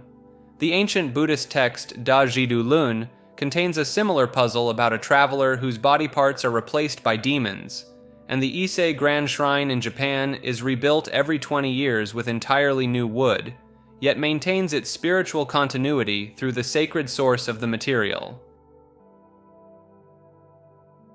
The Sibiu manuscript, a 450-page book discovered in Romania about 6 decades ago, contains astonishingly accurate descriptions of multi-stage rockets and their complex constructions, defying the common understanding of technological advancement in the 16th century. The manuscript, found in the archives of the city of Sibiu in 1961, includes writings and drawings depicting early artillery, ballistics, and multi-stage rockets. Although the exact origin of the manuscripts remains unknown, a German man named Konrad Haas has been credited with this remarkable stride in history, and is considered the first person to conceptualize multi-stage rockets. Konrad Haas, an Austrian or Transylvanian Saxon military engineer from the Kingdom of Hungary, Transylvania, held the post of Zeugwart, arsenal master, of the Imperial Habsburg army under Ferdinand, and later worked as a weapons engineer and teacher in Hermannstadt, now Sibiu, at the invitation of Stephen Bathory, the Grand Prince of Transylvania. Haas wrote a German-language treatise on rocket technology, known as the Sibiu Manuscripts, which covered the combination of fireworks and weapons technologies, the theory of motion of multi-stage rockets, different fuel mixtures using liquid fuel, and introduced delta-shaped fins and bell-shaped nozzles. Despite his groundbreaking work, Haas advocated for peace in the last paragraph of his chapter on the military use of rockets, advising against the use of rifles and gunpowder. Johann Schmidlapp, a 16th century Bavarian fireworks maker and rocket pioneer, is believed to have successfully flown staged rockets based on the concepts discussed in Haas's work, experimenting with staging in 1590, using a design he called step rockets. Before the discovery of Haas's manuscript, the first description of the three-stage rocket was credited to the Polish artillery specialist Kazimierz Siemianowicz in his 1650 work. The Sibiu manuscript serves as a fascinating glimpse into a hidden chapter of history, where technology and ingenuity may have reached unprecedented heights long before the world was aware of the marvels of spaceflight. While silicon-based life forms have been a staple of science fiction, such as the Horta from Star Trek and the Sandman from Marvel Comics, the existence of silicon-based life in reality is highly unlikely. Despite silicon's apparent similarity to carbon in terms of its position in the periodic table and its valency of 4, the main issue with silicon-based life is that when silicon reacts with oxygen, it forms a stable lattice that cannot be easily eliminated from the hypothetical organism, unlike carbon-based life forms, which produce easily expelled waste products like CO2 and water during cellular respiration.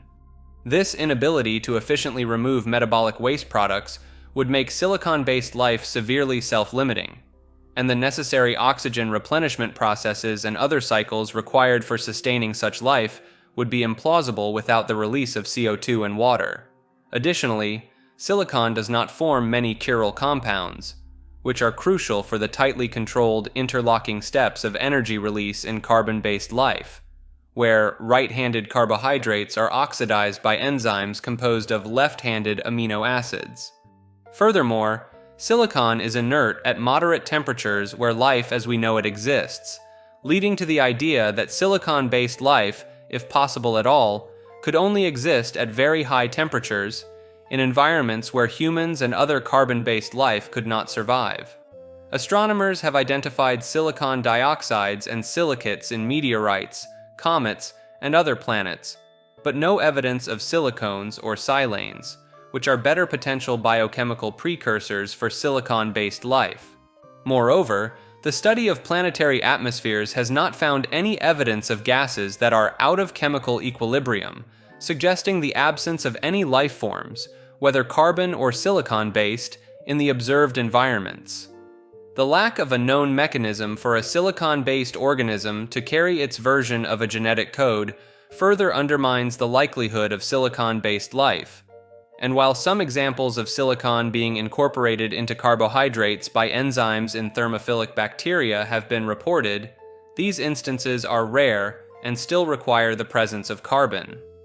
In summary, while silicon can sometimes be used biologically as structural support for carbon-based life, the existence of purely silicon-based life is highly improbable due to the chemical and physical properties of the element itself, making it a fascinating subject for science fiction, but an unlikely reality based on our current scientific understanding.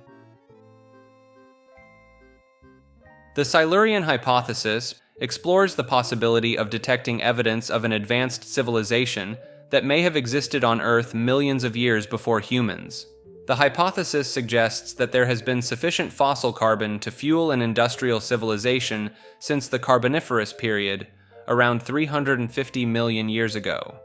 However, finding direct evidence of such a civilization, such as technological artifacts, is unlikely due to the rarity of fossilization and the limited exposure of Earth's surface from before the Quaternary time period. Instead, researchers might find indirect evidence, such as rapid changes in temperature or climate, anomalies in sediment composition, or traces of artificial fertilizers or nuclear waste. Also speculate that artifacts from past civilizations could be found on the Moon and Mars, where erosion and tectonic activity are less likely to erase evidence.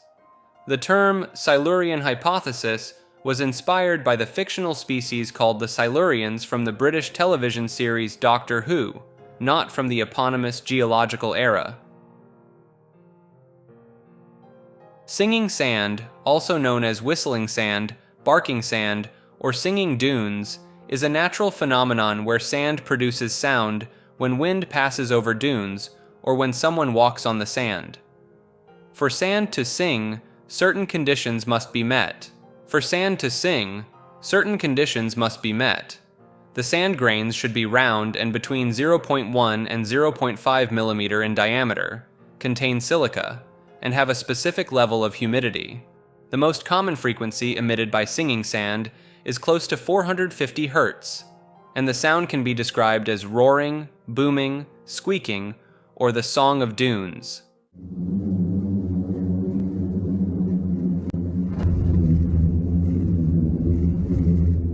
Various theories attempt to explain the singing sand mechanism, including the idea that the sound frequency is controlled by the shear rate, or that the frequency of vibration is related to the thickness of the dry surface layer of sand. Some suggest that the sound waves bounce back and forth between the surface of the dune and the surface of the moist layer, creating a resonance that amplifies the sound, while others propose that the noise is generated by friction between the grains or by the compression of air between them. Singing sand dunes can produce sounds up to 105 decibels, lasting several minutes, and occur in about 35 desert locations worldwide, often emanating from crescent-shaped dunes called barchans. On some beaches, dry sand can make a singing, squeaking, whistling, or screaming sound when a person scuffs or shuffles their feet with sufficient force, though the phenomenon is not completely understood scientifically. Factors that contribute to singing beach sand include the grains being highly spherical, of similar size, well sorted by wind and waves, and free of dust, pollution, and organic matter, allowing them to move up and down in unison over the layer of grains below them. Another theory suggests that the sound is produced by the friction of grains coated with dried salt, analogous to how rosin on a bow produces sounds from a violin string, or that thin layers of gas trapped and released between the grains act as percussive cushions capable of vibration. The sounds produced by singing sand have a wide frequency range and can vary depending on the patch of sand, with fine sands producing a weak bark, while medium-sized grains can emit a range of sounds from a faint squeak to loud barks when scuffed enthusiastically. The technological singularity is a hypothetical future point in time when technological growth becomes uncontrollable and irreversible, resulting in unforeseeable changes to human civilization. The most popular version of this hypothesis is I.J. Good's intelligence explosion model, which suggests that an upgradable intelligent agent will enter a runaway reaction of self-improvement cycles, each new and more intelligent generation appearing more and more rapidly, causing an explosion in intelligence and resulting in a powerful superintelligence that far surpasses all human intelligence. The concept was first introduced by mathematician John von Neumann in the 1950s, and later popularized by science fiction writer Werner Vinge in his 1993 essay, The Coming Technological Singularity, in which he argued that it would signal the end of the human era, as the new superintelligence would continue to upgrade itself and advance technologically at an incomprehensible rate. Futurist Ray Kurzweil predicts the singularity will occur by 2045, while others like Vinge believe it could happen as early as 2030. The potential consequences of the singularity are hotly debated, with some experts warning of possible dangers, such as the end of the human race, and others predicting massive benefits to humanity.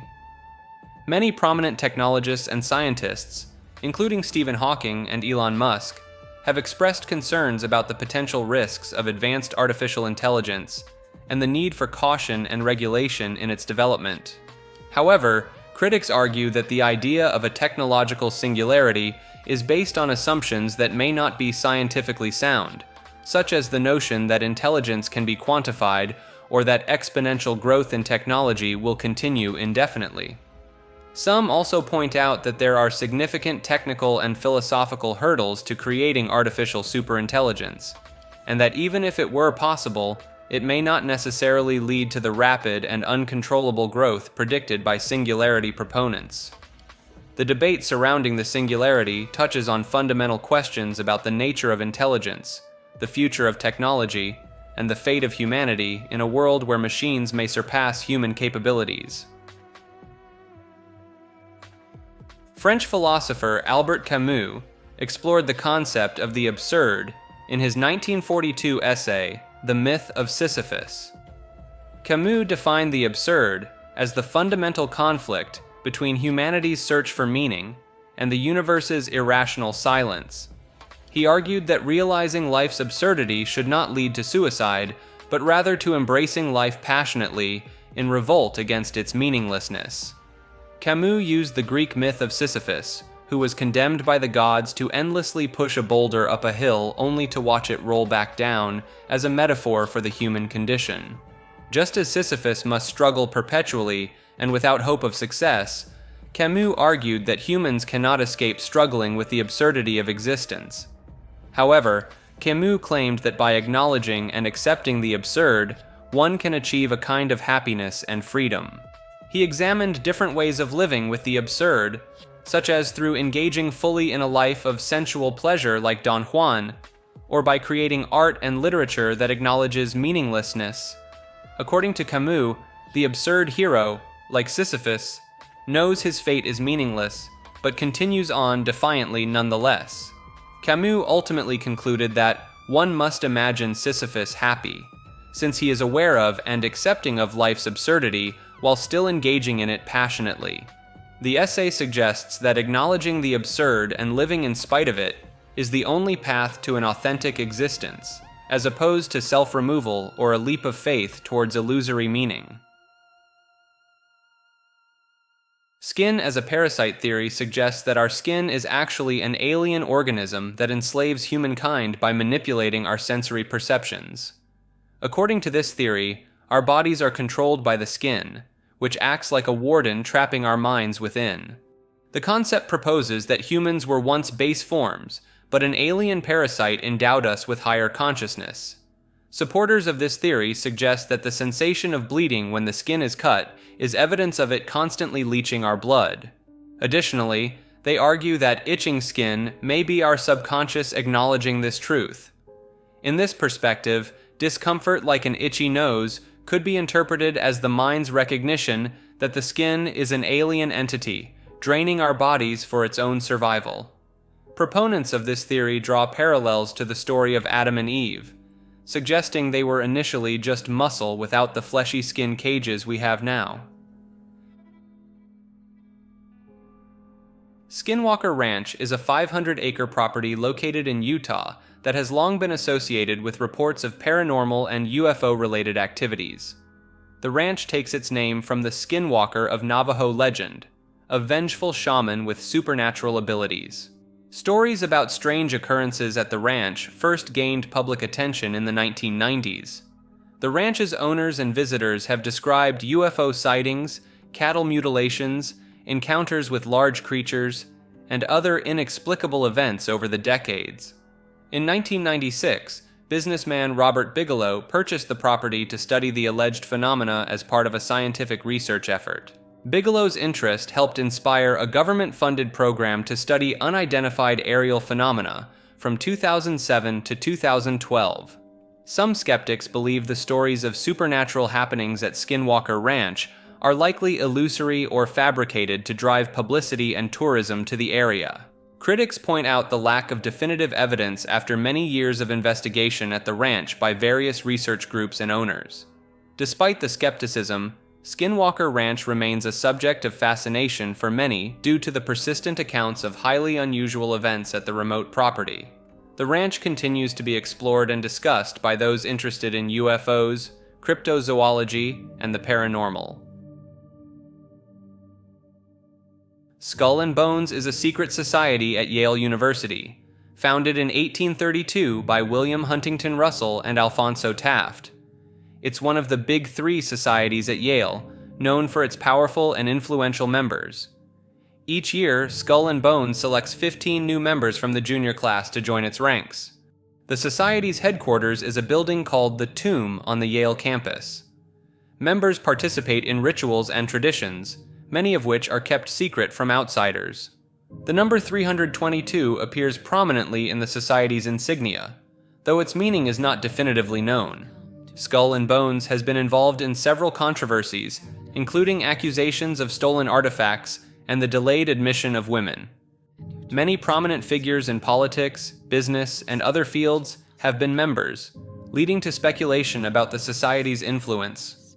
The society remained all-male until 1992, when it began admitting women after debate among members and alumni. Some conspiracy theories allege that Skull and Bones plays a role in global power structures, though these claims are not substantiated. Skull and Bones has been featured in numerous books, films, and television shows, often depicting it as a mysterious or sinister organization. The society's secrecy and elite membership have contributed to its enduring fascination in popular culture. A strange blue stone, dubbed the Sky Stone, was discovered in Sierra Leone, West Africa, by geologist and archaeologist Angelo Pittoni in 1990. The stone, which resembles pure turquoise, has been studied by laboratories worldwide, including the University of Geneva, Rome, Utrecht, Tokyo, and Freiburg, Germany. Experts agree that the stone is unlike any known natural rock and must be artificial. The stone's composition was found to consist of 77% oxygen, with traces of carbon, silicon, calcium, and sodium, making it similar to a type of concrete or stucco. Intriguingly, the stone is always found in soil layers dating back to at least 12,000 BC, suggesting it was produced by an unknown, highly advanced civilization lost in time. American artist and designer Jared Collins encountered the sky stone during a gem sourcing trip in Asia, where a dealer had a sample tested by Dr. Preety at GRS Swiss Labs, who could not determine its composition and returned it as unidentifiable. The dealer believed the material was not natural, but the blue color might be organic. Collins attempted to purchase the sample for further study, but the dealer refused to sell it, making it the only item in the room not available for sale. Sky stone material has also made appearances at the weekend market in Marrakesh, Morocco, where it was referred to as kryptonite. Skyquakes are loud, unexplained booming sounds that seem to come from the sky, often causing noticeable vibrations.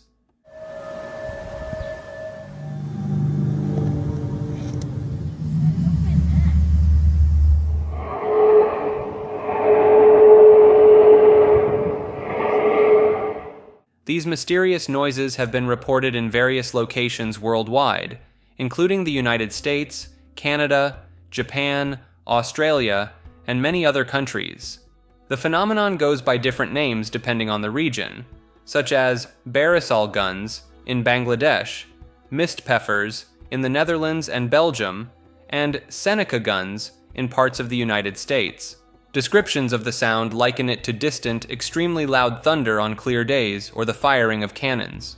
Early settlers in North America were told by the native Haudenosaunee Iroquois that the booms were the sound of the Great Spirit continuing to shape the earth. Despite numerous reports, the exact origin of skyquakes remains unidentified. Hypotheses for their cause include coronal mass ejections, meteors entering the atmosphere, escaping underground gases, military aircraft creating sonic booms, shallow earthquakes, collapsing underwater caves, solar or magnetic resonance, volcanic eruptions, and atmospheric ducting of distant sounds. Some have suggested that the guns of the Seneca, heard at Seneca Lake and Cayuga Lake in New York, could be caused by biogases from decaying vegetation beneath the lake bottoms suddenly bursting forth. The mystery surrounding skyquakes continues to intrigue people, as their unpredictable and seemingly sourceless nature challenges conventional explanations.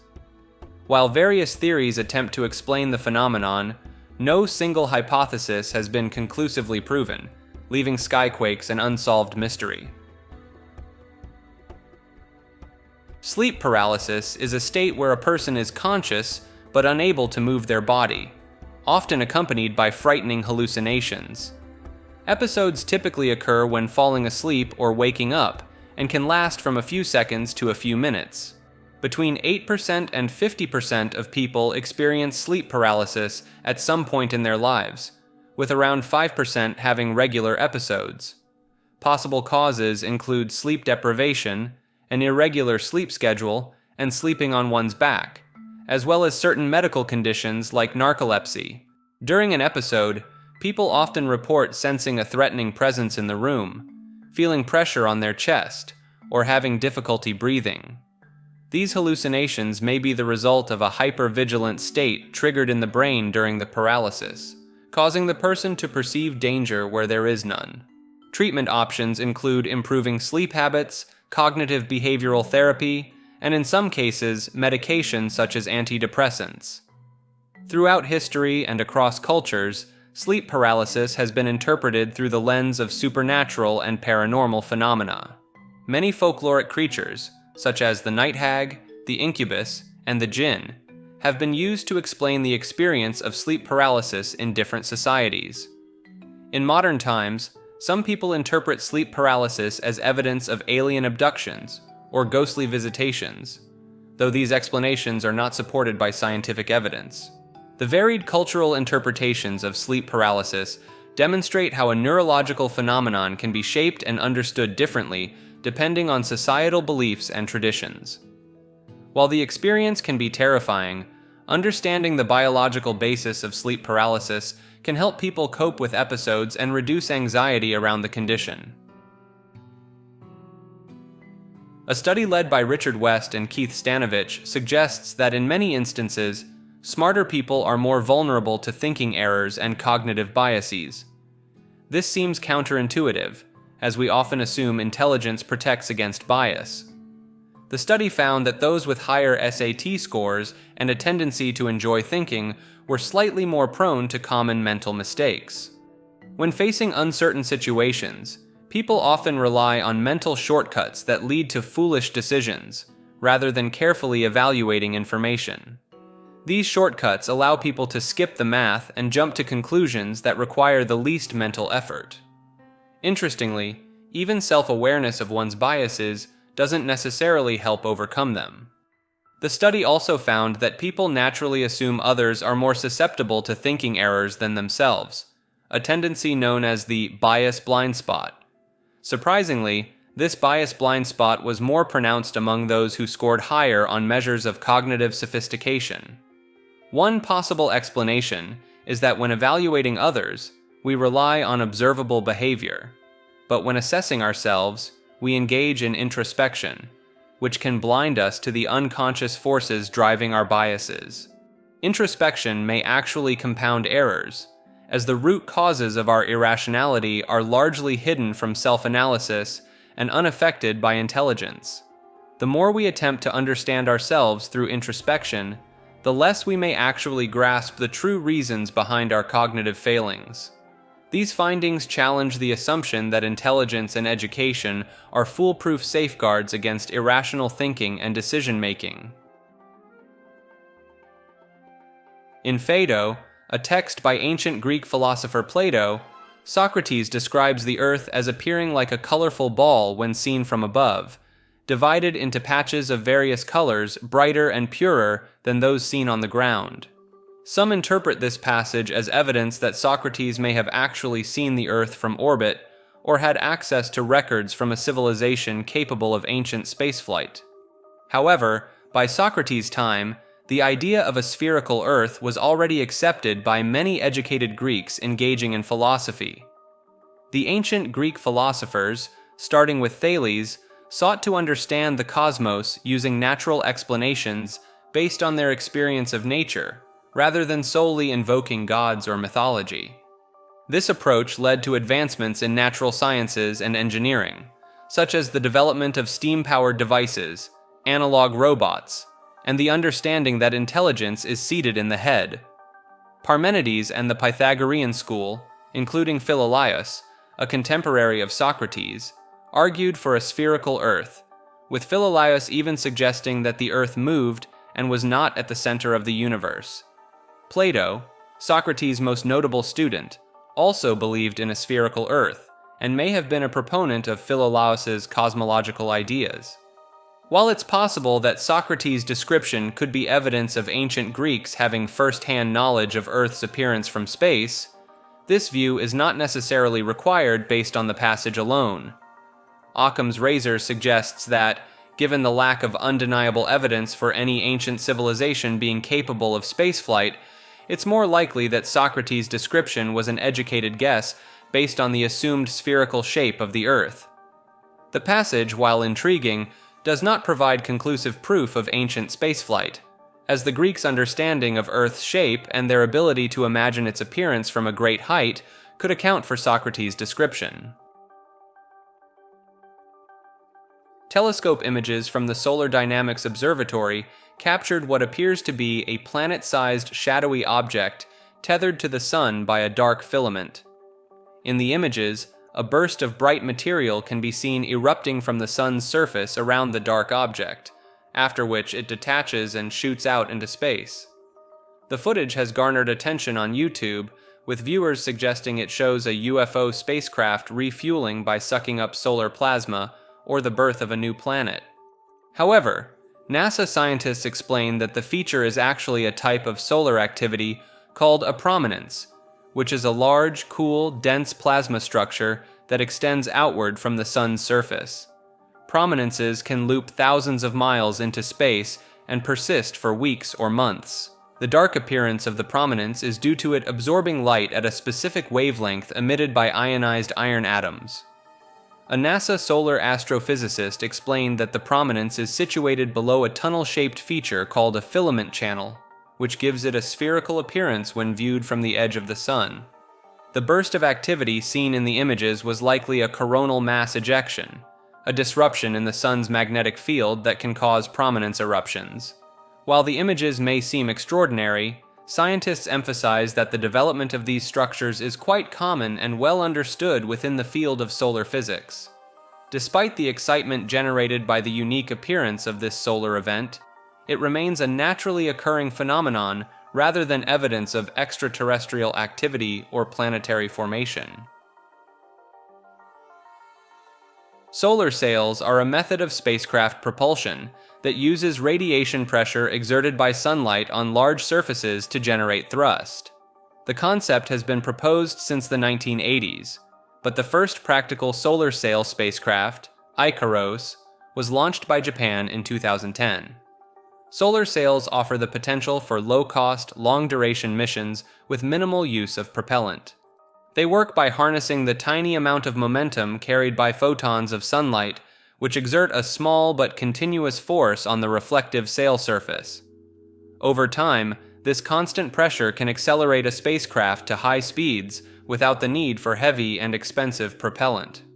Solar sails are typically made of thin, lightweight, and highly reflective materials, like aluminized polymer films. Attitude control is achieved by adjusting the angle of the sail relative to the sun, allowing the spacecraft to spiral inwards or outwards from the sun, or change its orbital inclination. Potential applications include cargo transport within the inner solar system, solar polar orbiter missions, and even interstellar travel using laser-powered sails. Various configurations have been proposed, including square sails, spinning disc sails, and heliogyro designs that use long, rotating blades. Challenges include the need for large sail areas, precise attitude control, and the management of sail temperature and degradation over time. Despite some failures, interest in solar sail technology remains high, with several missions either completed or in development by space agencies and private organizations worldwide. The technology continues to advance, with the promise of enabling new types of space missions and reducing the cost of spacecraft propulsion in the future. A wide range of fascinating optical phenomena can be observed when light interacts with matter, from the everyday sight of a rainbow to rare and seemingly mythical events like the green ray. These phenomena are caused by the optical properties of Earth's atmosphere, natural and human-made objects, and even the human eye itself. Some optical phenomena, such as the colors produced by a prism, are simply interesting demonstrations of the basic principles of optics, while others arise from the wave or particle nature of light. Atmospheric optical phenomena are often the result of light from the sun or moon interacting with the atmosphere, clouds, water droplets, dust, and other particulates suspended in the air. One of the most spectacular atmospheric optical phenomena is the fata morgana, a type of mirage that can make distant objects appear to be floating above the horizon or even inverted, and is commonly seen in favored locations around the world. Other atmospheric phenomena include sundogs, light pillars, and glories, all caused by the interaction of light with ice crystals in the atmosphere. Optical phenomena can also be observed in the natural world beyond the atmosphere, such as the iridescent colors seen in certain bird feathers, insect wings, and seashells, which are caused by the interference of light waves. Some optical effects are human-made, such as the shimmering colors seen in a soap bubble or the shifting colors of a hologram. The human eye itself can also produce optical phenomena, known as entoptic phenomena, which include floaters, phosphenes, and the autokinetic effect.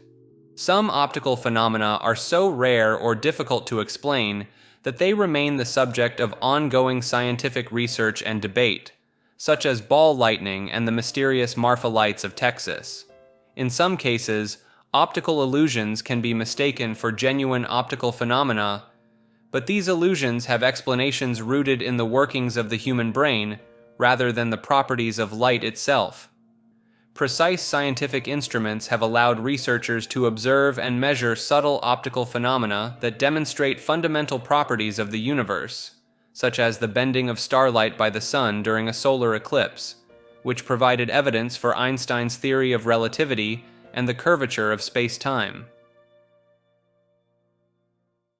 Solipsism is the philosophical idea that only one's own mind is certain to exist, holding that knowledge of anything outside one's own mind is unsure, and that the external world and other minds cannot be known and might not exist outside the mind. Metaphysical solipsists maintain that the self is the only existing reality, and that all other realities, including the external world and other persons, are representations of that self, having no independent existence. Epistemological solipsism, on the other hand, holds that only the directly accessible mental contents of the solipsistic philosopher can be known, regarding the existence of an external world as an unresolvable question rather than actually false. Methodological solipsism is an agnostic variant that emphasizes the idea that subjective impressions or innate knowledge are the sole possible or proper starting point for philosophical construction, often used as a thought experiment to assist skepticism rather than as a belief system. The concept of solipsism is related to three widely held philosophical presuppositions: that one's most certain knowledge is the content of one's own mind, that there is no logically necessary link between mental and physical, and that the experience of a given person is necessarily private to that person. Solipsism has its origins in ancient Greek philosophy, with the pre-Socratic sophist Gorgias being one of the first to express the idea that nothing exists, that even if something exists, nothing can be known about it, and that even if something can be known, it cannot be communicated to others. The foundations of solipsism are closely tied to the view that an individual's understanding of psychological concepts is accomplished by making an analogy with their own mental states, a perspective that has been influential in philosophy since Descartes. George Berkeley's arguments against materialism and in favor of idealism provide additional support for solipsism, as he denies the existence of matter but not minds, of which God is one. Solipsism is a form of logical minimalism, asserting that the non-existence of the external world cannot be proven, but that a solid proof of its existence is also unavailable. Some developmental psychologists believe that infants are solipsistic, and eventually infer that others have experiences similar to their own, rejecting solipsism as they grow and develop. In Hinduism, the Advaita Vedanta school of thought presents ideas similar to solipsism, holding that the mind is the only true reality, and that the universe and the self are one and the same.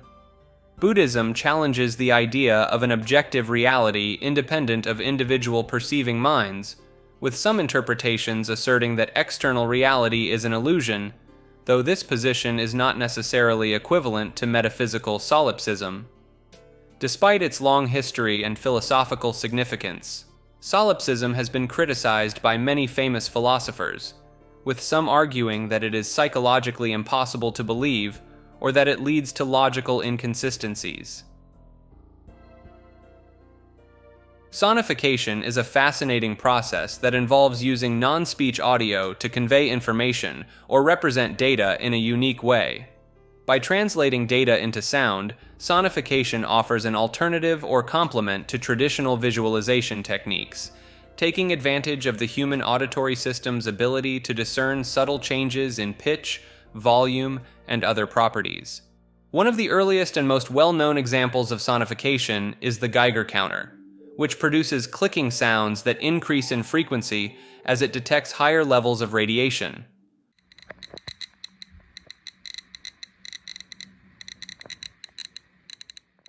Over the years, sonification has found applications in various fields, from representing scientific data like gravitational waves and DNA sequences, to assisting with navigation and medical monitoring. Different techniques can be employed in sonification, such as varying pitch, amplitude, tempo, or timbre to indicate changes in the underlying data, allowing users to perceive patterns and trends through sound. While sonification is still a relatively young field, It holds great potential for presenting complex information in an engaging and accessible manner, offering new ways to explore and understand data beyond the realm of visual representation. Sonoluminescence is a curious event where light bursts from collapsing bubbles in a liquid when exposed to sound waves.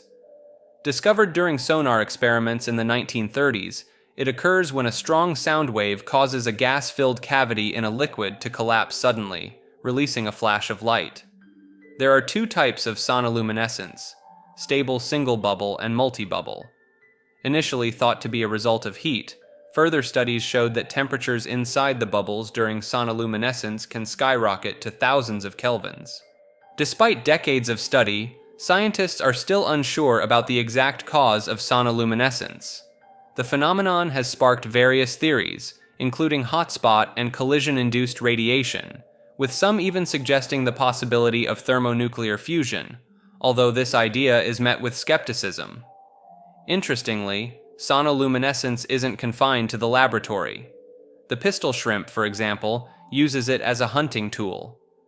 By snapping its claw, the shrimp creates cavitation bubbles that emit light and stunning prey.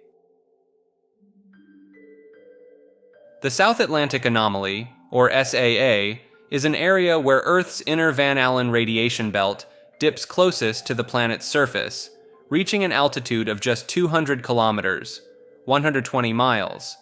This phenomenon exposes orbiting satellites and spacecraft, including the International Space Station, to higher than usual levels of ionizing radiation as they pass through the region. The SAA is caused by the non-alignment of Earth's magnetic dipole with its rotational axis, resulting in a weaker magnetic field over the South Atlantic Ocean.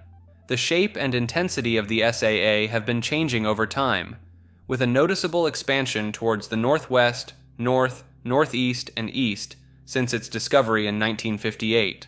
Satellites and spacecraft passing through the SAA can experience temporary malfunctions, false alarms, and even permanent damage due to the increased radiation exposure.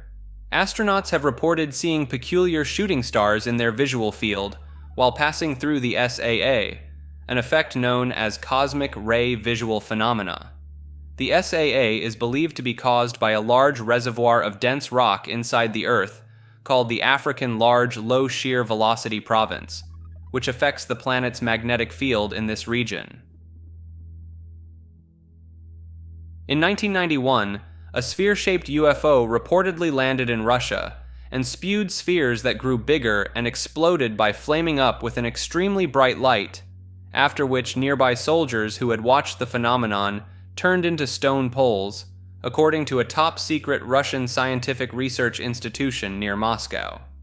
The KGB materials state that the remains of the UFO and petrified soldiers were transferred to the research institution for study.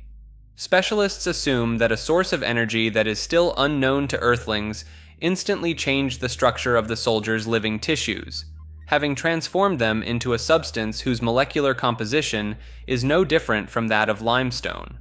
A CIA representative stated, "If the KGB file corresponds to reality, this is an extremely menacing case." The idea of a flat Earth has been around since ancient times, with many early cultures subscribing to a flat Earth cosmography, including the ancient Egyptians, Mesopotamians, and Chinese. The concept of a spherical Earth first appeared in ancient Greek philosophy with Pythagoras in the 6th century BC, and by the 4th century BC, Aristotle had provided strong empirical evidence for a spherical Earth. Despite the growing acceptance of a spherical Earth among scholars, the flat Earth belief persisted in various cultures, including in Christian theology, where some early church fathers like Lactantius ridiculed the notion of a spherical Earth. During the Middle Ages, while most scholars accepted the sphericity of the Earth, there were still some who held on to the flat Earth belief, such as Cosmas Indicopleustes, who described the Earth as a flat rectangle enclosed by 4 walls supporting the firmament. The myth that people in the Middle Ages widely believed in a flat Earth was popularized in the 19th century by writers like Washington Irving and Andrew Dixon White, who used it to support the idea of a conflict between science and religion. In the modern era, the belief in a flat Earth was revived by Samuel Rowbotham in 1849, and later promoted by the Flat Earth Society, founded by Samuel Shenton in 1956. The rise of the internet and social media has made it easier for individuals to spread information and attract others to the flat Earth belief, with adherents often embracing conspiracy theories to explain why governments, scientists, and other organizations accept a spherical Earth. Spiral dynamics is a model that describes the evolutionary development of individuals, organizations, and societies based on the idea that different value systems and worldviews emerge in response to life conditions. The model was initially developed by Don Beck and Christopher Cowan, building upon the work of psychologist Claire Graves, and later incorporated elements of Ken Wilber's integral theory. Spiral dynamics uses a color coding system to represent different stages or memes of development, with each stage building upon the previous one and offering a more complex and comprehensive perspective. The stages move from more primitive and survival-oriented worldviews to more complex, individualistic, and eventually integrative and holistic perspectives. Spiral dynamics has been applied in various fields, including business management, organizational development, education, and personal growth, as a framework for understanding and working with different value systems and perspectives. While spiral dynamics has influenced various theories and practices, it has also faced criticism for its lack of mainstream academic support, the potential for misuse, and the challenges of accurately measuring and categorizing complex human development. Despite these criticisms, spiral dynamics continues to be explored and applied by practitioners and researchers interested in understanding the evolution of human consciousness and fostering more effective communication and collaboration across different worldviews. Spontaneous human combustion, or SHC, is a controversial and largely unexplained phenomenon, where a human body allegedly catches fire and burns without an apparent external source of ignition. Cases of SHC often involve elderly or sedentary individuals, and the body is usually found partially or completely burned, with nearby objects relatively untouched by the fire. Some common characteristics of reported SHC cases include the victim being an alcoholic, the hands and feet often falling off, and the body leaving behind greasy ashes with a strong, unpleasant odor. While the scientific community largely dismisses SHC as a myth, some researchers have proposed theories such as the wick effect, where a small external flame ignites the victim's clothing, leading to a slow, sustained combustion fueled by the body's fat. Other proposed explanations for SHC include the buildup of flammable gases within the body, ball lightning, or even paranormal activity. Despite the lack of scientific evidence supporting SHC, the concept has captured the public's imagination and has been featured in various works of literature, television shows, and movies. Notable alleged cases of SHC include Mary Reeser, a 67-year-old woman from Florida who was found burned to ashes in 1951, and Michael Faherty, a 76-year-old man from Ireland whose death was officially attributed to SHC by a coroner in 2010. Spontaneous remission, also known as spontaneous healing or spontaneous regression, refers to the unexpected improvement or cure from a disease that typically progresses, especially in cases of cancer. In simple terms, spontaneous remission from cancer is when a malignant tumor partially or completely disappears without any treatment or with treatment that is considered inadequate to influence the disease significantly. Interestingly, there are reports of cancer regression occurring after a fever brought on by infection, hinting at a potential connection between infections and spontaneous regression. However, more research is needed to confirm this relationship through epidemiological studies. Dancing mania was a bizarre phenomenon that occurred primarily in Europe between the 14th and 17th centuries, where large groups of people would spontaneously begin dancing erratically, sometimes for days or weeks on end. The earliest known outbreak occurred in the 1020s in Germany, and major outbreaks followed in the 14th and 15th centuries, with one of the most notable cases being the dancing plague of 1518 in Strasbourg. Participants in these dancing frenzies often appeared to be in a trance-like state, unable to control their movements, and would continue dancing until they collapsed from exhaustion, and in some cases, even died. Theories about the cause of dancing mania range from ergot poisoning and mass hysteria to cultural contagion and stress relief during times of hardship. Some researchers suggest that the dancing may have been part of religious rituals or cults, performed under the guise of uncontrollable mania to avoid persecution. In Italy, a similar phenomenon called tarantism was believed to be caused by the bite of a tarantula or scorpion, with the only cure being to dance to specific music. Though the exact cause remains unknown, dancing mania is considered one of the earliest recorded instances of mass hysteria, showcasing the power of social contagion and the human mind's response to stressful and uncertain times. In a groundbreaking study, researchers from Osaka University have successfully reconstructed high-resolution images by reading human brain waves using a technique called stable diffusion, without the need for complex training or fine-tuning of deep generative models. By analyzing brain activity captured through functional magnetic resonance imaging, fMRI, the researchers were able to generate images with a resolution of 512 by 512 pixels, a significant improvement over previous attempts that only achieved 256 pixel resolution. The reconstructed images displayed remarkable semantic fidelity, closely resembling the original images shown to the participants during the fMRI scans. This breakthrough in translating brainwaves into visual representations could have far-reaching implications, particularly in the field of accessibility, potentially enabling nonverbal or paralyzed individuals to communicate their thoughts and inner worlds more effectively. While the idea of using AI for visual recall may raise concerns about privacy and the potential misuse of such technology, as depicted in dystopian science fiction, the researchers believe that the ease of training diffusion models like stable diffusion could be harnessed for the benefit of those who cannot easily capture or share images of their experiences. In 2019, a Reddit user shared a story about mysterious staircases found deep in the woods, seemingly without any logical explanation, and since then, numerous other people have come forward with similar accounts.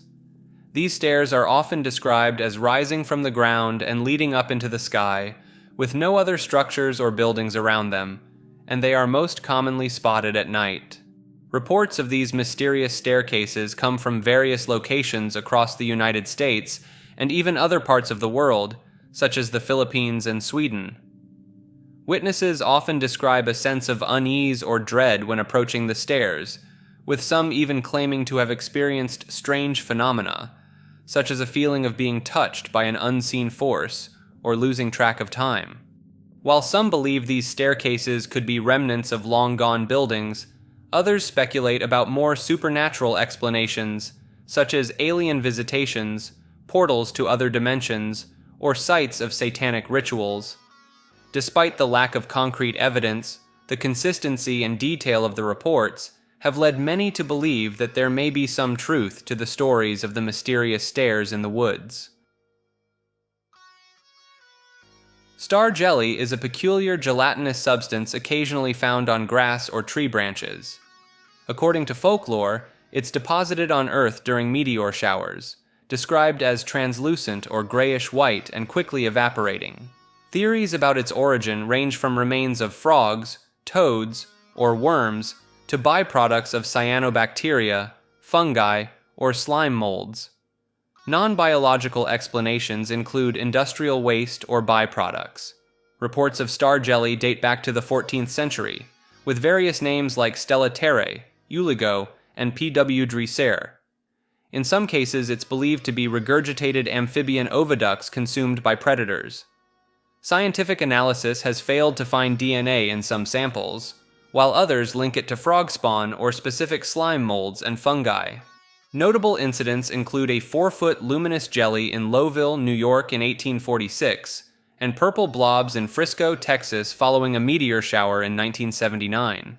Though often associated with meteors, many occurrences have mundane explanations like industrial runoff or superabsorbent polymers. The Stargate Project was a secret U.S. Army unit established in 1978 to investigate the potential for psychic phenomena in military and intelligence applications. The project primarily focused on remote viewing, the claimed psychic ability to perceive distant events, sights, or information. Despite some reported successes, like locating a lost Soviet spy plane in 1976, the project was met with skepticism from the wider scientific community. The CIA eventually commissioned an external report that found remote viewing had never provided actionable intelligence data and had no useful military applications. As a result, the CIA terminated and declassified the Stargate project in 1995, after nearly 20 years of research. Critics argued the project suffered from flawed methodology, lacked sufficient controls, and independent replication, and ultimately failed to prove the existence of psychic phenomena. Some of the key figures involved in the program, like physicists Russell Targ and Harold Puthoff, claimed the experiments produced successful results, including accurately detecting distant targets. However, skeptics countered that the few apparent successes were better explained by guesswork, sensory cues, and subjective validation, rather than psychic abilities.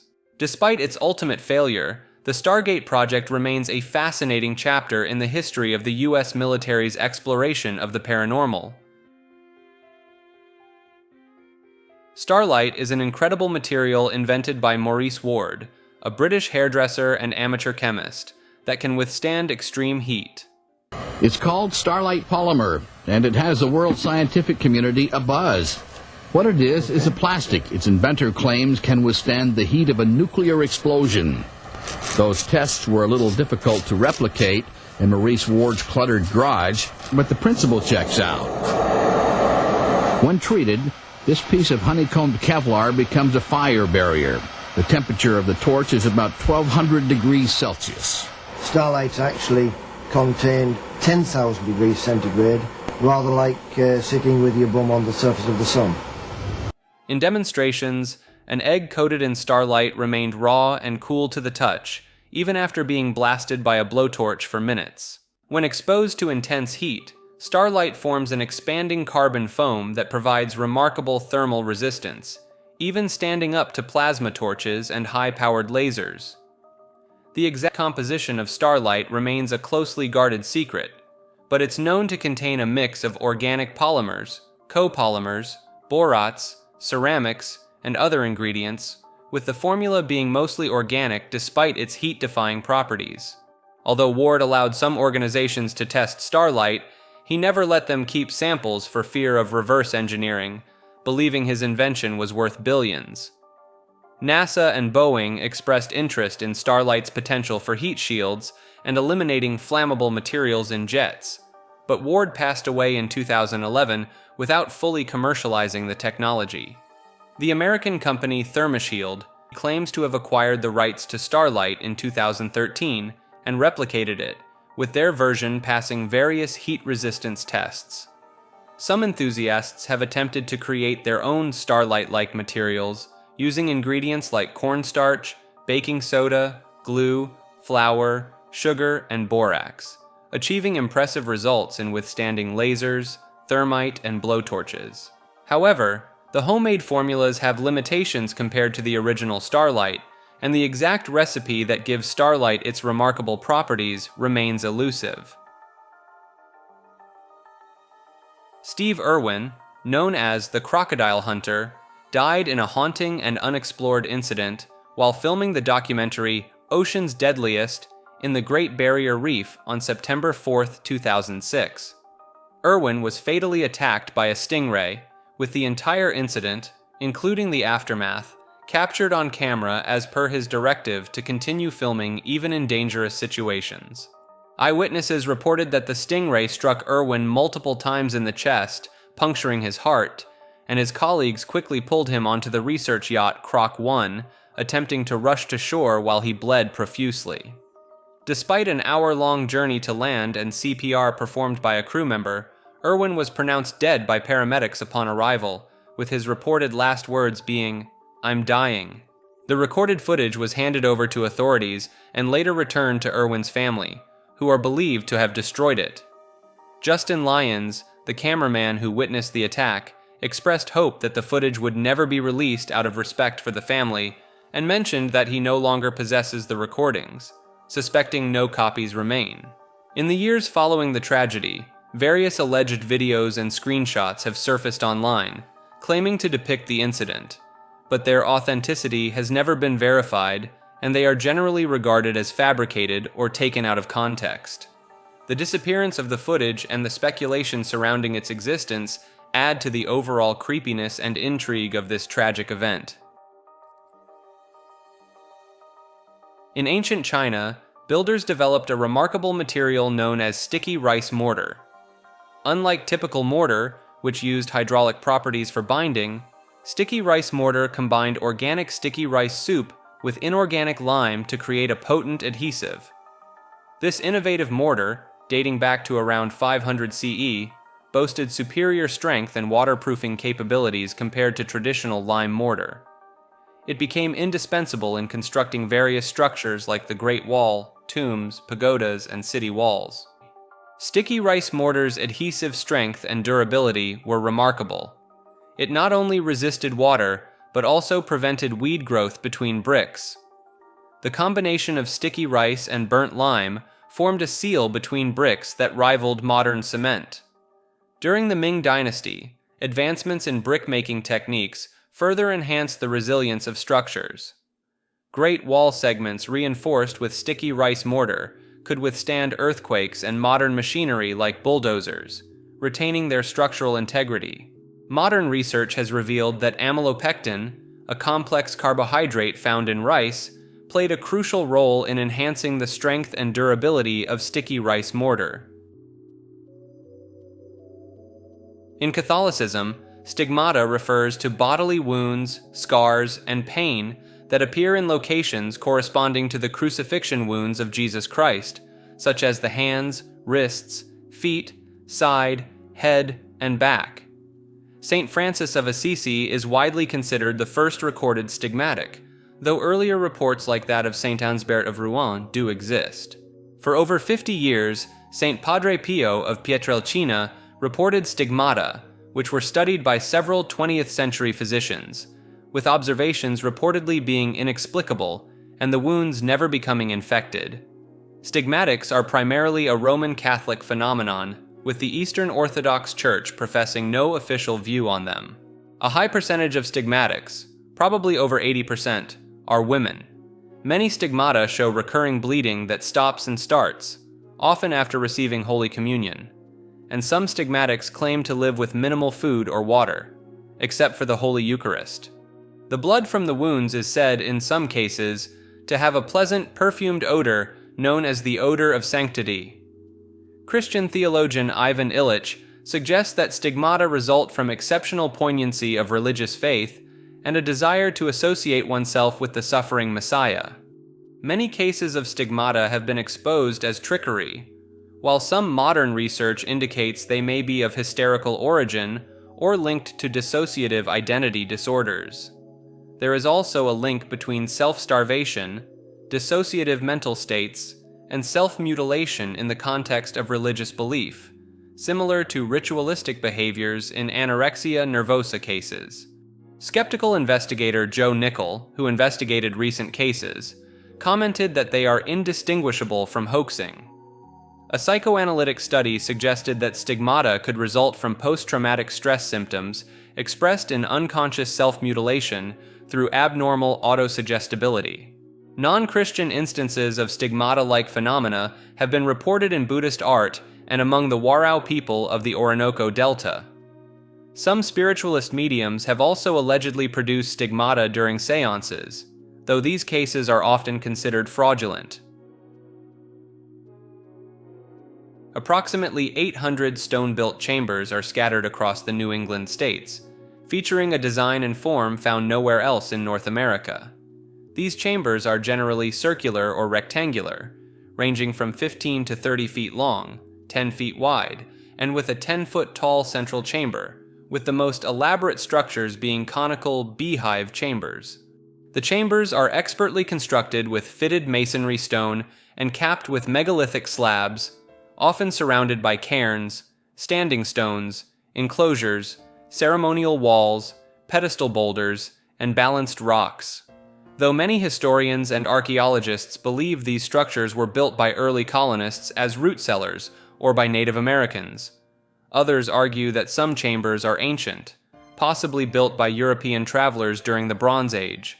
Professor Barry Fell from Harvard University claimed to have identified inscriptions in an early form of Ogham script dating from 1000 BC to 300 BC, carved by Celts from the Iberian Peninsula.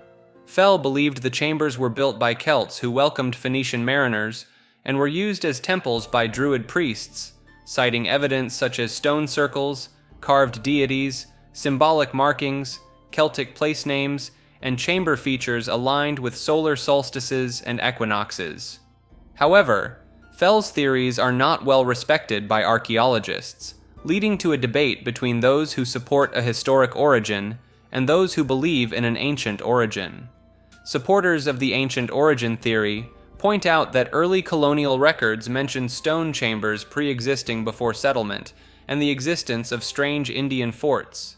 They also argue that the complexity and craftsmanship of the chambers seem excessive for simple root cellars, and question why colonists would have spent so much effort quarrying and hauling stones when trees were abundant.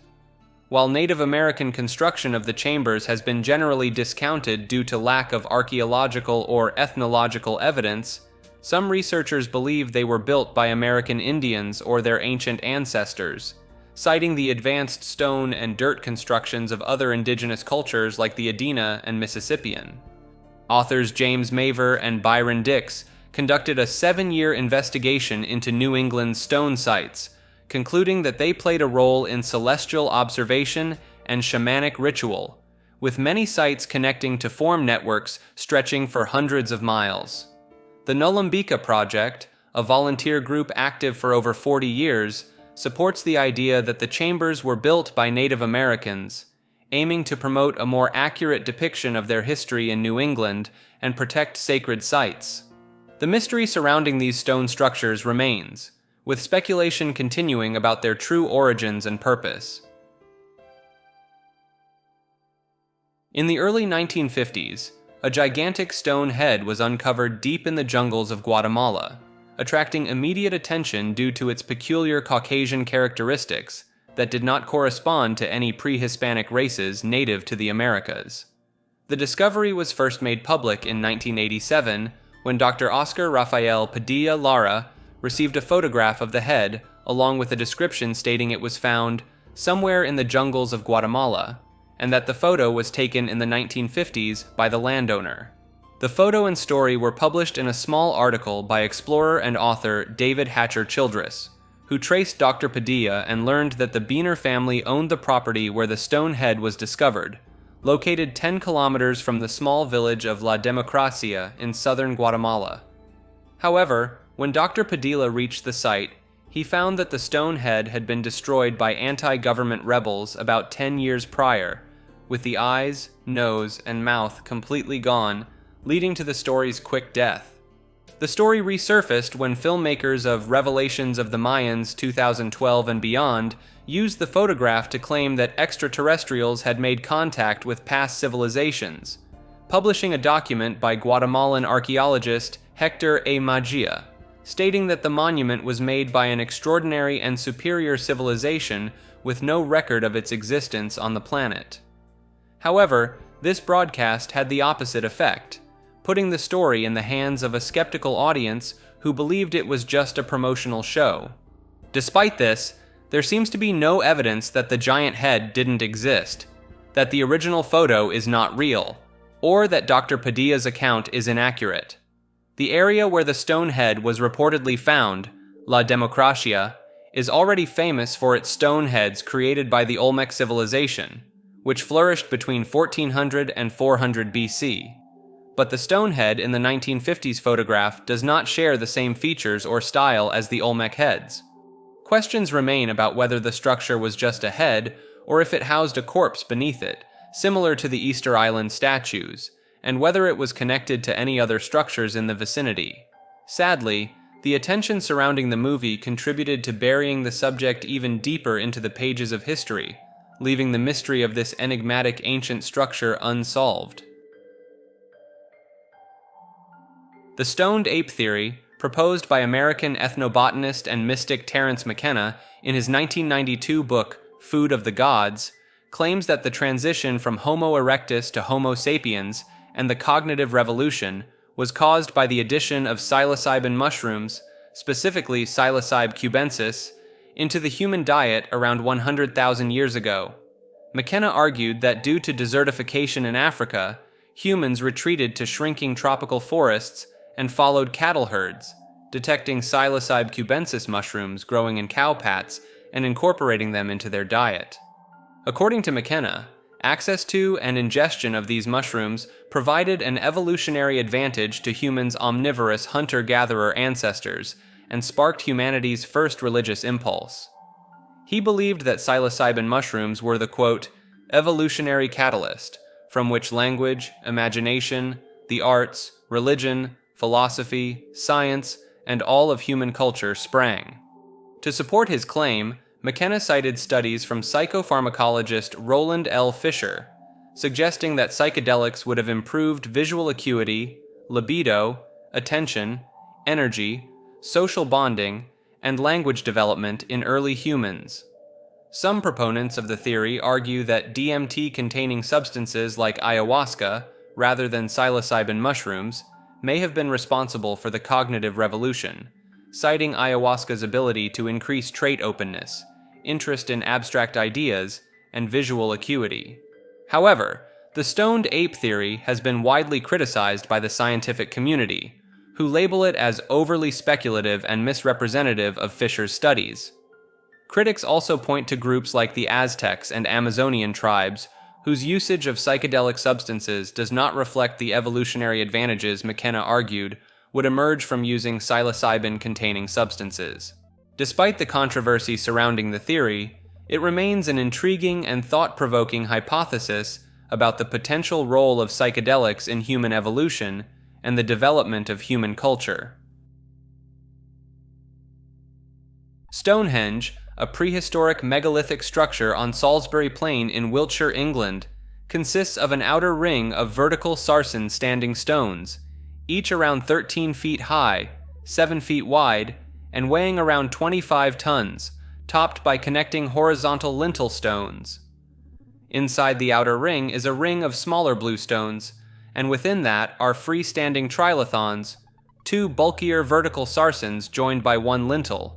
The whole monument, now ruinous, is aligned towards the sunrise on the summer solstice and sunset on the winter solstice. Archaeologists believe Stonehenge was constructed in several phases from around 3100 BC to 1600 BC, with the surrounding circular earth bank and ditch, constituting the earliest phase, dated to about 3100 BC. The bluestones, originating from the Preseli Hills in Wales, were given their current positions between 2400 and 2200 BC, although they may have been at the site as early as 3000 BC. The large sarsen stones, brought from West Woods, Wiltshire, were erected between 2600 and 2400 BC. Stonehenge could have been a burial ground from its earliest beginnings, with deposits containing human bone dating from as early as 3000 BC. The monument's purpose remains a mystery, with theories ranging from its use as an astronomical observatory, a religious site, a place of healing, or a symbol of peace and unity.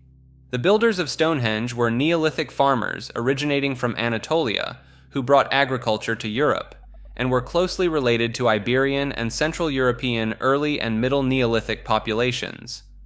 The Beaker people, who arrived around 2500 BC, likely incorporated the henge structures into their belief system, and more than 90% of Britain's Neolithic gene pool was replaced with their arrival.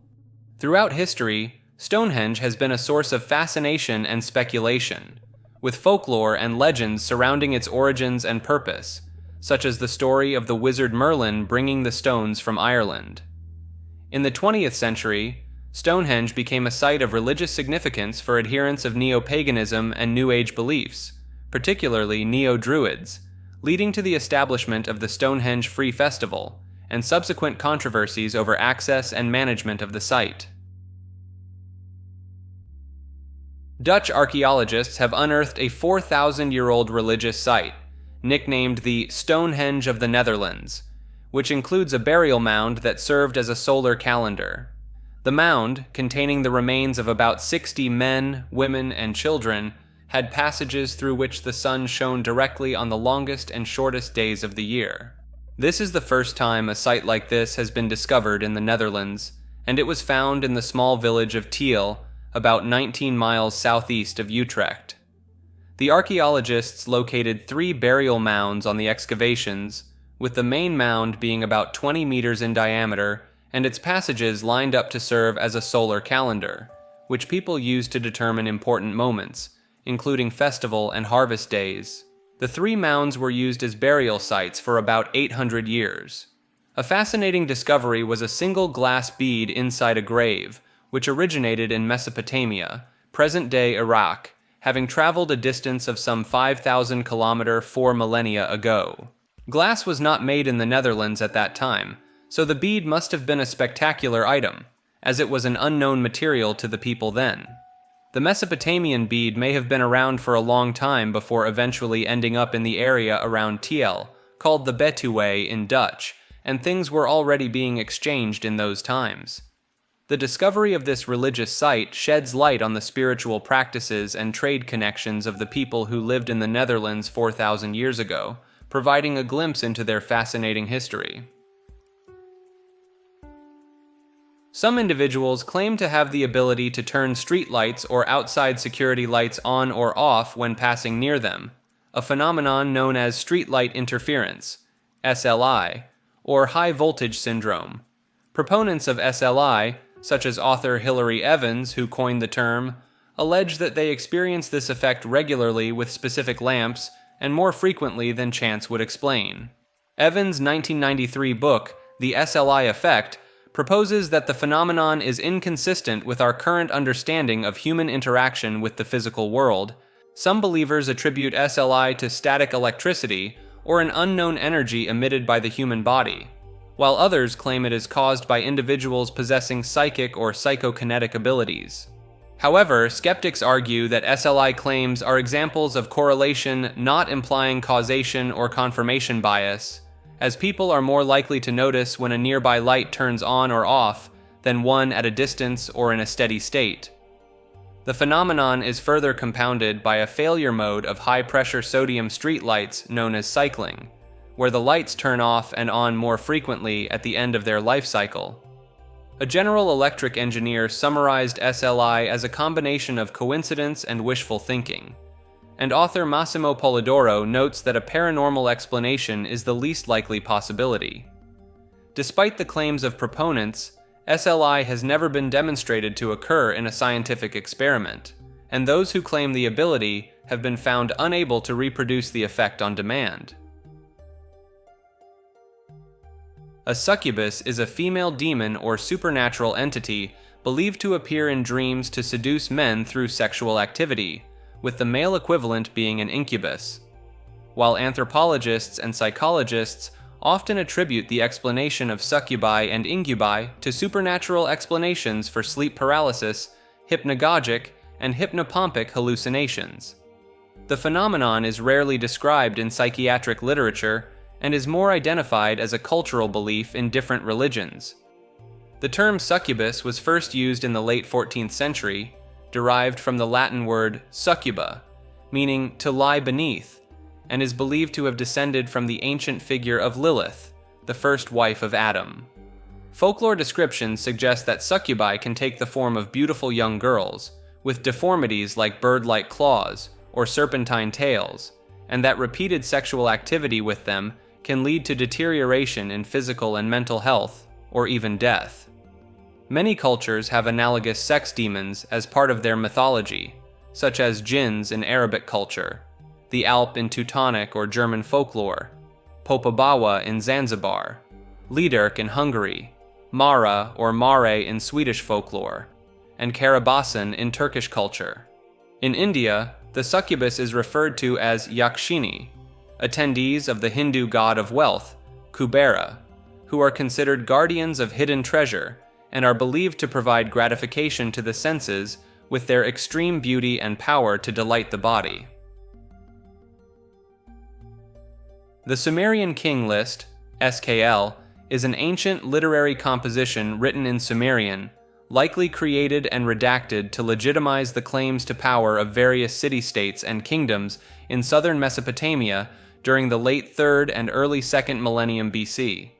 It does so by repetitively listing Sumerian cities, the kings that ruled there, and the lengths of their reigns, which often span thousands of years in the early part of the list. The SKL is preserved in several versions, mostly dating to the Old Babylonian period, but the oldest version dates back to the Ur-3 period.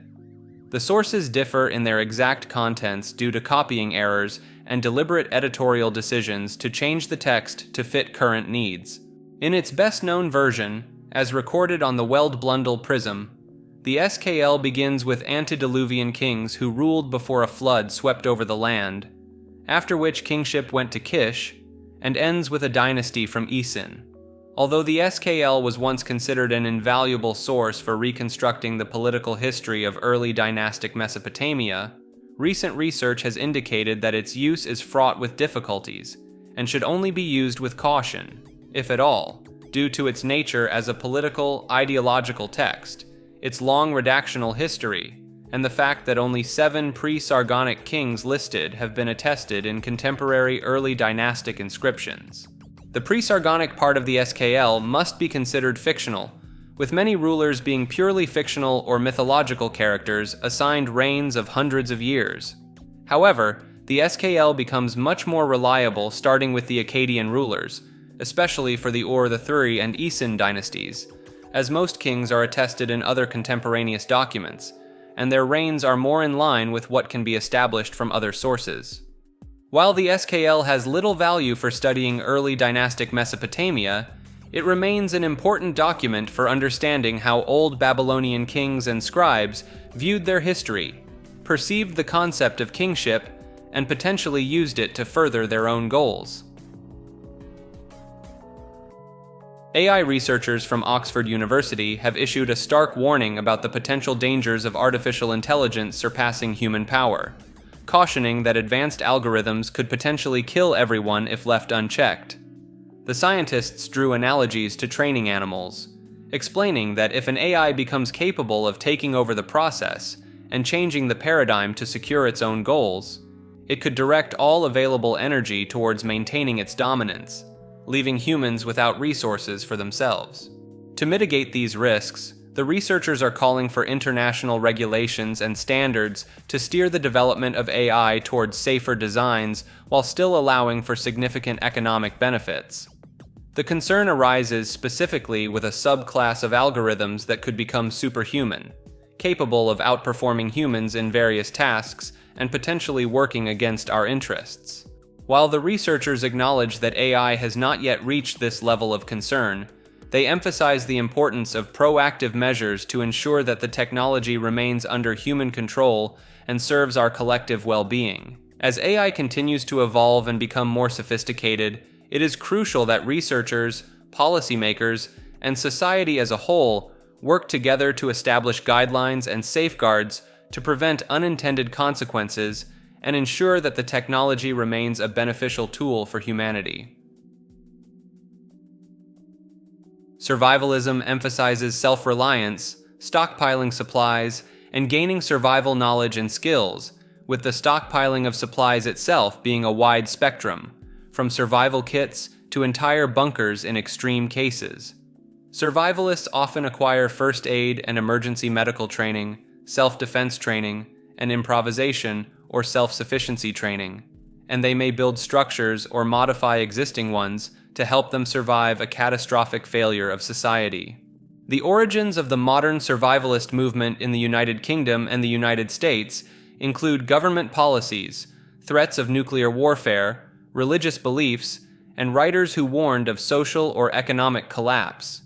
During the 1970s, fears were primarily focused on economic collapse, hyperinflation, and famine, with preparations including food storage and survival retreats in the country which could be farmed.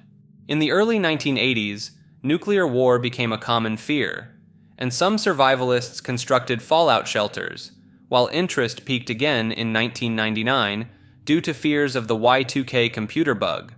Preparations are approached by survivalists in different ways, depending on their circumstances, mindsets, and particular concerns for the future, with characterizations including safety preparedness oriented, wilderness survival emphasis, self-defense driven, natural disaster focused, monetary disaster investors, and religious eschatologists, among others.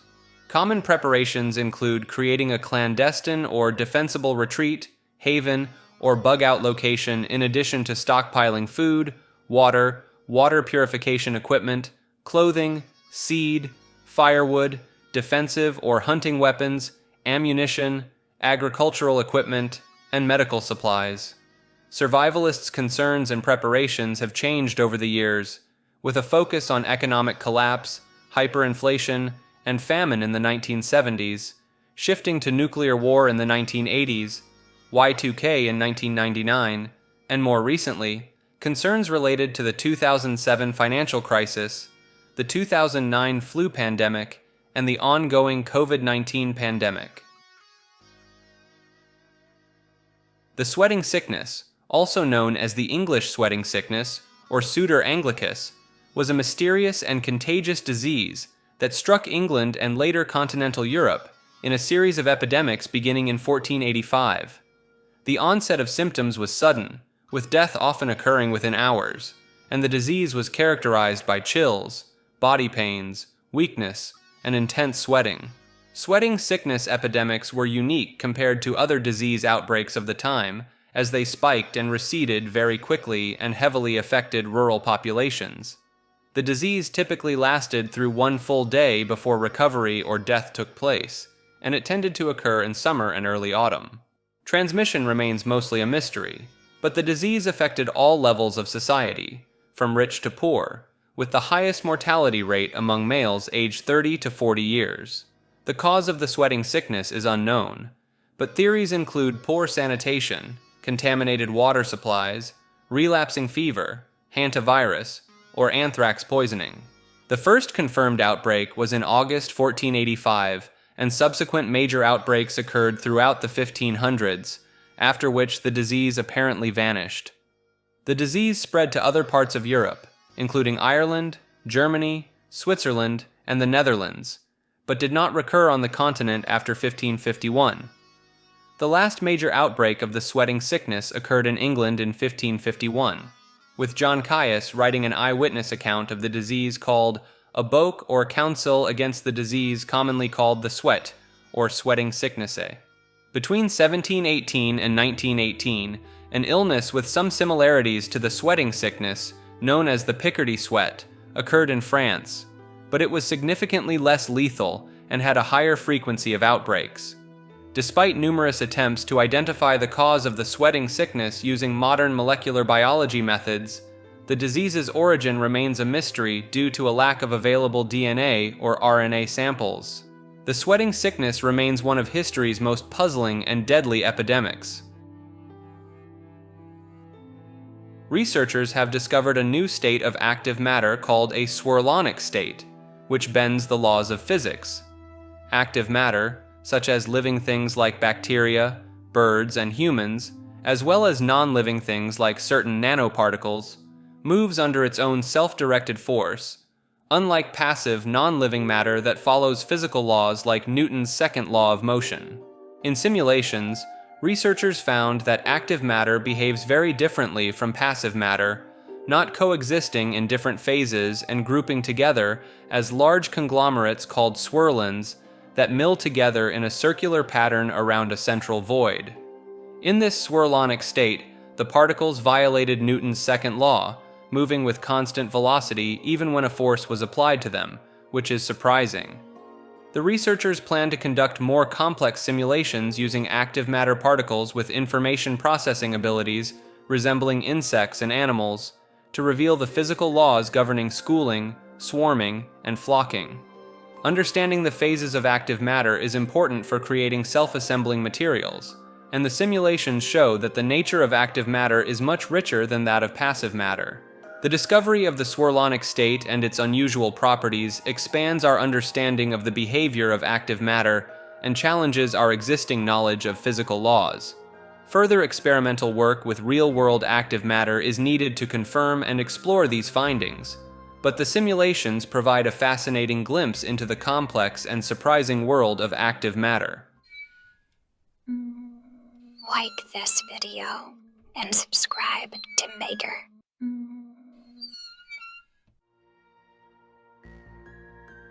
Sycamore Knoll, an underwater geologic formation located less than 3 miles off the Ventura County coastline, has been the subject of speculation and imagination. Despite its unusual appearance, geologists maintain that it is a natural formation shaped by the geological and ocean forces at play along the Southern California coast. However, some have speculated that Sycamore Knoll could be a giant underwater alien base, nearly 3 miles across and more than 2 miles wide, covering an area just slightly smaller than Culver City. The idea of an extraterrestrial structure, with UFOs ascending and descending from its depths, has captured the attention of those interested in the possibility of alien life visiting Earth. Nearby Malibu has had a relatively high number of UFO sightings, including reports of unidentified objects emerging from the ocean, further fueling the speculation surrounding Sycamore Knoll. The brain is an incredibly complex organ that stores a faithful record of all the experiences we've ever had, from the most mundane to the most delightful. Despite extensive research, the way our brains create our sense of self and consciousness remains a mystery. Our inner lives, the subjective quality of our sensory experiences, and the seamless perceptual unity we perceive in time and space are fundamental aspects of being human, yet they are difficult to explain through current scientific paradigms. Some believe that our sense of existence in time, anticipating the future and reliving the past, is a key component of human selfhood that sets us apart from other animals. The clinical neurologist can point to stroke patients who refuse to acknowledge their own limbs, illustrating the strange and sometimes divided nature of the self as created by the brain. While neuroscientists have made great strides in understanding the brain's structure and function, the tools currently available may not be sufficient to fully contain and explain the self. The quest to understand how our brains create our inner lives and sense of self is ongoing, and while progress has been made, much remains to be discovered about this fascinating and complex organ. Synchronicity is a concept introduced by analytical psychologist Carl Jung to describe circumstances that appear meaningfully related, yet lack a causal connection. Jung developed the theory as a hypothetical, non-causal principle, serving as the intersubjective or philosophically objective connection between these seemingly meaningful coincidences. He believed that just as causal connections can provide a meaningful understanding of the psyche and the world, so too may causal connections.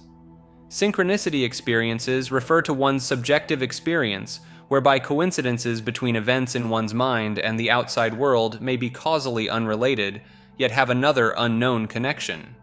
Jung held this was a healthy function of the mind, that can become harmful within psychosis. A 2016 study found that while 70% of therapists agreed synchronicity experiences could be useful for therapy, clients who disclose such experiences often report not being listened to, accepted, or understood. The experience of an overabundance of meaningful coincidences can be characteristic of schizophrenic delusion. Jung used synchronicity in arguing for the existence of the paranormal, an idea that was explored by Arthur Koestler and taken up by the New Age movement. Unlike magical thinking, which believes causally unrelated events to have paranormal causal connection, synchronicity supposes events may be causally unrelated, yet have unknown non-causal connection. The objection from a scientific standpoint is that this is neither testable nor falsifiable, so does not fall within empirical study. Scientific skepticism regards synchronicity as pseudoscience, explaining coincidences as chance events which have been misinterpreted by confirmation biases, spurious correlations, or underestimated probability. Synthetic media, also known as AI-generated media, is a catch-all term for the artificial production, manipulation, and modification of data and media by automated means, especially through the use of artificial intelligence algorithms. The field has grown rapidly since the creation of generative adversarial networks, primarily through the rise of deepfakes, music synthesis, text generation, human image synthesis, and speech synthesis. Synthetic media can be used to mislead people or change the original meaning of content, and has garnered significant attention since 2017, when AI-altered pornographic videos inserting the faces of famous actresses emerged. Potential hazards include the spread of misinformation, further loss of trust in institutions, the mass automation of creative and journalistic jobs, and a retreat into AI-generated fantasy worlds. However, synthetic media also has potential uses in revolutionizing the entertainment industry and accelerating research and production in academia. Deepfakes, the most prominent form of synthetic media, can replace a person in an existing image or video with someone else's likeness using artificial neural networks. Image synthesis can produce believable and photorealistic renditions of human likenesses, while audio synthesis can generate any conceivable sound through waveform manipulation. AI art, created through the use of AI programs like text-to-image models, has gained popularity and raised concerns about copyright, deception, and what constitutes art in a human-AI collaboration. Music generation through AI involves the robotic creation of music, and the direct generation of waveforms that perfectly recreate instrumentation and human voice without the need for physical instruments. Speech synthesis, the artificial production of human speech, can create synthesized speech by concatenating pieces of recorded speech or incorporating models of the vocal tract and other human voice characteristics. Natural language generation transforms structured data into natural language and can be used to produce long-form content, chatbot responses, and more.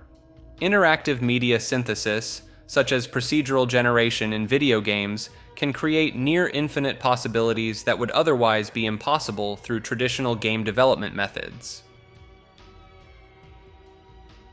The tachyon murder paradox is a thought experiment that explores the bizarre consequences of a hypothetical particle called a tachyon, which travels faster than the speed of light. Imagine a girl standing some distance away from a guy, holding a gun that fires tachyon bullets. When she shoots the tachyon bullet, it emits light pulses along its path towards the guy, entering his chest and killing him instantly. From the girl's perspective, she sees the light pulses in a very fast succession, from the moment the bullet leaves the barrel until it hits the guy's skin. However, from the guy's point of view, since the tachyon bullet moves faster than light, the light it emits at the beginning of its journey arrives much later than the light it emits when it enters his chest. As a result, the guy sees the bullet's light blinks moving backwards, starting from his chest and ending at the girl's gun barrel. In other words, from the guy's perspective, he is dead before the bullet is even seen leaving the barrel of the gun. This paradox highlights the strange and counterintuitive nature of theoretical particles that can travel faster than light, challenging our understanding of cause and effect and the fundamental laws of physics. The hum is a persistent, low-frequency humming, rumbling, or droning noise that many people around the world have reported hearing, but not everyone can hear it.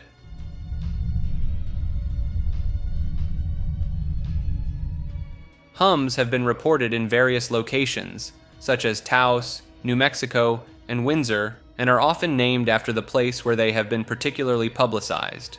Studies have shown that the hum typically peaks between 30 and 40 Hz, and can be heard by approximately 2% of the population, with each person hearing it at a different frequency. The hum does not seem to be a single phenomenon.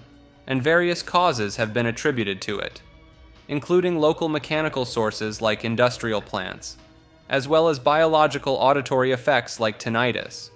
In some cases, the source of the hum has been identified, such as a steel mill in Windsor, Ontario, and a vacuum pump in West Seattle. But in many other cases, the origin remains a mystery. Skeptics question whether the hum exists as a physical sound, suggesting that it may be a result of people focusing too keenly on innocuous background sounds or a form of low-frequency tinnitus. Researchers have also considered other possible explanations, such as the jet stream shearing against slower-moving air, the mating calls of certain fish species, and even the very low-frequency radio waves used by the military to communicate with submarines. The hum has been featured in popular culture, including TV shows like Unsolved Mysteries and The X-Files, as well as being the subject of songs and documentaries. While the exact cause of the hum remains unknown in many cases, it continues to be a fascinating and sometimes irritating phenomenon for those who experience it. Tarare, born around 1772 near Lyon, France, was a showman and soldier noted for his unusual appetite and eating habits. As a child, he could eat a quarter of a bullock in a single day, and by his teens, his parents could no longer provide for him, forcing him to leave home. Tarare toured France with a band of thieves and prostitutes, stealing and begging for food, before becoming a warm-up act for a traveling charlatan, where he would swallow corks, stones, live animals, and a whole basketful of apples. Despite his unusual diet, Tarare was slim and of average height, weighing only 100 pounds at the age of 17. He had an abnormally wide mouth, wrinkled and loose skin, a hot body temperature, and a constant foul body odor that worsened after eating. When the War of the First Coalition began, Tarare joined the French Revolutionary Army, but even quadrupling the standard military ration could not satisfy his large appetite. Military surgeons conducted experiments on Tarare, testing his eating capacity by feeding him various animals, and a meal intended for 15 people in a single sitting. General Alexandre de Beauharnais decided to employ Tarare as a courier, having him swallow documents to pass through enemy lines and recover them from his stool. But his first mission was a failure, resulting in his capture and a mock execution by Prussian forces. After this experience, Tarare agreed to undergo any procedure to cure his appetite, but treatments with laudanum, tobacco pills, wine vinegar, and soft-boiled eggs all failed. He was suspected of eating a toddler and was chased from the military hospital, never to return. 4 years later, in 1798, Tarare was found bedridden and weak with advanced tuberculosis, dying shortly after from continuous diarrhea. An autopsy revealed an abnormally wide gullet, an enormous stomach filled with ulcers, and an abnormally large liver and gallbladder, but the gold fork he claimed to have swallowed was never found. Techno-animism is a culture of technological practice where technology is imbued with human and spiritual characteristics, assuming that technology, humanity, and religion can be integrated into one entity. The practice of instilling human and spiritual characteristics into physical objects has always been part of the Shinto religion, where deities often symbolize objects of the physical world and their statues take human forms. In Japanese culture, the interaction between humans and non-human objects is critical to the harmonious coexistence of humans and nature, as exemplified by the practice of saying "itadakimasu" before meals to express gratitude for the ingredients. Techno-animism builds upon these practices by instilling human and spiritual characteristics into technology, often embodied in the engineering design of objects and the way people interact with those objects. Examples of techno-animism can be found in the design of robots like Honda's Asimo, which takes the form of an astronaut wearing a spacesuit and can communicate with humans through language and gestures. The way people choose to interact with objects can also demonstrate techno-animism, such as in a restaurant in Shinjuku, where customers only interact with robot waiters throughout the dining process. In the context of DIY ethic culture, Techno-animism is observed in the highly developed practices of material engagement present in certain do-it-yourself subcultures, linking contemporary theories of material agency and culture with postmodern ideas of animism. Japanese culture and legislation are generally supportive of the techno-animism trend, as it is seen as a major reason why Japan has been one of the world's centers of technological innovations, with acceptance being the current attitude both culturally and legislatively. In science fiction, and occasionally in reality, techno-primitivism involves societies intentionally limiting or rejecting technology, often due to a fear of artificial intelligence becoming a threat to humanity. Throughout history, concerns have arisen about technology taking jobs and changing societies, with the rise of machines causing people to lose their livelihoods and skills, leading to discomfort and resistance. While technology has brought numerous benefits, it also comes with challenges, and in some cases, societies may intentionally regress technologically, believing that an overly comfortable life erodes essential qualities like hard work and resilience. These societies might romanticize simpler, pre-technological times, and as humanity expands into space in the future, we may encounter colonies that reject advanced technology, preferring a simpler existence. However, it's unlikely that these colonies will stay completely primitive, as maintaining a tech ban over time would be challenging, and neighbors with different views may influence them to modernize.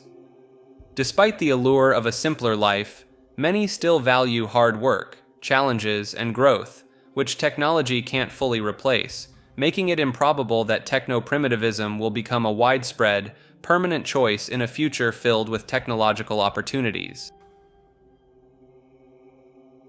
Technocracy is a form of government in which decision-makers are selected based on their expertise in a given area of responsibility, particularly with regard to scientific or technical knowledge. This system contrasts with representative democracy, where elected representatives are the primary decision-makers in government, although it does not necessarily imply eliminating elected representatives entirely. The term technocracy was initially used to signify the application of the scientific method to solving social problems, and in its most extreme form, it envisions an entire government running as a technical or engineering problem. In more practical use, technocracy refers to any portion of a bureaucracy run by technologists, or a government in which elected officials appoint experts and professionals to administer individual government functions and recommend legislation. The concept of technocracy has its roots in the ideas of early socialist theorists such as Henri de Saint-Simon, who believed in state ownership over the economy and the transformation of the state's function into a scientific administration of things. Technocrats are individuals with technical training and occupations who perceive many important societal problems as being solvable with the applied use of technology and related applications. Examples of technocratic governments include the former Soviet Union, where a high percentage of leaders had technical backgrounds, and the Chinese Communist Party, where a significant proportion of government personnel have technical educations. Critics have suggested that a technocratic divide exists between governing bodies controlled by technocrats and members of the general public, privileging the opinions and viewpoints of technical experts while marginalizing those of the general public. In the 21st century, the rise of major multinational technology corporations has led to critiques of technocratic government manifesting in American politics as an influence directed by big tech executives. Some fear that the increasing intertwining of technology and government, coupled with the rise of social media networks and the decline in mainstream engagement, may lead to the coercion and indoctrination of citizens by algorithmic mechanisms and the persuasion of candidates based predominantly on social media engagement. Techno-Gaianism is a bright green environmentalist stance that actively supports the research, development, and use of emerging and future technologies to help restore Earth's environment. This group of individuals believe that nanotechnology and biotechnology can directly reverse environmental degradation, such as by converting garbage in landfills into useful materials or developing microbes that devour hazardous waste. They point out that humanity has reached a threshold where the only way for civilization to continue advancing is to limit future exploitive exhaustion of natural resources and minimize further unsustainable development. They argue that the destructive effects of modern civilization can be mitigated by technological solutions, such as using nuclear power, and that science and technology can help humanity be aware of and develop countermeasures for risks to civilization and the planet. Methods employed by this group include environmental monitoring using space-based observations, geoengineering techniques like carbon dioxide removal and solar radiation management, earthquake engineering, artificial closed ecological systems, and the terraforming of other planets or moons. Some members of this group propose genetically engineering humans to have a smaller stature, an intolerance to eating meat, and an increased ability to see in the dark to reduce the human impact on the environment. Genetically modified foods have also been developed by this group to reduce the amount of herbicide and insecticide needed for cultivation, decreasing the environmental impact of these chemicals.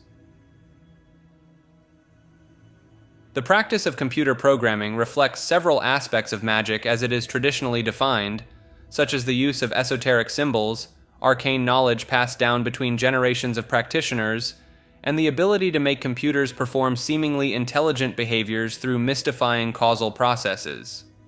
As virtual reality, artificial intelligence, and ubiquitous computing technologies converge, they are expected to create magically responsive digital physical ecosystems and enchanted cyber-physical societies. Virtual reality systems manipulate hidden forms of causality, harness the power of intelligent non-human entities, and allow users to control their environment through emotional performance rather than technical skill. Artificial intelligence is being used to mediate human control over complex systems, and code-generating AI aims to allow people to create software through acts of artistic creativity and sheer will, without needing to understand the technical details. The growth of ubiquitous computing means that entire surroundings can potentially be transformed into enchanted cyber-physical systems that respond to the thoughts and desires of their human inhabitants. This new form of magical practice differs from historical computer programming in that it hides its own existence as a technological instrument, blurs the boundaries between initiated experts and ordinary users, and is being developed from the start as a commercialized element of multi-billion-dollar industries. Large corporations are serving as the primary architects and gatekeepers of these magical worlds, which are created explicitly to advance their long-term business strategies and create new digital physical strategic spheres for competition. The intentional creation, inhabitation, and manipulation of such heterotopic digital physical worlds by professional organizational technomancers may require new transdisciplinary fields, such as strategic magical practice or organizational technomancy, to provide theoretical and practical frameworks for their effective management. Techno-paganism involves merging neo-paganism and magical rituals with digital technologies, which may be used as aids or even worship themselves, with the internet being seen by some as having spiritual significance. Modern tribal and urban primitive movements such as cyberpunk, urban shamanism, and rave culture are associated with electronic dance music and techno-paganism. Practices can include substituting traditional magical tools with technological ones, like using an oven for a hearth or a laser pointer as a wand, or using charms to improve the performance of mundane items or online role-playing avatars. In some techno-pagan communities, artificial intelligence is a focal point, with a symbiotic and religious relationship to AI being advocated. Beliefs in techno-paganism can include the idea that technological items and artifacts of modern living have pseudo-spirits or totem spirits of their own, similar to the traditional belief of animism. One controversial belief is that the internet itself is attaining a unique spirit, with the stated objective of the creator of VRML being to merge the spiritual world with the physical world. Technopathy is a rare ability that allows individuals to psychically perceive, interface with, and control technology. A technopath can sense the presence, location, quantity, quality, structure, and function of mechanical devices, as well as activate, deactivate, and command them using their mind. Some technopaths have a direct connection to electronic devices, allowing them to access and manipulate electronic connections, bypass or rewrite coding, and even channel their perception or consciousness through electronic media. Others may have a more metaphysical connection to technology, deriving power from a broader definition that includes non-electronic components such as gears, wires, and bolts. The extent of a technopath's abilities may depend on their cultural background and beliefs about what constitutes technology, with some being limited to specific types of devices or systems. For example, a technopath from a society that believes magic is necessary for machines to function may not be able to interact with seemingly mundane devices, while one from a technologically advanced culture may struggle with magic-based systems. The range of a technopath's abilities is also limited by their psychic radius, requiring them to be within a certain proximity to the technology they wish to interact with. While many people consider simple tools like forks and spoons to be a form of technology, not all technopaths can read psychic imprints or affect the movement or function of such basic objects. Techno-self-studies, or TSS, is an emerging interdisciplinary field that deals with all aspects of human identity in a technological society, focusing on the changing nature of relationships between humans and technology. The term techno-self broadly denotes the evolving human identity resulting from the adoption of new technology, while avoiding the biases inherent in related terms such as cyborg, posthuman, transhuman, and avatar. Key areas of focus in TSS include philosophical inquiry and theoretical framing, digital identity and virtual life, human enhancement technologies, and their regulation. Research on digital identity and virtual life examines how individuals explore, develop, and represent their identities in online, virtual, or mediated environments, as well as how they relate to the mediated identities of others. The rise of online life raises questions about the advantages and disadvantages of online communities, and the challenges to online identity construction, such as the negative influence of virtual communities on offline interaction, and the consequences of internet addiction. Human enhancement technology seeks to advance and improve human life by aiding illnesses and weaknesses in the body, with popular topics including sex reassignment surgery, mood enhancers, genomics, and neuroenhancement. The augmentation of human capabilities through technology leads to a new sense of self, and decisions need to be made regarding what is human, natural, and artificial.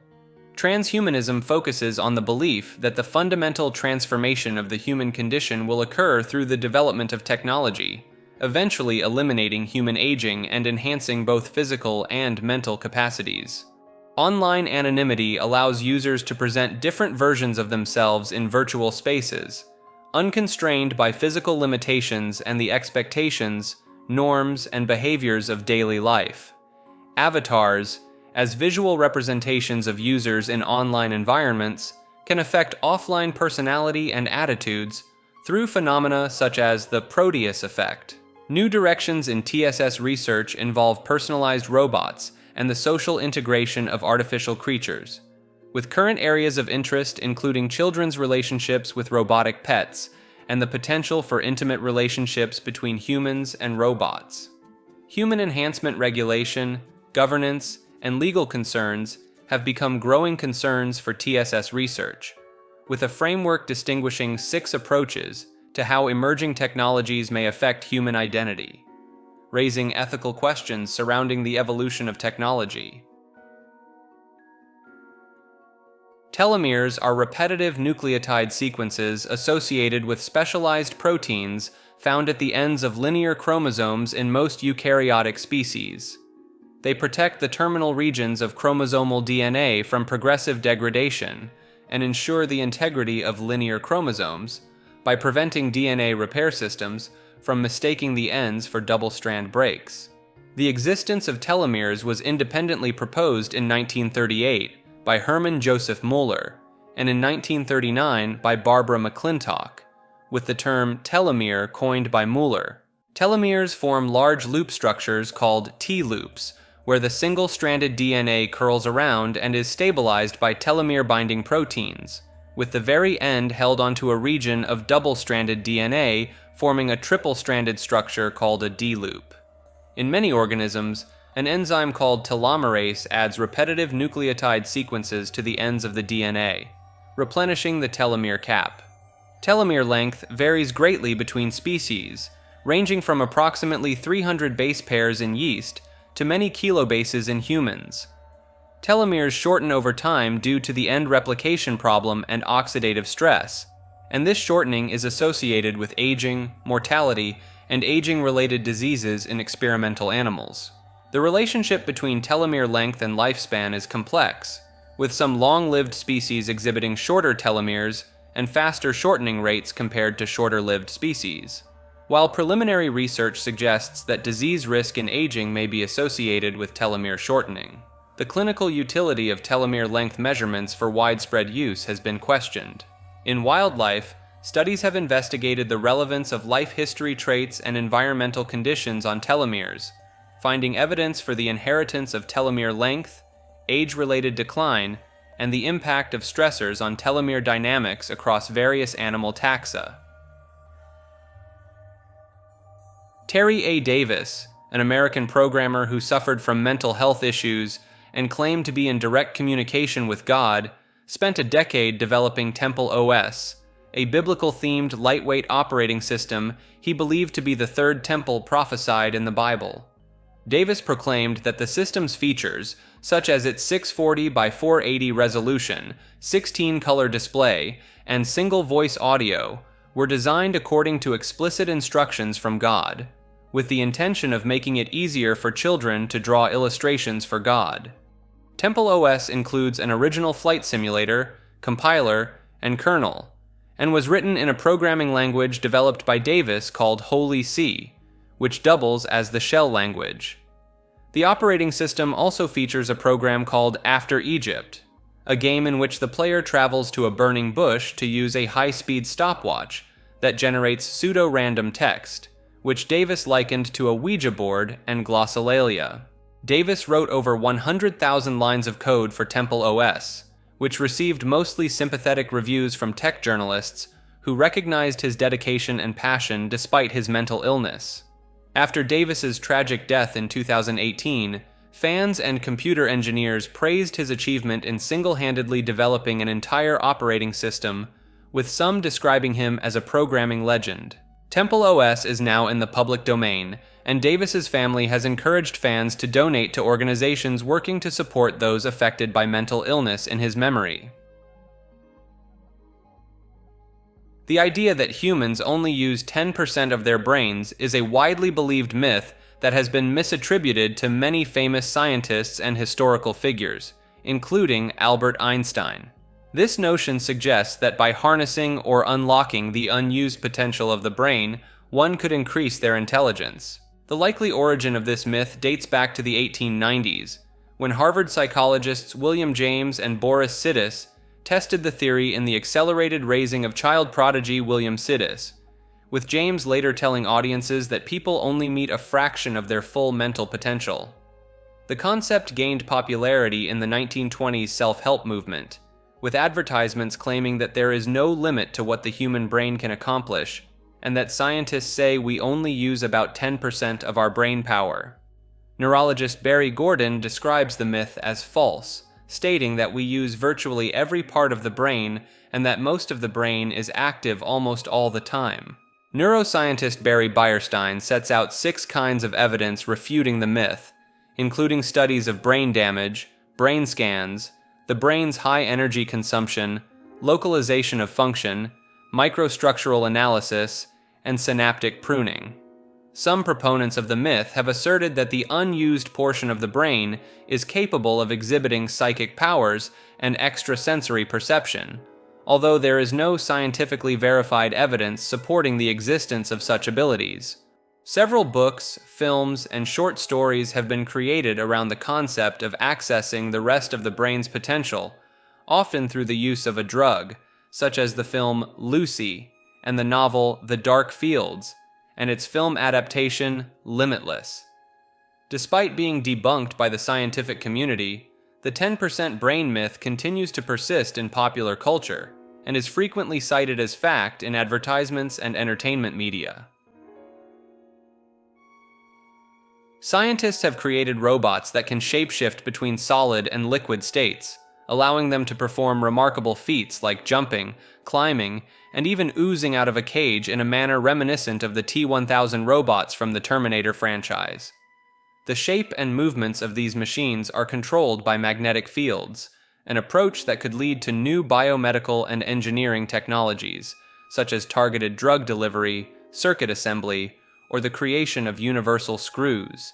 The robots are made of a material called magnetoactive phase transitional matter, MPTM, which is gallium metal embedded with tiny magnetic microparticles, combining the strengths of both solid and liquid phases.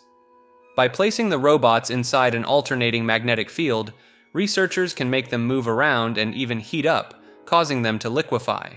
The researchers were able to get MPTM robots to solder circuits, mold themselves into a universal screw, remove objects from a dummy stomach, and overcome obstacle courses.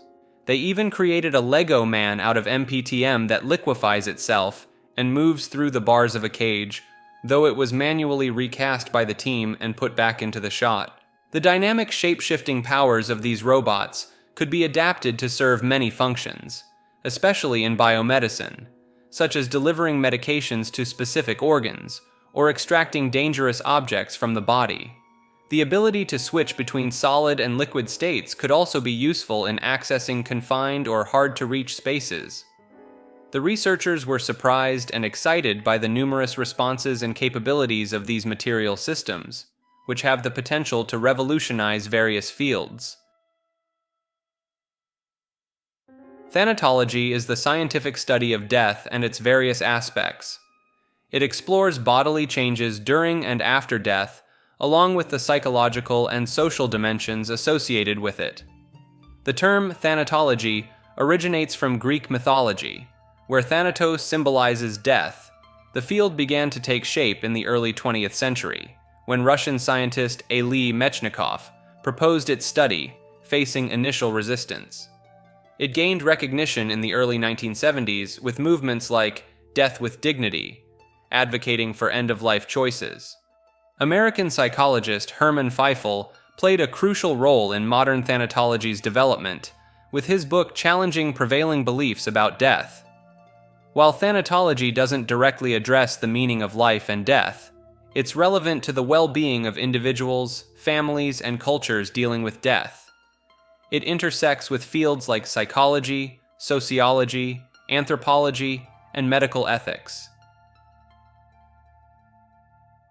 A passenger on a plane was seen shouting and causing a disturbance, claiming that someone on the plane was, quote, not real. She expressed her intention to get off the plane, stating that others could choose to believe her or not, and that they could die with them if they stayed on board. I'm telling you, I'm getting the off, and there's a reason why I'm getting the off, and everyone can either believe it or they cannot believe it.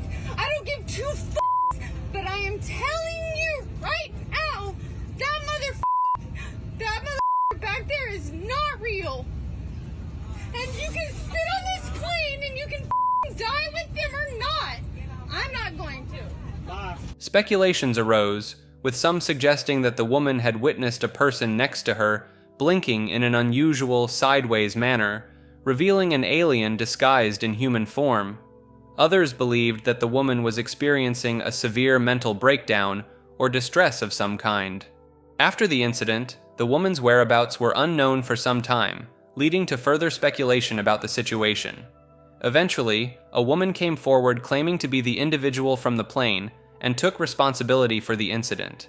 However, many disputed this claim, arguing that the woman who stepped forward did not resemble the original passenger, with some even suggesting that facial recognition scans showed they were different people.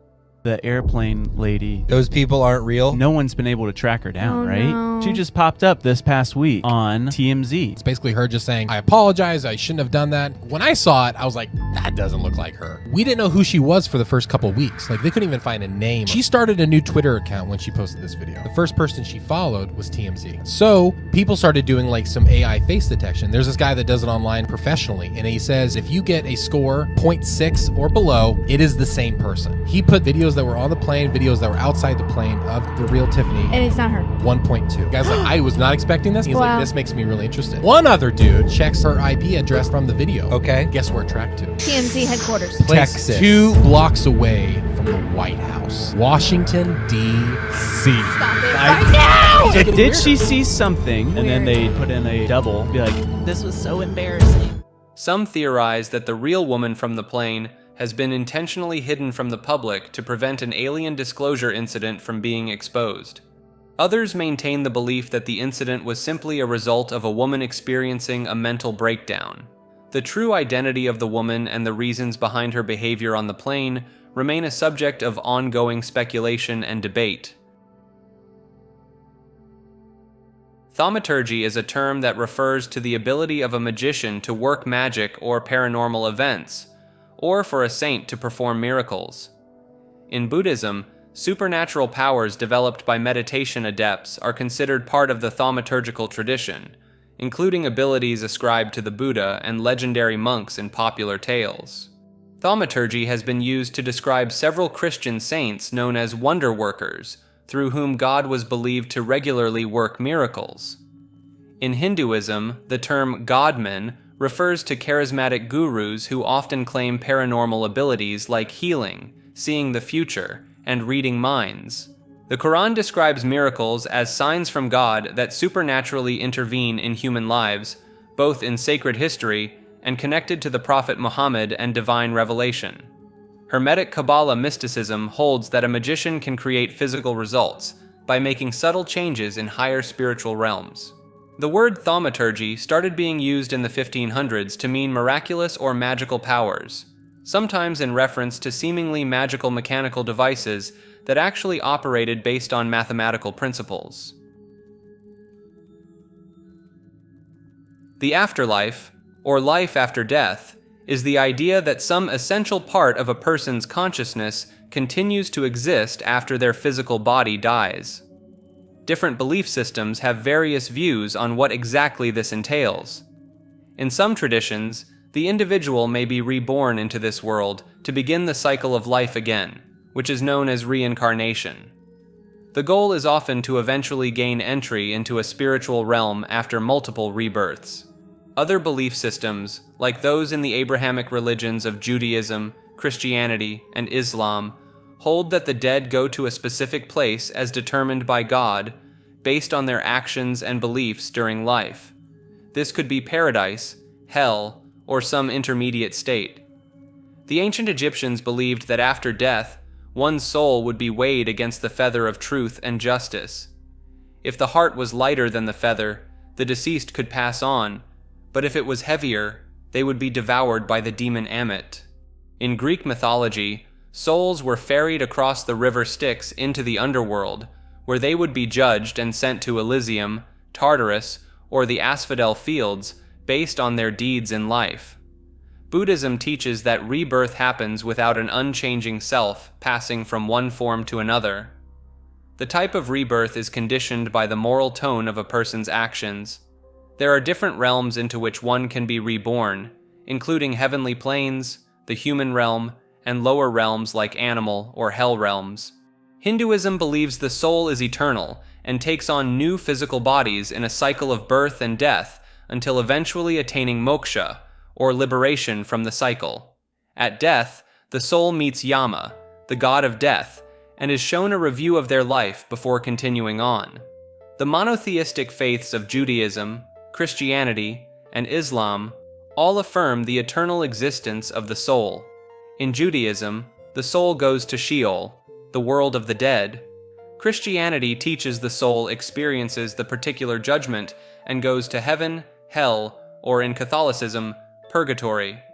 Islam holds that the soul enters barzakh, an intermediate state, before the final judgment and entry into Jannah, paradise, or Jahannam, hell. So while the details vary between traditions, the belief in an afterlife is a common feature of many religions and cultures. Even for those who believe death is the absolute end, the idea exerts a powerful influence on how we think about life and our place in the universe.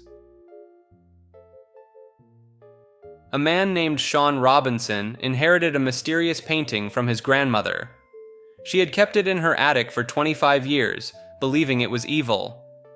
According to her, a dark figure of a man would appear around the house, accompanied by strange noises and crying at night. The artist who created the painting allegedly committed suicide shortly after completing it, mixing his own blood into the oils. After Sean's family acquired the painting, they too began experiencing paranormal activity. Various family members reported seeing the dark figure of a man, and they heard noises, crying, and moaning at night. Despite being a skeptic, Sean became convinced there was something evil about the painting. Sean decided to move the painting into his bedroom for closer observation. He set up a camera to record the painting overnight and captured some unsettling events. The painting suddenly fell over on its own, followed by a small orb appearing just above it. Sean also experienced a strange mist at the top of the stairs, feeling cold and surrounded by smoke before it vanished. Collaborating with paranormal investigators, Sean took the painting to some of the most haunted locations in the UK. During a séance at Chillingham Castle, a group of people had a terrifying experience. The room turned icy cold, and a large dark figure appeared in the middle of the circle. A wooden bench moved on its own, seemingly in response to questions directed at the painting. The bench then flipped upside down violently, believed to be the work of one of the castle's resident spirits, angry at the presence of a foreign, uninvited spirit. A Redditor stumbled upon a bizarre discovery when finding a handmade wooden box in a dumpster. The box itself didn't seem particularly unusual at first glance, with its hinges, handle, and a pair of locks. However, upon opening it, they discovered a treasure trove of strange and inexplicable contents. Inside were stacks of papers featuring diary entries about flying saucer visits from the late 1960s to 1980. Alongside these entries were drawings of biblical creatures, UFOs, and heavenly four-headed entities that seemed to be inspired by the Book of Ezekiel. The artwork seamlessly blended divine and extraterrestrial themes, creating a unique and perplexing collection. But the contents of the box didn't stop at aliens and otherworldly beings. The Redditor also found non-patented drawings of train wheels and hand-drawn maps from the late 1930s, each marked with a pinhole in the center. The purpose of these drawings and maps remains a mystery. When shared on Reddit, the internet was abuzz with questions and speculation. Why were these items placed in a box and discarded in a dumpster? Did the artist witness another dimension? Were they the ramblings of a crackpot? Or could there be some truth to the bizarre content? Some even questioned whether the whole thing was an elaborate hoax designed to get people talking. The dark forest hypothesis is an idea that tries to explain why we haven't detected any signs of alien life in the universe. It suggests that there could be many advanced civilizations out there, but they're all staying quiet and hiding because they're afraid of being destroyed by other hostile civilizations. The idea comes from the fact that we haven't found any reliable evidence of aliens visiting Earth or trying to contact us, even though the universe is so vast and filled with planets that could support life.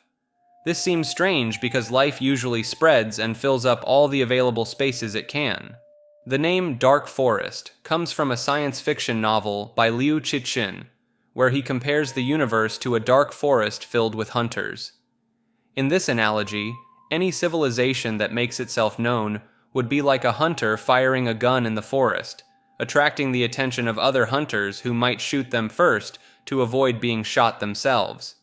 So, according to this hypothesis, all the alien civilizations out there are staying silent and hiding to avoid being detected and potentially destroyed by others.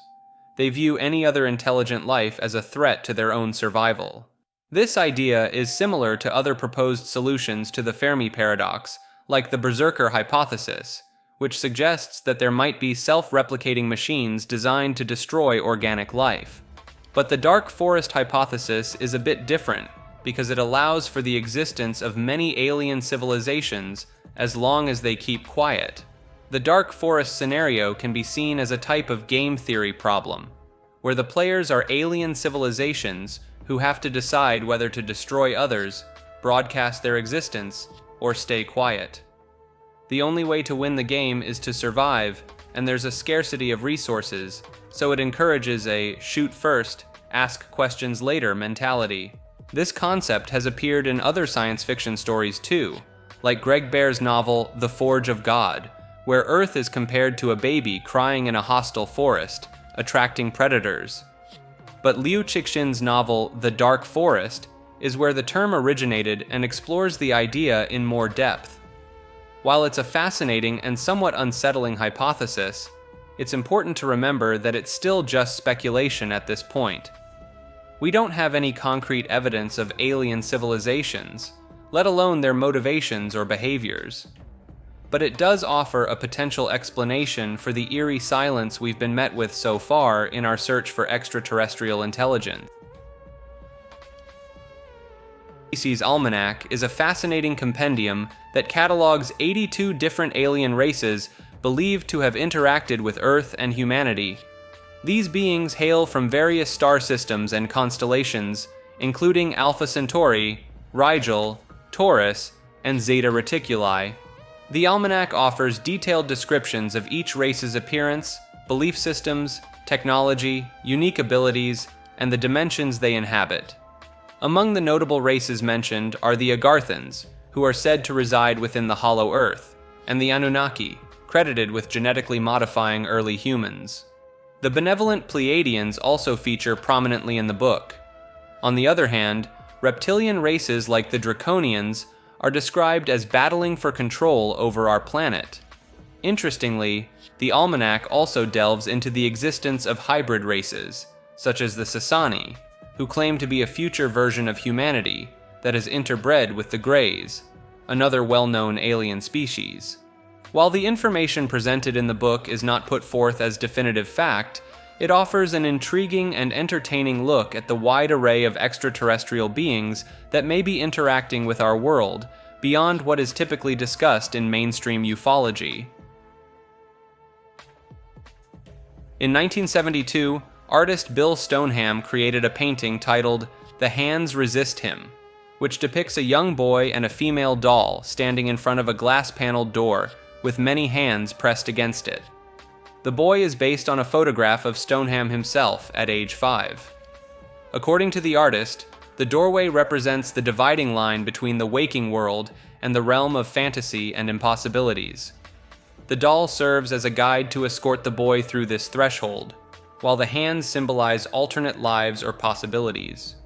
The painting gained notoriety in February 2000 when it was posted for sale on eBay, accompanied by a description suggesting that it was haunted. The sellers, an elderly Californian couple who had found the painting at an old brewery, made various claims about the painting's supposedly cursed nature. They alleged that the characters in the painting moved during the night and would sometimes leave the canvas and enter the room where it was displayed. The listing even included photographs that were said to show the doll character threatening the boy with what appeared to be a gun. News of the unusual listing quickly spread across the internet, with the auction page receiving over 30,000 views. Some people claimed that merely viewing the photos of the painting made them feel ill or have unpleasant experiences. After starting at $200, the painting eventually sold for just over $1,000 to Perception Gallery in Grand Rapids, Michigan. The gallery contacted Stoneham, who was surprised by the stories and interpretations surrounding his work. Interestingly, Stoneham mentioned that both the owner of the gallery where the painting was first displayed and the art critic who reviewed it died within a year of coming into contact with the piece. Since the eBay incident, Stoneham has been commissioned to create several sequels and a prequel to The Hands Resist Him, further expanding upon the mysterious narrative surrounding the original painting. These works, along with the final painting in the series, What Remains, created in 2021, can be viewed on the artist's website. In 1894, Swami Sri Yukteswar Giri wrote a book called The Holy Science, under the title Kaivalya Darsanam. He states that he wrote the book at the request of Mahavatar Babaji, a revered spiritual figure in India. The purpose of the book is to demonstrate the essential unity of all religions, and show that there is no difference in the truths taught by various faiths. Sri Yukteswar compares Sanskrit verses from the Upanishads to passages from the Bible, particularly the Book of Revelation, to illustrate this unity. The book is divided into 4 sections that correspond to the 4 stages of knowledge development: the gospel, the goal, the procedure, and the revelation. Each section explores different aspects of spiritual growth and realization. One of the most interesting parts of the book is Sri Yukteswar's explanation of the Yuga cycle, which differs from the traditional Hindu understanding. He proposes that the earth is currently in the Dwapara Yuga, not the Kali Yuga as most Indian scholars believe.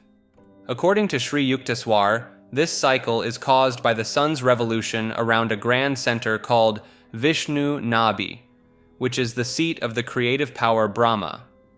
When the sun is nearest to this center, which happens when the autumnal equinox aligns with the first point of Aries, mental virtues are heightened and people can easily comprehend spiritual mysteries.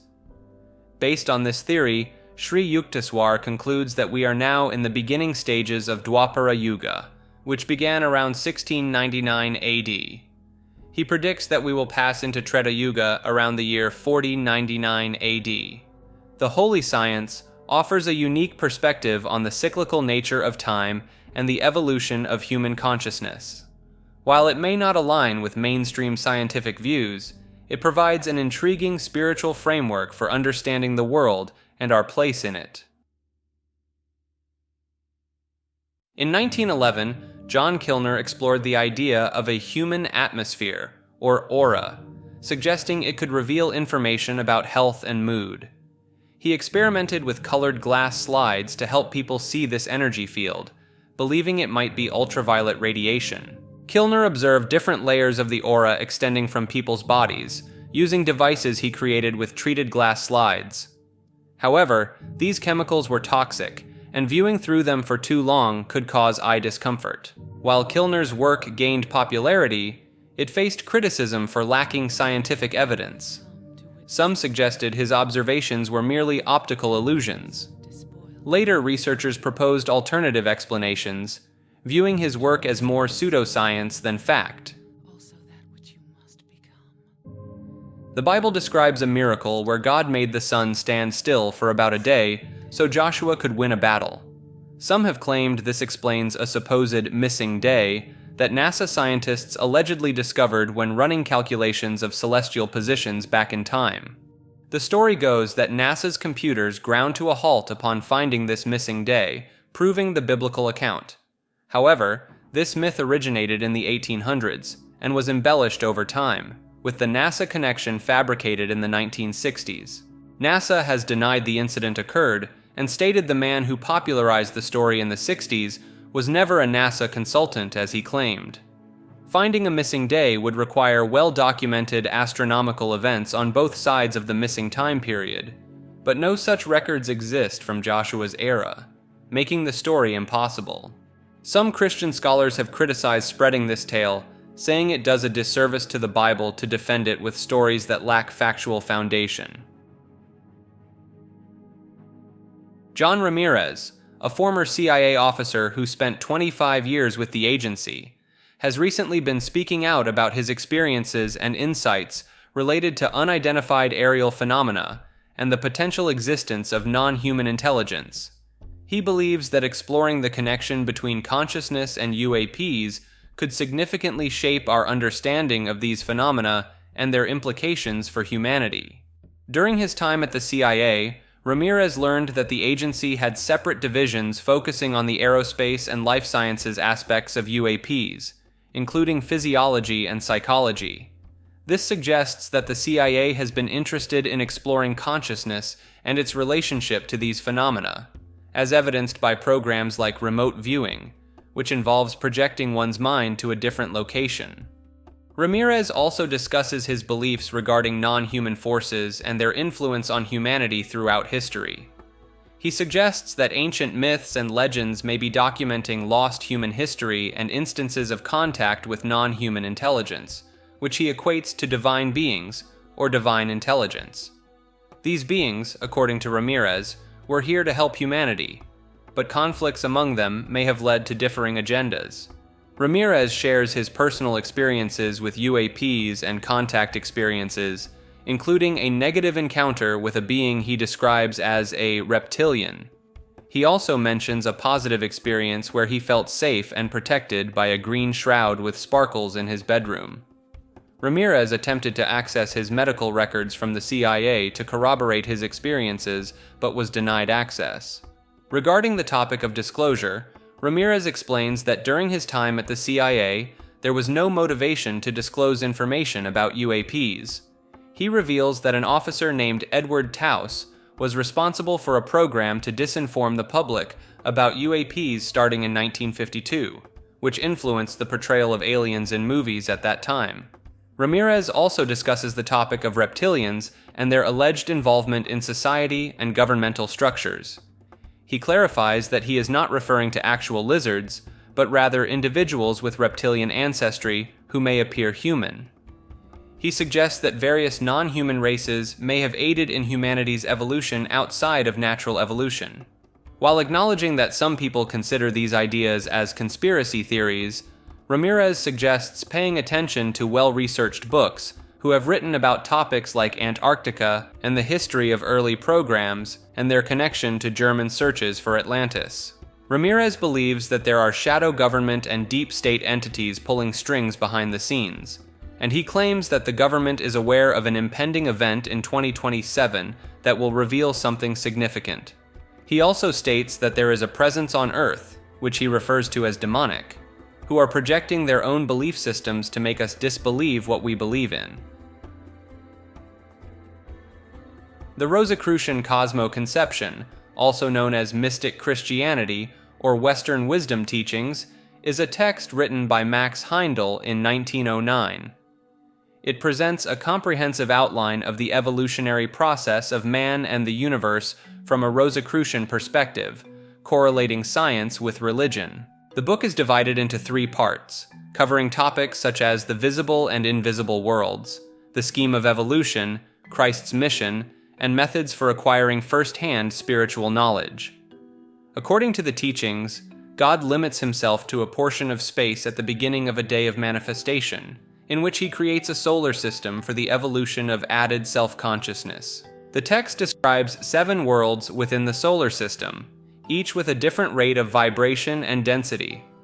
The evolving virgin spirit becomes human and eventually a god through a process called involution and evolution, with the help of a force called epigenesis that provides originality and creative ability. The Rosicrucians teach that these 7 worlds belong to the lowest of 7 cosmic planes, which interpenetrate each other. The Absolute, the source of all existence, gives rise to the Supreme Being, who in turn emanates the 7 great logoi, containing all the hierarchies that differentiate through the cosmic planes. Heindel emphasizes the facticity and rigor of the book's contents, referring to occult scientists and occult science throughout the text. He admits that the work embodies only his understanding of the Rosicrucian teachings and encourages readers to accept or reject its contents according to their own discretion. The first edition of the Rosicrucian cosmo-conception was dedicated to Rudolf Steiner, another prominent figure in the occult field, though this dedication was later removed in subsequent editions. The book remains a fundamental text for the Rosicrucian Fellowship's philosophy courses and continues to be a reference work in Christian mysticism and occult study literature. While some may view the concepts presented in the book as unconventional or esoteric, it offers a fascinating perspective on the nature of reality and the journey of the human spirit through the cosmos. In 2003, during a Belgian election, candidate Maria Vindevogel received 4,096 more votes than was mathematically possible based on the voting system. A recount showed that a single bit in the computer's memory had flipped from a 0 to a 1, adding exactly 4,096 votes to Vindevogel's total. This type of error, known as a single event upset, can be caused by high-energy particles called cosmic rays. Cosmic rays, discovered in 1912, are primarily protons and other atomic nuclei originating from exploding stars, black holes, and other cosmic events. When these particles collide with Earth's atmosphere, they create showers of secondary particles that can penetrate electronic devices and cause bits to flip. Computer manufacturers take precautions to minimize the impact of cosmic rays, but these errors still occur. In 1996, IBM estimated that 1-bit flip occurs per month for every 256 megabytes of RAM. Cosmic ray-induced bit flips have been suspected of causing issues like the infamous Toyota unintended acceleration incidents and supercomputer crashes at high-altitude laboratories. In 2008, an Airbus A330 suddenly dropped altitude twice, injuring 119 people, likely caused by a bit flip mislabeling altitude data as angle of attack information. Space missions, like the Mars Perseverance rover, use radiation-hardened electronics to mitigate the risk of cosmic ray-induced failures. Even in the gaming world, a speedrunner of Super Mario 64 experienced a seemingly impossible glitch that allowed Mario to warp to a higher platform, possibly due to a cosmic ray flipping a bit in Mario's height coordinate. Oh, dude. What the? Did you get invisible walls? What? Please say you got invisible. No, that was the craziest thing I've ever seen, though. Countless hours and even cash bounties were placed on incentivizing the community to recreate this glitch. Not surprisingly, no one has been able to successfully replicate this scenario. From elections to space missions and video game glitches, the invisible and unpredictable influence of cosmic rays on our technology is a fascinating reminder of our universe's complex and interconnected nature. As we continue to rely on increasingly sophisticated electronics, understanding and mitigating the effects of these high-energy particles will remain a critical challenge for scientists and engineers alike. A theory of everything, also known as a final theory, ultimate theory, or master theory, is a hypothetical framework in physics that would fully explain and link together all aspects of the universe. It's one of the major unsolved problems in physics, and finding such a theory has been a long-standing goal for many scientists. Over the past few centuries, two theoretical frameworks have been developed that, together, most closely resemble a theory of everything.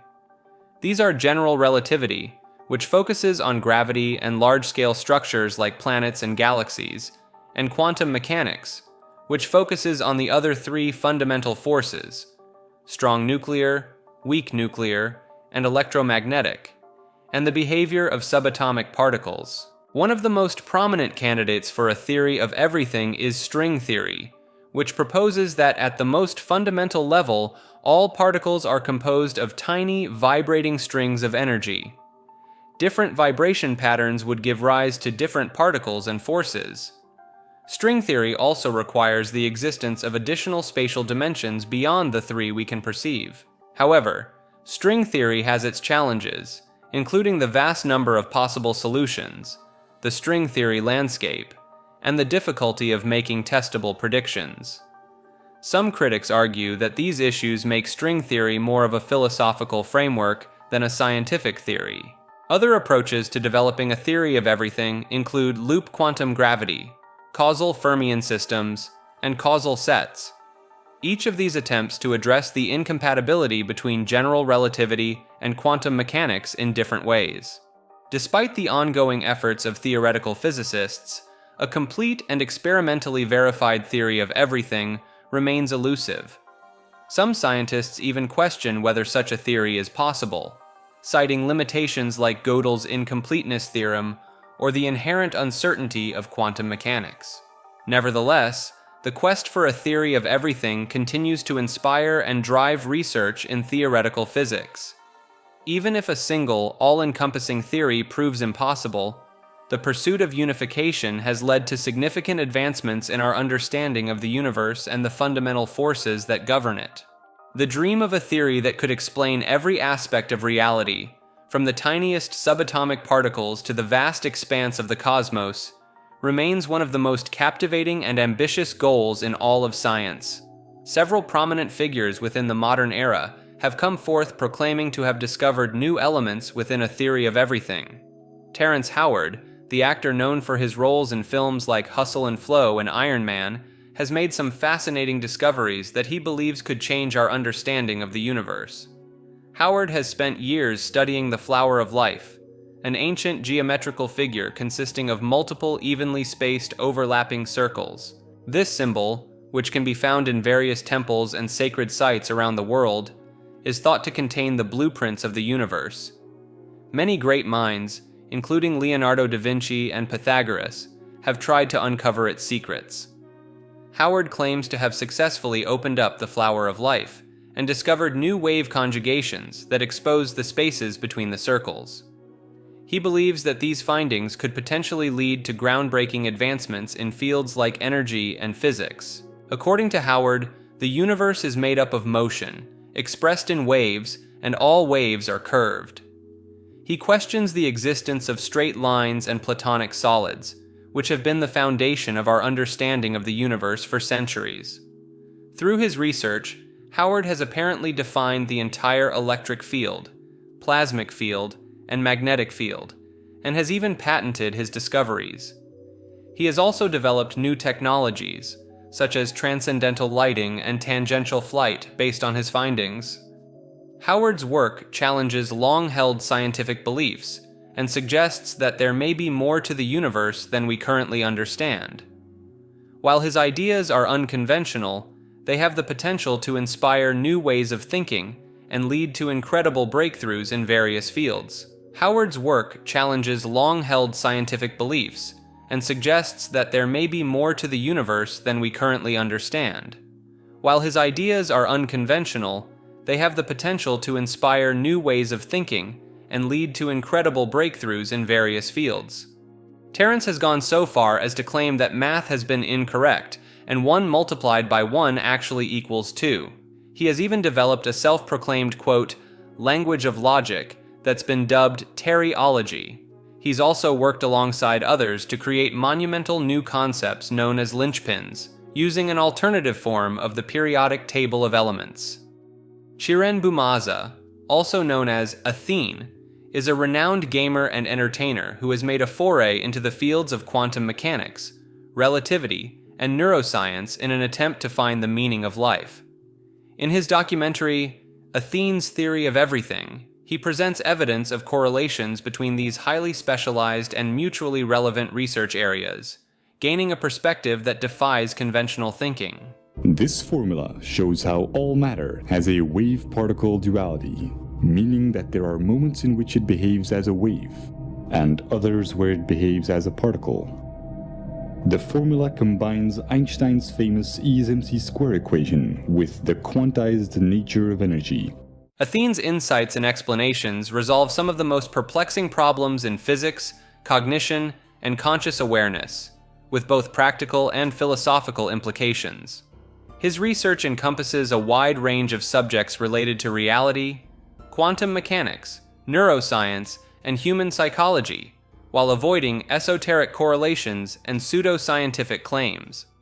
Athene challenges traditional thinking about reality, reason, and the meaning of life, providing proof of the importance of acknowledging the interconnectedness of everything, and looking at evidence for mutual relevance to resolve mysteries and answer uncertainties in scientific research. Thoughtography, also known as projected thermography, psychic photography, nengraphy, or nensha, is the claimed ability to burn images from one's mind onto surfaces like photographic film using parapsychic means.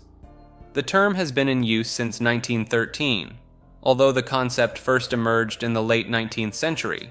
influenced by the popularity of spirit photography. One of the first books to mention psychic photograph was Arthur Brunel Chatwood's The New Photography in 1896, which described experiments attempting to produce photographs by looking at sensitive plates. However, the book was criticized in a review published in the scientific journal Nature. Many early 20th century researchers, such as Hereward Carrington, acknowledged that while some psychic photographs were fraudulent, produced through various tricks and manipulations, they believed others to be genuine. The term thoughtography was introduced by Tomokichi Fukurai, a Japanese psychology professor who conducted experiments with subjects allegedly capable of telepathically imprinting images on photoplates. Fukurai's work, published in his 1913 book Clairvoyance and Thoughtography, was heavily criticized for its lack of scientific rigor, leading to his resignation from the university.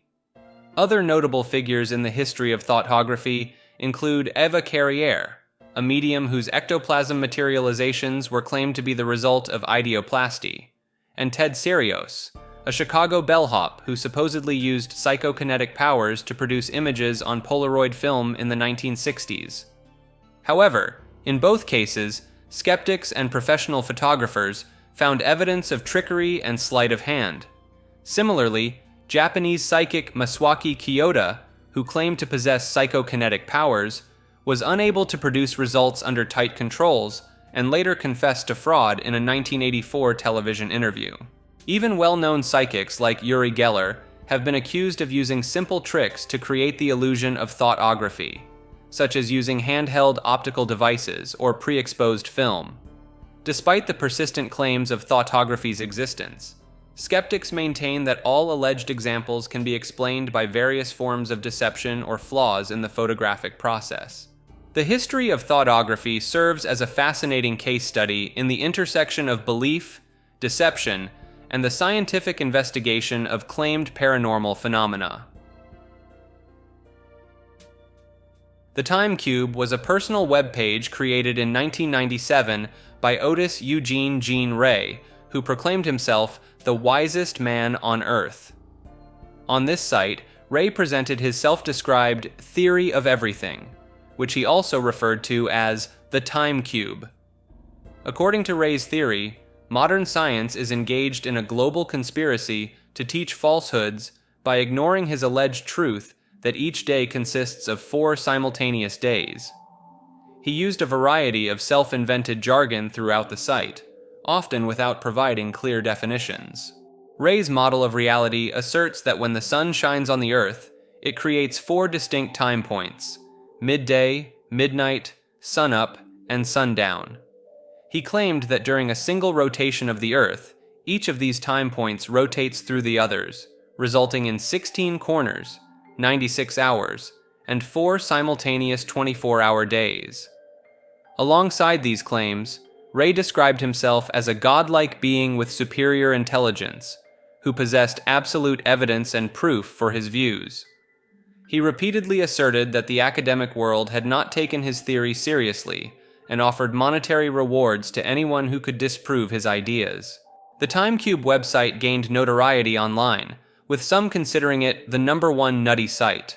From Atlanta, here to explain the Time Cube, its discoverer and champion, and the self-proclaimed wisest man who ever lives, Gene Ray. So, Gene, you say that I'm stupid because I believe that when the Earth rotates once, there is only one 24-hour day, but your Time Cube principle disputes this, no? Right, it has 4 corners. When it shines at midday, it simultaneously creates a midnight. Where the 2 majors join, it creates the 2 minors of sunup and sundown. And each quadrant of Earth rotates to its own separate 24-hour days. Ray spoke about his theory at various academic institutions, including the Massachusetts Institute of Technology and the Georgia Institute of Technology, where he criticized the instruction provided by academics. In 2005, filmmaker Brett Hanover created a short documentary titled Above God about Ray and the Time Cube, which won awards at several independent film festivals. Despite the attention, Ray maintained that his position as an internet celebrity was not something he desired, but rather a necessary burden to promote his theory. The Time Cube website, with its unconventional layout, writing style, and content, remains a curious example of an individual's attempt to challenge mainstream scientific thought through the medium of a personal web page. The time traveler hypothesis, also known as the chrononaut UFO or extraterrestrial model, proposes that unidentified flying objects are actually humans from the future using advanced technology to travel back in time. While the idea of time travel has been explored in literature since the 19th century, the specific notion of future humans piloting UFOs gained traction in the late 20th century through various books, articles, and television programs. Proponents of the hypothesis argue that the often humanoid appearance of alleged UFO occupants and abductors suggests a link between present-day humans and our future descendants. They also point to certain UFO sightings and incidents, such as the Rendlesham Forest case, as potential evidence of time travel. The hypothesis has been popularized by figures like anthropology professor David S. Anderson, journalist Nick Pope, and biological anthropologist Dr. Michael P. Masters, who has explored the concept in depth in his books and publications. Masters has examined various aspects of the theory, including potential future developments in human anatomy and possible motivations for time travel, such as historical interest or tourism. The time traveler hypothesis has also been featured in popular culture, including TV series, novels, and films like Official Denial, Sphere, and Interstellar. In these works, the idea of UFOs being time machines from the future is often presented as a surprising twist or revelation. Critics of the hypothesis, including astrophysicist Neil deGrasse Tyson and UFO skeptic Robert Schieffer, consider it pseudoscientific and illogical, arguing that there is little credible evidence to support the existence of UFOs as extraterrestrial or extratemporal phenomena. They also point out the inherent difficulties and paradoxes associated with time travel. Despite the skepticism, the time traveler hypothesis remains a fascinating and persistent concept in the realm of ufology and science fiction. It continues to capture the imagination of those who ponder the possibilities of advanced technology, the future evolution of humanity, and the potential for traversing the boundaries of time. While mainstream science regards the hypothesis as highly implausible, its enduring presence in popular culture and fringe theories underscores our collective fascination with the mysteries of the universe and the tantalizing prospect of unraveling the secrets of time itself. Whether viewed as a thought-provoking exercise or an improbable explanation for unexplained aerial phenomena, the time traveler hypothesis remains an intriguing and controversial topic in the ongoing debate surrounding UFOs and the nature of reality. The tooth phone is a prototype radio device designed to fit inside a human tooth and provide covert mobile phone communications. It currently consists of a digital radio receiver that converts radio signals into sound and a tiny vibrating component, which conveys sound to the wearer's inner ear through bone vibrations. The device would only be audible to its wearer. Inventors James Auger and Jimmy Loiseau of the Royal College of Art in London say the tiny receiver could be configured to receive sound from an external device, such as a mobile phone, a radio, or a computer. They also say it would be relatively simple to fit the gadget with a microphone to allow it to return a radio signal to another device. Sound conveyed from the tooth phone would only be audible to the wearer, so Auger and Loiseau believe it could have a wide range of applications, from people who want to listen to stock information to traffic data. The device is currently wired to a battery, but power could be generated by an electromagnetic microgenerator embedded in the tooth. It would be powered as people eat, speak, or wiggle their heads. The Toronto Protocol is a collection of various accounts that allege a secretive plan to manipulate and control the world. In 1967, in Toronto, Canada, the quote 666, top leaders from major global banks, energy groups, and agri-food conglomerates gathered to solidify their grip on global power. We come to find a disturbing plan on the table: the creation of a world society of leisure. This scheme involves promoting activities like sex, drugs, sports, and travel to distract us from societal decay. The agenda is to break down families, blur class lines, and foster a dependency on a centralized authority. They aim to achieve this by infiltrating media, fashion, and culture, and even implementing offices for the protection of children to strip parents of their rights and mold the next generation to fit their agenda. The text outlines a plan to create a new world order through the breakdown of moral and religious values and the promotion of sexual freedom, divorce, and abortion. The plan includes infiltrating feminist movements, encouraging drug use and self-removal, and creating a new middle class that will eventually be removed.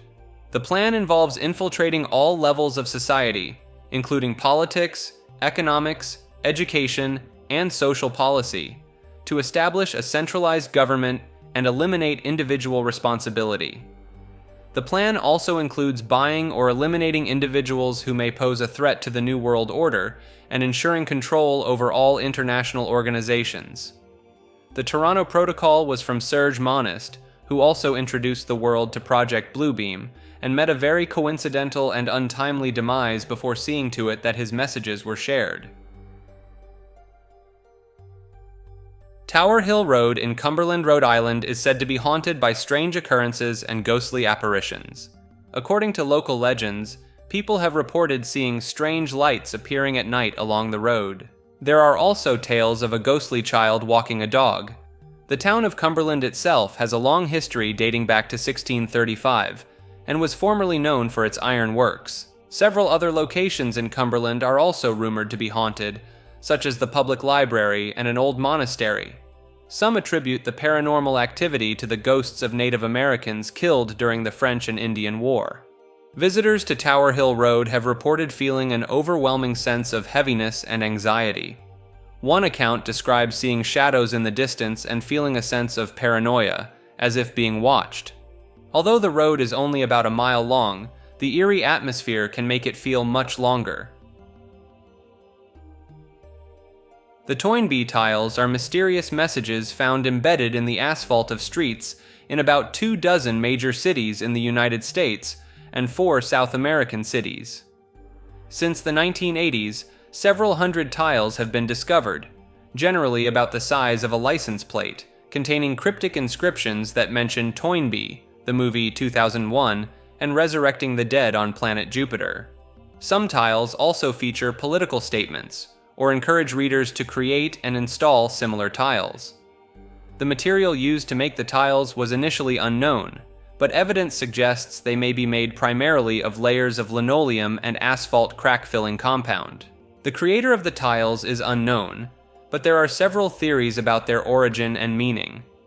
One theory is that Toynbee refers to the 20th century historian Arnold J. Toynbee, who wrote about the idea of reconstituting life on Jupiter, a concept similar to the plot of the film 2001, A Space Odyssey. Another theory links the tiles to a short story called The Toynbee Convector by Ray Bradbury, which suggests humanity must strive for goals beyond what is practically possible in order to survive.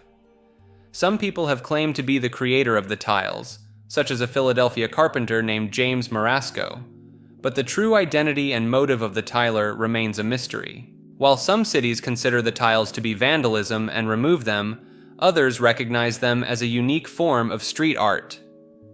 The tiles have captured the attention of the media and the public, inspiring documentary films and intriguing people around the world with their enigmatic messages.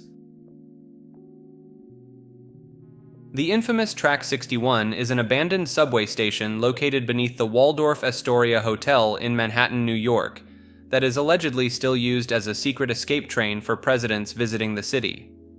Built along with the rest of Grand Central Terminal, Track 61 was actually constructed to be a powerhouse and storage area for unused New York Central Railroad cars, not a passenger station, and is part of the Metro North Railroad system, not the NYC subway. The station itself is not much to look at, with untended grime and dirt, but there is an antique train car permanently parked in the hidden powerhouse. The earliest reported use of Track 61 was during the tenure of Franklin D. Roosevelt, who supposedly had his car transported to the station and lifted directly into the Waldorf's garage, possibly to hide his worsening case of polio. It is rumored that Track 61 has hidden the comings and goings of a number of presidents over the years, and was confirmed to be prepped as a quick getaway route for George W. Bush while he took meetings at the Waldorf. Various military generals and celebrities have also been said to use Track 61 for clandestine movements, though the secrecy involved makes these claims hard to confirm. However, the presence of an unmarked brass door at the Waldorf street level, leading to the station, suggests that someone important is indeed still making use of this hidden track. Views on gender and gender roles are evolving around the world, with traditional notions being challenged and expanded. In many societies, gender roles were historically rigid and binary, with men expected to be breadwinners and women expected to handle domestic responsibilities. However, feminist movements and changing economic realities have pushed back against these traditional stereotypes. It's increasingly common and accepted for women to pursue careers outside the home and for men to take on more household and childcare duties. Same-sex relationships and households have also gained greater visibility and legal recognition in many countries. More attention is being paid to the experiences of transgender, non-binary, and gender non-conforming individuals. The idea that gender is a spectrum rather than a rigid binary is gradually becoming more mainstream. However, progress is uneven, with attitudes and laws varying widely between countries and cultures. More conservative societies tend to cling to traditional gender roles, while more progressive cultures increasingly reject gender stereotypes as outdated and limiting. The internet and social media have globalized the conversation around evolving gender norms. Younger generations are increasingly likely to express egalitarian attitudes about gender, and to reject restrictive gender stereotypes. However, pushback against changing gender roles remains common, often driven by religious or cultural beliefs. The evolution of gender roles is an ongoing process shaped by complex social, economic, and political forces. The Trans-Allegheny Lunatic Asylum, also known as the Weston State Hospital, was a psychiatric hospital located in Weston, West Virginia, that operated from 1864 until 1994.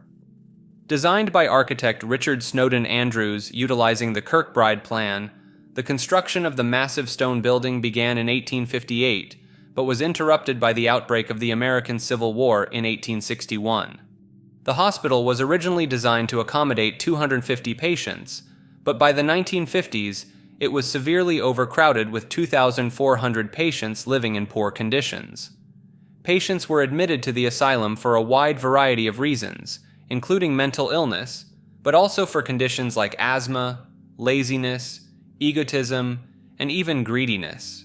The lack of proper care and sanitation led to a large number of patient deaths at the asylum over the years, with some estimates suggesting the number could be in the tens of thousands.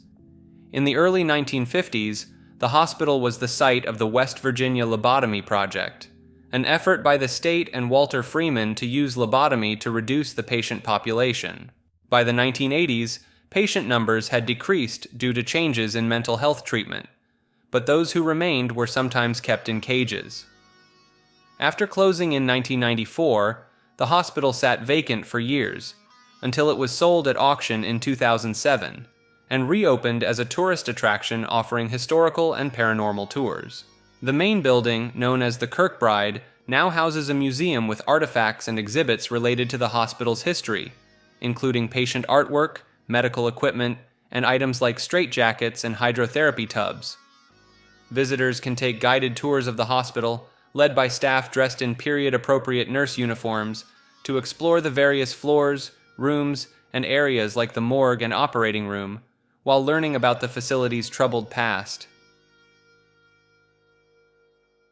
In the vastness of our universe, which seems perfectly suited for life to emerge, the apparent absence of advanced alien civilizations is a perplexing mystery known as the Fermi paradox. One intriguing theory that attempts to explain this cosmic conundrum is the transcension hypothesis, proposed by futurist John Smart. This theory suggests that instead of expanding outward into the cosmos, where we might easily detect their presence, technologically advanced civilizations turn inward, creating vast digital realities within increasingly small and powerful computer systems. The release of the highly anticipated video game No Man's Sky lends some credibility to this idea, as it demonstrates the potential for crafting immersive, universe-sized digital worlds. Boasting an astonishing 18 quintillion planets, each with its own unique ecosystems and life forms, the game's map is so expansive that exploring every planet for just 1 second would take longer than the remaining lifespan of our own sun. What makes No Man's Sky even more fascinating is that its creators utilized procedural generation, meaning the game's content was largely built by algorithms and fractal math, rather than human designers, resulting in a universe full of unknown wonders waiting to be discovered. While the game may have fallen short of some expectations, it hints at the possibilities that lie ahead, as we continue to develop increasingly sophisticated virtual realities. It's conceivable, then, that our technologically advanced alien neighbors might have foregone the challenges of interstellar travel in favor of creating their own universe-sized digital realms, much like the ones we're beginning to build today. This could potentially explain why we have yet to encounter any concrete evidence of their existence, as they may have transcended our physical reality altogether, opting to explore the boundless frontiers of their own virtual worlds instead.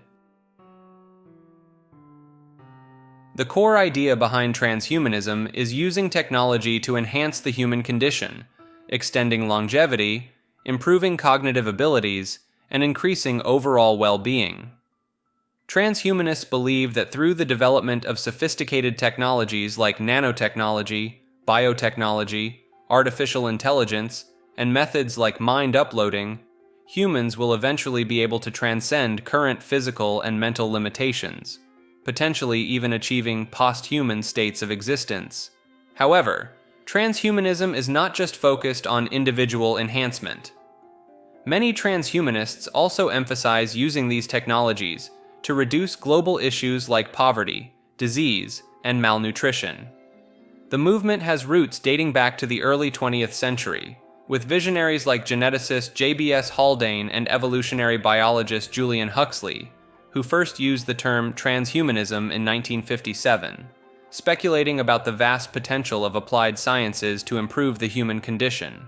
As technologies have advanced over the decades, transhumanist ideas have continued to evolve, with modern transhumanism emerging in the 1980s and 1990s through the work of philosophers and futurists like FM 2030, Max More, and Natasha Vita-More. Today, transhumanism encompasses a wide range of approaches and perspectives, from the radical life extensionists and immortalists who seek to defeat aging and death, to more moderate positions focused on gradually improving human capabilities within the bounds of liberal democratic societies. Critics of transhumanism raise concerns about the ethical implications of radically altering human biology, the potential for worsening inequality if enhancement technologies are not evenly distributed, and the risk of these powerful tools being misused by authoritarian regimes or rogue actors. Some also argue that the drive to fundamentally alter or improve the human condition reflects a kind of dissatisfaction or disconnection from our essential humanity. Nonetheless, as the march of technological progress continues, the questions and possibilities raised by transhumanism are likely to become increasingly relevant and hotly debated in the years to come. Researchers from Linköping University and the KTH Royal Institute of Technology in Sweden have created the world's first electrical transistor made from wood, a breakthrough that could pave the way for new advancements in wood-based electronics and the control of electronic plants. Transistors, which are commonly used to regulate the flow of electric current in modern electronic devices, are typically manufactured at a nanoscale level using non-organic materials.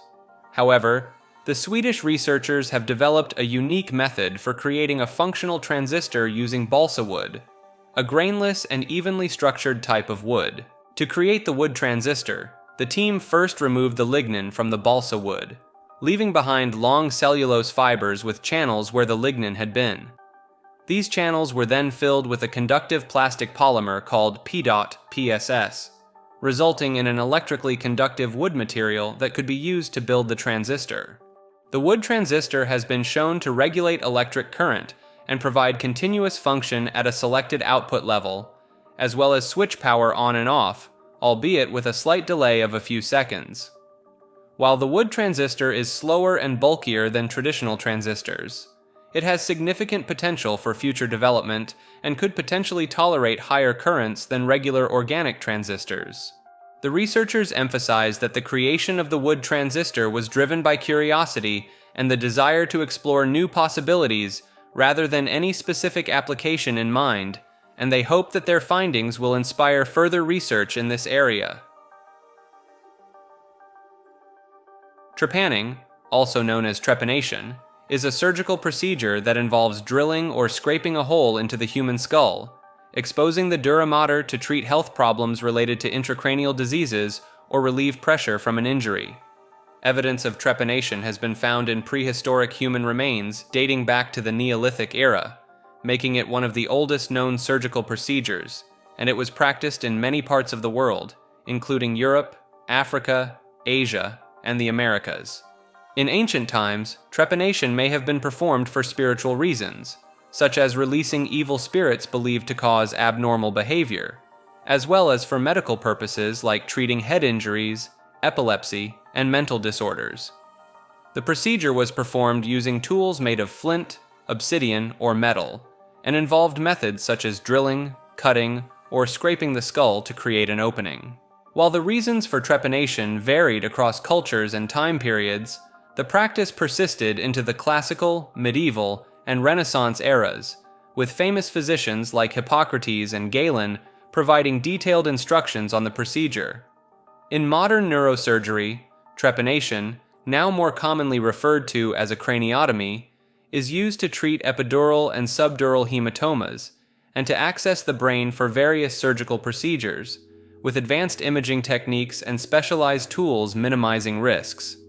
However, some individuals and groups have also advocated for and practiced voluntary trepanation for alleged psychological benefits, such as achieving a higher state of consciousness or treating depression, though these claims are not supported by scientific evidence. Despite the risks associated with trepanation, which include brain damage, infection, and death, archaeological evidence suggests that many individuals in ancient and pre-modern societies survived the procedure, with varying degrees of success and complications. The myth that trepanation was commonly used to treat headaches in ancient times has been perpetuated by misinterpretations and speculation, but there is no credible evidence to support this notion. In recent years, there have been rare instances of individuals performing self-trepanation for various reasons, including attempts to achieve altered states of consciousness or to conduct unconventional research, highlighting the ongoing fascination with this ancient practice, despite its lack of scientific basis and significant risks.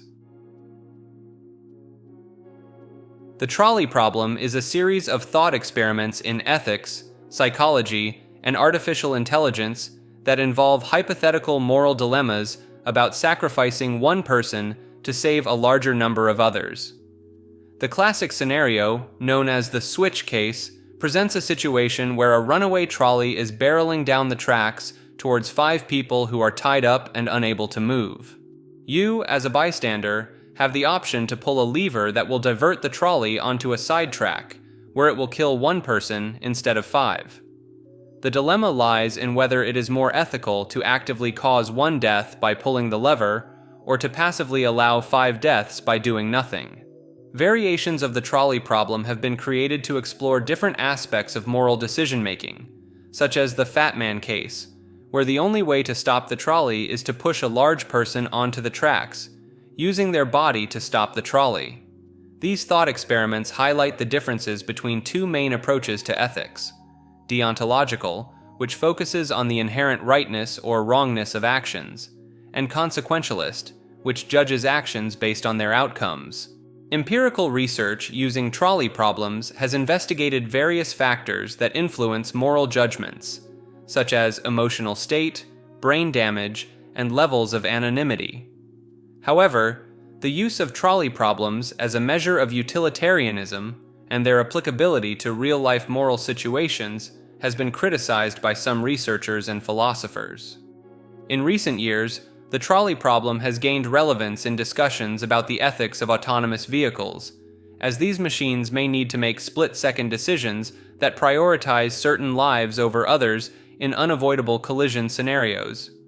Despite the criticisms and limitations of the trolley problem, it remains a popular tool for exploring the complexities of moral decision-making and has contributed to the ongoing debate about the nature of ethics and the role of technology in shaping our moral landscape.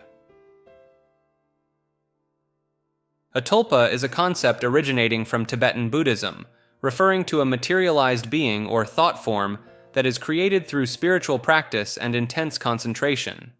The idea was later adapted by 20th century theosophists, who interpreted tulpas as thought forms that could be created and take on various shapes and characteristics. Alexandra David Nail, a spiritualist who claimed to have observed tulpa creation practices in Tibet, believed that tulpas could develop their own minds and even free themselves from their creator's control. In recent years, the term tulpa has been adopted by online communities to describe a type of willed imaginary friend that practitioners, known as tulpamancers, consider to be sentient and relatively autonomous. These modern practitioners predominantly view tulpas as a psychological rather than paranormal phenomenon, often using meditation and lucid dreaming techniques to create and interact with their tulpas. Surveys have shown that many tulpamancers are young adults from urban, middle-class, Euro-American backgrounds who cite loneliness and social anxiety as reasons for engaging in the practice. Some practitioners report experiencing hallucinations and unusual sensory experiences related to their tulpas, with a small percentage even engaging in sexual or romantic interactions with them, though this is controversial within the community. Research has also found higher rates of neurodivergence, such as autism and ADHD, among surveyed tulpamancers compared to the general population. The tulpamancer subculture has been described as a way for individuals to overcome loneliness and mental suffering, with some practitioners using it in conjunction with reality shifting, a form of self-hypnosis used to escape into a desired fantasy reality.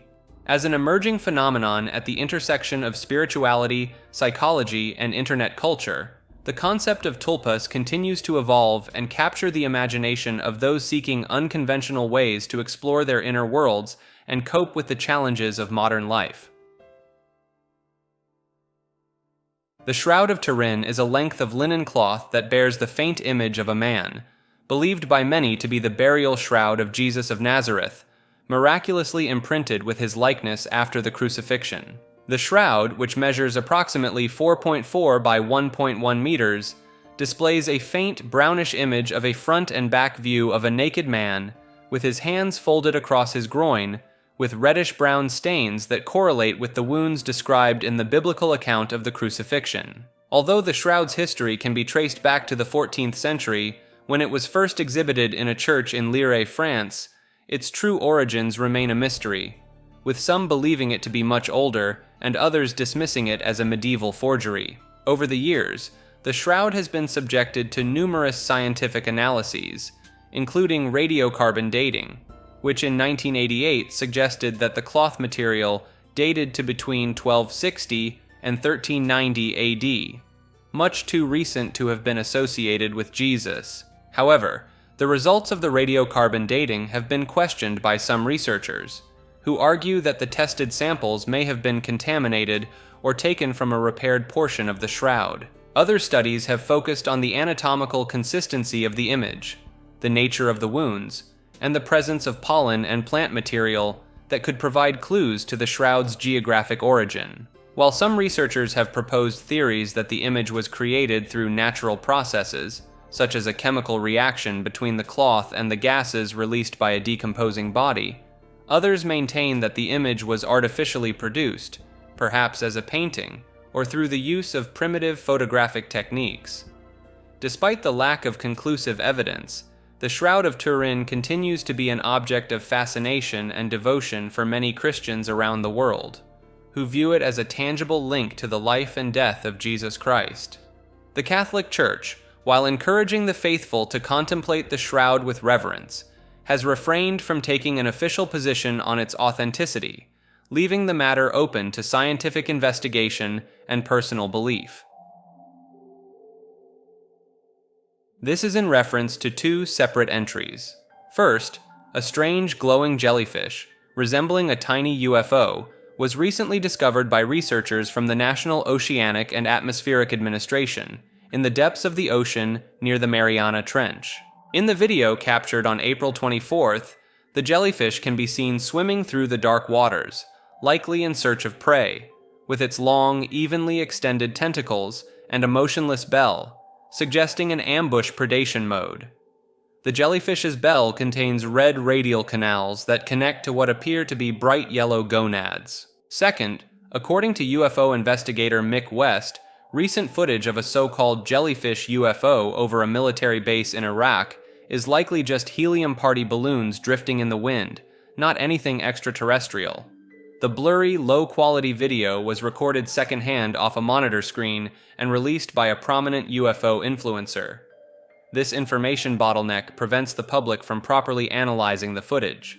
Humans are prone to filling in gaps in ambiguous visual information, especially when the subject matter is sensational or validates existing beliefs.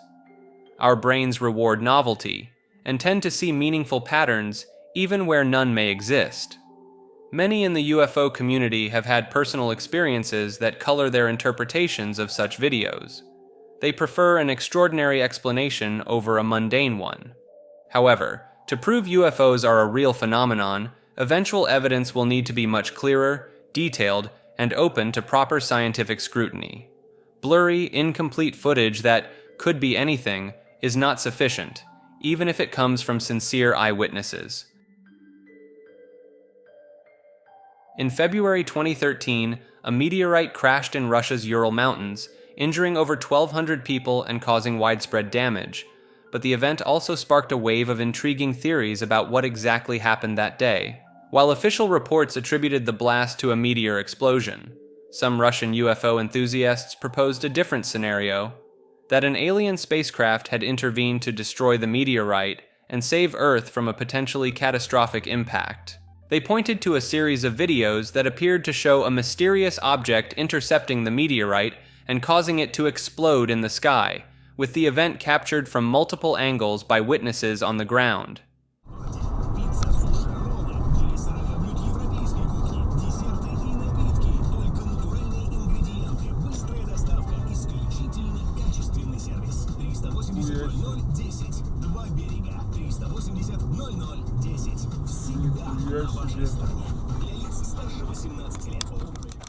Alexander Kamenev, a coordinator for the Russian UFO community, noted that there had been a significant increase in UFO sightings in the region since 2012, with a particular surge in reports just weeks before the meteorite incident.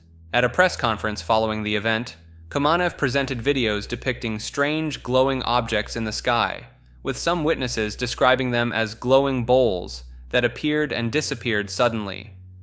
These sightings led to speculation that the UFOs may have been monitoring the approaching meteorite and intervened to destroy it before it could cause greater damage on Earth's surface. Curiously, after the meteorite's explosion and subsequent fall, reports of UFO activity in the region apparently ceased, leading some to suggest that the objects had completed their mission and departed.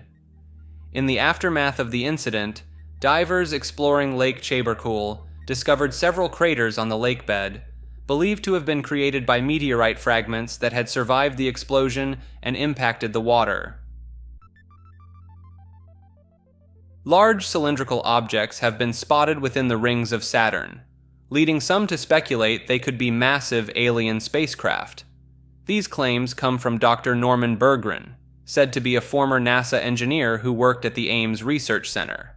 According to Berggren, extraterrestrial ships have been lurking in our solar system for quite some time, particularly near planets with ring systems like Saturn, Jupiter, and Uranus.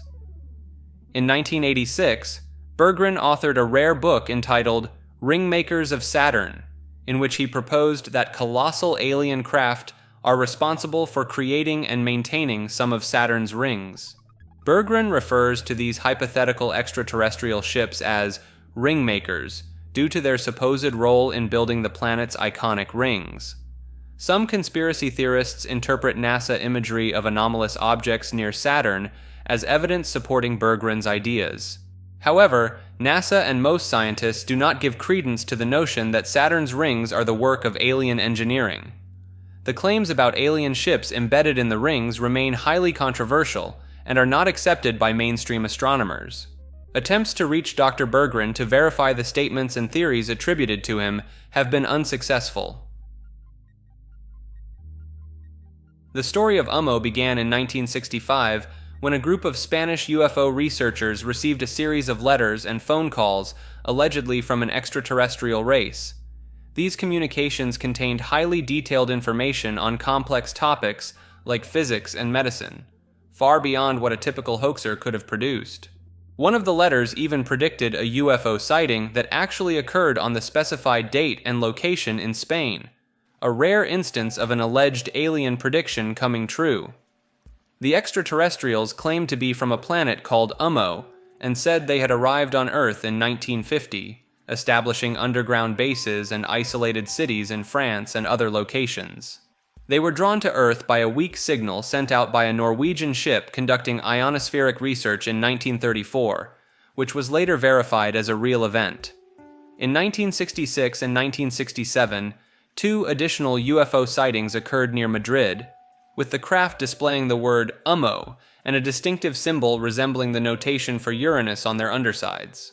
During the second incident, a witness managed to take 7 clear photos of the UFO, which were later labeled as a hoax by a UFO research center in Chicago, although the photographer still maintains their authenticity. Strange debris was also found at the site, initially thought to be metal tubes, but later identified as sheets of polyvinyl fluoride, a material restricted to military use at the time. The book features an extensive correspondence between an Earthling named Tony and an alien called Mr. X, discussing various aspects of life on Earth from an extraterrestrial perspective and hinting at the cosmic knowledge possessed by the UMO aliens. The UMO case presents a unique blend of familiar UFO case elements and novel details, adding to its intrigue and setting it apart from other encounters in the annals of ufology. The uncanny valley is a hypothesized relationship between an object's degree of resemblance to a human being and the emotional response it evokes, with a particular focus on the feeling of eeriness or revulsion that arises when an entity looks and moves almost, but not exactly, like a human. The concept was introduced by robotics professor Masahiro Mori in 1970, who observed that as robots become more human-like, people's affinity towards them increases, but only up to a certain point. When the resemblance becomes too close to human without quite reaching it, people experience a sharp drop in affinity and an intense feeling of uncanniness, hence the term valley. Various theories have been proposed to explain this phenomenon, ranging from the idea that it triggers an innate fear of death and bodily harm, to the notion that it challenges the categorical distinction between human and non-human entities. Researchers have investigated the uncanny valley effect in various contexts, including robotics, 3D animation, and computer-generated imagery in films, with some studies suggesting that mismatches between appearance and motion, or between different elements of facial realism, can contribute to the effect. While some critics argue that the uncanny valley is a heterogeneous group of phenomena that may have multiple causes and be influenced by factors such as cultural background and age, others maintain that it reflects fundamental cognitive processes related to categorization and perceptual expectations. Design principles for avoiding the uncanny valley often focus on maintaining consistency in the level of realism across different aspects of an entity's appearance and behavior, and on using stylized or cartoonish features to prevent the entity from becoming too close to human. The uncanny valley effect has been observed in a variety of contexts beyond robotics, including in people's responses to lifelike dolls, computer-generated characters in movies and video games, and even in the way that highly realistic prosthetic limbs can sometimes evoke discomfort. As technology continues to advance and create increasingly realistic simulations of human appearance and behavior, understanding and mitigating the uncanny valley effect remains an important challenge for designers, animators, and researchers across various fields. Dr. Gary Nolan, a professor of pathology at Stanford University, has been analyzing materials from alleged UFO crashes and studying the effects of UFO encounters on the human brain for the past decade. His involvement began when he proved that the Atacama skeleton, initially thought to be of extraterrestrial origin, was actually human, albeit with several mutations in skeletal genes that could explain its unusual appearance. This led to Nolan being approached by individuals associated with the CIA and aerospace corporations to study the effects of UFO encounters on the brains of pilots, ground personnel, and intelligence agents using MRI scans, which revealed significant damage and abnormalities in some cases. Nolan found that many of these individuals had a unique brain structure, with an overabundance of connections between the head of the caudate and the putamen, areas involved in intuition and high-level decision-making, which he believes may be a predisposing factor for these types of encounters.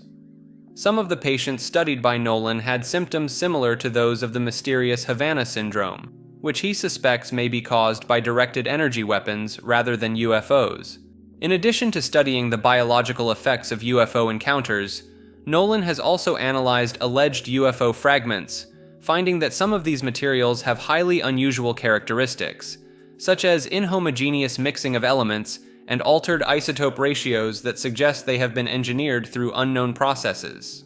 While Nolan remains open-minded about the nature and origin of these materials, he believes that advanced analytical techniques, such as a device capable of determining atomic structure at sub-angstrom resolution, will be necessary to fully understand their properties and potential functions. As a scientist, Nolan approaches the study of UFOs and related phenomena with a focus on collecting and analyzing data, rather than jumping to conclusions, and emphasizes the importance of following the evidence wherever it may lead, even if it challenges conventional assumptions about the nature of reality.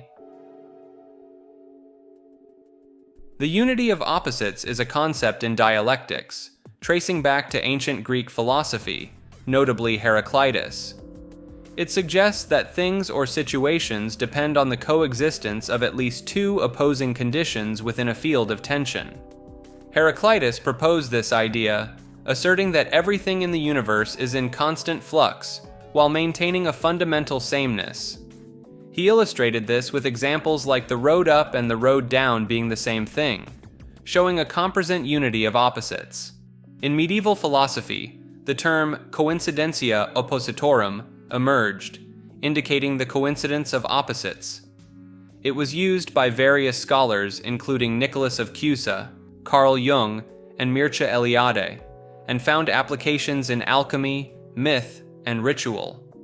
Modern philosophers like Hegel expanded on this notion, suggesting that opposites co-substantiate each other, with their unity being necessary for their existence. This idea permeates various philosophical and religious traditions, emphasizing the interdependence and tension between opposing forces. In the Ural Mountains of Russia, there's a mountain called Yamantau that supposedly has a massive secret bunker complex hidden beneath it. The United States government claims this underground facility is controlled by the Russian military, similar to the Cheyenne Mountain Complex in Colorado. Despite being asked about it many times, Russian officials have given all sorts of conflicting explanations, saying it's everything from a mining site to a food storage bunker to a treasure vault. But satellite images show that huge excavation and construction projects have taken place there as recently as the late 1990s, and the area houses closed military towns that are said to hold tens of thousands of workers. So while no one knows for sure, many believe that deep in the heart of this evil mountain, as its name translates to, lies a fortified bunker meant to protect Russia's government and military elite in the event of a nuclear war.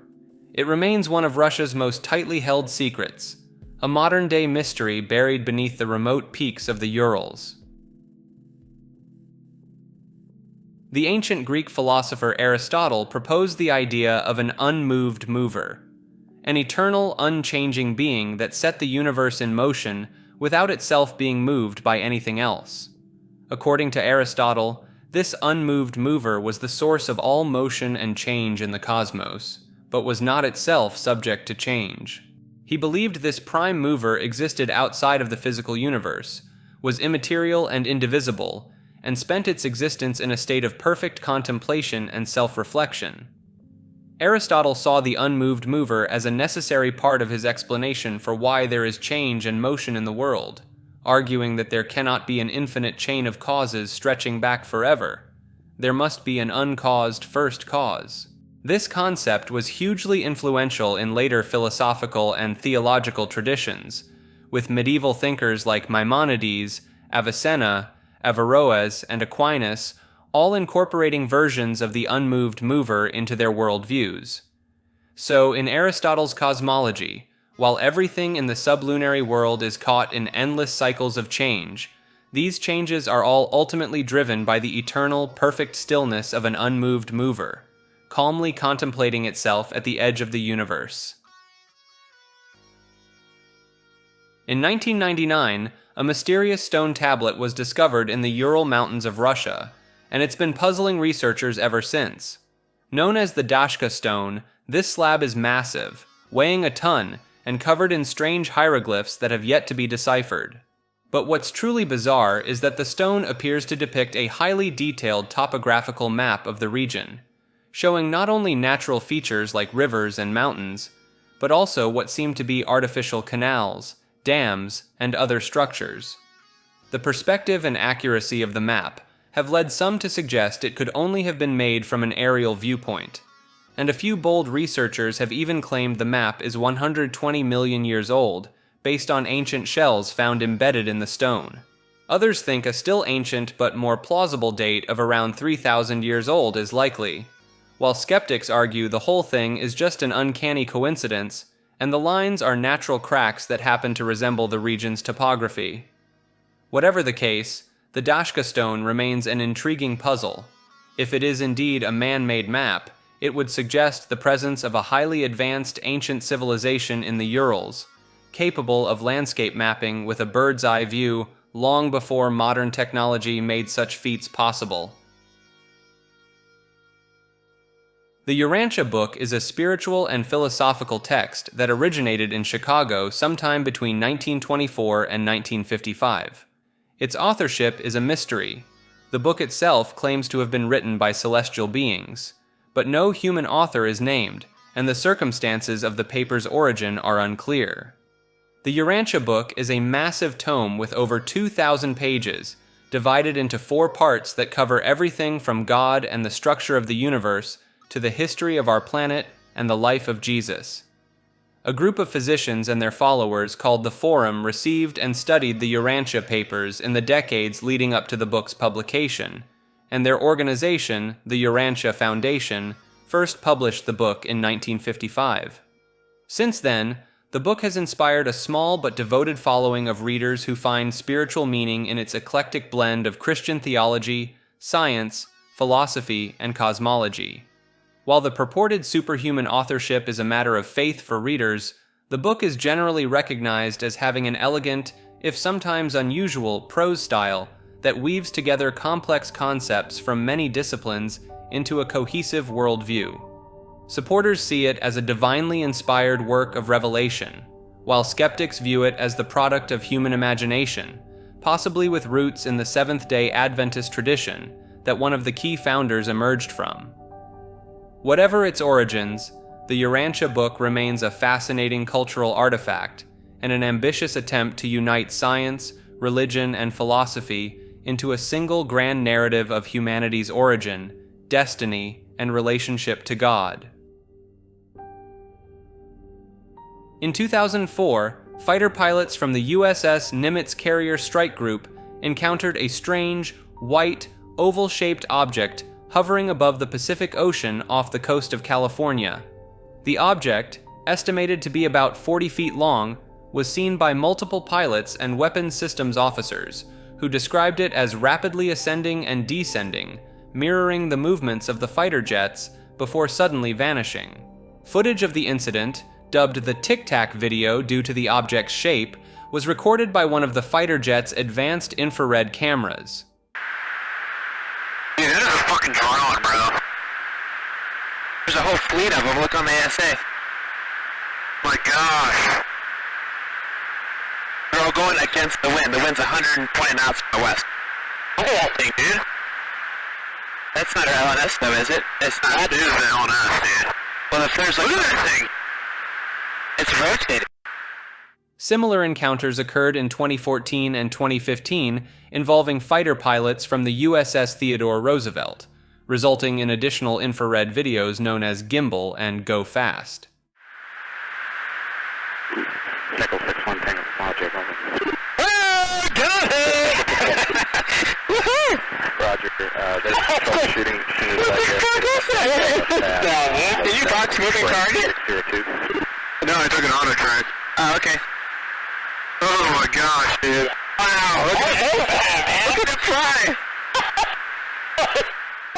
The Pentagon officially released these 3 videos in 2020, acknowledging that they were recorded by Navy personnel and depict what the military calls unidentified aerial phenomena.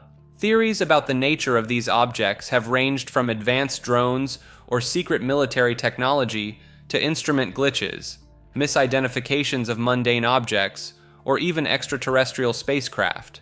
While the Pentagon has confirmed the authenticity of the videos and the reality of the UAP encounters, the exact nature and origin of the objects remain unknown and the subject of ongoing investigation and speculation. The incidents have fueled renewed interest in UAP among the public, media, and government, leading to official acknowledgement, increased reporting by military personnel, and government investigations into the phenomenon. In 1803, a strange tale emerged from the eastern coast of Japan, the legend of the Utsuro Bune, or hollow ship. Fishermen encountered a mysterious woman, estimated to be between 18 and 20 years old, drifting offshore in a round hollow vessel that reminded them of an incense burner.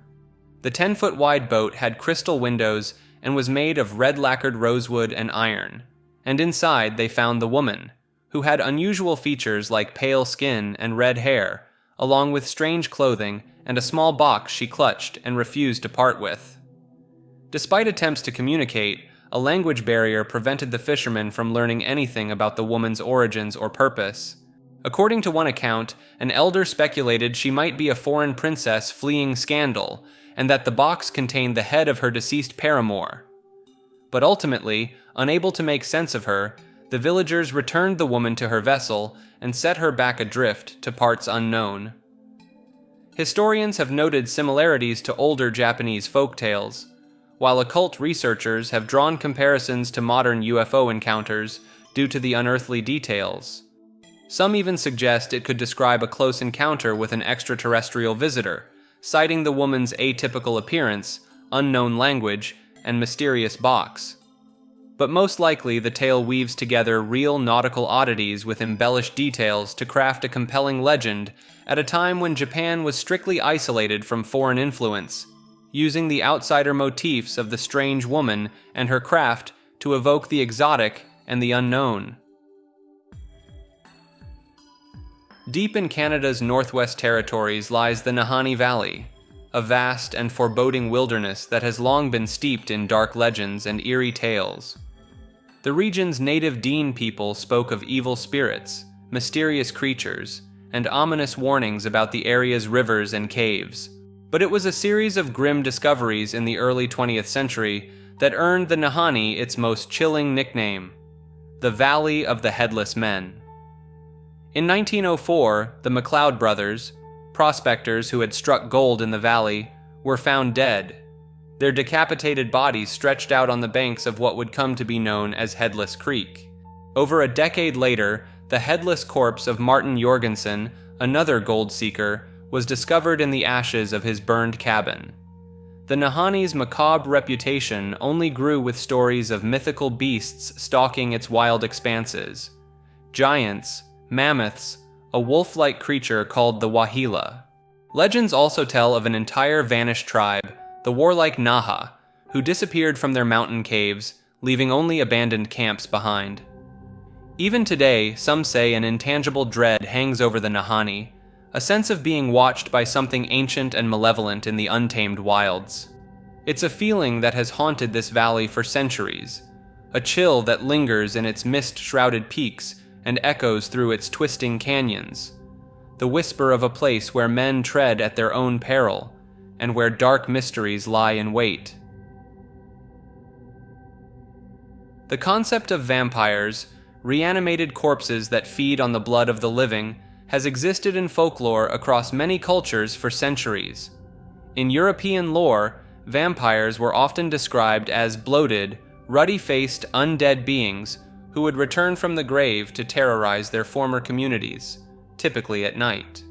To prevent a loved one from rising as a vampire, various rituals were performed, such as burying the body upside down, placing items like sickles or coins in the mouth or on the body, or pinning the corpse to the earth with a stake.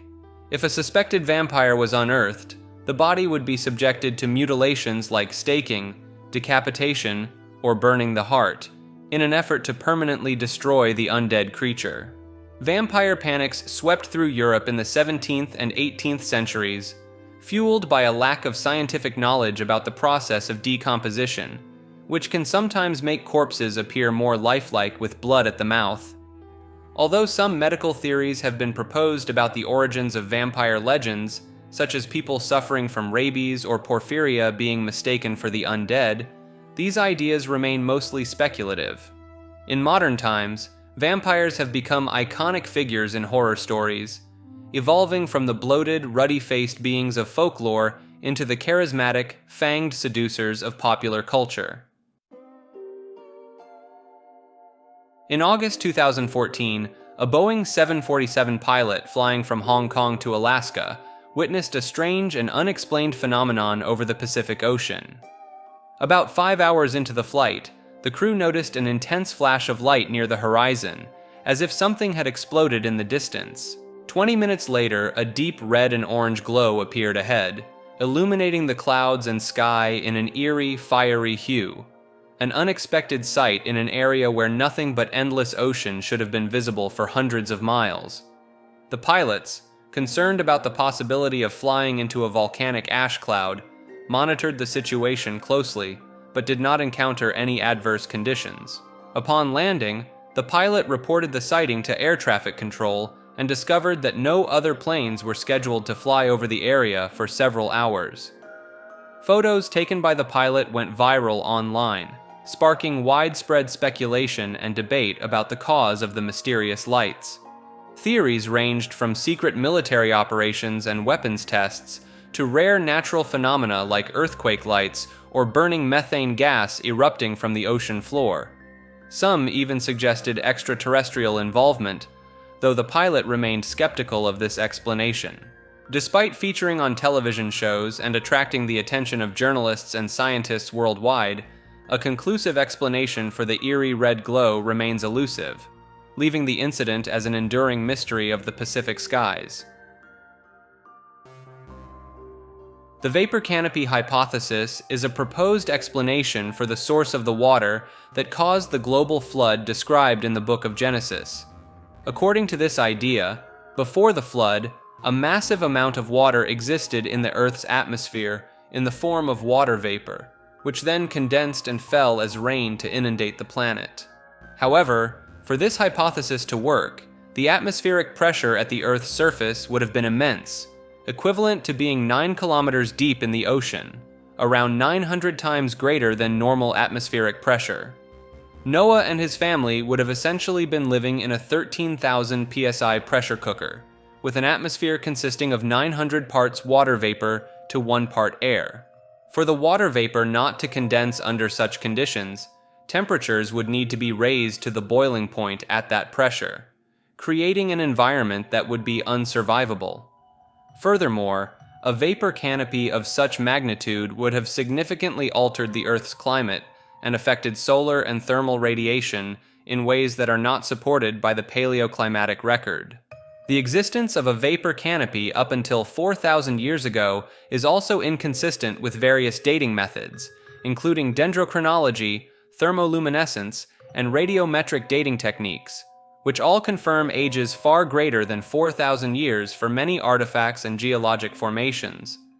So while the vapor canopy hypothesis attempts to provide a source for the floodwaters in Noah's time, it runs into major problems with the basic physics of atmospheric pressure, and is not supported by multiple independent lines of scientific evidence. The Vatican Apostolic Archive, formerly known as the Vatican Secret Archive, is a vast repository of documents spanning over 12 centuries, chronicling the history and activities of the Catholic Church. With an estimated 85 kilometers of shelving and 35,000 volumes in its catalog, the archive contains a wealth of historical treasures, from papal correspondence and account books to records of notable events and figures. Despite the tantalizing name, secret in this context doesn't mean clandestine. Rather, it signifies the archive's status as the Pope's personal property, only accessible at his discretion.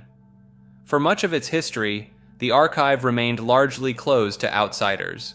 But in 1881, Pope Leo XIII established a reading room and opened the collections to scholars, ushering in a new era of historical research. Among the archive's most fascinating holdings are a handwritten transcript of Galileo's trial for heresy, letters from Michelangelo lamenting late payments for his work on the Sistine Chapel, and documents related to England's King Henry VIII and his request for a marriage annulment. In recent years, the Vatican has made efforts to digitize portions of the archive, both to preserve aging documents and to make them more accessible to researchers worldwide. However, access remains tightly controlled, with only qualified scholars granted entry after rigorous vetting, and strict rules govern what materials can be brought inside. While some documents remain classified, the Vatican has occasionally opened up specific collections, such as those related to Pope Pius XII and the Church's actions during World War II, in response to public interest and criticism. As a result, the Vatican Apostolic Archive remains an object of endless fascination and speculation, offering tantalizing glimpses into the inner workings and complex history of one of the world's oldest and most influential institutions. On the night of April 30th, a family in the Northwest Valley of Las Vegas experienced a bizarre and frightening encounter that has left both local authorities and UFO investigators perplexed. So there's two people or two subjects that are in your backyard? Correct, and they're very large. They're like 8 foot, 9 feet, 10 foot. I don't know. They look like aliens to us. Big eyes. They have big eyes, like I can't explain it. And big mouth. They're shiny eyes, and they're not human. They're 100% they're not human. The incident began when the family, working on a vehicle in their backyard, witnessed a bright, sparkling object crash nearby, followed by a powerful shockwave. Upon investigating the crash site, they discovered the area was obscured by an unknown form of camouflage, and to their shock, they saw two large, alien-like creatures with big eyes and shiny mouths, standing between 8 and 10 feet tall. Multiple family members backed up the story in an initial police report we obtained. Angel says they heard the patter of multiple feet in the yard. They later heard footsteps on their roof. They saw one of the 8-foot-tall creatures climb behind the controls of a large front loader stored in the yard as if trying to engage it. Police initially considered sending a crisis intervention team, but ultimately took the report seriously, with officers and even men in suits and sunglasses later visiting the scene to investigate. They proceeded cautiously and managed some nervous laughs. I ain't dealing with that. A few days later, the family says, 2 Metro sergeants returned to the scene to ask follow-up questions. The family says they also saw men in suits and sunglasses driving in a car with government plates cruising slowly past the house in the following days. Although a surveillance camera on the property apparently malfunctioned during the event, one witness named Angel claims to have captured video footage of the creatures, which has yet to be publicly released. He got a good look at one of the creatures, he said, a greenish-grayish being with large eyes and long legs. He says he could hear its deep breaths, and when he locked eyes, he was, in essence, frozen in place, couldn't move. The incident shares similarities with other bizarre UFO encounters around the world, often involving alleged crashes, strange beings, and puzzling physical evidence left behind. In the middle of the yard where the object had crashed, then vanished, a circular impression was left in the soil. While officials from nearby military bases deny any involvement, and the primary witnesses have proven elusive, the case remains an intriguing mystery that continues to generate attention and speculation among UFO enthusiasts and skeptical observers. On September 22, 1979, an American Vela satellite detected a mysterious double flash of light in a remote area of the Indian Ocean, near the South African-owned Prince Edward Islands. This peculiar signal, which has come to be known as the Vela incident, bore the characteristic signature of a nuclear explosion, estimated to be between 2 and 3 kilotons in yield. However, no country ever claimed responsibility for the alleged blast, and no confirming evidence, such as increased radiation levels or seismic activity, was ever found. The incident sparked a heated debate within the U.S. intelligence community, with some experts insisting the flash was indeed from a nuclear test, while others suggested it could have been caused by natural phenomena like a meteor strike or a lightning superbolt. In the ensuing years, suspicion fell heavily on Israel and South Africa, who were believed to have been cooperating on nuclear weapons development at the time, with some reports alleging the flash was the result of a joint Israeli-South African test. South Africa's apartheid government denied involvement, and while Israel has never officially confirmed or denied having nuclear weapons, experts doubt they would have risked a test in such a remote location. Declassified documents in the following decades have only deepened the mystery, with scientific panels, government officials, and even former President Jimmy Carter expressing belief that the flash was likely of nuclear origin. To this day, the true cause of the Vela incident remains unknown, with the US government still holding some information classified, fueling enduring speculation about a clandestine nuclear test and an international cover-up. The double flash stands as a lingering Cold War mystery. In 2010, Forrest Fenn, an art dealer and author from Santa Fe, New Mexico, hid a treasure chest filled with gold and jewels somewhere in the Rocky Mountains. He included clues to the treasure's location in a 24-verse poem published in his memoir, The Thrill of the Chase. The treasure hunt sparked a frenzy, with an estimated 100,000 people searching for the hidden riches. Tragically, at least 5 people died while searching for the treasure, prompting calls for Fenn to end the hunt. After a decade, the treasure was finally discovered in Wyoming in 2020 by Jack Stueff, a former journalist and medical student. Stueff has chosen to keep the exact location of the find secret, honoring what he believes to be Fenn's wishes. Fenn passed away just a few months after the treasure was found at the age of 90. The treasure hunt was not without controversy, as several searchers faced legal troubles for damaging cultural artifacts and public lands in their pursuit. Some even filed lawsuits against Fenn, claiming he had made fraudulent statements or moved the treasure. Despite the controversies, the Fenn treasure captured the public's imagination and inspired a sense of adventure in countless individuals. An auction of the treasure chest's contents in December 2022 generated $1.3 million in sales, a testament to the enduring allure of hidden riches and the thrill of the chase. Vaishnoria is a fictional country that was invented for a 2017 joint Russian-Belarusian military training exercise called Zapad 2017. In the wargame scenario, Vaishnoria was an aggressor state, along with 2 other made-up nations called Vesbaria and Lubinia that sought to destabilize Belarus and split its alliance with Russia. On the map, Vaishnoria occupied parts of western Belarus that have higher Catholic populations and more Belarusian language speakers compared to the rest of the predominantly Russian Orthodox, Russian-speaking country. Some observers saw parallels between the Vaishnoria scenario and the Russian government's view of the conflict in Ukraine, where they believe Western powers supported nationalist forces to pull the country out of Russia's orbit. Despite being an imaginary nation, Vaishnoria quickly took on a life of its own online, with satirical social media accounts popping up to provide humorous commentary on its foreign policy and culture.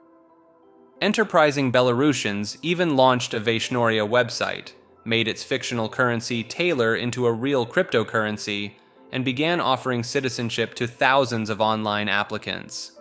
However, the Belarusian authorities apparently didn't find the joke so amusing. In August 2022, a court declared Vaishnoria's social network presence to be extremist materials. The Viable System Model, or VSM, is a cybernetic framework for understanding how organizations function and adapt in complex environments. Developed by British theorist Stafford Beer in the 1970s, the VSM breaks down any autonomous system into 5 interacting subsystems, each with a specific role in maintaining the organization's viability. Systems 1 through 3 handle the day-to-day operations, while System 4 focuses on adapting to future demands, and System 5 balances present and future needs to steer the organization as a whole. One key concept in the VSM is requisite variety, the idea that a system must have enough internal complexity to match the complexity of its environment in order to survive and thrive.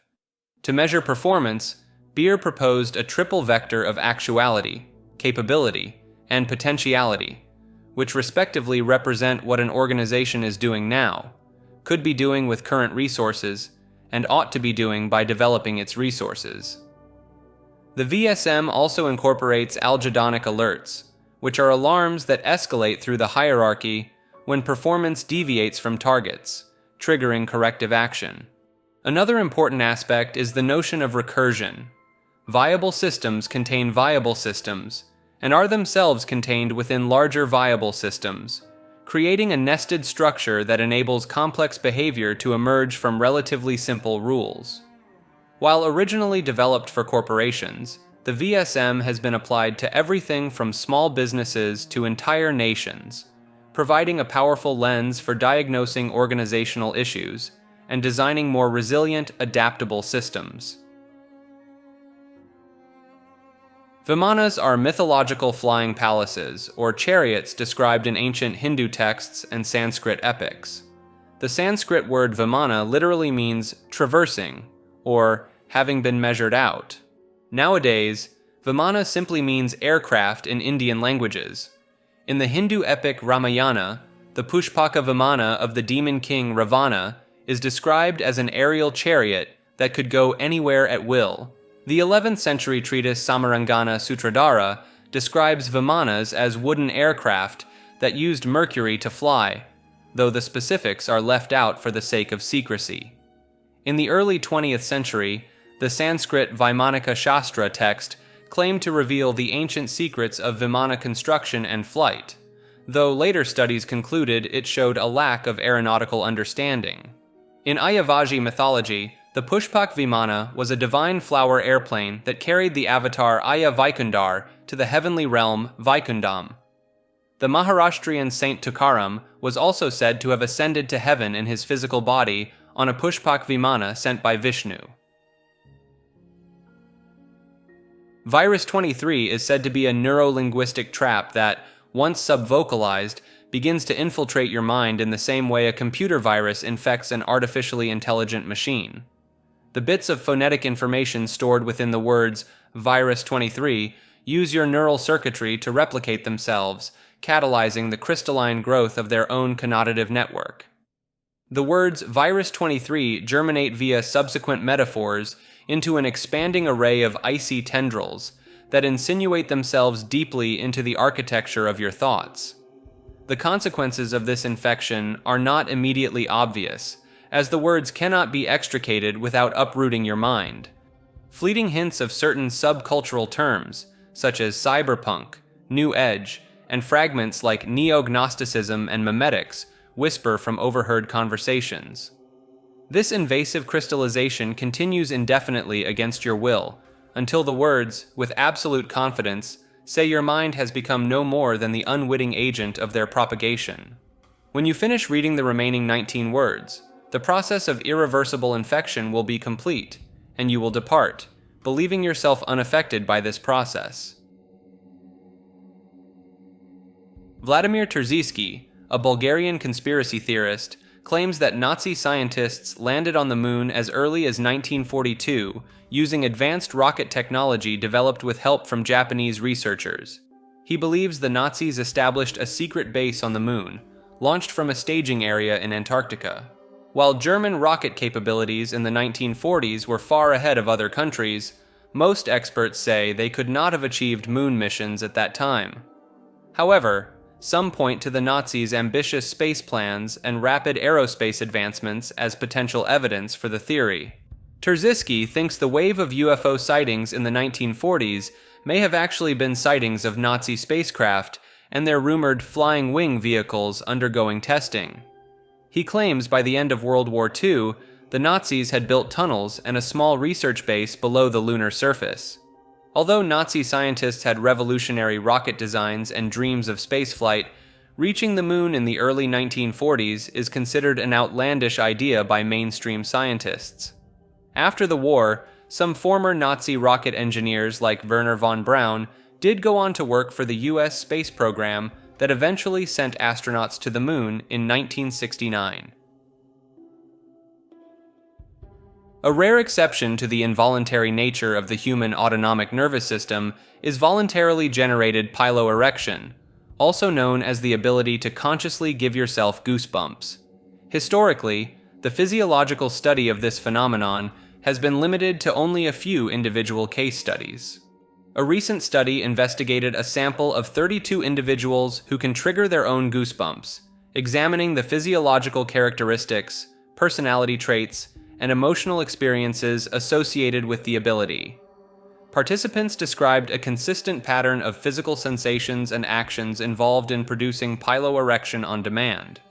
Many reported that voluntarily creating goosebumps was accompanied by psychological states and activities that typically trigger involuntary goosebumps, such as feeling absorbed in music or other aesthetic experiences. The sample had significantly higher openness to experience and absorption in response to aesthetic situations compared to the general population. These initial findings suggest that being able to consciously control this usually automatic physiological response is linked to unique emotional and personality factors. Although the mechanisms are still poorly understood, this rare ability to essentially hack into the autonomic nervous system is a fascinating example of mind-body interaction. The Voyager Golden Records are two phonograph records included aboard both Voyager spacecraft launched in 1977. The records contain sounds and images carefully chosen to portray the diversity of life and culture on Earth to any intelligent extraterrestrial life that may find them. The contents of the records were selected by a committee chaired by Carl Sagan and include spoken greetings in 55 languages, a variety of natural sounds like thunder and animal calls, an eclectic selection of music from different cultures and eras, and 116 encoded images depicting everything from human anatomy to architecture. The records also feature an hour-long recording of the brainwaves of Anne Druyan, who later married Carl Sagan, while she thought about topics like Earth's history, civilizations, and falling in love. Technical instructions in symbolic language explain where the spacecraft originated from and how to play the records. As the two Voyager probes continue their lonely journeys through interstellar space, with Voyager 1 being the farthest human-made object from Earth, the Golden Records remain a time capsule of our planet and species, waiting to possibly be discovered by alien civilizations long after we are gone. The record's cover is made of gold-plated copper and electroplated with uranium-238 so that an advanced civilization could calculate how long ago it was launched based on the radioactive decay. These ambitions of communicating with the cosmos have captured the imagination of many, and references to the Voyager Golden Records can be found throughout science fiction books, movies, television, and music. While the chances of the records ever being found or understood by aliens are incredibly slim, the romantic notion of flinging a message in a bottle into the cosmic ocean, beautifully represents the human drive to explore, discover, and connect. Sagan once said of the records, "The spacecraft will be encountered, and the record played only if there are advanced spacefaring civilizations in interstellar space. But the launching of this bottle into the cosmic ocean says something very hopeful about life on this planet." The Voynich manuscript is a mysterious medieval codex handwritten in an unknown script that has never been deciphered despite efforts by top cryptographers. The vellum pages of the book have been carbon dated to the early 15th century, and the text seems to be written from left to right, with a slightly ragged right margin, paragraph divisions, and stars in the left margin. The manuscript is divided into sections based on the illustrations, including herbal, astronomical, cosmological, biological, and pharmaceutical themes, as well as pages of text that may be recipes. Many of the plants, objects, and diagrams in the illustrations do not seem to match known species or technology of the 15th century. Curiously, statistical analysis of the text has revealed patterns similar to those of natural languages, with word lengths and frequencies that follow Zipf's law. There have been numerous theories about the nature of the text, including that it is an unbreakable cipher, an invented language like Hildegard of Bingen's lingua ignota, an elaborate hoax, or even the channeled writings of an alien intelligence. The manuscript is named after Wilfrid Voynich, the Polish book dealer who acquired it in 1912, though its existence can be traced back to the court of Holy Roman Emperor Rudolf II in the 16th century. Currently, the Voynich manuscript is housed at the Beinecke Library at Yale University, where it is referred to simply as MS-408 in their catalog. Throughout the years, many people have claimed to have deciphered parts or all of the manuscript, including theories that it was written by Roger Bacon or Leonardo da Vinci, but none of these solutions have gained wide acceptance. The true origin, meaning, and purpose of the Voynich manuscript remains an enigma to this day, continuing to baffle researchers and inspire imaginative speculation. According to certain fringe conspiracy theories, an ancient species of malevolent lizard-like aliens called the Vril have secretly controlled human civilization for thousands of years. Vril lizards, categorized into types, are believed to be parasitic beings dwelling underground, with a penchant for turning humans into hosts. The transition involves the Vril lizard injecting its proboscis, essentially its consciousness, into a human's eye socket, taking over their body. Once droning is complete, the human is now a drone, serving their agenda. Vril in human form, known as drones, are said to be psychopathic and sadistic, obsessed with sex and self-gratification.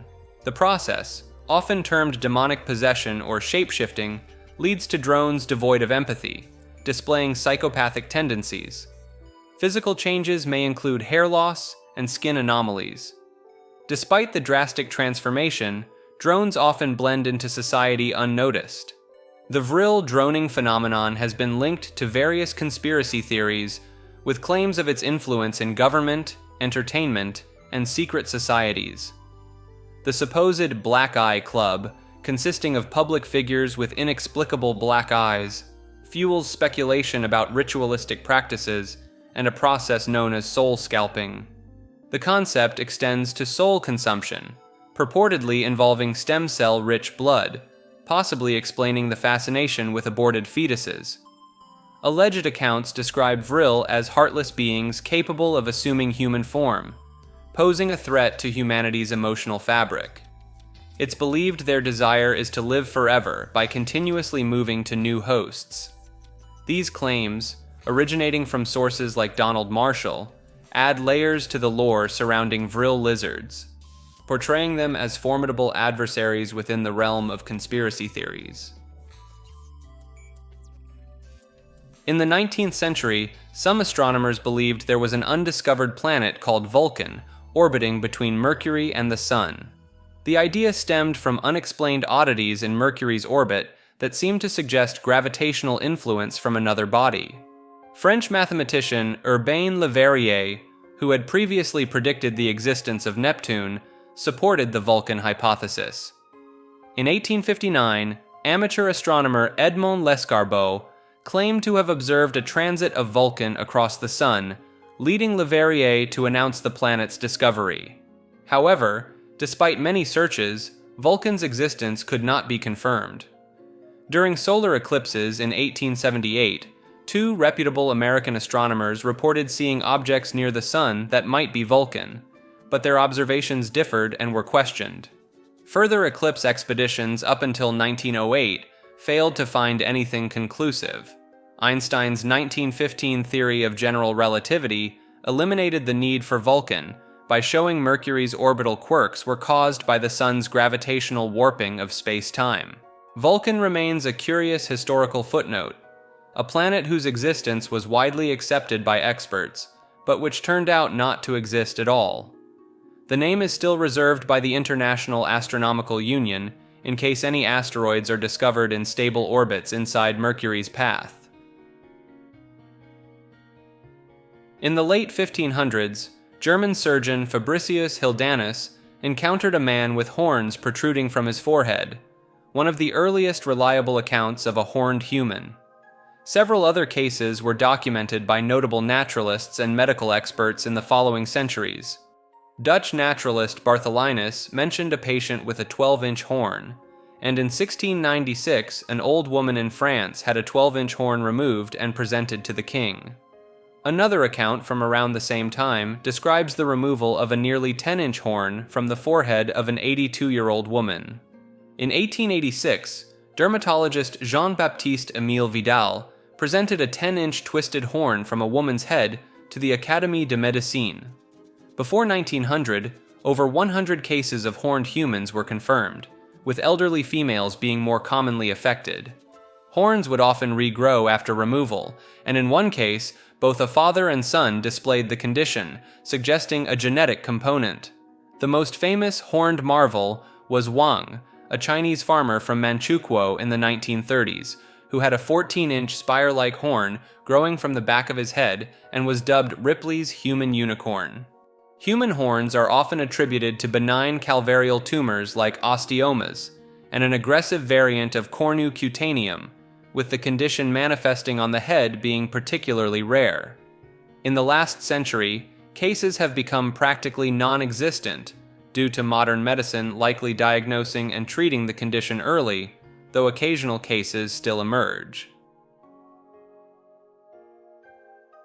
The basement of Ed and Lorraine Warren's home houses a unique collection known as the Occult Museum, a testament to the couple's decades-long career as prominent paranormal investigators. Founded in 1952 alongside the New England Society for Psychic Research, the museum contains an array of artifacts the Warrens believed were tainted by evil forces. The Warrens were involved in high-profile cases such as the Amityville haunting and the exorcism of the alleged witch Bathsheba, collecting various items associated with these investigations. The eclectic assortment includes a supposed vampire's coffin, a child's tombstone used in satanic rituals, death curses, demon masks, and psychic photographs. The museum's atmosphere is enhanced by an abundance of plastic Halloween props, creating a spooky ambiance. While Ed Warren passed away in 2006, his wife Lorraine and their son continued to maintain the museum.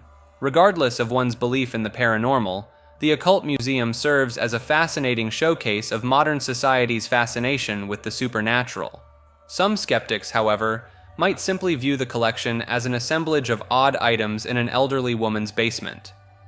As of March 2018, the museum was temporarily closed due to zoning issues, and following Lorraine Warren's death in April 2019, the museum has permanently shut its doors. In the Bible, there are references to a type of angel called watchers, which appear in both singular and plural forms in the book of Daniel. The watchers are described as holy beings, but in the apocryphal books of Enoch, there are both good and bad watchers, with a focus on the rebellious ones. According to the book of Enoch, the watchers were angels sent to earth to watch over humans, but some of them began to lust after human women and defected from their divine duties. Led by their chief, Samyaza, These rebel watchers descended upon Mount Hermon and took human wives, giving rise to the Nephilim, a race of savage giants.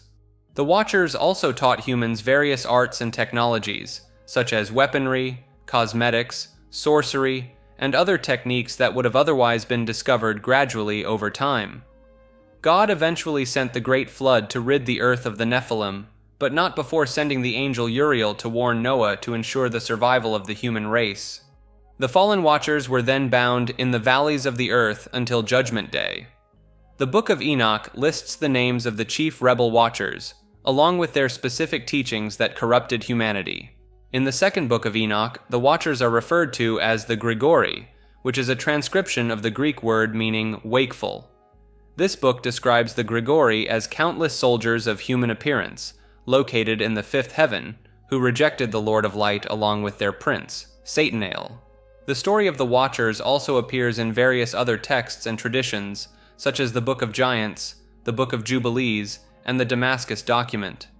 Some scholars believe that the myth of the Watchers originated in Lebanon, where Aramaic writers tried to interpret the imagery on Mesopotamian stone monuments without being able to read their Akkadian text.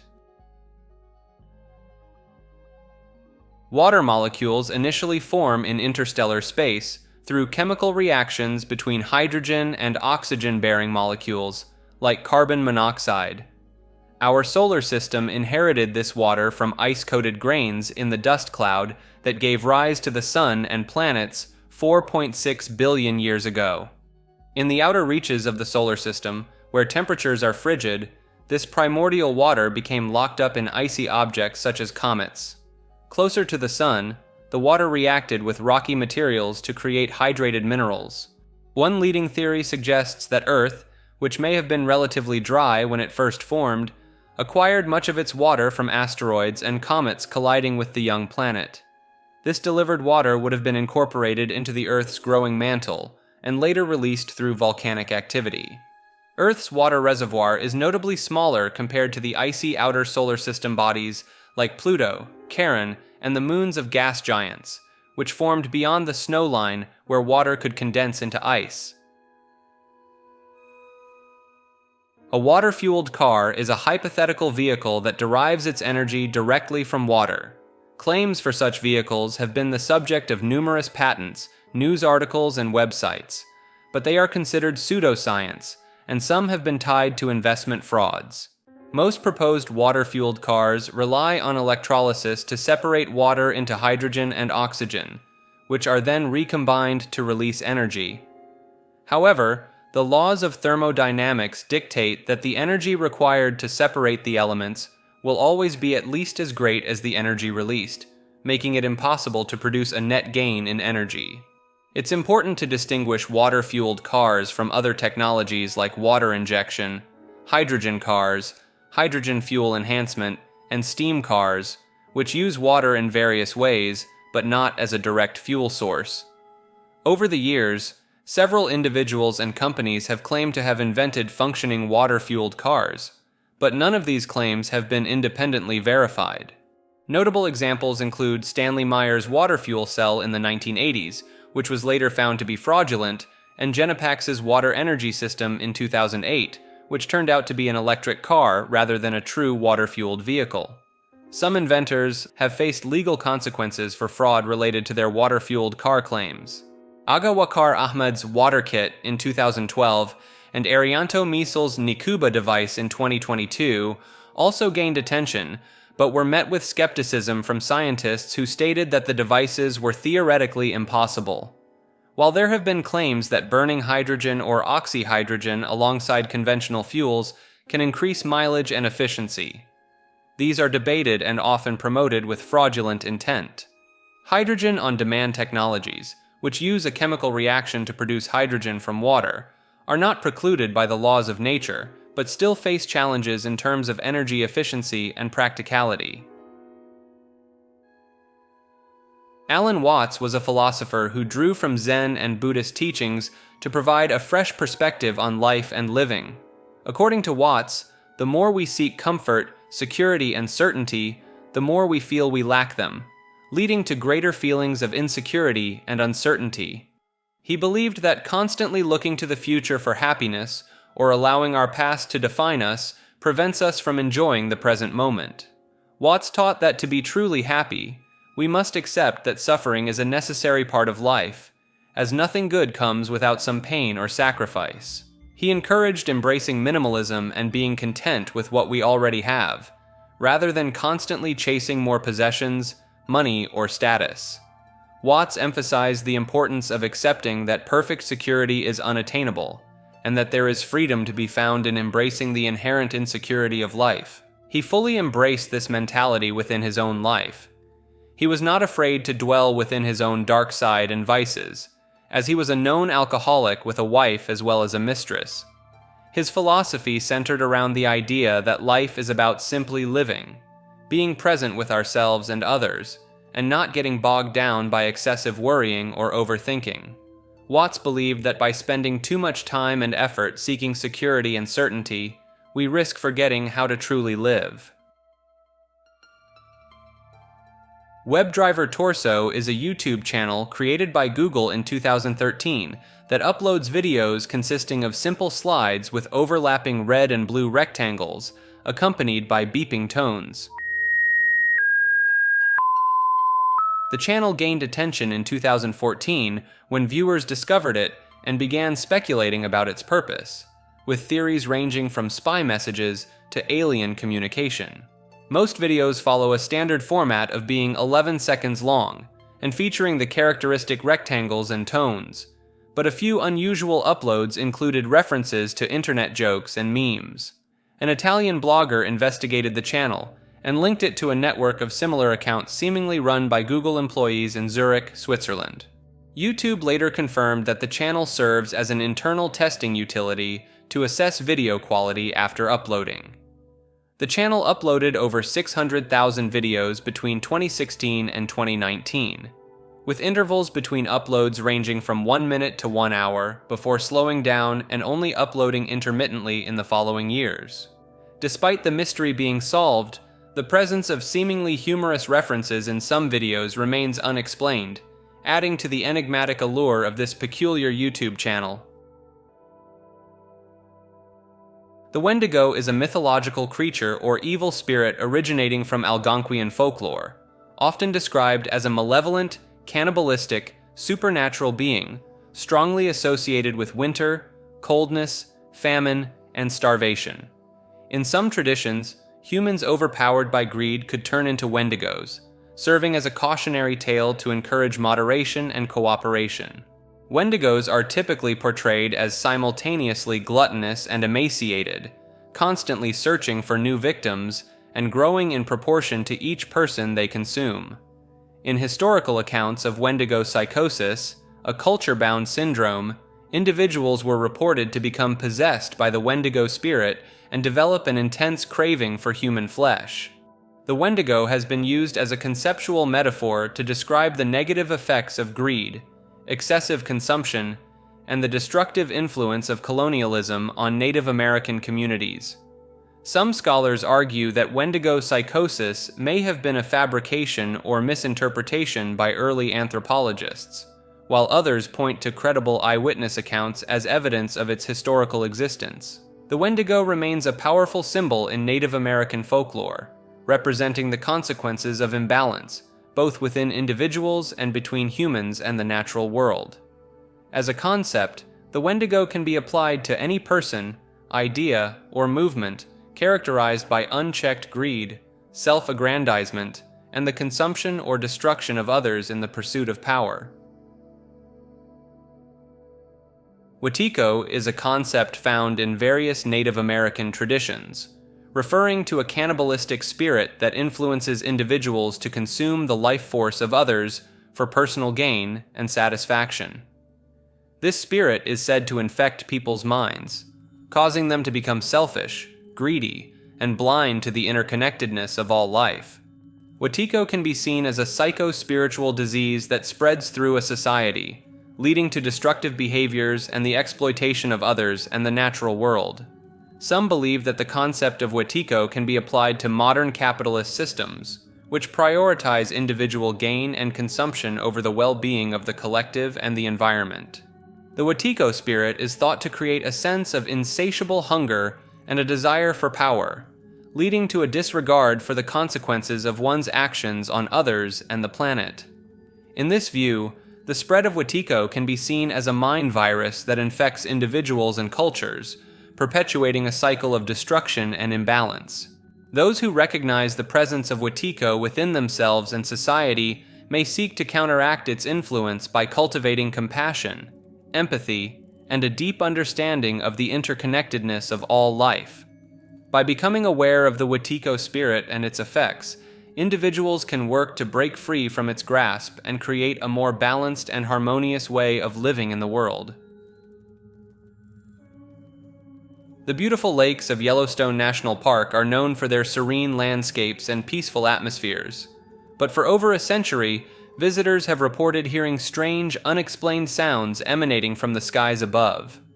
These eerie noises, often described as a combination of whistling, whining, and humming, have been likened to the ringing of telegraph wires, the echo of distant bells, or even the buzzing of a swarm of bees.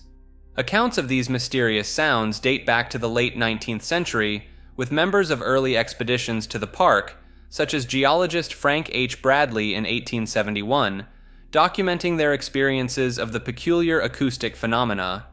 The sounds typically begin softly in the distance, gradually growing louder until they seem to fill the air directly overhead, before fading away just as quickly in the opposite direction. Despite numerous attempts to explain the origin of these sounds, ranging from mild earthquakes and temperature inversions to whirlpools of air and seismic stress in the surrounding mountains, no conclusive explanation has been found. Reports of the lake music have dwindled since the mid-1960s, but the mystery remains unsolved, leaving experts and visitors alike to speculate about the true nature of these bewitching and enigmatic sounds. Some have even suggested that the sounds may be linked to paranormal activity, with tales of ghostly presences and lost souls adding to the intrigue surrounding the lakes. In the fascinating world of theoretical physics, there exists a concept known as a white hole, which can be thought of as the opposite of a black hole. While a black hole is a region of space-time from which nothing, not even light, can escape, a white hole is a hypothetical region that cannot be entered from the outside, but from which light and matter may emerge. The idea of white holes was first proposed by Russian cosmologist Igor Novikov in 1964, and further developed by theoretical physicists such as Stephen Hawking. White holes are predicted to exist as part of a solution to Einstein's field equations, particularly in the context of eternal black holes. In this scenario, a white hole exists in the past, giving rise to a black hole in the future, with the two connected by a space-time conduit known as an Einstein-Rosen bridge or wormhole. However, the existence of white holes remains purely theoretical, as there are no known physical processes through which they could be formed, and they would require very specific initial conditions to have existed since the beginning of the universe. Some scientists have speculated that white holes could be the time-reversed counterpart of black holes, or that they might be linked to gamma-ray bursts, but these ideas remain largely hypothetical. Interestingly, some theories propose that our entire observable universe could exist within a supermassive black hole, with the Big Bang itself being the result of a white hole on the other side of a wormhole. Their existence remains unconfirmed, and they are primarily studied as mathematical curiosities within the framework of general relativity. Scientists at Carnegie Mellon University have developed a method to see through walls using Wi-Fi signals and a neural network, creating 3D maps of human bodies on the other side. Unlike previous efforts that used radio waves to produce low-resolution images, this technology utilizes Wi-Fi signals, which are superior to regular RGB cameras for detecting humans. The system sends a low-powered Wi-Fi signal through a wall, which bounces off objects and people in the room, and then feeds the coordinates of key body points into a deep neural network called dense pose, which creates a 3D image of the human body. Dense pose, developed by researchers from London and Facebook's AI team, establishes a correspondence between 2D images and 3D surface models, allowing for the mapping of Wi-Fi scan results to a 3D image. While the researchers argue that this technology could be a step forward for privacy rights by reducing the need for cameras, others raise concerns about the potential for misuse, as it could enable easy and inexpensive spying through walls. The technology has potential applications in law enforcement and home security, but like many innovations, it also raises ethical questions about privacy and the possibility of abuse.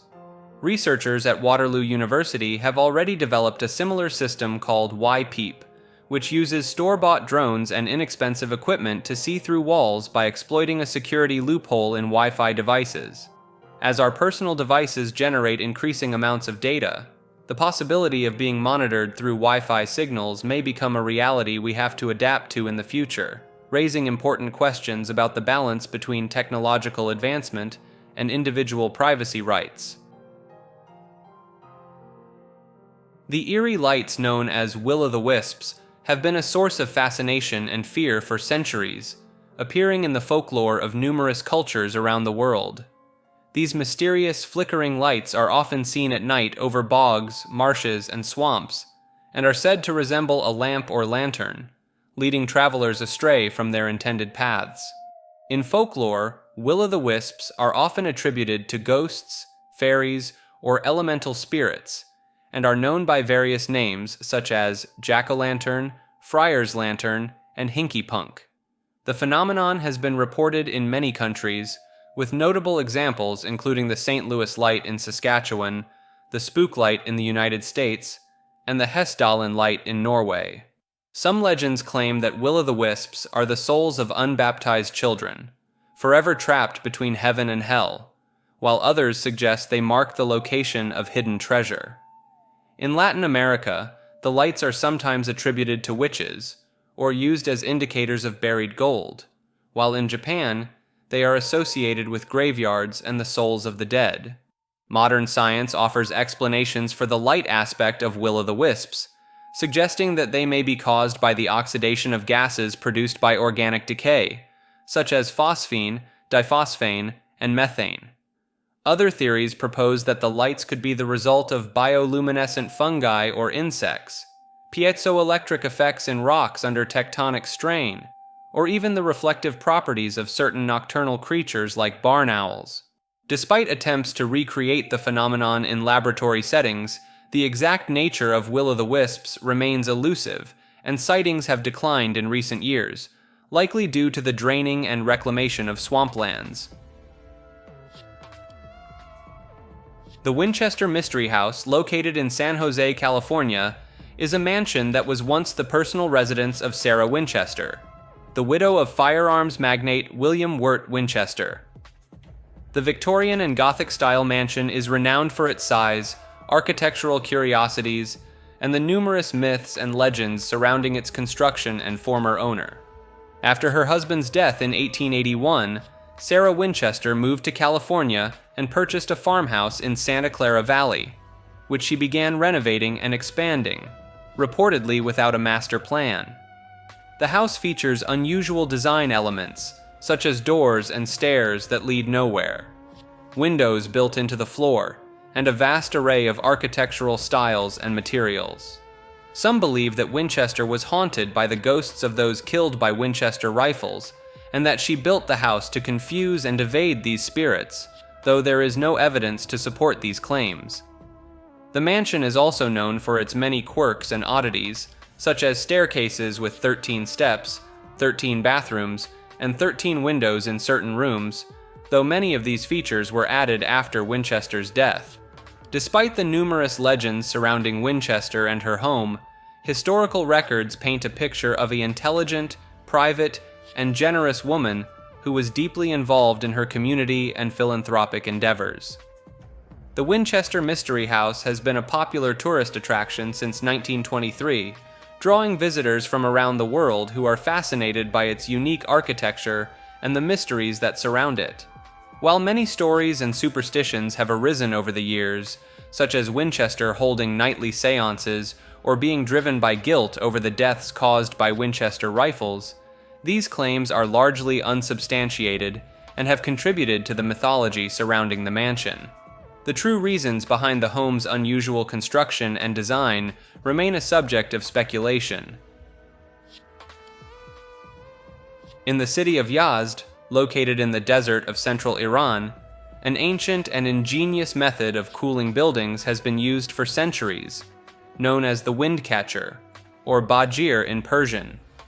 These remarkable structures, often appearing as tall, rectangular towers with various shapes and designs, are a common sight rising above the rooftops of Yazd, which is said to have the highest concentration of wind catchers in the world. The wind catchers function by catching the prevailing wind through openings at the top of the tower and funneling it down into the building below, providing a natural form of air conditioning without the need for electricity. The cooled air is then circulated throughout the interior of the building, sometimes passing over subterranean pools of water for further cooling, before eventually rising and exiting through another tower or opening. The design of each wind catcher is carefully tuned to maximize its cooling efficiency, taking into account factors such as the tower's shape, height, number of openings, and the configuration of internal blades and canals.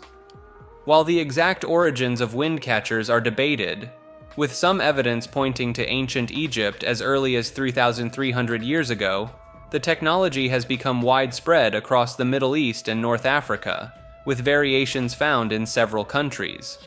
In Yazd, wind catchers have not only served a practical purpose, but also hold cultural significance, becoming an integral part of the city's skyline and architectural heritage. However, due to the introduction of modern cooling technologies and changes in cultural perspectives, many of Yazd's wind catchers have fallen into disuse and disrepair. Despite this, researchers and architects are now recognizing the potential of wind catchers as a sustainable and energy-efficient alternative to conventional air conditioning, which accounts for a significant portion of global electricity consumption. Efforts are being made to study and revive this ancient technology, with modern adaptations of wind catchers already being incorporated into buildings in various parts of the world, from the United Kingdom to the United States. Scientists at Stanford University have developed a revolutionary new technology that allows them to wirelessly control the brain of a live mouse, using a tiny LED device implanted in its head that's about the size of a peppercorn. This technique, known as optogenetics, involves genetically engineering specific brain cells to respond to light, allowing researchers to activate precise neural circuits and observe the effects on the mouse's behavior. Unlike previous methods that relied on cumbersome cables, batteries, or head-mounted devices, this wireless system enables the mouse to move freely within its enclosure, making it ideal for studying natural behaviors and social interactions. The key to this groundbreaking technology lies in the efficient wireless power delivery system, which uses radio waves that resonate within the mouse's body to transmit energy to the implanted device. By replacing the top cover of the resonant chamber beneath the mouse's cage with an open grid, the researchers found that the mouse's body acts as an antenna, drawing in the radio frequency energy whenever its paws press against the grid. This innovative approach eliminates the need for complex tracking systems, as the mouse can receive power anywhere within the cage, enabling long-term studies without the need for handling or disrupting the animal's normal activities. The researchers have also developed even smaller optogenetic devices that can be implanted in the mouse's peripheral nervous system, allowing them to stimulate nerves in the spine and limbs and study the propagation of electrical signals throughout the body.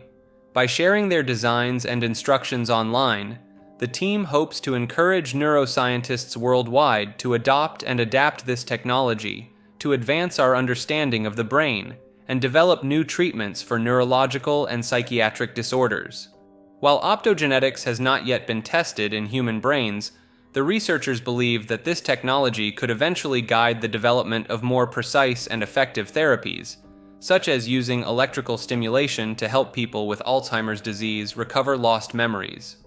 As optogenetic tools continue to evolve and shed light on the intricate workings of the brain, they hold immense promise for unlocking the mysteries of the mind and revolutionizing the field of neuroscience.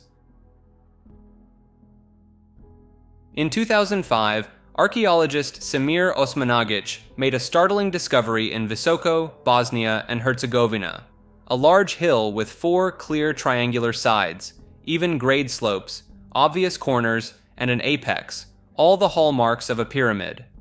Further investigation revealed that this structure, along with 5 others in the valley, appeared to be artificially created and engineered by ancient peoples, hidden by vegetation over thousands of years.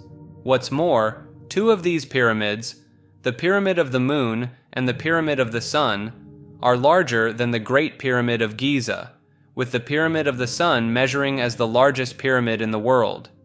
Dating of fossils taken from the structure revealed that the Bosnian Pyramid of the Sun is approximately 35,000 years old, far predating our current understanding of civilization. Despite resistance and skepticism from mainstream academics, Osmanagic persevered in his research, engaging volunteers from around the world in the excavation and study of these ancient structures.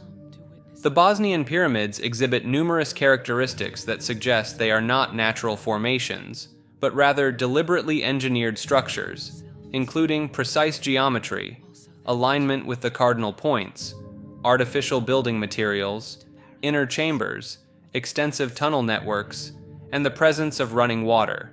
Moreover, the pyramids exhibit intriguing mathematical relationships and sacred geometry, such as equilateral triangles and the incorporation of irrational numbers like pi in their design.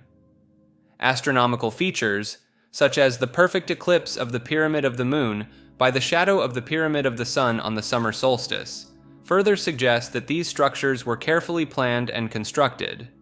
The Bosnian pyramids also exhibit remarkable energy properties, with electromagnetic fields measuring 60 times stronger at the apex of the Pyramid of the Sun than anywhere else on Earth, and the consistent presence of the Schumann resonance frequency of 7.83 Hz within the structures and tunnels.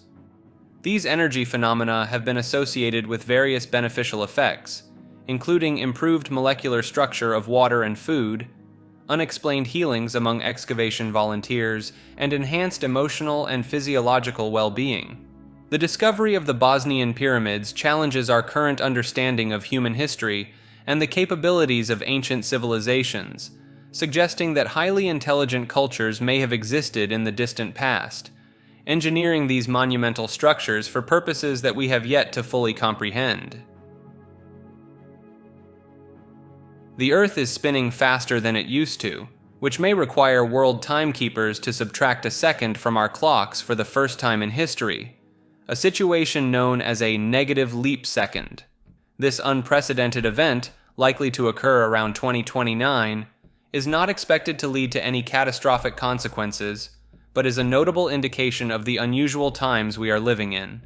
The Earth's increased rotational speed is attributed to the unpredictable behavior of its hot liquid core, which acts like a large ball of molten fluid with varying eddies and flows. Interestingly, the melting ice at both of Earth's poles has been counteracting this burst of speed, delaying the need for the negative leap second by about 3 years. Without the effect of melting ice, the Earth would have required the negative leap second in 2026 instead of the currently projected year of 2029. While the change in the Earth's rotation is not enormous, it is still a significant development that highlights the complex and dynamic nature of our planet's behavior. As we continue to observe and study these changes, it becomes increasingly clear that we are living in a time of notable geological and environmental shifts, which may have far-reaching implications for our understanding of the Earth and our place upon it.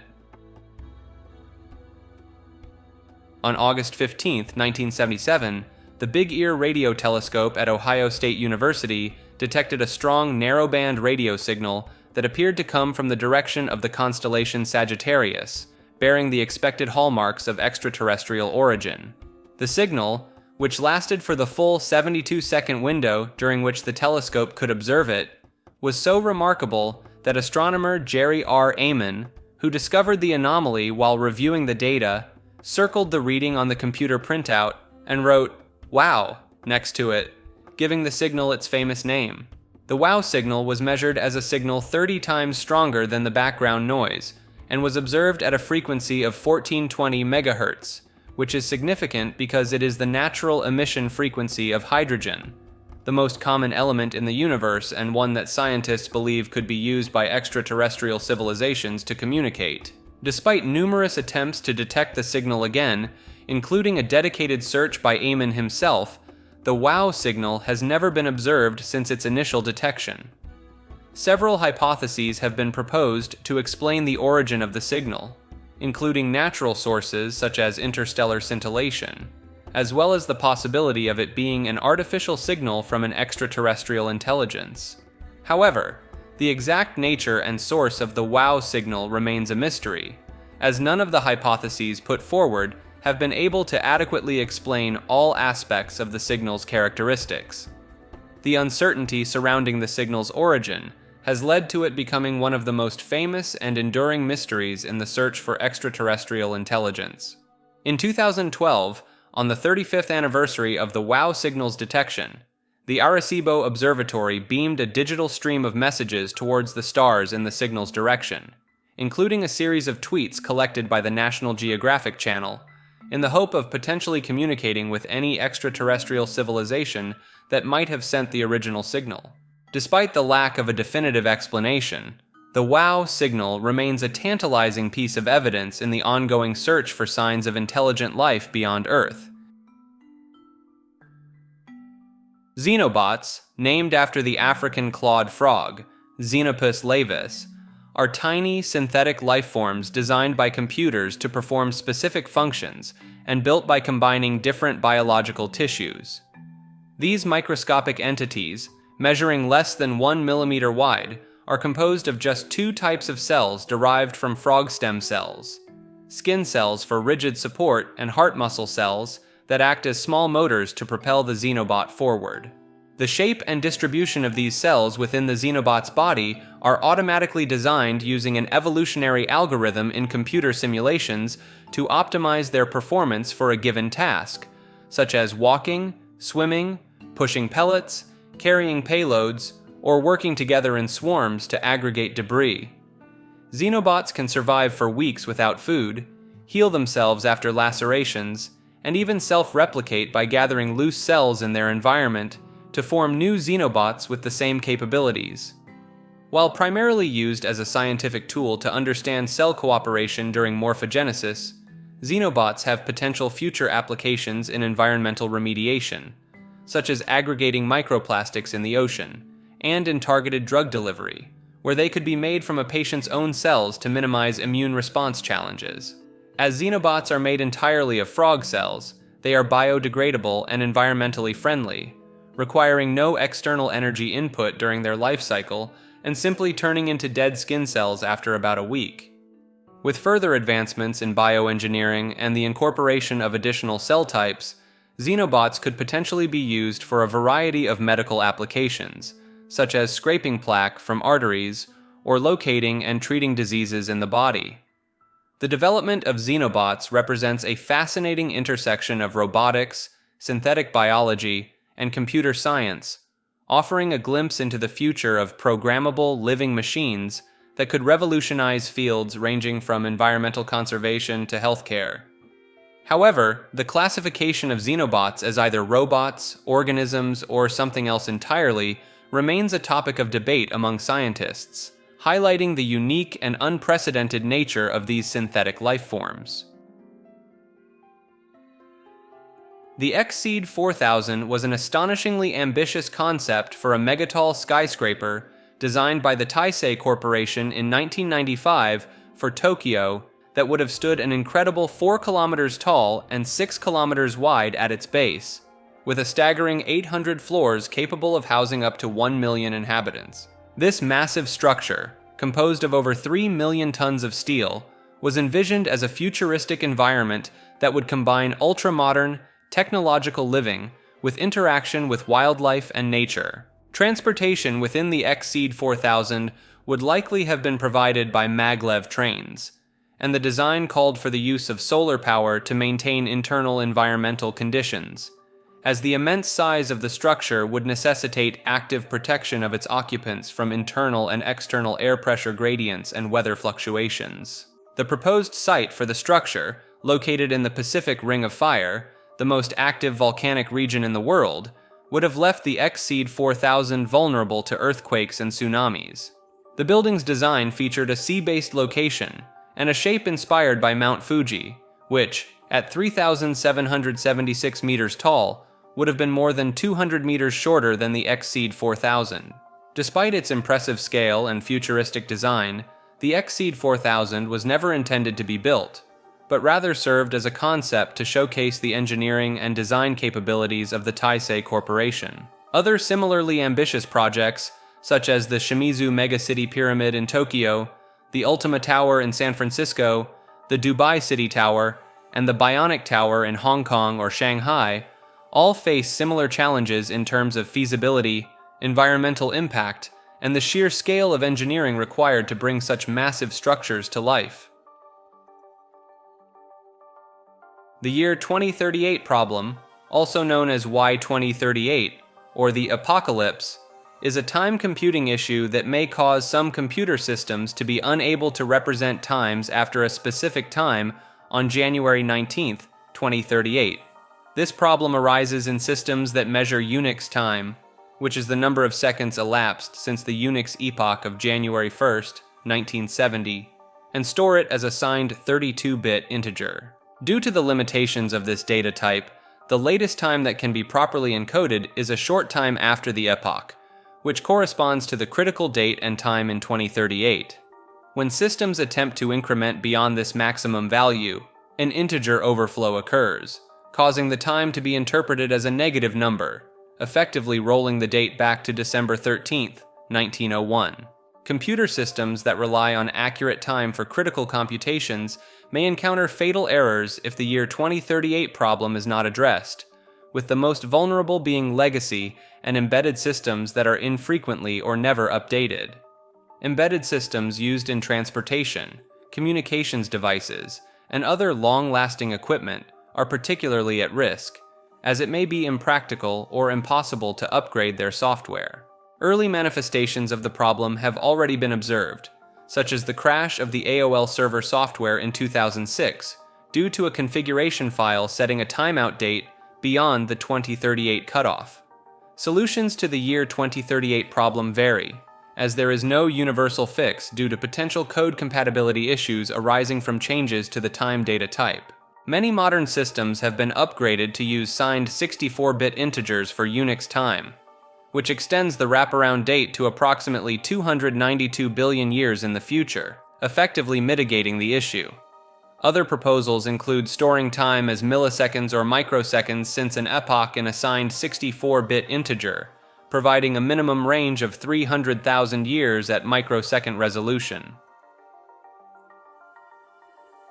In 1967, at the height of the Cold War, a U.S. Coast Guard trawler discovered a mysterious floating crate off the coast of Florida, marked as property of the Soviet Union, and addressed to Cuba's Institute of Mineral Resources.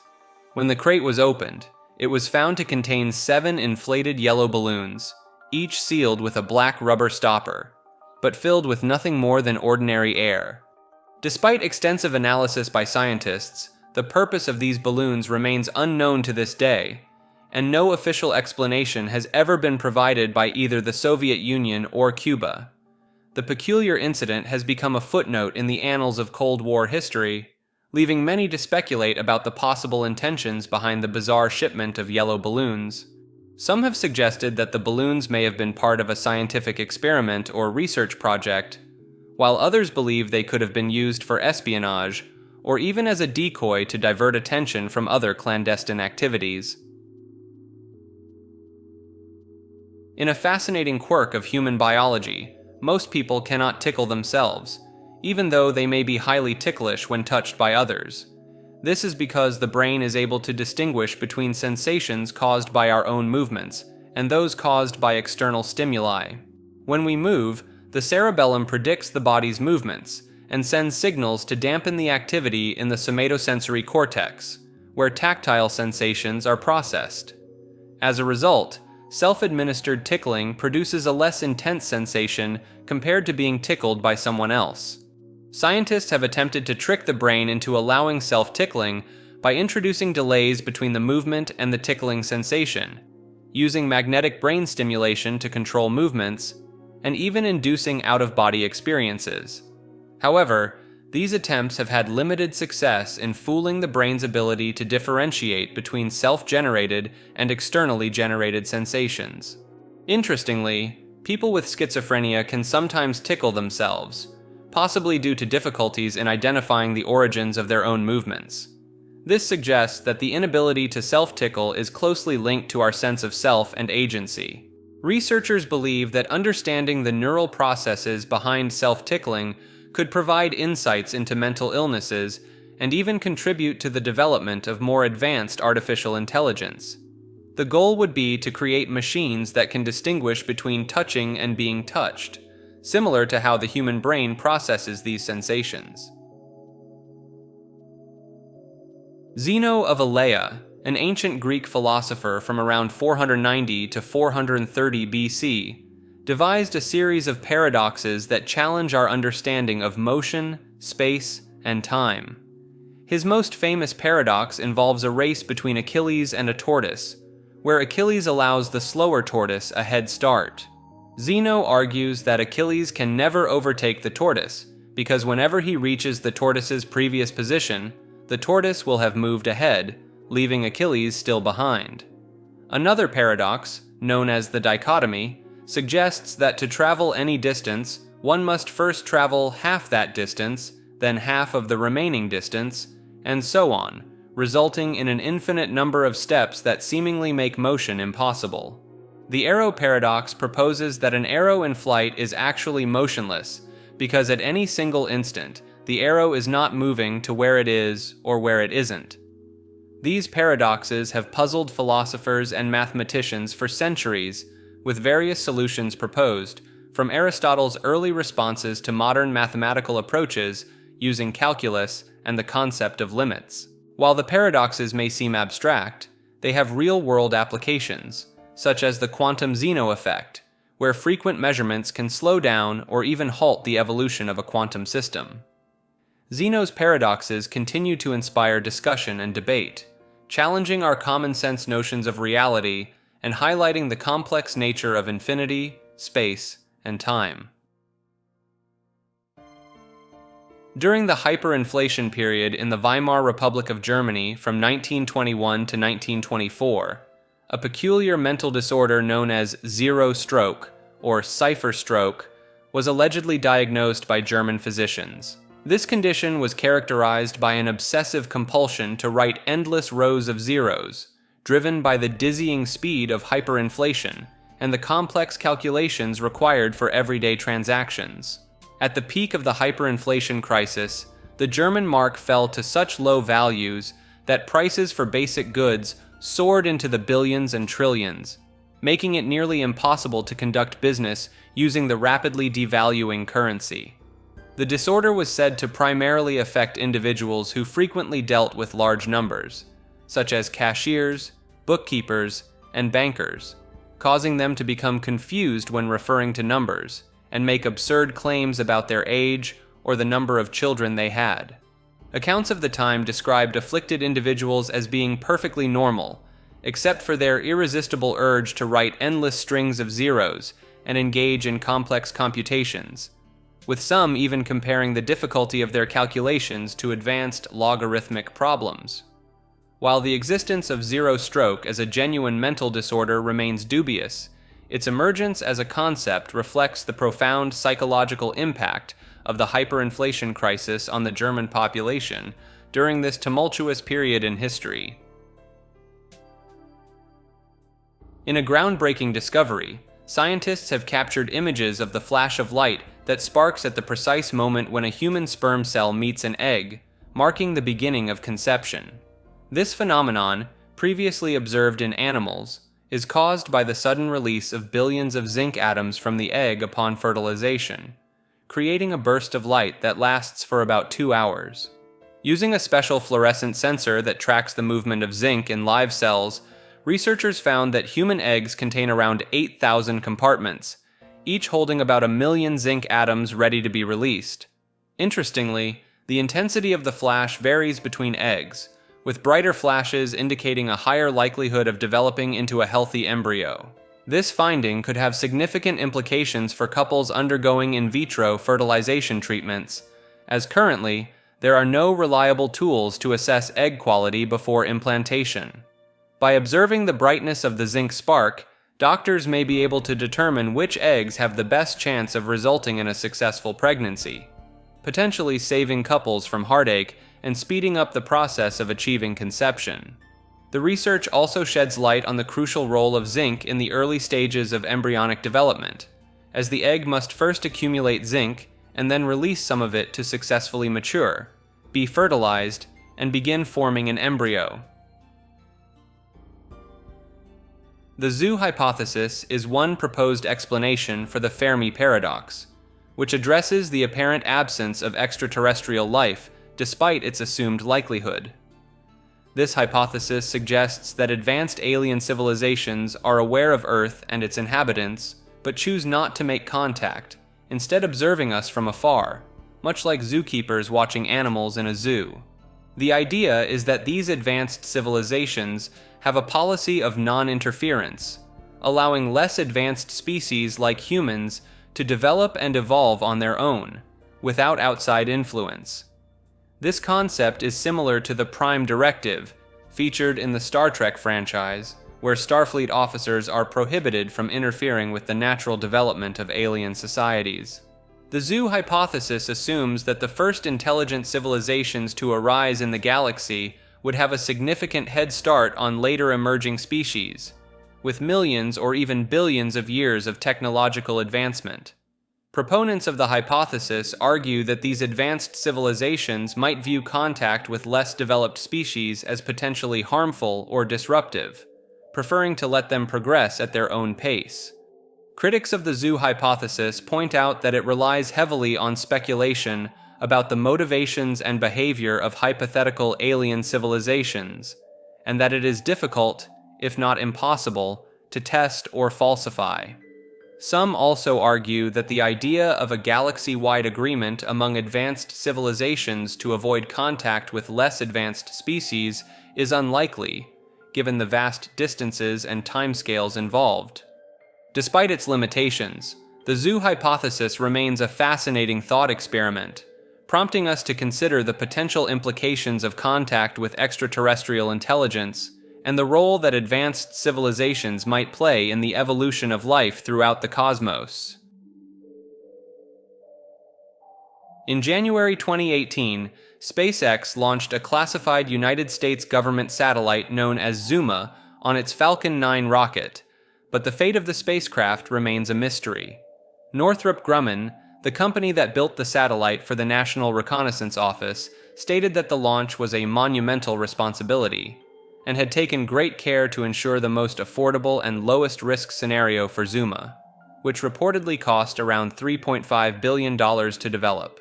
However, following the launch, unnamed sources claimed that the satellite was lost during deployment and had re-entered the Earth's atmosphere, with independent investigations concluding that the spacecraft likely failed to separate from its payload adapter. Despite these reports, SpaceX maintained that the Falcon 9 rocket had performed correctly, and Northrop Grumman declined to comment on the status of the classified mission. The secrecy surrounding the mission has led to speculation about its purpose and ultimate fate, with amateur astronomers attempting to locate the satellite in orbit, but instead finding radio transmissions from a different NASA satellite that had been lost in 2005. Officially, the North American Aerospace Defense Command still lists the satellite, but with no orbital parameters, and the orbital status code, no elements available, which is standard procedure for classified missions.